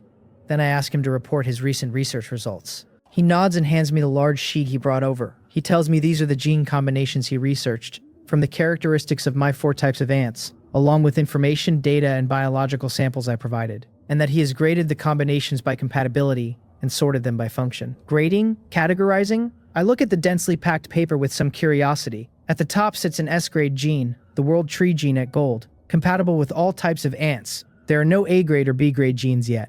At C-grade sit the mutated Raging Thunderbear gene, compatible with the Black Scythe hunting ant, and the mutated Sika deer gene, compatible with tunneling ants, the Light Healing ant, and the Sentry ant. Below that come suggestive combinations. A flying ranged Black Scythe hunting ant comes from the mutated Raging Thunderbear gene, plus Raven gene plus Red Heartfruit gene. A strength tank comes from mutated wild boar plus mutated yak plus mutated turkey gene. And on it goes. The sheet holds not only the gene rating of each of my existing animals and plants and each ant's compatibility with them, but hundreds of combinations that achieve different functions. This detailed, it is practically a gene recipe. Among his combinations, some I have already discovered, but others I never even considered, like fusing the red heartfruit gene with the black scythe hunting ant, 2 seemingly mismatched things I would not have thought to pair even after much study. Given enough time, I could slowly fuse genes and probably find many combinations myself, but never as rich or as detailed as his, and it would take far longer. Wang Haeon truly lives up to his professionalism, analyzing gene characteristics alone to draw so many combinations and find the most compatible ones in such a short span. Seeing my excited face, he adjusts his rimless glasses and adds that these combinations are merely conclusions drawn from analyzing the properties of the genes, that they have not actually been fused and verified with ants, and that if I mean to use them, they still need verification. Still needs verification? Wang Heon truly lives up to his reputation as a researcher. Far too meticulous. I shake my head and tell him that among these combinations, some I have already tried and the effects are exactly as he described. So instead he should verify only a few high-frequency combinations, that the rest are unnecessary and I will have the ants cooperate with him. For now I tell him, we should throw our main effort into biological communication. The cold snap has not ended, so there is no rush to fuse gene combinations into the ants, while communication is the more urgent need. He nods, adjusts the bridge of his glasses, and answers calmly that if all goes well it can be resolved within 3 days, and asks whether there is anything else, since otherwise he will get busy. This Wang Heon just quietly takes on tasks and never once mentions rewards. Practically a heartless research machine. Looking at his calm, almost indifferent face, I lose myself in thought for a moment, then suddenly call out to him as he is about to turn and leave, telling him to wait. He stops at the door and turns back, asking whether there is anything else. I say not really, that I only noticed he keeps pushing up his glasses and wonder whether they are broken, that I have a friend very good at making things who could craft him a new frame. He falls silent, a complex expression surfacing for half a second before he returns to his usual placid look, and tells me there is no need, that he is very used to these glasses. Then he turns and leaves. I lean back in my chair, rub my chin, and let out a soft sigh, wondering why Wang Heon looks like a man with a story. It does not matter. Living in this era, who does not have a story? Night falls, the night here being the setting of the giant artificial sun made of light-healing ants. By my design, its first ray of dawn appears at 6 in the morning, and its last afterglow fades at 7 in the evening. The task of nighttime light falls to the long strips of lab fruit, which give some glow, but, without the artificial sun as the main force, leave the place much dimmer, a bustling neon-lit feel of a city at night. The light-healing ants glow by biological instinct without consuming much, and they could in fact keep the underground city lit around the clock, a true city where the sun never sets. The only reason I want the artificial sun to run on Blue Star's schedule is to reminisce about my old life there. Right now I am drenched in sweat in the gravity room, finishing the last set of movements of the basic body forging method, when a message surfaces in my mind. It is Rock Spirit telling me the underground laboratory I requested has been built, which must mean the 109 needed. I grit my teeth, finish the last movement, gasp for breath, and swallow a red heart fruit. Immediately, 12 light-healing ants already poised around me collectively emit a beam of light that precisely illuminates all my muscle groups, and the muscles that had involuntarily spasmed from the strenuous work quickly return to normal. These 12 have red heads, green bodies, and golden wings, the strongest recovery combination Wang Heon developed. Light-healing ants fused with the gold world tree gene, the green world tree gene, and the red heart fruit gene, extremely effective at recovering from exercise fatigue. With these little sprites' help, my body recovers markedly, and I head at once for the newly opened 5th floor of the underground city, where 09's laboratory sits. Originally I meant to give 09 a floor in Building 1, but he needed too large a space for a single floor to hold, and he also asked for enough quiet, which the bustling underground city could not provide, so I chose the 5th underground floor instead. I had planned this floor as a warehouse anyway, which perfectly meets his need for space and quiet, and adding his laboratory will not disturb the warehouse's function. I also have a small scheme in mind. Placing his lab beside the warehouse makes it convenient for him to access materials. His reason for asking me to build at this time may be for a single specific purpose, once or twice at most. But if he finds it convenient, he might forget to go home and simply stay with me, which would make it far easier to have him make items in the future. Lost in thought, I reach the entrance to the 5th underground floor and fly down to find the fruit of Rock Spirit's labor. Before me is a giant rectangular pit, 100 meters long by 500 wide and about 10 meters deep, entirely cast in concrete. Set into it is a smaller rectangular pit, a tenth the size, 10 meters long by 50 wide and 3 deep, and in the middle of that smaller pit sits a framed giant humanoid indentation, roughly 7 to 8 meters wide and over 40 meters long. I am stunned by the oddly shaped thing. What kind of strange design is this? And can it even be called a laboratory? Why is there a giant humanoid indentation at the bottom? Never mind, 09's wild ideas are beyond my comprehension. I will just ask him. I shake my head, stop overthinking, and message 09 that the laboratory is ready and to come inspect it. Since something feels off to me, he replies almost instantly, with an OK, and sends a teleportation request. And after I accept, he does not teleport at once, but sends me a trade request instead. I pause, then accept. In the next second, I receive 20 rifle-shaped items and 1 mortar-shaped item. These must be the compressed energy guns and the compressed energy cannon he mentioned. I had not expected him to be so efficient, producing so many so fast, and I wonder whether the effects are truly as miraculous as he claimed. Looking at the powerful weapons, I am a little excited, itching to test them immediately, but I still have to hand over the laboratory. So I give the firearms to a tunneling ant beside me and tell it to carry them back to the first underground floor while I stand and wait. Soon 09 teleports in beside me, and as he lands and shakes off the daze, he circles the large pit, examining it seriously, nodding slightly now and then. Seeing he seems to have no objections, I breathe easier and ask what he needs such a huge pit for, and this humanoid pit inside it, since as a laboratory the space utilization seems low. He is silent a moment, thinks, then turns his head and asks me, with a serious expression, whether I have ever heard of Transformers. Transformers? For a beat I am stunned, unsure why he suddenly brings it up. Then I react, my pupils contracting, surprise breaking across my face. Could 09 want to do that? Reading my long silence as ignorance, he explains that Transformers are a Western creation, that I am Eastern so I might not be familiar, that I can also think of them as Gundam or Ultraman. I tell him with a wry smile that I have actually seen all of those, then ask whether he is not planning to build a giant robot, and whether that is not a bit unscientific. He nods, his face calm, and says it is unscientific but very black tech. The principle of a human-piloted giant robot is actually simple, he explains, similar to a giant prosthesis or an exoskeleton mech suit. And the core problems are operation and energy supply. Transformers draw energy from energy cubes, and the Spark, Gundam uses nuclear energy batteries and solar reactors. And Ultraman is even more unscientific, running on plasma spark, the sun, even human spiritual energy.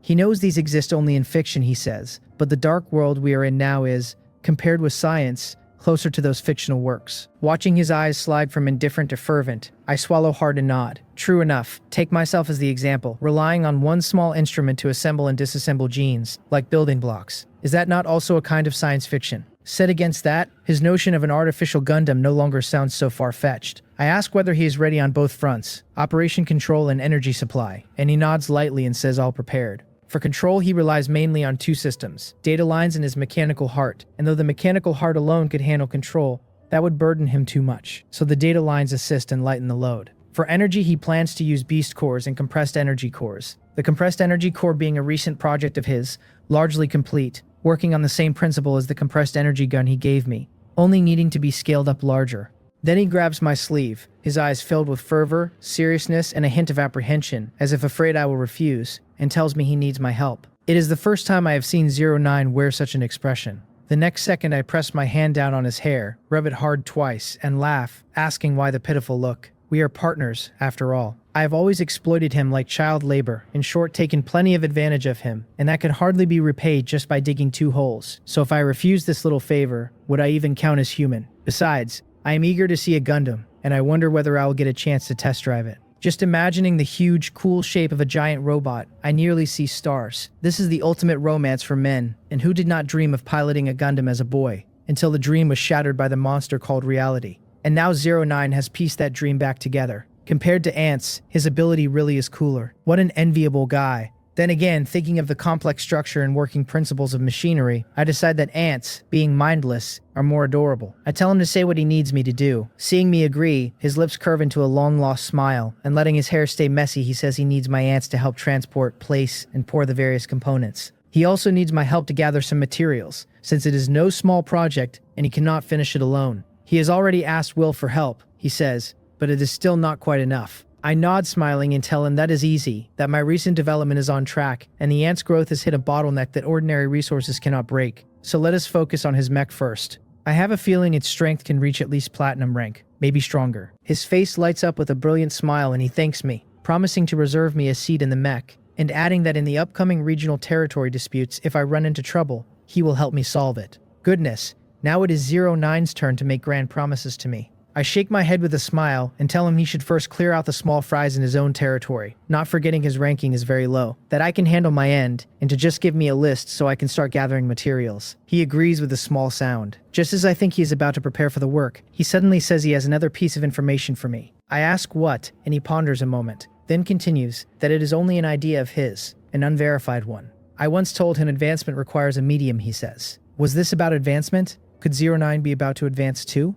I nod and reply that yes, Chung-ha told me so, that the information comes from the long-standing natives of the Dark World, and should be correct. For my own advancement, I add, I used an item called a first-tier trial scroll that indeed played an important role in the process. He nods and continues that perhaps because of his different path of power, he has some new ideas. These days he has studied the principles of many tech modules and the power of his mechanical heart has strengthened considerably. Through the process, he gradually felt that as long as he successfully builds and activates this mech, he will be able to advance to the first tier. The feeling is vague, just a sensation, but his subconscious seems to believe it deeply, and he has been wondering whether the medium I mentioned is not actually necessary, or rather whether the process of building the mech is itself the medium, an advancement ritual.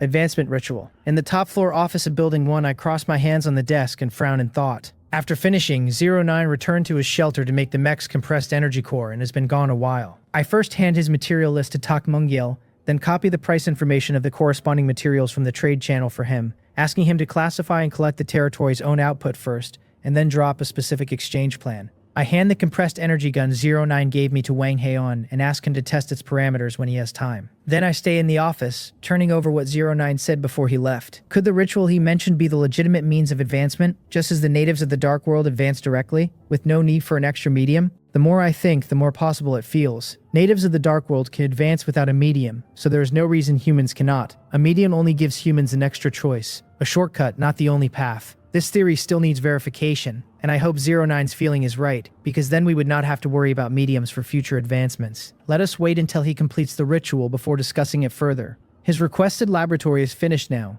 and there is still Baekhyun's project to do. Rock Spirit is truly working hard. After all this, Rock Spirit's labor output has become my core competitiveness.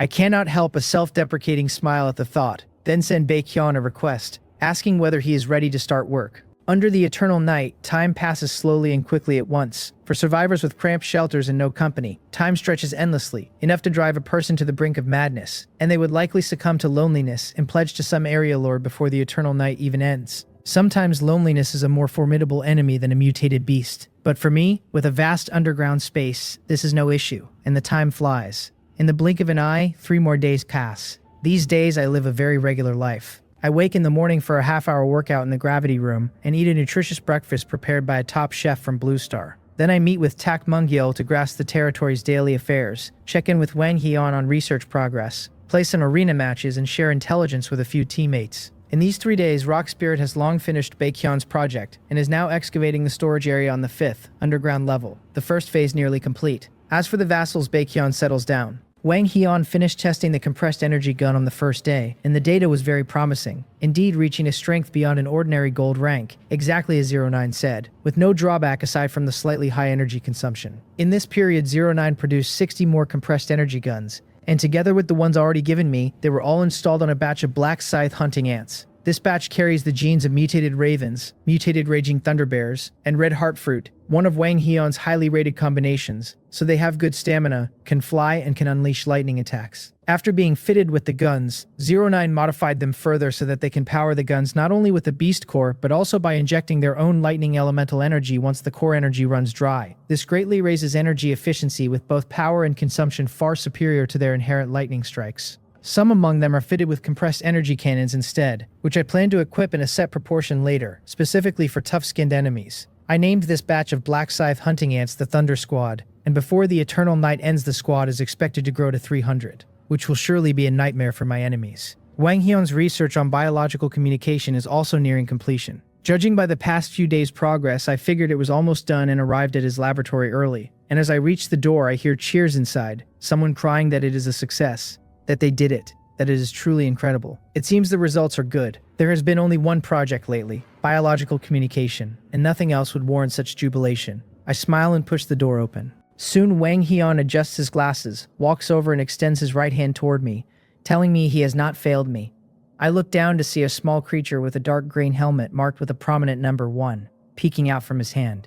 It is a sentry ant. This must be his achievement. I suppress my excitement and reach out, and the sentry ant, sensing a friendly aura, climbs straight up my arm to my shoulder and gently rubs against my cheek. Feeling the ticklish sensation, I smile and playfully poke the little creature on my shoulder, then look at Wang Heian and ask him to tell me how he did it. He does not answer at once but extends his left hand, and looking down I see another identical sentry ant, only the number on its helmet changed to 2. He explains that communication requires 3 steps: language transcription, information transmission, and target positioning, and that the initial sentry ant already possessed transcription and transmission, lacking only positioning. Achieving positioning is actually simple, he says, requiring only that each sentry ant be assigned a number, like a phone number. But there is a problem, since in an ant colony only the queen truly has thinking ability, while ordinary ants act only on pheromones and the queen's commands. So even simple numbering, ordinary ants cannot recognize on their own. So starting from the gene coding that governs pheromone release, he continuously induced gene mutations in different parts of the sentry ant using trace amounts of mutated spring water, and only then solved the final problem. At this, he raises his left hand and speaks to the sentry ant in it, calling number 1. As he speaks, the ant in his hand begins to vibrate like a buzzing phone, and immediately the sentry ant on my shoulder vibrates too, speaking in human language that there is an incoming call from number 2, again and again. It really achieves precise interaction. He tells me I only need to say answer to it, and I say answer, then hello, hello, can you hear me? The moment I say answer, the ant on my shoulder stops vibrating, and as I tentatively speak a few words, the same words come through in real time from the ant in Wang Heon's hand. Apart from the voice not perfectly mimicking mine, it is practically indistinguishable from a phone call. Simply perfect. I nod, satisfied, and tell Wang Heon excellent that these communicating sentry ants will from now on be called communication ants, and I ask whether they are difficult to cultivate. He shakes his head gently and says the process is not hard, only a bit tedious, that he has assigned a lab assistant to it, that only 10 were cultivated at first, but a daily output of 10 should be guaranteed thereafter. 10? I stroke my chin and ponder. A number neither too many nor too few. Counting only the vassals I recruited myself, not the ones Bae Keon left, I already have over 600, so equipping every existing person with a communication ant would take more than 2 months. Never mind that the number of vassals will keep climbing fast. Satisfying everyone seems almost impossible. I tell Wang Heon to first arrange for someone to keep cultivating them continuously, to keep one for himself, and give me the rest for now. There are no new tasks at the moment, I add, so he should try cultivating some mutated plants with mutated spring water, and I will have Tak Moon-yeol send him some seeds. He agrees, adjusts his glasses, turns to his workstation, takes a box of communication ants, and hands it to me, and once I have it, I walk toward Tak Moon-yeol. Soon I reach the newly renovated office hall on the 20th floor, which mainly handles general affairs as the administrative service center, with Tak Moon-yeol temporarily serving as minister and usually working here when he has nothing else. As I enter, I see 5 workstations like a bank's front desk, at each of them a female clerk of above-average looks in a black suit and white shirt busy organizing documents, and seeing me enter they all smile brightly and start to stand and greet me. I wave from a distance and tell them not to mind me, to keep working, that I only need to talk to Tak Moon-yeol, and ask whether he is in. One tells me Minister Tak is in his office. I nod slightly and walk toward the minister's office at the back of the hall. The clerks watch me go and discuss it in excited low voices, one saying the Lord is so young and handsome and has no airs at all, so gentle. Another says she was almost starving to death, and thanks to the Lord she not only has enough to eat but a decent job, and that she would really like to pledge herself to repay him for saving her life. A petite, short-haired clerk clasps her hands to her chest, eyes sparkling, cheeks flushed, as if picturing something embarrassing. The long-haired clerk beside her pouts and tells her to dream on.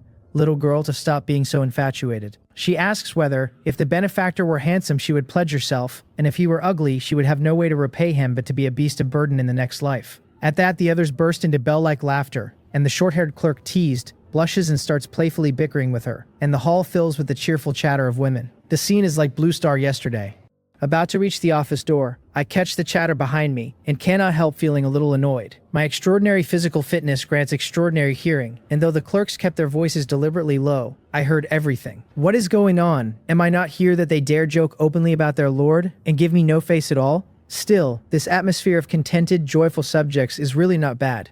The Lord has an obligation to protect the subjects, just like ants, where the queen holds supreme power and status within the colony, and at the same time bears the responsibility for its development and continuation. Vaguely, I fall into a slight trance, and a sudden realization seems to rise in me, clearing my mind. When I come back to myself, my eyes narrow, as if I have understood something. Just now, I seem to have fallen into a state of epiphany. Lord and subjects, queen ant and ants, there seems to be some connection between them. It seems the better my territory develops, the richer and stronger my subjects grow, the more benefit I can gain. I will verify it slowly. I shake my head, step forward, and knock on the door. He asks who it is. I tell him it is me, and he answers eagerly that he is here. I push open the door and walk in to find him hurriedly getting up and coming toward me, several papers knocked to the floor beside his desk by his quick movement. He asks whether I was looking for him. I nod, sit casually on the guest sofa, and hand him the box, telling him to open it and see. He takes it, opens it fast, and finds sentry ants numbered 3 through 10 inside. And after a puzzled look, his pupils widen, and he looks at me excitedly, asking whether these could be biological communication ants, and whether Wang Heon has succeeded. I nod and confirm they are called communication ants, that the instructions are in the box, and I tell him to take one for himself and give one to each department head for easy communication. From now on, I add, he can cultivate 10 more every day and figure out how to distribute them. He excitedly takes out a communication ant labeled 3, holds it in his hand, then tells me that actually there is no need to give them away, that we can totally sell them.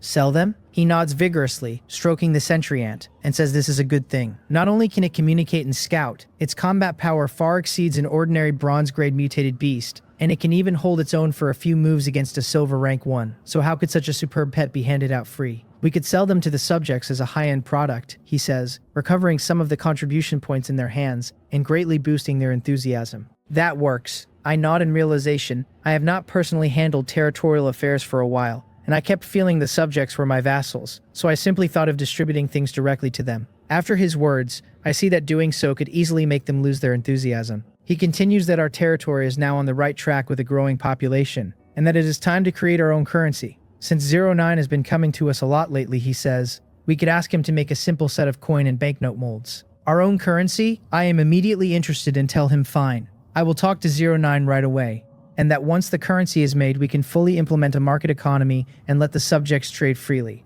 He nods and adds that he will find some subjects skilled in art to create several banknote and coin designs. Then I can review and pick one before asking 09 to customize the molds. Additionally, he says, he plans to design a financial system on a dual track of currency and contribution. Basic necessities the subjects can buy and exchange with currency, while contribution points can only be earned by making outstanding contributions to the territory, such as submitting arena badge fragments for a set amount of contribution, or like Dr. Wang making key technological breakthroughs. This will both stimulate market vitality and deepen the subject's sense of belonging. I look him up and down with some surprise, my face full of admiration, and tell him he is really something, that he has thought of everything so thoroughly, and I will entrust the matter entirely to him. But I add that he needs to balance work and rest, to delegate less urgent matters to his subordinates, and make sure to exercise more in the gravity room when he has free time, because his health is his true capital. I step forward, straighten his wrinkled collar, and pat his shoulder with concern. Feeling the light weight of my hand, his bloodshot eyes go a little red, and he quickly wipes his swollen dark circles with his sleeve, saying this is only what he should do. He is a decisive man, and after finalizing the plans with me, he hurriedly leaves the office to find subjects with artistic skills for the currency designs, while I unhurriedly take the elevator up to the top floor office. The subjects have submitted quite a few arena badge fragments over the past 3 days, so that should be enough for an upgrade, right? I come to the desk where a bulging cloth bag waits, and when I open it, the whole thing is stuffed full of arena badge fragments. Looking down at them, I cannot help a little swell of feeling. One man's strength is always limited, but my subjects work like diligent worker ants, piling up resources for me without pause. I do not bother counting the fragments. I just take out my black iron arena badge and drop it in among them, and the instant it touches the pile, the system asks whether I want to synthesize an arena badge now that the fragments have reached 200. I confirm it, and in a blink the full bag deflates until only a scatter of fragments remains, while the black badge I dropped in shifts to a bronze texture. I hold it up and read it. It is a bronze-grade arena badge now, its first effect letting me choose one of the 4-dimensional attributes, strength, agility, constitution, or spirit, to raise by 10 points instead of 5, and its second effect adding 10% to my damage inside the arena. Upgrading it to silver rank will cost 500 more fragments. I stroke the badge and nod, thinking that the jump from 5 points to 10 is not enormous. But if every upgrade raises the number, it will add up to something serious in time. The arena damage bonus is nearly useless to me for now, yet better to have it than not, and I find myself curious what heavier effects it unlocks at silver rank. At the territory's current pace, the subjects turn in about 100 fragments a day, which means 5 days to silver rank. Fast enough. I had guessed all along the badge's early effects would be plain, and with so many subjects feeding me fragments, I am in no hurry. I pour all 10 free attribute points from the first effect straight into my spirit, and my spirit lands exactly on 40, my thinking turning noticeably sharper. Satisfied, I put the badge away. My training keeps paying off. My physical qualities climbing steadily. My archery sharpening until my combat instincts feel like those of a hunter with a decade in the field. The trouble is that after the rush of the beginner stretch, my rate of improvement has slowed a great deal lately, and a slow climb hands me too little dopamine, leaving me a bit listless. Still, the attributes I earn through training are the ones that give me the most peace of mind. Chung-Ha says training raises life potential itself, and I refuse to waste any chance to grow stronger, so I force myself back up and head down to the second underground floor to drill my body and my bow. Time reaches 6 in the evening. I have trained all afternoon and every physical attribute has crept up another few tenths of a point. Back in the top floor office of Building 1, I eat a steak cut from mutated yak meat, feeling every cell in me actively drink in the energy from the meat, and I let out a comfortable breath. Right then, my communication ant vibrates on my shoulder, chirping in its little voice that there is an incoming call from number 3. That would be Tak Mungyul. I lie back in my chair, answer, and the ant relays his voice, telling me the first draft of the currency design is finished, and asking whether I have time to look. I tell him I am in the office and to come straight up, and he says he will be right there. After I hang up, I turn the communication ant over in my hand, curious, deciding it is genuinely practical, and aside from looking a touch strange, it works about like a mobile phone from Blue Star. No, purely for talking. It beats a phone. It runs on the ant colony's mutual aid network. So unlike a phone that needs base stations and signal, any two of them within the same spatial range simply connect. 3 minutes later, I hear quick footsteps in the corridor and 2 knocks. I call for him to come in, and Tak Mungyul trots to my side with a stack of blueprints and hands them over, saying he had 3 versions drawn and I should see whether any suit me, and if not, they could rework and design more. I spread the blueprints across the desk and study them one by one. The territory's artists have drawn banknotes in denominations of 1, 5, 10, 20, 50, and 100, along with coins worth half a unit and 1 unit. The face of each banknote carries a bust of me in a different pose, everyone carrying an air of heroism, while the backs show scenes of the underground city and the farm area. The coins carry their values on the front and an odd round pattern on the back. I pick the most satisfying version of each denomination and hand the set back to him, telling him these will do. Then ask what the round pattern on the coin means. He looks, his face clearing with understanding, and tells me the artists designed it as a badge to represent the shelter. That since the territory is home to so many kinds of ants, they base the graphic on the head-on projection of an ant's head. So that is it. Innovative. I nod, pleased, and tell him it is a good idea, that I am very satisfied, and to be sure the artists get contribution points in suitable positions. He assures me it is all arranged, adding that he has already spoken with 09, so he only needs to carry the designs to the entrance of the 5th underground floor and hand them to the guarding ants. He tells me not to worry and says he is off. Watching him go, I lean back with an easy smile, thinking another project is done, that building a whole city from nothing really is not bad, and at this stage there probably are not many lords managing what I am. There is a little over an hour until the arena opens, and today is the 7th day since it opened, which should bring a regional ranking reward settlement. I wonder what the rewards will actually be. Just then my manual sounds a notification. So many strangers keep sending me private messages begging to be my vassal that I long ago muted stranger alerts, and now only receive the messages themselves, so only a friend's message rings. I pick it up and see it is Chong-ha. She has not come to the gravity room lately and has been quiet, so I have wondered what she was busy with, and I open her message with some curiosity. She asks how much mutated spring water I still have, saying she will be able to advance in a few days, and needs a great deal of it. Chong-ha is about to advance too. It makes sense, since she holds the world tree leaf and has buried herself in plant research, so being close to advancing is natural. The trouble is the mutated spring water. I shake my head and reply that it is a real coincidence, that I just recruited a biology doctor and recently handed the mutated spring water over to him for some plant projects, so I am not sure how much is left. After I send it, the manual goes silent a while, and just as I think she must be disappointed, a teleportation request comes through from her. I accept, and the next second she stands in my office. Cheong-ha, who came excited and ready to say something, is instantly stopped short by the sight of my spacious office and the view beyond the floor-to-ceiling windows. She stares for a full minute before she comes back to herself and looks at me with feeling. She says she has only been away a few days, but the changes here are enormous, that for a moment she thought she had traveled back to Blue Star, that even on Blue Star there are probably not many buildings this magnificent. I shake my head modestly and tell her it is not that dramatic, that as long as Rock Spirit has enough materials, throwing up a few large buildings is only a matter of time. She agrees, having seen Rock Spirit's power herself, and knowing I am not lying, and I can tell that if her own focus lay elsewhere, she would love to ask me to build her a great tower too. She gazes enviously out the window and goes on, marveling that I actually recruited a biology doctor, since she plastered the area channel with advertisements and only landed a handful of master's students, none of them even in biology. She adds that the reason she needs mutated spring water is to push her plants to mutate into more varieties, and that the research I am doing right now is exactly the work she wants to do. She needs to feed the world tree leaf different plant genes for its evolution, so stimulating plant mutation has been her whole line of work. Such a coincidence. I am a little stunned, and before I can speak she presses on, suggesting that since we are doing the very same research, we simply share our techniques and results. She says she has already done a great deal of it, that her territory holds over 500 different plant samples, and that she would like to swap experience with my doctor to see whether they can raise the efficiency of cultivating mutated plants. 500 kinds? Her territory really holds that many mutated plants? My eyes narrow in surprise, though on reflection she has been at this since she first landed in the Dark World. So having so many is perfectly normal. A little embarrassed, she adds that most of them mutated in directions with no practical value, so she only kept the seeds and samples. That does not bother me in the least. I set Wang Hian on mutated plants partly to cultivate valuable varieties, but mainly to widen the genetic diversity so the ants can fuse and breed more ants with stronger functions. 500 kinds of plant genes should surface many powerful combinations, though Wang Hian is about to be very, very busy. I nod, thoroughly satisfied, and tell her it does not matter what the effects are. I want them all, that Dr. Wang Hian is on the 45th floor, and I will take her to meet him. She thanks me brightly, and I lead her down to the research laboratory and introduce her to Wang Hian. When it comes to raw biological theory, Wang Hian naturally has the deeper foundation, but in the practical business of research inside the dark world, Cheung-ha carries far more experience, and the two trade ideas and both come away richer.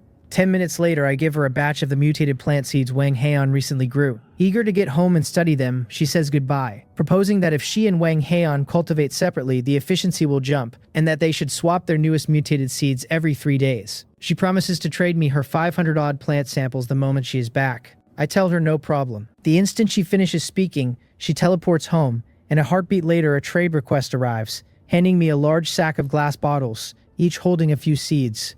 500 kinds of plant seeds. First they need planting, then gene collection, then fusion with ants, then research into every combination, an enormous project.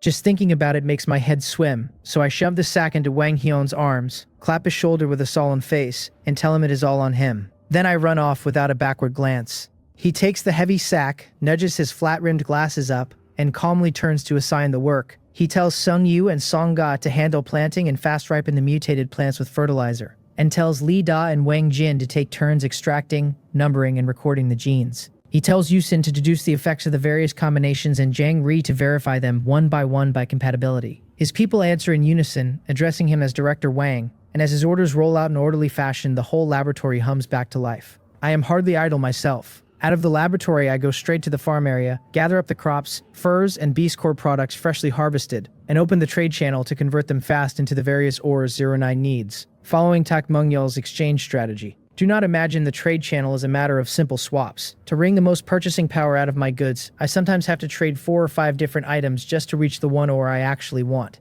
Even with a fixed strategy in hand, it takes me a full 2 hours to move everything I have piled up, and after the tunneling ants haul all the ore down to the 5th underground floor, I rub my aching forehead, feeling a bit worn. This is with my spirit already boosted to 40 and my energy far more vigorous. I think, where the whole process would be even more miserable. I really wish someone could take this off my hands, but the manual is my single most core item, and besides my ants, not even Tak Mungyal would I trust to use it. For now I simply have to endure. Once Moal and the others grow more intelligent, I can hand it to them. I shake my head, glance at the time, and find it is already 8:30 at night. The arena opened for half an hour. 8:30 already. The arena will not close until 10, and 10 matches take 20 minutes at most, so I will rest a while, recover my energy, then play. Back in the office, I steep a piece of my treasured world tree leaf in a teapot and sip it slowly. Hard cut to another shelter, where what I do not know is that Hyo Sing-yeol is being driven half mad right now, throwing a tantrum and smashing things.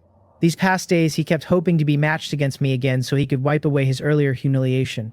But on the very day of the ranking settlement, he missed me perfectly, not crossing my path even once. Now his title as second best in the area is all but cemented, and the fury seizes him until he looks like a lunatic, cursing me as a coward, screaming that I dared to deliberately dodge battle. I know nothing of Hyo Sing-yeol's thoughts, and even if I did, I would not much care, since I only ever move at my own pace. After half an hour of rest, my condition has mostly returned, so I enter the arena and start today's matching.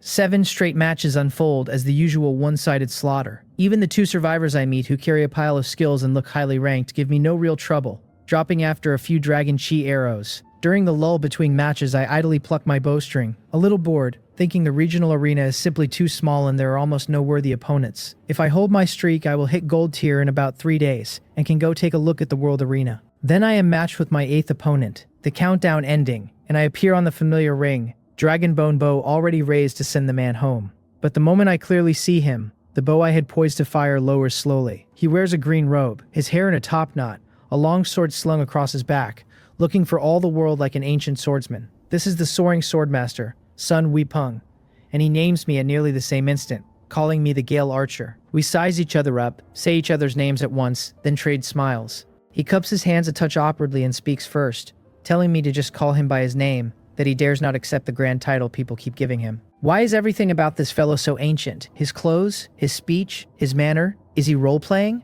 I find it faintly amusing, smile and nod, telling him he can just call me Jang Hyun too. This is our first meeting, but I already learned plenty about him through various channels, and with a decent first impression to build on, I am in no rush to fight. I open a conversation instead, asking what his thoughts are on the coming area chief competition. He frowns in thought, then sighs and shakes his head, saying that under the current rules war is inevitable, that unless a single victor is decided it will be hard to settle. Under winner-take-all rules there can be no peace at all, a conclusion anyone could reach. I nod in agreement and tell him exactly so, that no one will hand their safety to another, least of all a man with real strength. Then I ask how many true heroes he thinks our area holds. He ponders, then offers that Hyo-Sing-yeol, ranked first in overall strength, commander of many vassals, a flame mage with outstanding group combat ability, should count as one. I refuted at once, telling him no, that Hyo-Sing-yeol is cruel by nature, running his deceits and dirty tricks across the area with despicable low-handed methods, and that a man like that will never achieve anything great. He deliberates a long while, then suggests that Mei Muchang,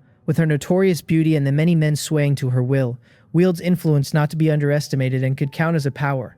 I show open disdain and refute her too, saying she is merely a butcher at the village gate hawking her meat, even less worthy of respect. That leaves him completely stumped, and after long thought he can only shake his head helplessly and ask me to enlighten him. I smile, point at him, then at myself, and declare loudly that in the whole area only he and I can truly be called heroes. I tell him I am ranked first in the arena, that even Hyo-Sing-yeol is just one of my defeated opponents, that my shelter holds over 600 subjects all living in peace and plenty. As for him, I say he has always carried a swordsman's bearing, again and again helping the weak of the area and earning a fine name. Yet he has never actively taken in vassals, which shows he holds no ambition for dominance. But the tree wishes to be still while the wind will not cease. And as he himself said, the whole area can produce only one victor. He may want no dominance, but as long as he exists, no one, whoever they are, will let him walk away untouched. I press on. First, he must admit he is only one man, that once the night ends he cannot possibly defeat both me and Hyo-Sing-yeol, that even against Mei Muchang he would be outnumbered and beaten. He wants to argue, I can see it, but he knows I am right, so he stays silent. Seeing his expression grow more helpless by the moment, I keep pushing, asking whether he really wants to become Hyo-Sing-yeol's lackey or Mei Muchang's subordinate. Rather than bow to men like those, I ask him why he does not join me instead, since I happen to be looking for a head of the combat department and he would be an excellent fit.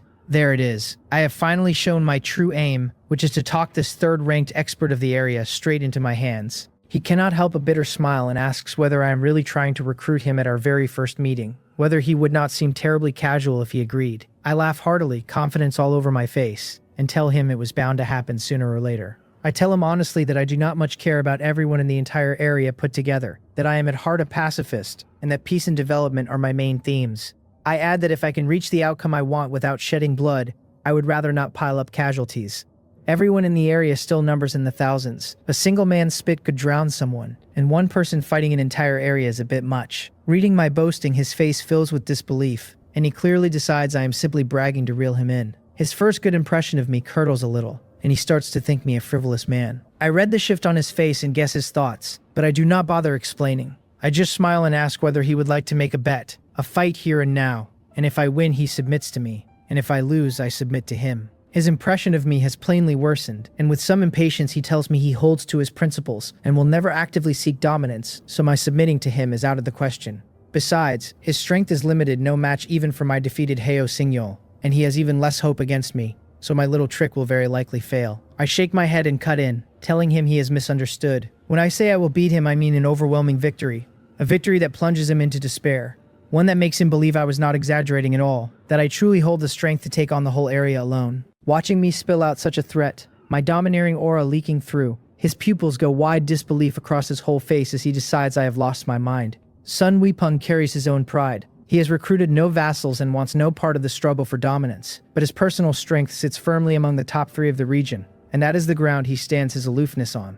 When Hyo-Sing-yeol beat him that one time, it was only because a mage carries long-range attacks, and the open, unobstructed arena was too disadvantageous for a swordsman, so Hyo-Sing-yeol had gone all out from the start, like a man who ate gunpowder, while he himself never used his full strength. Had he unleashed that one move, the outcome would still be unknown. Swordsmen are often countered by ranged professions, yet in the right situation, a reversal of offense and defense can make them the very bane of ranged fighters, and he holds exactly such a method. For me to say I would beat him into despair, what is that but madness? So he gently shakes his head, draws the long sword from his back, flicks it sharply downward, his gaze hardening. He tells me I am quite right, that a tree wants stillness but the wind keeps blowing, that his constant forbearance seems to have convinced people he is easy to bully. Later he says he will use his full strength, and even if he happens to win, I need not surrender. I need only remember to give him a wide berth the next time we meet. Goodness, when it comes to showing off, you truly are the best. Watching him strike his handsome pose and deliver such imposing threats, my heart fills with a mischievous delight.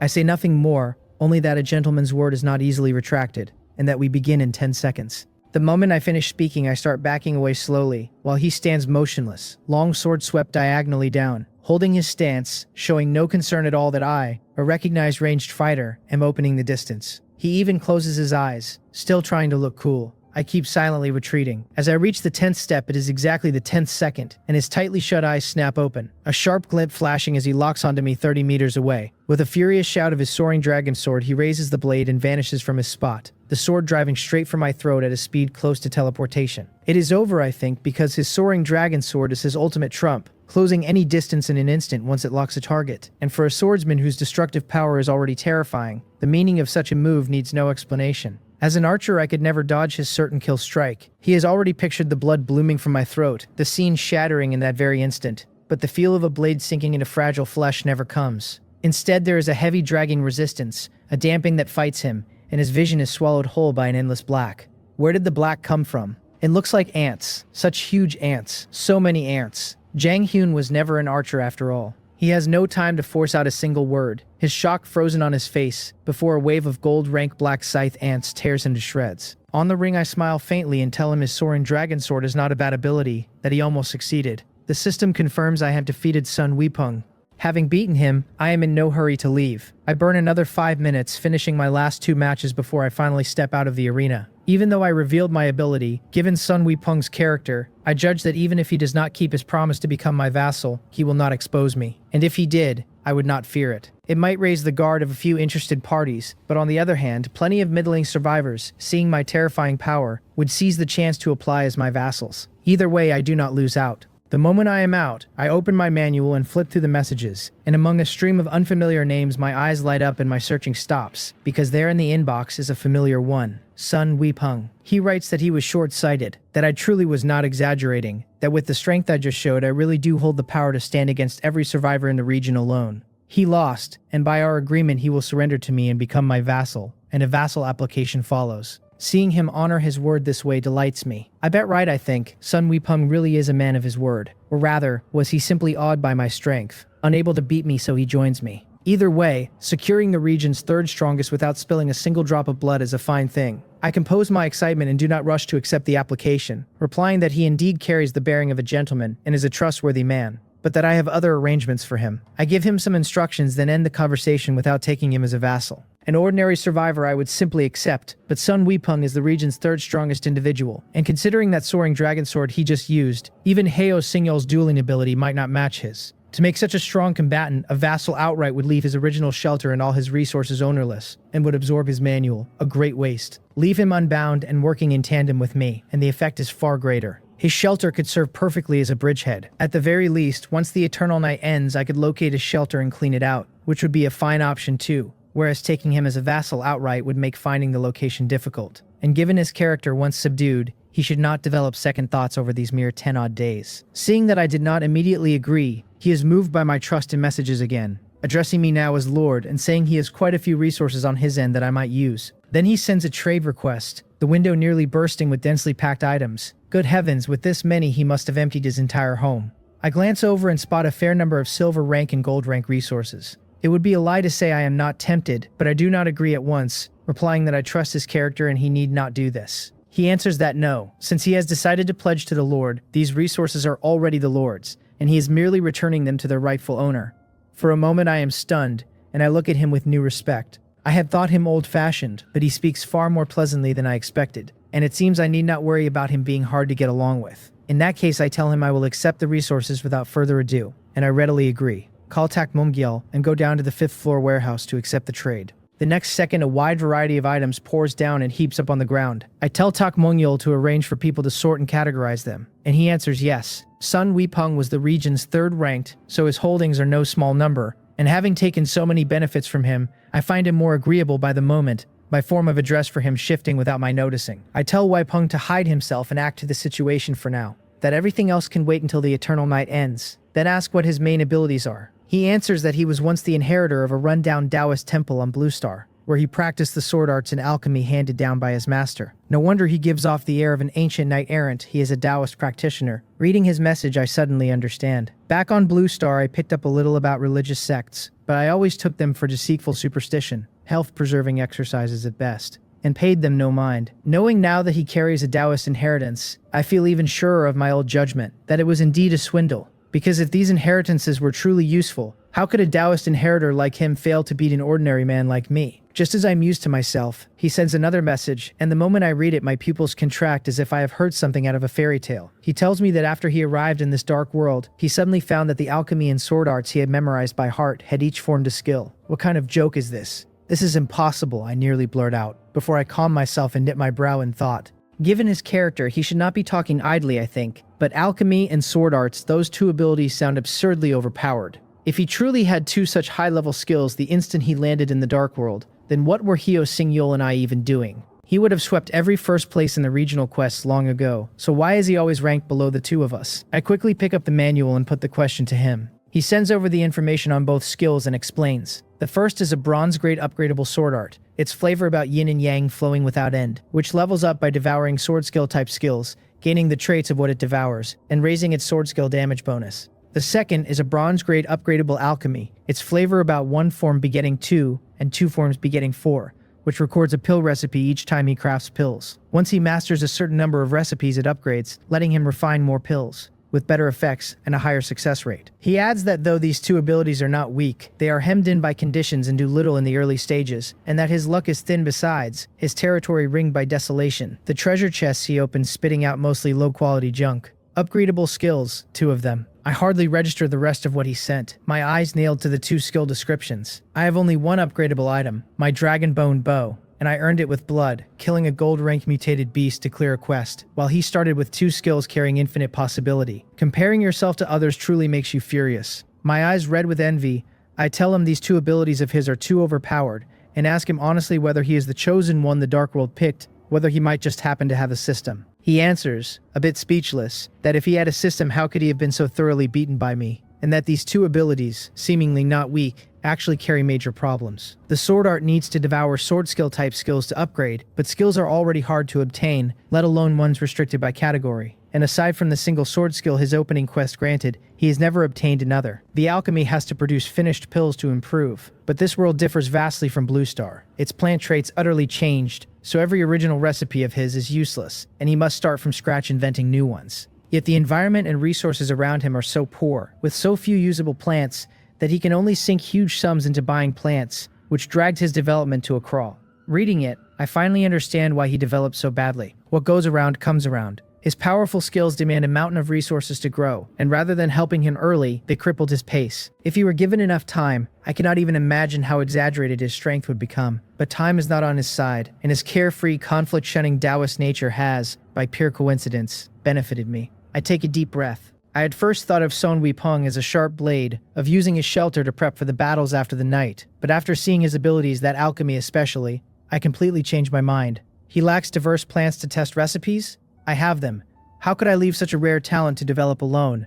And if anything went wrong, I would never forgive myself. There is a darker thread in my thinking too. Given his potential, if I let him develop for half a month and he then broke his promise, he would be a huge threat. And though I trust his character, I cannot put his character to the test. My gaze sharpens, and I message him that I have changed my mind, that confining a man of his abilities to one place wastes his talent, and that he should just come to my side, where I have hundreds, even thousands of plants for him to research recipes. A flash of joy crosses his reply. He is a quiet man by nature, cultivating his character through the sword and nurturing his temperament through alchemy. And of the two, he prefers alchemy. He never wanted to tangle himself in these conflicts, but having lost to me, he had to keep his word and guard a territory. So seeing me change my mind, he agrees at once, saying the Lord need only wait, he is coming right away. Then he sends a vassal application again. Seeing it, I am slightly startled, a complex feeling in my eyes. Son Wei-peng has such an innocent heart, and I still doubted him. Perhaps this too is a necessary road to becoming a qualified lord. I shake my head and choose to accept, since he has already traded all his resources to me and there is nothing left behind for others to benefit from.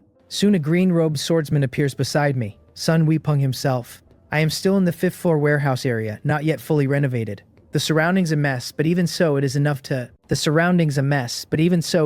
startle him. After a quick look around, he collects himself and cups his fists in greeting, saying we meet again. I step forward enthusiastically, grab him, and tell him that a single day apart truly feels like 3 autumns. Come, I will show him around our territory. Half an hour later, I have led him through every above-ground and underground level of the whole shelter, then arranged for Rockspirit to quickly renovate an identical suite for him on the 2nd underground level, right beside mine. My appreciation for talent runs deep, and had I not feared spooking him, I would have set him up in my own room to share a bed with me. After the tour, I finally bring him up to the top floor office of Building 1. I sit on the sofa, drinking tea and talking with him, and ask whether he is satisfied with the shelter's environment. He tells me honestly that he still harbored some resentment, but after seeing my territory, he is completely convinced, and he looks at me now with reverence. His address for me subtly changed.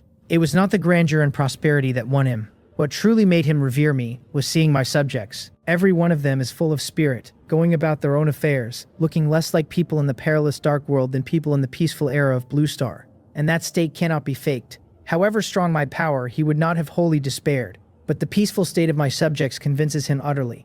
However much he championed justice, how could it compare with a man protecting a realm of peace? From this point on, he is completely subjugated. Seeing the change in him, a glint crosses my eyes. I took him on the full tour precisely because I know his character and wanted to influence him from every angle to truly win him over, and it seems the effect is quite good. I smile and tell him he just visited the research laboratory, where Wang Heian and his team are cultivating mutated plants, and that I will specially renovate an alchemy room for him on the 46th floor. When his experiments turn up plants suited to alchemy, I say he need only record them, and I will have people plant them in bulk, the farm area on the 3rd underground level being large enough to grow anything he needs. He has never fought so well-resourced a battle, on Blue Star or in the Dark World, and imagining a ceaseless supply of plants for his alchemy, he is beside himself. Before he can even thank me, I add that he need not worry about sword skills either. With so many people in the territory, we will accumulate a huge store of arena points to exchange for skill treasure chests from the arena shop, and sword skill books will eventually turn up. If he has time, I add, he might instruct the subjects in basic swordsmanship and combat technique to lift their arena win rate. He nods hard, cups his fists, and says this is what he ought to do. I tell him the 46th floor is a bit large, so the renovation may take until tomorrow, and that he can go to Wang Heian on the 45th floor first to learn about the mutated plants, that I have already told him so he can go straight over. He thanks me, bows with his fists cupped, and leaves the office.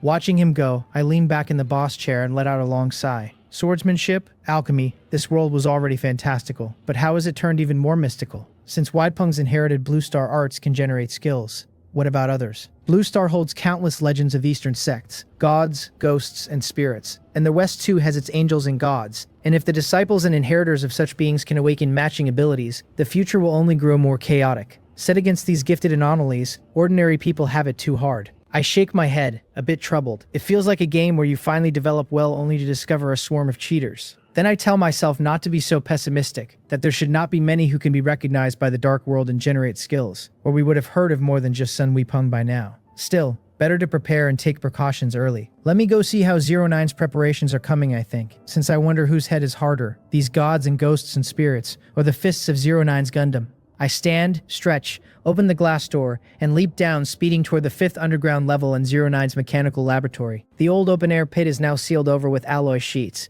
hiding whatever lies inside. But at the 8-meter-high entrance, tunneling ants and black scythe hunting ants stream in and out without pause, each hauling metal materials on its back. Following their flow, I quickly spot 09, who today wears twin pigtails and a white trench coat, and is directing the ants to set materials in their places, a detail I only catch once I am close. I ask how the preparations are going, and 09 shakes his head gently and says he is still about a third of the materials short, that at my territory's rate of output it will probably take another week to exchange for enough. I rub my chin and ask whether it is only a shortage of resources. He says yes, that in terms of labor the ants are plenty, and as long as there are enough resources he could assemble the mech today. So that is how it is. I chuckle softly and tell him that if it is only resources that is no big problem, and that it seems I will have the honor of seeing the Gundam today. Before tonight I would not have dared make such a claim, but things are different now, since selling off Sun Weepung's entire fortune should be enough to cover 09's needs. I tell him not to worry, that I will gather enough resources today and he should go all out. I pat my chest and guarantee, bid him farewell, and head to the warehouse district. By now Tak Mungiel has inventoried Sun Weepung's resources and is waiting. Walking up and patting his shoulder, I remark that there are quite a lot of resources, and thank him for sorting them. He shrinks his neck nervously and hands me a list, saying there are quite a few resources, but I should see for myself. I look at him in surprise, a bad premonition rising. Take the list, and begin to read. Red iron ore at silver rank, water flow cascade at gold rank, 500 wooden boards, 3,223 stones, 621 lengths of timber. By the time I finish, my vision goes dark, and I finally understand his complicated expression. Aside from one silver rank renewable resource and one gold rank water element mage skill book, everything is basic material, and though the quantity is respectable, it depends whose it is. This is Sun Weepeng's entire fortune, the whole fortune of the region's third ranked, and there is only this much, truly too meager, far below my expectations.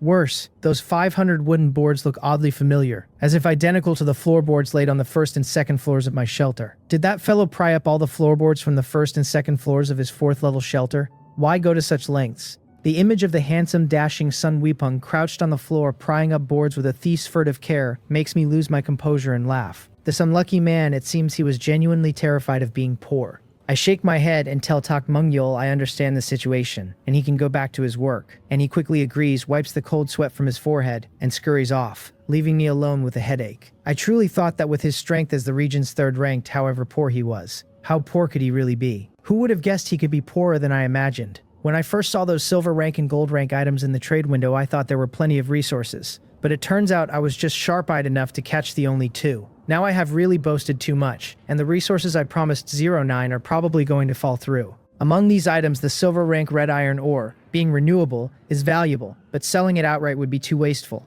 And the gold rank skill book even more so. It is not a type I can use, but it would make a good trade for a usable skill book, or a fine tool for cultivating a vassal. So selling it for raw resources is out of the question. The leftover basic materials simply cannot cover 09's deficit. Forget it. I will just tell 09 the situation.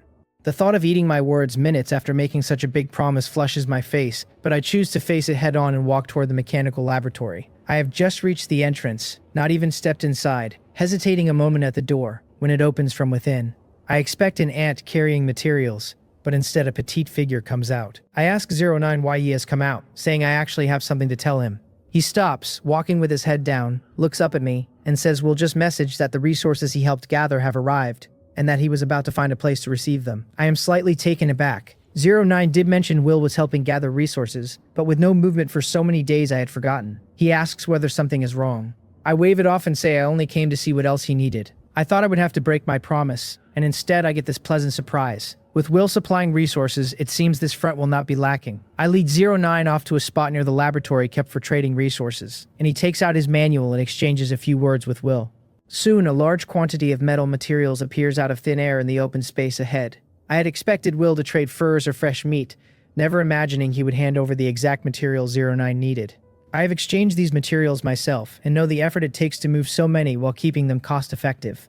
No wonder Will was so slow. It turns out he went and purchased and exchanged the very materials 09 wanted, and with his spirit, moving that many must have been a real headache. I tease him inwardly, then ask 09 whether the materials are enough. He says it is enough, that next he will need my ants to cooperate with him. I tell him there is no problem, but I have already communicated with them that they can all speak normally with people now so he can just direct them, and that when he is done, he should remember to let me come see. He agrees, saying he will call me. I breathe a sigh of relief, greet him, and leave the 5th underground floor. Back in my top floor office, sitting in the boss chair, I turn to other matters. I need not worry about 09's affairs for now, but after being busy for several days, I actually forgot about Baekhyun's vassals, and it is not right to drag this out any longer. The thought of returning them stirs my old conflict. I already hold over 600 vassals of my own, so I hardly lack his handful, but among the 100 he left with me there is one I find hard to part with, Yang Jinhui, who once served as chief engineer on provincial-level construction projects. I had thought that since I recruited so many new people, surely a few studied civil engineering and I could find a replacement. So I had Takmungyul run a count, and I did find many survivors with civil engineering experience among the subjects. But most are mere laborers, and none has commanded a provincial-level project, not even a city-level one, which leaves me conflicted. Keeping Yang Jinhui uses up a cross-regional recruitment slot and carries the whiff of poaching a teammate's man. Given my relationship with Baekhyun, I could always just borrow him. But as the projects deepen, they will inevitably touch core work, and if the man is not truly under my control, even a teammate's man, I cannot feel wholly at ease. I ponder a long while and cannot help sighing. I can only shamelessly ask Baekhyun for the person, since Yang Jinhui's engineering experience is genuinely crucial to me, and I can take the chance to ask how much Baekhyun knows about inheritors like Sun Weepeng who arrive with their own skills. Decision made, I stop hesitating, pick up my manual, and message Baekhyun directly, asking whether he is there, that I need to talk to him about something. 1 minute later, my manual beeps, Baekhyun answering that he is here and asking what is up. I hesitate, feeling the message will not be clear enough, and reply that he should come over so we can talk in person, and he says he is coming right away. Soon a teleportation request arrives. I accept, and the next second he stands in my office. Having visited a few days ago, he is not shocked by the environment now, and he pours himself a cup of tea with easy familiarity, leans back on the sofa, and stares lazily at the ceiling. He says it is really comfortable and spacious here, that these past 2 days have exhausted him, that he has been spinning like a top, that with so many people in his territory handling their food, drink, and daily needs is a huge headache. I smile and tell him it is no big deal, that his bake family has so many talents he need only assign himself an assistant and he will be fine. He shakes his head bitterly, drains his tea in one gulp, and tells me not to even mention it, that his family has plenty of messy affairs, and it is not that simple. Then asks what I needed him for. Every family has its own difficulties. As a sole proprietor, I have plenty to weigh, and a family scion like Baekhyun likely carries even more. Bloodline is a help and a bond, but it can also be a shackle. Seeing he does not want to elaborate, I do not press, and I change the subject. I tell him it is nothing much, that he left 100 people with me, that his territory once lacked space but I expanded it 2 days ago, so that problem is gone, and I will send the people back. His hand reaching for the teapot pauses slightly, and he tells me to just let them keep working here for now, that there is no rush on his end. I shake my head, my tone firm, telling him they are his people after all, and will have to go back eventually, that it is not appropriate for them to stay too long. He turns it over, looks out at the bustling scene through the wide windows, and shakes his head with a smile, asking whether I am worried they will stay so long they forget to go back. There is certainly that possibility, he adds, that he has only come here a few times and already does not want to leave. And then he says all right, he will take them all back with him later. I quietly breathe a sigh of relief and smile, telling him not to flatter me, young master, that with all the scenes he has witnessed, he would hardly be interested in my little place. And by the way, I want to ask him for a person. He looks at me, puzzled, then pats his chest and says, do we even need to say such things? If I want someone, just keep him. I can even keep all 100. I shake my head gently and tell him he may not have understood, that I mean to use the cross-regional vassal recruitment slot to formally ask for a person. Hearing that, he grows curious, then his face clears with sudden understanding, and he winks at me and asks what kind of person impressed me so, or whether it is, Reading his deliberately lewd look, I understand at once and tell him, a bit speechless, what is he thinking? How could I have the mind for such things right now? That the person is named Yang Jinhui and he is a capable architect. He reins in the exaggeration, says he was only joking. That an architect really suits my abilities. That the man is not much use to him anyway, and that since if he has construction needs later, he will most likely still ask me. I should just keep him. He says they should do it now, though he does not know whether a person can be taken away after already becoming another's vassal. Seeing him agree, I breathe a slight sigh of relief, though the problem he raised is something I had not considered, and I frown and admit I overlooked that. Then say we should try it. I use the cross-regional vassal recruitment authority and send a recruitment application to Yang Jinhui.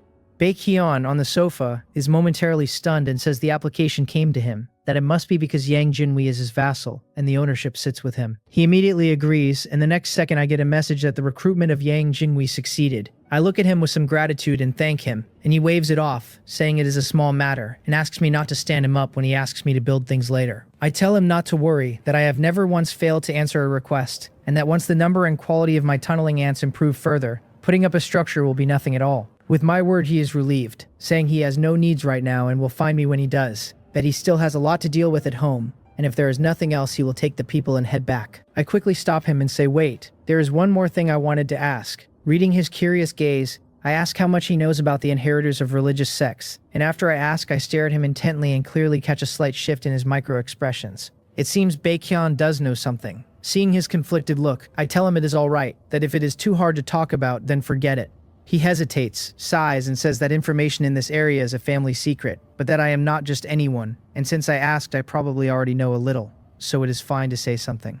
He asks whether I have heard certain rumors on Blue Star, like how some great physicists, after researching to a very deep level in their later years, suddenly become obsessed with theology, or how in many countries that strictly forbid religious superstition, many high officials privately seek divination. I raise an eyebrow, nod, and say I have indeed heard such things, and ask whether there is a hidden meaning behind it. He nods and says that is right, that these sects, ghosts, and monsters are not entirely fictional, that there is still a hint of efficacy, and that the reason they are not well known is actually tied to Blue Star's environment. The Dark World's environment is extremely superior, he says, so here many people with inheritances can directly acquire skills. He has a cousin who received an inheritance from a hidden sect since childhood. An example of exactly this, now a key cultivation target for the whole Bake family. Damn it, he groans. He had the chance to go study at that sect too, but he was not interested in supernatural things, so he did not go. And thinking of it now, it is a huge loss. He clutches his head in an extremely exaggerated show of regret, and watching his comical look, I cannot help saying helplessly that he is doing pretty well now too, that we just started a little lower and might not end up worse than them if we develop well. He chuckles and admits that is true. Hard cut. After chatting a while, Baekhyun leaves, taking with him the 99 vassals he had left with me. As they go, their faces fill with reluctance, and their movements packing up drag. But seeing both Baekhyun and me present, they know the Lord's decision will not easily change. And no one foolishly jumps out to say a word. They only cast an envious glance at the other survivors in my territory, before following Baekhyun away. Just 2 minutes after seeing them off, I suddenly receive a message that the 7-day arena opening has ended, and ranking rewards have been issued. As the broadcast ends, a golden gift package drifts slowly down from the sky. I am slightly stunned, instinctively reach out to catch it, then check my manual and realize that without my noticing the time has quietly reached 10 at night, when the arena closes daily. Right, today is the day for arena ranking rewards, I think, snapping back and looking at the golden package in my hand. The Area First Reward package, once used, grants 3 skill treasure chests, 1 rank higher than my current arena rank, plus a certain amount of arena points, plus arena badge advancement fragments. Skill treasure chests, 1 rank higher than my current rank. My current rank is silver, which means 3 gold rank skill treasure chests. My eyes widen before I have even read half of it. I know that at silver rank, even 10 straight wins in a day earn only 1,000 arena points, enough for 2 silver rank chests. And though I do not yet know a gold rank chest's price, 3 of them would be worth at least several thousand points, easily matching several days of my arena earnings. Gold rank chests do have a chance to drop skill books, though the probability is low, but being able to obtain chests above my rank at least gives me a shot at high quality skill books, which is not bad. I read on, my brow furrowing. Arena points I understand easily, but what are these arena badge advancement fragments? When I upgraded my badge, it seemed to just upgrade the moment I had enough fragments. I read it several times, confirming I have not misread, since the package says advancement fragments, not the ordinary badge fragments. Puzzled, I opened the package directly and obtained 3 gold rank skill treasure chests, 2,000 arena points, and 10 arena badge advancement fragments. Ignoring the chests and points, I look straight at the so-called advancement fragments, and I notice that unlike the black ordinary fragments, these are silver, white, and rhomboid. Their description says that once the arena badge reaches gold rank, each further upgrade requires a certain number of these advancement fragments. So that is how it is, I finally realize. Just as survivors need to advance, the arena badge needs to advance. It simply had not met the advancement conditions before gold rank. Even the area's number 1 gets only 10 advancement fragments, so what about everyone else? Advancing the badge clearly will not be easy. Never mind ordinary survivors. Even those outside the area's top 10 probably will not get much chance to push the badge past gold rank. The arena badge is destined to be a toy only for the strong. I sigh with feeling, weighing the silver-white fragments as they clink pleasantly against each other, then tuck them into my pouch and look at the 3 gold rank chests that fell to the ground. I do not hold high hopes for skill books, so I bend down, pick them up, and open all 3 casually, obtaining 12 neutral pens, 1 cowhide notebook, and 10 skill book fragments. Skill books really are not that easy to get. I shake my head, about to stuff the junk into my pouch, when I pause, realizing something belatedly. Wait, did something strange slip in? I quickly look again, and beneath the pile of pens in the notebook I find 10 yellowish-brown pieces of shredded cowhide paper. Their description says they are skill book fragments of no rank, that consuming a certain number synthesizes a skill book. 10 fragments make a black iron rank random skill book, 20 a bronze grade 1, 50 a silver rank, 150 a gold rank, 500 a platinum rank. Even skill books have fragments. This means that although complete skill books are hard to draw from chests, the chance of drawing fragments is respectable. And even with terrible luck and no complete books, opening enough chests to stockpile fragments lets me synthesize skill books directly. I cannot suppress a look of joy. This way the arena is nearly a stable source of skill books. It would be hard for me alone to gather enough fragments, but with so many people in the territory combined, quantity becomes quality, and that changes everything. Treasure chest exchanges have no limit, so if the subjects convert their surplus arena points into chests and stockpile skill book fragments over the long term, I might eventually reach platinum rank. Even diamond rank skills. Still, the exchange for badge fragments cannot be neglected either. Points are truly never enough once you start spending, but capped by advancement fragments, the demand for badge fragments in the later stages should not run too high, so the subjects can still save a certain amount of points. I will have Tak Mungyil work out a reasonable exchange ratio. I shake my head, done overthinking, meaning to hand these headaches to him, and I am about to dial his communicator. Suddenly I feel a violent tremor, like an earthquake. An earthquake. If one struck, the entire underground city would face total annihilation. My expression changes sharply as I shoot up from my chair and rush to the window to look down, and just as I reach it, another such tremor hits. Throughout the underground city, the subjects are already in a panic, scurrying about like headless flies with nowhere to hide, nowhere to run, despair on their faces, some crying that it is over, that an earthquake has come, some wailing for their mothers, begging not to die. Seeing the chaos below, I frown, pull open the glass door, and fly out. I call for quiet, and a deep, authoritative, stern voice reaches the ears of every subject in the underground city at once. Hearing that familiar voice, the panicked crowd freezes as if paralyzed and collectively looks up toward the source. And when they see the figure hovering in midair, every one of them weeps with joy, crying that it is the Lord, that they are saved. Watching the cheering crowd below, I stay outwardly calm while inside I am full of bitterness. These people, they really treat me like a god, thinking too highly of me. If an earthquake truly struck, I would have no solution either, able only to rescue the subjects as best I could and minimize losses. But the source of the tremor has not been clarified yet, so it is not the time to panic. I order Swift Shadow to guide the crowd, take them all to the earthquake-proof shelter on the first floor of Building 1, and investigate the cause. And she answers that she obeys. Swift Shadow directs hundreds, even thousands of sentry ants, evacuating the crowd in orderly fashion, while I float in midair, puzzled. Strange, why were there only 2 tremors? Just then my manual rings. Sensing something, I quickly pick it up and look, and it is 09,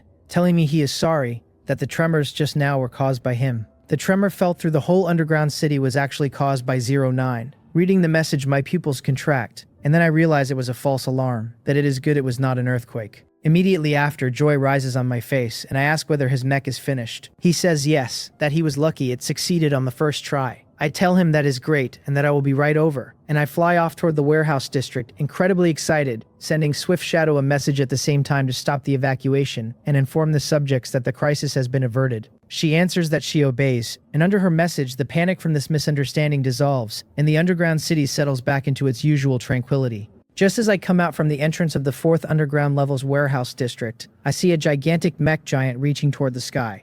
It stands over 40 meters tall. Its shoulders about 7 or 8 meters wide, its head alone 2 or 3 meters high, its whole body woven from black crystal and silver white metal. Its eyes are like a pair of colorful glasses that make it impossible to see clearly inside, one hand gripping a giant firearm like a sniper rifle, a sharp mech greatsword strapped to its back. Standing still, it exudes an immense oppression, an instinct etched into human genes, the instinct to feel threatened and afraid before colossal objects and cold metal. Its oppressive weight presses on me as heavy as a mountain, making me gasp for breath, and a feeling rises unbidden that if I drew closer I would be slapped away. I float in midair, my gaze solemn, level with the mech's head, and tentatively call 09's name. The mech's head shakes slightly, then gives off a buzzing mechanical synthesis of a voice, telling me he is here.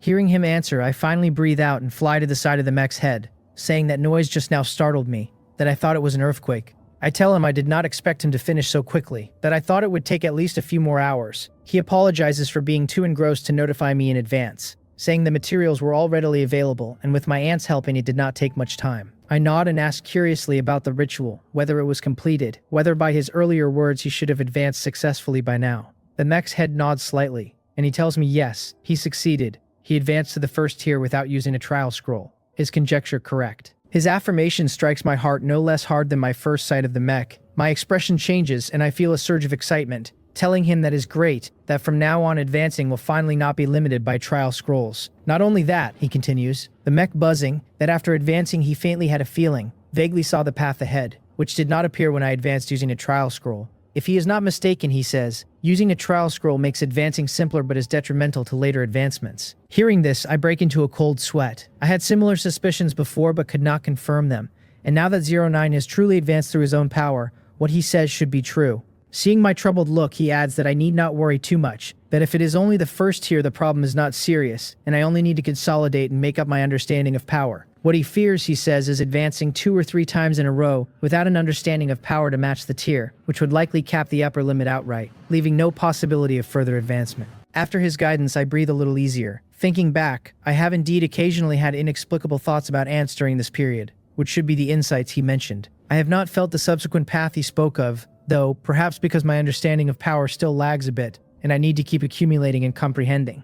I shake my head, moved. Reality is not a game, not a matter of piling up resources, not an instant level up the moment experience fills. It also demands a matching understanding, every step taken cautiously, like feeling for stones to cross a river. Thanks to 09, this reliable, academically brilliant teammate, or I might have gone astray and still been complacent, proud of my rapid advancement. I thank him, telling him his experiences are very useful to me. He tells me not to be modest, that with my aptitude I would have discovered it sooner or later, and then adds that he promised to save a pilot seat for me, and asks whether I want to come in and experience it. I flush a little at that, since I really have no aptitude and had not discovered it, but immediately my attention is seized by his next words, piloting a mech. I quickly agree, then find myself at a loss for how to enter the perfectly sealed mech. Just as I fluster, the head flips open, revealing the scene inside, dense with buttons, joysticks and screens.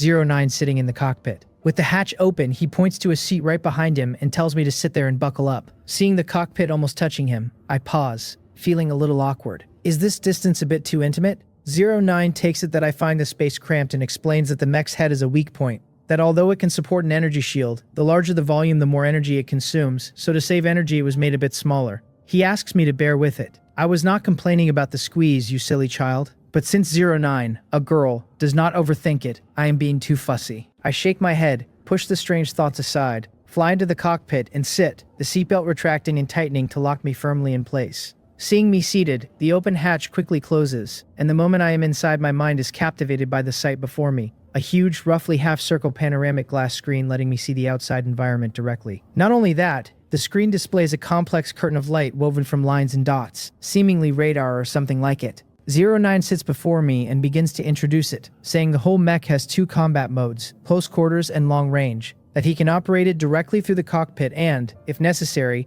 use his mechanical heart to enter a man-machine integration state that greatly enhances his control. That state is not very sustainable, he says, demanding both a large amount of energy and a great deal of his spiritual power. By his assessment, the mech can exert platinum-rank combat power in its normal state, and after entering man-machine integration it can even reach upper-middle platinum rank. He tells me he named it Pillar of Heaven. Pillar of Heaven. Sitting behind 09 with envy on my face, I decide it is a truly overbearing name for a mech, one I could never have dreamed up. Just as I settle in to enjoy the ride, 09 tells me flatly that the experience is over and we should go down. Startled and a little put out, I ask whether we did not just get in, whether it is really finished already. He unbuckles his own seatbelt and explains without any heat that the new air system in the cockpit still cannot filter out the black mist, so the mech cannot be tested outside for now. Most of the other data is gathered, he adds, and only a few issues remain. He stands, his petite figure in a silver-white tight-fitting combat suit, and presses a button to open the hatch. Seeing me still slumped in the back row in a daze, he asks in that even mechanical, oddly convincing voice whether I want his help, since there is a seat ejection function right here. I come to my senses just as his finger reaches for a red button and quickly tell him no, I will do it myself, fumbling at my belt. At an angle I cannot see,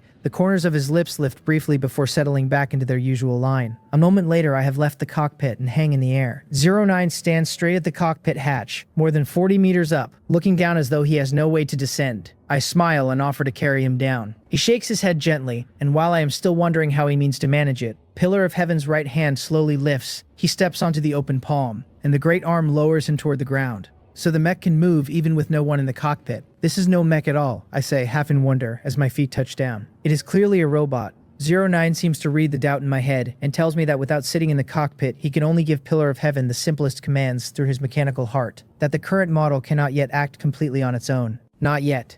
Which means someday it will. He reminds me that I already command platinum rank fighting power, that I am without question among the top tier of survivors, and that I was the one who said we needed to lay a solid foundation first. Seeing him look downcast, I joke to lift the mood, telling him to take it slow and leave a little room for us ordinary people to keep living. He nods, says all right, and that he will go fix the malfunctions, and I tell him to get busy since I have things to handle. I turn to leave and catch a barely audible voice behind me saying my name. I ask whether there is anything else, and he says no, nothing, only thank you. Power always comes with its price. Nobody should be fooled by the raw strength of 09's mech, because without Will and me, 2 big spenders, pouring resources into him without limit, and without his own relentless drive, that fighting power would never have come easily. His head dips, his expression hard to read. I do not look back, waving a hand behind me as I fly toward the entrance to underground level 4. There is no need for so much thanks, I tell him, and when he finishes he can just make me more tools, since I mean to install 4 pillar buildings next, and the basic equipment for that will be considerable. He is quiet a moment, then gives a small nod at my receding back. Underground level 3, the underground city. I have Tak Mungyil call Yang Jinwi up to the office. After these few days, Yang Jinwi looks far more rested, though a threat of apprehension still sits in his eyes. Even though I took him over from Baekhyun, as a vassal he receives no information notifications and knows nothing of any of it. Worse, today he watched everyone who came with him get led away by Baekhyun, and though he cannot say why he alone was left behind, The uncertainty gnaws at him. If it were up to him, he would stay with me forever. He announces himself, saying his lord called for him, and I motion for him to sit. He perches upright and tense, and I cannot help laughing and asking why he is so nervous when he is an important talent to me, telling him to relax, that this time I have called him in for a new task. So I still have use for him. It seems he will not be sent away after all, and hearing that there is work, he relaxes enough to tell me to just give my orders. I explain that the buildings in the underground city are sufficient now, but their functions have grown jumbled, that I intend to expand further, put up buildings with distinct purposes, and free the 4-pillar buildings for a proper plan. And I ask whether he has any ideas. He brightens and pulls several blueprints from inside his coat, saying I had not assigned him anything these past days, so he spent the time pondering the future layout of the underground city. And these are the designs he has drawn. I had not expected him to be so far ahead, and pleasantly surprised, I take the blueprints, look them over, and nod. I tell him he is excellent, that the second phase of the underground city project is his as well, that I will have Rock Spirit assist him, and that if he does well, his rewards will not be small. I take a communication ant from the wooden box on my desk and hand it to him. Wang Heon's team has cultivated a good number of communication ants lately, and I kept a few in my office meaning to hand them out as rewards, so now one comes in handy. Yang Jinwei takes it and lights up at once. The communication ant is more than a device for talking and defense. It is a mark of standing, and since it first appeared, it has stirred the whole territory. Because the exchange terms are strict, every subject who owns one is a figure of note, so by handing him this directly, I am telling him, in his own eyes, that I truly value him. He promises to work hard, and I tell him to go prepare. He is almost at the door when I add, as if an afterthought, that I nearly forgot to mention it, that I spent a cross-regional quota to get him from Baekhyun, and that he need not worry, he should just stay here. He freezes with his hand on the door, disbelief flooding his face at the thought that his lord spent a cross-regional quota on him. After Yang Jinwei leaves, the whole shelter is busy again. Another 3 days slip by, and the eternal night is now less than 2 weeks from its end. In those 3 days, Rock Spirit cultivates 30 more gold-ranked tunneling ants, and the pace of construction jumps sharply. Thanks to the tunneling ants and their crew, every floor of Building 1 is fully renovated, and because the materials are bonded with the adhesive the tunneling ants secrete, the work is clean and free of the heavy formaldehyde ordinary glue carries, so people can move straight in. Building 1 holds a good many confidential experiments though, so every floor there is planned as office space, and the residential quarters move to a newly raised housing block not far off. But as construction speeds up, 09 can no longer make living facilities and tools fast enough to keep pace with how quickly we burn through them. So I am down on underground level 3 in his mechanical laboratory, working out a fix. I ask whether he really just suggested building a production line for various living facilities and putting some subjects to work on it. The thought of subjects standing on an assembly line even after coming to the dark world makes me raise my eyebrows and pull a strange face. He is wearing goggles and work clothes, bent over a disassembled mech arm, repairing something, and without pausing his hands, he says that if I want higher output, this is the fastest way. The facilities the line produces can serve us and turn the surplus into income, he goes on. The line he has designed leans on some technological modules along with the traditional mechanics, so it needs very little labor, and if my ants were not intelligent enough, it would not need humans at all.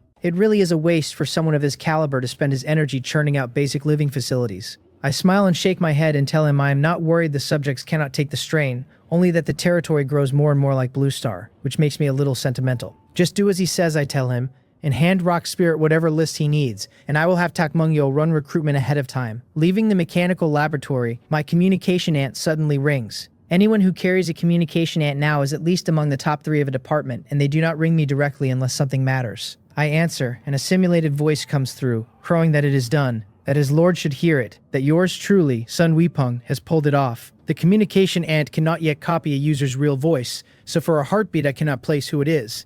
But the only person who ever refers to himself in the third person like that, as yours truly, Sun Weepeng, is Sun Weepeng himself. Why is he suddenly speaking of himself that way? Could it be? I feel a rush of anticipation and quickly ask him why he is so worked up, whether he has refined a pill.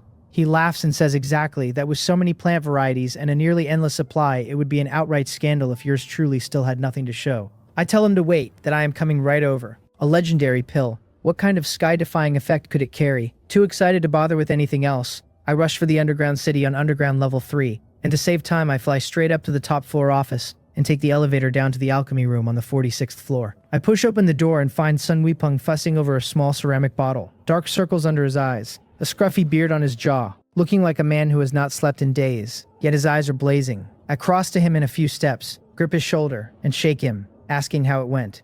He sways, comes back to himself, his eyes brimming, and raises the porcelain bottle with a shout that his lord should look, that yours truly Sun Weepeng did it, that he successfully developed a pill. It is not one recorded in his master's inherited formulas, he says, but a brand new one he researched entirely on his own, a pill recognized by the two energies Pildao. I never guessed that under his calm surface there lived such a fanatic. Next to Wang Hian, who is a swordsman at heart, Sun Weepeng is a research maniac. I set the odd thought aside, smile, pat his shoulder, and tell him to stop calling me Lord and just call me by name the way Takmun Gyul does. Then ask what the pill actually does. He calms a little, opens the bottle, tips out a pill the size of a soybean, jet black, giving off a faint herbal scent, and introduces it. He tells me he has named it the talent pill, that although its grade is not high, its effect is very good, and especially for me it carries real practical value. And since it is a pill the dark world recognizes, I can check its information directly. A talent pill, very useful to me. Curious, I take one from its hand and hold it up to my eyes. The panel tells me it is a bronze grade talent pill, limited to 3 uses per creature, that after use it enhances part of one's life potential and stimulates the manifestation of physical talent. Reading that, my eyes narrow and disbelief crosses my face. Life potential ties directly to advancement, and every item that can raise it is fabulously expensive, priceless even when one can find it. So the power to raise it alone makes the talent pills worth beyond measure, and that is before the part about stimulating talent. I do not fully grasp the details, but plainly it is no small thing, and a little excited I ask what stimulating talent manifestation means, whether it could awaken hidden gifts in the body, things like immense strength or breathing fire. Sun Weepeng rubs his temples, a touch exasperated, and tells me it is nothing so dramatic. It is true, he says, that some people have a chance to awaken an explicit talent after taking the pill, but the odds are dismal, 1 in 10,000, and yours truly has already eaten 3 and only learned that he has an affinity for the wind attribute. After a human takes the talent pill, he says, the far likelier result is that it reveals a preferred direction of development, the way it did for him, so that I can cultivate my subordinates in a targeted way going forward. Hearing that, I am not disappointed at all. In fact, I am very satisfied, and I tell him he did a great job, that he should make more of the pill so I can have Takmun Gyul test the residents for their preferred directions. I ask whether he is too busy right now, whether he needs me to arrange help. He shakes his head and says not for now, that yours truly will keep refining, and bends back to his bench. I tell him he should rest first, and he says it is fine, that yours truly has already rested. Seeing how absorbed he is, I have no choice but to leave the room with the porcelain bottle in hand. The moment I am outside, I look down at the pill and wonder aloud what talents I might carry, whether maybe I am that 1 in 10,000. I am itching to try it. Then my communication ant grows restless again. I glance at the number and it is Wang Hian. What is with everyone today? I answer and speak before he can, asking whether he succeeded too. He is thrown by the question and asks how his lord knew he had succeeded in his research, then confirms it, saying he does have new breakthroughs, and that there are 2 of them. 2. Wang Hian has always run the gene mutation project, and even a small breakthrough there would swing my strength hard. My pupils shrink, I can no longer hold my composure, and I toss the talent pill into my waist pouch and hurry toward his laboratory, telling him we will talk face to face. After I replanned Building 1, the research department changed enormously too. 5 whole floors, from the 40th to the 45th, went to Wang Hian as the research department's ground. Projects like the communication ants, mutated plant cultivation, and ant gene combination were spread across the other floors, run by assistants he chose, while he only checks their progress now and then and steers the direction. The single project he still oversees in person sits on the 45th floor, gene mutation. I reach the laboratory door, and though my heart is racing, I master my excitement and knock so as not to disturb his work, asking whether I may come in. He tells me to please come in. The laboratory reeks of formalin, and a dozen or so people in white coats bend over test tubes at their stations, oblivious to my arrival. I do not mind, and I walk straight to his desk at the far end, holding my excitement, and ask what breakthroughs he has made. He says nothing, only takes 2 clear glass boxes from a drawer and sets them before me, telling me these are his 2 achievements. The first box holds a light-healing ant giving off a faint golden light, and the second a red sphere the size of a fist that I realize, on a closer look, is an ant I have never seen before. A golden glowing light-healing ant, and a strange ant whose genes I cannot read. I frowned, not yet seeing their value, and ask him to explain. He nudges his flat-rimmed glasses and calmly picks up the first box, telling me this is a flashlight healing ant, one carrying the flash characteristic. Compared with an ordinary light healing ant, he says, its overall qualities are markedly higher and the intensity of its healing ray is twice that of an ordinary one of the same grade. My pupils shrink and I stare at the little golden creature in astonishment. I had taken it for a plain golden light healing ant, never imagining it carried the flash characteristic. Having cultivated flash ants myself, I know how vanishingly rare the flash characteristic is and how brutal the cost, and I never dreamed he would breed one. I look at him with open approval and say, with feeling, that this is excellent. that breeding this flashlight healing ant must have taken enormous effort. He nods gently and admits it did at first, that ever since he learned ants could mutate to carry the flash characteristic, he had been fascinated by it. After days of gene exclusion experiments, he finally pinned down the gene segment governing the light healing ant's flash characteristic. He says, so that flashlight healing ants can now be produced stably. For other species, he adds, we still have to locate the flash gene segment first before we can turn them out stably. He can actually produce flashlight healing ants at will. Give him time and even other species would follow. I lose my composure entirely, my face full of shock, and I draw a deep breath to steady myself and ask just how stable means. He pushes his glasses, the lenses flashing white under the lamp, and tells me 1 milliliter of mutated spring water makes 1 flash ant, that as long as there is enough mutated spring water, flash ants can be cultivated without limit. His tone is as flat as if he were discussing the weather, and the blow it lands on me is that much heavier. I ask how he did it. He says there were 2 difficulties, one being to find the flash gene segment and the other to modify it directionally. I shake my head, lost, and tell him the only gene extracting tool I have is the gene manipulator, and its functions do not seem to meet those conditions. I have used the manipulator many times, and each organism yields only a single extracted gene, unlike him, who seems to play with genes like building blocks, pulling out whichever segment he pleases. He says no, it can meet them, that it is already enough. The gene the manipulator draws straight from an organism is in fact the one holding that organism's most core characteristic, he explains, and to reach the other segments, one need only strip away the core characteristic first. For that, he says, he used the elemental absorption orb I gave him a few days back, and asked 09 to add a purification module so it could strip characteristics. So 09 found time to modify his equipment. I am not surprised Wang Hyun reached out to him, since I told 09 days ago to help him and Sun Weepeng with whatever they needed. I knew Sun Weepeng had asked him to build a black tech alchemy furnace that runs hot and refines out impurities well, but I did not expect Wang Hyun had gone to him too. Next to an expert like Wang Hyun, who wrings the manipulator's full potential from it, my own handling of the thing was frankly barbaric. And to think I once believed my technique was rather fine, that I had a knack for research. What was the point of playing at it? Professional work should go to the professionals. My face goes a little red and I sigh as though I have aged years in an instant. I tell Wang Hyun he can take these projects from here, that he need only report the results to me and ask if he wants anything. Then I point to the little red creature in the second box and ask what is special about it, since I can see he still means to keep explaining the principles of gene mutation, and I truly cannot follow another word of it.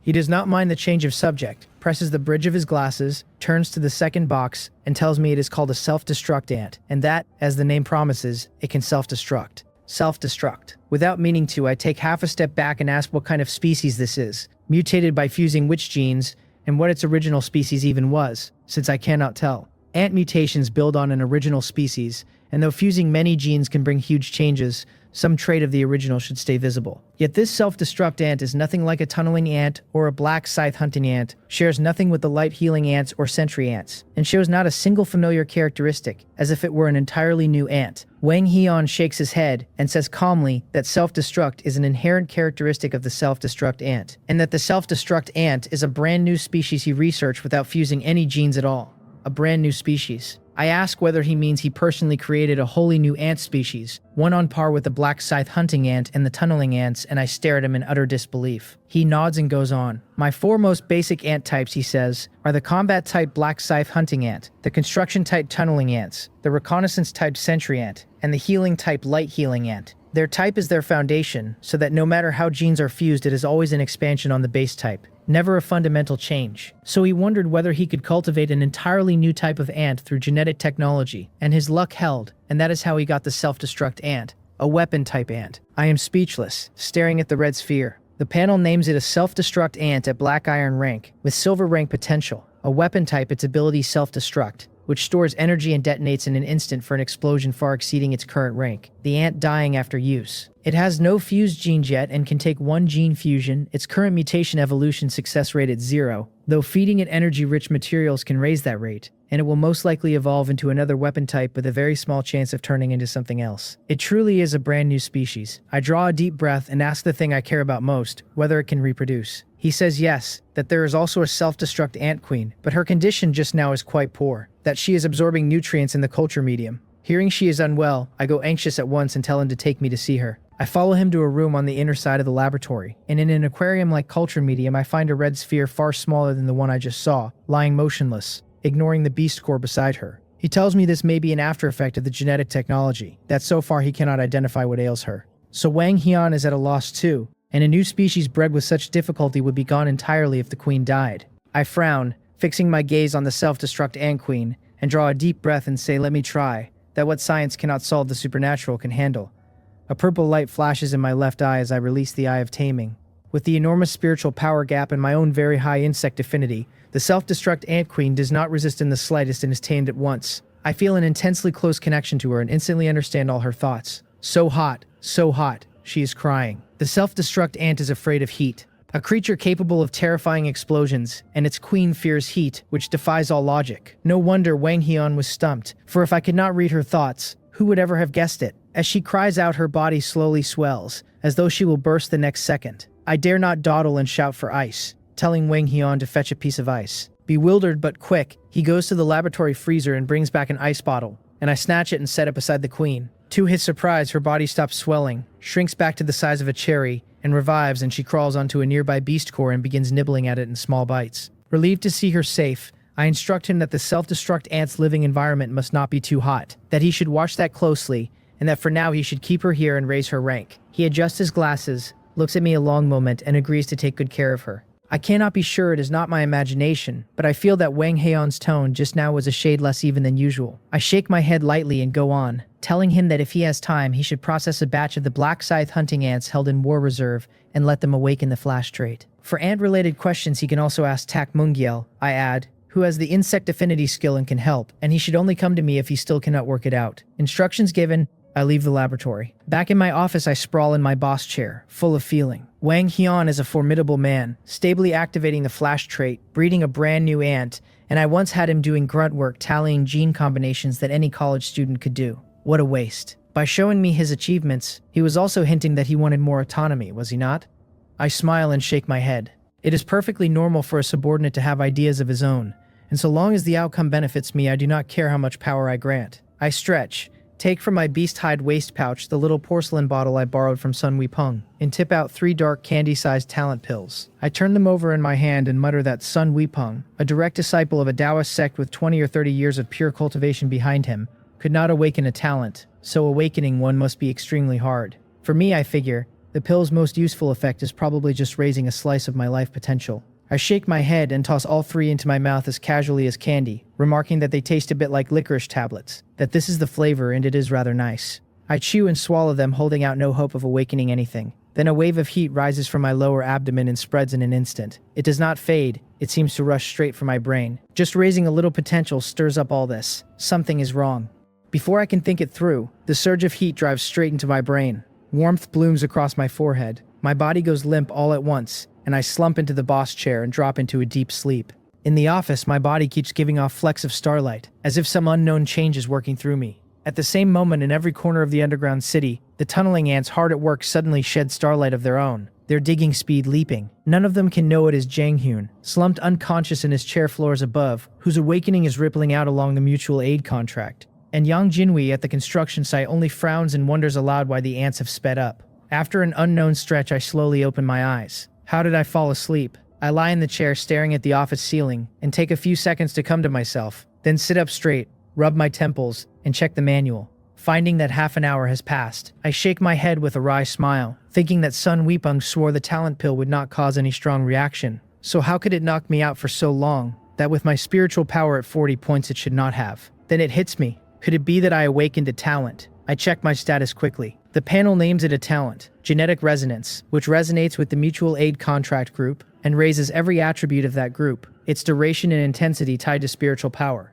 Genetic resonance. I really awakened a talent, and a powerful one that lifts every attribute of the ant colony. I clench my fists in excitement. This is a talent even Sun Weepeng could not awaken, and by his own account the odds were 1 in 10,000. Does this not make me a genius? I calm my excitement a little, and then a doubt creeps in. Strange, that I happen to awaken a talent so closely bound to my own ability. By rights, the type of talent awakened should be random, so this is far too neat a coincidence. Among the thousands of possible talents, to land exactly on the one best suited to my ability, I do not believe it was luck. I furrow my brow, thinking, and soon a possibility surfaces. Could it be precisely because my ability lies in commanding ants that I awakened a matching talent, that my ability itself decided the type I awakened? But then why could Sun Weepeng not awaken one, when with his strength he should not have failed?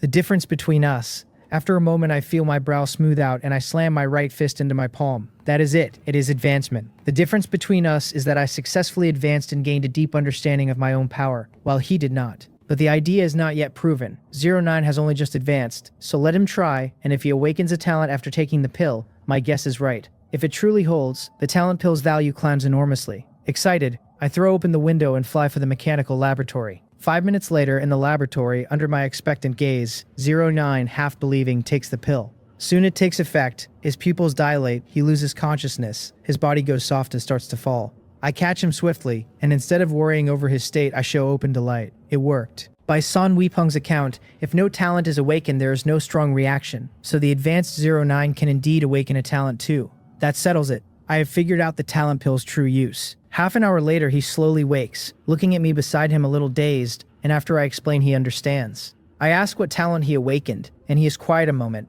seeming to check his status, then looks up and tells me he awakened a talent called Machine God that enhances his control over machinery. Just as I thought, he too awakened a talent, bound to his ability, so my guess was correct. I tell him the data is very important, that he should carry on with his work while I go talk to Sun Weepung. 46th floor alchemy room. Sun Weepung's brows are knotted tight and he stares at me in disbelief, asking whether I really mean I awakened a talent. He says that yours truly does not doubt me, only that with my aptitude, that the odds are simply too low. And does his lord truly have such luck?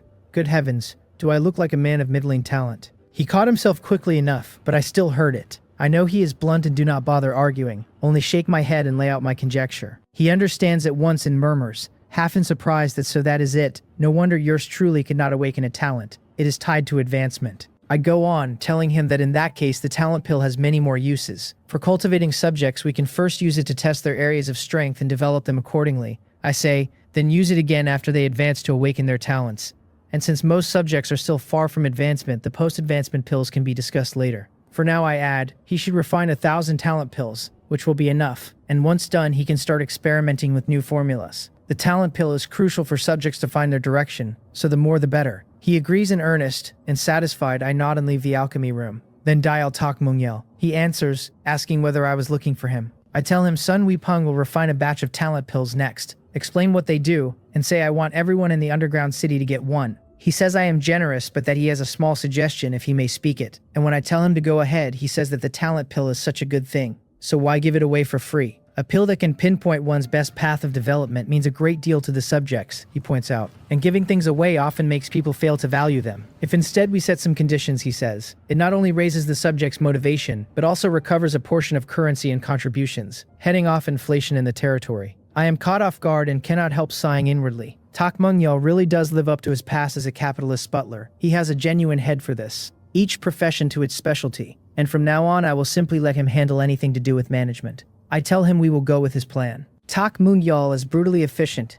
Although Sun Weepung has not yet produced enough talent pills, he has already begun warming up the market, announcing in the underground city that a new item is available for exchange. And word of the talent pill soon spreads through the whole territory. People marvel at the news. The territory shop has a new item called the talent pill, they say. One that can help you find your strengths and might even awaken a powerful gift. It is an item so strong it could be traded on the channels for a mountain of resources. Yet the Lord is offering it to them. It is so much better here than developing alone, they sigh, and they regret toughing it out a few extra days for nothing. They squabble over who gets to exchange first, one boasting he will awaken a talent and become a big shot, another jeering that he should save the resources for someone worthier. Fired up by the talent pill, most survivors in the territory throw themselves into fierce competition, bursting with drive and working with real vigor. Through the office's great floor-to-ceiling window, I watch the thriving underground city, and cannot help a satisfied smile. Grow hard, I think. I hope new talents will emerge. Time flies, and a week passes in a blink. Only 7 days remain until the eternal night ends, and this week my territory changes a great deal. First, Sun Weepung, after refining 1,000 talent pills, develops a new formula.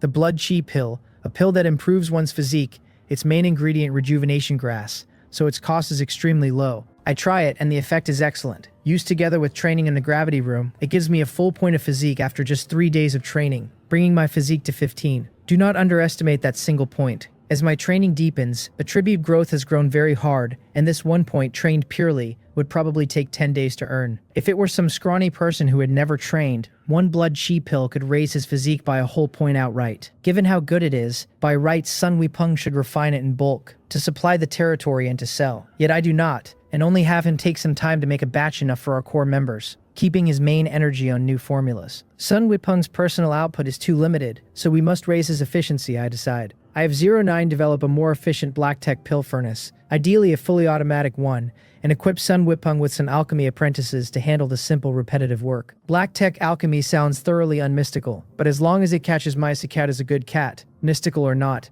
I send the message to 09 and turn my mind to other matters. In these 7 days, Sun Wukong is not the only one with results, for Wang Hyun has new gains too, developing a fresh transport ant he calls the hovering ant. Even at Black Iron rank, the hovering ant is a full 3.5 meters long, 2 meters wide, and 1.5 meters high, the size of a small car. It is hard to imagine how large it will grow as its rank climbs, that with the right genes it might reach the size of an airship. It is not only huge, but has a large complete internal space, much like a ship's hold, able to carry great quantities of supplies, service transport, and of course move troops. Its emergence patches a major weakness of mine and pleasantly surprises me. What I find a little regrettable is that both the self-destruct ant and the hovering ant can only be produced by luck. In these days, Wang Hyun has actually bred hundreds of new ant species, but they all carry severe flaws and cannot be used normally, and only these two turned out truly mature, stable, and fit for regular cultivation. I shake my head and mutter that I cannot be greedy, that my ants are enough for now.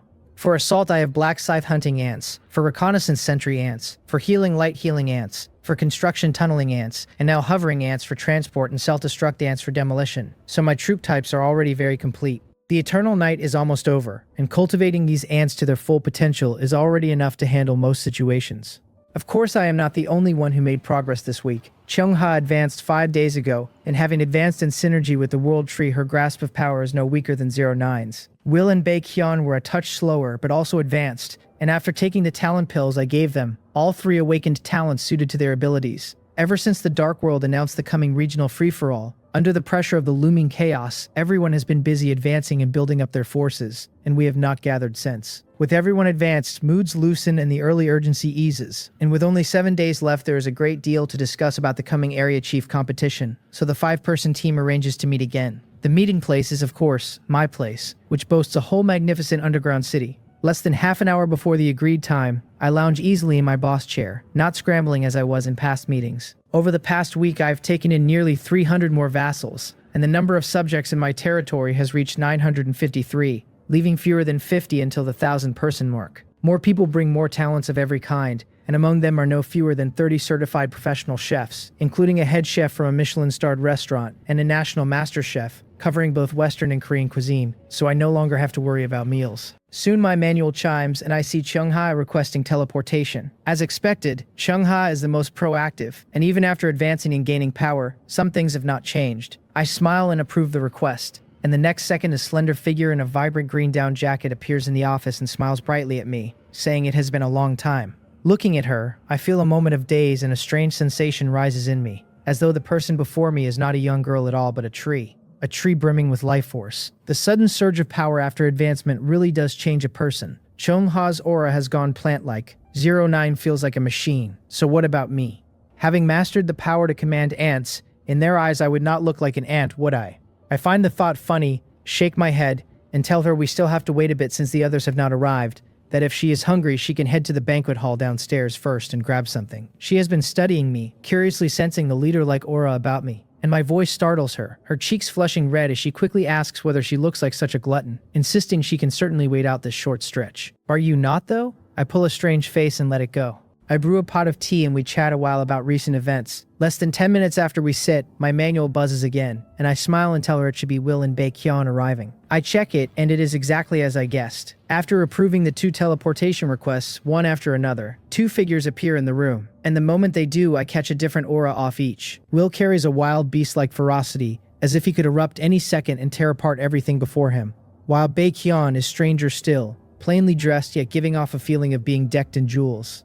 I know this is a natural change after advancement, so I do not ask, only smile and gesture for them to sit. Will does not sit right away but stands looking around for something and asks where 09 is. I pick up the manual and tell him not to worry, that 09 is fine. still in the mechanical laboratory finishing work. Then I have notified her and she will be along soon. Given Will's understanding of 09, this is indeed her nature, that once she sinks into work she must finish it. And Will nods, says no more, and finds a chair, his large frame making the wood creak. Baekhyun, the moment he lands, collapses onto the sofa and has already happily downed a cup of tea. He smacks his lips with no resemblance to the young master of a prestigious family, more like a reckless ruffian, and marvels at me that I feel like his dad now. Midway he catches the strange looks and hastily explains, coughing, that he means the aura, that superior leader or chief sort of aura, that he is bad at describing it, but it is that feeling.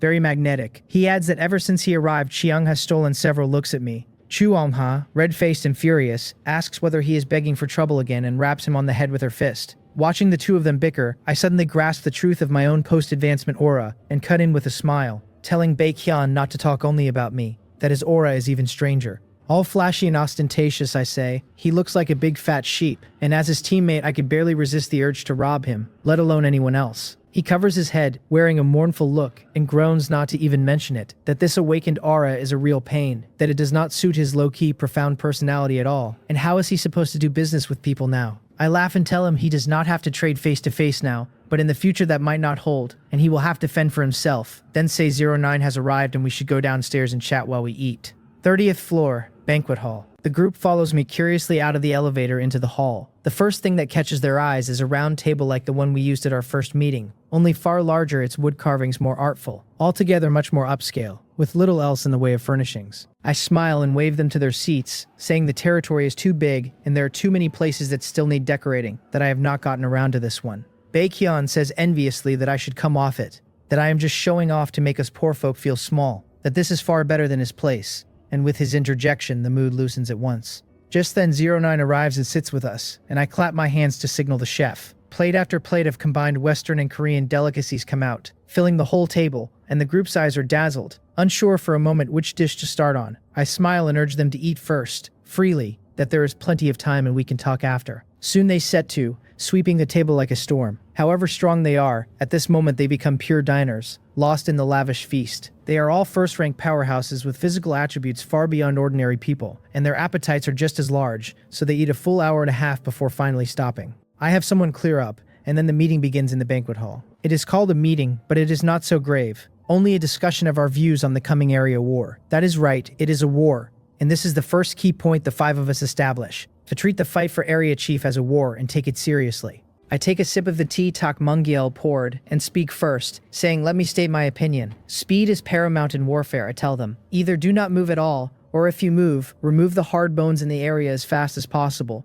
And ideally, we swallow the entire area in one go and I become the area chief. Xiongha looks doubtful and says we still do not know how large an area is, that we do not know where the various lords sit within it, and that acting rashly might leave us in the unfavorable position of being ganged up on.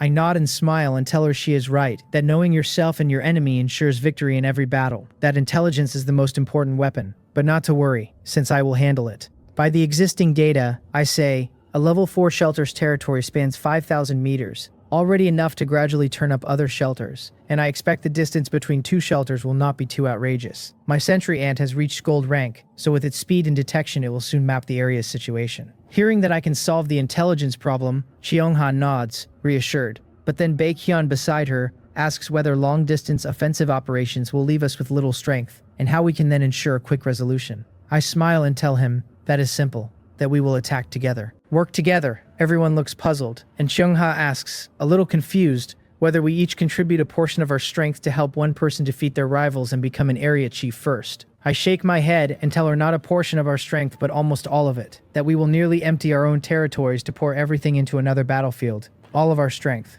They are shocked, faces full of disbelief, and I explain that in our respective areas we are each the strongest in overall power, but that is not only a good thing, since it easily makes us the target of everyone in the area. From the 2nd place to the 100th place, I go on, all those lords combined form an extremely powerful force, and to beat so many lords and countless rogue warriors on our own, even if we won, would be brutally hard. Will and the others nod. However confident they are in their own strength, the area chief competition is a massive free-for-all, not a one-on-one duel, and the situation is simply too tangled for one person to hold. Seeing them frown, I smile and go on, saying the competition demands not only strength but wisdom, emotional intelligence, alliances, covert operations, every military trick there is. So why make it so complicated? Do not forget our biggest advantage, I tell them, the mutual aid contract that binds the 5 of us together and the teleportation ability it carries. One person's strength may not overwhelm a whole area, but combined we absolutely hold crushing power, enough that even if everyone in an entire area united it would not be enough. And they are still a disorganized mess fighting individually. The scene I paint stuns them, their pupils widening as they picture the plan working. Baekhyun's expression turns uncharacteristically serious, and he says he knows quite a few people including top-tier experts with immense strength and resources, like his Baek family's top seed, an expert raised on the vast majority of the family's resources, and heirs from certain family sects. But just as I said, he admits, if the 5 of us are bound together none of them can fight, they are all trash.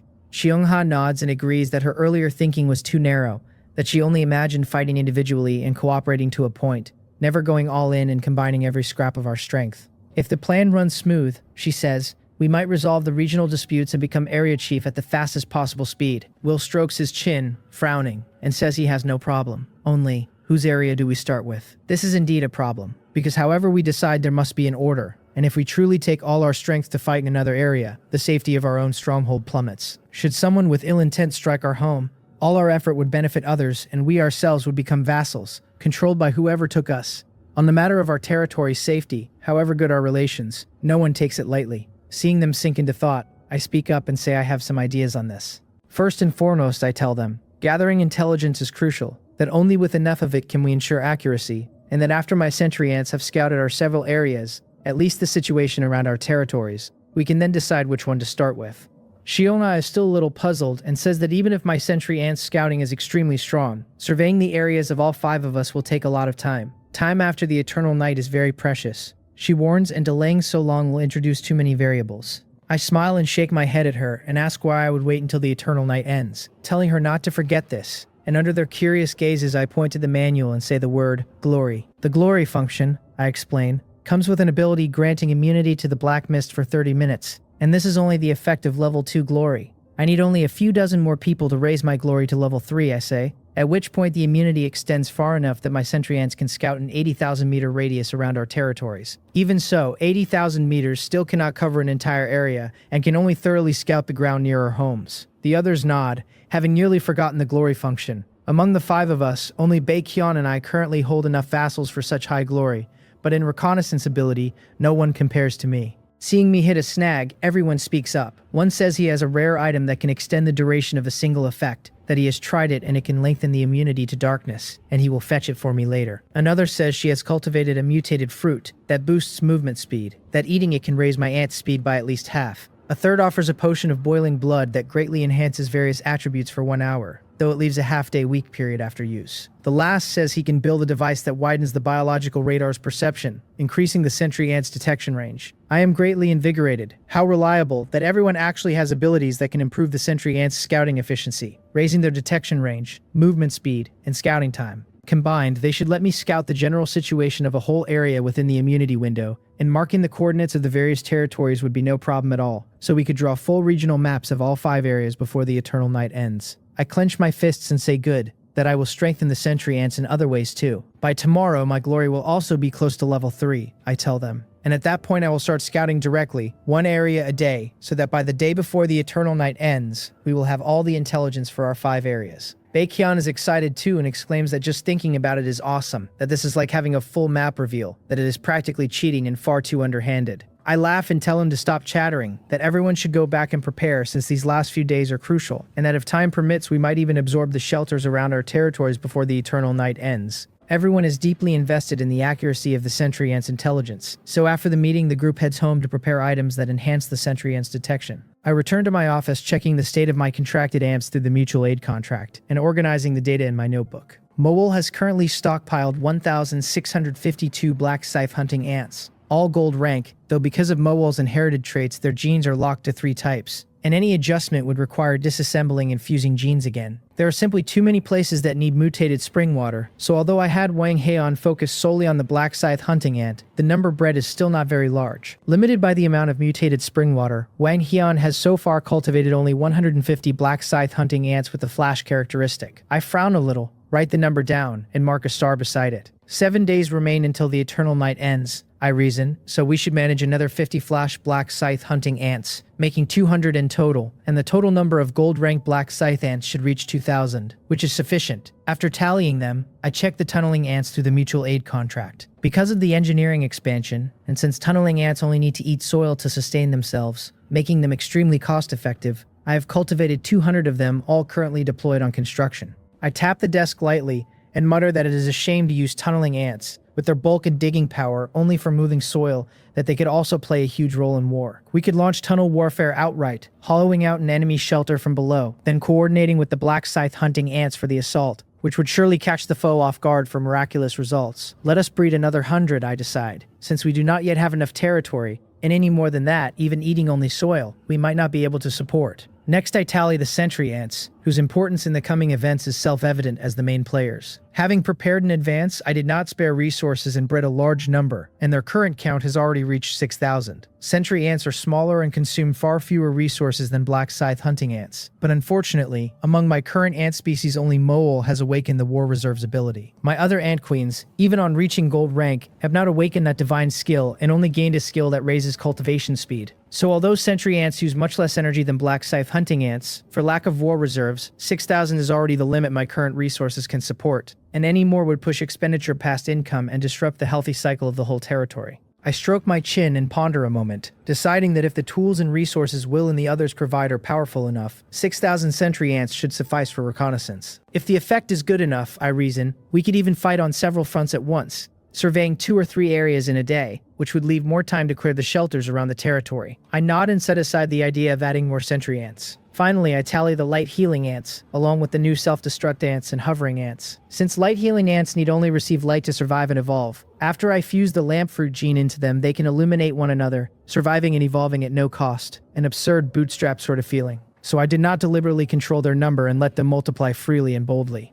Everything has its pros and cons though, for while light healing ants consume next to nothing, their efficiency at breeding is far below other species. After so long, they number only 852, not even as many as the sentry ants bred in 3 days, and after 7 days they will reach around 1,000 at most. Their main functions remain healing and illumination, however, and since there is no war yet and I have no injured ants, the number is actually sufficient. After all these days of development, the light healing ants have risen to gold rank and awakened an ability of cell division and growth. I tested it briefly on ants, and injuries like severed limbs can be stimulated to recover, an extremely powerful effect, though I do not know how well it works on humans.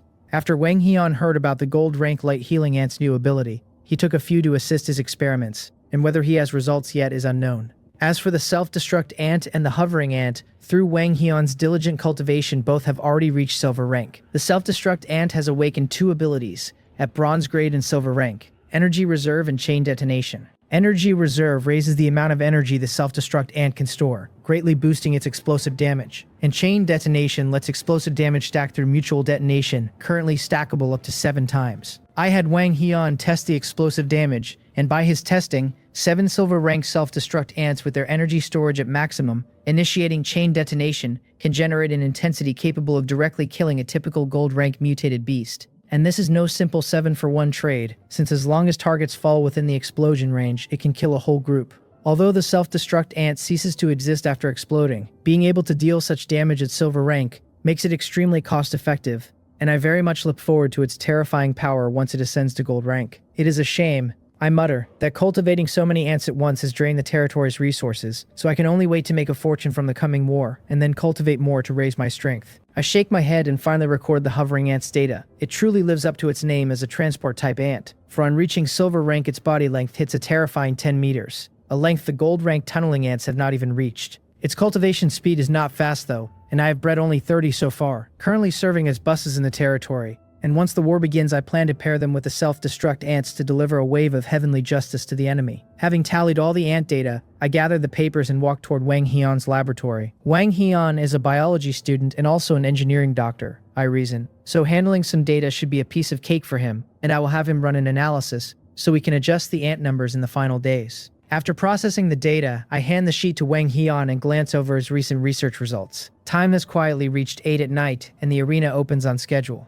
Tonight's arena is a little different for me, because yesterday, after I finished my 10th arena match and took yet another winning streak, my rank quietly reached gold rank, and I can now enter the world arena. I have some hidden guesses about it. It has been half a month since I became silver rank, and I kept a winning streak every time before finally reaching gold rank. Survivors with slightly weaker strength would likely find silver rank their ceiling, never even touching the edge of gold rank, and thus never getting a chance at the world arena. The entry threshold for the world arena is so high I think that it must hold something special. Moreover, the points the area arena gives are too few, and even with a daily winning streak they cannot exchange for many skill boxes, which is very abnormal. I wonder what makes the world arena special, and I hope for some surprises. As usual, I lie on my bedroom bed and silently think of entering the arena, and the next second I appear in the spacious square with the golden orb. I familiarize myself with the process, step forward to touch the orb, and open the list. And unlike before, this time the words World Arena are no longer gray and out of reach, but have turned golden, marking that entry as possible. My eyes light up, but I do not try to touch it directly, and instead I look at the arena rules to see whether anything changed after unlocking the World Arena. Sure enough, I find a completely new rule, and since I scan the rules every time I enter, I am certain it is brand new. The World Arena, it says, is a hall for the strong,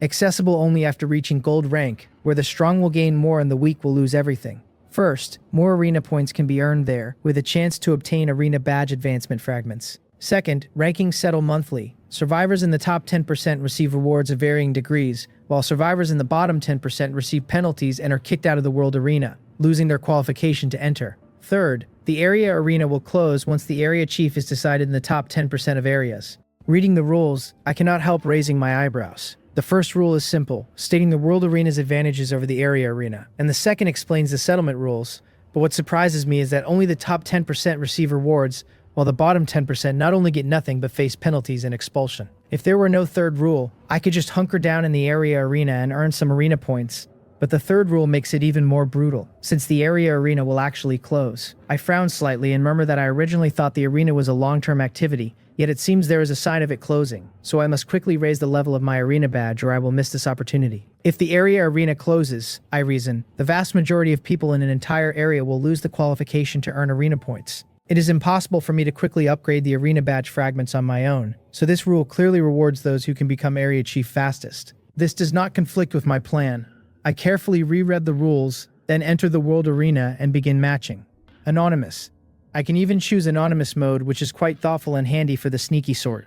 After a moment's thought, I choose to be anonymous. The world arena almost only matches me with strong players from other areas, so exposing my strength would not immediately affect me much. But the world channel exists, and if my information spread and reached people in my own area, it would harm my coming actions. I will lift the anonymity after I become the area chief, I decide, and with that made, I start today's matching. Unlike the area arena, the world arena allows only 3 matches a day, and perhaps because it is only just opened, I match with my first opponent quickly. As the countdown ends, I appear in a forest, and I can even smell the fragrance of trees and flowers and hear the chirping of insects and birds. A completely real forest. My opponent does not appear within my line of sight, and after briefly surveying the surroundings, I smile and find it interesting. Compared with the crude area arena, the world arena's venue is a more realistic and much larger forest, and it might not be forest alone. There could be glaciers, deserts, and other terrains. This way, many survivors skilled at fighting in particular terrains might unleash terrifying power, just like this forest environment, which for me is not necessarily a disadvantageous one. After advancing, I can form a mutual aid contract with ants at almost no burden, and the ants I just counted are all contracted to me, so I can summon every one of them to the arena at once. I summon all 6,000 sentry ants, so there is no need to explore. It is even possible to kill the opponent outright. Not to mention I have other terrifying ants, and I am completely relaxed, meaning to use the opponent as a training exercise. Just as I am about to send a sentry ant squad to search for the enemy's whereabouts, I hear a huge roar and cracking from one side of the forest, with bursts of smoke and dust following the sound. It is the sound of immense power destroying trees, and at the same time a squawking, thoroughly unpleasant voice comes through, calling me a coward and telling me to come out and die. The ugly voice makes me frown despite myself. Those who can enter the world arena on the first day should in theory be the top players of each area, and those without a single loss the absolute top. So I did not expect that even with such strength a person like this would exist. It seems strength and intelligence are not necessarily linked. I shake my head gently and say indifferently that he is noisy, and the next second dense black figures appear before me. I tell Moel to make him shut up, and Moel answers that he will. Master. Instantly a black torrent surges forward, and after only a minute the entire forest shatters like a broken bright mirror, and completely dissipates, and I return to the arena hall with the golden orb. The panel reports that the anonymous survivor has defeated the survivor called Yu Hong, and the match has ended. The panel tells me I've received 200 arena points and 200 victory points, and I raise an eyebrow, a flicker of surprise crossing my face, at how much that is more than double what a 10-game winning streak in the area arena would have paid. For the person I am now, though, points and victory points hold only limited appeal, so I do not dwell on it and go straight back to matchmaking. Soon I am paired with my second opponent, and this time the terrain is a desert, a battlefield I am not especially good at, yet I still bury the man into my unreasonable ant army all the same. The third match plays out the same way, no skill involved, just raw overwhelming stats, and with that the 3 World Arena matches of the first day come to a close. In the second and third matches, the panel hands me 300 and then 400 points and victory points, each consecutive win adding another 100, far more satisfying than the area arena's stingy 10-point increments that felt like squeezing toothpaste. I stand in the arena hall studying the points I have just earned, and I mutter to myself that the arena rules mentioned winning should grant arena badge fragment rewards, yet after 3 straight wins I have gotten nothing but points and victory points. Perhaps a longer winning streak is required, I think, though with only 3 World Arena matches a day there is no way to verify it. Left with no choice, I touch the golden orb and leave the arena hall. I open my eyes and climb out of bed in my bedroom, and my gaze drifts on instinct to the hexagonal arena badge on my chest, which glows with a faint golden light. Before gold rank, the arena badge only needed a certain number of arena badge fragments for each advancement, and with nearly 1,000 vassals steadily supplying me, my rate of gathering those fragments has climbed day after day. Compared to the bronze grade badge I wore 10 days ago, it has jumped 2 ranks and already reached gold rank. The badge tells me that at gold rank I may now choose one attribute from strength, agility, constitution, or spirit to raise by a full 20 points. Damage inside the arena rises by 30% and my comprehension of strength increases by 10%. The cost of pushing it onto platinum rank is 3,000 arena badge fragments and 100 advancement fragments. A full 20 points is an outrageous number. Right now, only my spirit is halfway decent, and none of my other attributes even reach 20, so for any survivor at this stage, that value is absurdly exaggerated. The arena damage bonus climbs a little too, but I have never been short on damage, so I have little interest in it. What genuinely delights me is that newly unlocked third effect, the 10% boost to comprehension of strength. Some people might sniff at a mere 10%, but I know the essence of advancement, and I understand exactly how much comprehension of strength matters. If a person's comprehension of strength falls short, then even with every other quality meeting the standard, progress simply halts. After gold rank though, advancement needs those advancement fragments, and no vassal can help me with those. I muse that with Sun Weipeng's talent he should have been able to help me on this front, except he is now buried in alchemy and no longer looks anything like a swordsman. In the end I still have to rely on myself. I shake my head, a little helpless, and put the arena badge away. I arrive at the underground city, but I do not land casually anymore, flying straight into my office instead. Through gazes of worship and envy, I stand at the floor-to-ceiling window and watch the subjects below, moving back and forth, busy with their own affairs. When I have nothing to do, I enjoy watching the underground city from up here, taking in the buildings and the subjects bustling within them, the two woven together into one harmonious picture. I only need to stand a while, and threads of enlightenment start to surface in my mind. These past days, combining my gaming experience from my previous life with the collective wisdom of the territory's high officials, I have refined the whole territory's system. Under the new arrangements, subjects are no longer forced to accept assigned tasks. Instead, they get dozens, even hundreds of tasks to choose from freely, whether farming, raising livestock, competing in the arena, or manufacturing, with the rewards for each set as reasonably as I can manage, so everyone picks what they truly want to do. On top of that, I have built a promotion system, so whether a person's path lies in combat, farming, or manufacturing, each has a road of their own to walk. It really is like playing an extremely realistic game. Under the perfected system, the subjects of my territory move like ants, bustling everywhere, forever striving toward their separate goals, and the whole territory produces more resources as a result, all of it feeding into my cultivation of ants. I stand at the window, my unfocused gaze slowly sharpening to a point, and I feel it click into place. Ants have their own mode, and humans have their own unique mode, and you cannot rigidly force the ants mode onto humans. Yet whether it is the ants control mode written into their genetic encoding, or human systems and laws, they can all be called by one word: rules. Rules. I understand it now. My path of power was never about controlling ants, never about being a beast tamer. At its core, it is about rules. Controlling rules. Establishing rules. The realization bursts out of me and my mind clears in an instant, like a man dying of thirst after crossing a desert who plunges headlong into a clear spring, his whole being coming alive and turning transparent. Right here, at last, I feel the sensation 09 once described to me, that feeling of clearly knowing I have truly reached the first tier, of fully comprehending power. So that was it all along. I examine myself and find no obvious change, and I murmur that it is no wonder Baekhyun once said my demeanor was more like a superior than an ant. It turns out I had misread the essence of power completely. I wonder quietly whether this sudden enlightenment has anything to do with the comprehension boost from the arena badge. Then I shake my head and look out at the underground city again, lost in thought. I used to love strolling through the underground city, yet lately I rarely do, rarely showing myself before my subjects at all. Perhaps as my comprehension of power deepened, I was influenced by that element of rules, subconsciously drawing away from the crowd and becoming something closer to a rule symbol myself. Rules are everywhere, and yet they stand high above everything. What a contradictory sort of power. I sigh softly, pick up my manual, and glance at the new vassal applications, noting there are enough to make a full 1,000, so I decide to let Takmungyel handle the reception. I take out my communication ant, call him, and tell him to prepare to receive new members. Then I approve every application in one stroke. Immediately after, in the central plaza of the underground city, beneath the artificial sun made by the light-healing ants, tattered and dispirited survivors appear one after another. Having not seen sunlight in so long, they squint against the glare, eyes stinging, and stare around the magnificent underground city with curiosity, shock,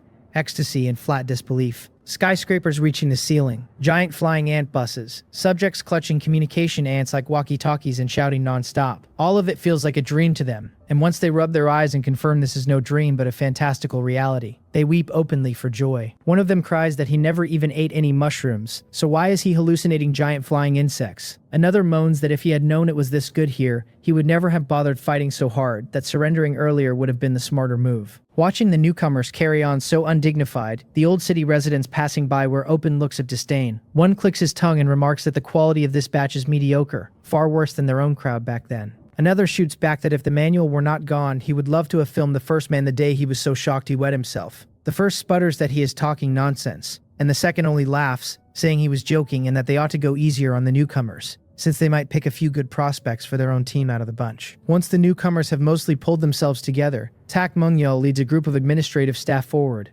Knowing I might be watching, he stands ramrod straight and announces in a booming voice that he is Supervisor Takmungyel, appointed by the Lord, and that they may call him Supervisor Tak. Then orders them to line up and register their information one by one. Standing at the window watching his performance, I nod, satisfied, and think that with Takmungyel around this is genuinely hassle-free. I turn back to my chair, pick up the manual, and start to flip through it. The number of vassals has hit 1,000, so my glory level should have risen to 4, I reason. And I let the manual settle on the glory interface, where fresh information appears.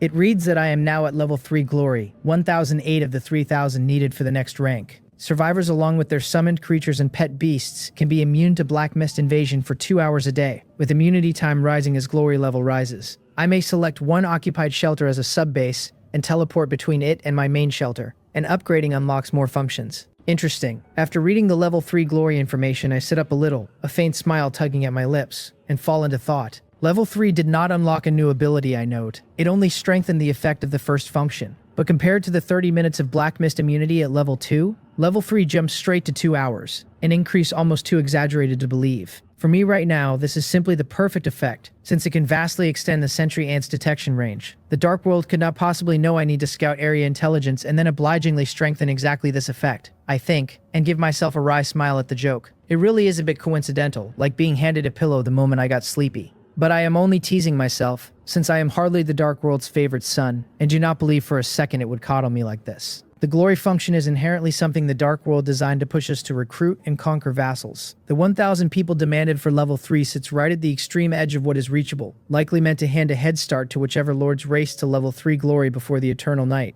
That explanation sits far more reasonably with me, and I took full advantage of having the space to recruit so many at once. In terms of personal charm alone, my appeal to survivors is honestly quite ordinary. I rub my chin and think a moment. Ants have extremely low resistance to black mist, and must return before their immunity runs out. So with 2 hours of immunity, the sentry ants have to leave enough margin to make it home promptly after scouting. And to be safe, they should turn back at least 10 minutes early. I do not yet know exactly where to draw that line, and I frown slightly, deciding to let Swift Shadow assess it, since as queen of the sentry ants, she should know their scouting efficiency and full-speed travel better than anyone. But I will have to wait until Will and the others gather all the enhancement items before running an experiment on it. It is already around 9:30 at night, with roughly 2.5 hours left until the day ends. Even though it is eternal night now, with no line between day and night, the 24-hour cycle still matters, because it governs the refresh of the black mist immunity time. Finishing the test before midnight would buy one more day of exploration, and then the immunity would refresh on the second day, and wait. My pupils suddenly contract and I exclaim, half rising, that the immunity duration from the glory function refreshes each day. So if I time it exactly at the handover point between 2 days, sending the sentry ants out at 10 at night on the first day, they carry 2 hours of immunity lasting right up to midnight. After midnight, it becomes a brand new day with a fresh refresh, which means they could act outside continuously for a full 4 hours. My eyes light up and my fists clench with excitement. At 2 hours, I still had doubts whether the sentry ants could scout an entire area, but 4 hours is nearly a sure thing, an outright doubling of exploration time. If I run it like this, then today's and tomorrow's durations combine, and the day after that, and the day after that, they can launch 4 separate sorties. I can split the 6,000 sentry ants into 2 groups, even 3, and scout 2 or 3 areas at once, and if I finish within 4 days, I could even leave 3 days of eternal night for a surprise strike. There is no delaying this. I have to move fast, and I snatch up the manual to contact Will and the others, asking how their preparations for the items are going. I ask Will about the blood boil potion. Ask Baekhyun about the delay item he mentioned. Ask Chungha how many mutated fruits she has now. And ask 09 whether the biological radar sensing instrument can be finished within half an hour. I type at lightning speed and then quickly lay out my plan for all of them.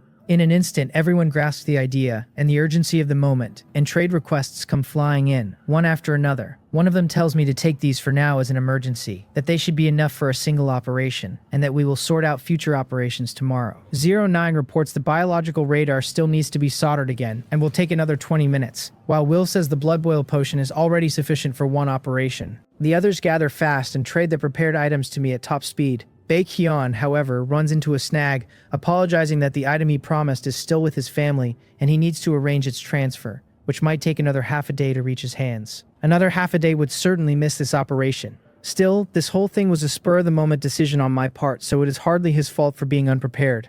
I furrow my brow, a little regretful, because with the item he mentioned, the one that extends immunity to the black mist, this operation would have had far more breathing room. But things rarely go perfectly smooth, and a small hiccup is normal, and with 2 days of immunity already banked, this accident is not fatal. I tell him it is fine, to do his best to arrange it, and that it is enough if it makes the next operation, since this time truly was a bit rushed. After settling Baekhyun, I quickly ask Will and the others how to use the items, and Will says time is too short to explain it clearly over the manual and offers to come over and run it himself. That works, I answer. Soon, Will and Chungha arrive beside me at the ant nest on the second underground level, where the sentry ants gather in vast numbers. I have already assembled the 6,000-strong sentry ant main force in the ant nest hall, and the moment the two land, their pupils shrink at the sight. Under Swift Shadow's command, the 6,000 sentry ants stand in neat formation, their dark green helmets forming a perfectly straight line from every angle, radiating a murderous aura. Chungha smiles faintly, gazing at them with admiration, and tells me she has far more confidence in the coming operation now,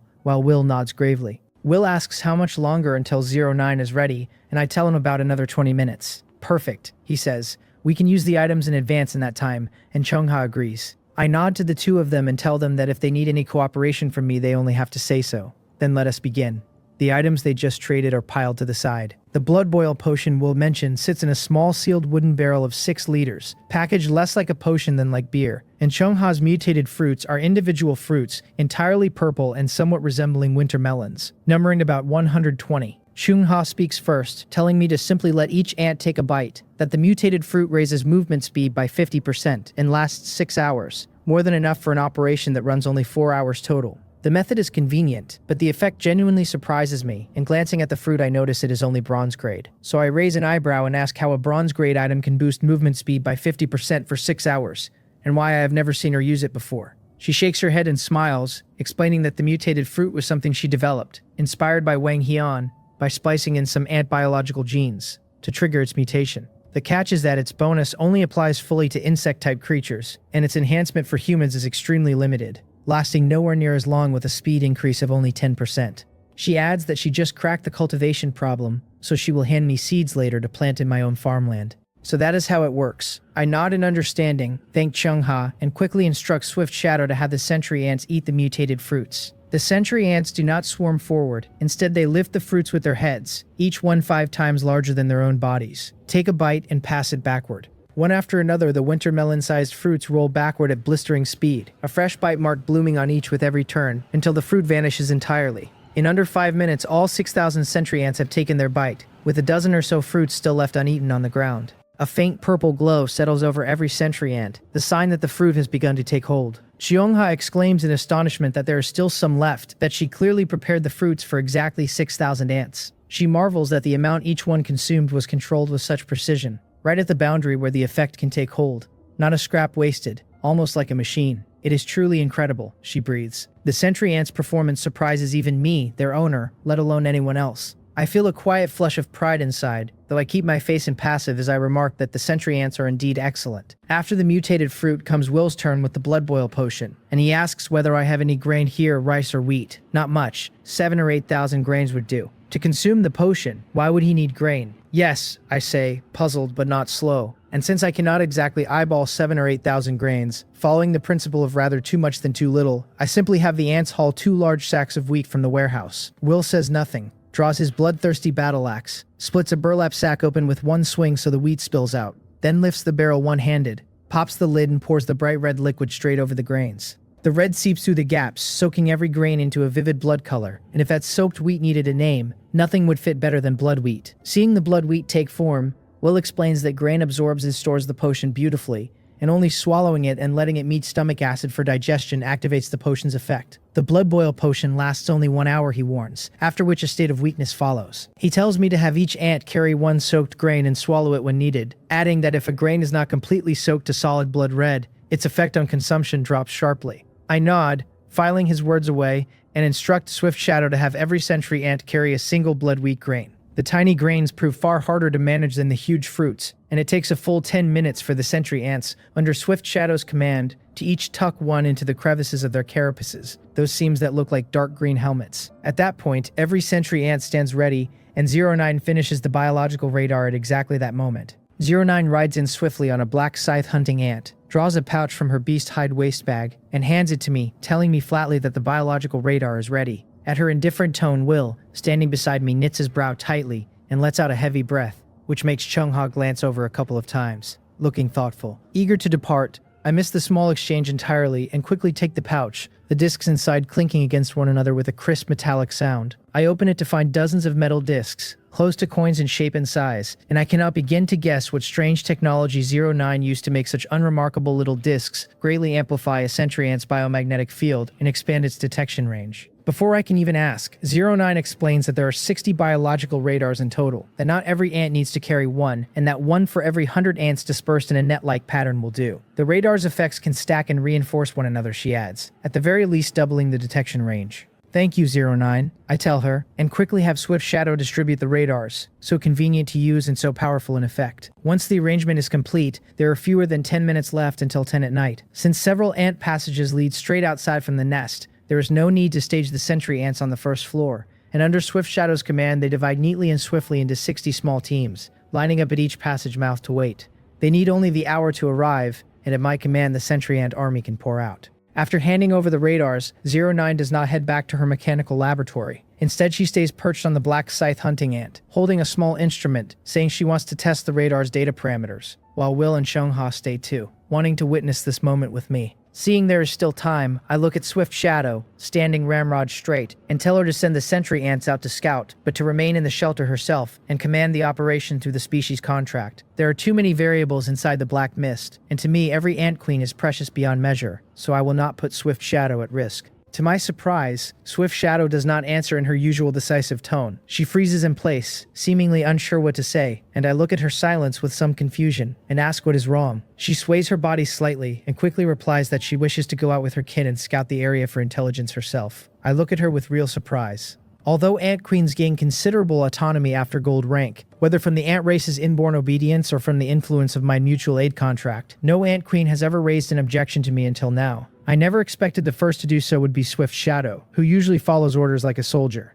Still, I know Swift Shadow would never speak without reason, so if she objects there must be a real cause, and I ask her for an explanation sound enough to convince me. She confirms and explains that her biological signal detection is blocked by physical obstacles, so if she stays underground she cannot receive information from her kin accurately or in time, which is why she needs to go to the surface. This operation is critical, and her concern is not baseless. But important as the operation is, her importance is no less, so I nod slightly and tell her, seriously, that I order her to command near the exit and not stray far, and that if she meets danger she must return to the shelter at once. Swift Shadow acknowledges the order. Time slips by, and I pick up the manual to find it is already 10 at night, so I no longer delay and give the order directly for the full army to attack. The next instant, the sentry ant army streams out through the several exits in tight formation, and in a little over a minute not a single sentry ant remains in the nest hall. I hope everything goes smoothly. The crisis of the eternal night is not only the black mist, since the mutated beasts strengthened by that mist are nothing to underestimate either, which is exactly why I have not rashly deployed the black scythe hunting ants. Before I have concrete intelligence, throwing the black scythe hunting ants out and stirring up commotion through open fighting would only backfire. Watching the sentry ants go,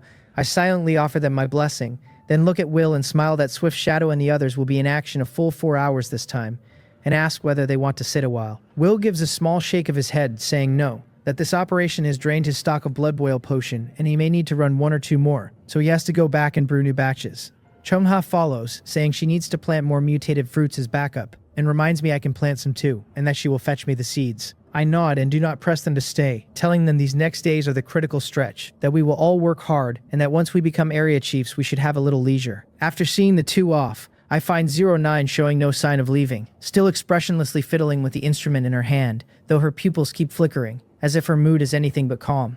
I tell her to go on with her work, that I have some things to handle, and she only hums in reply. Sensing she will not finish anytime soon, I take my leave and head out of the ant nest alone. Not long after, I received the mutated fruit seeds Chungha traded over, held in a transparent glass bottle resembling purple sesame seeds. Mutated fruit is a terrible name, I think. Chungha really is hopeless at naming things. Purple, winter melon, speed boost, how about purple agile melon? I casually give it a fitting name, then carry the seeds down to the 3rd underground level farm area and hand them to a dark-skinned t-shirt wearing sturdy old farmer with a hoe over his shoulder. This old farmer, named Wan Chan, was an agricultural expert back on Blue Star, not only deeply researched in crop cultivation, but so diligent he prefers to do everything with his own hands, and after finding him I appointed him head of the agricultural department. Once I have handed him the purple agile melon seeds, I return to my office to quietly wait for the exploration to finish. I am not simply idling though, because through the ant species contract I can receive Swift Shadow's integrated intelligence in real time whenever I wish, so I take up pen and paper and begin drawing and writing based on the intelligence she gathers,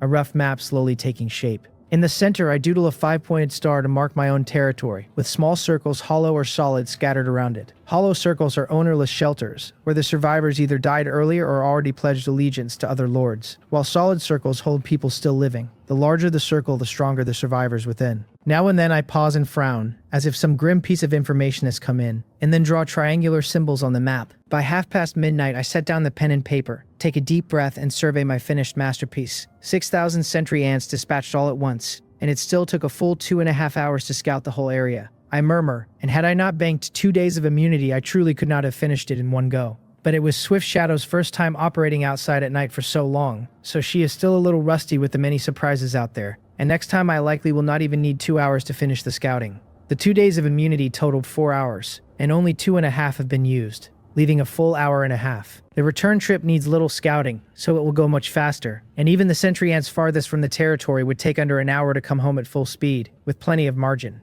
Aside from those that hit danger and used Will's blood wheat, most of the sentry ants never touched theirs. Checking the time, I mutter that the remaining span is not enough to scout Will's territory, but the immunity should not be wasted, and I tell Swift Shadow to lead the sentry ants in carefully avoiding danger and searching out unmanned shelters, bringing back everything of high value. Mo will, I add, arrange some black scythe hunting ants to help with the hauling, and mind the clock, since every ant must be back in the territory within an hour and a half. Both Swift Shadow and Mo will confirm they will obey. The death toll across the whole territory was not small, and under the eternal night most of the ownerless shelters have not yet been visited, so there are surely many ownerless manuals lying around, ready to be absorbed to raise my glory level. As for the survivors who pledged to lords, their shelters hold no ownerless manuals, yet they left behind plenty of resources. Most people never knew that pledging to a lord means losing your manual and territory, so they carried nothing away when they defected, and many ownerless shelters actually brim with good things. Just thinking of the coming haul, I cannot help a flicker of excitement. The number of deaths in the region these days is surely no less than 3,000, and the survivors who pledged to lords are more still, so how much wealth is that? There are dangers scattered about though, and Mowal and Swift Shadow cannot go all out, so they probably will not bring everything back. I frown a little and look at the dozens of triangular icons on the simplified map, each marking where the sentry ants took losses, either from lords with anti-reconnaissance methods who struck the moment they were spotted, or from some special existences. These are all targets I need to watch closely. There are also shelters marked with large solid circles that, while lacking anti-reconnaissance means, hold considerable strength, and those too are key observation targets for me. Using the leftover time, I call Tak Mungyel and hand him the newly drawn map, telling him this is the intelligence on the territory's surroundings that Swift Shadow scouted, that I have already drawn in the scale and the meaning of each icon, and marked shelter strength. I tell him to pass it to the Combat Command Center for study and draw up a few combat plans in advance based on my current cases. Oh, and locate Hyo-Sing-yeol's shelter among these targets, I add. The Combat Command Center is a department I only just set up these past few days, mainly responsible for processing and analyzing combat plans and mapping out strategy. Hampered by the scarcity of skilled professionals, it has few full-time staff. So many people from Wang Hyun's research laboratory double as consultants. As my territory's functions grow ever more subdivided, talent runs thinner and thinner. Tak Munyeol goes still after I finish, marveling to himself that I actually completed the regional scouting during the eternal night, and imagining my ant army sneaking into enemy shelters in the dark. A scene too beautiful to picture. Coming to his senses, he says excitedly that he will go now, and takes the manual and hurries off. Under Swift Shadow and Mowol's command, the sentry ants carry out their treasure hunt with tight discipline and planning. Those far from the territory need only grab one item each, skirt the triangle-marked zones, and race home, while those nearer, along with the newly dispatched black scythe hunting ants, ferry loads back and forth several times over. To save time, items are stacked near the shelters and then carried on to the warehouse by the black scythe hunting ants stationed in the territory, the whole operation flowing smooth and precise, continuous as an assembly line. Time passes like running water, and the hour and a half quietly slips away. As the last sentry ant returns to the shelter, my black mist immunity for the day ends completely, leaving behind a small mountain of assorted resources and items, casually stacked in the 5th underground floor warehouse. I am eager for the results, but I do not rush to inventory them, instead Will and the others a simple summary of the operation, and we agree to meet at the territory at noon to discuss the next move. Only then do I fly toward the 5th floor warehouse. The ants helping me fly now are no longer the 2 sentry ants fused with raven genes. They have been replaced by 24 light healing ants glowing faint gold, fused with a gene combination Wang Hyun named Wings that greatly boost their flight and endurance. More importantly, they are very handsome, 12 on each side forming a pair of golden light wings, quite the impressive sight. With their help, I reach the 5th floor warehouse in a single minute, and from a distance I spot several small mountains heaped on the ground, each one a different type of resource. It is Rock Spirit down there, sorting and organizing them. Rock Spirit still loves tidying so much, truly such a virtuous little thing, and back on Blue Star he could have made a fine career as a professional organizer. I smile and fly over to touch his earthy yellow carapace, thanking him, and Rock Spirit wriggles his body shyly before turning and crawling off to eat dirt. I turn to the several sorted mountains of resources, and the first thing I look at is a small mountain made of countless manuals. This is a survival manual. In the dark world, the single most crucial item for every survivor. Yet here they lie stacked like common cabbages into a small pointed peak. The visual impact hits me no less than a warehouse full of gold bricks would have back on Blue Star.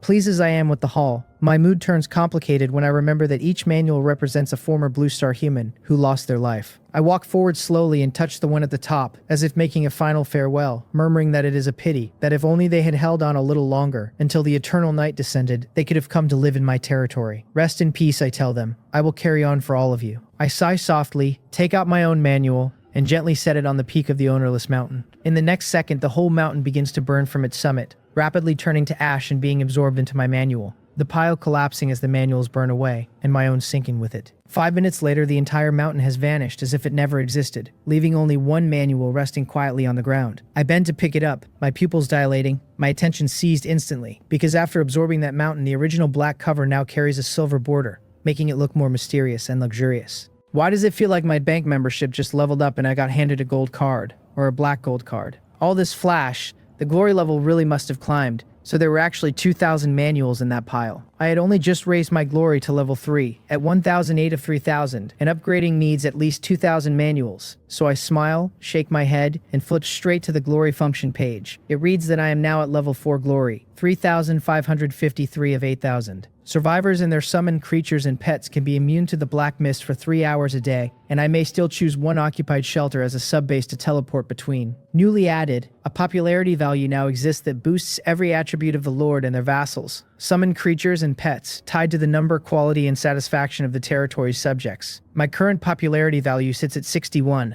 a boost of 11% to all attributes, with more functions promised on the next upgrade. The very first line makes me mutter in surprise that the glory level has indeed jumped, that there were actually over 2,500 ownerless manuals in that heap. No fewer than 3,000 people died across the whole area, but with so many dangerous zones where I did not let the ants collect, having over 2,500 is already very good. My attention then locks onto the functions and my mood surges. 3 hours of black mist immunity a day, I marvel. Stretched across 2 days, that is 6 hours, enough to fight several battles.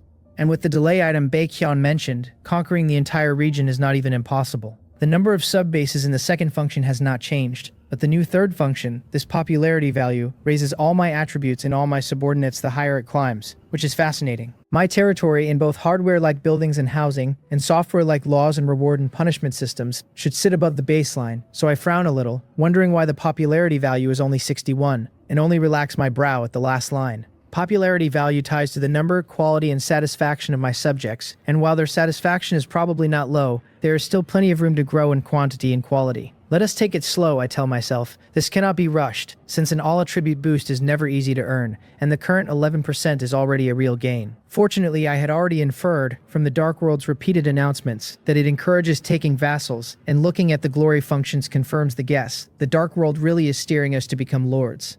I set the manual down, quietly filing that away. Then I turned to the other small hills of resources, which include not only mountains of basics like wood and stone, but all manner of miscellaneous items, even some sustainable output resources. An enormous fortune. From my long experience on the trading channel, I roughly estimate that if all of it were put to use, it could expand my existing military strength by at least half. That is right. Growing my thousands of gold ranked troops by another half is an outrageous number. Most of the scavenged territories were poor, but there were simply so many of them. Over 2,500 manuals dropped and at least 4,000 or 5,000 people defected to others. And with so many shelters, even loosely picked over, the harvest is an exaggerated figure. Organizing so much is no easy task either, but with this many people in the territory, I certainly will not bother doing it myself. So I only glance over it and pick up a communication ad to summon Taming Yul. He comes jogging over with a few clerks, and I tell him to organize all of it. To set aside anything I need to consign for sale in one place, and to keep and handle anything we can process ourselves within the territory. No problem, he says. I nod, satisfied, spread my golden light wings and fly quickly out of the 5th floor warehouse, Taming Yul and the clerks watching me go with envious, worshipful eyes before they set to work tallying the haul. Pre-sorted by rock spirit, it is easy for them, their efficiency extremely high. After leaving the 5th floor, I do not return to my office to rest. Instead, I keep flying upward until I reach the ant nest on the 2nd underground floor, and I walk toward Swift Shadow's room. Stepping inside, I meet a dazzling light. The light-healing ray a cluster of light-healing ants emits during treatment. Its targets are sentry ants with missing limbs, looking utterly miserable lying quietly on the ground receiving the light. Only their uncontrollable spasms betraying the pain they endure. There is always give and take. I just counted my gains, and now I have to face the losses of this operation. I sigh softly, look at Swift Shadow beside me, and begin to say her name in a low voice. But before I can finish, she snaps her upper body ramrod straight and declares loudly that I need not grieve over the sacrifice of her kin, that to die on the battlefield is a warrior's glory. I fall silent a moment, then nod and ask her quietly what the casualties are. She reports that a total of 874 clansmen were killed, 1,102 were severely injured, and 2,612 were lightly injured. Hearing the numbers, I cannot help frowning. 6,000 sentry ants, and more than half taken as casualties in a single operation. Truly tragic. Seeing my expression darken, she quickly adds that she was unprepared for many situations and commanded poorly, causing such massive losses, and begs me to punish her. I shake my head gently and tell her it is not her fault. This was the first time running long-duration reconnaissance at night, facing reinforced wild beasts in the dark, brutal weather, and every kind of surprise, so simply completing the mission is already an outstanding result. But with today's experience, I add, we must cut losses next time, so go cultivate the ants fully and breed as many as possible before the next exploration. Swift Shadow acknowledges and departs fast. I turn to 09, still in the ant nest, holding exactly the posture I left her in, perched on a black scythe hunting ant and fiddling with instruments. And she has held that pose and worked those instruments for over 4 hours. This level of focus is downright abnormal, as expected of 09. Seeing her start packing up, seemingly done with the test, I ask whether she collected the data she needed. Her hands never stop as she says flatly that she did. Quite a lot of interesting data, and that once she improves the biological radar based on the results, it may not extend the detection range, but it can give the ants early warnings and cut casualties. The biological radar can actually be updated and iterated. I am overjoyed, exclaiming that this is wonderful, that Swift Shadow should be able to run multi-line reconnaissance tomorrow, and that 09 has been an enormous help again. She makes no comment and tucks the instruments into her pouch. Just as she moves to turn her mount and leave, her thighs, numb from holding one posture too long, refuse to bear her weight, and the moment she twists her body, she loses balance and slides sideways off the ant's back. A startled cry escapes her, her pupils flying wide, her calm gone, her pretty face about to meet the ground. Luckily, standing near, I react fast, taking a great stride to reach her the next second and sweeping her up with one hand to set her back on the ant. After catching her, I smile faintly and tell her to be careful. Thank you, she stammers, saying she will go calibrate the radar now, then thanks me flatly and rides the ant away quickly, though her flushed cheeks and racing heart show she is nowhere near as composed as she seems. Whether it is from the fright or something else, I could not say. Clumsy, I think, watching her flee, and I smile, shake my head, spread my light wings, and turn to leave as well. After being busy so long, it is already 2:30 in the morning. My physical fitness has climbed a great deal, yet I am still short of being sleepless and tireless. With my emotions swinging through so many events, the moment the tension eases I feel the exhaustion at once, so I go straight back to my bedroom and fall asleep. It is exactly 6 in the morning. Undisturbed, I open my eyes in bed, prompted by my biological clock, habitually pick up the manual to check the time, then flip up with a clean back handspring and dress and wash quickly. In just 5 minutes I am fully dressed and out the door, first inspecting the ant nest on the second underground floor. Swift Shadow is wholly focused on cultivating sentry ants to refill the ranks for the next reconnaissance, and the lightly injured from last night's exploration have all recovered. As for the severely injured, 115 were too gravely wounded to recover and have permanently left the world. Last night's operation cost me 989 sentry ants in all, a casualty rate of nearly 1/6, and without the light healing ants' powerful healing it might have hit 1/3. After checking the sentry ants, I check on Manhwa, who is likewise pouring all his effort into cultivating black scythe hunting ants. Vital as Swift Shadow is for the coming operation, Manhwa will be the true protagonist once the reconnaissance is done. But the black scythe hunting ants are simply too powerful, and their cultivation stays slow. I do not disturb him, moving on instead to check the tunneling ants, light healing ants, self-destruct ants, and hovering ants, each of which has its own role in the coming operation, at least major supporting parts if not leads. Given last night's gains, I am generous and let their respective queens increase cultivation efforts to varying degrees. Resources will not grow on their own if you hoard them, I remind myself, so converting them all into strength and using war to sustain war is the optimal choice. After my rounds, I leave the nest and reach the underground city office, and the moment I sit down, I dial Talk Mungil. When I ask how the task I gave him last night is coming along, he reports that the Combat Command Center calculated the sentry ants' reconnaissance data with 95% accuracy, and drew up an exploration plan. Good, I tell him. Bring the plan to the office and report it, and he answers that he will be right over. Before long, a knock comes at the door, and at my word, he pushes it open and steps inside. Relying on the dynamic vision my strong attributes grant me, I catch the fatigue in his eyes at once, and the nearly permanent dark circles beneath them. When he begins to speak, I fall silent a moment, then tell him softly to sit down, to have a cup of tea first, that it is brewed with world tree leaves, refreshing and good for the mind, and that we will talk once he has finished it. He stares, his eyeballs trembling slightly, and thanks me, then sits on the sofa and starts sipping. After a few sips, his spirits noticeably lift. Rather than rush into the exploration plan, I tell him, seriously, that an old saying goes, the superior toil others, the mediocre toil the mind, and the inferior toil the body. Since he is the person I trust most, I hope he becomes one of the superior, delegating the less important tasks, and not clutching everything so tightly. Because if he collapses from exhaustion, where would I find a replacement? He sniffs and answers heavily that he will. I nod and drink a cup of tea myself, then tell him to walk me through the plan the Combat Command Center formulated. He quickly pulls a sheet of paper from his clothes, spreads it open, and tells me to look. It holds all the sentry ant data, its maximum movement speed, detection speed, detection range, and how those figures shift with different amplification items, and the area has been scouted at roughly 10,000 square kilometers. With this data, they can calculate how long different numbers of sentry ants need to scout an area, and the optimal scouting count, a formula they have named the scouting formula. The whole area is a full 10,000 square kilometers. I stroke my chin, a little startled inside, because back in Blue Star's Korea, a small city runs about this size, and there are over 800,000 such areas in the Dark World, not even counting the distances between them. I knew the Dark World was vast, but I never realized it was this vast. I sigh inwardly and tell him that compiling so much data in such a short time was well done,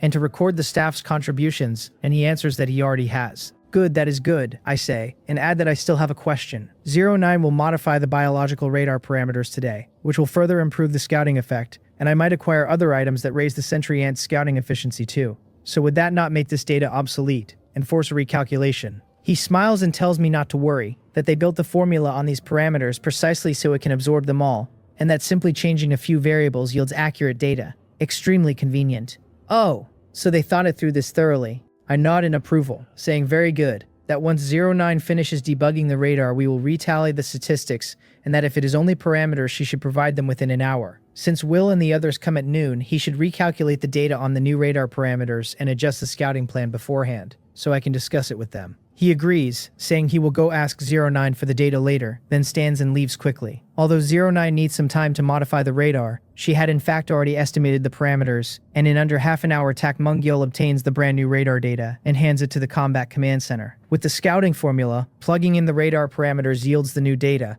and once I receive it, a single glance makes my pupils tremble violently before the corners of my mouth curl up on their own. My mood clearly good and thoroughly satisfied with the report. I slip the report into my waist pouch, fly to the warehouse, and consign most of the items Takmungyol organized to the trading channel, also buying some resources needed to cultivate ants. It is nearly noon. With professional chefs, I need not worry about meals. But since we all only gathered recently and there is so much to do these days, I do not ask for a grand banquet, only some simple dishes. Soon everyone arrives on schedule, takes their seats in the banquet hall, and listens to my explanation while eating. I scan the group, look at Baekhyun, and smile that I want to know whether he has gotten his hands on the item he mentioned, since it is a variable with significant impact, and if he has it I will fold it into the combat plan. Baekhyun has just taken a bite of mutated turkey leg, and although the chef's special treatment has made the normally tough meat easy to chew, he still struggles to swallow for a moment, puffing out his cheeks and mumbling something garbled at me. "Finish eating first," I tell him, a little speechless. He is very obedient, gulps the meat down hard, pats his stomach, and asks what I am talking about, saying that if he had not gotten it, would he even have the nerve to come here and freeload? "Here,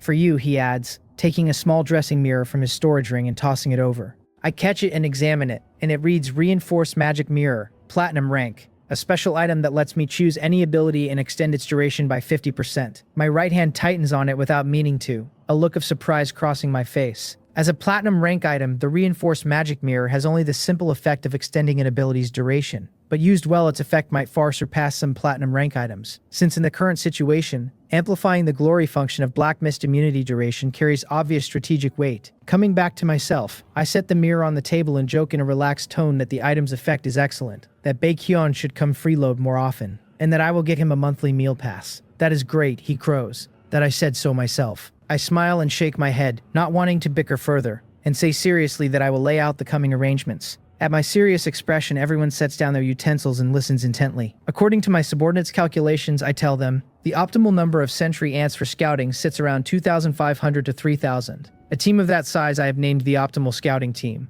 If the number exceeds it, the extra sentry ants add little to overall efficiency, their marginal value extremely low. One optimal scouting team takes exactly 4 hours to scout an entire area. At this will cannot help saying that it lines up perfectly with my sentry ants' 2 days of immunity. If I had over 10,000 sentry ants, I could split them into 4 groups and scout all 4 of our areas in one go, he reasons. But I probably do not have that many. Originally there were only 6,000, I answer. And after last night's losses, even cultivating more today the ceiling is 6 or 7,000.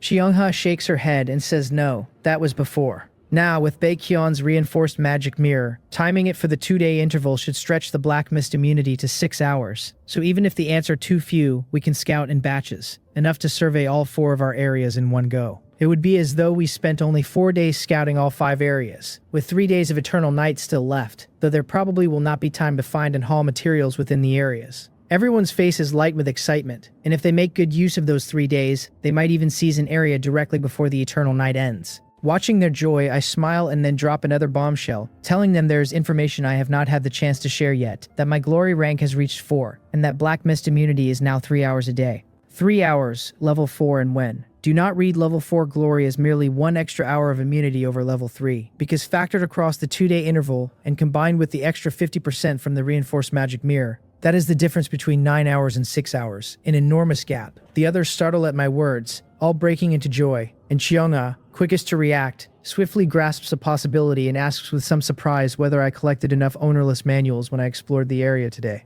I smile and nod. Social butterfly Baekhyun, who already raised his own glory to level 3, knows exactly how hard level 4 is, and seeing me nod, he says happily that one area actually held so many ownerless shelters that allows that the death toll in each area is not small. If the eternal night ended, even with plenty of ownerless shelters in each area, they would likely be plundered by various lords within 2 days. But it is still the eternal night, and even those able to explore outside rarely have the power to plunder at scale, so it is a total blue ocean, which let me reap a fine harvest. Baekhyun goes on that 2 days are enough for me to strip all 4 of our areas. That barring surprises my glory level should reach 5, and my immunity time climb further, making the coming days even more comfortable. I stroke my chin, nod, and say that would be for the best, and that everyone should push a little harder these 2 days. Once we have investigated all the intelligence for our areas, we will mass our efforts to resolve one or two before the eternal night ends, so the pressure later is lighter. Will nods and suggests we resolve my area first, since I put in such effort gathering intelligence, and my ants will be the main force in the coming battles. Taking my area first frees me completely, and then when I help fight the others I can go all out unencumbered.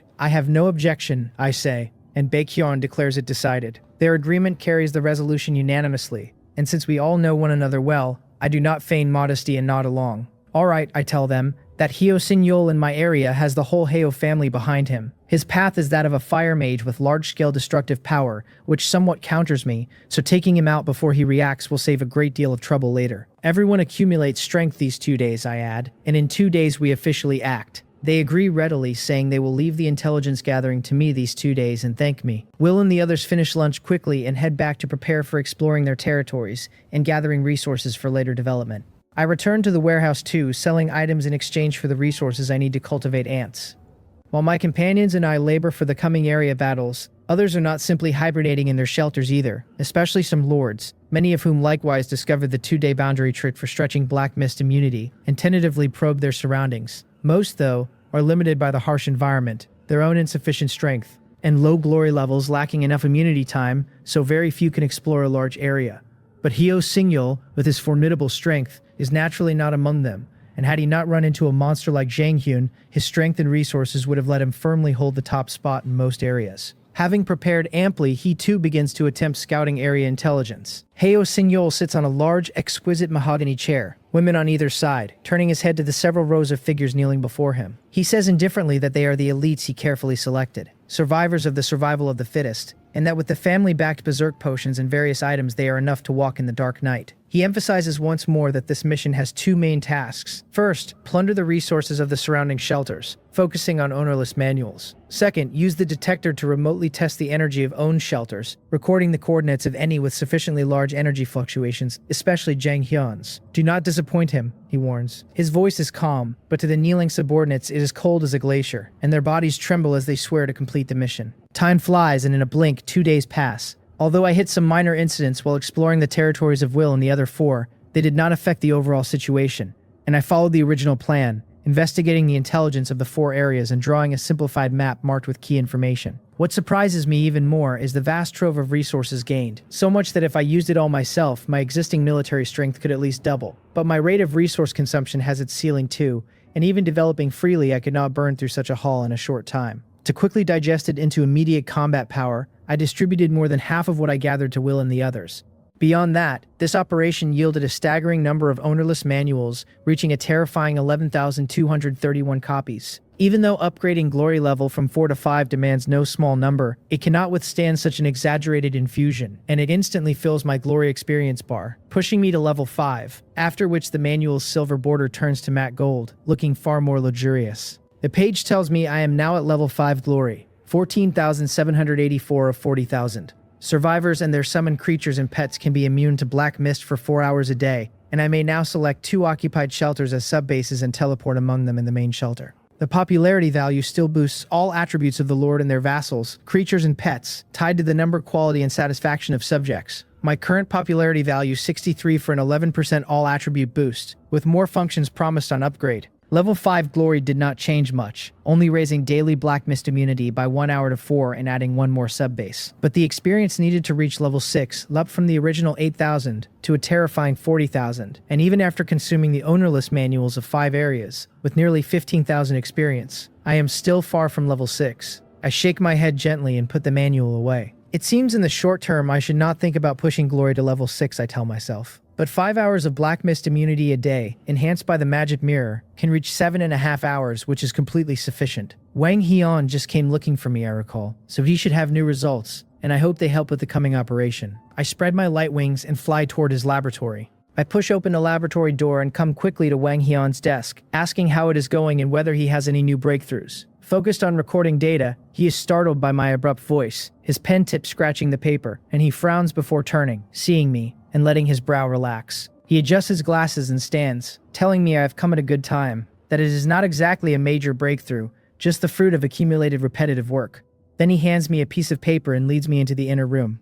Before 2 giant cultivation vats, I look on curiously, seeing 1 vat full of red, spherical ants, the self-destruct ants, and from the aura pouring off them I quickly judge that these self-destruct ants have all reached gold rank. The thought of the terrifying damage they can inflict fills me with excitement. The other giant vat holds only one enormous ant, the hovering ant queen. Before I can look closely, Wang Heian adjusts his glasses, turns, and introduces that lately he is mainly focused on the self-destruct ants and the hovering ant. With the support of my resources, he synthesized 2 kinds of energy gel able to greatly accelerate their growth, successfully cultivating both to gold rank. His lab's researchers have also deduced several optimal gene combinations for the 2 types, capable of different functions, all experimentally verified and ready to use, with the specific combinations written on the paper. Delighted, I quickly scan the paper, and there they are, several gene combinations whose names alone sound extraordinary. The self-destruct ant combinations are called Cluster Fragmentation Grenade, Aurora Big Boy, and the hovering ant combinations Double-Decker Bus, Airship Fast Boat, each followed by the exact genes fused into it and the specific usage scenarios and methods. What throws me a little, though, is that the genes fused in these combinations are no longer simply named after organisms. Instead, they are highly specialized terms like octahydrolycopene synthase gene, Chauconi synthase gene. This. I feel like my university education was wasted, unable to make heads or tails of any of it. And I can only look at Wang Heian with the pure gaze of someone whose knowledge remains uncontaminated. Before I can speak, he seems to sense it and explains that through his team's research they can now stably disassemble genes, and that these are certain gene fragments they extracted. I need only tell him what combination of ants I want, he says, and he will have his team cultivate the corresponding ants. I smile and nod that this is good, that I will not worry about it and leave it all to him. He nods in agreement and continues, telling me I can take these 2 queens now and let them cultivate ants independently in the ant nest, feeding them only the energy gel his lab synthesized. But I must mind the environment of the self-destruct ant's nest, he warns, keeping the temperature below 5 degrees Celsius. No problem, I say. I will have 09 make a compressor for cooling. Then I will take them, and he should carry on with his work. Bidding Wang Heian farewell, I leave the research laboratory with the self-destruct ant queen and the hovering ant queen, go to the ant nest, and build each of the 2 little ones their own nest. With help from the tunneling ants in 09, in under half an hour both settle in and begin their work of cultivating ants. Once my tasks are done, I finally find time to check the information on the self-destruct ants and the hovering ants. As expected, both have reached gold rank, and at gold rank the self-destruct ant has gained another ability called Sticky Bomb, whose sticky substance produced after an explosion clings to the target so that subsequent explosive damage strikes at even higher intensity. Another ability that raises explosive power, I muse. One that even some of the finest gold rank existences might struggle to withstand. I clench my fists with excitement, and then the thought of the self-destruct ant blowing itself into nothing after detonating fills me with a quiet sense of loss. Self-destruct ants are born with such a function, like a weapon, yet they are living creatures after all, not cold, lifeless arms. The self-destruct ant queen nearby senses my low mood, shifts her plump body toward me, and consoles me. She tells me there is no need to grieve for the self-destruct ant clan, that self-destruct ants are born to self-detonate, and that every one of them holds a single greatest dream to unleash the most powerful explosion possible. This is the most brilliant moment in a self-destruct ant's life and the very meaning of its existence, she says. For art is explosion, and explosion is the highest art the self-destruct ant pursues its whole life through. Her words leave me slightly stunned, and a glimmer of understanding rises in me. That is right. I have been looking at ants, at other races, from a human perspective. Different races carry different goals and different ways of living. So how can I force human pity onto their pursuit of life? To do so would defile the very meaning of the self-destruct ant's existence. Once I understand this, a refreshing clarity settles over my mind, and drawing on my earlier experience, I know my comprehension of power seems to have advanced a little further. Smiling, I step forward and stroke the self-destruct ant queen's round body, and it is soft and warm. Hard to imagine that this is a violent race that lives for explosions. Thank you, little one, I tell her, and admit that she is already gold rank, that by custom I should have named her back at silver rank, and that I was negligent. Hearing that I mean to name her, the self-destruct ant queen puffs up her body in excitement, exactly like a pufferfish, getting me quite a fright. Realizing she is only happy and will not explode, I finally let out a breath, shake my head at myself, and then gaze at her quietly, lost in thought. Suddenly, my eyes light up and I have it. Your self-destruct ant clan's pursuit of explosion is like a moth flying into a flame, I tell her. For though it cost your life, there is no regret in that death. I will call you Mars, because even if you burn yourself out, you once shone brightly. She takes the name in and tells me that Mars loves it, and thanks her master. I tell Mars I am glad she likes it, and that she should keep right on cultivating ants, and I give her soft, bouncy, warm belly one more stroke with a satisfied smile. It feels wonderful under my hand, and the only pity is that Mars belongs to the self-destruct ant clan. She would never blow herself up anywhere near me, I know that much, and still some part of me can never quite believe it is entirely safe. If it were, curling up against a belly like that to sleep would be about the most comfortable thing in the world. I leave Mars's room and head over to the hover ant queen, who is busy cultivating ants of her own. Ever since the hovering ant clan reached gold rank, her body has stretched out to a terrifying 20 meters long as a train car, and even my underground space, roomy as it is, cannot hold something that size on any real scale. Fortunately, at gold rank she woke an ability much like the tunneling ant's body shrinkage, letting her freely change her size and pull herself down to 1/10 of her length, so she does not take up too much room after all. On top of that, she gained 2 more gold rank abilities, one called Elastic Thick Skin that hardens her defense, and one called Jet Flight that raises her flying speed, both of them thoroughly practical. She senses me the moment I step in, flips lazily over in midair, and greets me in a drawn-out, languid croon, calling me her master. Watching her drift around so leisurely, I cannot help a knowing smile. My ants really have grown the most varied personalities, each one its own creature. And honestly, I much prefer them lively and human like this, full of moods and quirks, over anything cold and mechanical. She floats slowly across the room with her eyes half shut and settles beside me, her white belly puffed up like a cloud, so close and so tempting that I give it a couple of idle pats. A run of deep, drum-like thumps rolls out of her, and she blinks her eyes wide, tilts her head and asks me in genuine confusion why I am hitting her. I shake my head half laughing and tell her I am not hitting her, I am naming her, since custom says a queen of hers ought to have a name. The word name lands on a blank, bewildered face. This child, I wonder, is her intelligence maybe a touch lacking, because she does not seem very bright at all. But then again,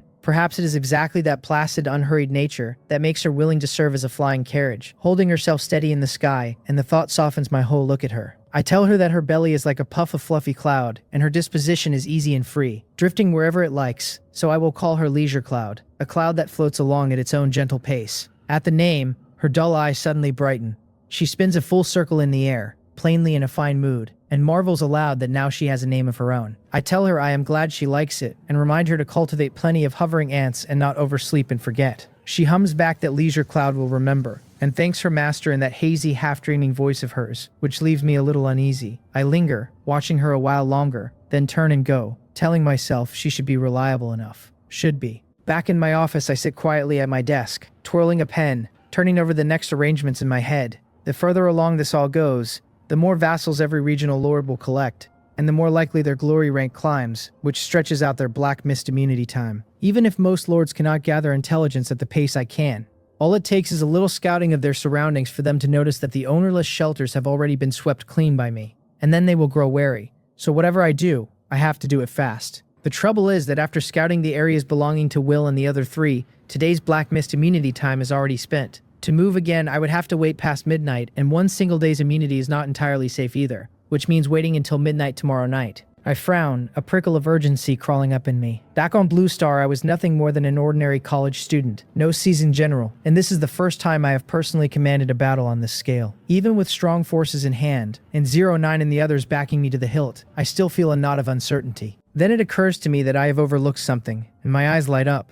After scouting Will's areas and the rest, my glory rank rose to level 5, so my daily black mist immunity has already reached 4 hours. Today I only spent the level 4 allowance of 3 hours, which means I still have 1 hour of immunity left for the day. And with the reinforced magic mirror stacked on top, that becomes an hour and a half. If I launch tonight at 10:30 and let that spill over into tomorrow's allotment, I will have a full 7.5 hours of black mist immunity, which is more than sufficient. In my original plan, 6 hours was already almost enough, since every suspected lord shelter in the whole area is already marked, and I can strike each one precisely, so the extra time is simply another layer of insurance. I clench my fist, excited now, and fire off word to Will and the rest that the plan has changed, that we move at 10:30 tonight, and to get ready. Across the area, inside a shelter shaped like a Western-style tower, a teacup shatters against the floor, and a furious voice roars over the pieces. Heo Sing-yeol snarls that a full 200 people were dispatched for 2 whole days and did not turn up a single ownerless manual. The resources they drag back, he rages, are a heap of junk not even worth their food, the intelligence a meager trickle,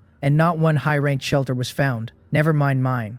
Below the ornate throne where he sits like an enraged lion, his people bow their heads and keep silent as cicadas in winter, weeping without tears on the inside. With only 2 hours of black mist immunity a day, they could hardly range far, and the shelters they did reach had already been picked clean, so how was any of that their fault? If anyone is to blame, they think, it is the master who sent them out too late and let others get there first. But not one of them dares open his mouth to say so, terrified of catching the man's temper in the crossfire. Heo Sing-yeol drops back into his seat, his face cooling from ferocity into something as flat and hard as an iceberg. He draws a long breath and sweeps a knife-edged glare over the silent lambs kneeling beneath the platform. Coldly, he tells them that the arena closes at 10, and that afterward every last one of them is to go out and hunt down the coordinates of Lord Shelters for him. Not just them, he adds, but the more than 800 experimental subjects as well, and none of them need bother with resources anymore, only with finding Lord Shelters at an energy level above level 3. And if they cannot find them, he says, they will become subjects too. At the word subjects, the vassals shudder as one and cry out in unison that they hear him, young Master Heo, then scramble out of the hall the instant he dismisses them, as though pardoned from execution. Only Heo Sing-yeol stays behind, alone in his seat. Anger aside, he is no fool, and he turns it over quietly. Who exactly swept the whole region's resources so early, he wonders. Not me, surely, since I am only an archer and an archer's reach does not run that long. Could it be that so-called alliance of rats? He sneers to himself that a swarm of rats are rats no matter how many gather, and that if they have stolen his cake, he will make them cough it back up twice over. While Heo Sing-yeol and I each ready ourselves for battle, the other lords in the area are not idle either. Every one of them wants a head start before the eternal night ends, and every one of them has ended up back at the same starting line. Unlike the two of us, though, the rest are not preparing alone. Under the coaxing of a few ambitious souls, they have knotted themselves into a lord's alliance, 75 lords in all. And while any one of them might amount to little, gathered together they are a genuinely dangerous force. The one who started the lord's alliance is Mei Mu-chung, and she has used an item called a group chat creator to pull all 75 lords into a single conjured group chat, where they are holding a secret meeting. A chat spun up by the group chat creator allows direct voice calls, far handier than typing, and Mei Mu-chung is the first to speak, thanking everyone for their trust in that charming voice of hers, and welcoming them to the Lord's Alliance. A lord named Li Pio cuts her off rudely, snapping that she can spare them the pleasantries and get straight to the point,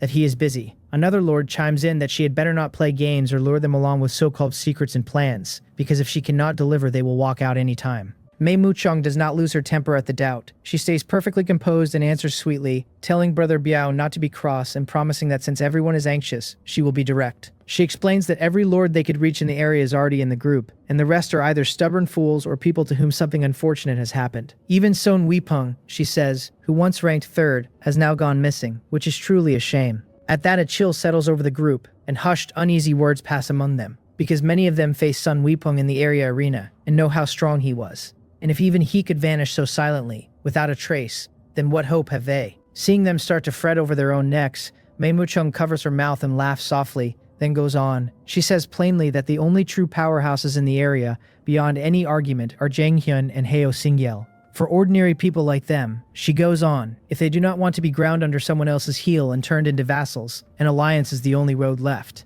She insists she has gathered them here not out of self-interest, but purely for everyone's freedom, really, and asks why else a weak little woman like her would trouble herself, working so hard and putting herself out on the line like this. By now her voice has thickened into the edge of a sob, and it stirs a protective ache in anyone who hears it. Li Pio breaks in again, demanding to know why she is crying, and insisting that with so many of them together they hardly need to fear those two. He tells her to hurry up and lay out the plan, though his voice has gone noticeably softer now, none of its earlier bite left. Mei Mu-chung sniffles, then resumes. She tells them that like it or not, they must admit one fact, that the area chief will surely be one of those two men. Their combined strength is nothing to scoff at, she says, but they are scattered, so once war breaks out, no single one of them could stand against either giant alone, and they would be picked off one by one. Her words drop into another long silence, until at last someone asks her simply to give them the solution, since surely Miss Mei did not drag them all here only to frighten them for sport. Mei Mu-chung answers in that same coy voice that she would never dare joke with her big brothers. Her solution, she says, is to make an announcement in the area channel declaring the Lord's Alliance founded. They will inform Jang Hyun and Heo Sing-yeol that the Alliance will not interfere in their contest for area chief, so long as the two of them do not attack the members at will. She has barely finished before several voices scoff at once. One sneers that a statement like that carries no binding power at all, that she cannot simply say no fighting and make it so, while another curses that he actually believed this little girl and asks whether she thinks this is a child's game. More and more of them pile on until the chat turns into a shouting market. Mei Mu-chung stays quiet through all of it, and only drops a single item's information into the group. The moment they see it, the babbling chat falls dead silent. It reads as an Area Alliance mutual aid contract of gold rank, one that establishes an alliance able to hold 100 members and lets group members relocate their shelters into the vicinity of the alliance leader's shelter. Into the sudden hush, Mei Mu-chung says, full of confidence, that the alliance she means is not an empty name, that with this mutual aid contract, so long as everyone moves together to face the enemy, there is nothing to fear from Jang Hyun or Heo Sing-yeol. Every lord holds a little strength and a few resources, and lives in relative comfort. Set against being beaten down and subjugated into a vassal by one of the two, joining the alliance and staying a free person is far more agreeable, especially when this contract seems to carry so few restrictions. After a brief silence, they all agree to sign the mutual aid contract and join, and they begin migrating their shelters toward Mei Mushang's. Inside a shelter of grotesque design, carved over with hideous figures, a seductive woman in a tight open-work leather outfit reclines on a feather-stuffed bed, stroking a parchment that already bears over 70 signed names, a triumphant look on her face. As her fingers trail across it, the strange patterns along the parchment's edges slowly fade, and the item's information quietly changes. Where it once read Area Alliance Mutual Aid Contract, it now reads Devil's Mutual Aid Contract. Time slips along to 10 o'clock at night and everyone has finished the day's arena battles. At an hour that should have been for rest, my area is instead churning with hidden currents. In one corner, hundreds of figures pour out of a 3-story Western-style tower, some of them loping on all fours, some with fleshy wings, and they scatter in every direction, several of them bearing straight toward my shelter. On another side of the area, shelter after shelter has lined up like a military camp, one continuous stretch wrapped in a strange pink aura that breathes out an intoxicating haze. And at the same moment, my own territory welcomes a few familiar guests, as a 40-meter mecha rises up out of the ground with a rolling rumble. These regulars are Will and the others. The instant the rumble hits and the ground shakes, Baekhyun springs backward, his face full of alarm, blurting something about what on earth that was, and asking whether my place sits on an earthquake fault, because he has no wish to be buried alive. I shake my head, at a loss, and tell him to stop talking nonsense, that it is only 09 operating the mech. Mech? He and Shumha both echo, baffled, wondering what kind of mech could kick up a commotion like that, and whether it is even reasonable. For the past half-month, the two of them have been busy, only now and then asking 09 to make some small props, and their whole idea of her work is protective armor for my ants and a few energy guns. So hearing the word mech for the first time, they picture some little piece of gear, maybe an exoskeleton a person straps on. I smile and shake my head, and tell them it is nothing so small. They have seen the giant battle robots and the caped heroes from the old science fiction shows, I say, and it is something like that. A 40-meter mech I have named Skypillar. That lands like a thunderclap. Unlike me, neither of them watched 09 build the thing up from nothing, and to hear that a creation straight out of science fiction has walked into reality, they both cry out in shock, faces wide with astonishment. I gather them up, telling them to come see for themselves, since it will be showing off its skills soon enough, and we board a hovering ant passenger bus that carries us down to the warehouse district on the 5th underground floor. The moment we step off the bus, Baekhyun and the others lay eyes on the mech 09 built. Its body a black and silver alloy finished with a few strokes of red paint, and his eyes blow wide open. He lunges forward, shouting that this is incredible, too cool, every young boy's dream. Skypillar nimbly steps back, so his pounce catches nothing but air and he goes down flat on his face.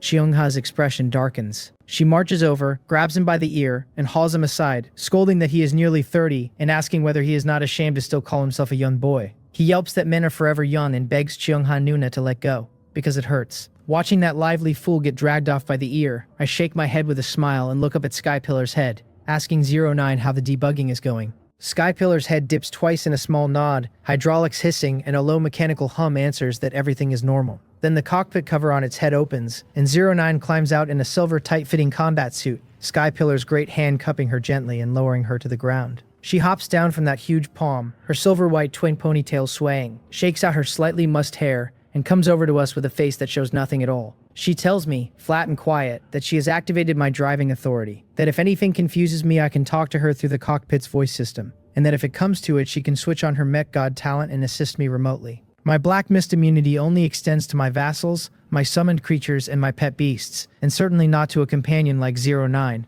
who stands as my equal, so all I can do is borrow her Skypillar and pilot it myself. I nod and tell her in earnest that I will use it well. Hearing all this, Baekhyun finally catches up. He points at Skypillar, then at me, and demands to know whether I mean to pilot the mech myself, later. I confirm it, explaining that 09 has no vassals and no glory rank, so she cannot be immune to the black mist, which leaves me the only one who can pilot it. At once Baekhyun protests that he has a glory rank too, that even if it is not as high as mine he can still fight, and pleads to be allowed to drive the mech, and have a little fun. Skypillar may have eaten a great many of my resources in the making, but in the end it is 09's creation, and I would not decide anything over her head. So I shake my head and tell him it is not my call, that he will have to ask 09. He turns a longing look on her, but before he can even speak, she cuts him off with a crisp, cold refusal, saying only no. Struck as if by lightning, his finger trembling, he starts to ask why I am allowed when he is not, and she flatly tells him there is no reason, she simply will not give it to him. That freezes him solid like a frostbitten eggplant, and he squats off to the side,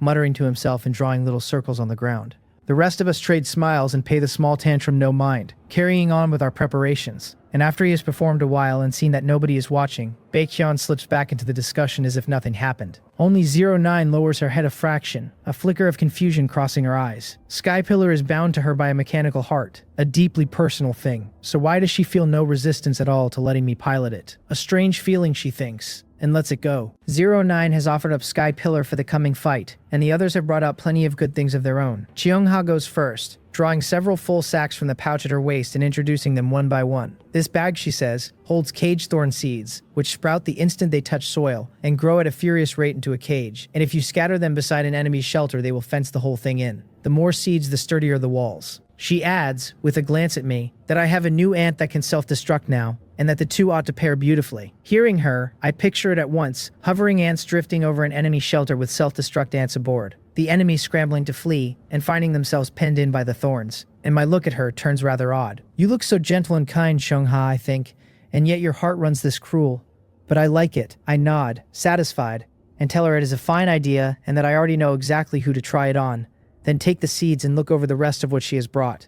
They are fruits that briefly raise this or that attribute, along with improved, strengthened explosion fruits. I already have far deadlier self-destruct ants, but I am not out for total slaughter tonight. I still want to recruit more vassals, so the milder explosion fruits will be more useful in the right situations. After introducing everything, Cheongha says, a little apologetic, that she is sorry, and that most of her strength comes from the world tree and from herself. The world tree cannot be moved easily, she explains, and she has little black mist immunity of her own, so all she could offer me is resources. By our first agreement, she was meant to help with everything she had, and this plainly falls well short of everything. I only shake my head and console her gently. Our earlier plan, I remind her, was built for daytime operations after the eternal night ends, and this is a spur-of-the-moment strike, with the black mist making everything awkward, so it hardly counts against her. Besides, I tell her, the items she gave me are genuinely useful, and I am not merely being polite. The fruits may only nudge a few attributes, but there are so many of them that they can supply my whole main force.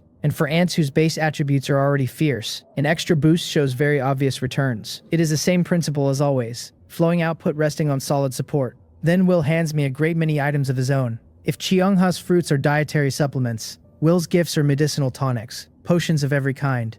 Set against her pure, natural, harmless produce, his potions all carry some measure of side effect, a whiff of cold, ruthless technology about them. But their potency is the real thing, and if a man truly fought for his life and swallowed several at once, the power he could unleash might well double. Like Cheongha, Will is capped by his glory rank and cannot go out to battle, only support. Neither of them has taken on many vassals, though for wholly different reasons. Will is a man of few words who rarely surfaces on the area channel, and in the arena he is a savage, bloodthirsty figure who says nothing and simply splits every opponent in half with his axe. So the survivors in his area take him for a cruel villain and secretly nickname him the Bloody Butcher, and not a soul dares apply to be his vassal. Cheongha, by contrast, is top-notch in image, strength, and management alike, and simply prefers the quiet, taking in only a few girls to help tend her flowers and plants, and no one else. I accept Will's potions and look at the two of them with a touch of regret, and I advise them both. The Dark World has been signaling from every angle that we should recruit vassals and develop our territories. I say, so even if they dislike it, they would do well to take some people in and raise their glory rank.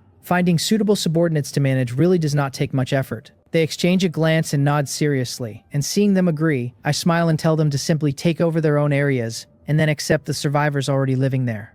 With their gifts received, only the big spender Baekhyun is left, and the moment my eyes swing to him, he tosses a ring over. A ring, I think, my eyes lighting up as I reach to catch it, remembering that he owns a spatial ring with serious storage. Could this be a spatial ring stuffed full of items, handed straight to me? So generous. That is just like you, Baekhyun. But when I have it in hand and take a closer look, it is no spatial ring at all, but a ring shaped like a serpent devouring its own tail. Its information reads as an Ouroboros ring of gold rank, one where within the same area the binder can teleport to the ring's location, and the ring holder can teleport to the binders. With Baekhyun listed as the current binder, a ring for mutual teleportation inside the area. Then, an Ouroboros is a fitting name for it. I raise an eyebrow, and Baekhyun explains with a grin. His glory rank is only level 3, he says, but he can move freely in the black mist for 2 hours and can fully back me up in a fight, though he thinks he suits the role of insurance better than direct intervention. Insurance, I murmur, a little puzzled. He clarifies that he will wait in the underground city of my shelter, so that if I hit a life-threatening crisis,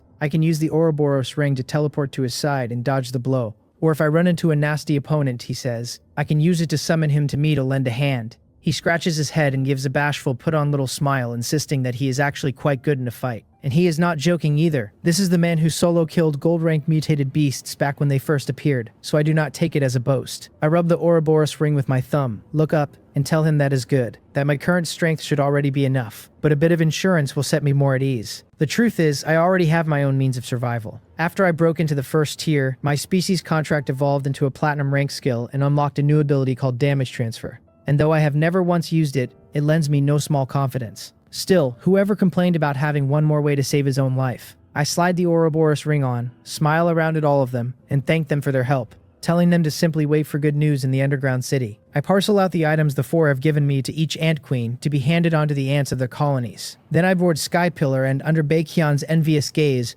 ride it to the mech launch silo, where I wait in silence for 10:30 to come. In a bone-structured shelter with a savage face, somewhere in the area, a pool steadily breathes out pink mist, and beside it, on a stone platform, lies a parchment drinking that mist in. 75 names are written across it, and as it drinks, a third of them have already been stained by the pink, dyed a vivid living red. The seductive woman in leather sways over, glances down, and laughs softly behind her hand. Already a third, she murmurs to herself, and in 6 more hours she, Mei Muchong, will be the single strongest force in the entire area. Jang Hyun, Heo Singyel, she croons. Neither of you ever dreamed of this, and she says she is truly looking forward to the look in their eyes when she captures them, certain it will be delicious. In the Western-style 3-story tower, Heo Singyol sits high in his seat, brows knotted, his right hand propping his chin in thought. A lord's alliance, he scoffs inwardly, laughable, since no matter how many useless people they pile together, useless is still useless, and as long as he has the coordinates, he can plunge them into purgatory from 1,000 miles off. But why, he wonders, has that useless Li Pio still not sent the coordinates, when by rights there has been more than enough time? Could the man have some other design? Li Pio looks rough but is actually careful, and he knows how strong Heo Singyel is, so he would not be so foolish. Heo Singyel shakes his head, baffled, and gazes off into the distance again. He wonders whether these useless people will manage to sniff out my coordinates tonight, since I am the biggest enemy standing between him and the seat of area chief. This is already the 3rd night, he thinks, and the first 2 ruled out 2 directions, and with all his vassals dispatched, even his experimental subjects, a little luck should finally turn up my territory. He wants very badly to set off a grand fireworks display, and he sighs with a wild, hungry anticipation glittering in his eyes. Just as the hour nears 10:30, a figure with fleshy wings, barely recognizable as human, streaks toward the southeast, and gradually a level 4 shelter shaped like a small 2-story building swims into its view. The winged figure's vertical pupils narrow, and it thrusts an energy detector forward, and jabs the red button. The needle jumps to life and swings the whole way across, from the far left clear to the far right, and then bursts apart. The winged figure cocks its head in confusion, mumbling in disbelief. Energy, level 5, Jang Hyun. The winged figure cannot be sure whether the shelter before it is where I am. But before setting out, every one of these experimental subjects took the same order from Heo Singyol, that any detected energy above level 3 marks a suspected Jang Hyun shelter, and must be reported back as fast as possible. The winged figure stares at the needle jammed at the far right, and slowly reads off the scale, stammering that 5 is greater than 3. So it is Jang Hyun, that it has found Jang Hyun, must report. Then wisps of blood chi seep out of its body, and with a beat of its wings it tears away at several times its former speed. It detected my shelter at 10:20, when I was still finishing my pre-battle preparations down on the 5th underground floor. And since it was still a good distance off, I never noticed that an uninvited guest had come and gone. Only Will's brow tightened when the winged figure paused, as if he sensed some aura draw near and then quietly recede. But with the eternal night on, and so many mutated beasts wandering the dark outside, he thought little of it and let it pass. The hour reaches 10:30 at last, exactly my chosen time, and exactly the sliver of the day's black mist immunity I have left. Piloting Skypillar, I speak to Will and the other 3 through the muffled voice system, telling them time is up, that I am heading out, and to wish me luck. To their blessings, the huge circular alloy gate at the top of the 5th underground floor slides quickly open. Blue-purple flame jets from Skypillar's back engine, and it soars up the launch silo, past the 4th underground floor, the 3rd, and on out to the surface. Behind and below me, the last circular gate seals shut, and thanks to its design, the black mist outside does not seep into the shelter.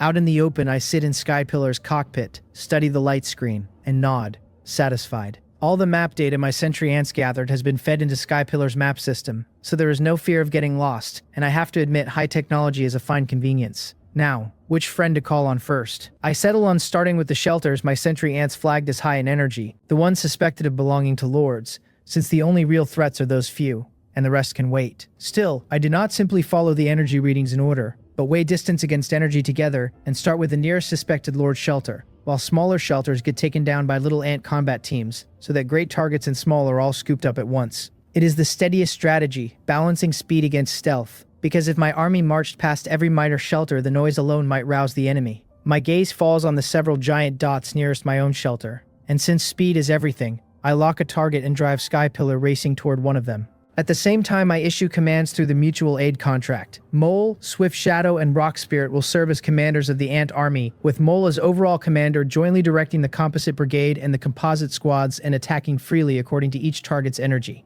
After a target is subdued, I add, give them 10 seconds to surrender and become my vassal, then move at once to the next. The three answer together that they hear me, Master. I do have Light Healing, Leisure Cloud, and Mars as well, but those three queens run too gentle, too lazy, and too reckless in turn, none of them suited to command, while Mole, Swift Shadow, and Rock Spirit are the reliable ones. I nod, reassured by their reply, switch on the setting that accepts vassal applications automatically, and close on the nearest high-energy shelter. Along the way, the snow and wind rage and mutated beasts fortified by the black mist lunge at me now and then. But before Skypillar's solid frame and brute propulsion, they are no obstacle at all, and I plow through them without slowing a hair. In 10 minutes, I reach the target location, and then, before I can even show off and fire Skypillar's first shot in this world, I freeze. 500 meters ahead, where a level 3 shelter ought to stand, there is nothing. Not a level 3 shelter, not even a level 1. That cannot be right. Could the sentry ants' intelligence be wrong? The thought no sooner rises than I throw it out, because with how professional the sentry ants are, even a slight error could never be so absurd as to wrongly mark a high-energy shelter. So has the shelter grown legs and walked off by itself. Frowning, more than a little puzzled, I edge Skypillar forward into the empty space where a level 3 shelter should sit, dip its head, and send 2 white beams stabbing out to cut the darkness and light up a full 100-meter circle of ground. In that glow, I see a square patch of soil, dozens of square meters across, clearly fresher than everything around it, exactly the footprint of a level 3 shelter. While beyond it, the earth turns drier and darker. The intelligence was not wrong then, I murmur. There really was a level 3 shelter here, and for some reason it truly did grow legs and run. Interesting. I wonder whether this is a single fluke or something more. Even as I ponder it, a string of reports comes in from several ant queens at once. No shelter found 8,921 meters to the southwest, none 11,213 meters to the east. 7 small owned shelters below level 3 located, targets disarmed and made to send vassal applications. My frown digs deeper. This is no isolated fluke after all. From everything Moel and the others have gathered, every suspected Lord shelter has vanished, while the weaker survivors sit right where they were, which means either the Lords deliberately relocated their shelters by some method, or someone got here ahead of me and uprooted them first. Both possibilities, whichever it is, spell serious trouble, and the sense of my whole plan being knocked off its rails leave me thoroughly irritated. I was only 2 days short of finishing this area's intelligence, I think, so the change must have happened in exactly that window, and I can only hope I am not too late. I draw a slow breath and say low and hard, Moel, take command of the ant army, drop the stealth, and speed up. She answers at once that she hears me and obeys, and the vast tide of the ant army surges towards its targets while I pick a new one of my own and vanish from where I stood.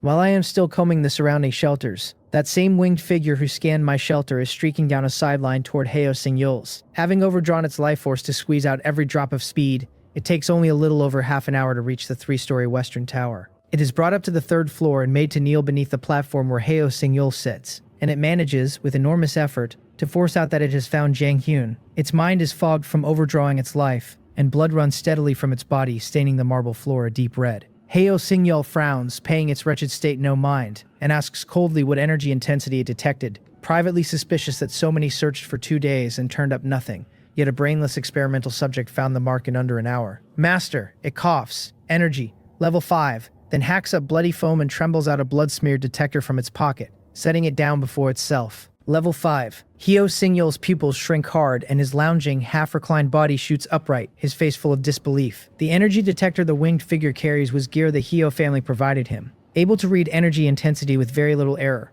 though limited by its own grade. It tops out at level 5, which for the current overall strength of the survivors is more than enough. Heo Signol himself reads only around level 3.5 in energy intensity. He knows I have seized regional first place more than once, that I even ambushed him treacherously to steal the regional economic crown, so my energy would hardly run low. It was against his own level 3.5 that he set the order, telling his people to report back the instant they found any target at level 3 or above, and treat it as me. But that I could reach an absurd level 5 never once crossed his mind. Energy levels do not add up in a straight line, he knows. So a level 5 intensity is not merely 1.5 above his 3.5.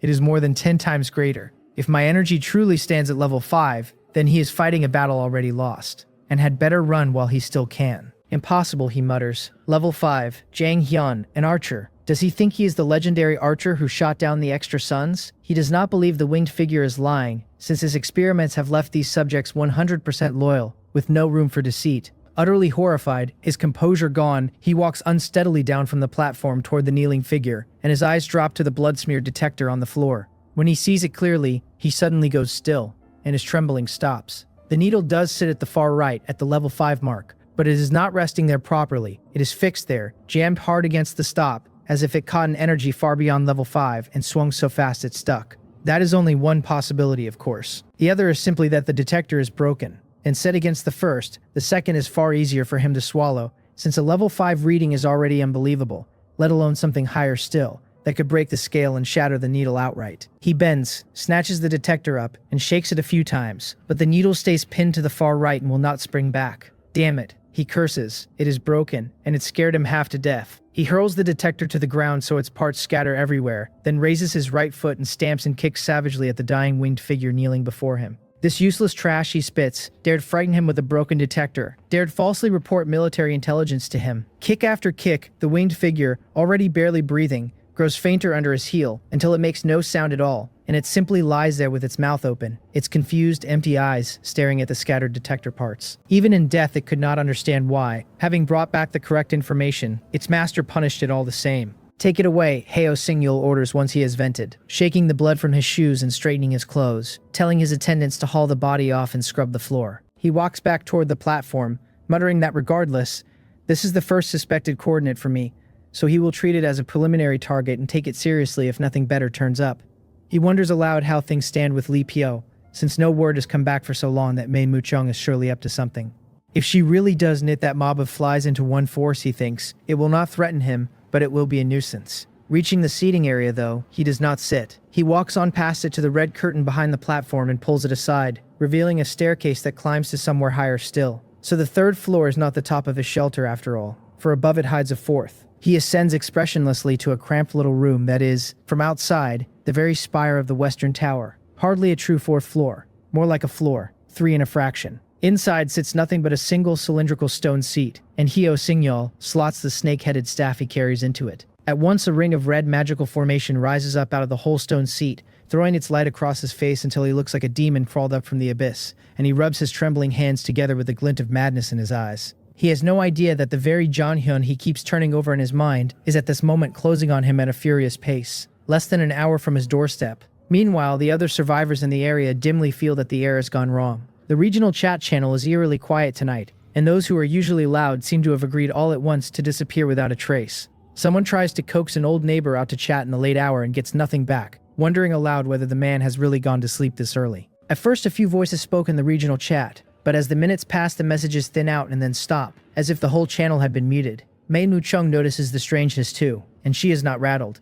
She glances at the Devil's mutual aid contract, whose corruption has crept to 43%, stretches languidly, and chuckles that someone has clearly made a move, though she cannot say whether it is Jang Hyun or Heo Singyul. She muses whether they are baffled to find most of the shelters standing empty. She is not worried about being uncovered before the corruption finishes, because she has already corrupted 43% of the lords, 30 people. Though every one of them sits low in the rankings, they still count among the top 100 elites of the whole region. And together with the vassals each of them keeps, they add up to a fearsome force. Even if Jang Hyun or Heo Singyul found her right now, she thinks, she would not be the least bit afraid, and she truly believes it. Of course, if she had any idea of the real strength of those two men, she would not think that way at all. Her confidence rests entirely on knowing nothing of true power. More than half an hour has gone by, and I have kept up my momentum, vassal applications rolling in one after another as I advance. All of them people Mowell and her team called on door to door. What warms me a little is that these survivors did not disappoint that team's midnight visits, and every one of them chose without hesitation to join my forces. Driving a weapon as powerful as Sky Pillar,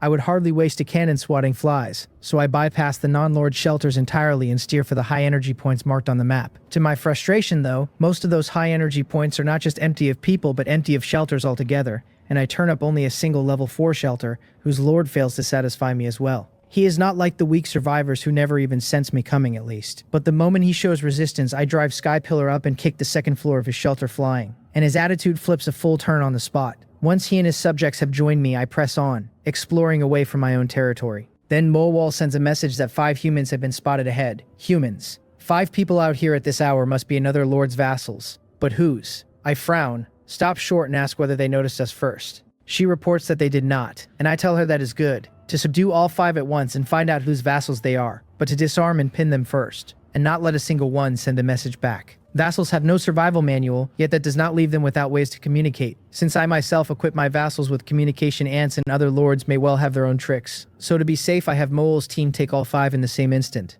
She agrees readily that the mission is as good as done, then hands the task to Swift Shadow, since black scythe hunting ants suit open assault while snatch and silence work is the sentry ant's specialty. Swift Shadow wastes no time, assigning 15 sentry ants to the 5 targets, 3 to each, and they slip into camouflage until they all but melt into the ground, then close on the humans with light, soundless steps. Out on the dark, ice-locked wasteland, 5 dispirited, ragged survivors stagger along, their eyes emptied of any life. A tender-faced young man speaks up, telling an older man he calls Uncle Jang that in another 10 minutes or so it will have been nearly an hour. Since they can only stay out in the dark for 2 hours, he says, they will have to turn back once they hit the 1-hour mark. The weathered middle-aged man he calls Uncle Jang hesitates and answers that they still have not found any useful intelligence, and that going back could well see young Master Hio turn them into those things that are neither human nor ghost, which is worse than death. The others shiver at the words, and the tender-faced young man, paler now, says in a trembling voice that then they had better keep looking. He has scarcely finished when several dark shapes flash before his eyes. A sharp pain stabs through his limbs, and he crumples to the ground, the energy detector tumbling from his hand. Mutated beasts, he thinks in alarm, and then he sees the things that struck him. 3 palm-sized ants with head carapaces like dark green military helmets. He gasps at Uncle Jang to be careful, but before the words are out, his companions collapse around him just as he did, each ringed by strange ants, and despair floods him. Weak as they are survivors forged in Heo Singyol's culling system. Every one of them a bronze grade in the arena, yet against these few unremarkable ants they are utterly helpless. What terrifying ants are these, he wonders. Am I going to die? Bitterness fills his face, and no grand thought comes to him. Only the raw human fear of death. He had imagined several ways he might go, but never that he would end up disemboweled by ants. Well, he thinks with a bleak little smile, it beats being turned into experimental material by Heo Singyol, and he closes his eyes and gives himself up to it entirely. To his surprise though, after more than 10 seconds he can still think, and it seems he is still alive. He bravely opens his eyes and finds that the ants have made no further move. They have only laid their dagger-like forelegs against the throats of him and his companions, for all the world like robbers holding hostages, and the sight leaves him stunned. Ants are only insects, so how could they carry such intelligence and mimic such human actions? Before he can chew on that, something even more staggering happens. A larger ant of the same shape strides out and asks, in plain human speech, whose vassals they are. Ants that can speak human words. The 5 cannot trust their own ears, half convinced they have already died and everything now is illusion. Seeing them dumbstruck and silent, Swift Shadow flicks her antennae and says, cold and impatient, that they will answer her or die. It is the quick-witted, tender-faced young man who answers first, blurting that their lord is young Master Heo, then adding, when pressed, that it means Heo Singyol. A lord holds absolute control over his vassals, but only in 2 respects. That a vassal cannot attack his lord and must obey a direct command without the slightest hesitation, while there is little restraint on what a vassal thinks or says. So facing certain death, and long sick of Heo Singyol besides, the young man sells him out without hitting any wall at all. It is Heo Singyol, Swift Shadow relays to me, delighted. I have not strayed far while working alongside the ant army, and on Swift Shadow's word I rush over, Skypillar's mighty propulsion putting me at her side in only 3 minutes. The 5, seeing the sentry ants have not hurt them, are no longer as frightened as before, and though pinned flat against the cold ground they let their eyes rove about. But in the next breath another thing beyond their understanding drops into view. A towering mech flying in from afar. Talking ants were already outrageous, and now a giant mech, and they gape at it, unable to make a sound. Swift Shadow, I say, release them, and she answers that she hears me. A booming voice rolls out of the mech's head. The sentry ants let the 5 go, and yet all their gear and belongings are confiscated. Freed or not, they lie stiff on the ground, not daring to twitch. Get up, I tell them, and answer one question for me. They struggle upright, but instead of standing, they drop to their knees and bow, begging me to ask. Watching them fold so smoothly into a kowtow, I frown inside Skypillar's cockpit, wondering just how Hyo-Sing-yeol treated his vassals to strip them this bare of human dignity. I sneer at his methods, this feudal landlord style of rule that looks imposing and in truth squanders enormous productivity, because a lord's standing should grow from the genuine love of his subjects, not from crushing them under fear.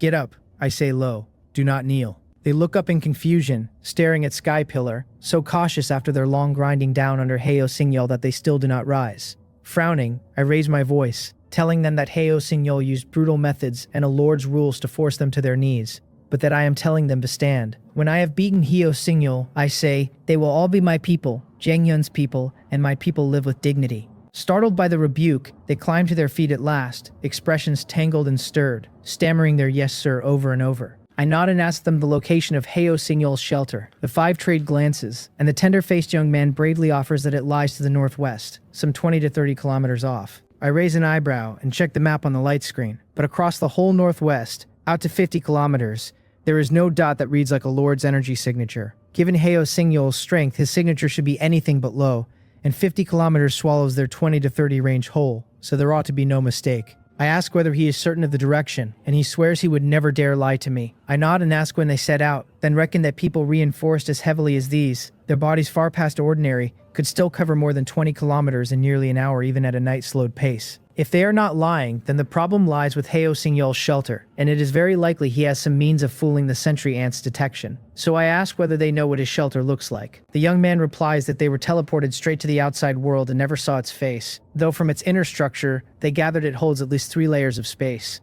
3 layers, I muse, stroking my chin. I truly did not find any shelter of that shape in the sentry ant's sweep, so Hyo-Sing-yeol does have some way to hide it. I understand, I say loudly, and thank them for the information. Then tell them I will need them to point out the entrance for me, and order Swift Shadow to bring them along. I fly Skypillar toward the northwest, but I do not go charging at the target alone at full speed. Confident as I am in Skypillar and in my own knack for staying alive, rushing in blind is not my way, so I gather the whole ant army, mount them on the hovering ants, and advance together. Along the road, we keep finding scattered humans, and once subdued they all prove to be Hyo-Sing-yeol's vassals too, which only firms my certainty that his shelter waits ahead. I have the ants subdue and disarm each one, knock them out and pile them into ownerless shelters to keep them clear of the black mist, then press on hard toward the target, and in 15 minutes I stand 3 kilometers out.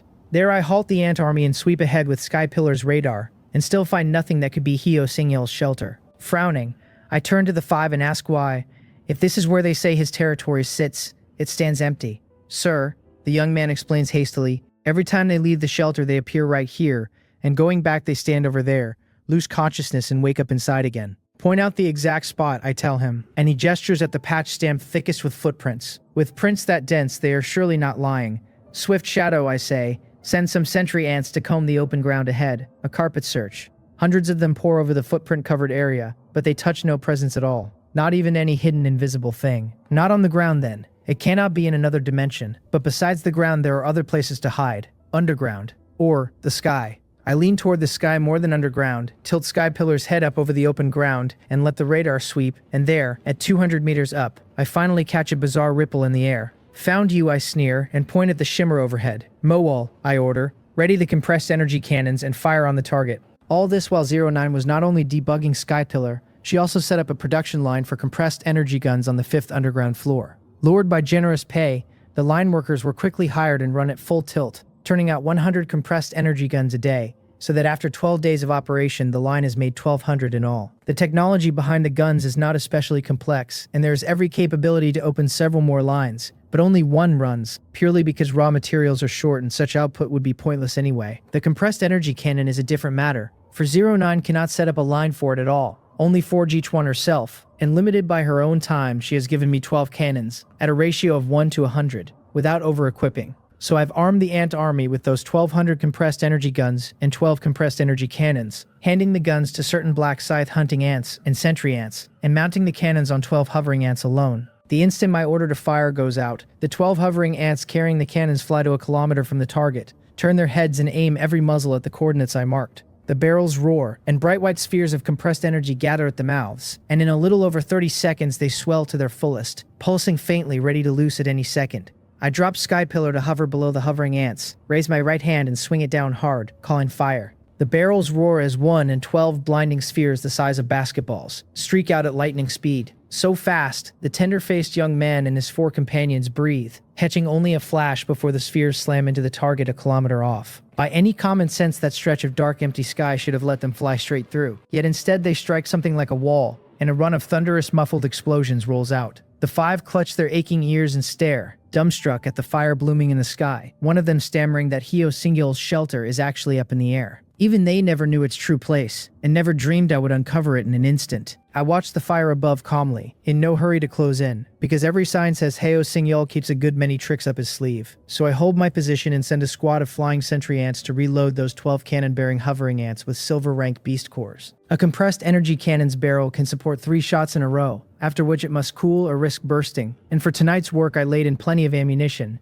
and I have no intention of rushing his shelter before those 3 shots are spent. Just as the beast cores are half reloaded, the struck patch of sky warps, and a pockmarked, smoking 3-story western tower fades into view. 200 meters up, an enraged voice pours out of it at once, howling to know who is ambushing him, cursing that they actually destroyed the invisibility inscription on his wizard tower. So this is Hyo Sing-yeol. What an appalling temper. While he rants, the sentry ants do not pause their reloading, and by now the cannons are recharged and brimming with energy. I shake my head and wave my hand again, and the same 12 spheres arrive in a heartbeat, everyone striking the now visible tower, the roar of them drowning out his curses. Battered by the barrage, the 3-story tower sways drunkenly and then simply drops out of the sky. The attack worked, and yet I feel no joy, only a frown pulling at me and a heaviness settling in my gaze. I know the power of the compressed energy cannon intimately, each shot carrying gold-ranked force, enough that even a wall of bronze and iron would be reduced to scrap in a single hit. But Hyo Sing-yeol's western tower, so ordinary on the surface, looking as if it were thrown together from brick and tile and timber,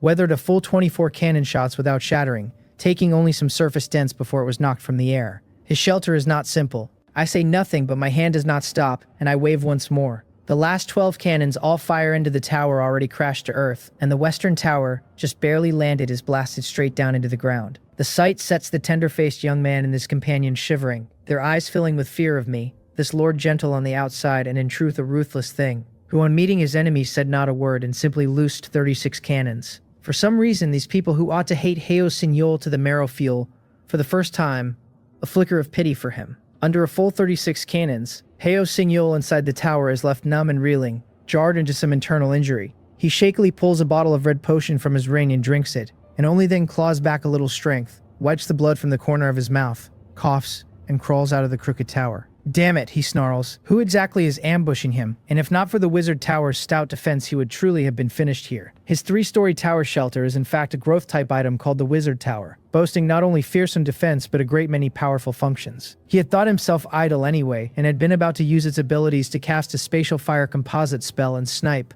from an enormous distance, the coordinates the winged figure just handed him as a suspected Janghyun shelter. Instead of bombarding anyone, he got bombarded first, and he is furious and bewildered at once, genuinely unable to work out who commands such firepower, and picked this moment to come make trouble. Whoever dares provoke him, he growls he will see just what illustrious personage he is. He climbs up, face grim, tidies his dust-caked luxurious robes, draws an ebony staff from his ring, and gives it a gentle wave, and the next second he vanishes from his spot, teleporting out of the wizard tower now smashed underground. "You," he starts to say the instant he arrives outside, and then the word dies in his throat. His eyes stretch wide, fixed on the sky ahead in a shock he cannot name. A 40-meter alloy mecha hangs there, and behind it hundreds of airships fill the whole heavens, every one of them sailing toward him. Did I come to the wrong set? Hyo Sing-yeol wonders aloud. Is this a joke? A lineup fit for some grand space war epic? And it has all turned out for him? I must be dreaming, definitely. He rubs his eyes hard and opens them again, but the mechs and airships have not popped like bubbles. They have only drawn closer, hovering now about 500 meters above him,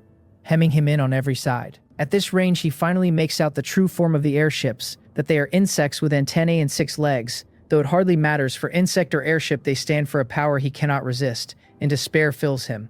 He nearly teleports back into the wizard tower, takes one step back and then stops. Where would he even run? It would only be burying his head in the sand like an ostrich, ducking the truth, and besides, the wizard tower has lost most of its capability under the cannon fire, and cannot carry him off unless it is repaired. Loath as he is to admit it, the truth will not bend to his wishes. He has lost, and lost completely. for I used only 36 cannonballs to shatter his dream of being area chief. Still, Heo Singyol does not yet know it is me, since mechs and insect airships are nothing like the archer he pictured. He sighs and laments that I have won, that he thought Jang Hyun the only opponent in the area, with Mei Mushong half an opponent, and never guessed someone as strong as this lay hidden away. If he is not mistaken, he says, I am the sort with little personal combat power who can still pile up great strength given enough resources. And he asks whether that is right. His tone has softened a great deal in the face of a power so far beyond his own. Then he looks up at Sky Pillar and finds his arrogance again, declaring that he has lost this round and admits defeat, that the seat of area chief can be mine, but that I must not harm him and must preserve his lord status. At that shamelessness, cooped up in Sky Pillar's cockpit, I nearly laugh from sheer anger. I shake my head and answer through the muffled voice system that I do not care to trouble other people, that what I want I take for myself, and that if I kill him the area chief's seat is naturally mine. The killing intent in the words makes Heo Singyol's heart lurch, and fearing this hothead might disregard everything and simply put a few more shots into him, he cries quickly that I cannot. I do not know his identity, he insists, for he is the direct heir of the Heo family, one of the 4 great families of Korea. His Heo family is a great house with the strength to command at least 20 areas, he warns. And if I kill him, the Heo family will never let me go. If we all shared one area, I might spare a thought, for the old cliché of elders hunting a younger man down. But the dark world holds over 800,000 areas, so what use is a Heo family that commands 20? Long before they ever found me, they would likely have been scattered by some unknown power, exactly like Heo Singyol himself. Boring, I say softly, shaking my head. Then I raise the giant mech sniper rifle in Sky Pillar's hand and level it at him below. Its barrel 7 or 8 meters long, its muzzle wider than his whole head. Locked in its sights, Heo Singyol feels his breath snag, as if a huge hand had closed around his heart and might crush it the next instant. And his voice shrinks. Wait, he pleads. Even if I do not fear the Heo family, I still cannot kill him, because however well I hide it, I can never hide my shelter's energy level. He holds the coordinates of many high-energy shelters, he says, and can strike them from afar with his methods, so the moment he dies the inscribed magic array will fire on its own. And unless my shelter is as tough as his, it will be shattered outright.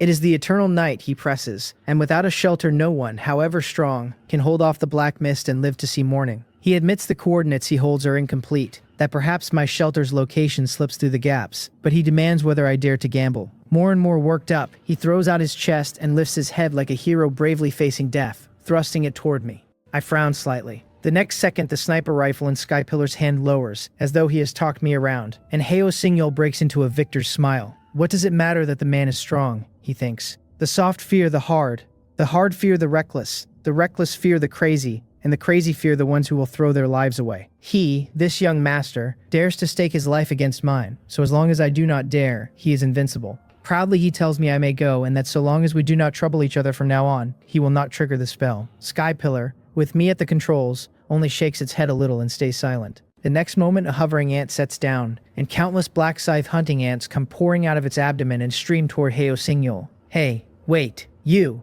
He gets out, and then his few seconds of joy end as the dense tide of black scythe hunting ants swallows him. At first, many spell lights flare up out of the swarm, but little by little everything goes utterly silent. Heo Singyol never imagined this would be the shape of his death. He was the eldest young master of the Heo family, the strongest in the whole area. He meant to seize area chief and one day contend with the great powers of the entire dark world. And he had so many plans, so many escape routes prepared. Yet his greatest reliance was shattered outright by that brute Jang Hyun, and he dies in bitter frustration. But death is simply like that, granting a man no real time to ready himself, and once he chose the thorny road of conquest, he had to be prepared to die at any moment. Heo Singyol, deceased. Naturally, I would never be cowed by Heo Singyol. The only reason I did not fire just now is that the sniper rifle mounted on Sky Pillar is far too powerful, reaching platinum rank. Heo Singyol, a direct descendant of the Heo family with a wizard's inheritance, was certain to be carrying no small pile of treasures. One sniper round would have been deeply satisfying, but it would likely have blasted him into nothing, treasures and all, and that would have been a heavy loss, so plain physical methods were the wiser choice, since at least they cost me nothing. I watch Heo Singyol slowly lose his life, and no word comes of my own shelter being struck, and I decide he was only putting on a brave face, bluffing to the end. But then a red light flashes at the tip of the wizard tower jutting from the ground, and in an instant a vast red magic array unfurls. 10 blood-red flames, breathing out a terrifying energy, vanish from where they stood. Everything happens in a blink, and I have no time to stop it. 10 giant fireballs have already melted into the air, gone, their destination anyone's guess, and watching them vanish an ugly premonition climbs up in me. If flames of that power came down on my own shelter, the consequences would be past imagining.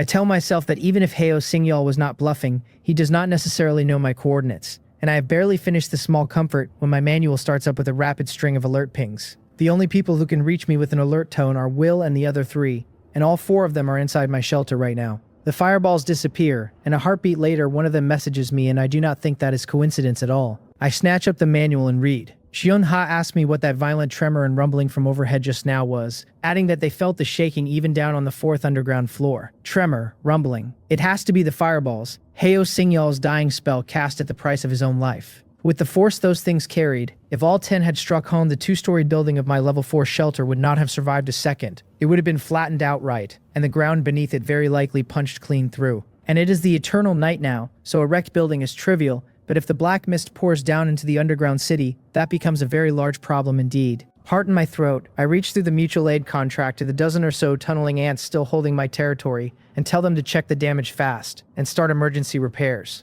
Their answer comes back quickly. The main body of my shelter, the 2-story surface building, now stands engulfed in flame, reduced to a ruin, but by good fortune only those 2 little floors took harm, and the underground space I fret over most is completely untouched. The tunneling ants on watch only need a quick patch to seal the breach and keep the black mist out. Hearing that my territory is safe, I finally let my breath go. So it seems the fireball that came for me was only 1 out of the 10. Otherwise, with the raw fluctuation those things gave off, the damage could never have stayed this small. Heo Singyol said before he died that he had many targets picked out, so of course he would not throw everything at one uncertain spot. He would spread the pain. And I only wish I knew where the other 9 came down. I did not think much of the man while he lived, and I never expected him to hand me such a headache after death. What a troublesome fellow, I think. Good thing I killed him early.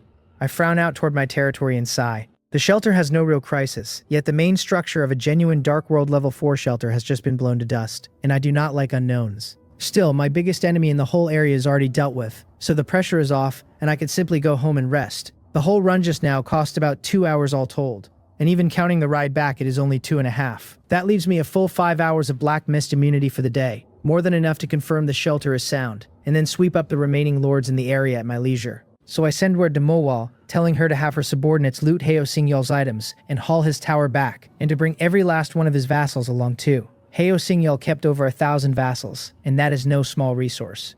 Once my ants killed him, ownership of all those vassals passed to me automatically, with none of the tedious business of forcing each one to surrender, so they can simply be carried home. Mowal answers at once that she hears me and obeys, and relays the orders down the line. I am about to turn and go when something nags at me, and I have Sky Pillar hold in midair. I look down toward the spot where Heo Singyal fell. The man himself has already been gnawed to bare bone by the black side hunting ants, with no danger of him crawling back to life. So it is not him I am watching. It is the scattered broken limbs and remains of my own ants nearby. When Heo Singyal was ringed by the swarm and fighting like a cornered beast, he loosed spell after powerful spell with everything left in him, and strong as my black scythe hunting ants are, under his desperate strikes more than 100 of them were hurt or killed. I sigh, and I tell Mowal to bring the wounded back first, and have light healing arrange their treatment, and as for the dead ants, to bury them. There is a pause. Her body trembles a little, and after a moment's hesitation she asks me, low, whether she might see her tribesmen off on their final journey. I am startled, then I nod and tell her to go. With my leave, Mowal draws a small team of black scythe hunting ants out of the mass and moves to the remains of the fallen. Then together they begin to devour them. My pupils tighten, but I do not stop them, and I wait in silence while Mowal and her team finish. 3 minutes later, the remains are wholly gone, taken back into the living. Mowal lifts her head to me up in the air and says, in a deep voice, that her black scythe hunting ant tribe does not fear death. Her fallen have become one with her now, and she will carry them within her and go on fighting for her master. I am quiet a moment, then I nod gently and tell her to rest easy, that I will lead her, and her tribesmen, to fight until the end of life. I gather my ants, sweep the battlefield clean of its spoils, and turn back toward my territory. Meanwhile, the 9 fireballs I keep wondering about have, by some black miracle, all ended up in the very same place. It is an area drowned in pink mist, dozens of high-ranked shelters crowded together. Heo Singyol's spatial spell had fixed each fireball on a different set of coordinates, far apart, but with his death the spell's nature shifted in some way no one can name, and all 9 came screaming toward one target. 9 huge blood-red spheres, breathing that terrible energy, appear out of nowhere over the pink camp, and like silent ghosts, without a shred of mercy, they smash down onto 9 of the shelters below. Even my level 4 shelter could not stand against those flames, and most of these are only level 3, so the instant the fireballs arrive, 9 shelters are leveled and swallowed in a sea of fire. For a cluster of dozens, 9 gone should not be a disaster in theory. The trouble is, these shelters sit very close to one another, and their main structures are mostly built of wood. Inside that cluster, this is precisely the Lord's Alliance Mei Muchong pulled together. She had been napping in comfort on her down bed, waiting for the corruption of her Devil's Mutual Aid contract to finish, when halfway through the process, a violent roar and tremor tore her out of a sweet dream. In the next breath, the world outside was ablaze, crackling wood and human screams on every side. Voices cry out that there is fire, that half a shelter is burned, and the flames will not go out no matter what. That old Wang's whole huge shelter next door has simply vanished. Then a cold notice reaches her, telling her that a severe external attack exceeded the tolerance limit of the demon contract and the corruption has failed. The contract she crafted with such pains and used to cheat the lords into signing is broken outright. Every lord has his autonomy back, and none of them answer to her anymore. Mei Muchong sits frozen on the bed, utterly at a loss, wholly lost, because moments ago she was dreaming of beating Jang Hyun and becoming area chief, and now the waking world is a nightmare she cannot make sense of. I have no idea myself that Heo Singyol's dying counterstroke has just dealt an almost fatal blow to my last remaining rival, clearing the final obstacle on my road to ruling the whole area. If Heo Singyol knew, wherever he is, that his last dance not only failed to trouble me but handed me a gift, he would probably be furious enough to resurrect on the spot. The thought would delight me if I had it. Fittingly, I do not. I reach my territory and check the shelter at once, and it is just as the tunneling ants reported. The 2 surface floors gone, the underground space largely spared. I let my breath out, though the unease lingers. The truth is that ever since I opened the underground space, those 2 surface floors have sat idle a long while, with even the fixtures that came from shelter upgrades, the workbench and the rest, already moved below, so losing them cost me nothing in safety or resources. What actually worries me is that shelter upgrades have always built off the original thatched hut, climbing step by step to a 2-story level 4 building, and now that the main body is gone, I cannot be sure it will not foul up the next upgrade. I decide to ask Will and the others later and set the matter aside. I message Tak Mungyal and tell him to take all the captured spoils and vassals and see to their resettlement. Then I fly Skypillar down from the launch silo to the mech launch platform on the 5th underground floor. The moment I land, I pop the cockpit and jump out, and Will and the other 3, waiting nearby, hurry over. They come at me with a belly full of questions all at once. They ask what happened up there, why I am back after only 2.5 hours, and whether I ran into trouble or already finished the whole job. Baekhyun whines that I never once summoned him when he was dying of impatience to show me his cool side, and Cheongha asks whether I had any problem piloting the mech. I smile and wave them down, telling them not to worry, that there is no big trouble, and that I will answer each of them in turn. So I tell them the whole of it and lay out my worries. When they hear I wiped out the area's biggest enemy in only 2.5 hours, travel and all, the group lights up with excitement.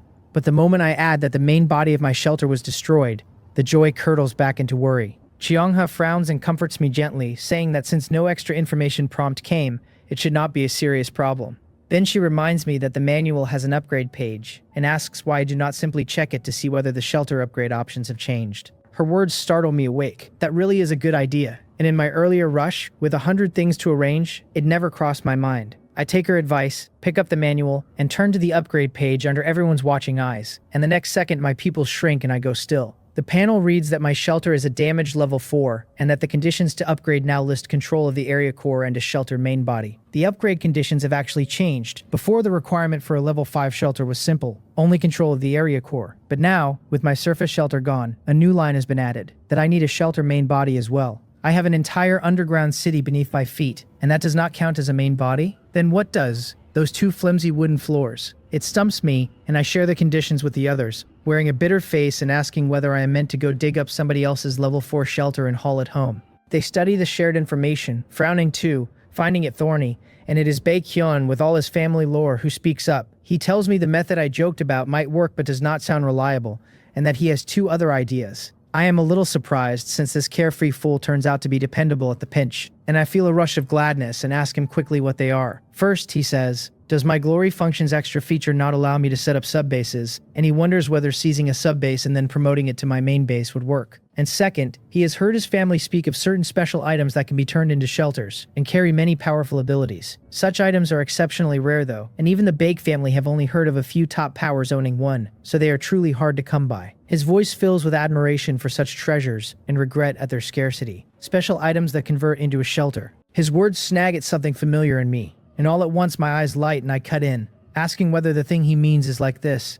because I have a fair idea I am already holding one. While Baekhyun and I are still talking, Tak Mungyel has already directed the ants to carry every spoil of war into the warehouse district, and that of course includes Hyo Singyel's absurdly powerful wizard tower, the thing that could levitate, turn invisible, and even fire space runes. After I killed him, I had the ants comb the surrounding ground again, and turned up no other shelter-like structure, so the instant Baekhyun mentioned items that become shelters, my mind jumped straight to that 3-story western tower. I point lazily at the battered tower the ants dumped in a corner of the warehouse, and Baekhyun blinks, follows my finger, and asks flatly where on earth I dragged this junk from, insisting it does not look the part in the least. By now the tower is pitted all over and caked in mud from the bombardment I gave it. Hardly the picture of a priceless item, but then again that it took 36 compressed energy cannons and kept its basic shape is proof enough of its worth. I shake my head and tell him Hyo Singyul walked out of this tower himself, so it should be his shelter, and with the Hyo family's deep pockets it is entirely reasonable for them to have such a thing. Baekhyun nods, grumbling that the Hyo family are obscenely rich and always threw fortunes at that boy, unlike his own stingy Baek family, then says he has only ever heard of these special items, and never seen one, and suggests we go read the tower's information. We walk over with the whole curious crew, and look, its panel reads as a wizard tower of gold rank, growable, unbound, and damaged. Its motto that all is but appearance and only truth is eternal. It explains that the tower can serve as a shelter, and that once bound one becomes the wizard tower's master and receives the wizard inheritance.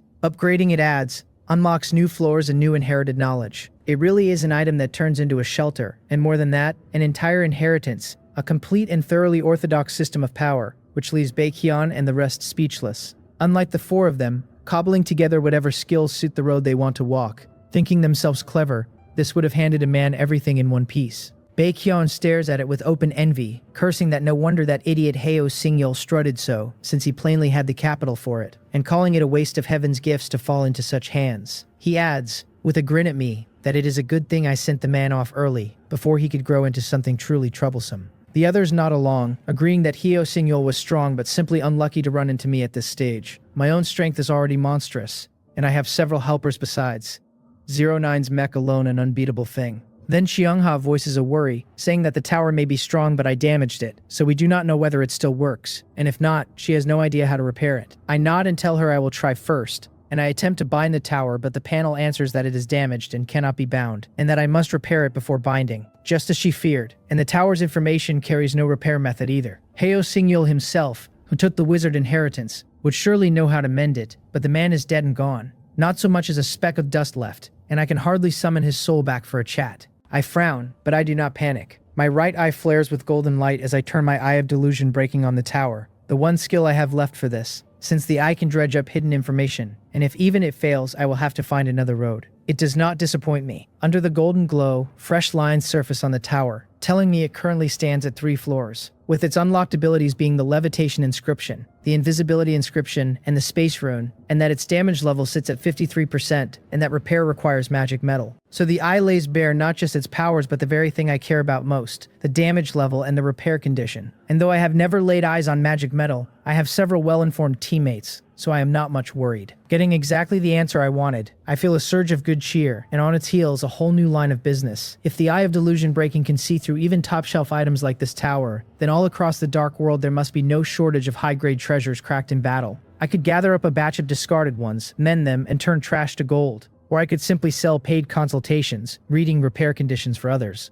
Knowledge is money. As I stand there scheming, Cheongha and the others watch the golden light fade from my eye and my knotted brow smooth into excitement. And knowing I got what I was after, they relax, and Will and Cheongha ask what the tower needs to be fixed. Magic metal, I tell them, and ask whether they have heard of it. The 2 of them look a little blank, but Baekhyun and 09 both turn thoughtful, as if they know something. Baekhyun speaks first, saying he has learned about magic metal, that it means metals holding elemental energy, of which there are many kinds. On the trade channel, he says, he has seen it run not only rare but wildly expensive, so a tower this large will likely need a considerable pile of it, and the price. I frown and answer, resigned, that however costly it has to be repaired, and besides I pulled a mountain of resources off Hyo Singyul this time. So using Hyo Singyul's own resources to mend Hyo Singyul's own tower is fleecing the sheep with its own wool. Baekhyun gapes, then throws me a thumbs up and calls me shameless in the finest way, promising that once we are back he will reach out to some contacts and see whether he can get me a better price. The moment Baekhyun agrees, 09, silent all this while, suddenly says she might be able to make magic metal herself. The words land like a thunderclap on Baekhyun and me both. I had no wish to see hard-won resources bled away like that, easy as I played it a moment ago while my heart quietly wept. And if 09 can produce magic metal, it would save a staggering sum. Thrift and fortune truly rest on 09. Without her, this team would honestly fall to pieces. Before I can even ask, she goes on, saying that making magic metal takes 3 conditions. The first is a metal able to bear elemental energy, which is easy, since any metal of silver rank or above will serve. And we already have a self-sustaining resource, gold rank siderite, so there is no need to buy anything else. The second is a device to compress energy, pressing elemental energy into the metal, and the principle is the same as the compressed energy gun, so she only needs to build a tool suited to forcing elemental energy into metal, which is little trouble. Hearing 2 conditions already met, I have not even spoken when Baekhyun breaks in, unable to hold back. He blurts to ask what the third is, and crows that 09 is a genius, that he knows how outrageous the price of magic metal is. If she can mass produce it, he says paired with his sales channels, it will print money faster than war. No wonder they say technology is the first productive force. 09 shakes her head gently and tells him to save the talk of selling until my wizard tower is fixed, and not to celebrate too early because the third condition she cannot meet, and that part falls to me. Under everyone's tense, curious stares, she explains that making magic metal, put simply, means transferring elemental energy into metal and storing it there. The first 2 conditions handle the transfer and the storage, she says, while the last demands a specific energy source, a channel to draw elemental energy from. She has 2 roads for it, she says. One being to find a natural zone that already holds elemental energy by hand. Zone, by hand. Before anyone can voice their confusion, she continues, saying natural energy zones are rare, so we should not count on that for now. The second road is easier, she explains, since transporting by hand means having people who command elemental skills release those skills into the compression and storage device she builds, packing the elemental energy into the metal. I nod at that, since compared to some ghostly energy zone, hauling it by hand is plainly simpler, and it is a condition I can meet right now. Not by myself, of course, since I have no elemental skills, but through my territory subjects. Sometime back, Sun Weepung developed the talent pill, which a person can swallow to awaken a talent, and over the last stretch nearly all my subjects have traded for one and used it. None have yet woken an over-talent like mine, but every one of them has roused a latent talent and settled on a field of strength, and among them are plenty who lean toward one element or another. On top of that, a shortage of advancement fragments recently stalled my arena badge upgrade and left me with no use for the fragments. So I had my subjects pour all their points into skill treasure chests instead, and with such a large base a great many skills opened. No small number of them can now release elemental skills. They are relatively weak, so the conversion may run slow, and we can only take it in a crawl. It strikes me as a strange picture, that a thing as fantastical as elemental magic should end up on an assembly line, screwing peculiar bolts. I set the odd thought aside and tell 09 I understand. I will send people to comb the territory for anyone who can release elemental skills and set up a dedicated post to produce magic metal, and I will leave the compression device to her. I look at 09 with a touch of apology and say, in earnest, that I am truly sorry to trouble her every single time. She turns slightly, not meeting my eye, and answers faintly that it is only an interesting experiment, and I should not mind it. By the way, she adds, her mech is suited to beheading, not to sustain battle, so next she will need my ants to help her clear the enemies in her own area. I smile and tell her that the moment I am free I will throw everything into it. She nods and heads off toward the underground laboratory in the warehouse district, saying she will make the equipment now, and the sooner it is done, the sooner it can be put to use. Watching her go, I turn to the others and float a suggestion, that after we clear my area we help 09 clear hers. Next, it is not only guilt that moves me, and I add that her defensive means are thin, and by my own scouting there are a fair number of high-energy shelters within 50 kilometers of her territory, so if we drag our feet she risks being attacked. Will has no objection and nods at once. Cheonha nods gently too, saying she has the World Tree, which is poor for taking cities but second to none on defense, so I need not worry over her for the moment. Baekhyun chimes in that he has no problem either, that his glory rank is already respectable. These past days he has swept every shelter inside 30 kilometers of himself and found no strong rivals in his area. So even if the place develops another 10 days or half a month, it will pose no threat. I should help 09 first, he insists, because she is practically a money tree and must be well guarded, and whoever dares attack her will have him to answer to. Watching him ham it up, I smile and tell them it is decided. The shelter's main problem is settled, and since I do not yet meet the conditions for a level 5 upgrade, I will simply repair the wizard tower slowly. With nothing else pressing, I will go clean up the stragglers left in the area, if only to see whether taking a whole area early changes anything. Will and the rest nod and tell me to call them any time if I hit trouble, and I climb into Sky Pillar, fly out from the launch pad, gather the rested ant army, and set out again. Heo Signol's direction is freshly swept, so I change course, though not at random, picking a route thick with high-energy shelters based on what the sentry ants scouted earlier. As it happens, the Lord's Alliance lies right along that path. After the fight with Heo Signol, I have grown far more at ease marching through the dark. my early caution long shed, my moves faster and bolder. Every high-energy shelter along the way has mysteriously vanished besides, leaving only a scatter of survivors who never swore themselves to any lord. And while these survivors are not weak, since a weakling could never have lasted so many days alone, set against me they are nothing. Piloting Sky Pillar, I do not even trouble to act myself. Just let the overwhelming tide of ants roll forward, and these people who held out over half a month give up their grit and get packaged up with their resources and carried off to feed my territory. I sweep ahead like a black flood and meet no decent resistance at all, so smooth it is almost eerie. Sitting in the cockpit I frown, feeling something is off, wondering where all these lords have gone. I have covered most of the area, and beyond Hyo I have run into nothing worth the name. I am not so naive as to think the lords have simply fled. They are surely plotting something that could threaten me. Worst case, every one of the vanished lords is banded together, and a single chopstick snaps easily while a bundle of dozens or hundreds will not break to any man's strength. And if they hold some formation skill that grows fiercer with numbers, it turns nastier still, so that even a lucky win would cost me too much and miss my whole aim. I sigh softly, then my gaze hardens again, and I tell myself that whatever it is, I have to go see, and decide my next move by what I find. I press on, folding the region into my domain, and an hour and a half slips by. My advance rolls on unbroken. If the whole area were a mooncake, only about a fifth of it, one small wedge, remains outside my hand, and at my pace it would take barely half an hour to swallow that last piece. Yet I feel no ease of unification, only a spirit wound tighter and tighter, because even now there is no trace of the missing lords, as if they truly left the area. As I near this final stretch, even the scattered survivors have gone, leaving a dead, silent land. It gives me a quiet premonition that I am about to meet the vanished lords at last. The last stretch of any road is the hardest, so at this final turn I grow more careful still, slowing my pace, sending sentry ants ahead to scout and following close with the main force, advancing only where they confirm it clear. Another 15 minutes pass, and just as I am strung tight, Swift Shadow reports that she has detected a situation ahead. It is finally here. I am not afraid, only relieved, because sometimes the unknown is the true source of fear, and once a thing lies bare and it is time for real work, it is never such a great matter after all. I want to see what they are all doing, gathered up like this. I stop at once and press Swift Shadow for detail, and she tells me there are 75 shelters linked together ahead, and that by their energy intensity and the aura they give off, these are without doubt the lords that vanished. It is them then, though I still cannot say by what method they moved so many together. She goes on, saying they seem to have been attacked, the whole camp in chaos, that they took heavy losses and their auras have weakened badly, and that conflict has broken out among them and they are fighting each other. I go still, hardly able to trust my ears. In the whole area, the only real powers were myself, Hyo, and this alliance thrown together by who knows who. And I was just locked in a hard battle with Hyo, a 2-hour road between me and this camp, so who on earth hit the alliance while I was busy? To gut so large a force single-handed, their strength would have to be terrifying, and I am wholly baffled, unable to grasp why my area alone is so tangled, when 09s and the others were clean and simple. Whatever the cause, an alliance in disarray is a golden opening for me, and I cannot fret over the rest, only strike while the iron glows, so I shake off the puzzle and drive the ant army straight forward.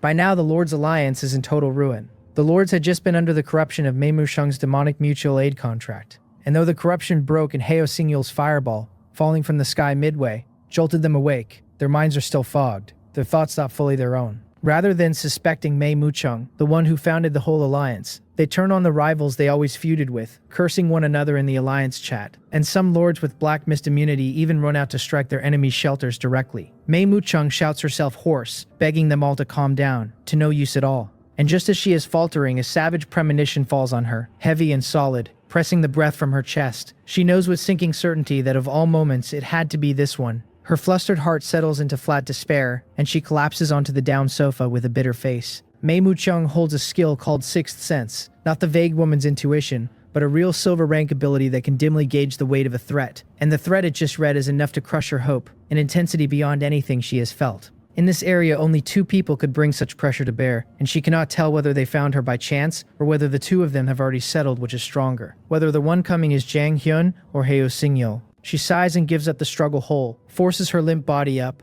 walks out the door and sees a sight she will never forget as long as she lives. Giant mechs, hovering airships, an ocean of vast ants. Any one of those elements alone would be more than she could handle, and that mech most of all gives her a fathomless dread, as if it could sweep her entire Lord's alliance from the board by itself even at full strength. A deep weariness hangs on her face, yet she smiles with something like relief. All her scheming, all her quiet pride in her plots, and her scope was still too small, because against true power, against absolute strength, all of it is smoke. She surrenders resistance entirely, and oddly her mood loosens. a charming smile creeping back onto her pretty face as she looks up at the mech and asks who has graced them with their presence, and whether they would be willing to speak with a humble one like Mushang. I look down at the woman who has walked out of the shelter below, and after a moment's search, I place her, and I ask, not quite certain, whether she is Mei Mushang, and who runs this alliance. She covers her mouth and laughs sweetly, calling herself Muchang, insisting there is no such thing as an alliance, merely a little workshop where everyone huddles together for warmth, and that through everyone's kindness, she has taken temporary charge, and I must forgive her for the poor showing.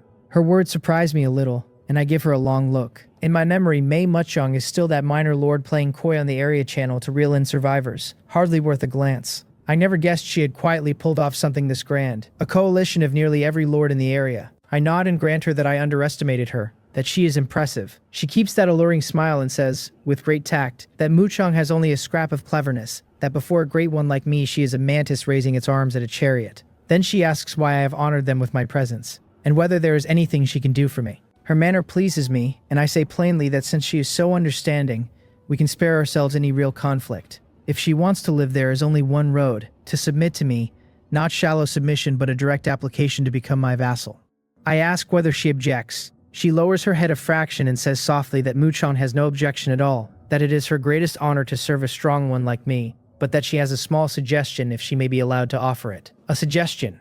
I cannot quite read her, but since she surrenders so smoothly, there is no harm in a moment's listen, and I tell her to speak. With my leave, she lifts her head again, bearing a long fair neck, her cheeks flushed and her eyes gone soft as silk. She looks at me where I have driven the mech closer, with both allure and worship, and says in a tender, slightly hoarse voice that Mushang loves strong ones, above all one as powerful as me. Merely becoming a vassal is not enough to hold her admiration. She breathes, so she wants to be nearer to me. She wants to become my servant, and she asks whether that is all right. Slowly she kneels, arching her body to show its proud lines, and raises both hands holding a parchment scroll, saying this is a master-servant mutual aid contract she came by through luck, and that she now offers it to me. Her whole posture, inviting me to take as I please, carries a peculiar magic that would flatten most men, and even holding my composure my throat works and I nearly slip. But I keep that last thread of wariness, draw a deep breath, claw back some calm, and order swift shadow, my voice a touch dry, to have a sentry ant bring the thing over. Soon a winged sentry ant darts to Mei Muchang, takes the parchment from her hand, flies it up, and passes it to me in the cockpit.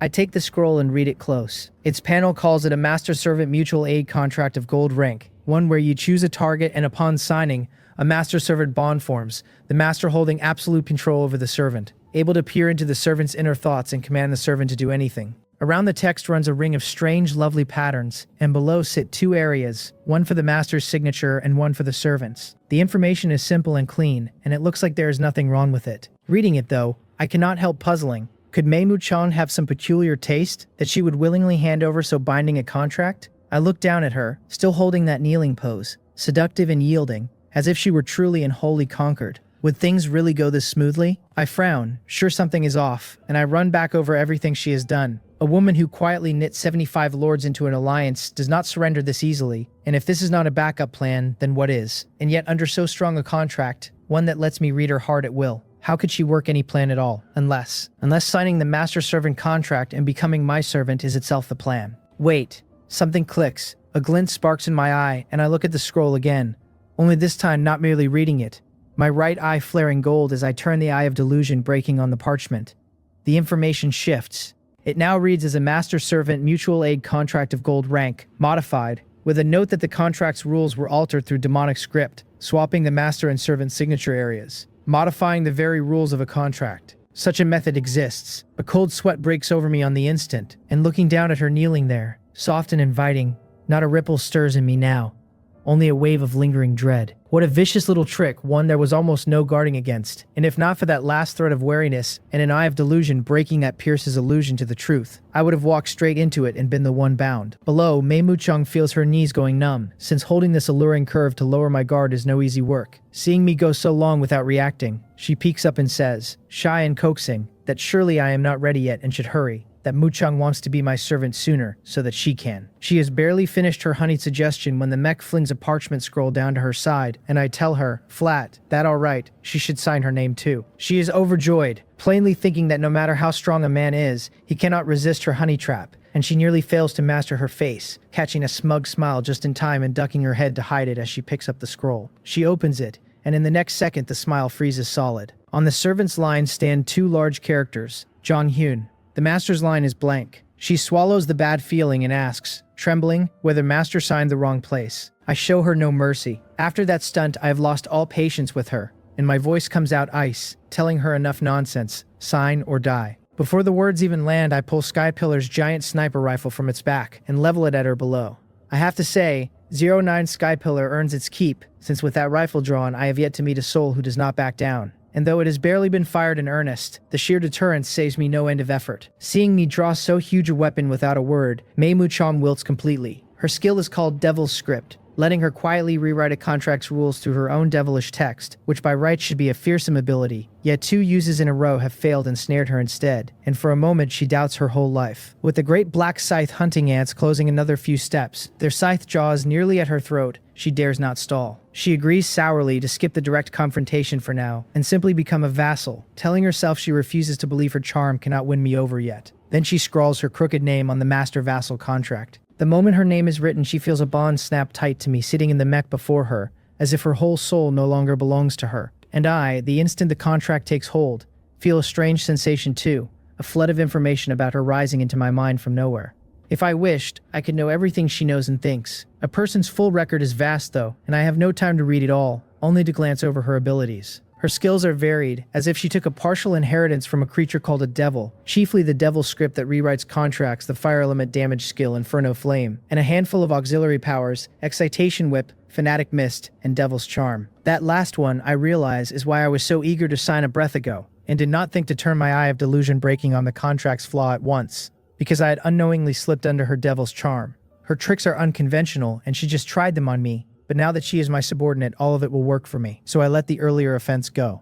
I wave the black scythe hunting ant's jaws back from her throat and ask her whether everyone else left in the area is with her, telling her I am in a hurry and to have them apply to become my vassals. She feels my command reach straight into her heart with a weight she cannot refuse, and she answers quickly, half afraid, begging my pardon and calling herself useless. About 2.5 hours ago, she explains, 9 blood-red fireballs appeared out of nowhere and battered the whole camp and shattered her mutual aid contract, so she can no longer command these lords. 9 fireballs. That stops me, and I do not blame her, my attention swinging instead to the fireballs she names. If I recall right, the skill Hyo Sing-yul loosed at his death was exactly 10 fireballs, one of which came down on my shelter and blew my level 4 building apart. I have been curious where the other 9 flew, and I never dreamed they all landed on Mei Muchong's alliance. A strange look crosses my face, and a flicker of pity comes into my eyes, because Hyo Sing-yul's dying fireballs were no joke, and she took 9 of them, truly unlucky. No wonder the alliance is so gutted. After all that, it seems I still have to do the work myself. I shake my head and murmur that never mind, I will handle it, and I tell Mowal to use squad tactics and fold in these routed remnants. She answers at once that she hears me and obeys, and under her command, the black scythe hunting ants and the sentry ants bearing compressed energy guns form dozens of combat squads, swarm into the alliance camp, spread out, and break down doors. The already broken lords cannot resist them at all. Short shouts and small explosions flare and quickly die, and a string of vassal applications rolls in,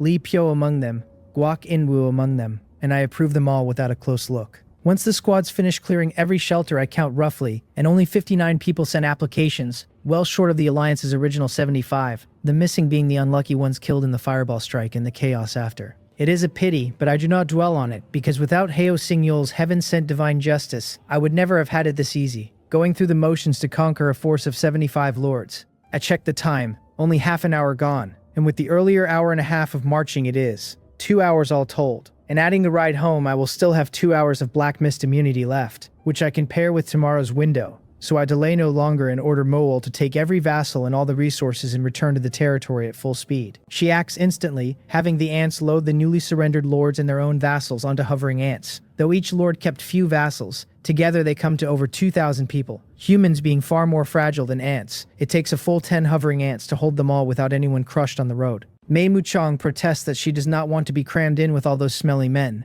and Mowal, giving her no special treatment for being my vassal, was about to shove her in with the rest. Facing Mowal's pleading query, I only shake my head and tell her to inform Mei Muchong that she either squeezes in with people, or squeezes in with ants and goods, or runs home on her own 2 feet, and that there are no other choices. Mowal relays it without a shred of courtesy, and Mei Muchong, wanting neither the people nor daring the ants, sourly picks the hovering ant loaded with cargo. So on the way back she rides jammed among the sundries, disheveled and near tears, wondering whether my heart is forged of iron. She feels a little lost, a dark future looming, her faith in her own charm badly shaken. Serves her right. I pilot Skypillar home laden with ants and spoils. By now I have subdued every lord and every ordinary survivor in the whole area, not one escaping my grasp, yet along the road no message comes to say I have become area chief, and I am let down and a little confused. Strange, I think. I have brought every survivor in the area under me, so why is that not enough? Could there be other conditions to meet? I chew on it as I travel, and then my eyes brighten as I recall the level 5 upgrade condition. Control of the area core. The requirement to become area chief is very likely tied to this area core, and though I have conquered the whole area, I have not once seen any so-called core, whether because the timing is wrong or because I missed something. With no lead to follow, I stop racking my brain and just focus on the road, and as planned it takes exactly 1 hour to reach my territory, where I finally let my strung nerves loosen. I smile a little and tell Mole to contact Tak Mungyel and have him help her settle the goods and vassals, thanking her for her hard work, and she shakes her small head and says this is Mole's duty, then hurries off to it. I fly Skypillar down underground, open the cockpit, and draw a deep breath of the air the shelter's fresh air system has cleaned. Then I spread the light wings the healing ants form behind me and leap straight from the cockpit over 40 meters up, down to where my teammates already wait on the 5th underground floor. Before they can ask, I smile first and tell them it all went smoothly, that every survivor in the territory is now under my hand, and they breathe out in relief. Xiongha asks with an easy smile whether I missed anyone and whether I got the message about becoming area chief, which is what the others wonder too, and they all watch me for the answer. I shake my head, helpless, and tell them that unless there is a hidden ability like Heo Singyol's wizard tower, the sentry ant's detection is almost never wrong, so there should be no gaps in the area, yet I did not receive the chief notice. Baekhyun frowns, puzzled, saying that does not sound right, that the old hands in his clan mentioned intelligence about the area chief. Some extremely powerful anomalies had already become area chiefs days ago, he says, so by rights, having swept the whole area, I ought to be able to claim it early. Someone became area chief days ago, that fast. The Bake family's information network is reliable, so the report is likely sound, and the flicker of smugness I had a moment ago fades. I shake my head and say that by my read it should tie to the area core, but I do not know what the area core actually is, or what makes it appear. Baekhyun spreads his hands and admits that his Bake family currently has no relevant experience, and that intelligence on the area chief spreads very rarely, so he is afraid he cannot help. I tell him easily that it is fine, that there are always some roads a man has to feel his way across, that it is not urgent and a relevant announcement should come later, and that in the meantime they should sweep their own areas first. The others nod, and then 09's rather flat voice cuts in again, telling me she has already finished building the equipment for making magic metal. While I was out, she says, she even set up a magic metal production line, and Tak Mungyel has arranged a group of subjects with elemental abilities to start on it. I have coveted the wizard tower a long while, and her speed catches me off guard, so it seems repairing the tower is close at hand, and I look at her with some gratitude and thank her. She stays flat, shaking her head, telling me not to celebrate too soon. Though these people in the territory hold some elemental abilities, she says, their strength is too low, and the quantity and quality of the energy they release falls short, so they can only charge the equipment 1 hour a day before their energy runs dry, and at this rate mending the tower will take at least a month. A month. We have been in the Dark World a little over a month all told, and waiting that long, the whole dish would be stone cold by then. I ask, a touch bitter, whether there is any way to speed it up. She nods gently and says faintly that there is, that I should find people with stronger elemental abilities to charge the equipment and convert the metal, or acquire potions that replenish elemental energy and hand them to the line workers to stretch their hours. My earlier gloom lifts into cheer at that, and I say what a coincidence, that I just subjugated a batch of vassals, among them many lords and powerful lone wolves. No small number of them command elemental abilities, so this is a fine chance to let them join the big family of the underground city quickly, through labor and contribution. The others go blank in the face at how fresh and refined I make exploitation sound, and even 09 nearly cannot hold it, turning her head away from me. Down in the underground city, in the plaza, I have brought back too many newcomers this time. Even with Tak Mungyol having recruited a crowd of capable administrators and streamlined the management and record keeping, he has run off his feet, taking a full hour to compile everyone's information and arrange their lodging. He tells them to go to their assigned dormitory buildings and settle in first. A booklet on each dormitory desk lays out the underground city's laws and rules, along with some recommended jobs, he adds, and any further questions can go to the office hall on the 20th floor of Building 1. He reminds them that their identity now is subject of Lord Zhanghyun, all of them equal, and that whoever wants to raise their standing and treatment should earn it with achievements and contributions to the underground city and to me. Anyone caught leaning on their strength to bully subjects, he warns, will find the consequences plainly written in the law. Then he dismisses them and leads his people away, leaving a crowd of newcomers behind. excited, nervous, bewildered, and stunned all at once. Many lords are mixed among them, and having gathered a few ideas about me after coming to their senses, they are wholly convinced the moment they see the magnificent underground city, and they follow the crowd meekly to check in. I have already gone back to the office waiting for the new subjects to settle before assigning tasks, when a familiar voice suddenly speaks in my mind, unbidden. It tells me the current area has only one lord remaining, and that the area core dungeon is opening early. I am startled. Then my face floods with wild joy, because happiness has come too fast, when a moment ago I was still fretting over the area core, and now the intelligence has walked itself to my door. But why announce it now, and not the instant I conquered the whole area? I glance at the manual as if grasping something, and find it has just passed 6 in the morning. I wonder whether the Dark World checks the count of area lords promptly at 6 each day, and opens the area core dungeon early once the condition is met. If so, I must help Will and the others clear their areas before 6 so as not to waste a day, though this is only a rough guess and still needs proof. I set the thought down and read the dungeon's information. The panel tells me the area core dungeon opens after the eternal night ends, or opens early when the area has only one lord left, and that once open it can be entered through the manual. I open the manual and find that a page after the glory function, blank before, now shows the area core dungeon, and a light touch brings up a prompt asking whether I want to enter. That simple. My face stiffens, but I do not agree straight off, since I know neither the difficulty of the place nor how long it takes. My territory has just taken in a flood of people and sits in some disorder, so at the very least I should be fully prepared and see the newcomers settled before I step in. I withdraw my finger, choose no for now, take out a communication ant, and contact Tak Mungyo, asking how the new batch's information is coming. He tells me their strength, abilities, and specialties are all compiled and that he is working out which departments to assign them to. I nod and tell him well done, and to pick out everyone with elemental abilities and gather them in the plaza, because I have good tasks for them. He is sharp, tying it at once to the wizard tower repair, and agrees quickly and heads off to the dormitory area to carry it out. Most of the newcomers, above all those who were vassals under various lords, find it hard to believe how my territory runs once they understand it. Set against the freedom and treatment here, their old lives were the lives of slaves, and each of them is filled with regret. They mutter that their heads must have been kicked by a donkey, to ignore a conscientious lord like Boss Jonghyun, and follow some weak, blood-sucking waste of a lord instead. They thought a small lord short on people would make it easy to rise to a core member, only to be treated like beasts of burden. But the hard days are over now, and with Boss Jonghyun a little effort will leave them no worse off than those vampires ever were. Soon they leave their dormitories and throw themselves into the running of the underground city. But a handful stay put, gathered in one room, talking loud, and anyone who knew them would spot familiar faces from the Lord's Alliance.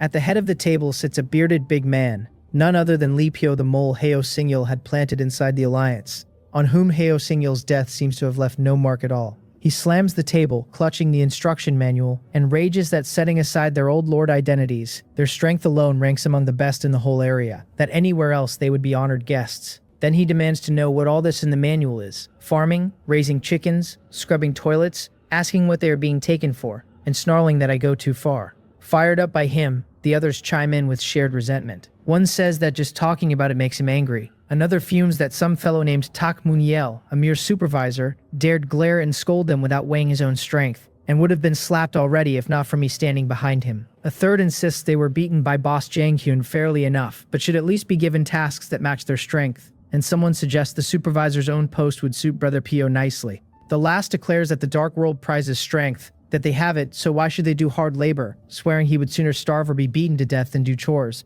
and urging them all to go protest to Boss John Hyun together. Just as they are working themselves higher, a knock comes at the door with a shout to open up, cutting off their heated talk. They trade glances, faces caught between embarrassment and panic at being found out, all frozen, and Lee Pio, quickest to react, rises and opens the door to find Tak Mungyel standing there, and not only him, but a squad of gold-ranked black scythe ants behind him. Tak Mungyel sweeps the room with a glance and frowns, asking what is going on, locking the door so tight in broad daylight. Feeling the cold killing intent off the gold-rank ants, Lee Pio drops his earlier rudeness and says with a nervous laugh that they are only used to caution in the Dark World. He locked the door out of habit, he claims, and they were merely discussing the details in the manual. Tak Munyal gives him a meaningful look and says he had better be discussing the details. Then he scans the room and continues, that good everyone is here, that only Go-jun and Jojigyan are left, and they should come with him because Lord Boss Jonghyun has good tasks for them. Good tasks. The men trade glances, and then a slightly fawning voice pipes up, Jojigyan, calling out that he is coming. That he is Ju Jigyan and to just say what needs doing.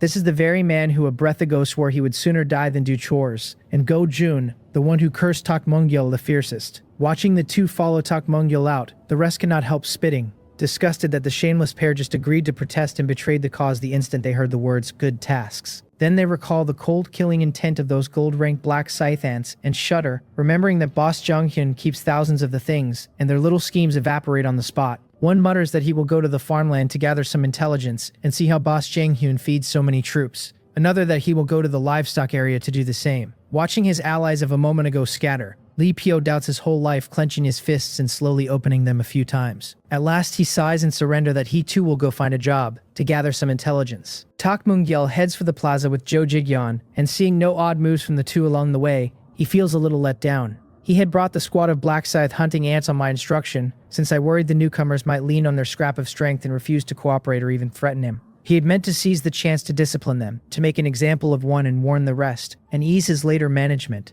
But the instant these people saw the black scythe hunting ants, they dropped to their knees, leaving him punching air and thoroughly out of sorts. By now 30 or 40 people have gathered in the plaza, all of them holding elemental abilities, and among them Mei Muchung stands out sharply from the crowd. Tak Moongyel brings the last two over, glances at her, and thinking of the task I assigned her cannot help a strange expression, marveling that a beauty like this and I am really willing to part with her, while Mei Muchung, catching his odd look, frowns in confusion. He clears his throat and announces that the Lord recently set up a new production line and needs people with elemental abilities to work it. It is a fine job with generous benefits, he says, and they are lucky to meet it right off the boat and should seize the chance. By the Lord's instruction, he adds, Mei Muchung will serve as their section chief, responsible for the whole line's output, and then he tells them to follow him. A good job, only to screw bolts on an assembly line. They are stunned, and before they can protest, the black scythe hunting ants escort them down to the 5th underground floor. Mei Muchung stands on the edge of tears, never having dreamed that I would not only fail to favor her, but would be heartless enough to make her a factory girl, a section chief no less. The job surely does not match her skills at all.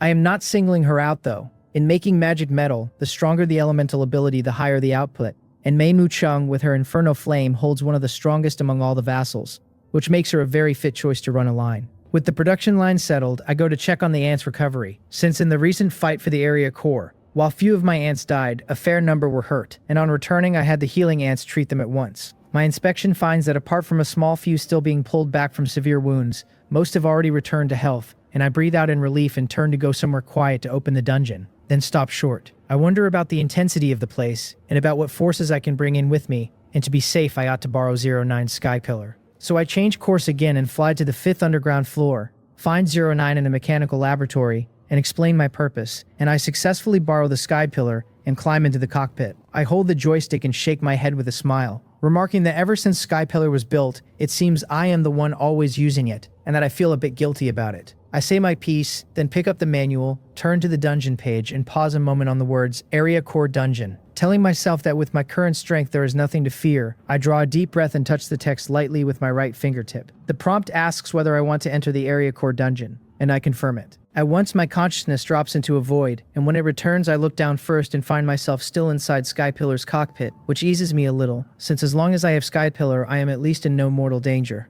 Then I try to summon my mutual aid contract ants, the way I do in the arena or in simulated combat, and in the next second ants appear swiftly on the ground before the mech. Seeing them come, I relax entirely, murmuring with a small smile that it seems this Area Core Dungeon puts no limit on the power I can bring. I look around and find myself in a vast space full of birdsong, the scent of flowers, and dense trees, a spring-like world in stark contrast to the biting cold outside, almost a paradise. But I do not drop my guard, because this is a place where many lords contend for the Area Core. It cannot be as simple as it looks, and there must be some danger here. So I search carefully again, and near the center of the space I find a rusted, moss-covered stone tablet, and the moment I draw near, a mysterious voice asks whether I want to begin the selection. It seems the key lies in this tablet, though I do not know the exact method of the selection, and apart from the tablet I find no other special thing. So with no way to leave now, I can only see it through to the end. I summon all my ants and array them by troop type, and once every preparation is made, I very cautiously choose to begin. Another ethereal voice comes from all directions, telling me the selection begins, that monsters will appear in 3 minutes, that I must protect the stone tablet, and that if the tablet is destroyed, I lose the right to contend for the Area Core and am teleported out. Hearing it, I cannot help a strange look, because spawning monsters and protecting a tablet feels oddly familiar, exactly the classic Protect the Goddess mode from so many role-playing games back on Blue Star. And being well versed in it, I clearly understand the strategy. Protect the Goddess, or now the stone tablet. The heart of these games is to kill each wave as fast as possible, and never let monsters from different waves pile together, because too many at once risks some slipping through to the tablet.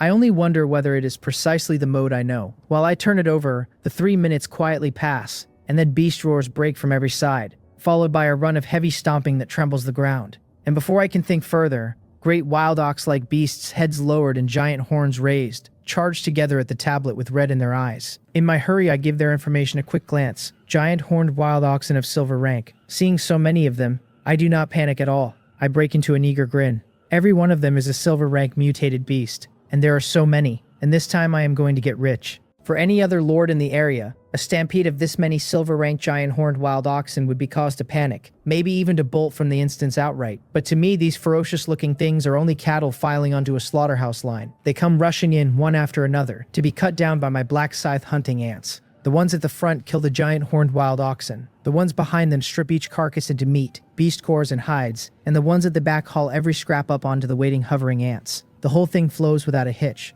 as if being butchered were simply these oxen's fixed and proper fate. As the minutes pass, the thunder of hooves fades, and before I have even settled, a fresh notice rises in my mind, telling me the first wave is wiped out early, and the second will appear in 2 minutes. I nod at that, gathering that each wave carries a time limit, and that if the limit runs out, the next wave spawns whether or not I have cleared the last one. It strikes me that if I deliberately spared the final monster of a wave and left it breathing, the next wave would not start early and I could steal more rest. But a trick like that is beneath me. Better to finish the business fast, so I let the thought go. Soon another roar rolls in from the distance, louder and more chaotic than the first, yet otherwise no different. And 10 seconds later, familiar shapes come bursting from the surrounding brush. Another herd of giant horned wild oxen. These ones a touch stronger than the last. My face lights up and I call my orders down through the contract, telling Mowol to keep her tribe working, and Swift Shadow to take charge of the loading. And both queens answer at once that they hear me and obey. Then the new oxen charge in and start down the very same road, turning into slabs of meat.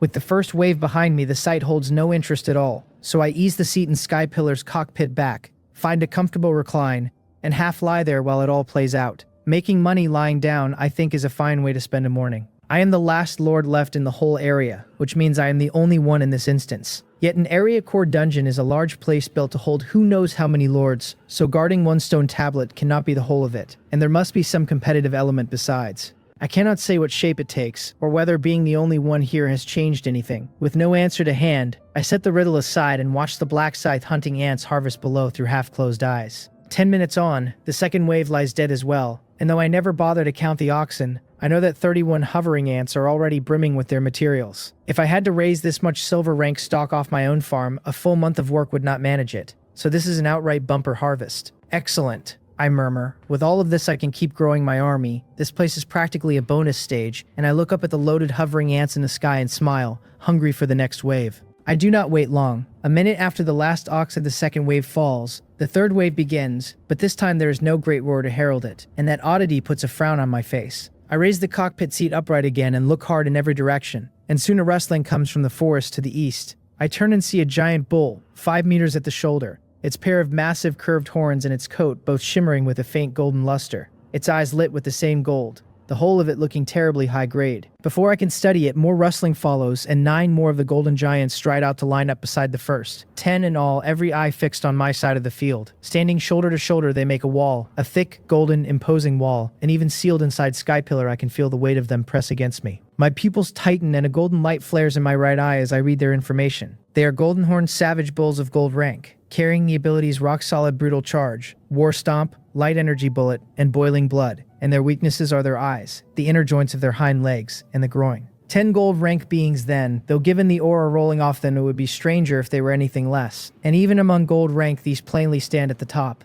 I let out a long breath, gaze locked on the 10 unmoving bulls, and though I cannot fathom why they hold their ground, I have no wish to sit in a stalemate. So I give my orders in a rush. I tell Mowol to run squad combat and divide and conquer, and Swift Shadow to array the assassination squad for an encircling fight and wait for the chance to strike the bulls' weak points with the compressed energy guns. Leisure Cloud is to charge the compressed energy cannon and hold, firing at Mowol's word when the moment is right. The 3 answer as one that they hear me and obey, and set to work. The combat squads surge forward, each made of 5 black scythe hunting ants and 10 sentry ants, aiming for their marks to break the bulls apart. As many ants as I keep, their great size means only so many can crowd in at once, and the small squad shape brings the most out of every attack. As the squads close, the change comes. All 10 golden horned savage bulls open their mouths together, golden orbs of light kindling within, and the instant I see the light I understand. This is the light energy bullet. This is why they stood so still, secretly gathering energy for a long-range strike. And by the angle of their heads, the target is that mysterious stone tablet. As expected of gold-rank beasts, they carry real cunning, even knowing to hide their intent. My face hardens and I drop all thought of watching the show. I drive Skypillar forward, draw the mech greatsword off its back, plant my right foot hard, and use the rebound to throw myself in front of the tablet just as I slash out at the 10 bullets screaming toward it. Skypillar, 40 meters and more of it, looks all bulk and no grace, and though the 10 light energy bullets fall short of the speed of light, they far outrun sound, arriving at the tablet almost in the same breath they are fired. Yet at that last instant, my clumsy-seeming greatsword, swung with everything Skypillar has, leaves a trail of afterimages, sets out late and lands first, and shatters all 10 bullets like a man swatting flies. The bullseyes go wide, a startlingly human shock on those bestial faces, and before they can act, the 10 combat squads split them up and ring them in, every strike hunting a weak point until the whole herd looks overwhelmed. But top-tier gold-ranked beasts are not so easily undone, and they steady fast into a defensive shape and begin to hit back, and each blow that lands on a black scythe hunting ant does no small harm. At this rate, even a win would cost me heavily among the ants, so I change plans on the spot and step in with the greatsword myself. I pick out the one bull rampaging through my ants like some deranged demon king, and before it can gloat, my greatsword sweeps in level and slams it flying, sending it rolling across the ground, spitting blood the whole way. 10 minutes later, the last golden horned savage bull loses its head to my sword, and the third wave is finished at last. I lift the blood-smeared Skypillar slowly up off a bull's carcass and look at the greatsword in its hand, with equal parts thrill and surprise. Long as I have piloted Skypillar, I only ever used it as a scare before, and this is my first true all-out fight, my first real feel of what it can do. Is this platinum rank power, I wonder, that even 10 top-tier gold-ranked beasts cannot last a single bout against it? And I sigh at the sheer chasm that yawns between gold and platinum. Then a colder thought sobers me. Numerous as my ants are, I could have won that just now regardless of losses. But it would have been nothing like this easy. Skypillar is 09's work after she reached the first tier, while I have stood at the first tier a good while myself. So why is the gap between us so wide? Perhaps my ants must break through to platinum rank before they command that kind of strength. An ant army seems a great convenience, but every gain has its price, and the road to raising my power runs that much harder for it. Once this instance ends, I will need to find Wang Heian and work out how to push the ants across quickly. I am still inside though, and dwelling on it will not help. So I shake it off and look around again. Moel is directing the ants to dismember the golden horned savage bulls and load them up. Nearly done now, and though there are only 10 of them, their bodies run so far above the silver rank oxen that the butchering takes a full 5 minutes. Something else pricks at me as I watch. In the earlier waves, even the slowest reinforcements arrived within 3 minutes, and it has now been 5 with no alert at all. So perhaps 3 waves is the whole of the tablet's guard. Just as the doubt settles, a faint trembling reaches me, and I trace it to the very stone tablet I have been protecting, shivering in place. The tremor mounts, fine grains of fresh soil shaking loose from the ground around its base, and not daring to wreck anything, I only watch in silence, sensing that the tablet's stirring must be the next step of the trial. Soon it breaks free of the earth, and floats into the air, then shrinks by some marvel until it is palm-sized, and as it drops, I reach out and catch it. A new notice arrives, telling me I have obtained 1 area core fragment and that 10 fragments together synthesize an area core. The message fades, and the next second 9 intricately patterned light arrays bloom in the open ground ahead. I know them well, near twins of the teleportation arrays I have used so long, so these must have the same function, and linking that to the last message I understand at once. 10 fragments make an area core. I hold 1, and there are 9 teleportation arrays, so surely each array hides a fragment of its own. I do not rush in though, only stroke my chin and keep thinking, because those guardian monsters were far too strong. The 2 waves of silver rank oxen already brutal, and the 10 top-tier gold rank bulls flatly absurd. Without 09 Skypillar, even I would have bled a great many ants to bring them down. Most other lords would simply be swept away by those 10 light energy bullets in an eye blink. It cannot be this hard by design, so the difficulty was very likely raised because I am the only one left in the area. That guess sits well with me, and I look again at the 9 arrays and read the true shape of the place. Under normal rules, 10 lords each hold a separate space and each guards a tablet, and any lord who finishes early can teleport into another space to attack. So the beset lord faces monsters ahead and an enemy raid behind, gnawed from both sides, and only the last one standing wins the area core. Truly a cruel design, far more tangled than anything out in the open world. I sigh with a touch of feeling and walk toward the first array, telling myself that by rights each one should hold the space of another lord with 3 fresh waves of monsters, though my situation is anything but normal, and there may well be surprises. Honestly, I hope every array is packed with monsters, because to me they are not monsters at all. They are walking gold mines. My case is a strange one, so I can only leave it to fate. and after a few small preparations, I step in. I pilot Sky Pillar through the array, and the instant I land, a chorus of frantic roars breaks over me and a knocking drums against the mech's lower legs. Looking down, I find countless giant horned wild oxen swarming Sky Pillar's feet, leaping to butt it with their horns, though their strength is so slight they raise only a faint tremor and cannot scratch it. The sight makes me grin with delight, because my guess was right, the other spaces do hold monster spawns. I do not rush to act, I look the place over first, and the setting is the same jungle of birdsong and flowers where I began. Only its calm now shattered by a herd of irritable oxen bellowing in every direction. And behind them stands one larger bull wrapped in that faint golden light, my old friend the golden-horned savage bull. Giant horned wild oxen and a golden horned savage bull together, then, which means all 3 waves for this space have already spawned, though the numbers run low. All the oxen combined fewer than my first wave alone, and only a single golden bull where I faced 10. This should be the normal difficulty for a space entered without any early activation. I look toward the center and find the familiar mysterious tablet ringed by the herd, floating in the air just as mine did once its guardians were dead. And I understand it whole. Monsters spawn and attack the tablet, and if the tablet breaks, it becomes lootable fragments, while the beaten lord is thrown out of the instance. So with me the only one still inside, all 9 other spaces sit frozen in this state, their fragments ripe for the taking. I could simply grab each fragment and teleport on. No need to fight a single beast. But I do not take the shortcut. Waste is shameful, I decide, and I call Mowal, Swift Shadow, and Leisure Cloud back to work, sending the swarm pouring down into another slaughter that turns the whole space into a butchering line. Leaving the harvest to the queens, I walk to the floating tablet myself, now and then shattering a light energy bullet the lone golden bull spits from a distance. And once I take hold of the tablet, 8 new teleportation arrays open before me.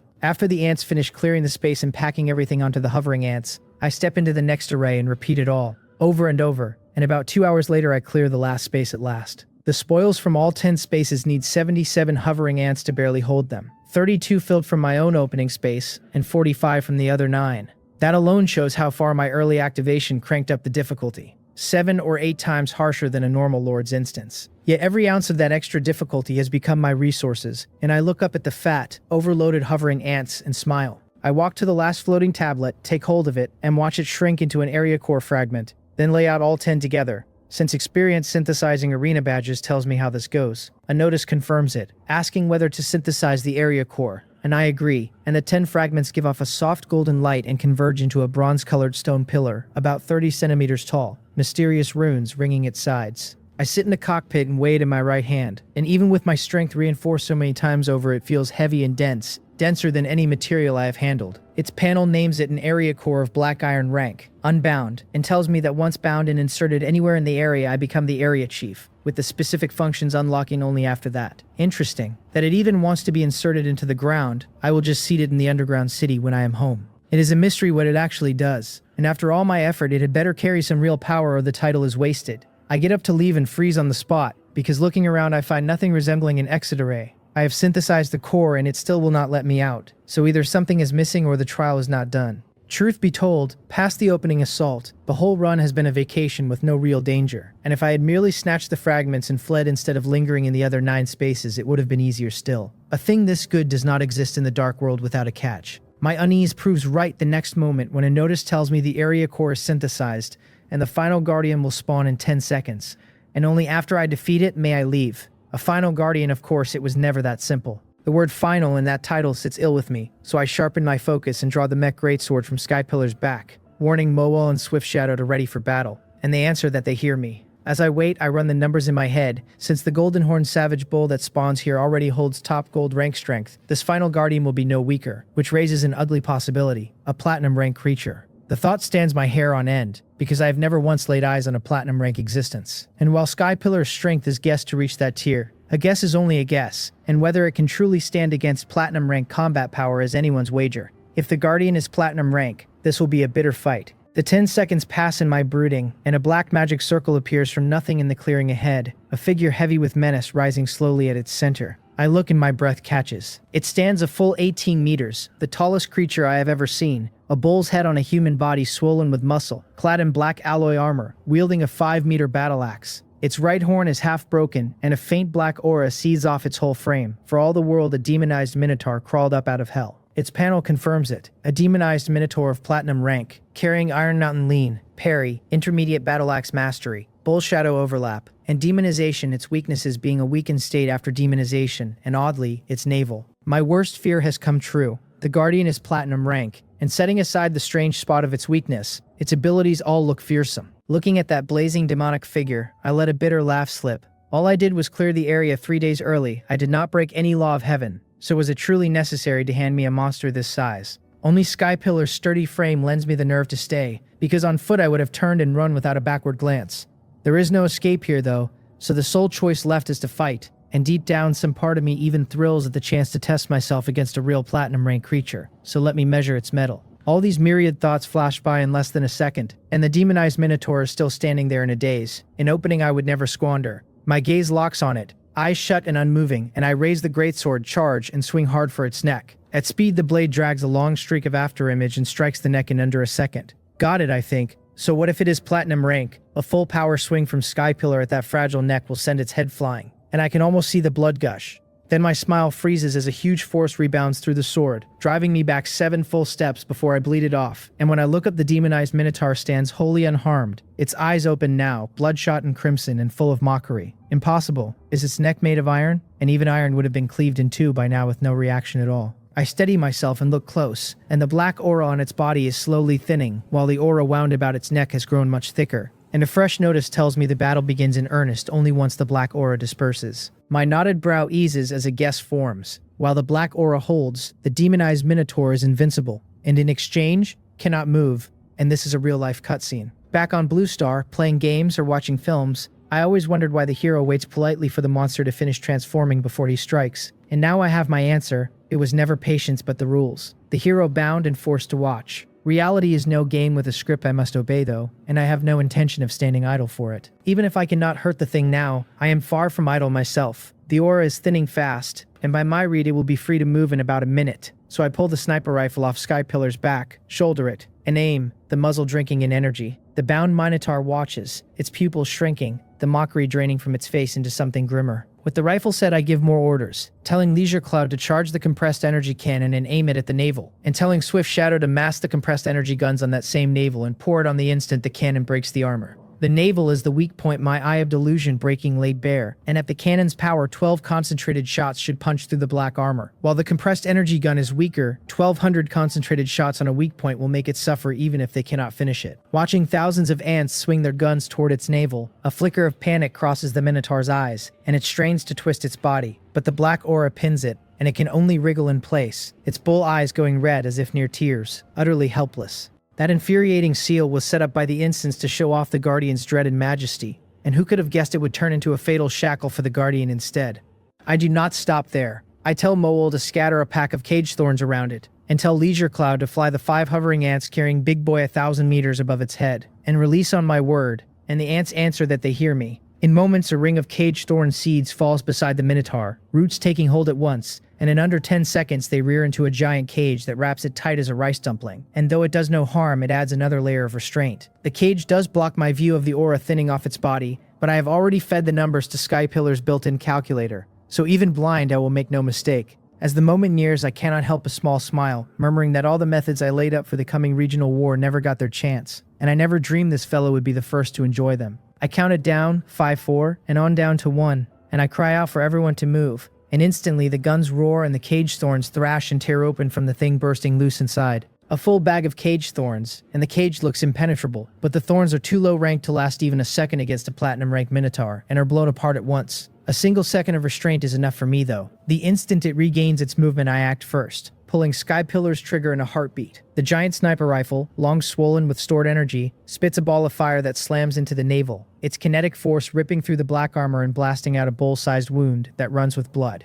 One clean hit, and joy leaps in me, because I had planned to break the armor with the cannon first, and only then have the guns work the weak point. But fearing the cannon might not crack that black armor, I changed my aim to the navel at the last, and the effect is splendid. The Minotaur is barely broken free, and means to pound me, but with its weak point already smashed by that heavy round, it staggers back. Before it can move, 10 more cannon shots and thousands of gun rounds pour in and blow the bowl-sized wound wide as a wash basin. Even so ruined, the demonized Minotaur does not fall. It grips its long-handled battle axe in both hands, props itself on the ground, glares at me with a cruel smile spreading over its lips, and black mist begins to seep from its body. It can still smile after wounds like that, and this black mist, it can only be a demonization skill, the one ability of its 5 that fits this behavior. By every story I ever saw on Blue Star, a monster's transformation restores it to peak condition and hugely strengthens it. A second stage, and the Minotaur is plainly entering it, which I will not allow. I put away the charge-hungry sniper rifle, draw the greatsword instead, and make as if to lunge, and the Minotaur, seeing me, only smirks and lets out a great roar. Sure, its fast-casting demonization will finish before I close the distance. Just as it swells with pride, I do a thing that leaves it bewildered. After drawing the greatsword, I do not charge. I feint, twist my feet, and rapidly retreat, and the Minotaur stares, confused, plainly thinking this human has realized he cannot be stopped, and is trying to flee. Foolish. It must think, since the instant space is sealed, and there is nowhere to run, and once its demonization completes, it will drag me from my metal shell and devour me alive. While it gloats, I retreat hundreds of meters and let a small smile show, and the next second, hundreds of self-destruct ants linked together are dropped from the hovering ants above and detonated mid-air before they even hit the ground. A huge mushroom cloud rises, and the Minotaur at its heart is driven straight to its knees by the shockwave. Unable to lift its head, terror flooding its face for the first time as it feels the searing heat. It had not missed the hovering ants overhead earlier, but among everything on the field, only Sky Pillar, with me at the controls, ever looked like a threat. The hovering ants and the ringing swarm were all just ants in its eyes, beneath notice, so it never dreamed those very ants could put its life in danger. What the hovering ants dropped was only the self-destruct ant package Wang Haon nicknamed Big Boy, each ant in it spliced with the same genes to heighten its shockwave, thermal radiation, and softening effect. Though Big Boy's raw blast falls short of Wang Haon's stronger mixes, its weakening is superb and works wonders on high-ranked creatures. Seeing it pinned and unable to rise, I seize the chance, carry the greatsword in with a swift step, and in its despairing eyes drive the blade into its navel. Then I pull free, spin sharp on the spot, swing the greatsword through a full circle, and use the spin's momentum to hammer its neck. The muscles, already softened by Big Boy, cannot withstand a blow so heavy, and the Minotaur has time for only one last roar before its huge bull head sails dozens of meters off like a struck golf ball.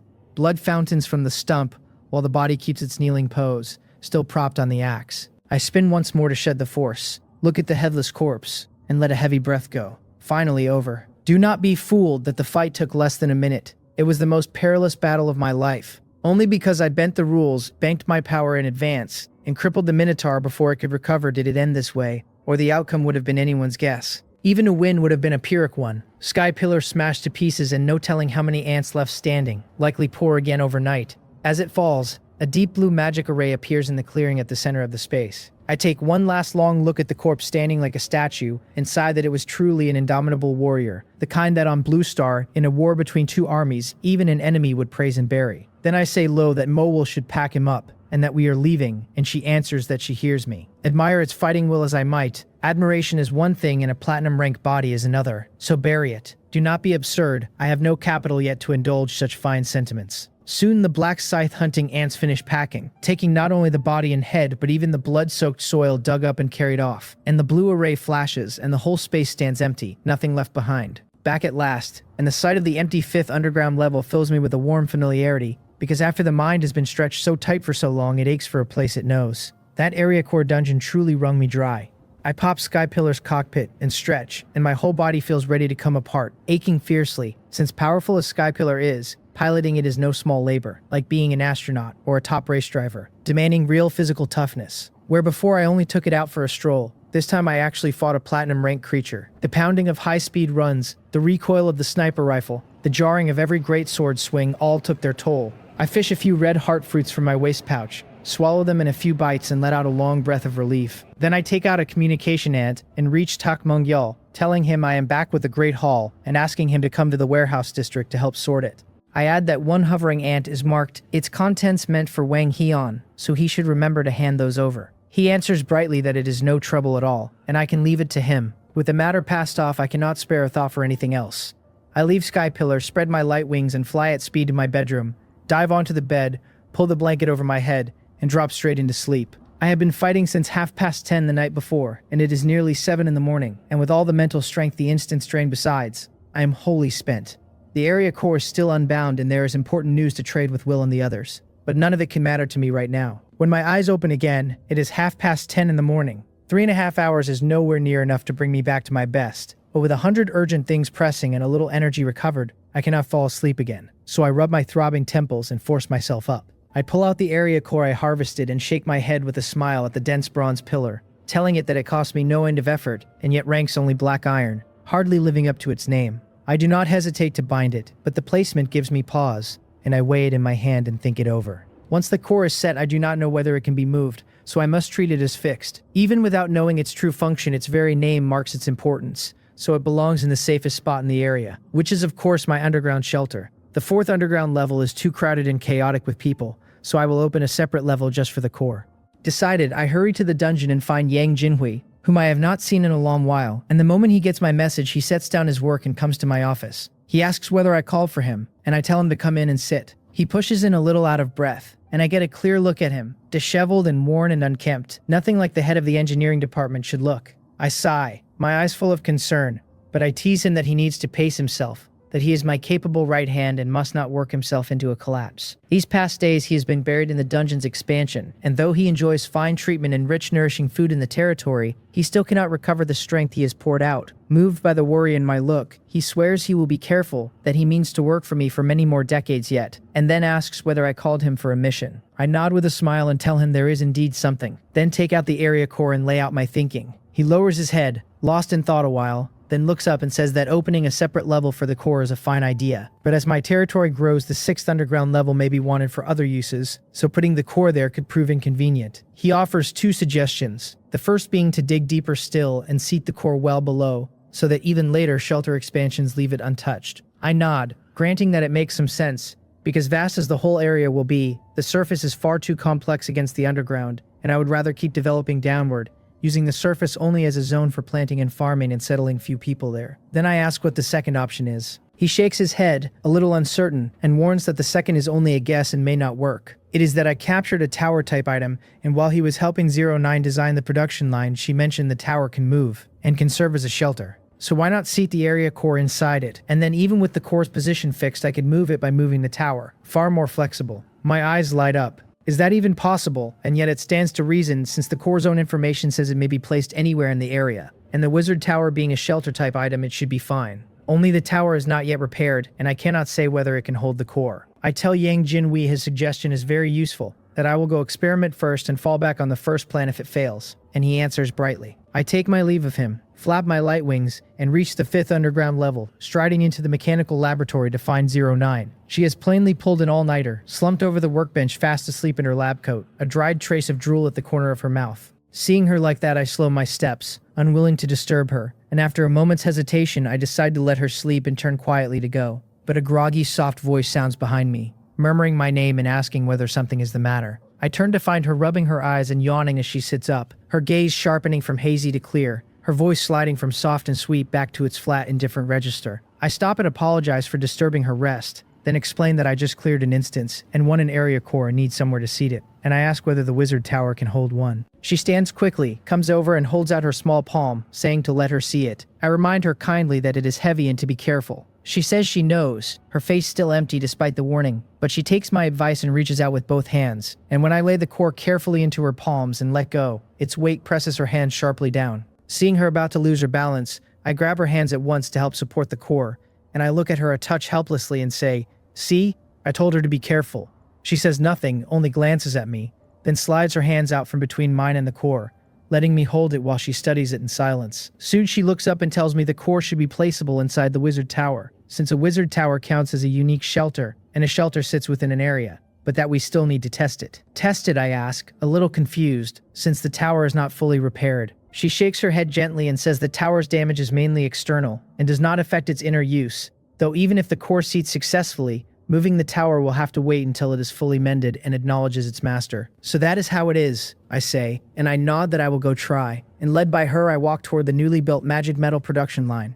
It sits inside a rectangular, box-shaped steel-framed shed. Before we even reach the door, a buzzing roar, the crack of a whip, and a sharp woman's voice reach us, harrying the workers to hurry, demanding whether they are men or not, whether they wilted after casting a handful of skills, whether they even ate breakfast. I glance at 09 puzzled, and she turns her head aside and says only that these are the people I arranged. Me, I think, and then remember, right, I did have Tak Mung Yul pick out a batch with elemental abilities for the line, Mei Mu Chung among them, though I cannot fathom why she sounds so furious. I push the door open, curious, and the scene inside spreads out at once. A conveyor belt carries metal steadily forward, and as each piece passes a device like a security scanner, the workers beside it step up and release elemental skills into the instrument. It converts them to energy, feeds it into the metal and stores it there. turning it into magic metal before the belt bears it away and brings in the next raw piece. There is only the one production line, but it runs 5 parallel belts and 5 compression instruments, each instrument flanked by 8 to 12 people split into 2 or 3 groups, one charging while the others rest and rotate. And a striking woman in work overalls patrols between the 5 belts, cracking her whip now and then, cursing a little, urging the pace. And whenever a belt falls behind on charging, she quickly casts a flame skill to help it along.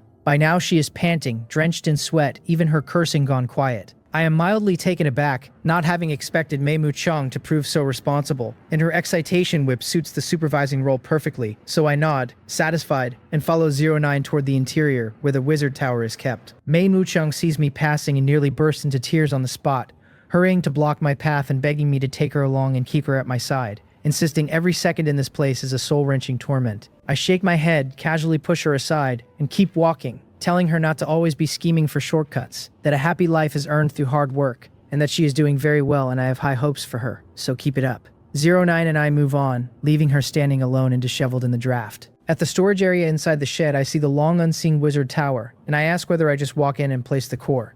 09 nods, saying she has opened the tower's gate so I can go straight in, but that I need to decide which floor to seat it on. I nod, push the slightly ajar gate open and step inside. Broken by me and stripped of its master, the tower stands ownerless now. No energy source within, pitch black, so I calmly unfurl the light wings my light healing ants form, and their faint golden glow drives back the dark and lays the interior bare. The first floor runs several hundred square meters, nothing like as cramped as the outside suggests, and I walk through it musing that the tower looks small from without, so it must use spatial magic, a marvelous thing, a spatial building, high-end technology, and I feel a small thrill imagining what I might do if I ever mastered it. I pass the first floor and climb, stopping only after 3, and once I have seen all 3 I fall to pondering. The first floor looks like a vassal dormitory, the second like Hyo Singyeol's laboratory, and the third, why is it built like an ancient imperial palace? A court hall. The man truly had a twisted sense of humor. Beyond Hyo Singyeol's odd taste, the layout of all 3 floors suits the core poorly, since these are large spaces that after renovation will see constant foot traffic,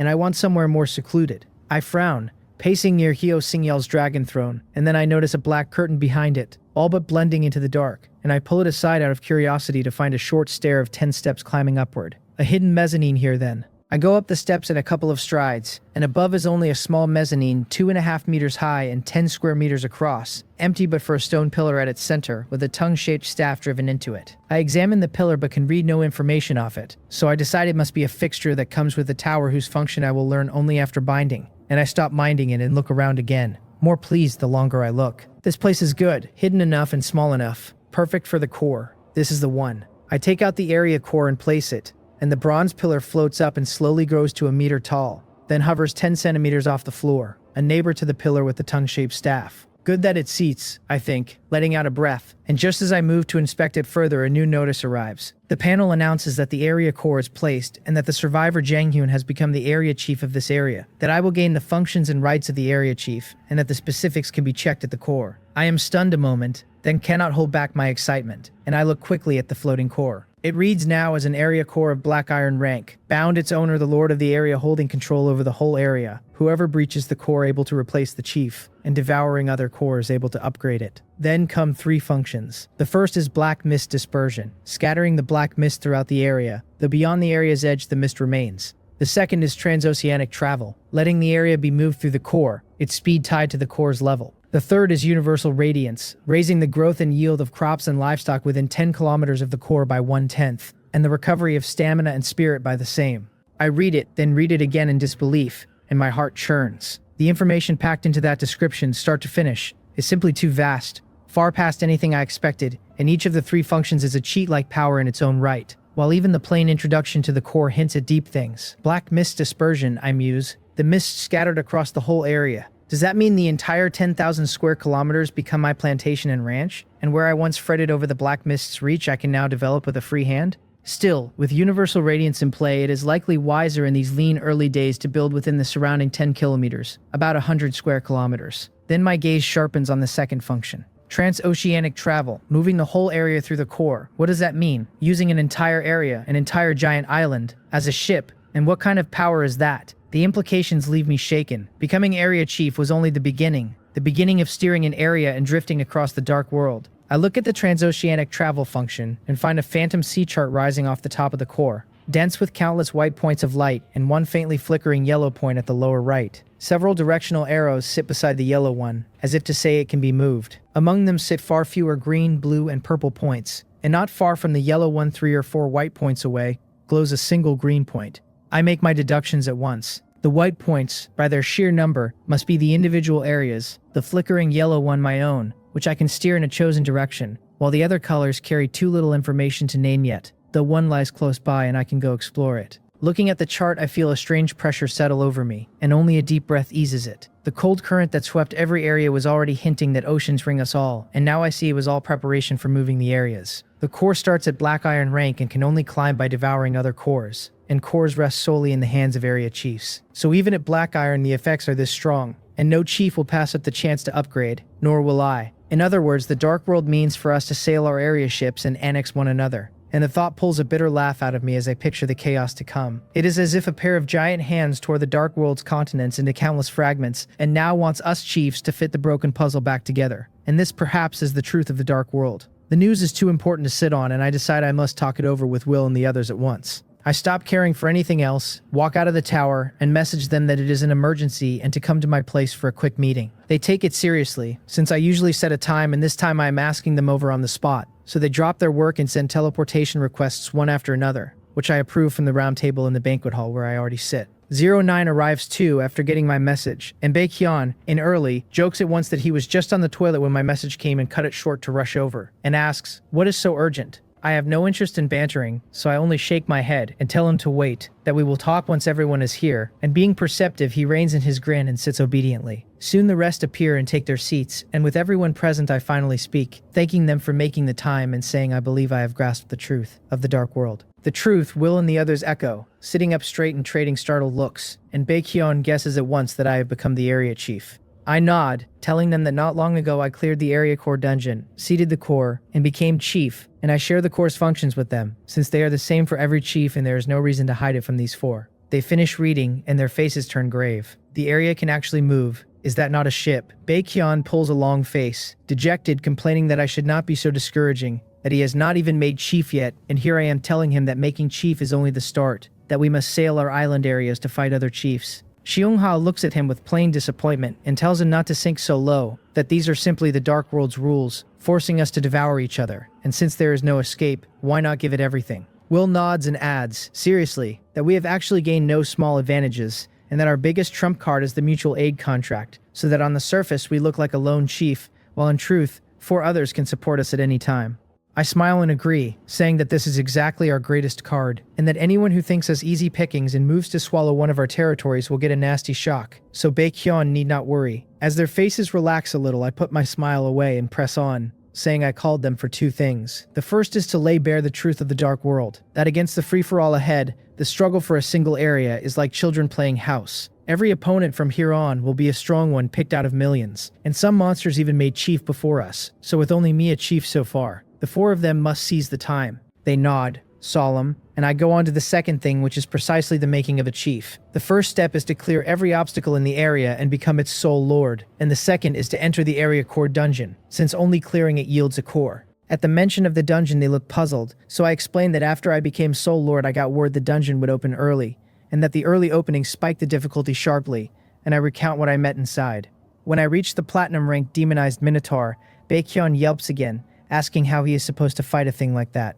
I shake my head and admit the Minotaur's strength is very high, that I barely killed it with 09 Sky Pillar, but that it has one fatal flaw, roughly a minute of rigid invincibility after it appears. Then I describe in detail how I killed it, and conclude with the strategy. To clear the instance you must seize the window of the Minotaur's rigidity, and lay your deployments in advance, and I can supply them the big boy package for it. Seong-ga's cage thorns can buy an extra second so long as the quantity is enough. But beyond that, you need a platinum rank finishing blow, because even after several rounds of weakening, the Minotaur cannot be killed outright by gold rank power. If you cannot finish it fast, it can cast demonization, restore itself, strengthen, and even threaten your life. Then I turn to 09 and ask whether Sky Pillar can be lent to the others. She frowns and shakes her head, saying it is not that she will not, only that at her current strength she can operate mechs for 2 people, and Sky Pillar is already bound to her and to me, so no one else can control it. That sits me back with a frown. Sky Pillar is the only platinum rank combat power I have, and without it, even if I helped the others clear their area obstacles, I could not follow them into the area core dungeon, and could give no help there. Seeing my trouble, Will says in a low voice that his abilities will climb over the next 2 days and give him platinum rank power. Baekhyun grins and chimes in that he too should make progress in 2 days and reach platinum rank, needing only to prepare some deployment items. Then he cannot resist asking what this big boy is, feigning shock that I already have a child, clicking his tongue and moaning that Cheong has no chance now. His words break off in a yelp as Cheong's cudgel cracks down on his head and he sprawls across the table wailing. She rounds on him for talking nonsense, her cheeks faintly flushed, then looks at me apologetically and tells me not to listen to his rot. She adds that her world tree should hit platinum rank tomorrow, so platinum rank power is no worry, and that she will grow more cage thorns since they cultivate fast, and that she has some fitting deployment items to weaken the guardian the instant its rigidity lifts. But she cannot help asking, giving me a strange look of her own, what exactly is Big Boy? Hearing that all three will soon hold platinum rank power, I breathe easier and at the same time feel a pang of urgency. My feelings tangled. 09 has Sky Pillar, and the others will master platinum rank power soon. So am I the only one who does not? Am I the one holding everyone back? I smile it away, explain what Big Boy is, and tell them that is all for now, that with no problems they should go back and prepare, push their strength up fast, and leave the clearing of areas to me. Tonight we start with 09, and if we move fast we might clear 2 areas in a day. They nod, knowing time is short, and teleport away, while 09 heads back to the mechanical laboratory to keep working. I check the time and it is almost noon, and I pat the back of my head in annoyance, since it is mealtime and I should have let everyone eat before breaking up. They are gone now and it would be awkward to call them back, so never mind, I will just eat something simple. I asked the chef to fry me a quick bowl of egg fried rice, and I have barely finished half of it when my communication ant rings, and I see it is Wang Haeon, reporting that he has news on the ant's advancement, and my pupils flare and the loaded spoon stops halfway to my mouth. I only just heard the others were about to master platinum rank power, and it left me deeply uncomfortable, so with the clue for my own improvement dangling, I cannot care about anything else. I toss the spoon aside, unfurl my light wings, and rush for Wang Heon's office, calling ahead that I will be right there. I find him in the laboratory fiddling with test tubes, and I ask straight off how it is, how long until he can cultivate platinum rank ants. He sets the tube down, turns calmly, and tells me not to be so anxious, and to please sit, and anxious as I am, I have no leverage over him. So I flop into his office chair and ask helplessly whether he can tell me now. He nods and sets a test tube of dark black solution before me. Under my puzzled gaze, he explains that this is cerebrospinal fluid drawn from the demonized minotaur I hunted, that by his research it can greatly raise an ant's growth potential, though sadly the quantity is small. In as many other trials, no other creature's fluid carried the same effect, so it seems to be a trait unique to beings that have reached platinum rank strength. Since I climbed to the first tier, what has capped the ant's advancement is precisely their growth potential, and so far I've found only 2 ways to raise it: fusing gene fragments or consuming items that boost potential. But once an ant's potential hits gold rank, the raising turns brutally hard. Mowal's own creeping up only a 20th over half a month. 1700s in all, and still far from platinum. So hearing that the Minotaur's fluid can greatly lift growth potential leaves me overjoyed, because if that is so, then I too will have platinum rank combat power and at last stop dragging everyone down.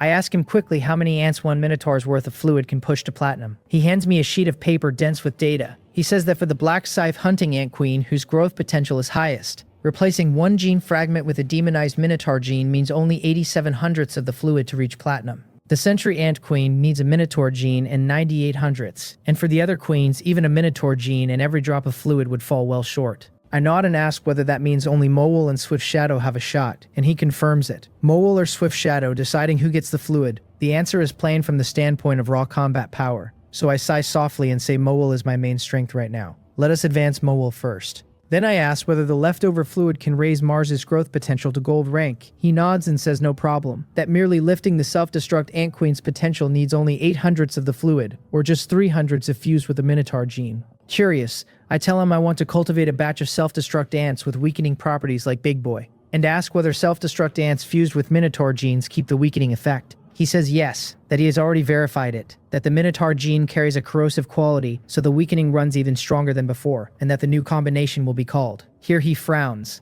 thinks, pushes up his glasses and pronounces that we shall call it Demonized Big Boy. Demonized Big Boy. Watching him say it so seriously, I nearly choke, groaning inwardly that he is a naming genius of the worst sort. What kind of name is that? I picture the scene of introducing the combination to Chung Ha and the others, of my own mouth forming the words Demonized Big Boy, and my skin crawls with goosebumps. Absolutely, absolutely. No one can ever learn this name. Still, I do not ask him to change it because he looks so pleased with himself that I cannot bear to douse his fire, so at worst I simply will not tell a soul. I force a smile, clap his shoulder, and encourage him that it is not a bad name, then tell him to please replace Mowol's gene fragment and feed her the fluid to lift her to platinum rank, and to see to Mars as well. I tell the two little ones to cooperate with Wang Hyun, that he can make them stronger, and they answer that they hear me. Having set the two of them up, I take my leave and head to the 5th underground floor to check the magic metal line first. I already hold the area core, which meets the condition for a shelter upgrade, but awkwardly my shelter's main body was blown away by Heo Singyul. That leaves me in the odd fix of being unable to upgrade for now, though there is still the wizard tower as a backup. I look over the production line, gauge the output, and reckon that at this pace enough magic metal to mend the tower should be ready by tomorrow around noon. I ignore Mei Muchong's pleading stare and leave the line straight after my inspection, then go to the warehouse district to check the instance hall. I murmur that the biggest prize from the area core dungeon should be all these beast cores and high-grade beef. So much beef it should be plenty for Mowol to cultivate ants once she advances to platinum rank. Lucky that Mowol is not picky or eating this much beef at one go. However fine the meat, she might well cry out that she does not eat beef. I chuckle at my own joke, and am about to go when I spot a worn parchment scroll in a box in the corner of the warehouse. What is this, I wonder, stepping over curiously to pick it up and glance at its information. Its panel names it a treasure map of gold rank, telling me that once opened it grants a beacon in the current area, and that used at the target location it yields items of gold rank quality or higher. I turn the worn parchment over in my hand, still a little thrown by where it came from. It takes me a long moment before the memory finally surfaces and I place it. This is the treasure map I won ages ago out of the 100 treasures pouch, the reward for the first kill in a gold rank area, and somehow it has been rotting in a corner of my warehouse ever since. Its effect is simple. Activate it, and it lights a beacon somewhere inside the area, and wherever the beacon lands is where I dig for treasure. The reason I never used it was that the area had not been unified yet, and the eternal night still hung over everything. So even if I found the beacon, digging in that dark would only have been a headache. So I set it aside, and then one thing piled onto another, until I was working non-stop, and the map ended up buried at the very bottom of a storage chest and slipped my mind entirely. Now that I think it through, that chest had been sitting on the ground floor of the old shelter, tucked in a corner. After Heo Singyul leveled that surface shelter, my tunneling ants must have hauled the chest down to the 5th underground level, along with everything else they salvaged. Map and all. The whole area belongs to me now. The area core is seated, and there is no black mist left prowling my territory. If there was ever a perfect moment to cash in a treasure map, this is it. I only came down here to look over my instance rewards, and instead I walk away with a bonus. A thin smile crosses my face, and I use the map without a second thought. A golden light washes across the parchment, and a notice surfaces in my mind. The map reports itself used successfully, then registers that my territory covers the entire area, so the maximum search frequency kicks in, and after a beat it tells me the search succeeded and hands me a beacon. Territory covering the whole area is just the system's roundabout way of confirming that I am the area chief and every inch of it is mine. What that maximum search frequency is supposed to mean, I still have no idea. A circular coordinate map has bloomed across the parchment with my own position at its center, and a single red dot sits off to the north, which has to be the beacon. I am the area chief with no other lords left to cause trouble, so the danger of a dig should be low, and the map suggests the quality of what I unearth will fluctuate, with a gold grade item counting as a decent haul. A gold grade item holds almost no appeal for me these days though, so I honestly cannot be bothered to go in person. Instead I reach out to Swift Shadow and tell her to send a combat team to use the treasure map. I tell her to be careful that the whole point of the trip is to dig, and to steer clear of any fight with the territory's creatures, unless there is no other choice. She answers that she hears me and obeys. I nod, satisfied, then leave the warehouse and spread my wings toward Underground City Building 1. I find myself wondering what new tricks Sun Weepeng has come up with these last couple of days. A while back he developed that powerful talent pill, and I stumbled onto a fresh use for it, turning the pills into a long-term supply for the whole territory to boost my subjects' morale and sharpen their strength. Demand has been enormous, so to keep the flood of orders from stalling his research into new formulas, I even had him ask 09 for help. I just have no idea how well that has worked out. I turn the question over as I fly, and by the time I come to my senses I am already standing outside his pill refining room. Before I even reach the door I catch the hiss of rising steam. That stops me for a beat. Then I push the door open, and a wall of heat rolls straight into my face. Inside, rows of steaming iron pots line the room, each one set over a device that looks like a small microwave oven heating it from below. Beside the pots, a crowd of people bend over notebooks, scribbling down readings without pause. The moment they see me, they greet me as their lord. I ask where Sun Weepeng is, and one of them tells me the department head is in the inner room, so I wave them back to their work and head deeper inside. I find Sun Weepeng in the inner room easily enough, and to my surprise there is another steaming iron pot here too, only larger than the ones outside. He puts down his notebook the instant he sees me and hurries over, welcoming me warmly and apologizing for not greeting me sooner. I wave that off with a smile and circle the strange pot, curious, asking where his pill furnaces went and why they have all been swapped for these tin cans. I also ask whether the crowd outside are hired hands, since refining pills is an esoteric art, and surely not just anyone can master it. He explains, grinning, that this is the concentrated energy pill furnace he had 09 developed for him. I repeat the words back at him, more confused than before, and he nods eagerly. He tells me 09 built it using her energy compression technology, that it only needs to absorb and store energy to output blistering heat, and that it completely solves the old problem of the pill furnace never running hot enough. He talks faster now, staring at the humble tin can with something close to worship. He says the furnace has hundreds of heating points ranged evenly around its inside, that the temperature of each point can be dialed to 1 decimal place, and that the hardest part of traditional refining, fire control, simply does not exist anymore. He tells me that once every heating point is locked in, the success rate can hit a full 100%, and even developing a new formula stops being a matter of luck and becomes a controllable, repeatable operation. He says the only word he can find for it is great, and beyond great his vocabulary runs dry. A quiet admiration creeps into his eyes as he tells me 09's craftsmanship is exquisite and beyond compare, that he admires her to the very bone. I stand there half stunned, honestly not sure it can really be this simple. Sun Weepeng is supposed to be a stiff by-the-book disciple of an old alchemy sect, a traditionalist with a whole lineage behind him. And here he is fiddling with black tech furnaces like a convert. Something feels off, and I mutter that abandoning the old furnaces might be going against everything his sect taught him. He looks almost offended, asking what era I think this is, and who still uses traditional furnaces. He tells me his sect has always followed its heart and never bound itself with that many rules. He adds that if the old patriarchs ever laid eyes on a furnace this good, they would not swap it even for a legendary divine cauldron,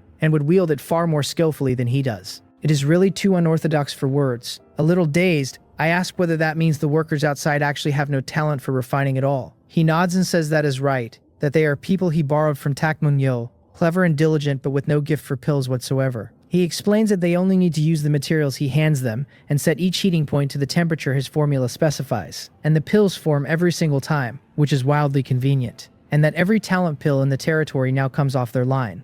Then he pauses, smiles, and adds that it does not stop there. He tells me he also gave them several kinds of materials and had them keep adjusting the heating points to hunt for the ideal formation temperature, developing brand new formulas in the process. He says these past few days have been fruitful, with 11 new formulas already found, and even his own 2-pole pill Tao pushed up to silver rank. Wait, how many? I keep my face calm at first, nodding along as he talks, but the moment that number lands I lose my composure entirely, certain I misheard. I ask him again, half in disbelief, and only accept it after he confirms it a second time. With a complicated expression I tell him that 11 types in a few days means he will have mastered hundreds within a month, and that his 2-pole pill Tao could tear straight through gold rank, platinum rank, maybe even reach diamond rank. He shakes his head and tells me it is not that simple. He explains that he is churning out formulas so fast right now only because they are low grade, and a low grade pill needs just a handful of heating points adjusted. He warns me that for every extra heating point that has to be controlled, the number of experiments grows geometrically, and that high-grade formulas demand dozens or even 100 or 200 points at once, past what the furnace can currently handle. He says a legendary immortal pill, which counts as a mythical grade formula in the dark world, might require thousands of heating points plus live temperature shifts during the burn, and that just imagining it is enough to make a man despair. Watching him shake his head and sigh, I feel a pang of sympathy, so I force a smile and clap his shoulder, telling him not to try to swallow the whole thing in one bite. I remind him that things are going well as they are, that he should take it slow, and that whatever he needs, resources or otherwise, I will back him. He steadies at that and looks at me with real feeling, then smiles and admits it is not as dire as he made it sound, that as his 2-pole pill Tao climbs in grade his own sense for pill temperatures and materials will sharpen dramatically. Then, almost offhand, he says he does need my help expanding the scale of the refining room. The little rascal recovered fast. With the black tech furnace in his hands, even his rigid personality seems to have loosened, and I can tell he deliberately set that whole despairing speech up to soften me before the ask, which is honestly fine by me. I shake my head and curse him with a laugh, telling him his acting is good and that he was lying in wait for me the whole time. I tell him not to worry, that the pills he refines are worth a fortune whether we use them ourselves or sell them, so he will never lose money, and that he only has to tell Takmun whatever he needs. I grant him full authority and tell him to do it boldly, then ask what the 11 pills actually do. He rubs the back of his neck, a little awkward, and thanks me for the support before answering. He tells me the pills cover a spread of effects, raising strength, physique, and agility for both humans and mutated beasts, restoring stamina and mental energy, and mending injuries. He admits most of them are only black iron rank with a handful of bronze grade, so they work on weaker creatures but do next to nothing for anything that has reached gold rank or above.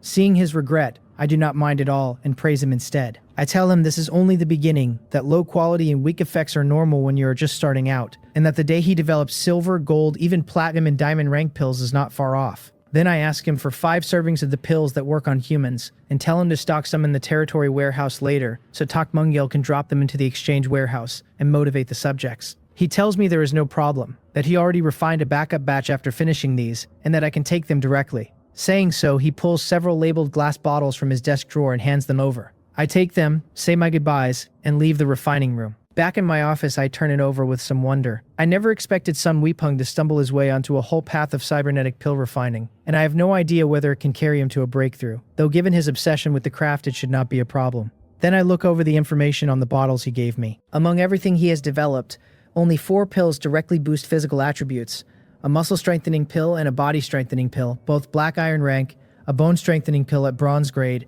and a light body pill also black iron rank. Only the bone strengthening pill, which hardens the bones, is bronze grade, while the other 3 that raise strength, agility, and physique are all black iron rank, and each pill is good for 3 uses.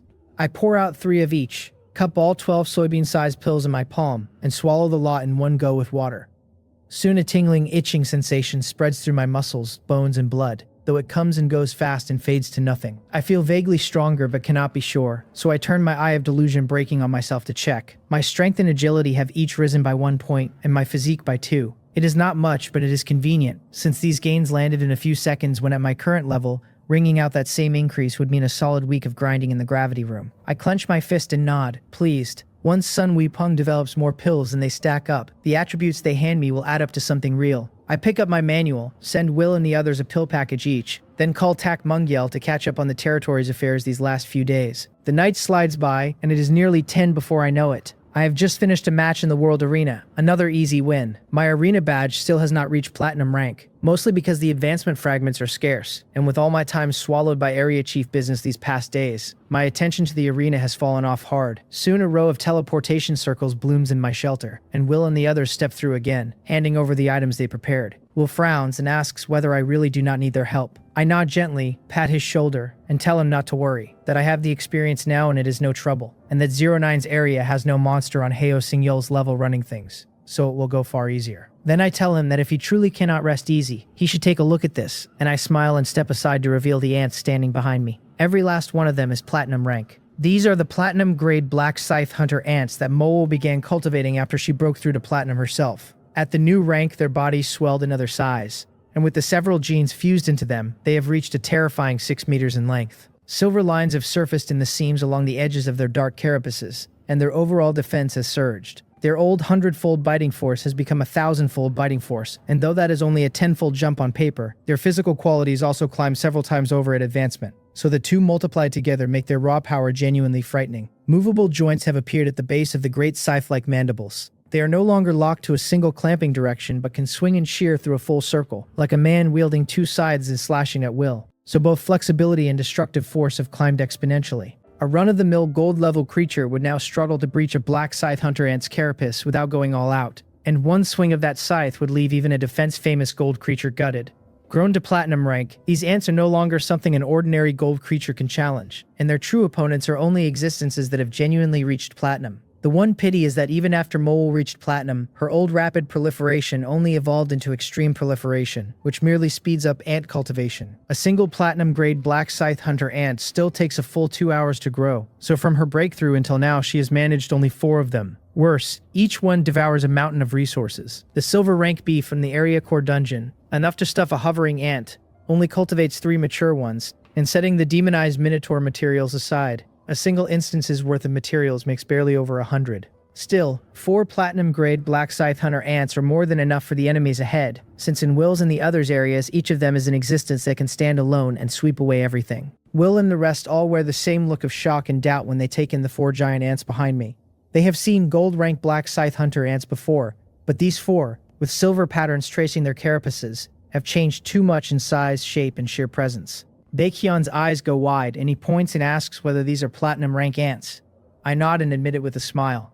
He blurts that it is too abnormal, that just feeling their aura nearly made him wet himself, and adds, shaking his head, that he honestly thought he would be the first on the team to reach platinum rank combat power, only to find himself a step behind again. I tell him it was just a stroke of luck, and that with these 4 little guys along, this operation is a sure thing, so he and the others should prepare their part while I clear 09's area myself. Seeing the platinum grade ants, nobody raises an objection. Baekhyun scratches his head with a laugh and admits that any one of my 4 little guys could flatten him easily, so he will not get in the way, and that he will go home and wait for the good news of my triumphant return.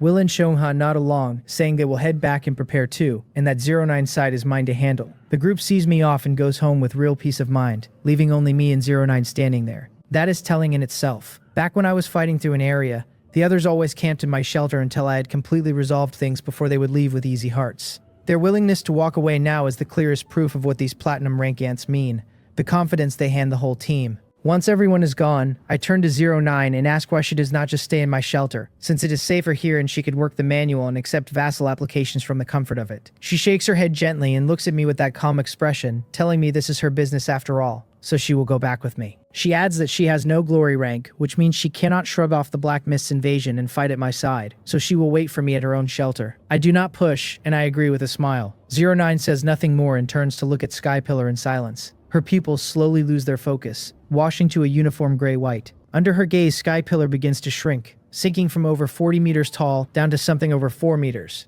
then to 40 centimeters, then 4, until it streaks toward her chest, flashes silver and vanishes into her heart. So 09 actually has a way to fold Skypillar down and carry it on her person. That would mean she can summon it and pilot it into battle anytime, anywhere. I watch, honestly amazed. Who would have guessed that a quiet, white-haired slip of a girl carries the power to turn into a 40-meter war god whenever she pleases? When the contrast is this absurd. She catches me staring blankly at her, lowers her head slightly, and murmurs my name. I cough, tell her I am coming, and hurry to follow. The 2 of us step onto the teleportation array, and our figures vanish from the spot. When the dizziness of the jump clears, we are standing in 09's shelter, and after so long away, I find it has barely changed. Ever since I built her a mechanical laboratory on the 5th underground floor, she spends nearly all her time in my territory, even sleeping in the lab, and only drops back here now and then to grab something. A thin layer of dust coats the bed and the table, and parts and lathes lie piled across the floor with the faint bloom of rust on them.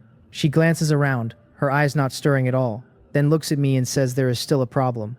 When I meet her gaze, puzzled, she lowers her head a little. She tells me the whole area holds no fewer than 4,000 people, that her territory space is limited, and that if she takes in that many vassals at once, she simply will not be able to fit them. I nod, agreeing that it is a real issue, though not a large one. I tell her I will bring a small team of rock spirits over first to open up enough space to house them all, and that later she can remodel it into a mechanical processing plant however she needs. She nods lightly and thanks me. Then her pupils drift out of focus again, sliding back to that even gray-white, and she walks to the shelter door and cracks it open. The next second, a shaft of silver light bursts out, followed by a heavy roar, and Skypillar has swelled back to its full 40+ meters. She tells me to have a safe trip, and I tell her, with a smile, that I will be back very soon. Then I open the door, and braving the cold wind and the dark, I walk towards Skypillar while giant ants pour out of the teleportation array, one after another behind me. I spread my light wings and slip cleanly into Skypillar's cockpit, run through a few operations, and cannot help smiling at how sharp my condition feels. After Mole broke through to Platinum and grew her 4 black scythe hunter ants, my Heart of the Lord effect took hold as well, handing me a solid measure of strength, constitution, and agility, and even a slight lift to my mental attribute. Now, piloting Skypillar into battle, even if I go all out the way I did against the demonized Minotaur, I feel no strain at all, perfectly at ease. I open the map, and the regional layout I scouted earlier springs onto the light screen. Without rushing to deploy, I look out at the swaying tree shadows in the night and give my orders. I tell Swift Shadow to send a small team ahead to clear the road, keep 1,000 meters off the main force, and move out. I tell Mowell to split the 4 platinum-grade black scythe hunter ants into 4 columns striking 4 fronts at once. They both answer that they hear me. In an instant, countless sentry ants spill forth, and behind them the 4 platinum-grade black scythe hunter ants lead an ocean of gold rank ants, sweeping ahead like a black tide fit to devour the world. With my strength this much greater, I have none of yesterday's hesitation. And today, I am in a hurry. I pick a direction on the map thick with high-energy points, drive Skypillar forward, and cross thousands of meters in a blink. Better to settle this today, I tell myself, so that after midnight I can go help Will and the others. Let us make quick work of it. At this moment, only 2 days, 1 hour, and 50 minutes remain until the eternal night ends. 09's area may hold no crushing lord on the level of me or Heo Singyol, but among the lesser figures there are 6 lords who have each gathered a heavy host of vassals and refused to bow to one another, locked in a 6-way standoff. Well-meaning folk across the area have taken to calling these 6 the 6 great heavenly kings, and now, at the scene between the last 2 days, a fresh round of conquest has begun. In the north sits the largest faction of all, its lord, a man named Sok Hongjun, who wields exquisite earth element magic and goes by the Rockhammer Heavenly King. His mastery of earth magic let him expand his shelter far past the others, so he can house more vassals than anyone 1,800 of them, a count that sets him at the very head of the 6 great heavenly kings. Right now, Sok Hongjun sits atop a 10-meter earth elemental golem, clad in lowest-colored rock armor, a 2-handed hammer in his grip, his face stern as he watches the fighting ahead. By rights, his strength could crush any single one of the 6 lords with ease. The trouble is that the 2 heavenly king lords whose lands border his understood the old truth that when the lips are gone, the teeth feel the cold. So to hold him off, they struck a mutual aid pact, each swearing to throw everything into the other's defense the moment either was attacked. Sok Hongjun is powerful enough to beat their combined forces, but it would be a ruinous victory that gutted his own strength, and the region's remaining heavenly kings would only swoop in to feast on the wreckage, which is the last thing he wants. The opposing lord flings a threat across the field, demanding whether the Rockhammer Heavenly King truly wants a mutually destructive fight when he knows full well the strength of 2 heavenly kings standing together. Sok Hongjun snorts coldly. He draws a deep breath and speaks all at once, his voice ringing like a struck bell across the whole battlefield. He declares that since he, Sok Hongjun, dared to come at all, he would never do anything so foolish as let the snipe and the clam grapple while the fisherman walks off with both. He tells them he already holds overwhelming power and asks why they do not simply surrender. Then he surges up off the golem, swings his arms, and slams his 2 great iron hammers together, and a lowest-colored halo flares as a sound like muffled thunder rolls out. One after another, 100 lowest-colored magic arrays open across the ground, and from each rises an 8-meter golem of packed loess, tramping toward the battlefield. The 2 opposing lords freeze the instant the golems appear, their faces going grayer than the loess itself. They look at each other, then stammer out, half sobbing, that these are 100 gold-rank earth elemental golems, that they surrender, that they are willing to pledge their allegiance. Sok Hongjun had expected nothing less, and he sweeps a cold, arrogant glance over them as a swell of heroic ambition rises in his chest. He scoffs that they are mere chickens and dogs, that with 2 of the 6 great heavenly kings now folded in beside himself, he commands 60 to 70% of the region's whole power, and demands to know who can possibly stop him. He proclaims that the area chief can only be him, that he alone could dominate the entire region before the eternal night even ends, that there was never any such thing as 6 great heavenly kings, only one true heavenly king, and that is Sok Hongjun. No, he decides aloud. Heavenly king is too small. He shall be called Heavenly Emperor, destined to crush all enemies, with this whole dark world bowing as the domain of the Rockhammer Heavenly Emperor. He stands with his hands clasped behind his back, heart heaving, eyes bright as he watches the 2 lords be absorbed into his ranks. Everything is unfolding exactly to plan. Then, in the distance, he catches a flash of fire streaking straight for his position. A flash of fire? He pauses, and in that heartbeat of confusion, the fire is already upon him, and he finally sees its true shape. He goes rigid, his hands trembling so hard that his 2 heavy hammers slip loose and clatter down onto the head of the golem beneath his feet. That was no flash of fire at all. It is a mech giant over 40 meters tall, and the fire is only the glow of the propulsion engine mounted on its back. That mech giant is Jang Hyun, piloting Sky Pillar, this being the very direction he chose. Jang Hyun looks down at the thousands of survivors, small as ants from that height, and at the 100 gold-rank earth elemental golems that barely clear Sky Pillar's calves. He tells the man below, with genuine approval, that he must be their lord, that it is not bad at all to command so many gold-rank summoned creatures, and that he can surrender, or they can fight. Sok Hongjun cranks his head stiffly up a full 180 degrees, stares at Sky Pillar in raw shock, and forces out, bitterly, that he surrenders. And so the Rockhammer Heavenly King, no, the Rockhammer Heavenly Emperor, falls quietly before his march of conquest has even begun. Back inside 09's shelter, I stretch and remark, dryly, that not one of them could put up a real fight, and the whole thing took an hour and a half, most of it just travel time. And these people call themselves the 6 great heavenly kings. It is like watching kids play house, honestly embarrassing, and I wonder aloud how old they are to still be acting out some middle school power fantasy. Not long after I fold Sok Hongjun in, the ant columns I sent out sweep through and conscript every remaining survivor, the rest of the so-called 6 great heavenly kings included. 09 nods and allows that it is a bit childish, then says it reminds her of the title I went by in the area, something along the lines of Gale Shu. I cut her off before she can finish, insisting flatly that no such thing ever existed. She catches my embarrassed look, lowers her head, and the corner of her mouth curves up just slightly before she smooths her expression back to calm, and looks up again. She tells me this hall is considerable, and her shelter has too little space to hold all of it, and that since I did all the work, I should take everything but the metal resources, the unclaimed manuals included.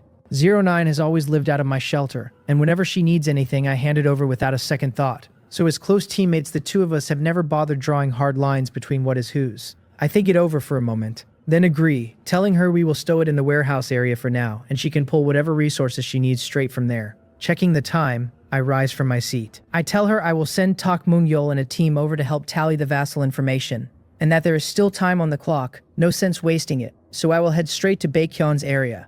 The next second I summon a teleportation array, and just as I am about to step through, 09 speaks up, telling me to wait, that she is coming too. She points out that her area is safe now with no enemies left, and that she cannot help with the tallying anyway.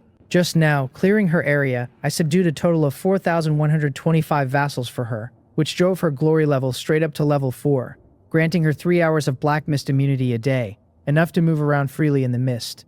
I nod and tell her that works fine too. Then I bring Tak Mungyal's team through to manage the vassals, and I step into the array with a body of ants and the resources, my figure fading out. Baekhyun has already been pinging me, asking whether we are not supposed to clear 09's area tonight. I tell him 09's side is already done, that by the order we agreed on it is his turn next, and that I will bring 09 along. He is delighted, half in disbelief that it finished so fast, and repeats that he is ready and to come over quickly. Soon a teleportation array opens in his territory, and 09 and I materialize to find him already waiting in the shelter hall.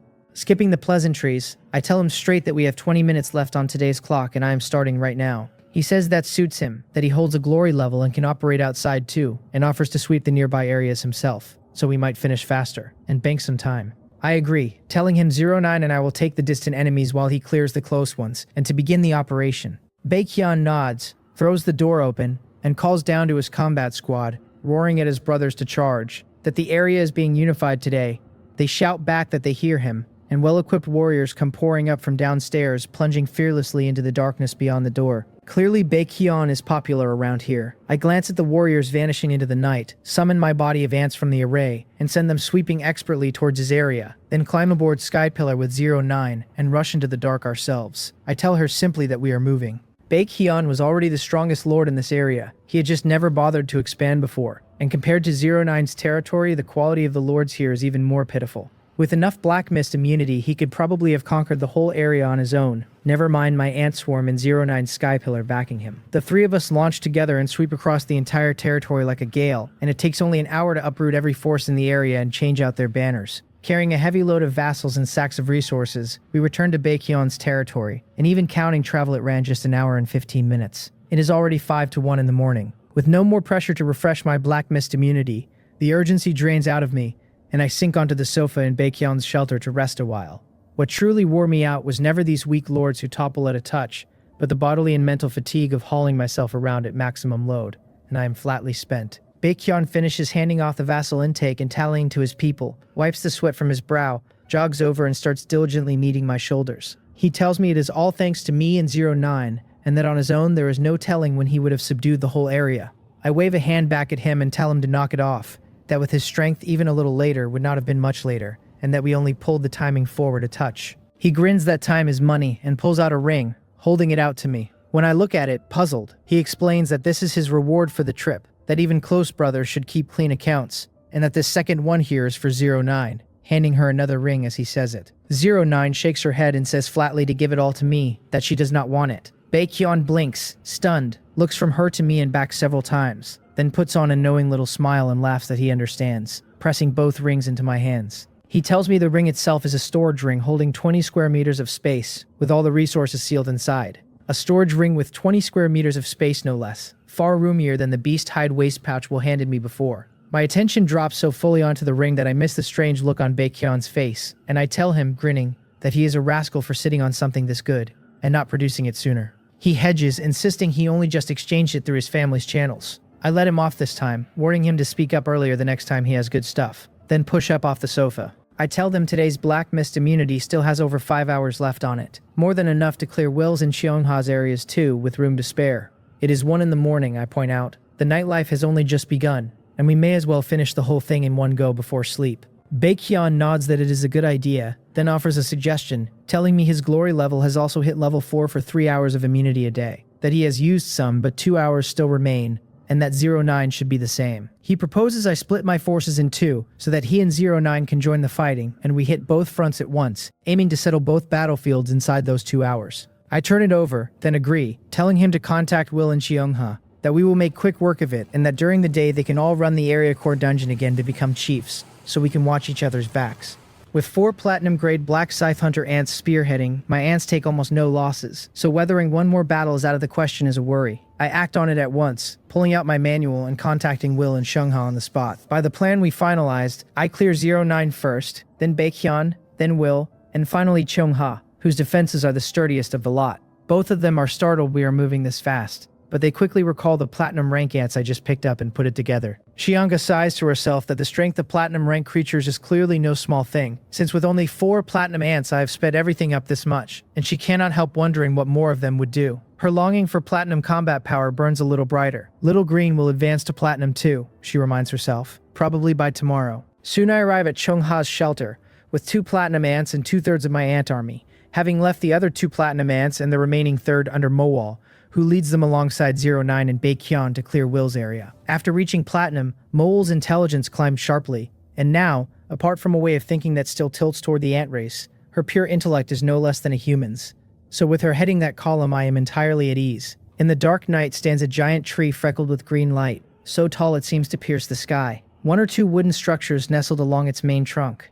Cheongha, in a green down jacket and blue jeans, stands out on the trunk before a wooden building, manual in hand, gazing ahead eagerly. A teleportation array opens out of thin air in front of her, and I step through with my ant army spilling out behind me. Seeing her face flushed red from the cold as she waits, I smile and ask whether she has been standing out here long. She rubs her hands together and shakes her head, saying she only just came out. I nod and tell her to come sit inside a while, that this place can be left to the little guys. Then I look to Swift Shadow at my side and tell her that since Mole is not coming, she is leading this time, and every ant, including the 2 platinum-grade black scythe hunter ants, answers to her. I tell her to go by the intelligence we gathered earlier and bring back all the people and resources in the area. Most of all, I tell her she must protect herself, and there can be absolutely no accidents. She answers that she hears me and guarantees the mission done, then straightens her body, holds her head high, and thrusts her uppermost foreleg upward, like a battle-hardened soldier snapping a salute before she leads the swarm off into the distant night. Watching me hand command wholesale to an ant leaves Cheongha a little surprised and worried, and she asks whether we could not go along after all.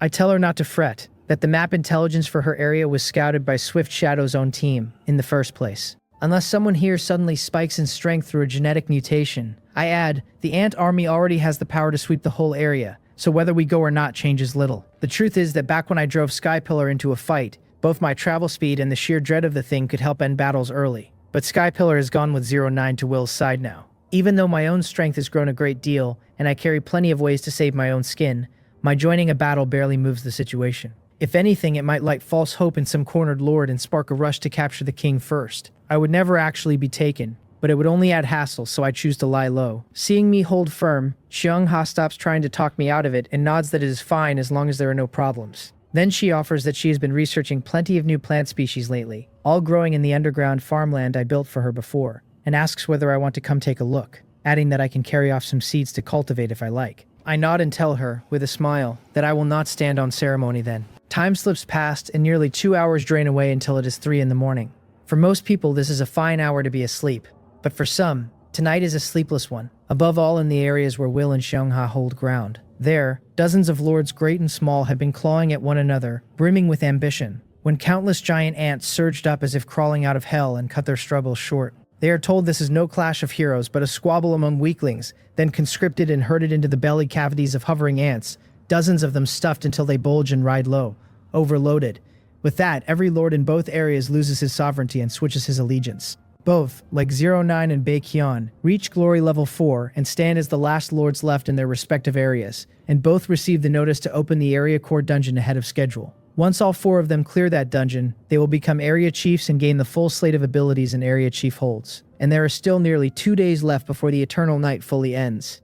By now, in the banquet hall of my underground city, the 5 of us are gathered around a round table. It is 3 in the morning, but even a fragile Blue Star college kid can pull an all-nighter. Never mind these top survivors tempered by Dark World battles and all risen to Tier 1. Every one of them is the sole lord of an area now, faces bright with joy, without a trace of sleepiness. I scan the group, catch their expressions, and cannot help smiling as I ask whether they are truly set on opening the instance right now, reminding them I already warned them how brutal the area core dungeon is, and that they need to think it through for themselves. 09 hardly counts, since I cleared the thing using her sky pillar, and she is its very creator, so when she activates her mech god state, her combat power leaps enormously. It is Baekhyun and the others, still without platinum rank combat power, who worry me. The area core dungeon allows no cheating whatsoever, leaning entirely on one's own strength with maybe a few small tools carried in. And I cannot send a single ant to help. Meeting my concerned gaze, several of them set their jaws and nod. They tell me that if this were a fight against a free-roaming platinum-rank creature, they would absolutely wait until they had platinum combat power in hand. But with the 1-minute time limit and the items they have prepared, it will be fine. Will agrees that they could play it safe and hold off until they reach platinum first.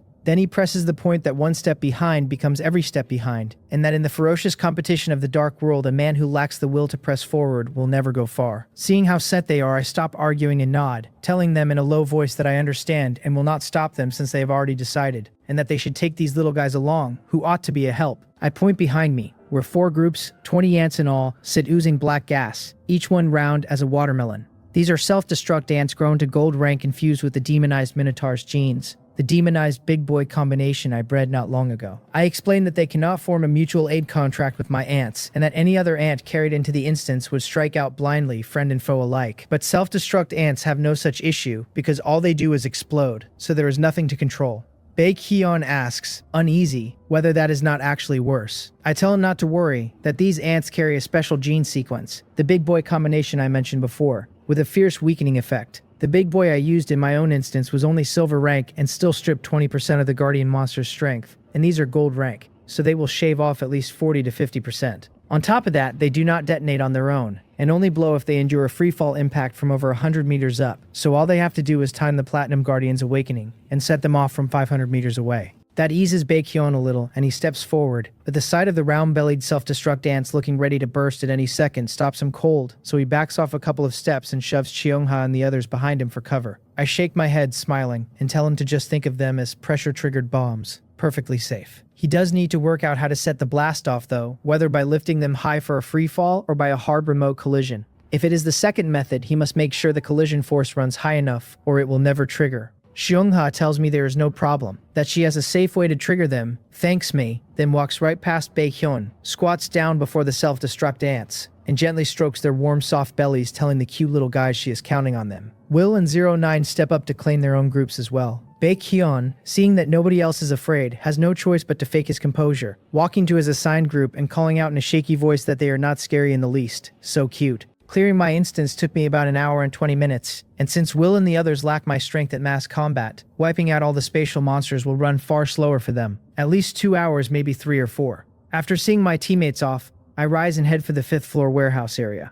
Helping clear their areas earned me a mountain of resources, a large share of it shipped back to my shelter as thanks, and it is all heaped in the warehouse now. When I reach it, a storage room 10 meters high and 100 meters deep is stacked to the brim with resources, sorted by nothing at all, a chaotic mess that gives me an instant headache. Better to have Tak Mungyel find someone to put it in order, since it looks like a landfill, but Tak Mungyel just marched his team through helping 09, Will, and Cheongha tally their vassals back to back, so he is wrung out. Let him rest well, and he can sort it slowly afterward. Off to one side of the storage room entrance sits a separate pile, a small mountain whose peak stands 2 heads taller than me, and its contents are uniform, all slim diary-like booklets, unowned manuals every one. These little books, no bigger than a notebook, have stacked into a heap that dwarfs me, a testament to their sheer number. They total 12,245 copies, gathered from Will's and the others' 4 areas and all handed to me. Every unowned manual stands for a blue star human who died somewhere in the dark world. A mountain of corpses, a sea of blood, and this is a mountain built of bones. My chest goes heavy as I take out my own manual and lay it gently atop the pile. The next instant, black fire catches and ashes roll loose, and it takes a full 20 minutes for my manual to swallow those 12,000 and more unowned books. My glory sits at level 5 now, 27,029 of the 40,000 needed. Still a fair stretch of experience short of level 6.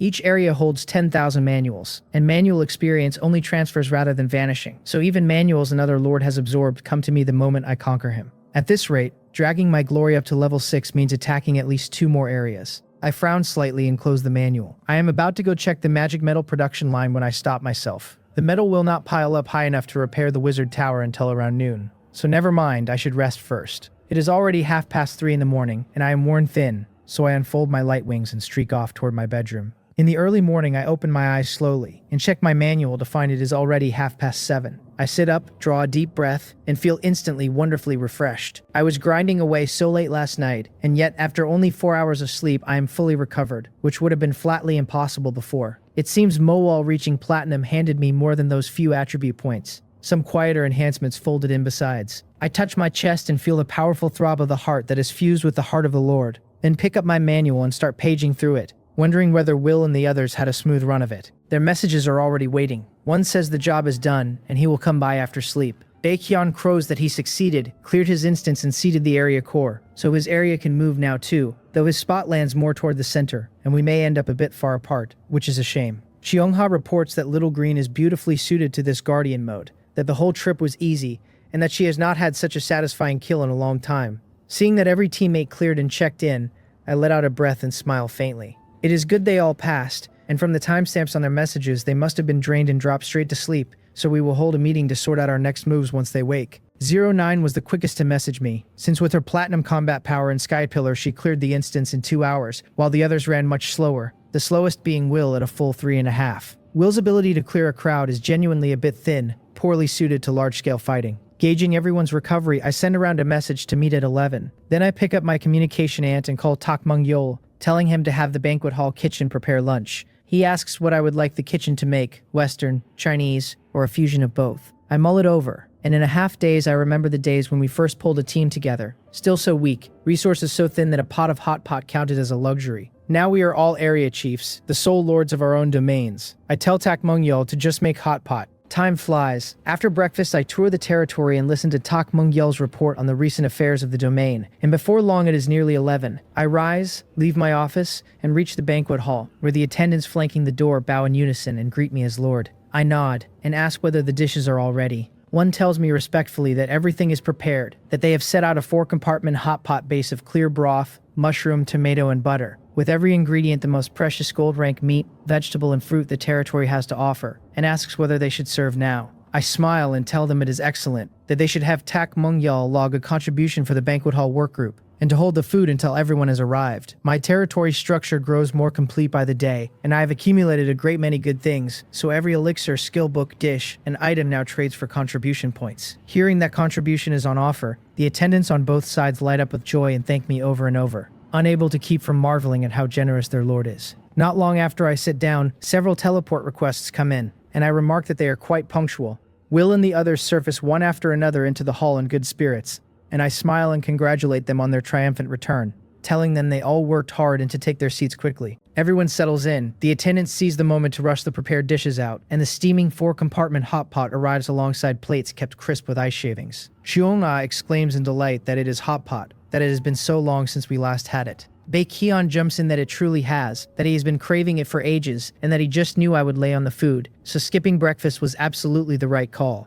Will and 09 say nothing, but their eyes are fixed on the steaming pot, and after a night of hard labor they are plainly both starving and spent. In no hurry I smile and tell them to eat first and talk after. Baekhyun announces that he will not stand on ceremony then and dives in, while Cheongha says not a word and simply gets to eating, prompting Baekhyun to protest that she is charging ahead of everyone. Lately, under the pressure of the area chief race, none of us, myself included, had managed a proper meal, only wolfing down whatever was fast, so now we can finally let go completely and eat our fill. Baekhyun groans that he is stuffed to bursting, then wonders aloud how Cheongha packs it all away, since she looks so slim yet eats twice what he does. Cheongha's hand shoots out and clamps onto him, and he whimpers and backpedals fast, promising he will not say another word. She releases him, elegantly wiping her hands, though the flush high on her cheek says she is not entirely composed inside. I shake my head with a laugh and ask whether everyone's trip went smoothly.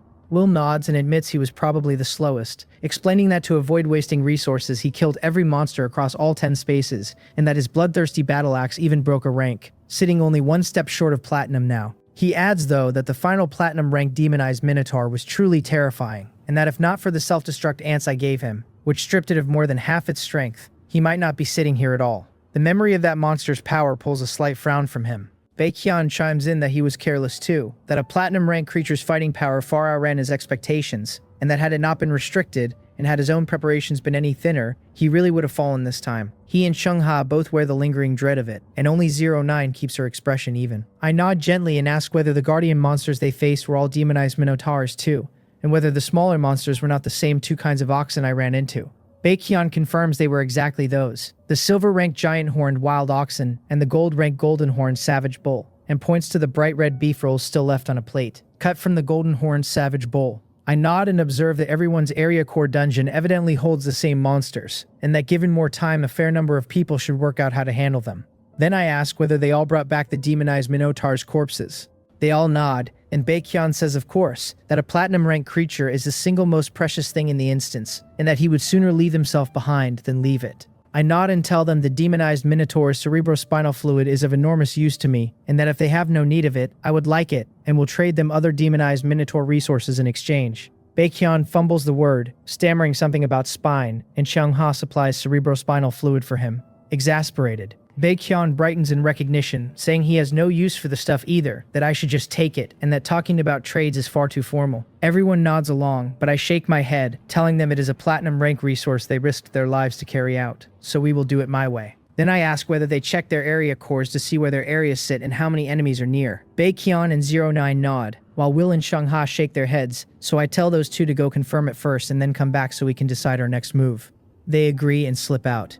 They are back in barely a minute. Will's face is as calm as ever, but Xiongha comes in visibly rattled, and before she has even sat, she blurts that she has 5 areas ringing her, and that 2 of the neighboring ones are moving toward her right now. Baekhyun flares up, indignant and a little thrilled at once, demanding who was so bold as to attack Xiongha, and vowing that the moment they close in we hit them with a wave of counter-invasion. He points out that these are 2 whole areas, benefits delivered straight to our doorstep, and that it would be a crime to leave them on the table. Will lets a thin smile show a spark of fight kindling in his eyes, and notes that areas can move and travel separately, so these must be 2 area chiefs, a fine chance to measure how strong other area chiefs really are. With the 2 of them so eager and warlike, Xiongha loses her earlier fluster and breathes a little easier. I only shake my head though. String enough victories together and everyone grows overconfident. And while confidence is a fine thing, blind confidence and slack vigilance are the quickest road to disaster. I tell them not to write these 2 area chiefs off, that anyone who could unify an area this fast before the eternal night ends will always carry some extraordinary quality. Then I ask Xiongha how far off they are and how long until they arrive, and whether she noted it. She nods, saying she has no real sense of the exact distance, but that she roughly gauged the drift speed of the white light points marking their areas on the map,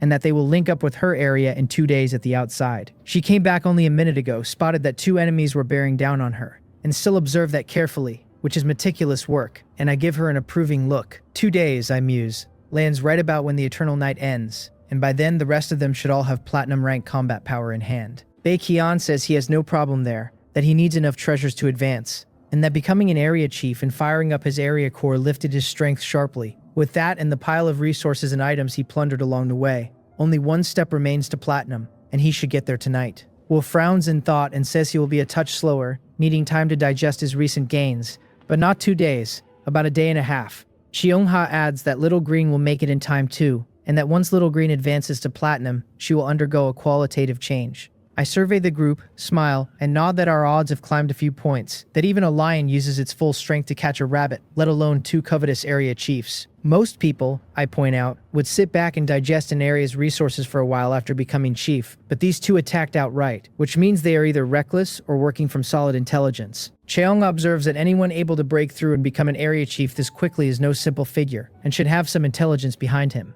I nod and press on, that if 2 area chiefs strike at the same time without knowing each other, it is mere coincidence and no matter, but if they do know each other, then it grows a great deal more interesting. Even my companions and I can only stay coordinated through the mutual aid contract, and even so our areas sit thousands of miles apart. Yet these 2 are close together and still acting in lockstep, and how they manage it is anyone's guess, since the odds of their teammates simply happening to be nearby are lower than winning 2 lotteries back to back. Baekhyun snaps his fingers, delighted, saying intelligence is exactly what we lack right now, so we should capture the pair and wring them dry. I nod and agree that intelligence is vital for our next moves, which is precisely why we have to defeat them cleanly, and not let a scrap of it slip away, since charging in headlong may feel good but would be a disaster if it scared them off. Baekhyun scratches his head sheepishly and admits he got a little too excited, then asks what we should do instead.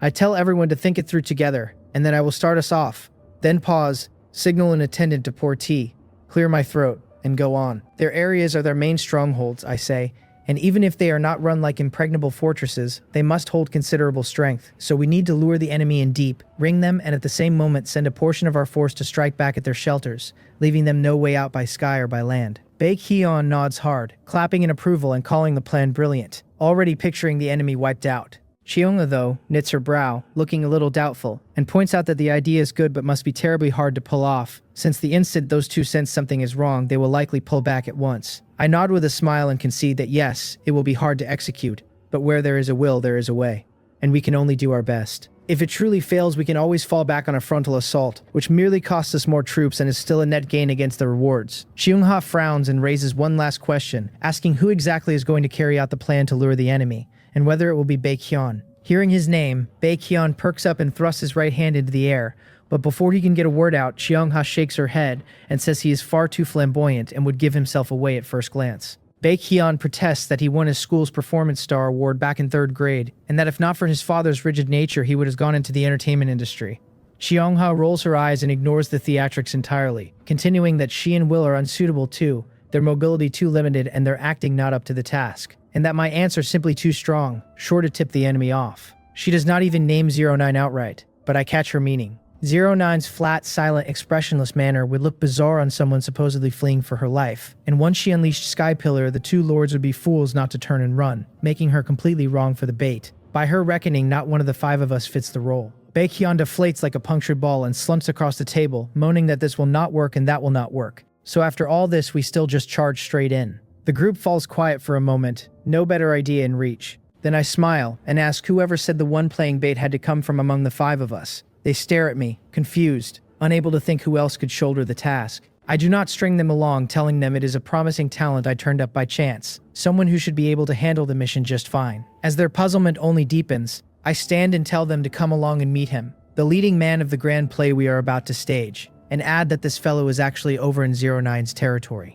09's territory. Will and the others look faintly lost and glance at 09, who stays perfectly expressionless, so they have no choice but to follow me to her shelter, Takmungyel tagging along too. The moment the teleport clears, my eye is caught by 09's shelter itself. Its first floor is 4 times the size it used to be, with a wooden staircase climbing up and another stair dropping down, faint noise drifting from below that suggests a good crowd is down there. The sudden expansion leaves me briefly stunned. I know about the underground space, since I arranged for Rock Spirit to dig it out so 09 could temporarily house her 4,000-odd vassals, but this swollen first floor is another matter, and I half wonder whether Rock Spirit picked up side work. Then I notice Will and the others show no surprise at all, and it clicks. 09 has become an area chief, and unlike mine, her shelter's main body was never destroyed, so this has to be a level 5 shelter after an upgrade. I am in no rush to ask after its functions, since it is past noon and I have gathered enough magic metal, so once we finish talking tactics, I will head back and upgrade my own shelter, to see for myself.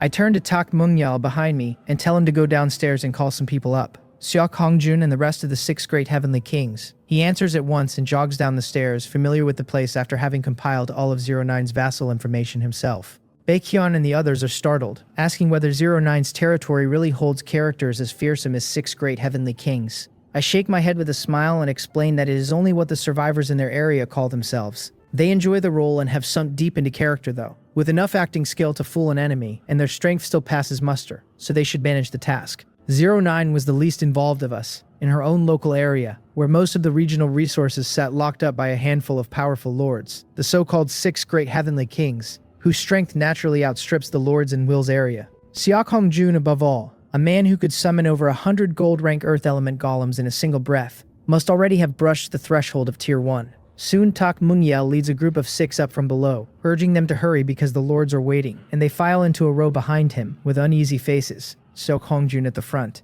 I greet him with a smile, remarking that the Rockhammer Heavenly King and I meet again. Seok Hongjun only wears an awkward, bitter look and begs the Lord not to tease him, saying that after witnessing my power he finally understood what it is to be a frog at the bottom of a well, and asks what I need of him. I walk up and clap him hard on the shoulder, telling him not to look so low and to cheer up, that I have a mission for the 6 great heavenly kings. A mission? They look puzzled, but as I lay it out, their confusion curdles into alarm, and they echo it back in disbelief. Lure 2 area chiefs, them. They are no longer the swaggering 6 great heavenly kings of before, because after being beaten and instantly crushed by me, they have gained a whole new understanding of what the title Area Chief truly means. Hearing me ask them to draw 2 area chiefs and deep leaves their legs weak, Seok Jun cannot help protesting, his face mournful, that the Lord, well, this. I clap his shoulder again in encouragement and tell him not to worry, that the 5 of us will be watching the entire time and will hand them life-saving items, so nothing will happen to them. And to go at it boldly, he rubs the shoulder I just battered and, with no other choice, agrees that they will give it a try. Satisfied, I turn to Chungha and tell her, smiling, that we will go set everything up at her place, and that next she should simply focus on breaking through and preparing to meet the enemy. I bring the 6 great heavenly kings to Chungha's shelter and outfit them with a good many vassals, planting them at several key nodes across the area and handing out a mound of communication ants so they can stay in touch. I write them a script besides, one where they form alliances, scheme, and attack one another, and detail-minded as ever, I have Swift Shadow return the scavenged resources to their various ownerless shelters and turn loose a swarm of the mutated beasts I had raised. With that, a living, breathing area chief free zone stands fully formed. I survey my handiwork with satisfaction, then tell the astonished Chungha to let it all develop naturally for 2 more days, to bury any unnatural traces, to keep a close eye on the travel speed of the 2 area chiefs, and to contact us 6 hours ahead. She nods that she understands. Now everything is in place, and all that is missing is the east wind. After bidding Chungha farewell, I return to my shelter. 2 days, counting this half day, should let Mowal cultivate over 30 platinum-grade black scythe hunter ants, and I have already shown my new arrivals enough attention, so it would be rude to keep putting them off. I go straight to the 5th underground floor, the magic metal workshop, and as I step in I find Mei Muchang looking a little haggard, and 09 counting out magic metal. 09 turns and gives me a slight nod. Taking her signal, I smile at the production line workers and tell them they have all worked hard, that the production task is concluded for now, and that they are free to move about and collect their contribution points and currency for the work at the government hall. The workers erupt in cheers of "Long live the Lord." One crows that they are finally free and wonders how fat the reward will be. Another guesses it will be plenty since he hears the production line hands earn very well, and all of them urge each other off for a drink. They stream out arm in arm, and the workshop that was roaring a moment ago falls instantly silent, leaving only me, 09, and the pitiful-looking Mei Muchang in the vast space. Mei Muchang asks her master, in that clingy little third-person way of hers, whether Muchang has any other tasks to arrange. I have no attention to spare for her just now, so I tell her to go back and rest first, that we will talk once things settle down, and that she has worked hard, waving her off. Seeing my indifference, she leaves in tears. Mei Muchang's whole appearance is the sort that would set most people's protective instincts blazing, but I am not moved in the slightest, because having signed a mutual aid contract with her, I can judge with perfect accuracy that her current display is entirely put on. Good acting. I will give her that. Then it strikes me that there actually is a fitting task for Mei Muchang, a flash of inspiration handing me the perfect spot to place her.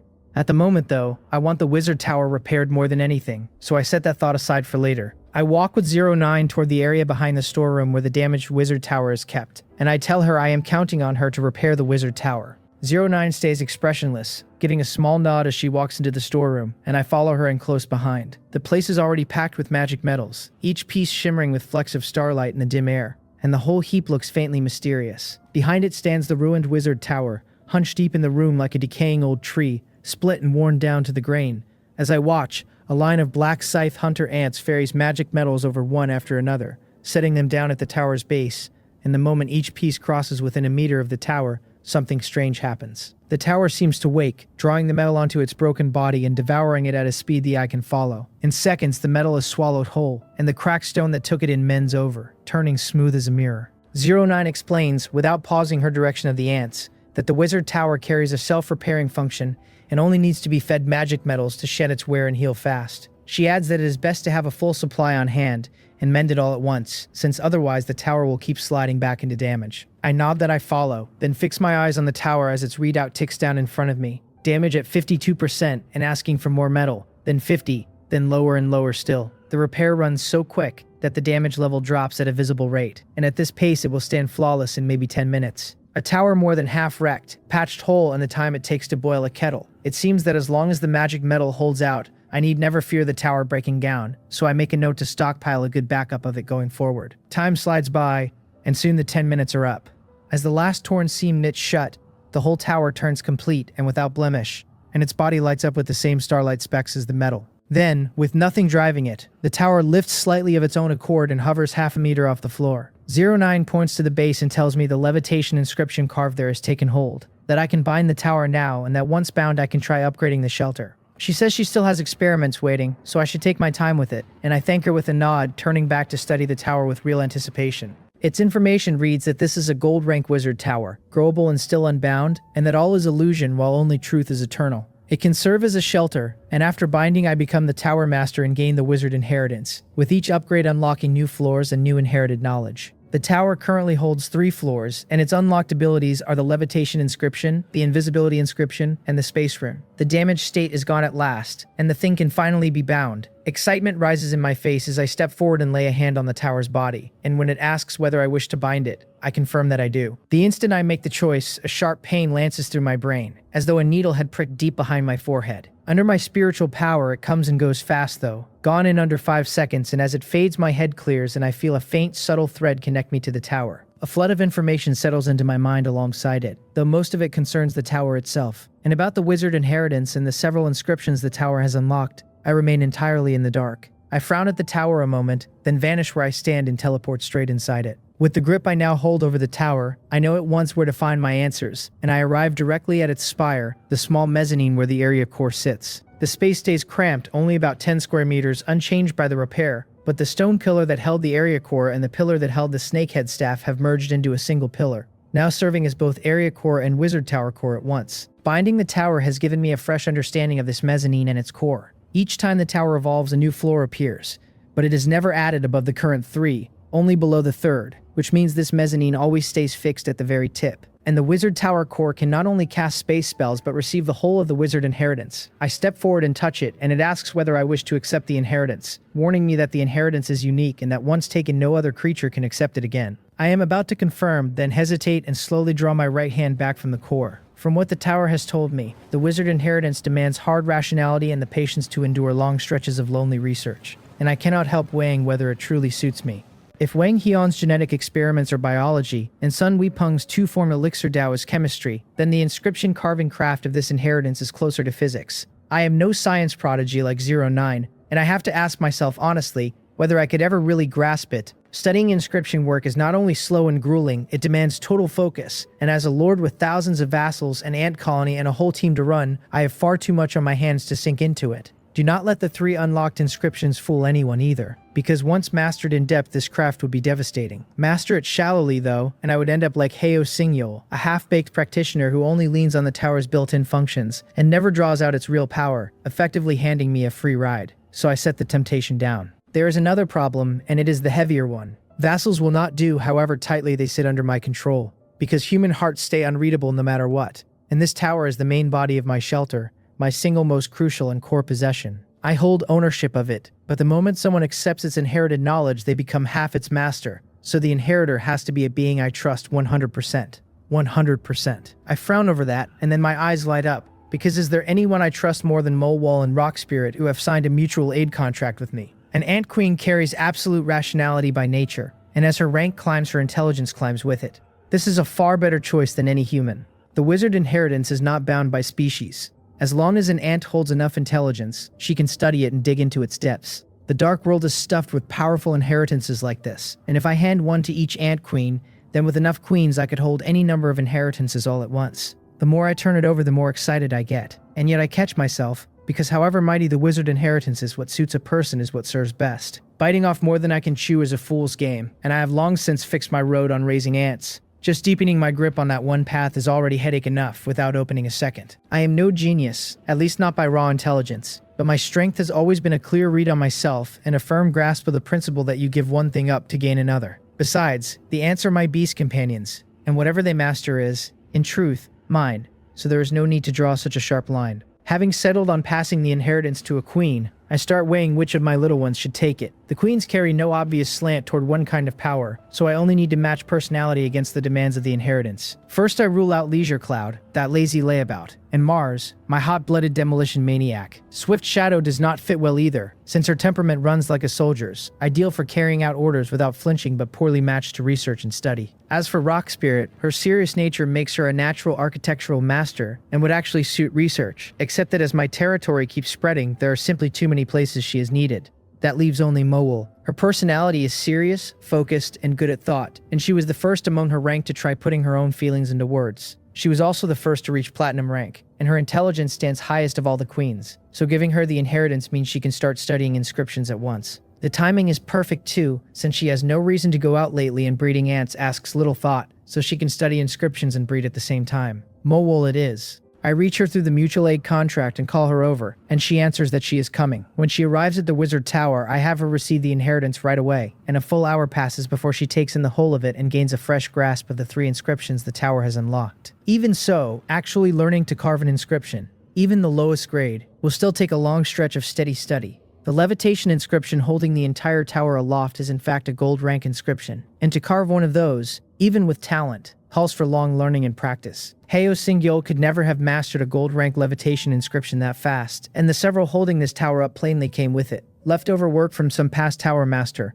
Moel thanks me and says she finds inscriptions very interesting, and I tell her to study hard, that this is her main task from here on. After taking the inheritance, Moel's already sharp mind seems to sharpen further, so that apart from her body still being a great ant, her intelligence now stands fully on a level with the humans, her cleverness even brushing the range of a minor human genius. I give her a word of encouragement and set her to breeding ants while she studies, then return to the mezzanine at the spire and turn straight to the tower core. It is time to push the shelter to level 5. My shelter's main structure was wrecked and swapped out for a wizard tower, and I have no idea what changes that will bring, since I have never once heard of such a case. I feel a flicker of unease over it, but things have already come this far, so I can only steel myself and try. I take a deep breath, pick up the manual, flip to the upgrade page, and, when it asks, confirm. The familiar black mist swells up again and swallows the whole tower, the same transformation mist that shows every time the shelter upgrades, the one that can expand a shelter in almost no time at all. I have not seen it in a long while, and I cannot help wondering whether it will even work now that my shelter has become a wizard tower, or whether all it can do is tack on another floor. Soon the mist thins and disperses, and the tower looks not the slightest bit different, as if the transformation had no effect whatsoever. I frown, grab the manual, and flip to the upgrade page, and finding the shelter level has indeed reached 5,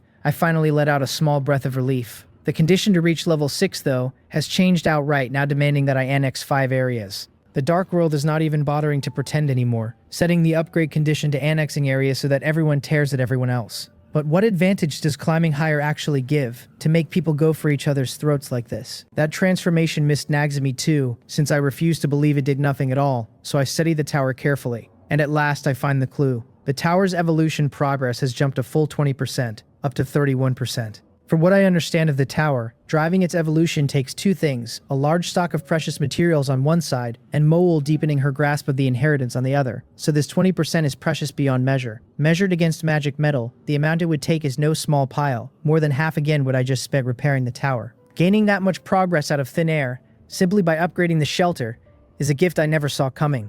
So the mist was not useless after all. It was absorbed by the tower and turned into evolution progress. I need to keep upgrading the shelter fast, so the tower can drink in more mist and evolve all the quicker. I fix my resolve, then look again at the tower core where it has merged with the area core, and I find that hitting level 5 has brought 2 new functions. The first is supersonic sailing, at its first level, which raises the regional island's sailing speed by 10%. The second is a protective barrier, also at its first level, which throws up a shield holding 100 protection points, able to soak up attack energy. Reading it, I cannot help laughing, because the area is looking more and more like a ship by the day. The barrier's real worth is not clear to me yet, but the supersonic sailing is plainly useful, its effect telling whether the point is pursuit or escape, and a low sailing level would leave a lord at an absolute disadvantage. The strange thing is that both functions display only their levels and not their upgrade conditions. I ask around and find my teammates have no idea how to upgrade the 2 functions either, so I set the question aside for later. Soon Will and the others open trades with me one after another, laying the heads of the demonized minotaurs they killed in the area core dungeon onto the trading bar. None of them knew where the cerebrospinal fluid sits, so they simply shipped the whole heads over as packages, and when I receive them I can hardly contain myself. The cerebrospinal fluid from a single demonized minotaur was enough to push Moel to platinum rank, and now there are 4 of them. Does that not mean 4 more platinum rank queens? I do not even bother messaging Wang Heon first. I tuck the 4 heads into my storage ring, spread my light wings, and fly straight for the biological laboratory. In the lab, I watch Wang Heon meticulously measure the 4 minotaur heads, staying silent so long that I finally have to ask whether these materials can raise 4 platinum rank queens. He sets down his instrument, pushes his glasses up, and says the fluid content in the heads varies, some richer, some thinner, but that on average it comes out about the same as the last minotaur. If a queen has already reached gold rank, he tells me, 1 portion is enough to lift her to platinum, but for a queen below gold, far more fluid would be needed. I frowned because apart from Mowal, who is already platinum, I now have 5 queens, Swift Shadow, Rock Spirit, Light Healing, Mars, and Leisure Cloud. Among them though, only Swift Shadow, Rock Spirit, and Mars have truly reached gold, while Light Healing and Leisure Cloud are still silver. So 4 platinum queens is off the table. Wang Qian nods that in theory it could be done, and that I as the Lord need to pick my priority targets. I lower my head in thought. Swift Shadow's ability turns on reconnaissance efficiency, which will matter enormously in the operations ahead. And on top of that, her sentry ants have performed superbly on other missions and already reached gold, so she upgrades on less fluid, which makes her a must to prioritize. The second target is the Master Builder Rock Spirit, all but a mandatory pick. As for the third, whether Light Healing, Leisure Cloud, or Mars, there is a case to be made for any of them. Since Light Healing turns on healing, recovery, and boosting growth, Mars on ultimate blasting, and Leisure Cloud on transport. I turn it over a long while and finally look up and confirm my choice, Leisure Cloud, raising her to platinum first. Wang Qian looks at me with some surprise, plainly not expecting me to choose Leisure Cloud for the platinum upgrade, but he only adjusts his glasses and offers no opinion. He says all of them should reach platinum by evening, and that with some fluid left over I can either save it or feed it to Light Healing and Mars to push their progress past gold.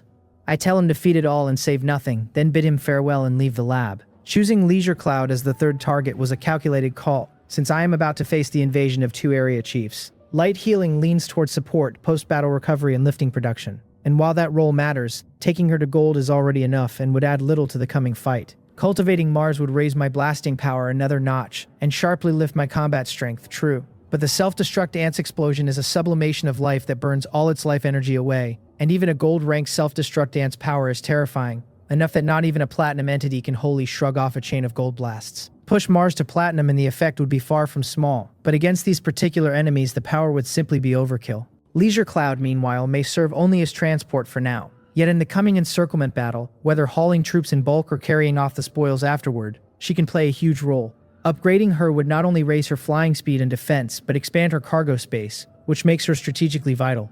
After leaving Wang Qian, I head back to the gravity room to temper my body. My focus stays on commanding ants, and I hold plenty of life-saving skills, but I have never let my own strength slacken, even though at my current level the gravity room does less to raise my attributes than to sharpen my control over my own body. I carry the Heart of the Lord and draw power feedback from the colony, so with Mowal at platinum, every platinum-grade black scythe hunter ant she raises brings me a noticeable physical boost, and stacked over time the rate of gain is not slow at all. If I trained lazily, within a few days I would likely lose the handle on my own strength again and start crushing cups without meaning to. I grind out standard push-ups against 5-fold gravity, sweat sheeting off me counting under my breath, 3,123, 3,124, on toward 3,128, already close to spent, with 3,500 set as my stopping line. I gnash my teeth and force out each one, hauling myself toward the goal, when all at once my body goes light, and a surge of power wells up from nowhere. My limbs still ache faintly, but I feel wonderful, as if I could easily churn out a few thousand more. It takes only a beat to know the source. It is the feedback from Swift Shadow and the others reaching platinum rank. When Mowal broke through, she handed me a real jump in attributes, and now, with 3 queens hitting platinum back to back, the increase is downright absurd. Joy floods my face as I press myself up and stand against the 5-fold gravity, and instead of finishing the set, I bolt straight for the ant nest. I reach the nest and find the queens who have already reached platinum, and like Mowal, they have each gained a fresh ability, rapid proliferation. But what truly draws me is what powerful new powers the ants they raise will carry, so I give the order at once. I tell Swift Shadow, Rock Spirit, and Leisure Cloud to prioritize cultivating ants at full capacity and to draw whatever resources they need straight from the warehouse. They answer as one that they hear me, master, and obediently set to breeding at speed. Now my territory has 4 platinum rank queens cultivating flat out at the same time, and the rate at which they burn through resources runs faster than spending money outright. Not a shred of that stings, though. If anything, my face is full of anticipation. I have folded in the resources of a whole area, the haul from the 10 spaces of the area core dungeon, and the rewards Will and his team handed over for clearing the area. Supporting several queens breeding at full tilt for a few days is no trouble at all. Besides, once the eternal night ends, we will pitch straight into a chaotic era of grand battles spread across more than 800,000 areas, where power is the only voice that carries. With enough of it, the pace of gathering resources snowballs unstoppably, while without it, no matter how much a person hoards, they only end up a warehouse keeper for some other chief. Though Swift Shadow and the rest are all platinum now, their breeding speeds differ wildly by race.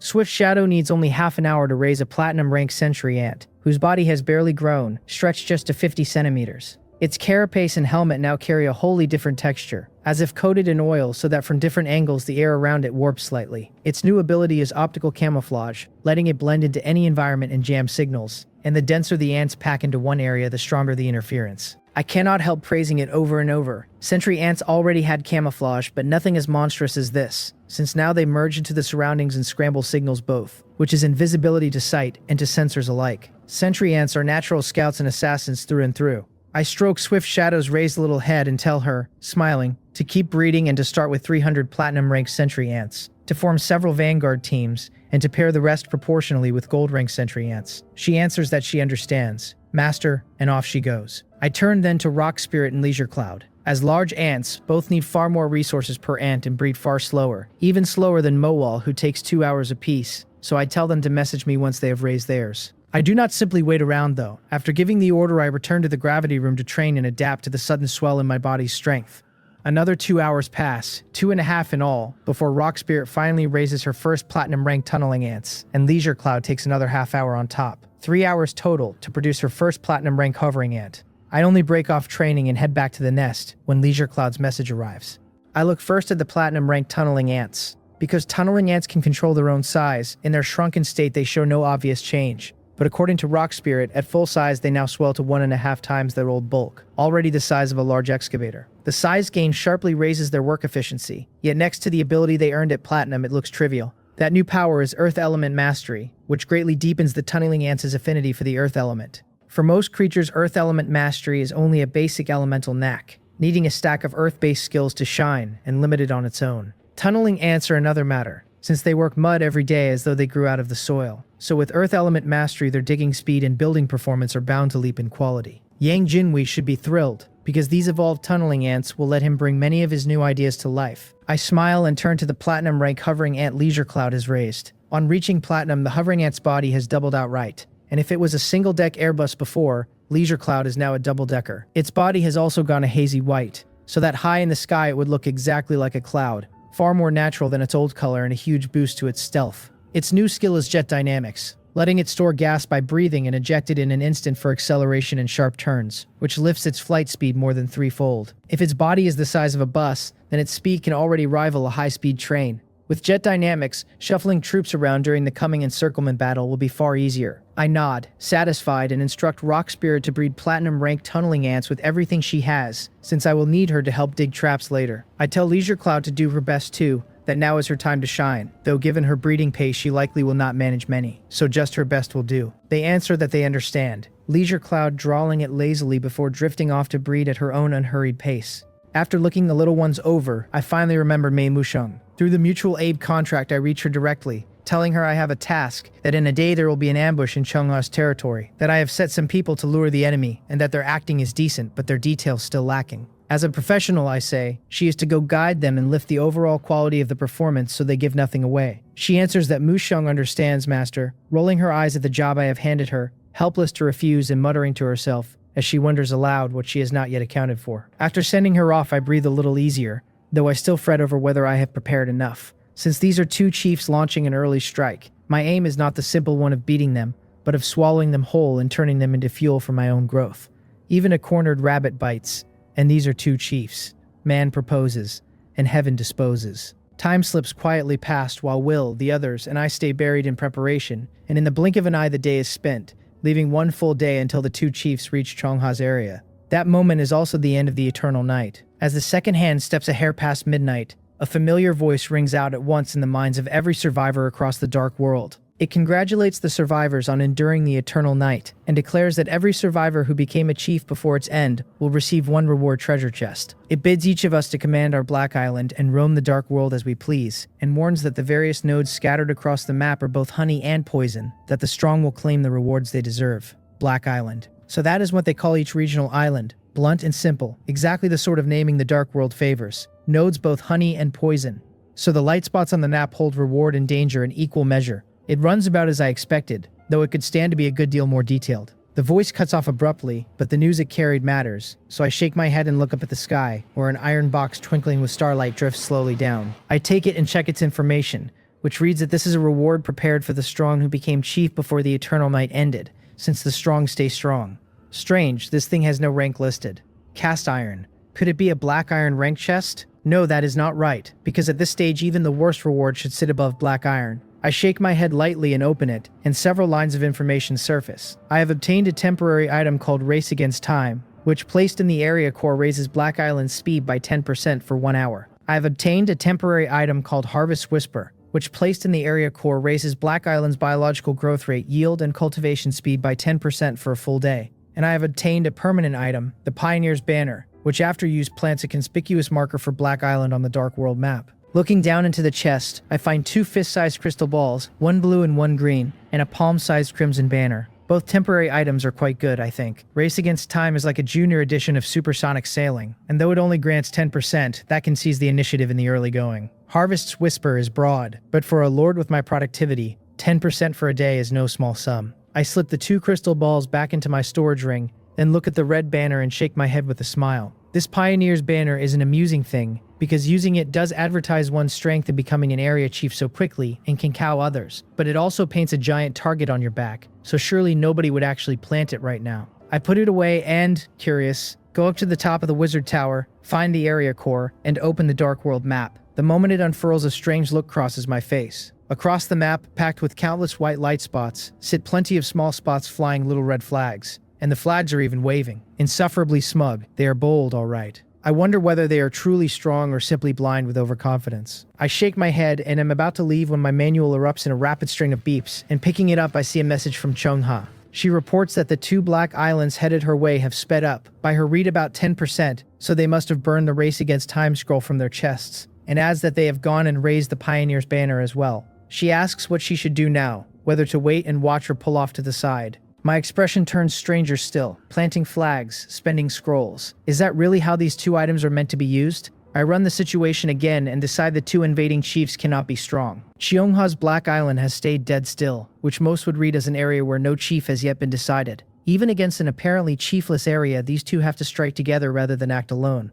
so their strength cannot amount to much. Certainly not enough to justify flying a flag and swaggering like this. They were meant to arrive in about a full day, but the Race Against Time item will advance that by more than 2 hours, which nicks the troops I can stockpile a little, but on the whole barely dents the plan. I message Chungha back that there's no need to retreat, to proceed by the original plan. The instant her Black Island moves, the 2 will know she has become a chief too and might grow wary. So for now she should let them keep thinking it is a chiefless area. I tell her not to worry, that I will come help set up the battlefield again after midnight. She answers that she understands and will go prepare now. Setting down the manual, I am in no hurry, or rather I have little left to do but wait for Mowal and the others to breed more platinum ants. And that comes down to time alone, with rushing useless. Seeing it is already midnight, I am about to rest when something occurs to me, and I call Tak Mungyul, telling him to issue a mission in the territory to send troops out to fight other chiefs, mainly to muddy the enemy's reed. It is not direct combat, I explain, but it carries some danger, so he should spell out the risks and set the rewards high, and he answers that it is no problem, and he will arrange it at once. I tell him it is not urgent, and to rest once the notice is up. My reason for having Tak Mungyul recruit another batch to join the fight comes down to 2 thoughts.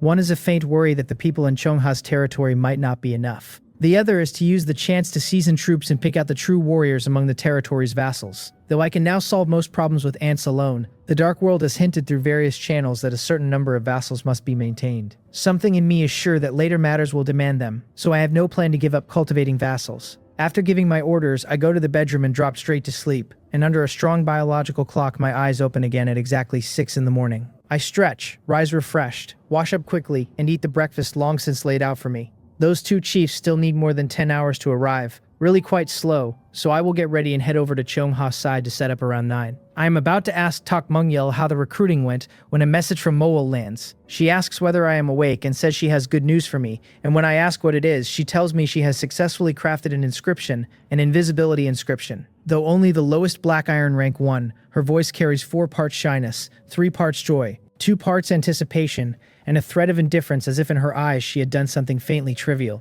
Once I catch up to her words, though, I am too stunned to speak. A black iron rank invisibility inscription? Already? How long has it even been? The whole reason I gave up the inheritance was the sheer difficulty of understanding and crafting inscriptions, which on top of everything demand endless experimentation I simply had no time for. Dedicate yourself fully, and getting started in half a month is good going, while learning to craft the lowest grade inscription within a month would already mark you a genius. Do not call that slow either, because the wizard's whole profession is built on time. and a month is a blink in a wizard's long life. Moel accepted the inheritance barely a day ago, and she has already carved her first inscription. Could it be that she is truly a genius? I ask her, honestly bewildered, how she managed it, because even a genius has limits, and this has shot so far past the bounds of genius that it feels almost eerie. She answers that she did not find the inscription very hard, that it was like doing everyday chores, handing the unclear points off to her tribesfolk to verify. They would feed the results back to her and she would arrive at the right answer, and slowly every obstacle cleared until she had crafted the first black iron rank invisibility inscription. Her voice stays a little detached, but her words snap it into place for me. So that is how it works.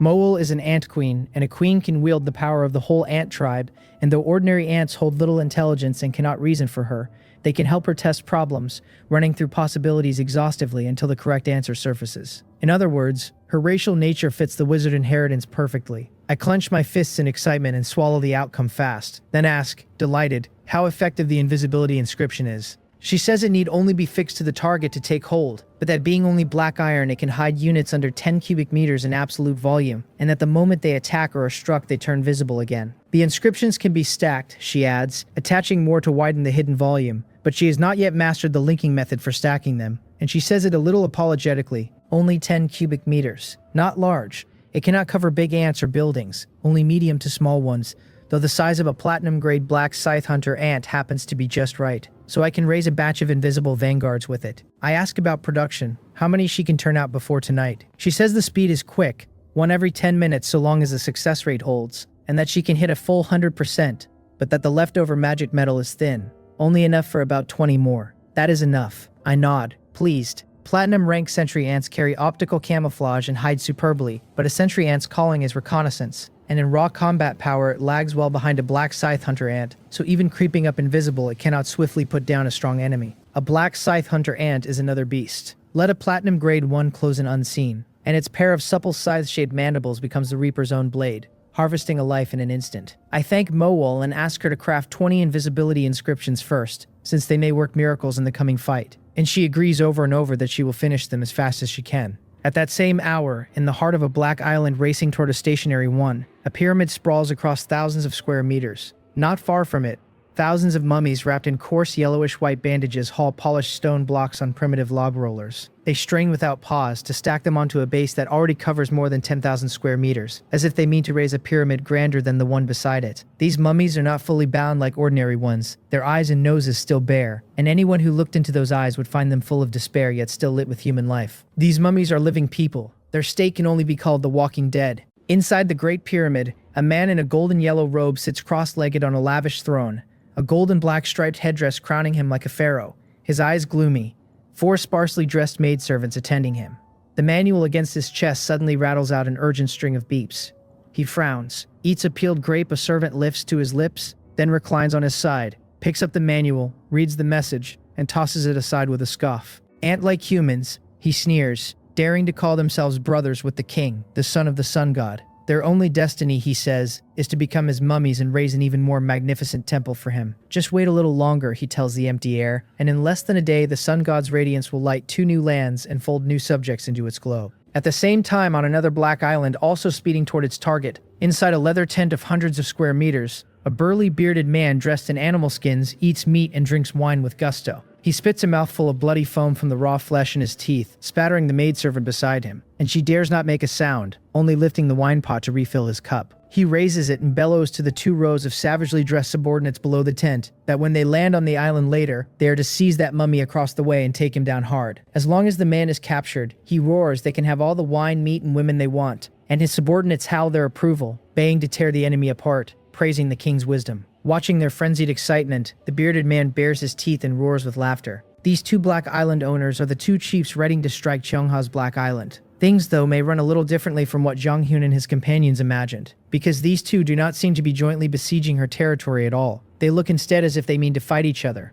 using her land as their battlefield. Once the eternal night ends, daylight returns to every black island, though the body hanging high overhead is not the sun that lit Blue Star but a star with much the same function. I step out of the shelter, bathe in sunlight I have not felt in an age, and warmth spreads through me at once. With the eternal night over, winter will slowly pass. Swift Shadow's message cuts into that brief ease, telling me her tribesfolk have found the treasure marked by the treasure map's beacon and carried it back to the warehouse. My gaze sharpens and I turn straight for the warehouse district. A day ago, I sent a sentry ant squad to hunt down the treasure spot on the map. By rights, with the beacon showing the exact location and the sentry ant's keen reconnaissance, they should have found it fast. Yet there had been no word and I could not guess what had gone wrong. At least it is found now. I reach the warehouse district and see several scarred sentry ants lugging a heap of scrap metal that barely holds the shape of a box. I tell them to go get treatment from the light healing ants first and just leave the thing here. And once they set it down and go, I examine the pile carefully. Was this the treasure the sentry ants searched so long for? A junk collector aside, nobody would stoop to pick this up off the roadside. Doubtful but trusting the sentry ants, I step in, pry off the rusted clasp, and lift the lid, and a silver treasure light flashes out. Inside sits a small palm-sized ceramic jar. I pick it up, puzzled, and a golden light glints in my right eye.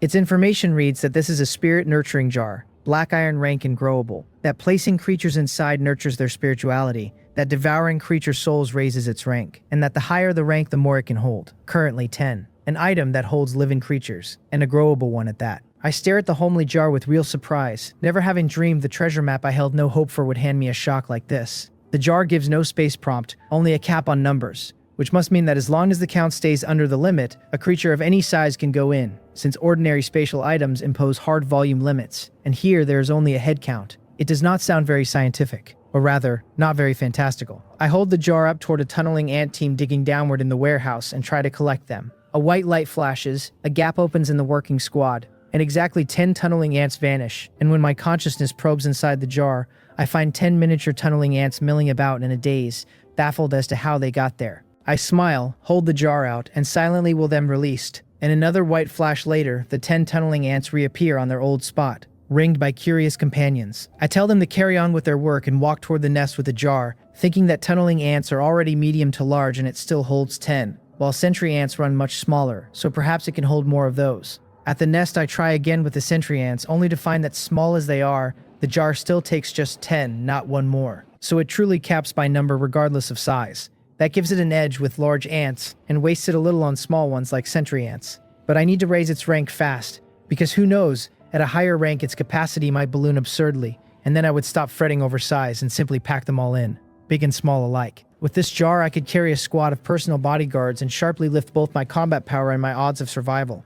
Then I look at the jar with some difficulty, since raising its rank means devouring creature souls, which is brutal work. Where do I even find that many souls? I can hardly go killing people to level up a jar. I frown, turn it over a while, and then my eyes light up, because creature souls need not be human, and the various mutated creatures carry consciousness and intelligence, so they should have souls too. I keep so many rabbits, turkeys, and yaks in my second underground farm, a fair number slaughtered every day, which is perfect for raising the jar. Excitement lifts my face and I take the jar straight to the farm. My farm is no longer what it once was, because 09 has hardly idled during her days with me, already setting up several fully automated slaughtering lines there, built on simple mechanical pulley structures that cost her no effort at all. The workshop is running now, its hands flexibly adjusting the daily kill by each livestock's breeding pace. The workers call out greetings, hailing me as Lord Leader, and I nod with a smile and tell them not to mind me and to carry on. I take the jar to the first stage of the line, an electric stunning machine that drives high-voltage current through the livestock's brain, killing in under a second, a painless and humane death. Currently dispatching black iron rank mutated snow pigs, I stand by with the jar and watch in silence, and soon I catch a faint, almost imperceptible ripple of energy. That will be the jar absorbing souls. At this rate, it will likely take 1,000 black iron rank souls to upgrade, which means killing 1,000 black iron creatures, no small number for a black iron jar. Difficult to cultivate then, though that stands to reason, since the jar's workings are more complex even than spatial technology. No matter, my farm kills plenty of livestock daily, so I will simply raise it slowly. I also test the jar's absorption range and find it currently 10 meters. So I summon Takmung Yal and have him move the first stage positions of several lines closer together, then set the jar in the middle so it can drink the souls of every slaughtered animal from all of them at once. I assign a small sentry ant squad to guard it and leave.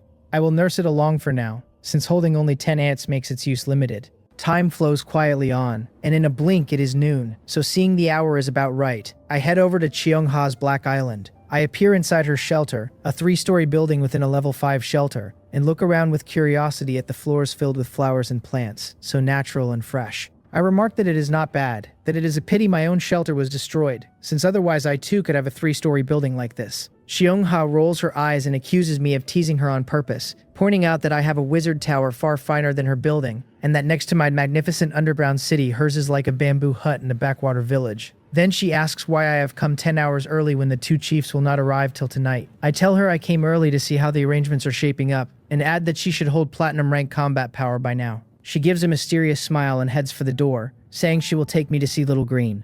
I follow her out of the room, only to find it pitch black outside like the dead of night, with just the soft glow of scattered lamp fruits lighting the way. That surprises me, since it is noon, around 12, when sunlight should pour down hardest. Does her side run on a different time from mine? That cannot be, since the sky and the length of day and night across the dark world should be perfectly uniform. I look up, doubtful, and the next instant my gaze sharpens in shock, because everything overhead is green, a sky-swallowing, sun-blotting green. There is no light outside for the simple reason that this dense green has walled off the sun entirely. Seeing my stunned face, Cheongha smiles in triumph and says that since I teased her shelter, now I know its power, then calls up to the green curtain for Little Green to stop hogging all the good sunlight and leave a little behind. A rustling answers, and the green ocean overhead begins to surge and flow aside, bearing the sunlight it had hidden, and in an instant the world turns from night to day. In the light, I finally see the full shape of the green curtain above me. It is the thick leaves of the world tree, each one the size of a wash basin, dense and beyond counting. More staggering still is the main trunk, so vast that standing 10 meters off I cannot judge its true width. A sheer wall of wood.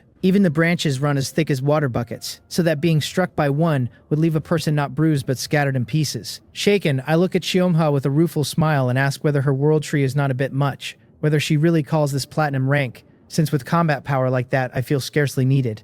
Cheongha shakes her head gently and says of course not. After Little Green upgraded to platinum, her strength rose a good deal, she explains, especially her defenses, which are extraordinarily tough. And within 10 kilometers of Little Green she holds absolute confidence. The old problem stands though. Little Green cannot move, being a tree after all, so beyond a 15-kilometer radius she has almost no influence. It is a fair enough account, and I nod, then look at the world tree again with fresh awe, thinking that if such a giant could go bounding about, how would anyone else even play the game? I ask whether there is truly no other way, whether it must always stay rooted, since the world tree is an ancient race of such high standing that it surely must have some means. Cheongha nods that there are indeed some. Little Green drew a great deal of information from her racial inheritance during the upgrade, she says, and once she reaches diamond rank she can cultivate a companion race called elves, very powerful, able to act as Little Green's representatives. I nod that it makes sense, then note that diamond rank will likely take a good while yet, since the tree has only just touched platinum. Cheongha agrees, helpless, that it is still very early and they will take it slow. She adds that she went to look the arrangements over this morning and felt everything was well prepared, especially by that beautiful subordinate I sent, the one who calls herself my maid,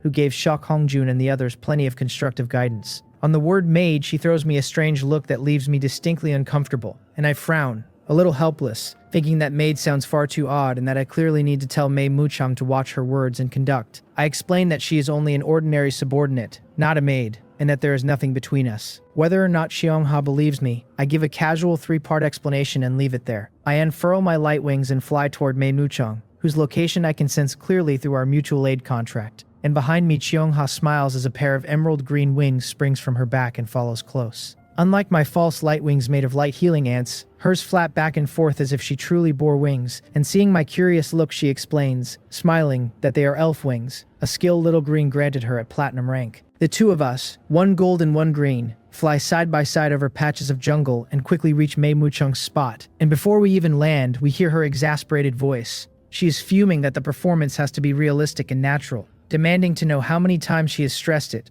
warning them not to pile on extra drama and just to show the natural reaction of facing a strong opponent and yielding to them. Someone stammers back that he understands. Cheongha and I trade a glance and fly straight toward the voice. As we land, we find Mei Muchang fiercely dressing down a burly man, and the contrast is stark, since she is petite and delicate while his arm is as thick as her thigh. Yet at this moment he stands like a scolded schoolchild, head bowed, utterly convinced. He vows that he understands, Teacher Mei, and will work hard, and she sighs that he is the worst batch she has ever taught and sends him off to the side to learn from Dayu. I greet her with a smile and praise her for working so diligently, and at the sound of my voice her whole body trembles. She spins around and leans in toward me, complaining softly that Master has finally come and that these blockheads are impossible to manage. Rather than have Musheng teach them to act, she moans, it would be kinder just to kill Musheng, and if not for Master's mission she could never have held on. I press down on her head as it shoves eagerly against me, and under my strength for all her straining she cannot get an inch closer, and has to give up, grumbling that Master is so heartless. I shake my head, smiling, and tell her to hold on a little longer, that the enemy will land around 10 tonight, and to take me to see the results of her special training. She brightens at 10 o'clock,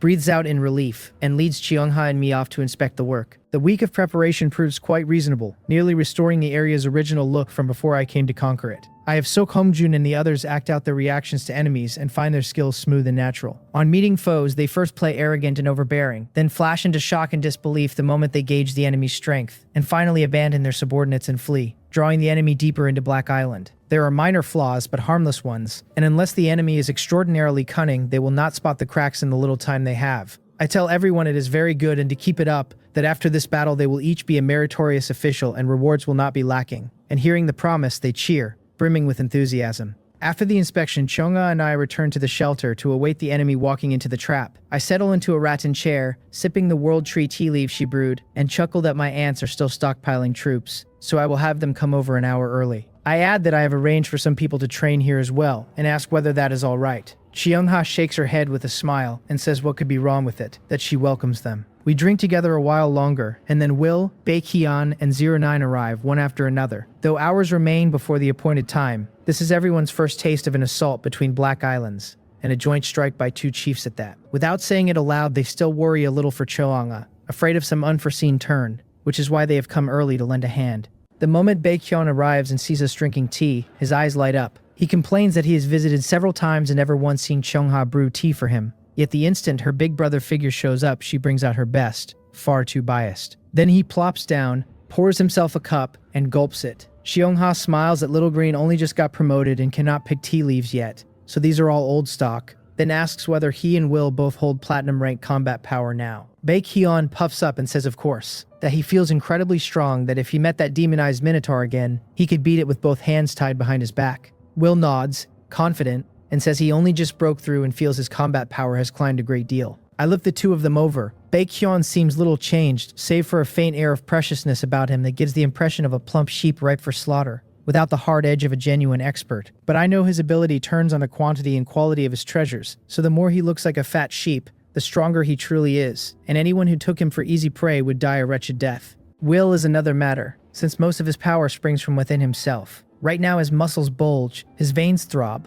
a bloody aura pours off him, and his eyes have gone bloodshot and dangerous, so that a stranger might think him high on something, and just looking at him is intimidating. I frown slightly because his state does not seem quite right, and I ask whether he feels all right. He grins and tells me not to worry, that he has never felt this good, that the state is only the lingering after effect of his breakthrough. He can either digest it slowly through training or burn it off fast through combat, he says, and he asks me to let him lead the charge when the fight starts. Reassured, I nod and tell him it is no problem, that I will cover him then. I note aloud that although everyone holds platinum power now, they likely know little about their own strength, and suggest that before the battle we spar a bit to get a simple feel for it, so nobody panics when the enemy comes. The idea wins immediate approval. Cheongha nods that it is indeed time to test, but cautions that we control the intensity so we do not wear our own people out before the enemy even arrives, and asks how exactly to run it, 2-on-2 or otherwise. As the one who raised the idea, I already have a plan, and I say, smiling, that they should fight my black scythe hunter ants. The ants have tough hides, I point out so I can heal them quickly if they are hurt, and I now have 2 platinum grade ones, which also makes for a convenient yardstick of everyone's strength. The others are stunned, wondering whether I mean to use black scythe hunter ants as a unit for measuring combat power, but the suggestion is reasonable enough that they nod along. Cheongha's power comes mostly from the world tree and is awkward to test, I point out, and 09 Sky Pillar has surely already been proven in real combat, so we will test the 2 of them. Baekhyun urges me on eagerly, saying he really wants to see how strong he is now, and Will clenches his fists in anticipation.